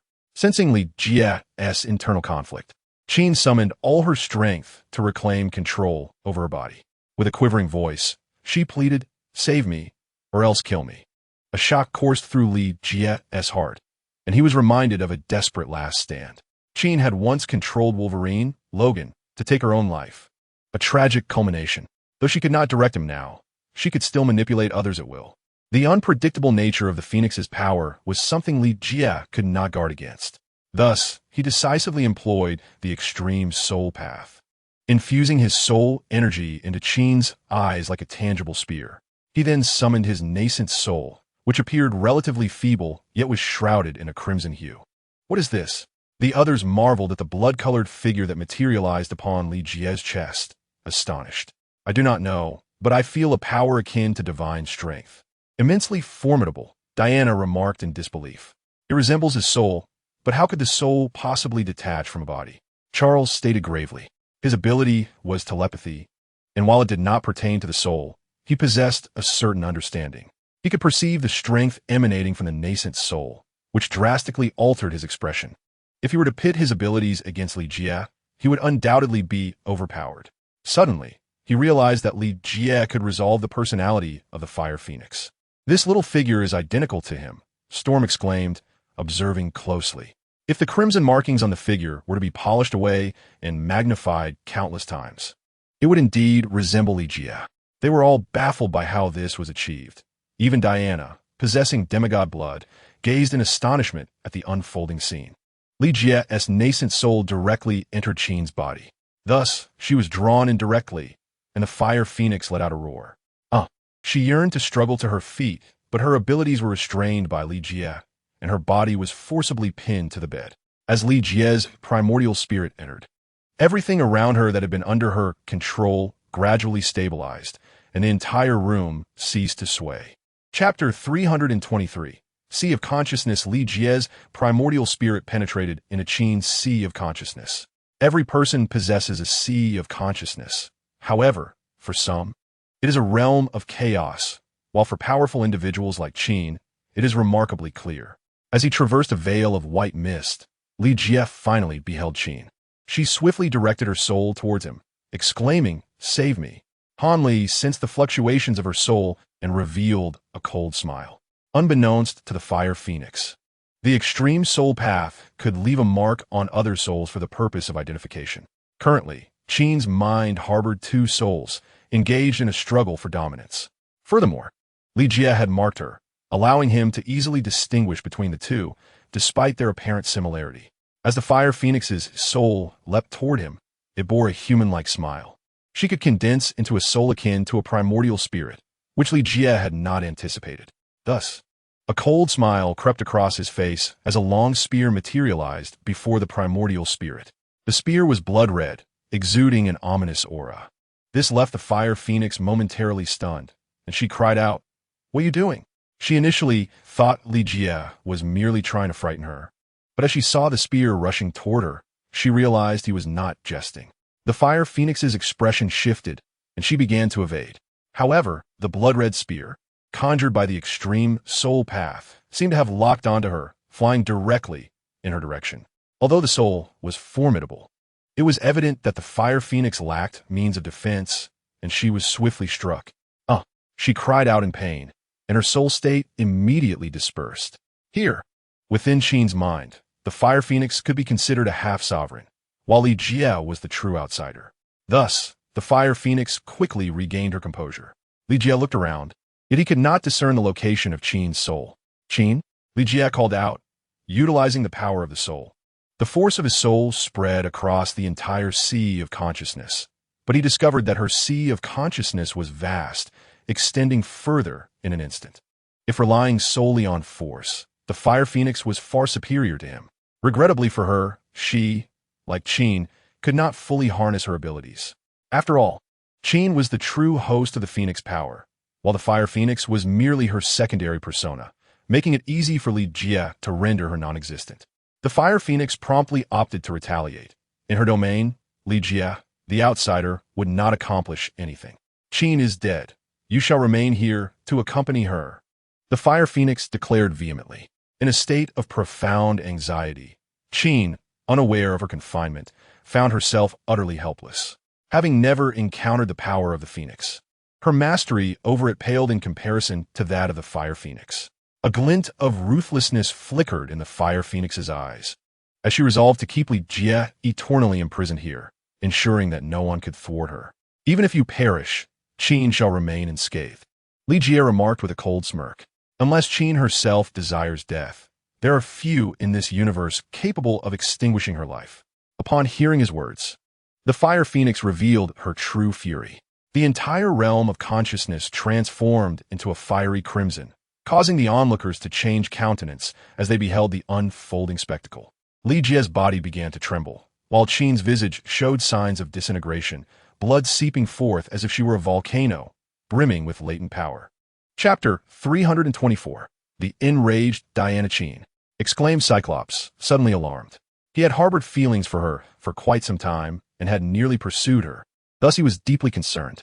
Cyclops' affection for Qin was profound, unlike the sentiments of Wolverine, Logan, and could even be described as fervent. Despite Qin's current cold demeanor towards him, he refused to relent, believing her indifference stemmed from the influence of her second persona, the Fire Phoenix. Witnessing her predicament spurred him to rush forward and confront Li Jie.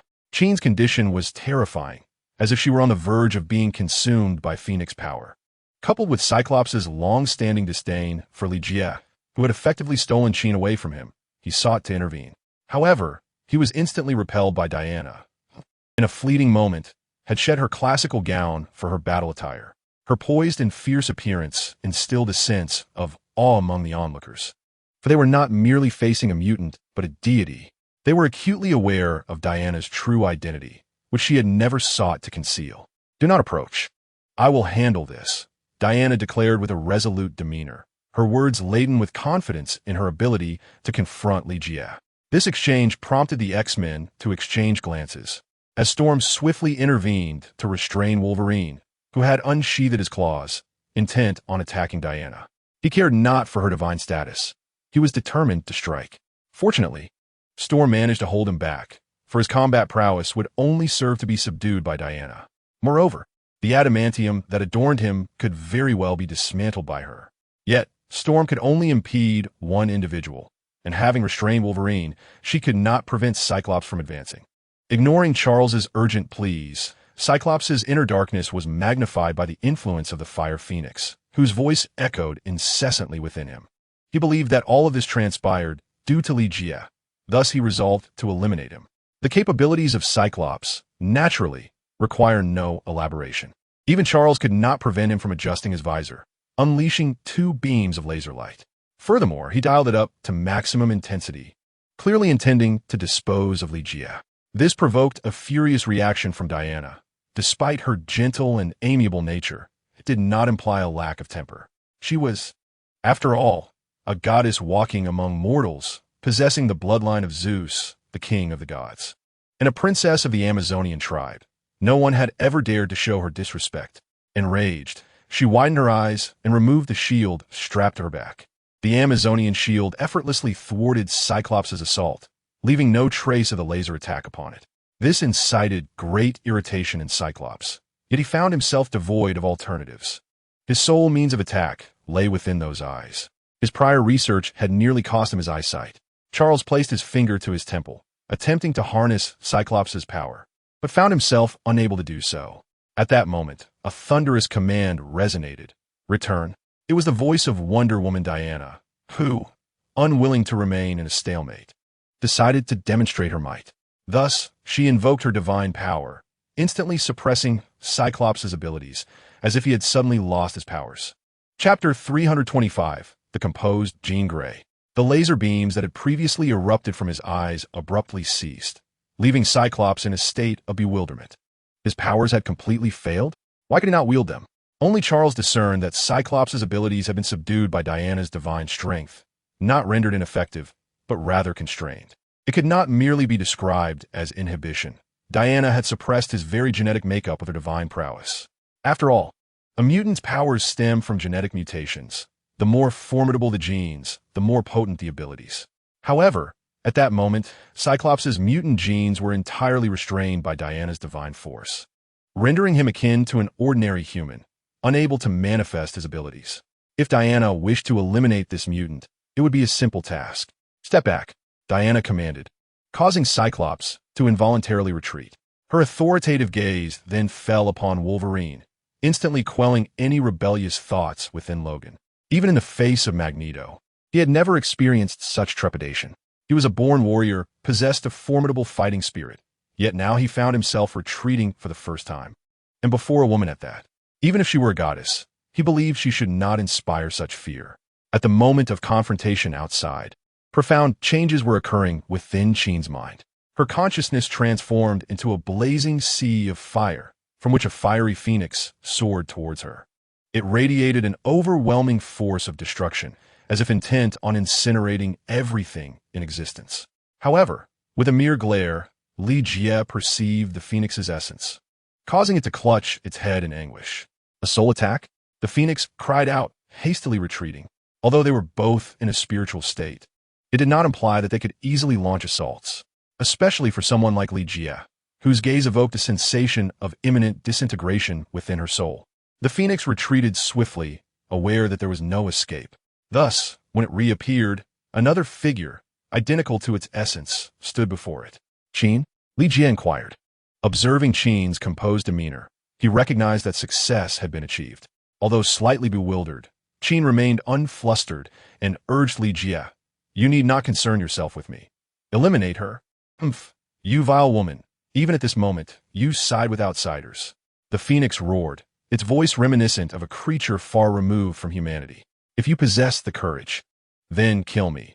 In the process, I shall surely obliterate her." The phoenix began to threaten Li Jie, fully cognizant of its existence within Jean and her vulnerabilities. "Hurry, make him leave, or you shall perish alongside me." The phoenix clearly spoke with malice. It was unexpected that, having just appeared without showcasing its capabilities, it was on the verge of being subdued by Li Jie. Naturally, it was unwilling to concede and sought to drive Li Jie away. "Then you must promise me not to harm the world," Li Jie demanded. "Of course not. I am a battle police," the phoenix hastily retorted. "You're no battle police. They would never recognize you," Qin interjected angrily. To them, being a battle police was not merely a title, but a profound honor. Li Jie discerned the phoenix's insincerity and understood that his purpose was to stabilize the situation. Thus, while the two souls bickered, he raised his foot. Chapter 3:26. The divine abilities of cultivators. Neither Qin nor the phoenix reacted when Li Jie stepped forward. After all, the three souls were distanced from one another, and Li Jie approaching them would undoubtedly be detected instantly, prompting them to evade. Yet, in the blink of an eye, the phoenix and Qin suddenly realized that Li Jie had arrived at their side. The divine ability of a cultivator, shrinking the earth to an inch. This transcended the realm of mere spells, belonging instead to the domain of divine abilities. In his current state, Li Jie could only employ such powers while in the nascent soul phase. His present magical strength was insufficient for such feats. The manifestation of this ability left the phoenix utterly astonished. After all, shrinking the earth to an inch was a divine ability that, even in reality, allowed one to traverse thousands of miles with a single step. 1,000 miles away is but a single step. The earth beneath one's feet has been compressed to a mere inch. Such is the manifestation of divine power. Thus, the fire phoenix was caught unawares by the sudden appearance of Li Jie, who swiftly attached himself to her primordial spirit. Although it was merely his primordial spirit, in that moment, it felt as though he had acted directly, indistinguishable from physical assault. In the realm of boundless celestial pathways, he unleashed the ultimate soul technique. This time, Li Jie's primordial spirit engaged the full force of the ultimate soul method. An inexhaustible allure enveloped the fire phoenix, drawing her very essence into his own. This revelation astonished Li Jie, for he had merely acted on a whim, venturing to exert his full power. He had not anticipated that the ultimate soul technique would transition from an offensive strategy to one of absorption. The fire phoenix's spirit began to weaken rapidly. She cried out, her voice growing increasingly frail. The spirit of Qin had already been cast aside by Li Jie. Yet, as the essence of the fire phoenix dwindled, she too began to feel a sense of weakness. After all, the fire phoenix was her kindred spirit, akin to another facet of herself, born from her very being and sharing the same soul attributes. As the fire phoenix grew increasingly feeble, she sensed her impending complete absorption by Li Jie. In a desperate plea, she exclaimed, "If you kill me, Qin will be affected as well. You shall never restore her soul." However, Li Jie remained unyielding, merely responding, "Then there is no need for you to ponder further." Unwilling to concede, the fire phoenix summoned her final reserves of power. Although she still exerted control over Qin's body, that control was waning. Outside, the entire room began to collapse. Yet due to Charles's immense effort in constructing the stronghold, it persevered, holding firm for a time. Soon, however, Qin's strength dissipated, her control ceasing unconsciously. Nevertheless, her eyes glimmered with a fierce light, as if on the verge of losing control. As the fire phoenix's essence was completely absorbed by Li Jie, the dormant power of the phoenix, long confined, began to stir. In an instant, it occupied Qin's body. Yet, fortuitously, the phoenix power remained under her command, refraining from causing indiscriminate destruction. However, Qin's ability to control this power was limited, unlike the fire phoenix, who wielded it with ease.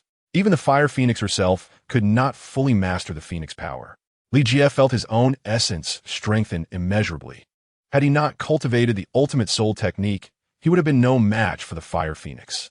Had she wielded her soul power with intent, she would not have been so easily absorbed. Indeed, the strength of the fire phoenix's spirit surpassed his by an insurmountable margin. Chapter 3:27. Qin's affection. Seeing Qin's spirit gradually weaken, Li Jie hastened to her side. In that moment, he comprehended why the fire phoenix had uttered those words. The soul of the fire phoenix is intricately intertwined with that of Qin, originating from the same essence. Thus, upon the demise of the fire phoenix, her soul weakened considerably. Fortunately, Li Jie was able to extract the portion of Qin's essence embedded within the Fire Phoenix's soul. He then embraced Qin's spirit and kissed her tenderly. The merging of their souls was an experience more profound than physical intimacy.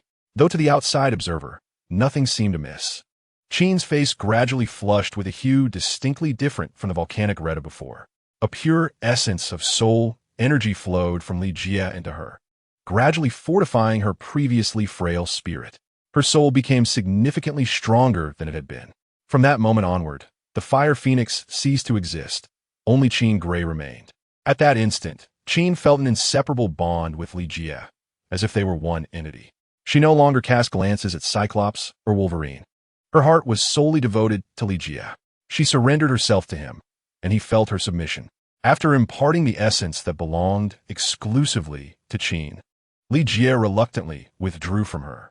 "I shall take my leave for now," he said gently, his crimson nascent soul gazing affectionately at her.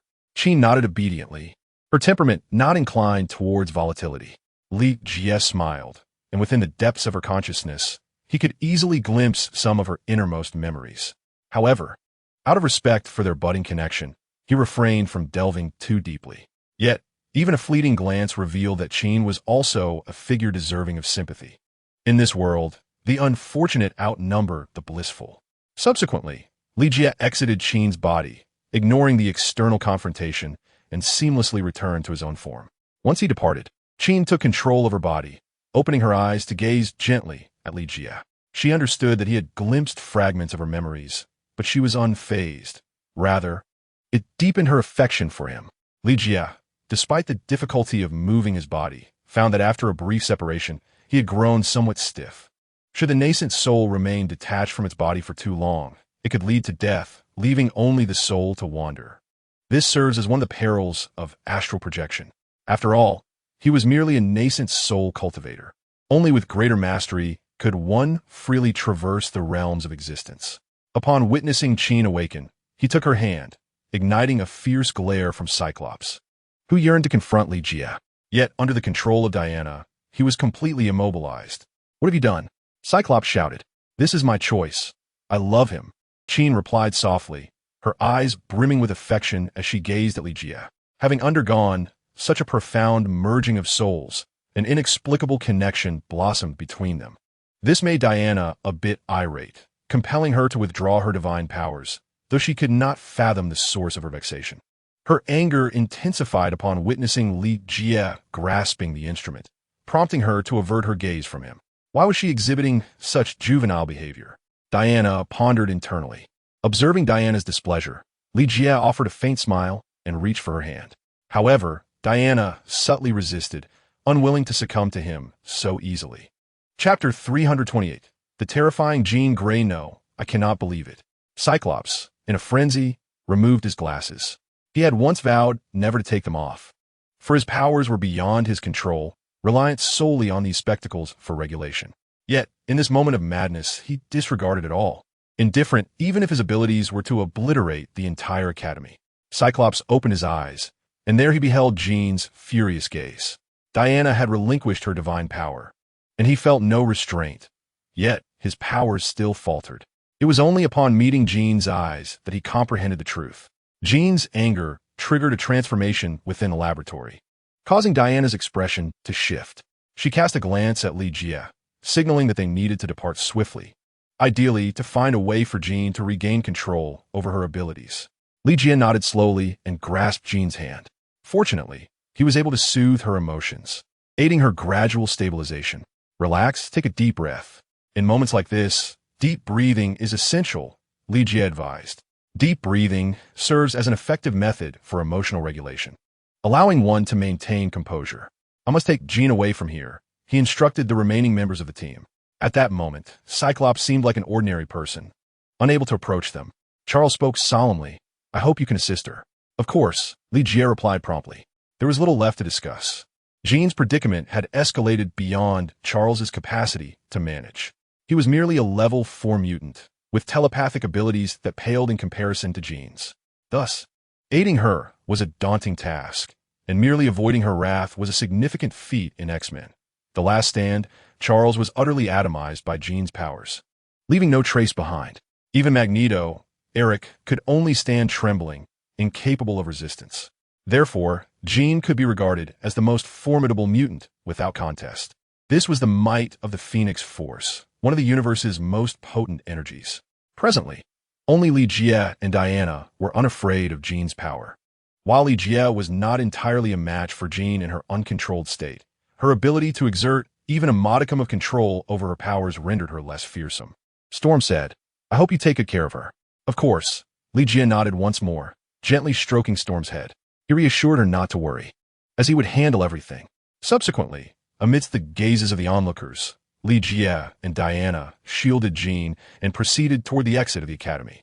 Jean's condition was precarious. She could not afford to exhibit any other emotions but tranquility.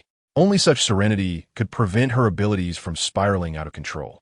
Any surge of other feelings would result in her powers becoming utterly unmanageable, as had just occurred.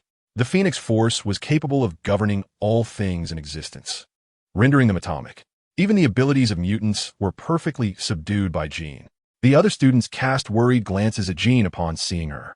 However, Mischief, upon meeting Li Jie's gaze, slowly nodded in acknowledgement.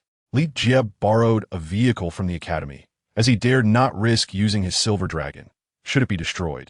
The loss would be substantial. With but a thought, Jean could completely incapacitate the silver dragon. Chapter 329. The legendary Kamar Taj. What do you intend to do? Diana was at the wheel, while Li Jie sat in the back, stabilizing Jean's emotions. He held her hand tightly. Upon hearing Diana's inquiry, Jean turned her gaze to him. Li Jie, with a relaxed expression, declared, "I intend to take Jean to Kamar Taj." Kamartai. Jean was momentarily taken aback. She had never heard of such a place, and the name sounded peculiar, imbued with an air of mystery. Kamar Taj. I have only heard of it in passing, Diana replied. Though she had been in the world for quite some time, her connections were primarily with the sorcerers of London, lacking any ties to those behind the scenes.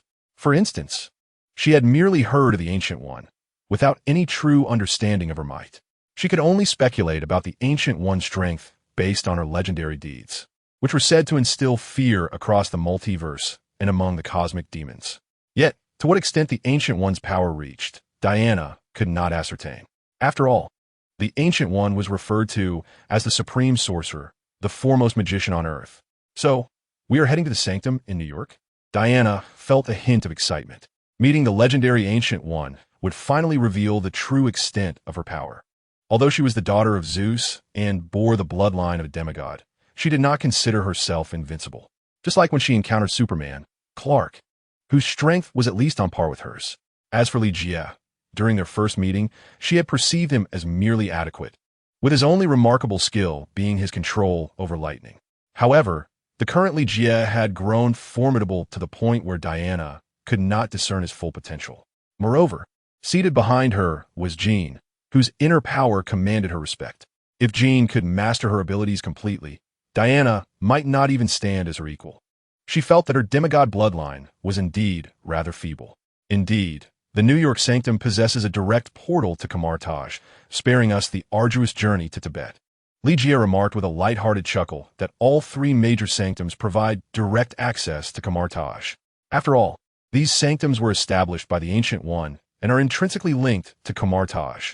Thus, he would not have to embark on a quest to Tibet in search of the fabled sanctuary, as Doctor Strange did.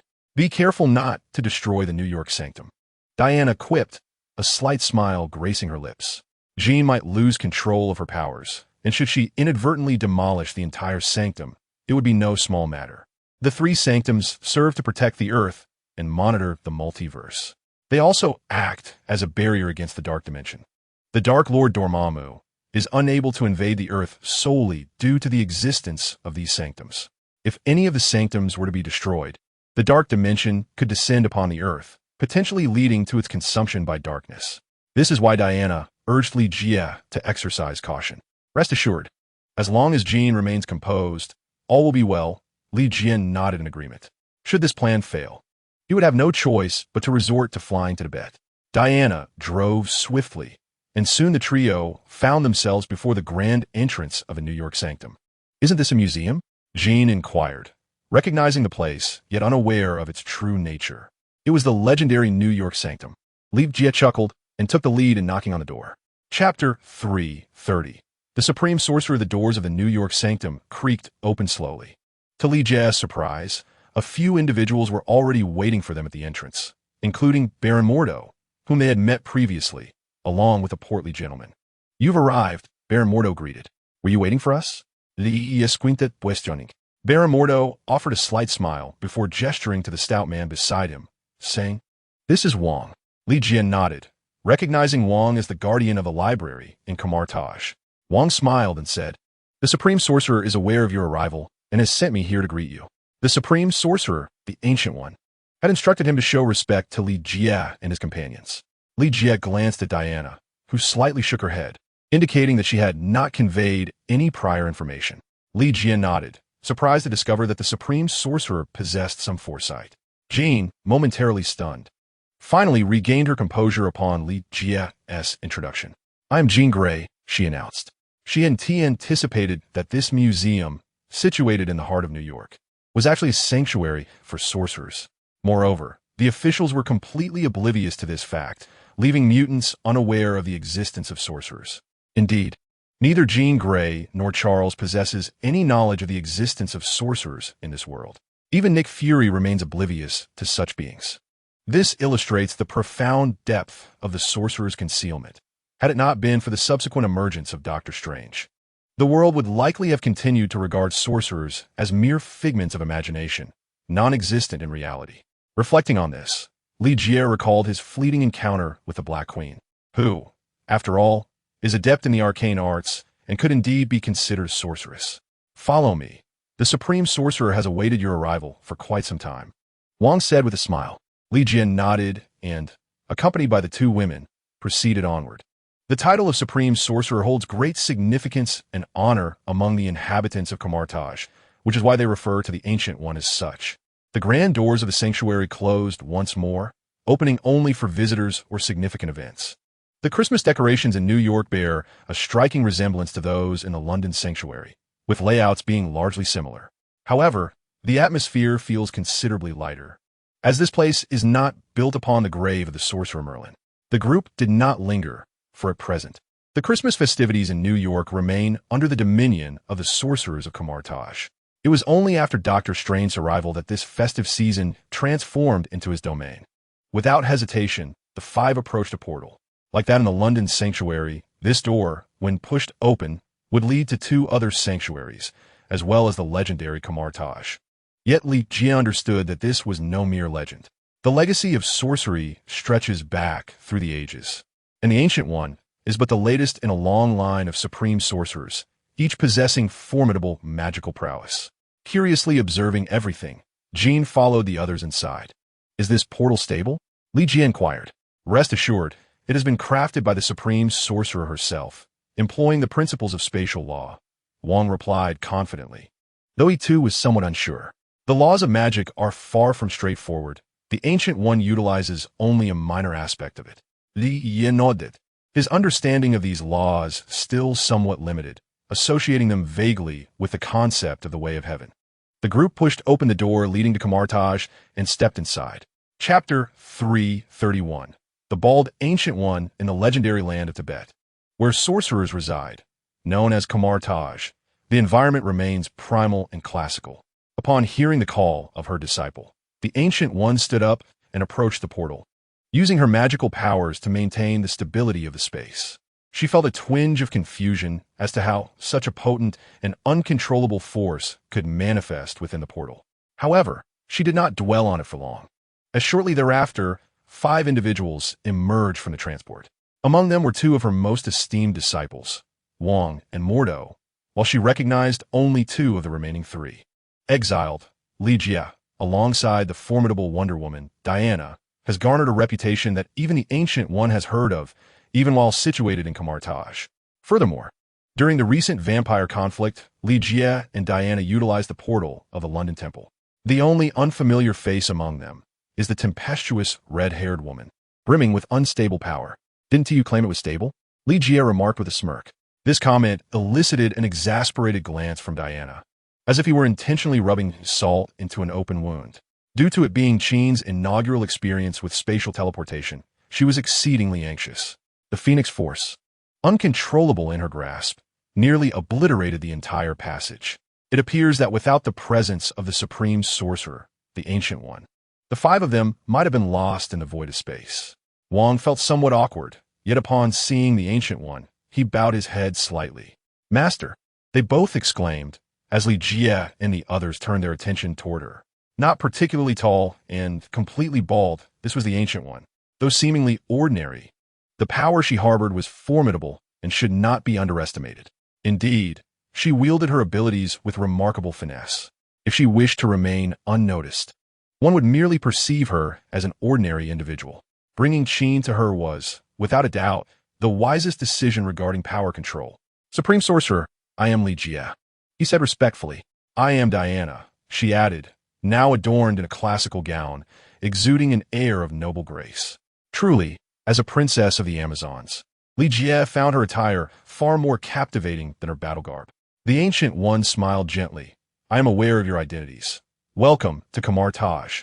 She then tilted her head toward Qin, as if inquiring about her origins. "I am Qin, from the War Police," she replied. Her gaze upon the Ancient One tinged with trepidation. Despite the Ancient One's serene demeanor, the Phoenix Force within Qin provided her an implicit warning. After a moment of contemplation, the Ancient One furrowed her brow, recalling what the War Police entailed. "Hello, your power does not appear to stem from mutation," the Ancient One remarked, as she was well versed in the origins of mutants, which have existed far beyond the modern era. At this juncture, Li Jie interjected, "This is precisely why I brought her to seek your guidance. The power within her originates from the depths of the universe, the Phoenix Force, capable of reshaping worlds and annihilating existence." The Ancient One nodded slightly, acknowledging the immense strength of this force. "So, you wish for me to assist Qin in mastering this power?" she inquired with a smile. Li Jie shook his head gently, responding amidst puzzled gazes, not to master it, but to provide her with methods. It is far better for one to control their own power to mitigate danger. Chapter 332, Li Jie's Collecting Obsession. "You have indeed come to the right person," the Ancient One did not decline. Perhaps she was aware of the nature of the War Police. Or perhaps she recognized Qin's inherently benevolent disposition. Believing that she could harness her own strength to better safeguard the Earth, Li Jie smiled, aware that the foes they faced were still rather insignificant. Protecting the Earth? Yet, Qin remained oblivious. Even Diana had scant knowledge of the matter, as she was merely of demigod lineage. She lacked the formidable power of Clark, who could traverse the cosmos in his flesh.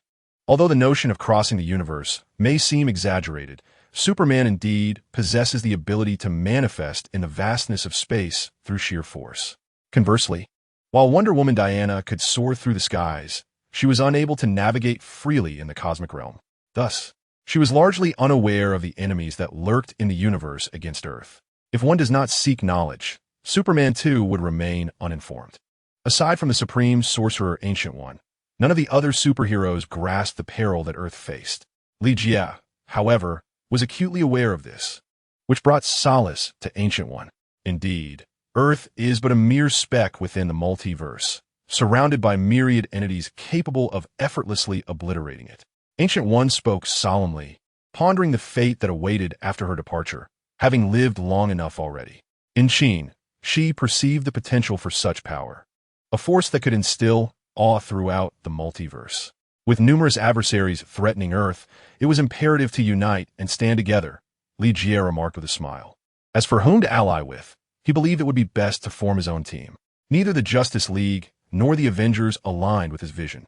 The ideal assembly, was it not, comprised of female heroes exclusively, apart from himself? Yet, for the time being, he found it prudent to continue collaborating with Fury. Given the vast resources and numerous leads of S.H.I.E.L.D., they soon shifted their conversation away from this topic, allowing Wong to escort Qin below. It seemed that Qin would spend a considerable amount of time in this place, but Li Jie had unwavering faith in Ancient One. After all, she was the Supreme Sorcerer. Though the Phoenix Force posed challenges, it did not necessitate its destruction by Ancient One.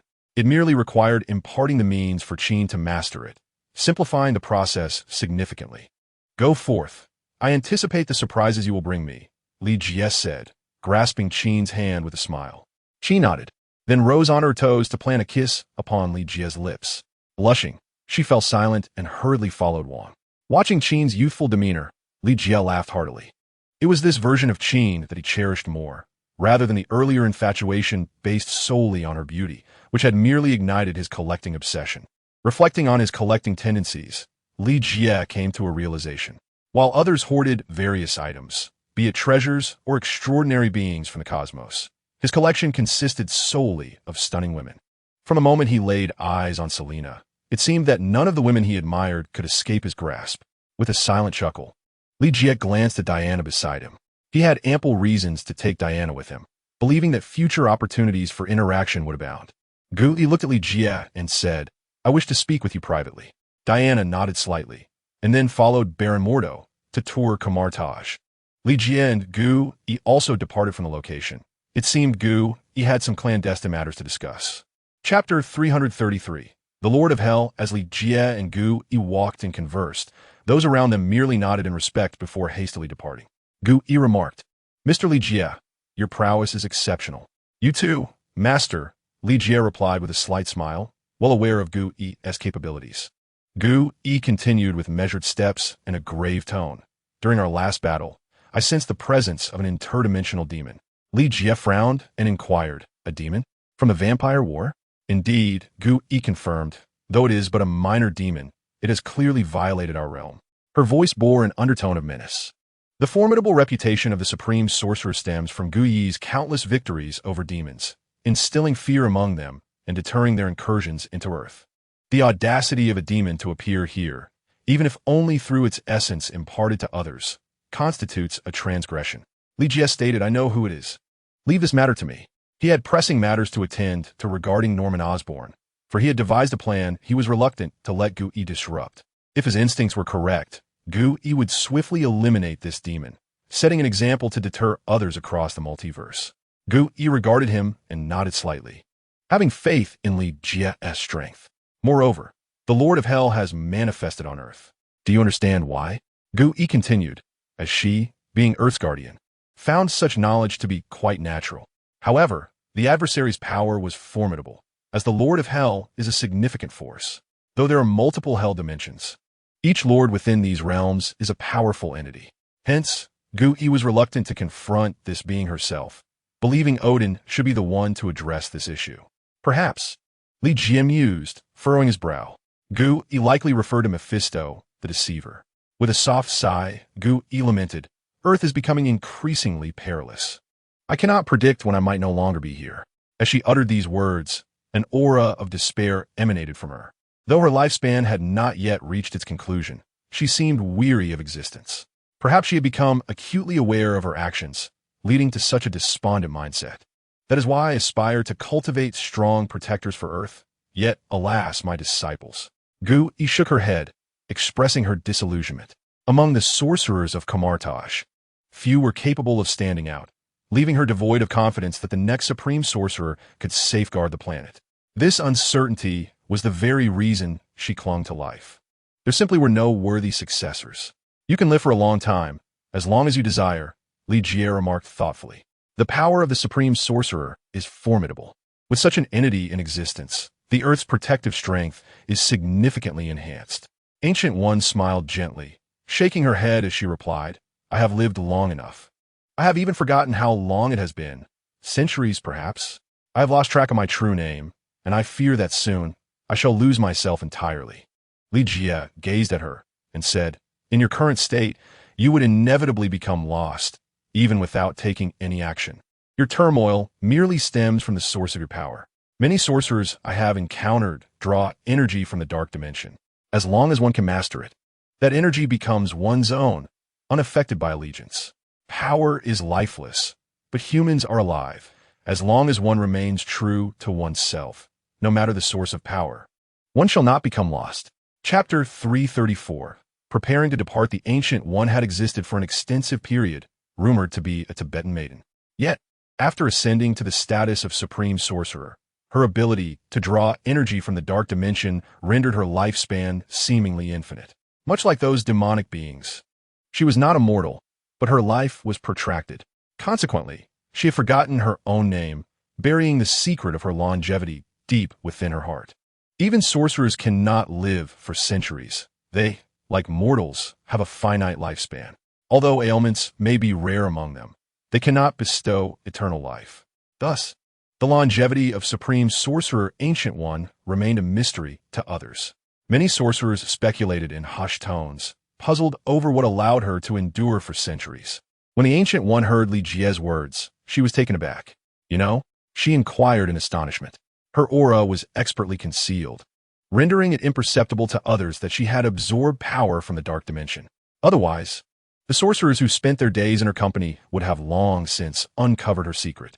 How could Li Jie, who had only recently arrived, discern her hidden truth? Her surprise morphed into a silent hope that Li Jie had misinterpreted. I can distinctly sense the power of the dark dimension, Li Jie replied with a subtle smile. Even without knowledge of the Ancient One's origins, he could perceive the dark energy through the medium of his extreme lightning path. The essence of darkness belonged to those demonic beings, and even its faintest traces could be sensed by him, given their inherent opposition. This caused a slight change in the Ancient One's expression, yet she had no intention of taking action. She simply stated, I hope you will keep this secret from me. As long as you accept it with equanimity, it is not a matter of great concern. The power of darkness is merely another form of energy, Li Jie responded calmly. The Ancient One pondered his words, yet it was evident that after safeguarding this secret for centuries, it would be impossible for her to reveal it so readily. All sorcerers believed that the power of the dark dimension was not to be harnessed. Supreme Sorceress Ancient One stands as the vanguard against these dark forces. Her formidable power commands respect and belief. Should the sorcerers discover that the very supreme sorceress they have revered and followed has first absorbed the dark energy, it would shatter their faith. In their understanding, dark power is synonymous with evil, something to be shunned. Baron Mordo exemplifies this. Upon learning that Ancient One's longevity is derived from the energies of the dark dimension, he succumbed to despair. However, not all who draw upon the dark dimension can retain their essence. Hence, Ancient One refrains from revealing such truths, fearful that her disciple may lose their way. As Li Jie and Ancient One departed in silence, her mind lingered on his words. Gradually, her thoughts of self-destruction diminished. The longer one lives, the more one fears death, a sentiment shared by Ancient One, who has existed far longer than any previous supreme sorceress. The notion of death became less appealing as she contemplated her longevity. She yearned to continue living, to accompany Li Jie on a tour of Camartage. But he had matters to attend to. His bringing of Qin to Camartage was merely a serendipitous act. Upon finding Diana, they prepared to leave. I will take good care of Qin, Ancient One said with a smile. Chapter 335. Do you like me? Li Jie replied with a grin. I hope that the next time I see her, she has mastered the Phoenix Force. He felt no need to guard himself against Ancient One. Despite her arrogance and clandestine absorption of dark dimensional power, her nature was not malevolent. Ultimately, her actions stemmed from a desire to protect Earth from harm. Thus, enlisting her aid for Qin was a wise choice. Although the Phoenix Force differed from a sorcerer's magic, they would find a way to harmonize their paths. Ancient One was intrigued by Qin and resolved to teach her diligently. Their brief interaction had provided Ancient One with a glimpse into Qin's character, a woman of delicate appearance yet inner strength, seemingly frail and lacking confidence, yet possessing an indomitable spirit and power beyond ordinary comprehension. A promising candidate indeed. As Li Jie and Diana stepped through the portal, Ancient One turned her attention to Qin, eager to assess the state of her Phoenix Force. Perhaps she would discover a method distinct from that of sorcerers to control it. Yet, the power belonged to Qin. If she could find her way, she would surely master it. Li Jie and Diana returned to New York, resuming their unfinished business. Without lingering in the New York sanctum, they made their way directly to the streets. Li Jie then found a secluded alley where he released the silver dragon. My dear lady, please step inside, he said with a playful gesture. Diana raised an eyebrow, then placed her delicate hand upon Li Jie's palm, opening the car door and gracefully taking her seat. Releasing her fragile hand, Li Jie smiled as he entered the vehicle. Are you truly at ease leaving Qin there? Diana inquired. I have already conferred with Master Gu E. Replied earnestly. Even if he were not entirely at ease, he had no alternative. The only power comparable to that of the Phoenix was magic itself. As for the spiritual energy of cultivators, Li Jie was himself perplexed, making it impossible for him to teach Qin, though he desired to guide her. Unless he could assimilate the Phoenix power through the Tao of all things, he could not assist her in mastering it. Yet, was Qin Gray still the same without the Phoenix power? If all is well, I believe it is time for me to return to London. Diana hesitated. After all, her work awaited her there, and she had yet to decide whether to remain by Li Jie's side. Li Jie smiled slightly and remarked, I fear you may not be able to leave just yet. Why? Diana questioned. Li Jie gazed into her eyes and asked, Do you have feelings for me? Diana furrowed her brow, unsure of how to respond. Did she harbor feelings? Perhaps a smidgen, as Li Jie was undeniably formidable, albeit surrounded by many women. Time is a curious thing. The once significant Steve, with whom she had fought alongside, had faded into the background of her memory, only recalled upon seeing a photograph. Now, the only man closest to Diana, apart from Li Jie, was none other than him. Thus, whether Diana wished to admit it or not, her heart undeniably leaned towards Li Jie. Faced with this question, she found herself at a loss for words. I must take my leave, Diana resolved to evade. Though she was an Amazonian princess and a warrior, in such moments, she could not help but reveal her more vulnerable side. Chapter 336, The Wonder Woman's Journey Naturally. Li Jie would not allow her to escape. After all, who knew when they would meet again? Moreover, he cherished Diana, admiring this seemingly formidable yet inherently gentle Wonder Woman. Therefore, he grasped her small hand, wishing to keep her close. Let us defer this question for now. There are pressing matters at hand, Li Jie stated. He believed that with time, affection would blossom, and as long as they continued to spend time together, winning her heart would be a relatively straightforward endeavor. What matters? Diana shifted slightly, not retracting her hand, thus allowing the moment to linger. However, her grip remained tense, prepared for any unexpected moves from Li Jie. He chuckled. Are you not curious how I acquired that photograph of you? It was originally destined for Batman Wayne. Diana relaxed, sensing that Li Jie's intentions were harmless. She brushed a strand of hair behind her ear and inquired, What is happening? It seems there is a mystery here, otherwise. Li Jie would not divulge this to me now. Subsequently, Li Jie slowly revealed that he had obtained it from Obadiah under the orders of the Lord of Hell, Mephisto. Obadiah? Diana questioned, feeling a sense of familiarity with the name. Indeed, he was previously associated with Stark Industries. Li Jie affirmed with a nod. Diana also nodded, dismissing the matter of a deceased individual. Are you suggesting that Mephisto seeks to find me? Diana asked. No wonder individuals who had made pacts with the devil came to see her. It was all orchestrated by Mephisto. There are many deities in this world. Odin is merely one of the Norse pantheon.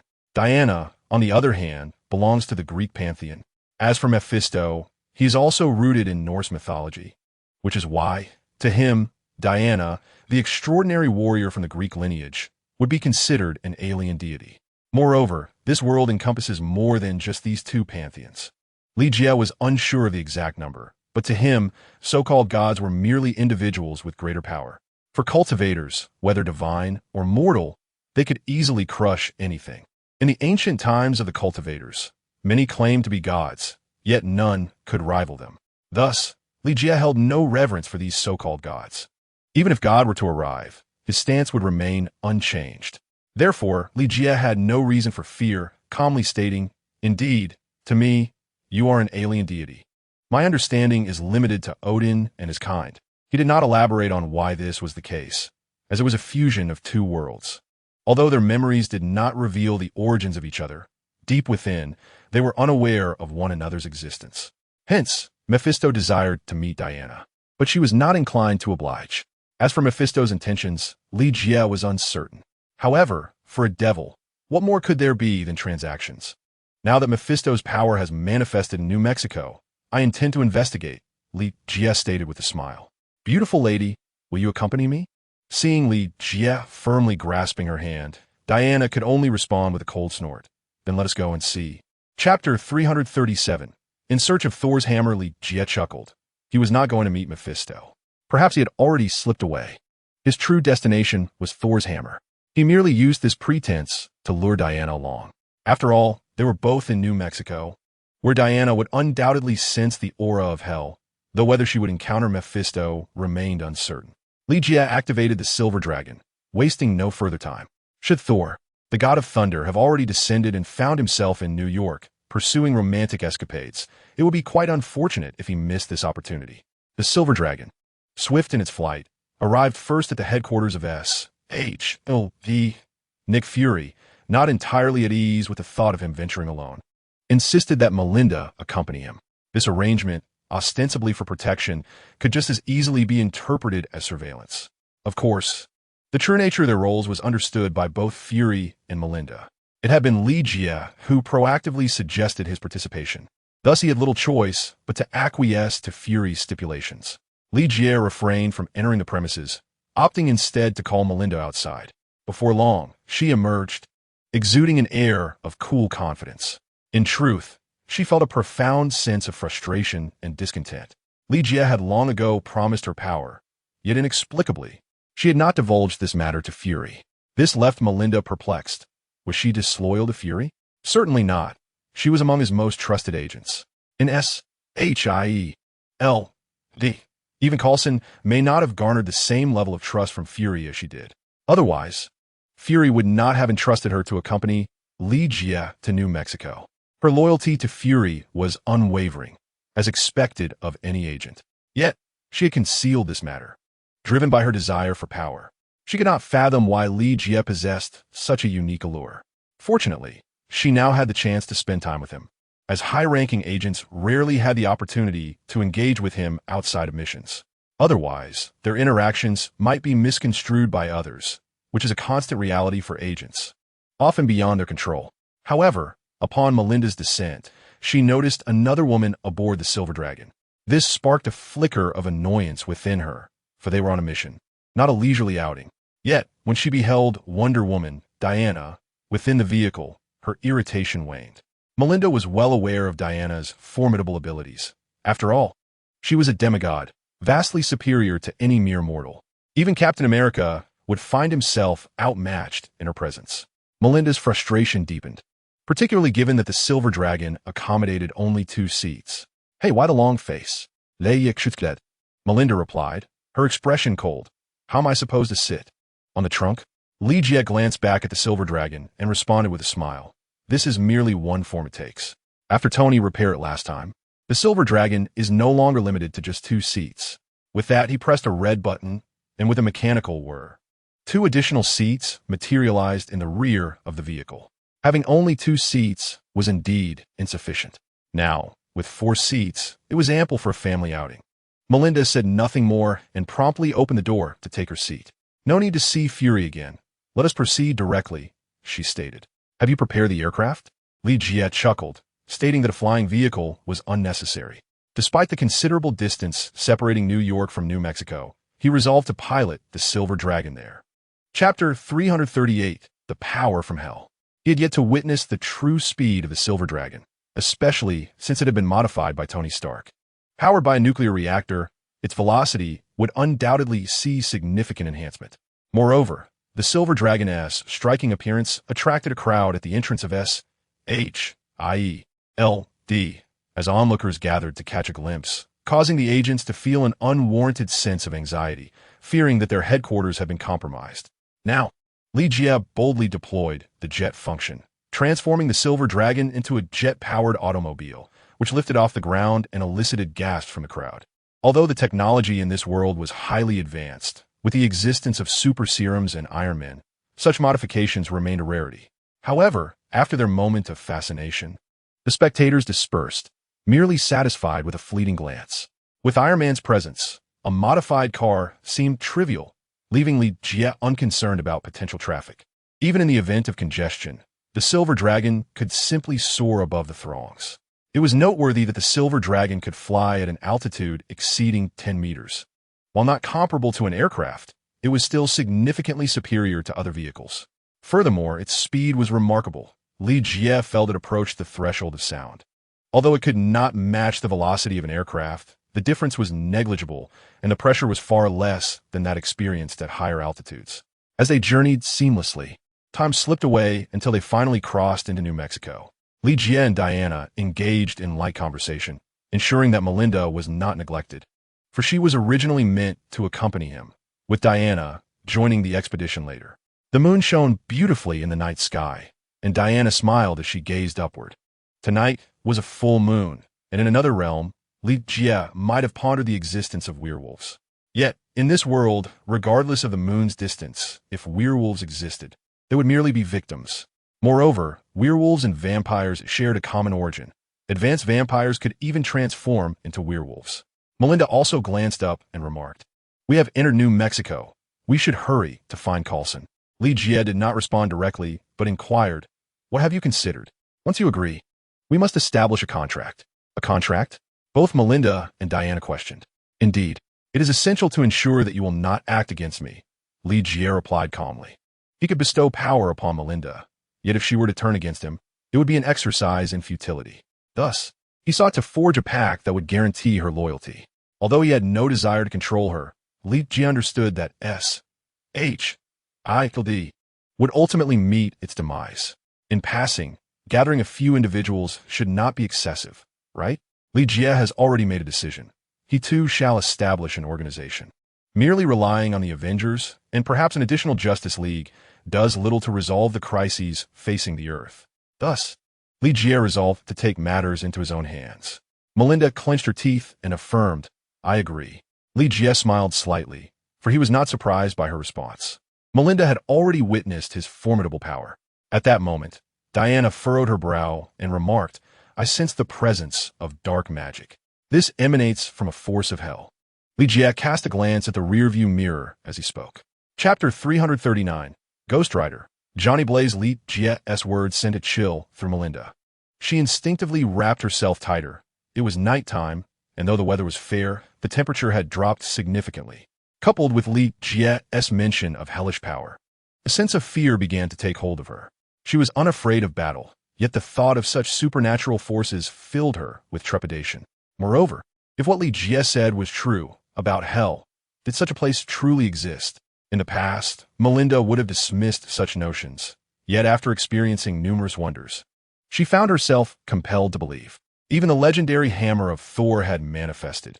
It seemed that every deity was making an appearance. The emergence of another hell did not seem too far-fetched. Li Jie smiled and began, "Let me share a tale of legend. Long ago, the Lord of Hell, Mephisto, descended upon the mortal realm. He possessed a unique power derived from the flames of hell. Those who acquired this fiery power found their souls cursed, roaming the earth in torment."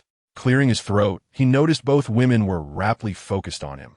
So he continued, "In fulfilling the contracts of the Devil Lord, they would gain immense strength, transforming into mere skeletons, devoid of flesh and soul.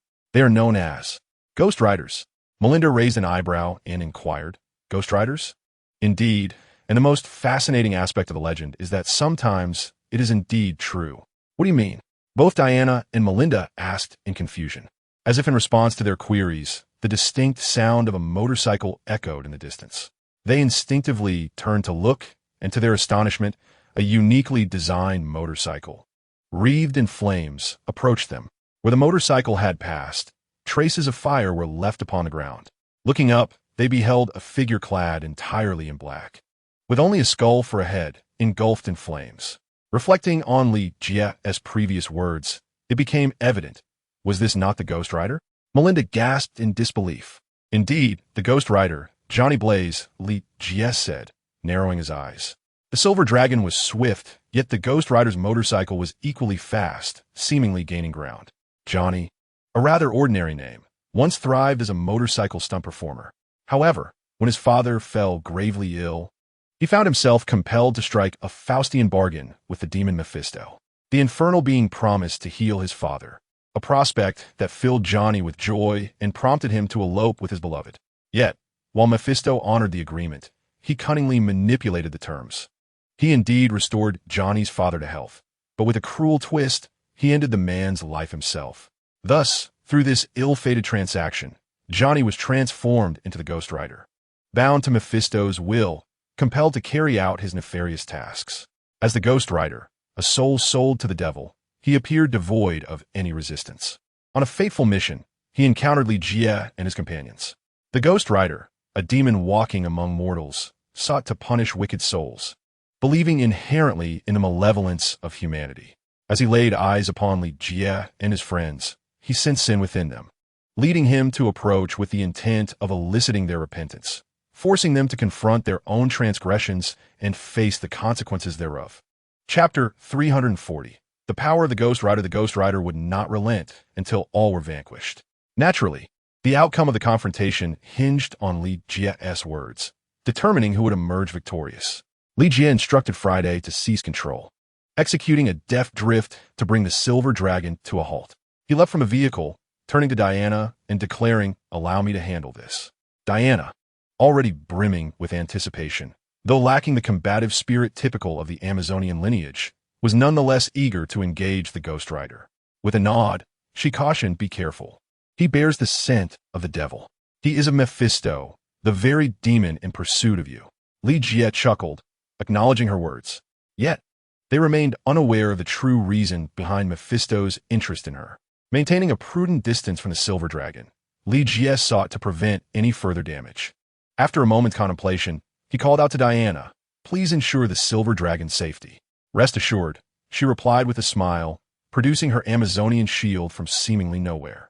The sight left Li Jie momentarily spellbound. Clad in a classical gown that harmonized beautifully with her battle-ready Amazonian shield, Diana radiated an enchanting duality that rendered him at a loss for words. His heart fluttered, yet this was no time for romantic sentiments, especially with Melinda present. Regaining his composure, he turned his gaze toward the approaching Ghost Rider.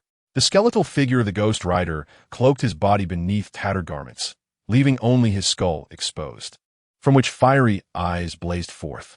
A chain was affixed to his shoulder, and his attire was adorned with menacing spikes. There exists a remarkable ability that Li Jie greatly admires, the capacity to transform any object into a weapon when wielded by the Ghost Rider. This extraordinary power is derived from the hellfire that grants them their identity as Ghost Riders. Although it was bestowed upon them by Mephisto, it is evident that even he cannot fully control this force. Such power originates from the depths of hell. Otherwise, the previous generation of Ghost Riders would not have escaped his grasp, taking with them 1,000 souls. The Ghost Rider leapt from his motorcycle, gradually approaching Li Jie. In a hoarse voice, he fixed his gaze upon Li Jie and declared, "You are guilty." Pointing a finger at him, he aimed to seize Li Jie and render judgment.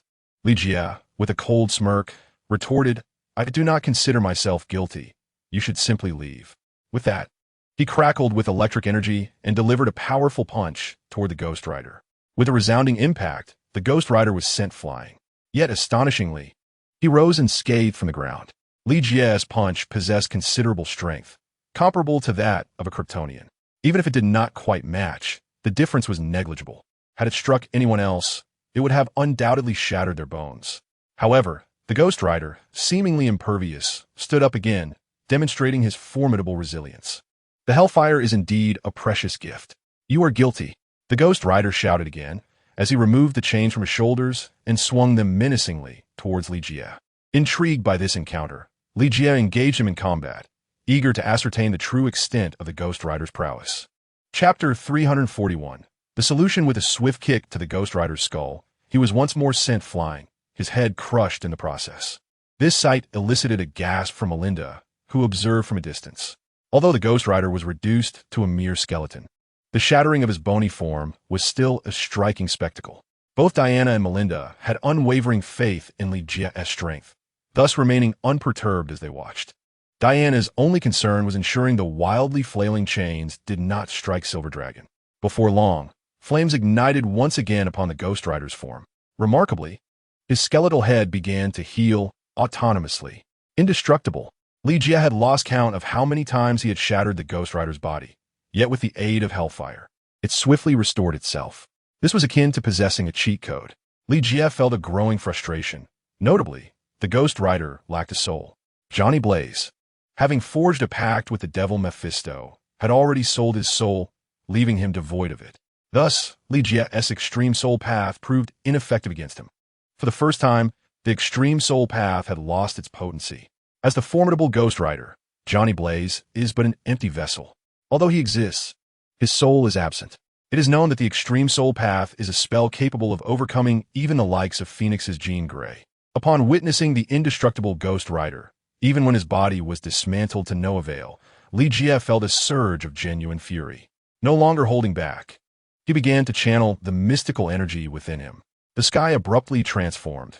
The once dim expanse now shimmered with vibrant hues. With a thunderous roar, tempestuous clouds gathered, brewing violent lightning. As Li Jie clenched his right hand, a colossal bolt of destructive lightning struck the Ghost Rider directly. A chilling cry escaped the Ghost Rider, invigorating the spirits of the three onlookers. After enduring such a prolonged battle, it was the first time they heard him emit a sound of pain. This indicated that the destructive lightning was indeed effective, capable of annihilating all. A relentless barrage of thunder rained down, turning the area surrounding the Ghost Rider into a tempest of electricity. Time seemed to stretch indefinitely before Li Jie finally deemed his effort sufficient and began to withdraw his energy. His mystical reserves had been significantly depleted, even though he had transcended to the nascent soul stage. Nevertheless, this tempestuous technique still consumed a considerable amount of his energy. Fortunately, cultivators of the nascent soul stage recover swiftly, with an enhanced ability to absorb spiritual energy from their surroundings. As the lightning gradually dissipated, the location remained deserted. Had there been onlookers, they would have been utterly astonished by the scene. The Ghost Rider reappeared, albeit in a somewhat disheveled state, yet he remained standing. His fiery form, though dimmed, was slowly regaining its brilliance. Li Jie furrowed his brow, aware that the Ghost Rider would automatically revert to his original state only when he could no longer endure. At present, the Ghost Rider's transformation persisted, signifying that he could endure further. "Allow me," Diana called out, recognizing that Li Jie was beginning to tire after such an extended confrontation. Furthermore, she was growing restless, eager to engage the seemingly immortal target and test her own skills. "There is no need. I have discovered a solution," replied Li Jie. Just as Diana called out, Li Jie had already conceived a method to address the Ghost Rider's threat. Chapter 342. The Eye of Repentance. Li Jie contemplated the source of the Ghost Rider's power. The strength of the Ghost Rider stemmed from the fires of hell. Everything he possessed was bestowed by these infernal flames. If he could extract Johnny's hellfire, the Ghost Rider would lose his power and the transformation would cease. However, herein lay the dilemma. Even the devil Mephisto could grant him hellfire but could not reclaim it. The prospect of absorbing the hellfire, the very essence of the Ghost Rider's power, appeared daunting. Yet, even Mephisto bore a weakness that set him apart from Li Jie. Li Jie had cultivated the path of the infinite immortal, and due to his vampiric nature, he had also specifically honed the way of all things. In this world, all entities could be devoured and assimilated by Li Jie, bestowing upon him an extraordinarily formidable skill. He now felt immense gratitude for mastering the way of all things. Otherwise, he would find himself utterly helpless against the Hell Knight. The extreme thunder path could inflict damage upon him, yet it could not nullify his transformation. The extreme soul path proved ineffective against the Hell Knight as well, for the adversary possessed no soul to harm. Thus, only the way of all things could eradicate this menace. Determined to act, Li Jie resolved to neutralize the Hell Knight, at the very least rendering him temporarily incapable of causing chaos. After all, if the Hell Knight continued to pursue him and his companions, how could Li Jie attend to other matters? Consequently, he feigned a misstep, allowing the Hell Knight to capture him. Melinda, drawing her firearm from her waist, prepared to assist Li Jie. A sense of urgency enveloped her. After all, she had only witnessed Li Jie as the assailant, never as a target. How resilient was he against blows? Suddenly, she noticed the color of the Hell Knight's eyes shift. "Don't look into his eyes." Li Jie skotet, the Eye of Repentance. This was the Hell Knight's ultimate move for every soul harbor sin. The Eye of Repentance compels one to confront their own transgressions, often leading to their own demise through the weight of their guilt. It was a force that delves into the essence of the soul, a trial Melinda would surely not withstand. As for Diana, he was uncertain, but he presumed she would not be harmed. Li Jie, however, did not evade. He sought to discern whether the Eye of Repentance could inflict harm upon him. Fixing his gaze upon the Hell Knight's eyes, he sensed a surge of spiritual energy attempting to scorch his soul. With a disdainful grunt, Li Jie shattered the force of the Eye of Repentance with sheer will. Despite its immense power, the Eye held no sway over one who had cultivated the extreme soul path. The Hell Knight, taken aback by Li Jie's unchanged demeanor, appeared momentarily disoriented. Had he gained a semblance of consciousness? Why was Li Jie unaffected? Since his ascension as the Hell Knight, no one had ever escaped the judgment of the Eye of Repentance.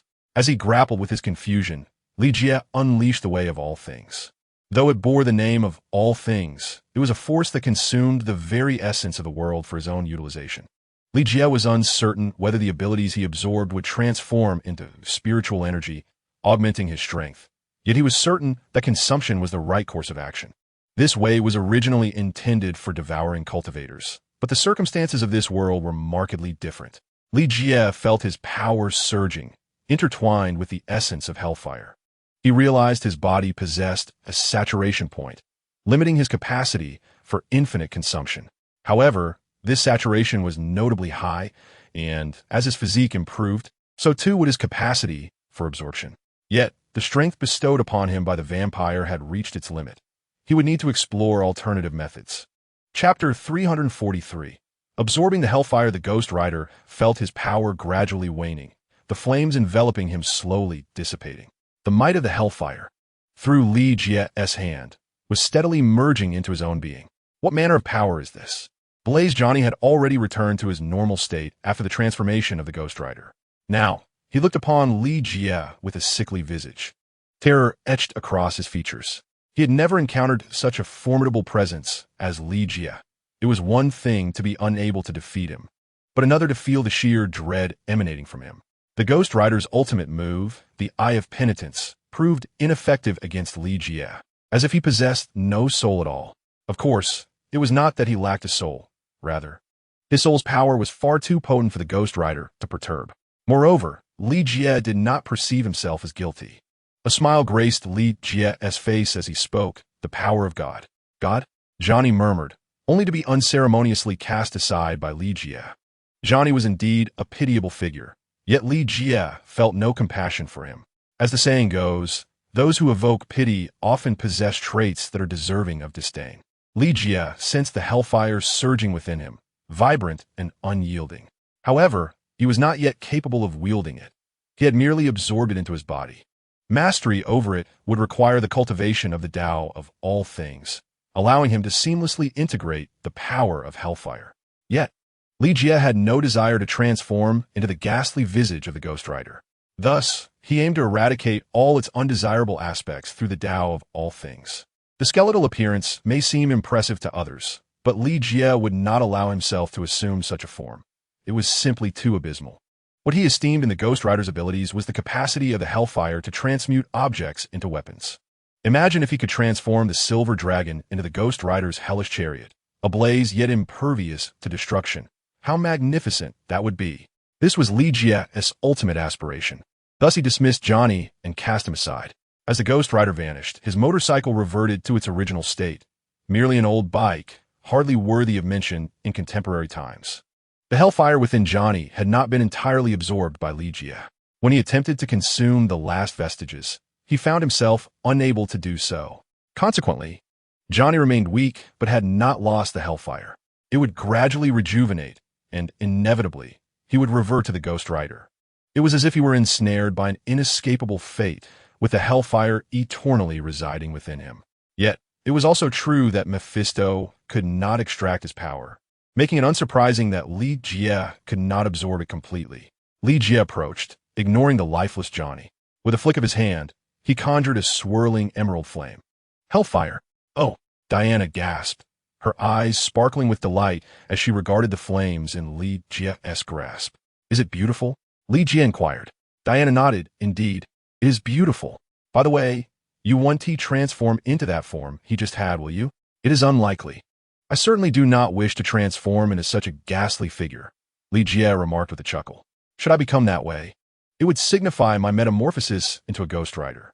Yet, throughout each generation, there exists but a singular Ghost Rider. Though this assertion may not hold entirely true, Li Jie is aware that there may be other Ghost Riders in existence, yet only Johnny remains eminent. Thus, it is not that there is only one Ghost Rider per generation. Rather, there can only be one bearer of the hellfire. Since Li Jie has not fully absorbed Johnny's hellfire, he cannot possibly become a Ghost Rider. Chapter 344. Misfortune befalls good deeds. Diana brushed past Li Jie, for this matter was far from concluded. Johnny had begun to awaken slowly. One must admit, the constitution of a Ghost Rider is remarkably resilient. Despite having been thoroughly bested by Li Jie, Johnny still appeared unfazed. "What does the devil desire from me?" Diana inquired bluntly, as she promptly stepped upon him. An old adage rings true: one fears not the thief who steals, but the one who covets. Moreover, the one who harbors such covetousness is a devil.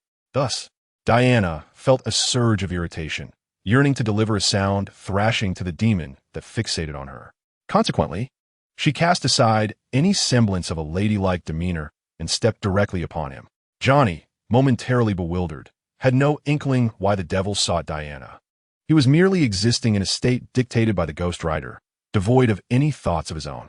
Although he retained consciousness, he was utterly incapable of controlling this surge of energy.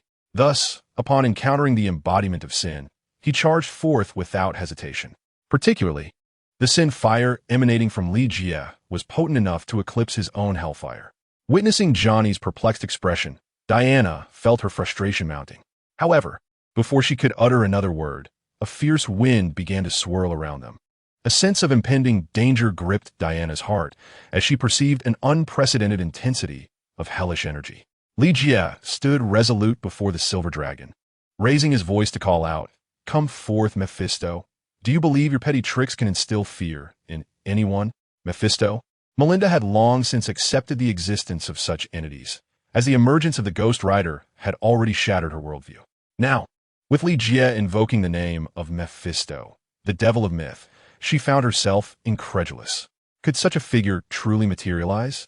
By this juncture, Melinda no longer doubted Li Jie's words. If there are deities in this world, it stands to reason that demons must also roam within it. With a resounding boom, a lightning bolt illuminated the scene, casting a sudden glow upon a figure. Unprepared, one might very well be startled. The individual appeared aged, yet clad in formal attire, though he leaned heavily upon a cane. Amidst the brilliance of the lightning, it seemed as though he possessed only bones, devoid of flesh. Is this Mephisto, the fabled Lord of Hell? Melinda harbored profound uncertainty within her heart, yet she dared not voice her thoughts. Such supernatural forces were far beyond her capacity to contend with. She could only hope that Li Jie would resolve the situation. At least Li Jie appeared composed, exuding an air of confidence, showing no signs of panic. "You're looking for me, child." Mephisto slowly approached the group. This statement was directed at Diana, who was cautiously retreating while holding the Amazonian shield. "It is you who seeks me, reeking of filth." As a being of demigod lineage, Diana naturally abhorred such malevolent forces. The stench of hell filled her with discomfort. Mephisto inched closer, observing the vigilant Diana with a smile.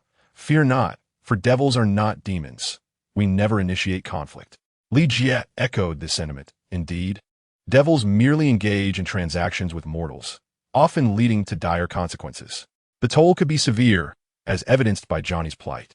Not only had he sold his soul to the devil, but he also bore the curse of becoming a hellish knight, forever galloping through the mortal realm. "You have thwarted my plans." Mephisto glared at Li Jie. Undeterred, Li Jie met his gaze, harboring no fondness for the devil. "You failed to keep your subordinate in check and provoke someone you should not have." Chapter 345. Devils never strike first. This proclamation was bold enough to leave Mephisto momentarily speechless. Could it be that Li Jie was more formidable than he, a devil? The hellish knight was a servant of his dark lord, and to be bested by a mere human was utterly humiliating. Consequently, Mephisto ignored Johnny entirely, focusing solely on Li Jie. "Absorb the flames of hell and become my knight," Mephisto declared. This prompted Melinda to cast a worried glance at Li Jie, who responded with a look of disdain. The notion of absorbing hellfire astonished Mephisto, but soon his elation took over. Was this not fortuitous? No one could truly harness hellfire. To possess, it was to become his knight. Furthermore, no one who had acquired hellfire would ever discard it. Yet, Mephisto was taken aback. Why had Li Jie not undergone any transformation? He merely gazed at him with mockery. This unsettled Mephisto. What was this expression? And why was he not succumbing to the control of hellfire to become his hellish knight? "Become your knight?" This is my power, Li Jie remarked at that moment. As all eyes turned to him, hellfire ignited once more in his hand. However, Diana sensed a difference compared to before, though she could not articulate what it was. It felt as if the power that once belonged to another was now intrinsically his own. With a swift motion, Li Jie directed the hellfire into the silver dragon. This startled Melinda, who then observed the dragon beginning to transform. It could even be described as metamorphosing as its overall shape changed, and a skull insignia emerged at its forefront. The evil spirit chariot, the silver dragon. Upon merging with the flames of hell, the silver dragon, due to its inherent traits, transcended into the evil spirit chariot. This chariot serves as the steed of the evil spirit knights, each boasting a unique form. Some take the shape of horses, while others, like Johnny, manifest as motorcycles. Even a bicycle could suffice, yet none of the chariots of the evil spirit knights possess the elegance of Li Jie's silver dragon. The silver dragon is an antique of significant lineage, further enhanced by Tony Stark's modifications, rendering it even more technologically advanced. Now, with the infusion of hellfire, it has transformed into a chariot of malevolence, exuding even greater charisma. Li Jie found himself increasingly content with the all-encompassing Tao, for within such a brief span, he had harnessed the flames of hell as his own power. As long as Li Jie's strength was sufficient, it was indeed as the Tao described. All things in the world are at his command. Mephisto's countenance shifted, and he stirred the scepter in his grasp. Do you intend to make a move? Unbeknownst to him, Diana had already entered a state of combat readiness. Li Jie admired her battle attire, which accentuated her long legs. Demons never take action, yet I must clarify the stakes with you. Mephisto regained his composure, smiling. Were it not for his known identity, none would suspect that this seemingly amiable elder was the sovereign of demons from hell. There is nothing more to discuss. This is merely the price I must pay, Li Jie remarked, shaking his head. He had no desire to strike a bargain with a demon, for the latter's manipulative tendencies were far too numerous. A single misstep could lead him to be ensnared by the demon's schemes. The signed contract was imbued with the power of rules, a force Li Jie could not resist. Chapter 346. The heartless demon on the run, you have disrupted my plans, and this punishment is rather excessive. My knight is unable to transform for an entire week, Mephisto lamented, revealing that it was not his reluctance to act, but rather the decorum of demons, who disdained to engage directly. Unlike the more brutish demons, Mephisto viewed his kind as traitors, reserving violence for the foolish. Furthermore, having been away from hell for so long, he could not confidently assert that a mere avatar could best Li Jie, although he had yet to witness Li Jie's prowess. The ease with which he had vanquished the evil spirit knights warranted serious consideration. Nonetheless, this matter could not be overlooked. An urgent task lay ahead that necessitated the involvement of his underlings, the evil spirit knights. Ordinarily, these knights could transform daily, but now, they had been stripped of all their powers by Li Jie. Even if they sought to regain their strength, it would not be a simple endeavor. During this interim, someone must undertake this mission, and thus, he set his sights on Li Jie. What concern is your plan to me? Li Jie retorted disdainfully. Mephisto trembled slightly and declared, Do not presume that I am powerless against you. I am the sovereign of hell, and you must contemplate your position carefully. Li Jie furrowed his brow. He could easily contend with Mephisto on earth. However, in hell, which was Mephisto's domain, venturing there would lead only to his demise. Who could guarantee that Mephisto would not relentlessly pursue him? Thus, Li Jie inquired, What is the matter? This issue pertains to earth as well, and you will surely wish to resolve it. Mephisto replied with a smile. I have a son who appears impatient to inherit my throne. Consequently, he has absconded to the mortal realm. Coincidentally, I neglected 1,000 soul contracts here years ago. He seeks to locate those contracts and unleash those 1,000 malevolent souls to transform earth into hell. Mephisto asserted emphatically, employing the talents of a demon to amplify the atmosphere, rendering it ominously foreboding, which quickly ensnared Melinda's belief. A demon, the son of the demon lord, had fled to earth with the intent of turning it into hell. Such a calamity must be averted. Although S.H.I.E.L.D. dealt with such matters, they had never encountered a demon before. Prior to this, S.H.I.E.L.D. had only managed affairs concerning mutants and individuals with extraordinary abilities. They had only recently become aware of the existence of gods. Therefore, Shield was at a loss regarding the situation. Only Li Jie could confront it. However, Li Jie merely scoffed. Mephisto's son was known as Blackheart and was devoid of soul. Thus, even the Ghost Rider could not contend with him. Yet, Li Jie possessed the means to confront him. But why should he intervene? While Blackheart's plight was indeed tragic, it was Mephisto's doing. As the ruler of Hell, Mephisto could attain immortality as long as Hell endured. Blackheart, being an ambitious demon, surely desired to inherit the throne. Yet Mephisto was merely toying with him, biding his time until Blackheart's demise would seal Hell's fate. Consequently, Blackheart resolutely chose to flee and rebel. He was aware of a contract containing thousands of wicked souls, which he sought to acquire to embark on his own path to dominion. Chapter 347. Bargaining with the devil. However, aspirations may be grand, yet reality is often stark. Even if he were granted those 1,000 souls, they would serve little purpose. To envisage transforming Earth into hell, deceiving others might be feasible, but deceiving Li Jie was utterly impossible. The souls of hell number far beyond a mere 1,000. They could potentially amount to billions. For Mephisto, this 1,000 souls were pathetically insignificant. Did he not notice that he scarcely desired to reclaim the souls seized by the Ghost Rider? Thus, the malevolent demon embodies youth, utterly oblivious to the true essence of power. Mephisto's emphasis on the significance of 1,000 souls serves merely to bolster his bargaining position.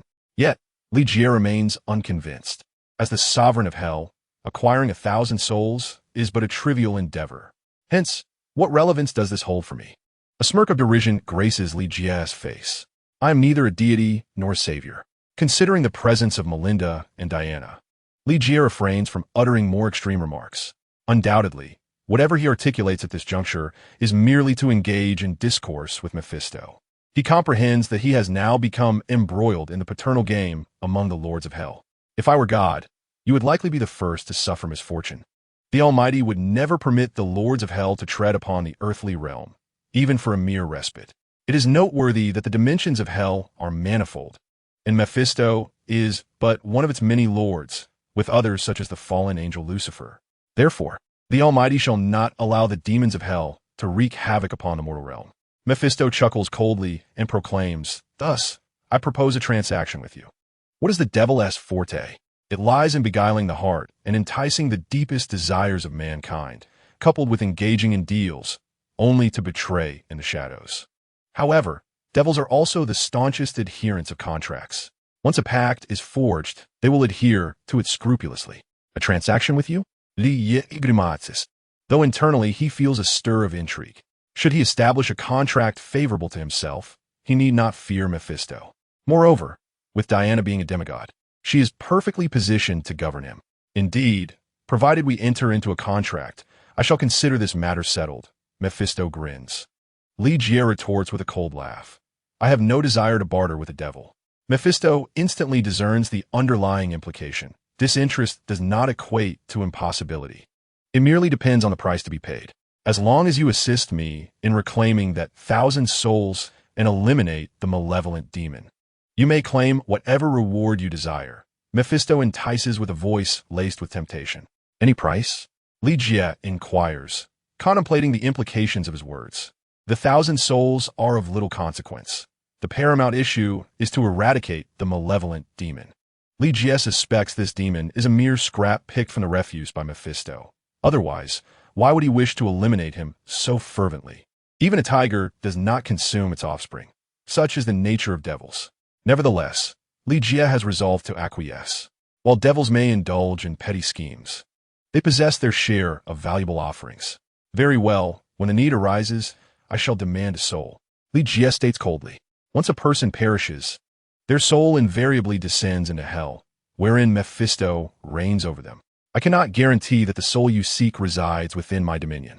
Hell is fushed, and its rulers are numerous. Hence the souls of the deceased are not necessarily destined to be claimed by Mephisto. Chapter 348. The contract that is your concern, Li Jie stated with unwavering composure. Mephisto seemed resolute, nodding vigorously as he said, Very well. As long as you sign the contract, Impressive acting, Li Jie remarked with a slight smile, observing the contract metamorphosing in Mephisto's grasp. Melinda and Diana felt a sense of unease, yet neither could dissuade Li Jie. After all, he was the one in charge. They were merely accompanying him. What should we do? Melinda inquired, her thoughts in disarray as she confronted the otherworldly forces before her, beings of divinity or devilry that she had never encountered in her lifetime. The bewilderment rendered her incapable of rational thought. Rest assured, he is undoubtedly confident, Diana replied, having never witnessed Li Jie suffer setback. It was typically others who bore the brunt of misfortune. Furthermore, his strength was ever increasing, leaving Diana uncertain if she could match him in a contest of power at this moment.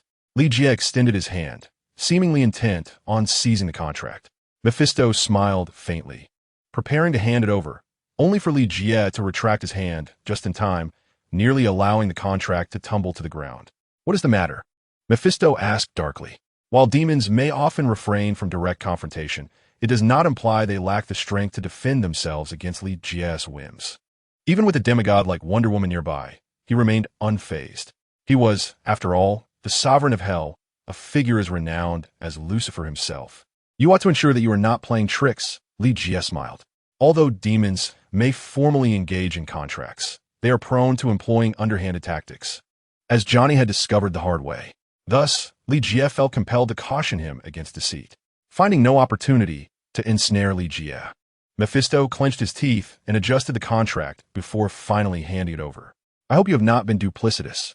Although Li Jie was unaware of the contract's true power, he believed that cultivators possess methods to unravel such bindings. After all, many dark arts involve contracts with subordinates. Even if the specifics differed, the essence would not stray far from that principle.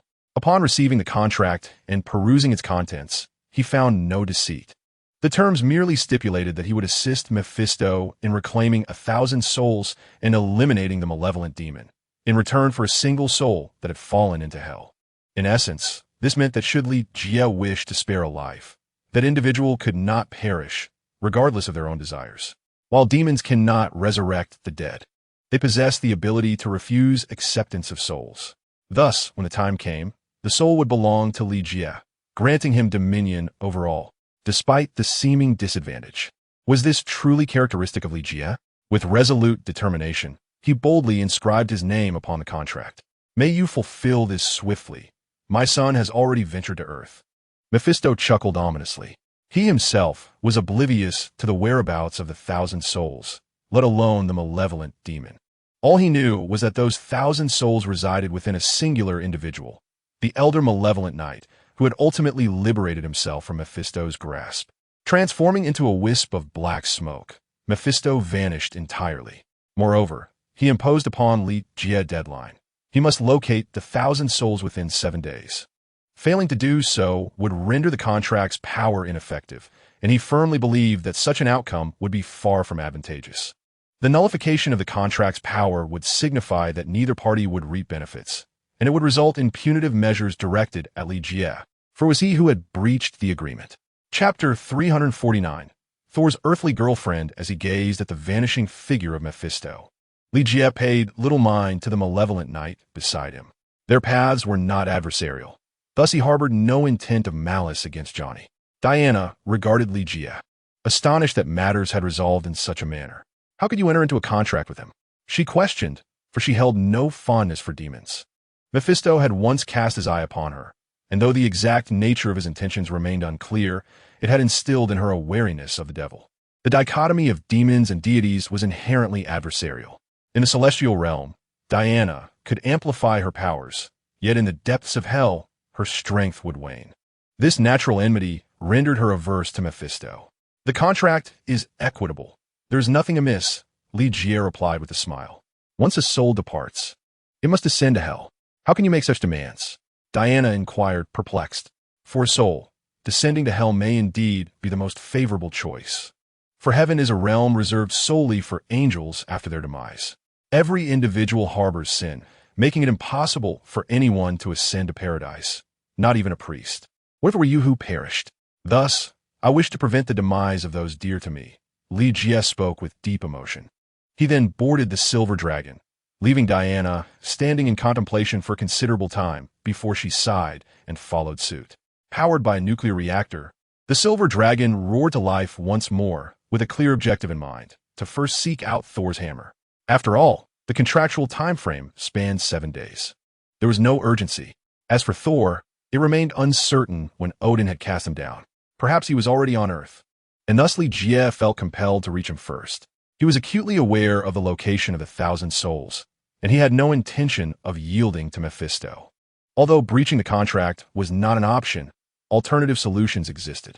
At the very least, Mephisto remained unaware of the veracity of these matters. All of this hinged upon Thor's involvement. He could only hope that Thor had indeed arrived on Earth, and that the villainous brother Loki had dispatched the destroyer to confront him. By dawn, the trio finally arrived at the small town. Thor's hammer lay not far off, encircled and immobilized by a throng. Despite a sleepless night, both Li Jie and Diana remained remarkably alert. Melinda managed to catch a brief respite, yet she frequently jolted awake, seemingly haunted by nightmarish visions. She had conveyed all the events from the previous night to Fury, further affirming the notion that if hell and demons exist, then divine beings must also be present. This revelation troubled Fury. Even with the super soldier serum coursing through his veins, he felt the weight of this existence bearing down upon him. "This is my possession, you band of marauders," Li Jie exclaimed as he brought the silver dragon to a halt, preparing to step inside for a cup of coffee.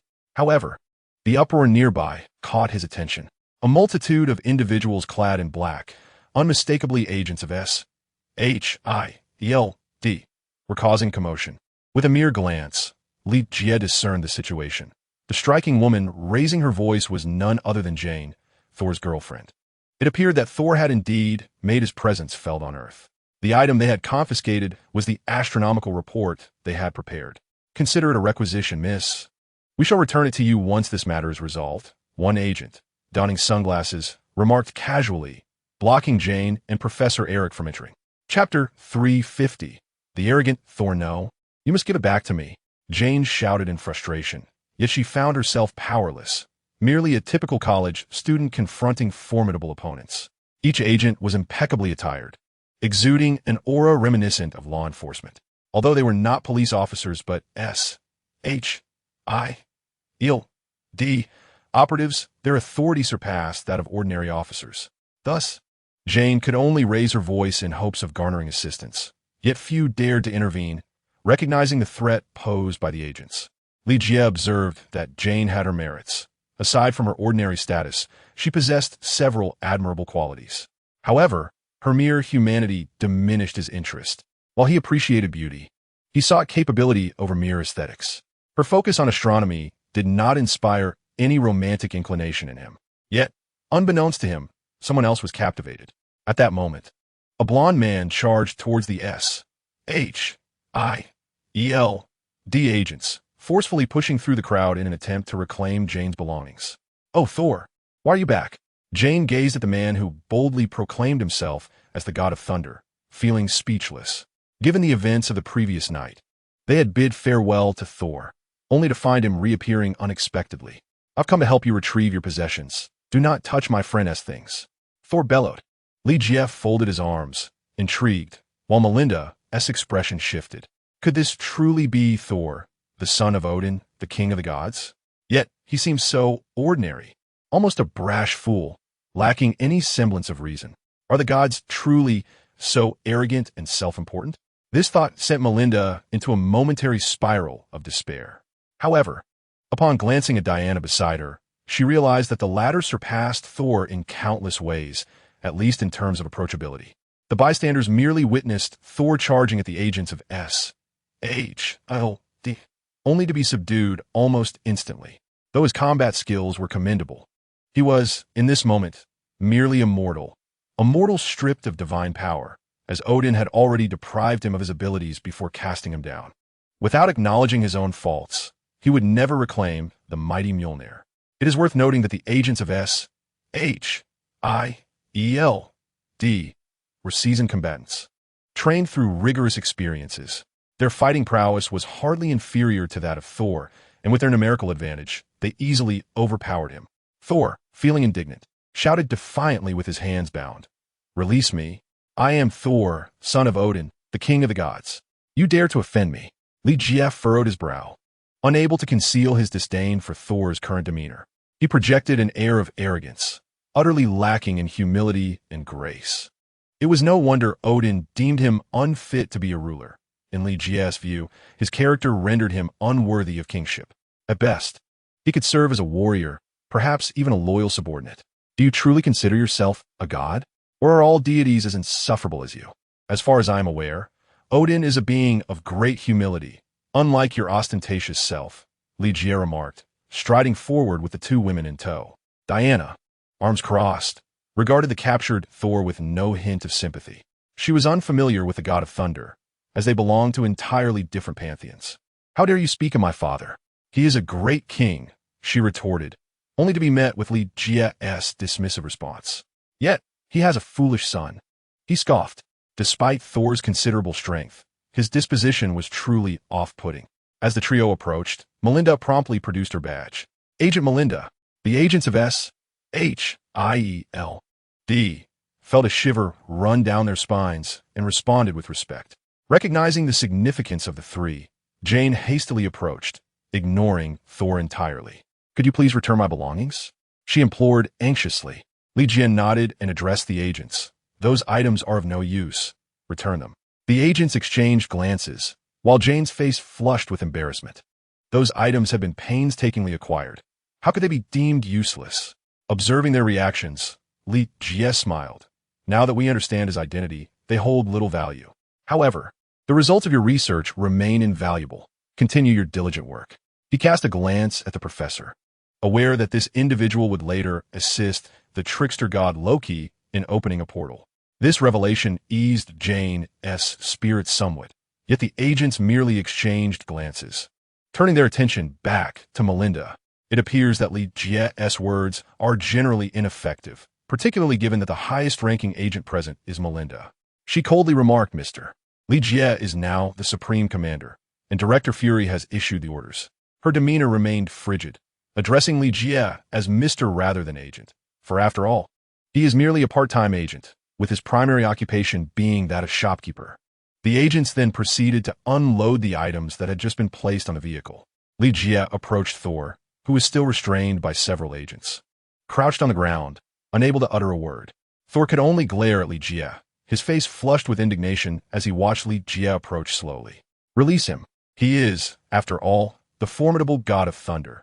This is quite undignified, Li Jie remarked coolly.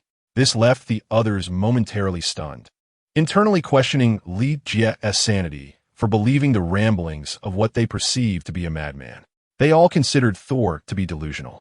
Even if he were indeed the god of thunder, shouting such claims on the street would garner no belief, especially since he had lost his powers and could not substantiate his identity. Nevertheless, the agents complied and released him, allowing Thor to regain his composure. I know what you wish to do. I can take you to the hammer of Thor, Li Jie stated before Thor had a chance to respond. He had no time to waste. With only 7 days at his disposal, he needed to restore Thor's powers. You actually believe me? Thor asked incredulously. No one had believed him thus far, not even Jane and the others. Yet Li Jie casually acknowledged his identity. Li Jie chose not to engage further, turning back and boarding the Silver Dragon. Melinda nodded and instructed the agents, take us to see Coulson. Coulson was the agent responsible for this matter, and had it not been for Li Jie's visit, Melinda would not have had the opportunity to come, especially since she realized how intriguing the situation was. Had she not attended, she would surely regret it later. Although she found it hard to believe, she still held a deep reverence for the divine and the supernatural. The agents boarded their vehicle and led the way. Jane and the others brought Thor along as well, and Li Jie merely glanced at them without comment. Chapter 352. Unable to lift the hammer of Thor soon, they arrived at the site of the deep pit, which had already been cordoned off by S.H.I.E.L.D., preventing anyone from approaching. Upon seeing the S.H.I.E.L.D. vehicles, they were granted entry. Coulson, it's been a while, Li Jie called out with a wave. Coulson smiled upon seeing Li Jie. Mr. Li Jie, it has indeed been too long. I must say, I missed a truly spectacular battle. There will be many more opportunities in the future, Jiang Yuan remarked. Earth is far from safe. There are always extraterrestrials looking to invade. and the dangers are countless. However, Coulson remained oblivious, merely stating, "I still wish there were less of this war." "What war?" Thor inquired at that moment. "I have experienced many battles. Those you speak of must surely pale in comparison to my own." Coulson shot him a glance and asked, "Who is this fellow?" "The god of thunder from European mythology, son of the deity Odin," Li Jie casually replied. "What? He is the god of thunder?" Coulson clearly expressed disbelief. "He is merely immortal now. How do you know my identity?" Thor immediately questioned. However, Li Jie did not respond, instead suggesting to Coulson, "Let us go and inspect the hammer." Coulson nodded, then turned to Melinda and Diana, smiling. "Miss Diana, greetings." "Hello," Diana replied with a smile. Subsequently, Jane and the others joined them, feeling reassured by Li Jie's presence. His prowess was now widely acknowledged. Everyone within SHIELD was aware of his strength, and even Hydra dared not provoke him. It is important to note that the current SHIELD was akin to Hydra. Yet Hydra did not even dare to show its face in front of Li Jie, underscoring his formidable presence. Despite Hydra's vastness, it remained insignificant in Li Jie's shadow. "Is this the hammer of the god of thunder?" Melinda inquired, her gaze landing on the hammer resting in the pit. Li Jie glanced up, just in time to see Hawkeye Barton hovering above. Agent Barton, a level 10 operative of SHIELD, was akin to Natasha, undertaking the most perilous missions and seasoned through countless battles. Indeed, although it may appear toy-like, the average person cannot lift it, Li Jie remarked with a subtle smile. This immediately displeased Thor, who huffed, "Only I can lift the hammer of the god of thunder." "You're not the only one," Li Jie countered, shaking his head. The rightful owner of the hammer was not solely Thor. The goddess of death, Hela, was its previous bearer, and subsequently, Vision could also effortlessly wield it. "You may attempt to see if you can still lift it," Li Jie said, grinning. At that moment, Jane and the others remained skeptical, struggling to believe that this was indeed the god Thor, still harboring doubts. The enigmatic nature of SHIELD, coupled with mythological tales, made it difficult for them to accept. Thor rolled up his sleeves and approached the hammer, grasping its handle with one hand. He smiled slightly and exerted a gentle force. "Huh." His expression shifted as the hammer remained utterly immobile. What was happening? In the past, a mere flick of his strength would have lifted the hammer effortlessly. Why now, with considerable effort, was it unmoving? Doubtful, he immediately used both hands, applying all his might. Chapter 353, A Wager. Thor's expression gradually morphed into one of embarrassment, then transformed into indignation. Why is it that he can no longer lift Mjolnir? Even as he exerted all his strength, the hammer remained utterly immovable. A sense of despair gradually enveloped him, and he finally relinquished his grip, collapsing onto the ground. "Why?" Thor cried out to the heavens. Were it not for the astute observation of Li Jie, who revealed his true identity, the onlookers might have mistaken him for a mere fool. "It appears you have yet to acclimate to your mortal existence. Contemplate why Odin has sent you here and how you might regain the right to wield Mjolnir," Li Jie remarked. Thor's ability to lift the hammer was no longer of concern to him. Even in the absence of the thunder god, it mattered not. Moreover, Odin would never allow his beloved son to come to harm. This was merely a test. The crucial question remained, what was he being tested on? Courage? Other qualities? Li Jie was uncertain. Perhaps it pertained to what it means to be a worthy ruler, he mused, observing Thor's bewildered demeanor. Thor hesitated for a moment before finally accepting his mortal identity. Stripped of his divine power, what right did he have to call himself the god of thunder? "Are you not merely acting?" A beautiful girl accompanying Jane mocked. To her, both Li Jie and Thor appeared to be performers, and rather skilled ones at that. "What is your name?" Li Jie inquired with a smile. She was alluring and forward, leaving a lasting impression on him. "Daisy," she declared, locking her gaze firmly on him. "Shall we make a wager?" Li Jie chutzkled. Daisy asked, "What shall we bet on? If you can lift Mjolnir, I shall grant you one wish. If you cannot, then," Li Jie trailed off, "I shall offer myself to you." "Not a chance," Daisy interjected swiftly. Although Li Jie was handsome, he had not reached the level of desirability that would compel her to such an act. Li Jie shook his head with a smile and replied, "You are overthinking it. Do you truly believe I would require other women if I had her?" As he spoke, he wrapped his arm around Diana, causing her to freeze momentarily. Yet, she did not refuse. Rather, a flicker of joy ignited within her. Was it not a testament to her allure that he could say such a thing? Then what do you desire? Daisy asked, comparing herself to Diana. Though their appearances were similar, their essences differed greatly, and Diana's presence made her feel somewhat inferior. As long as you obediently comply, Li Jie said with a grin. Very well, I accept your terms, Daisy replied without hesitation. At that moment, Jane tugged at Daisy's sleeve, furrowing her brow. Daisy, it's fine, don't worry about me. It's merely a game item. Daisy waved dismissively and strode towards the center where MJ owner lay. A game item? Li Jie smiled faintly upon hearing this. Even the Thunder God himself exhibited a look of indignation at the notion of his hammer being referred to as a mere prop. A sense of foreboding washed over Jian as she felt an unsettling truth in the air. Her research revolved around such matters, leading her to believe that Daisy was on the verge of misfortune. Moreover, Thor's previous demeanor was far too genuine to be an act.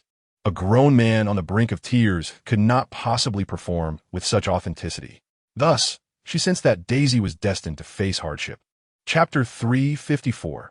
A subtle tremor. Daisy rolled up her sleeves, her slender hands gripping the handle. Watch me lift it effortlessly, she teased, glancing back with a playful smile.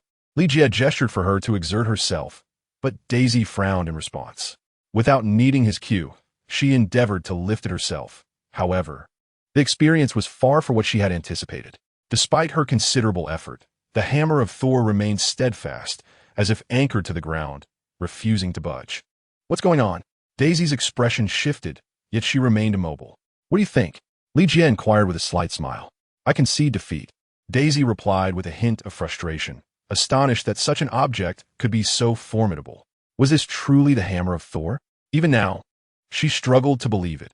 An artifact of Norse mythology, yet appeared so unremarkable, resembling nothing more than a mere gaming item, which is why she had initially doubted its significance. Then behave, Li Jie remarked. He then addressed the others. Anyone else who is skeptical may give a try. The others shook their heads. The agents of S.H.I.E.L.D. were already aware of the hammer's peculiar nature and had no doubts. Daisy then inquired, Can you lift it? Uncertain, Li Jie replied, turning to Diana. Why don't you give it a shot? Sure, I was just thinking of trying it. Diana responded with a gentle smile.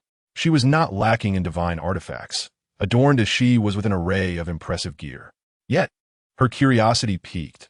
Was it true that no one could lift it except for Thor? Could she? Daisy frowned and asked, Can you? Li Jie laughed heartily. She is the one with the greatest chance among us here. Oh, what is her identity? Daisy's curiosity was ignited. Surely you know Wonder Woman? Li Jie did not deceive her. Diana merely smiled and shook her head, allowing Li Jie to continue. What? She is the illustrious Wonder Woman? Daisy was utterly astonished. Then who are you? In this exchange, Daisy found herself even more intrigued by Li Jie's identity, as it appeared that Wonder Woman Diana seemed to regard his words with unwavering respect, almost as if she were his devoted companion. While they conversed, Diana approached the hammer of Thor, gripping it single-handedly. Diana furrowed her brow slightly. She then placed her left hand upon it as well, summoning her strength. Though a woman, she was also a demigod, her power far surpassing that of mere mortals. Thus, the hammer stirred ever so slightly under her touch, emitting a faint sound. This sudden revelation left Thor in astonishment. He realized that the hammer merely trembled without being lifted, which provided him with a modicum of relief. Now, he confronted the earlier topic. Wonder Woman? Why was he unfamiliar with her? Thor exclaimed, Pray tell, from whence do you hail? From a summit of the gods, Diana replied, shaking her head in resignation, sensing that there was something intriguing about this situation. Thor scoffed, dismissively curling his lip. The summit of the gods? Even the divine Odin would not dare to name Asgard thus. Nevertheless, he recognized Diana's uniqueness, although she was not a deity like him. Her prowess in battle during her prime was undeniably formidable. He sensed her strength, though the extent of it remained a mystery to him. Thor's expression turned grave. He had not anticipated the existence of other divine beings beyond Asgard. Chapter 355. Who told you I am mortal? It seemed he would need to inquire further in the future. Regardless of Thor's internal turmoil, Diana chose not to engage him further, though she possessed a kind demeanor. She was not fond of Thor's haughty and dismissive attitude. Addressing Li Jie, she remarked, I cannot lift it either. It feels as though some force is repelling me. What kind of force? Li Jie inquired, intrigued. It seems to be magic, Diana replied, uncertainly. Deities are indeed capable of wielding magic, and their abilities far surpass those of ordinary sorcerers. Moreover, Asgardians inherently possess greater resilience than humans, and Odin's wife, Frigga, hails from the royal lineage of Anaheim, renowned for her formidable magical prowess. The trickster god, Loki, was her pupil. Thus, it is not surprising that deities are adept in magic. Li Jie nodded, pondering whether Odin's magical capabilities rivaled those of the supreme sorcerer. Recalling the awe-inspiring strength of the supreme sorcerer, Doctor Strange, who commanded the multiverse, he surmised that Odin and Frigga might not compare favorably in terms of magical prowess, especially considering the nature of dark magic. Li Jie decided to make an attempt himself, asking, is anyone else inclined to try? The group exchanged glances, then collectively shook their heads. If even Wonder Woman, Diana, could not lift it, they deemed it unwise to overestimate their abilities. Thus, Li Jie approached the hammer and squatted beside it. He refrained from attempting to lift it, fully aware of the likelihood of failure. Unless his magic exceeded Odin's in strength, which he knew was not the case, he saw no point in trying. After all, the paths of cultivators and sorcerers differ fundamentally, yet it was certain that cultivators were stronger. He had no intention of forcibly lifting Thor's hammer, as doing so would disrupt Odin's enchantment, rendering Thor's trial ineffective. Li Jie certainly did not wish to incur Odin's wrath. Instead, he settled down to observe carefully. Noting his lack of intent to lift the hammer, the others, including Thor, wore expressions of confusion. What is he doing? Archaeology? Daisy inquired, perplexed. Subsequently, Li Jie lightly tapped the Mjolnir twice, causing a resonating echo to reverberate throughout the shed. He infused a portion of his spiritual energy into the hammer and was instantly met with a surge of formidable power. It was evident that he had triggered it himself, and the raw energy was exceedingly tempestuous. Clearly, Odin was merely feigning injury. If he were genuinely gravely wounded, he would not possess such immense strength. The power residing within the hammer promptly issued a warning to Li Jie, cautioning him against any reckless movements or he would face dire consequences. With a slight click of his tongue, Li Jie sensed Odin's presence and decided to withdraw. After a moment of contemplation beside Mjolnir, he retreated. Although he had not laid eyes on Odin, he felt his essence and understood that this was a trial aimed at Thor. Surely you cannot lift it either? Daisy felt somewhat reassured by this. Li Jie nonchalantly remarked, I merely wish to avoid inciting Odin's wrath. Otherwise, obtaining a hammer would be a trivial matter. Thor, taken aback by his words, retorted indignantly, my father's magic is immensely powerful, far beyond what a mere mortal like you could unravel. Who told you I'm merely a mortal? Li Jie scoffed. Being a god is not as fulfilling as being an immortal. Moreover, those so-called gods are simply individuals of greater strength. In my eyes, they are all the same. Chapter 356. The Valkyrie from the celestial realm Thor, upon hearing this, glanced at the obedient Diana and privately speculated about Li Jie's true nature. Could he also be a deity from Earth? Odin and Zeus belong to the pantheon of Earth deities. Although they possess great power, it is not without limits. In contrast, the higher-tier deities, such as those from the Celestial Assembly, are of a cosmic caliber, incomparable to Odin and his ilk. Thus, Li Jie's assertion that gods are merely stronger beings held weight. Li Jie then disregarded Mjolnir and turned to Thor, saying, you should contemplate how to lift it once more. Otherwise, things may become quite amusing. He wore a teasing expression as he regarded Thor. Through his spiritual senses, he detected a powerful soul wave that initially he sought to manifest but retreated upon sensing him. This was likely Loki. As Asgard's sorcerer, his soul was indeed formidable.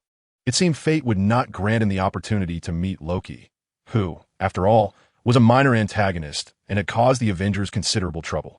However, his absence was a blessing, as Li Jie had little time to engage with a trickster god. In comparison to Mephisto, Loki resembled a mischievous child. One must admit, Odin's cunning was akin to that of Mephisto, skillfully maneuvering his own son. Subsequently, Li Jie enlisted agents from Isaki to locate an individual known as Carter Slay, a gravekeeper.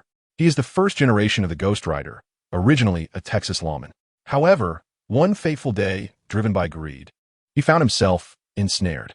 In his quest for freedom, he struck a perilous bargain with the devil, Mephisto, selling his soul to the infernal being.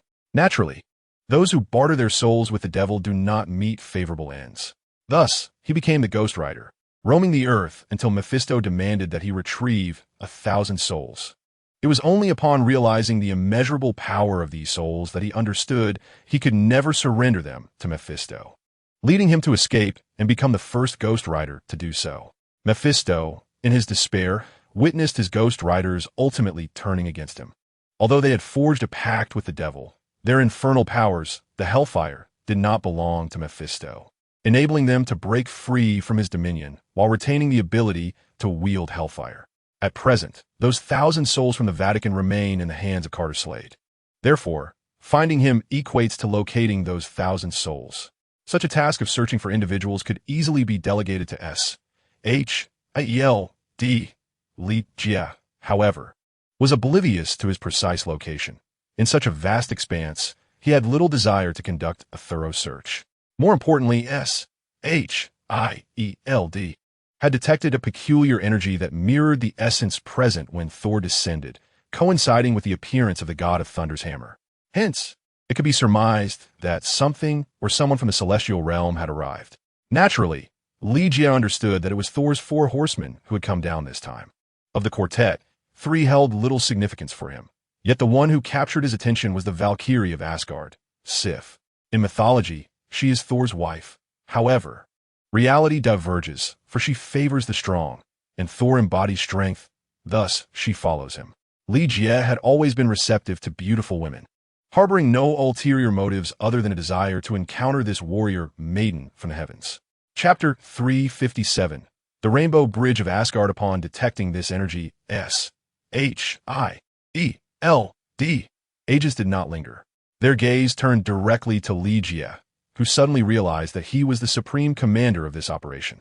With an unusual expression, he addressed Coulson, "Fortify this area and summon the troops for defense." "How many soldiers do we need?" Coulson inquired, discerning the urgency of the situation and the ambiguity surrounding the newcomers' intentions. What they were adversaries. These were gods, after all, and their arsenal might not suffice against such beings. The more, the better. Heeding Li Jie's words, Coulson promptly set about making arrangements. As a senior agent of S.H.I.E.L.D., he had the authority to make such decisions, though the exact number of personnel he could mobilize remained uncertain. Meanwhile, Li Jie and his team hastened towards the source of the energy. Thor, in his mortal guise, remained unaware of this energy, otherwise he would have surely exclaimed, "The Rainbow Bridge." It is said that only through the Rainbow Bridge can one enter Asgard. Thus, the Rainbow Bridge holds paramount importance, and Odin has appointed his most capable warrior, Heimdall, to guard it vigilantly. Heimdall possesses remarkable abilities, with his keen eyes capable of perceiving all that transpires within the 9 realms. Nothing escapes his notice. Following the destruction of the Rainbow Bridge, Loki later mentioned that there existed another path, but that is a tale for another time. Li Jie and his companions swiftly arrived at the location marked by a surge of energy, where the skies remained clear. They parked their vehicle at a distance and disembarked. At that moment, Li Jie felt a violent energy descending from the heavens. Unlike spiritual power, it resembled the very fabric of the universe's laws. Is this the Rainbow Bridge? Li Jie squinted at the sky. At that instant, the others also responded, turning their gazes upward alongside him. Thor shouted, "The Rainbow Bridge. I wonder who approaches." Previously, he had been unable to sense it, but now he saw clearly. "It certainly won't be your unfortunate brother," Li Jie taunted. "What did you say?" Thor was on the verge of fury. Despite Loki's constant antagonism and numerous underhanded attacks, he had always treated him as a brother. Yet, Thor had now come to realize the truth. Loki was not of Asgard, but rather a frost giant, the offspring of their enemies, raised by Odin after his victory in war. "You fool! If it weren't for Odin, Loki would have killed you long ago," Li Jie lamented in frustration. Though brotherly bonds are deep, one should not show kindness to someone who constantly seeks to take one's life. If it were up to Li Jie, he would not merely imprison Loki, but would seal him away for eternity, akin to how Odin dealt with the goddess of death, Hela, keeping her confined until his own demise released her. Thor fell silent, for he too understood Loki's malevolence, yet he could not bear to harbor ill will towards him. Though he was fierce and arrogant, Loki possessed a kindness that Thor could not overlook. With a surge of rainbow energy, a portal akin to a teleportation pathway struck the ground. Indeed, it was a teleportation gateway. In Li Jie's view, this was merely a technique of transportation. As his cultivation advanced, he believed he could reach the celestial realm without the need for such means. For cultivators, traversing the cosmos through sheer physical strength is not an insurmountable task. Thus, Li Jie remained composed, while those witnessing it for the first time gaped in awe. Had they not known that the gods of the celestial realm were descending, they might have mistaken it for a natural phenomenon. It was utterly magnificent. Individuals like Jian immediately took out their cameras to capture the spectacle. Certainly, the agents of SHIELD swiftly intervened. It is no jest. Such matters undoubtedly belong to the realm of SHIELD's secrets.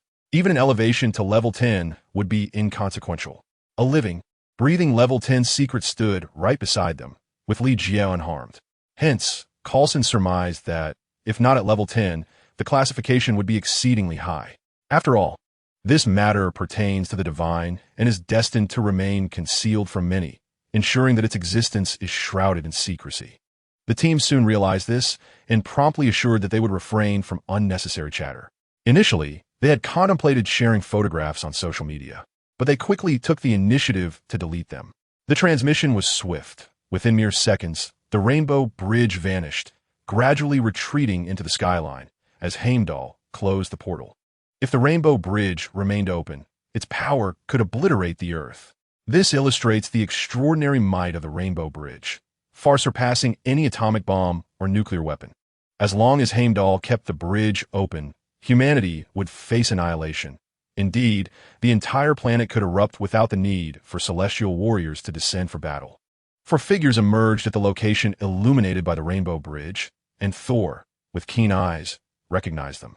He called out, "They are my friends. Do not engage." The SHIELD agents, armed and aiming at the quartet, were evident. Thor quickly discerned that these were weapons in use for millennia. Although such armaments posed no threat to them, he wished to avert any unnecessary conflict. The others turned their gazes to Li Jie, who nodded, prompting them to lower their weapons. "How did God descend?" Li Jie inquired of Diana, struck by sudden thought.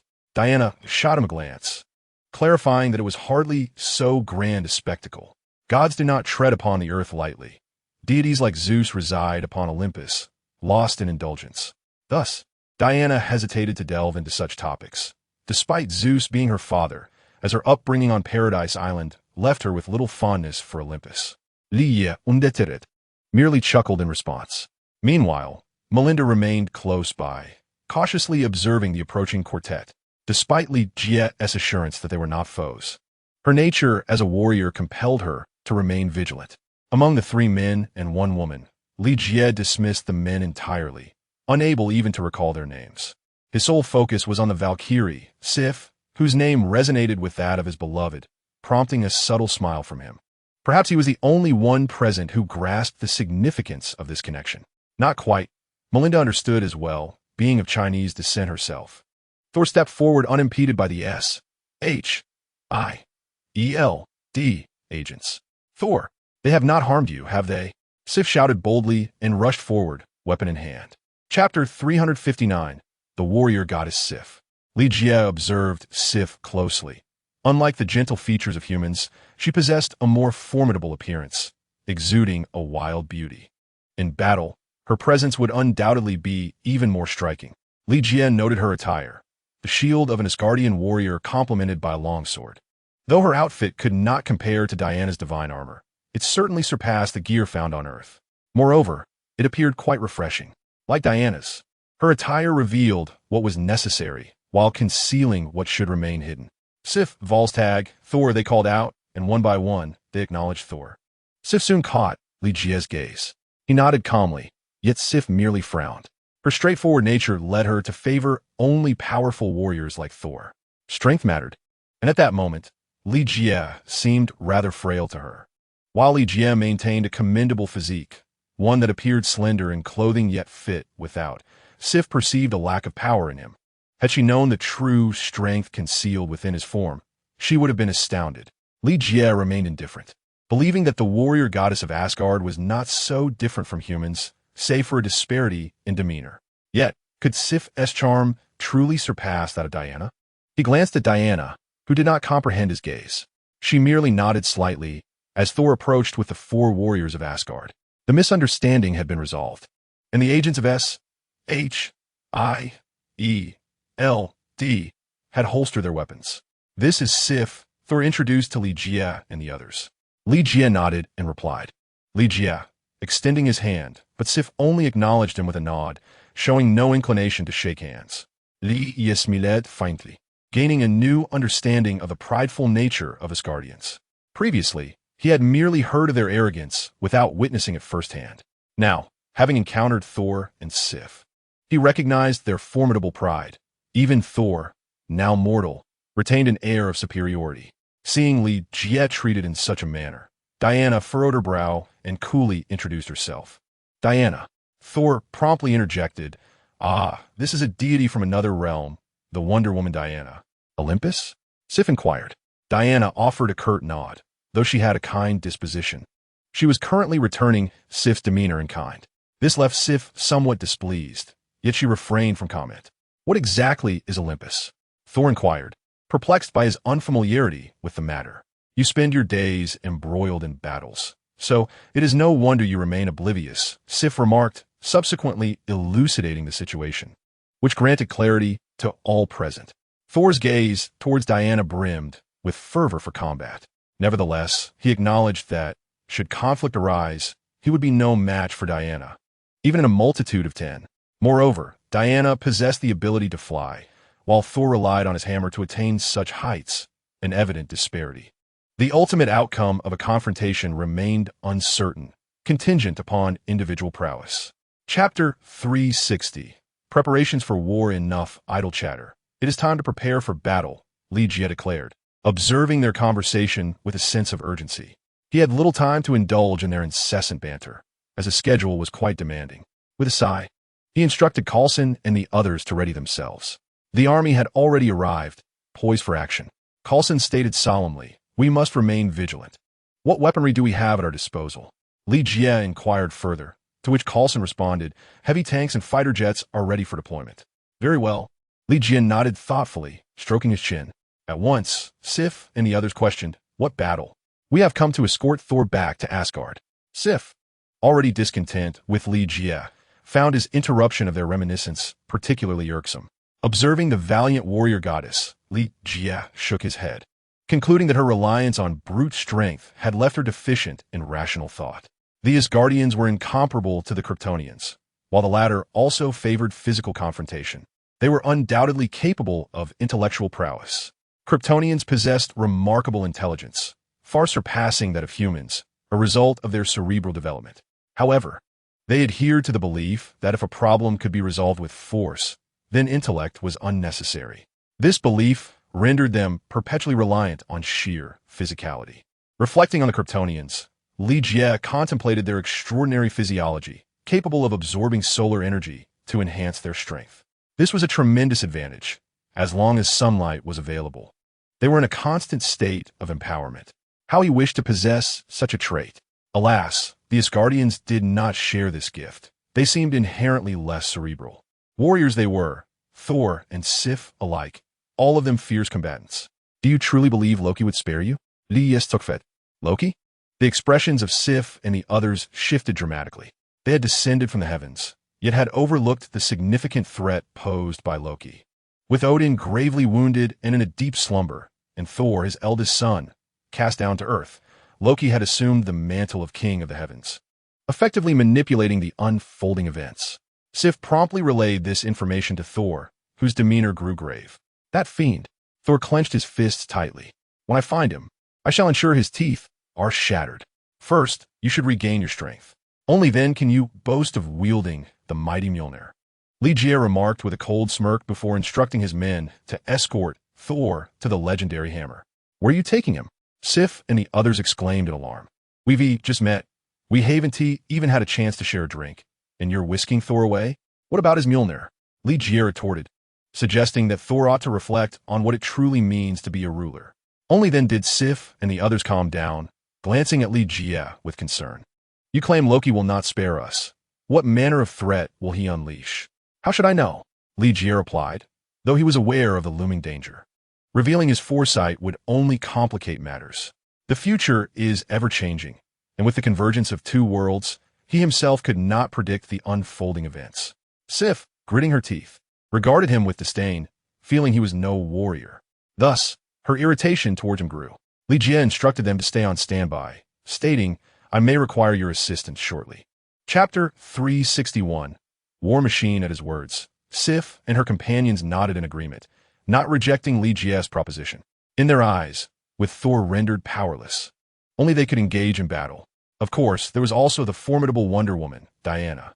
As for Li Jie, his human stature was easily overlooked by Sif.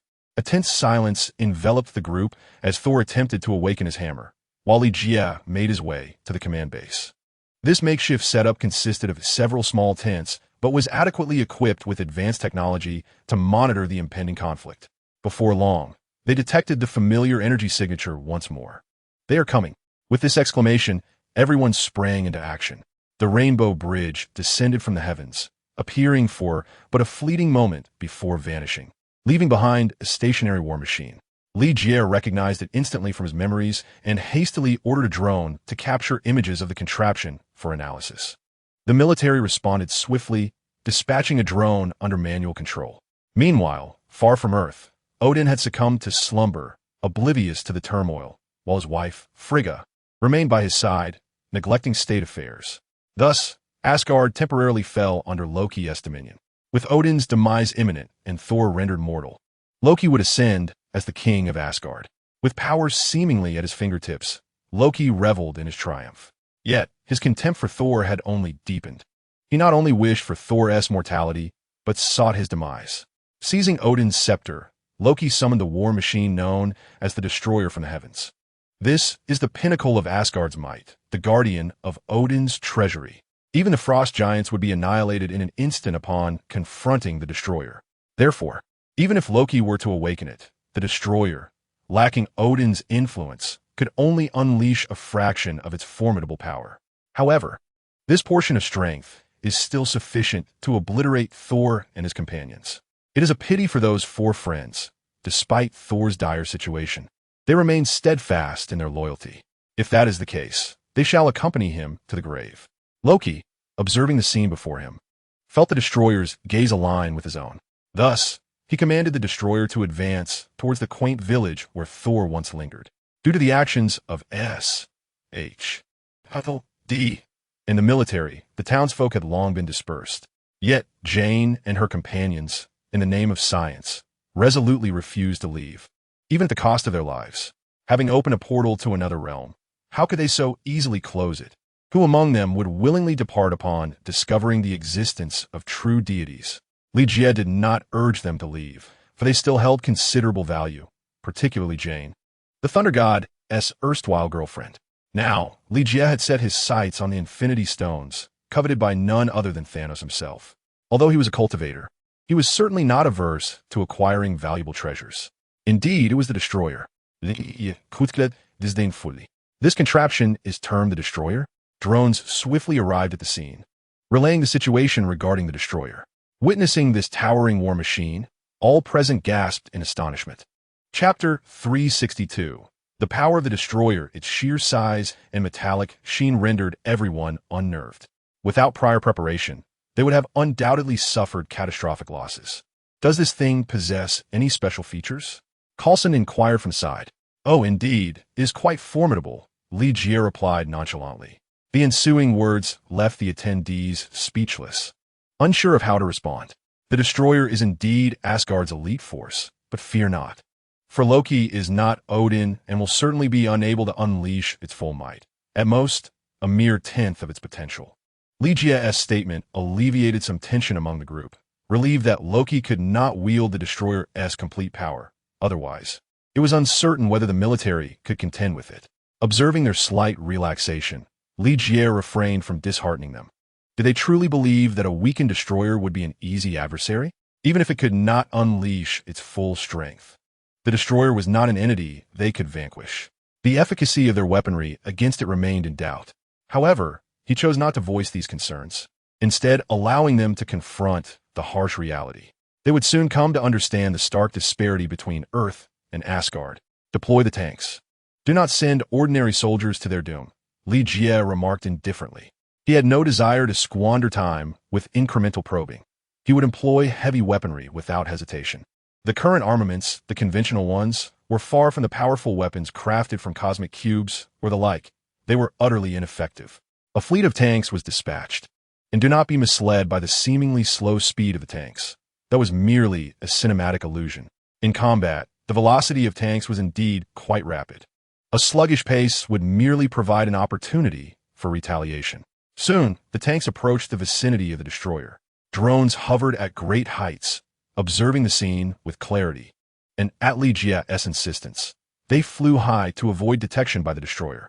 Commence the assault, Li Jie ordered without waiting for the destroyer to initiate its attack. The messenger nodded and began to relay instructions through the radio. The tanks swiftly executed their initial offensive, employing a saturation bombardment that blanketed the area occupied by the destroyer. Boom! Boom! Boom! The barrage raged, enveloping the destroyer and raising clouds of dust. The onslaught persisted for over 10 seconds, and they were confident that even the most resilient steel would be reduced to ashes under such relentless fire. After all, was the destroyer not merely a machine of iron? They were not blind. The unmistakable traces of steel were visible to them. As the dust began to settle, they awaited triumphant cheers, only to be struck by disbelief. The destroyer remained unscathed. Not a single mark marred its surface. The shells had inflicted no damage whatsoever. At that moment, the furious destroyer initiated its counterattack, driven by the anger of its operator, Loki. This was the destroyer, a war machine of Asgard. And these humans dared to launch an assault? Though he had not intended to spare them, who would not feel a sense of humiliation. Such blatant disrespect was embarrassing for Loki. Thus, he furiously commanded the destroyer to retaliate. With a mere step, a tank was crushed beneath its foot. Though the destroyer stood only a little over 10 meters tall, the sheer force of its step proved too much for the tank to withstand. The crew inside had no chance to escape, perishing alongside their vehicle. Chapter 363. Probing assault what? The officer beside him felt a surge of fury. These were exemplary soldiers of the military, lost in such a manner. It was only now that he grasped the true danger of what Coulson had implied. No wonder they required an entire battalion, and even that might not suffice against the adversary. After all, this was their first encounter with such a war machine. Li Jie remained motionless, merely instructing them to keep their distance while continuing the bombardment. However, it was evident that the destroyer was constructed from rare materials sourced from across the cosmos, and weaponry of this caliber could inflict no significant harm. Even if Thor were to ultimately vanquish it, he would be unable to shatter its formidable defenses. The destroyer proved to be exceedingly resilient, impervious to the assaults of human weaponry. Upon witnessing the formidable power of the destroyer, Li Jie commanded the deployment of fighter jets. Eager to ascertain whether the long-range missiles aboard could inflict any damage. At his command, the jets were swiftly dispatched. Currently, the military found itself in a precarious position, engaging in a defensive retreat, relentlessly pressured by the advancing destroyer, which showed no signs of halting its advance towards the town. The fighter jets arrived on the scene promptly and, in accordance with Li Jie's instructions, unleashed a barrage of air-to-ground missiles. The explosive projectiles struck with tremendous might, finally providing the force necessary to momentarily halt the destroyer's advance. However, this was merely a fleeting reprieve, as the destroyer only paused momentarily before resuming its relentless march. What manner of entity is this? Coulson felt the urge to lament. Such potent missiles could merely cause it to falter for an instant. Asgard, it seemed, truly lived up to its celestial reputation, boasting such formidable strength. A mere automaton exhibited such tenacity against their assaults, leaving them in profound disbelief. Is the destroyer truly this powerful? Melinda inquired, perplexed.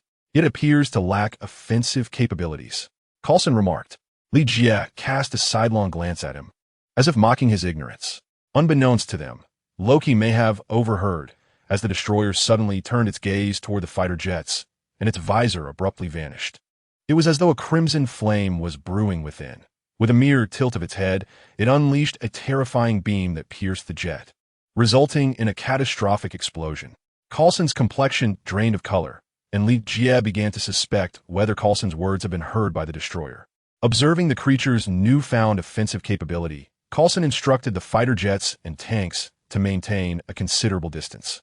It became evident that confronting such a foe required more advanced weaponry, a notion Coulson lamented. However, such high-caliber weapons were not readily deployable.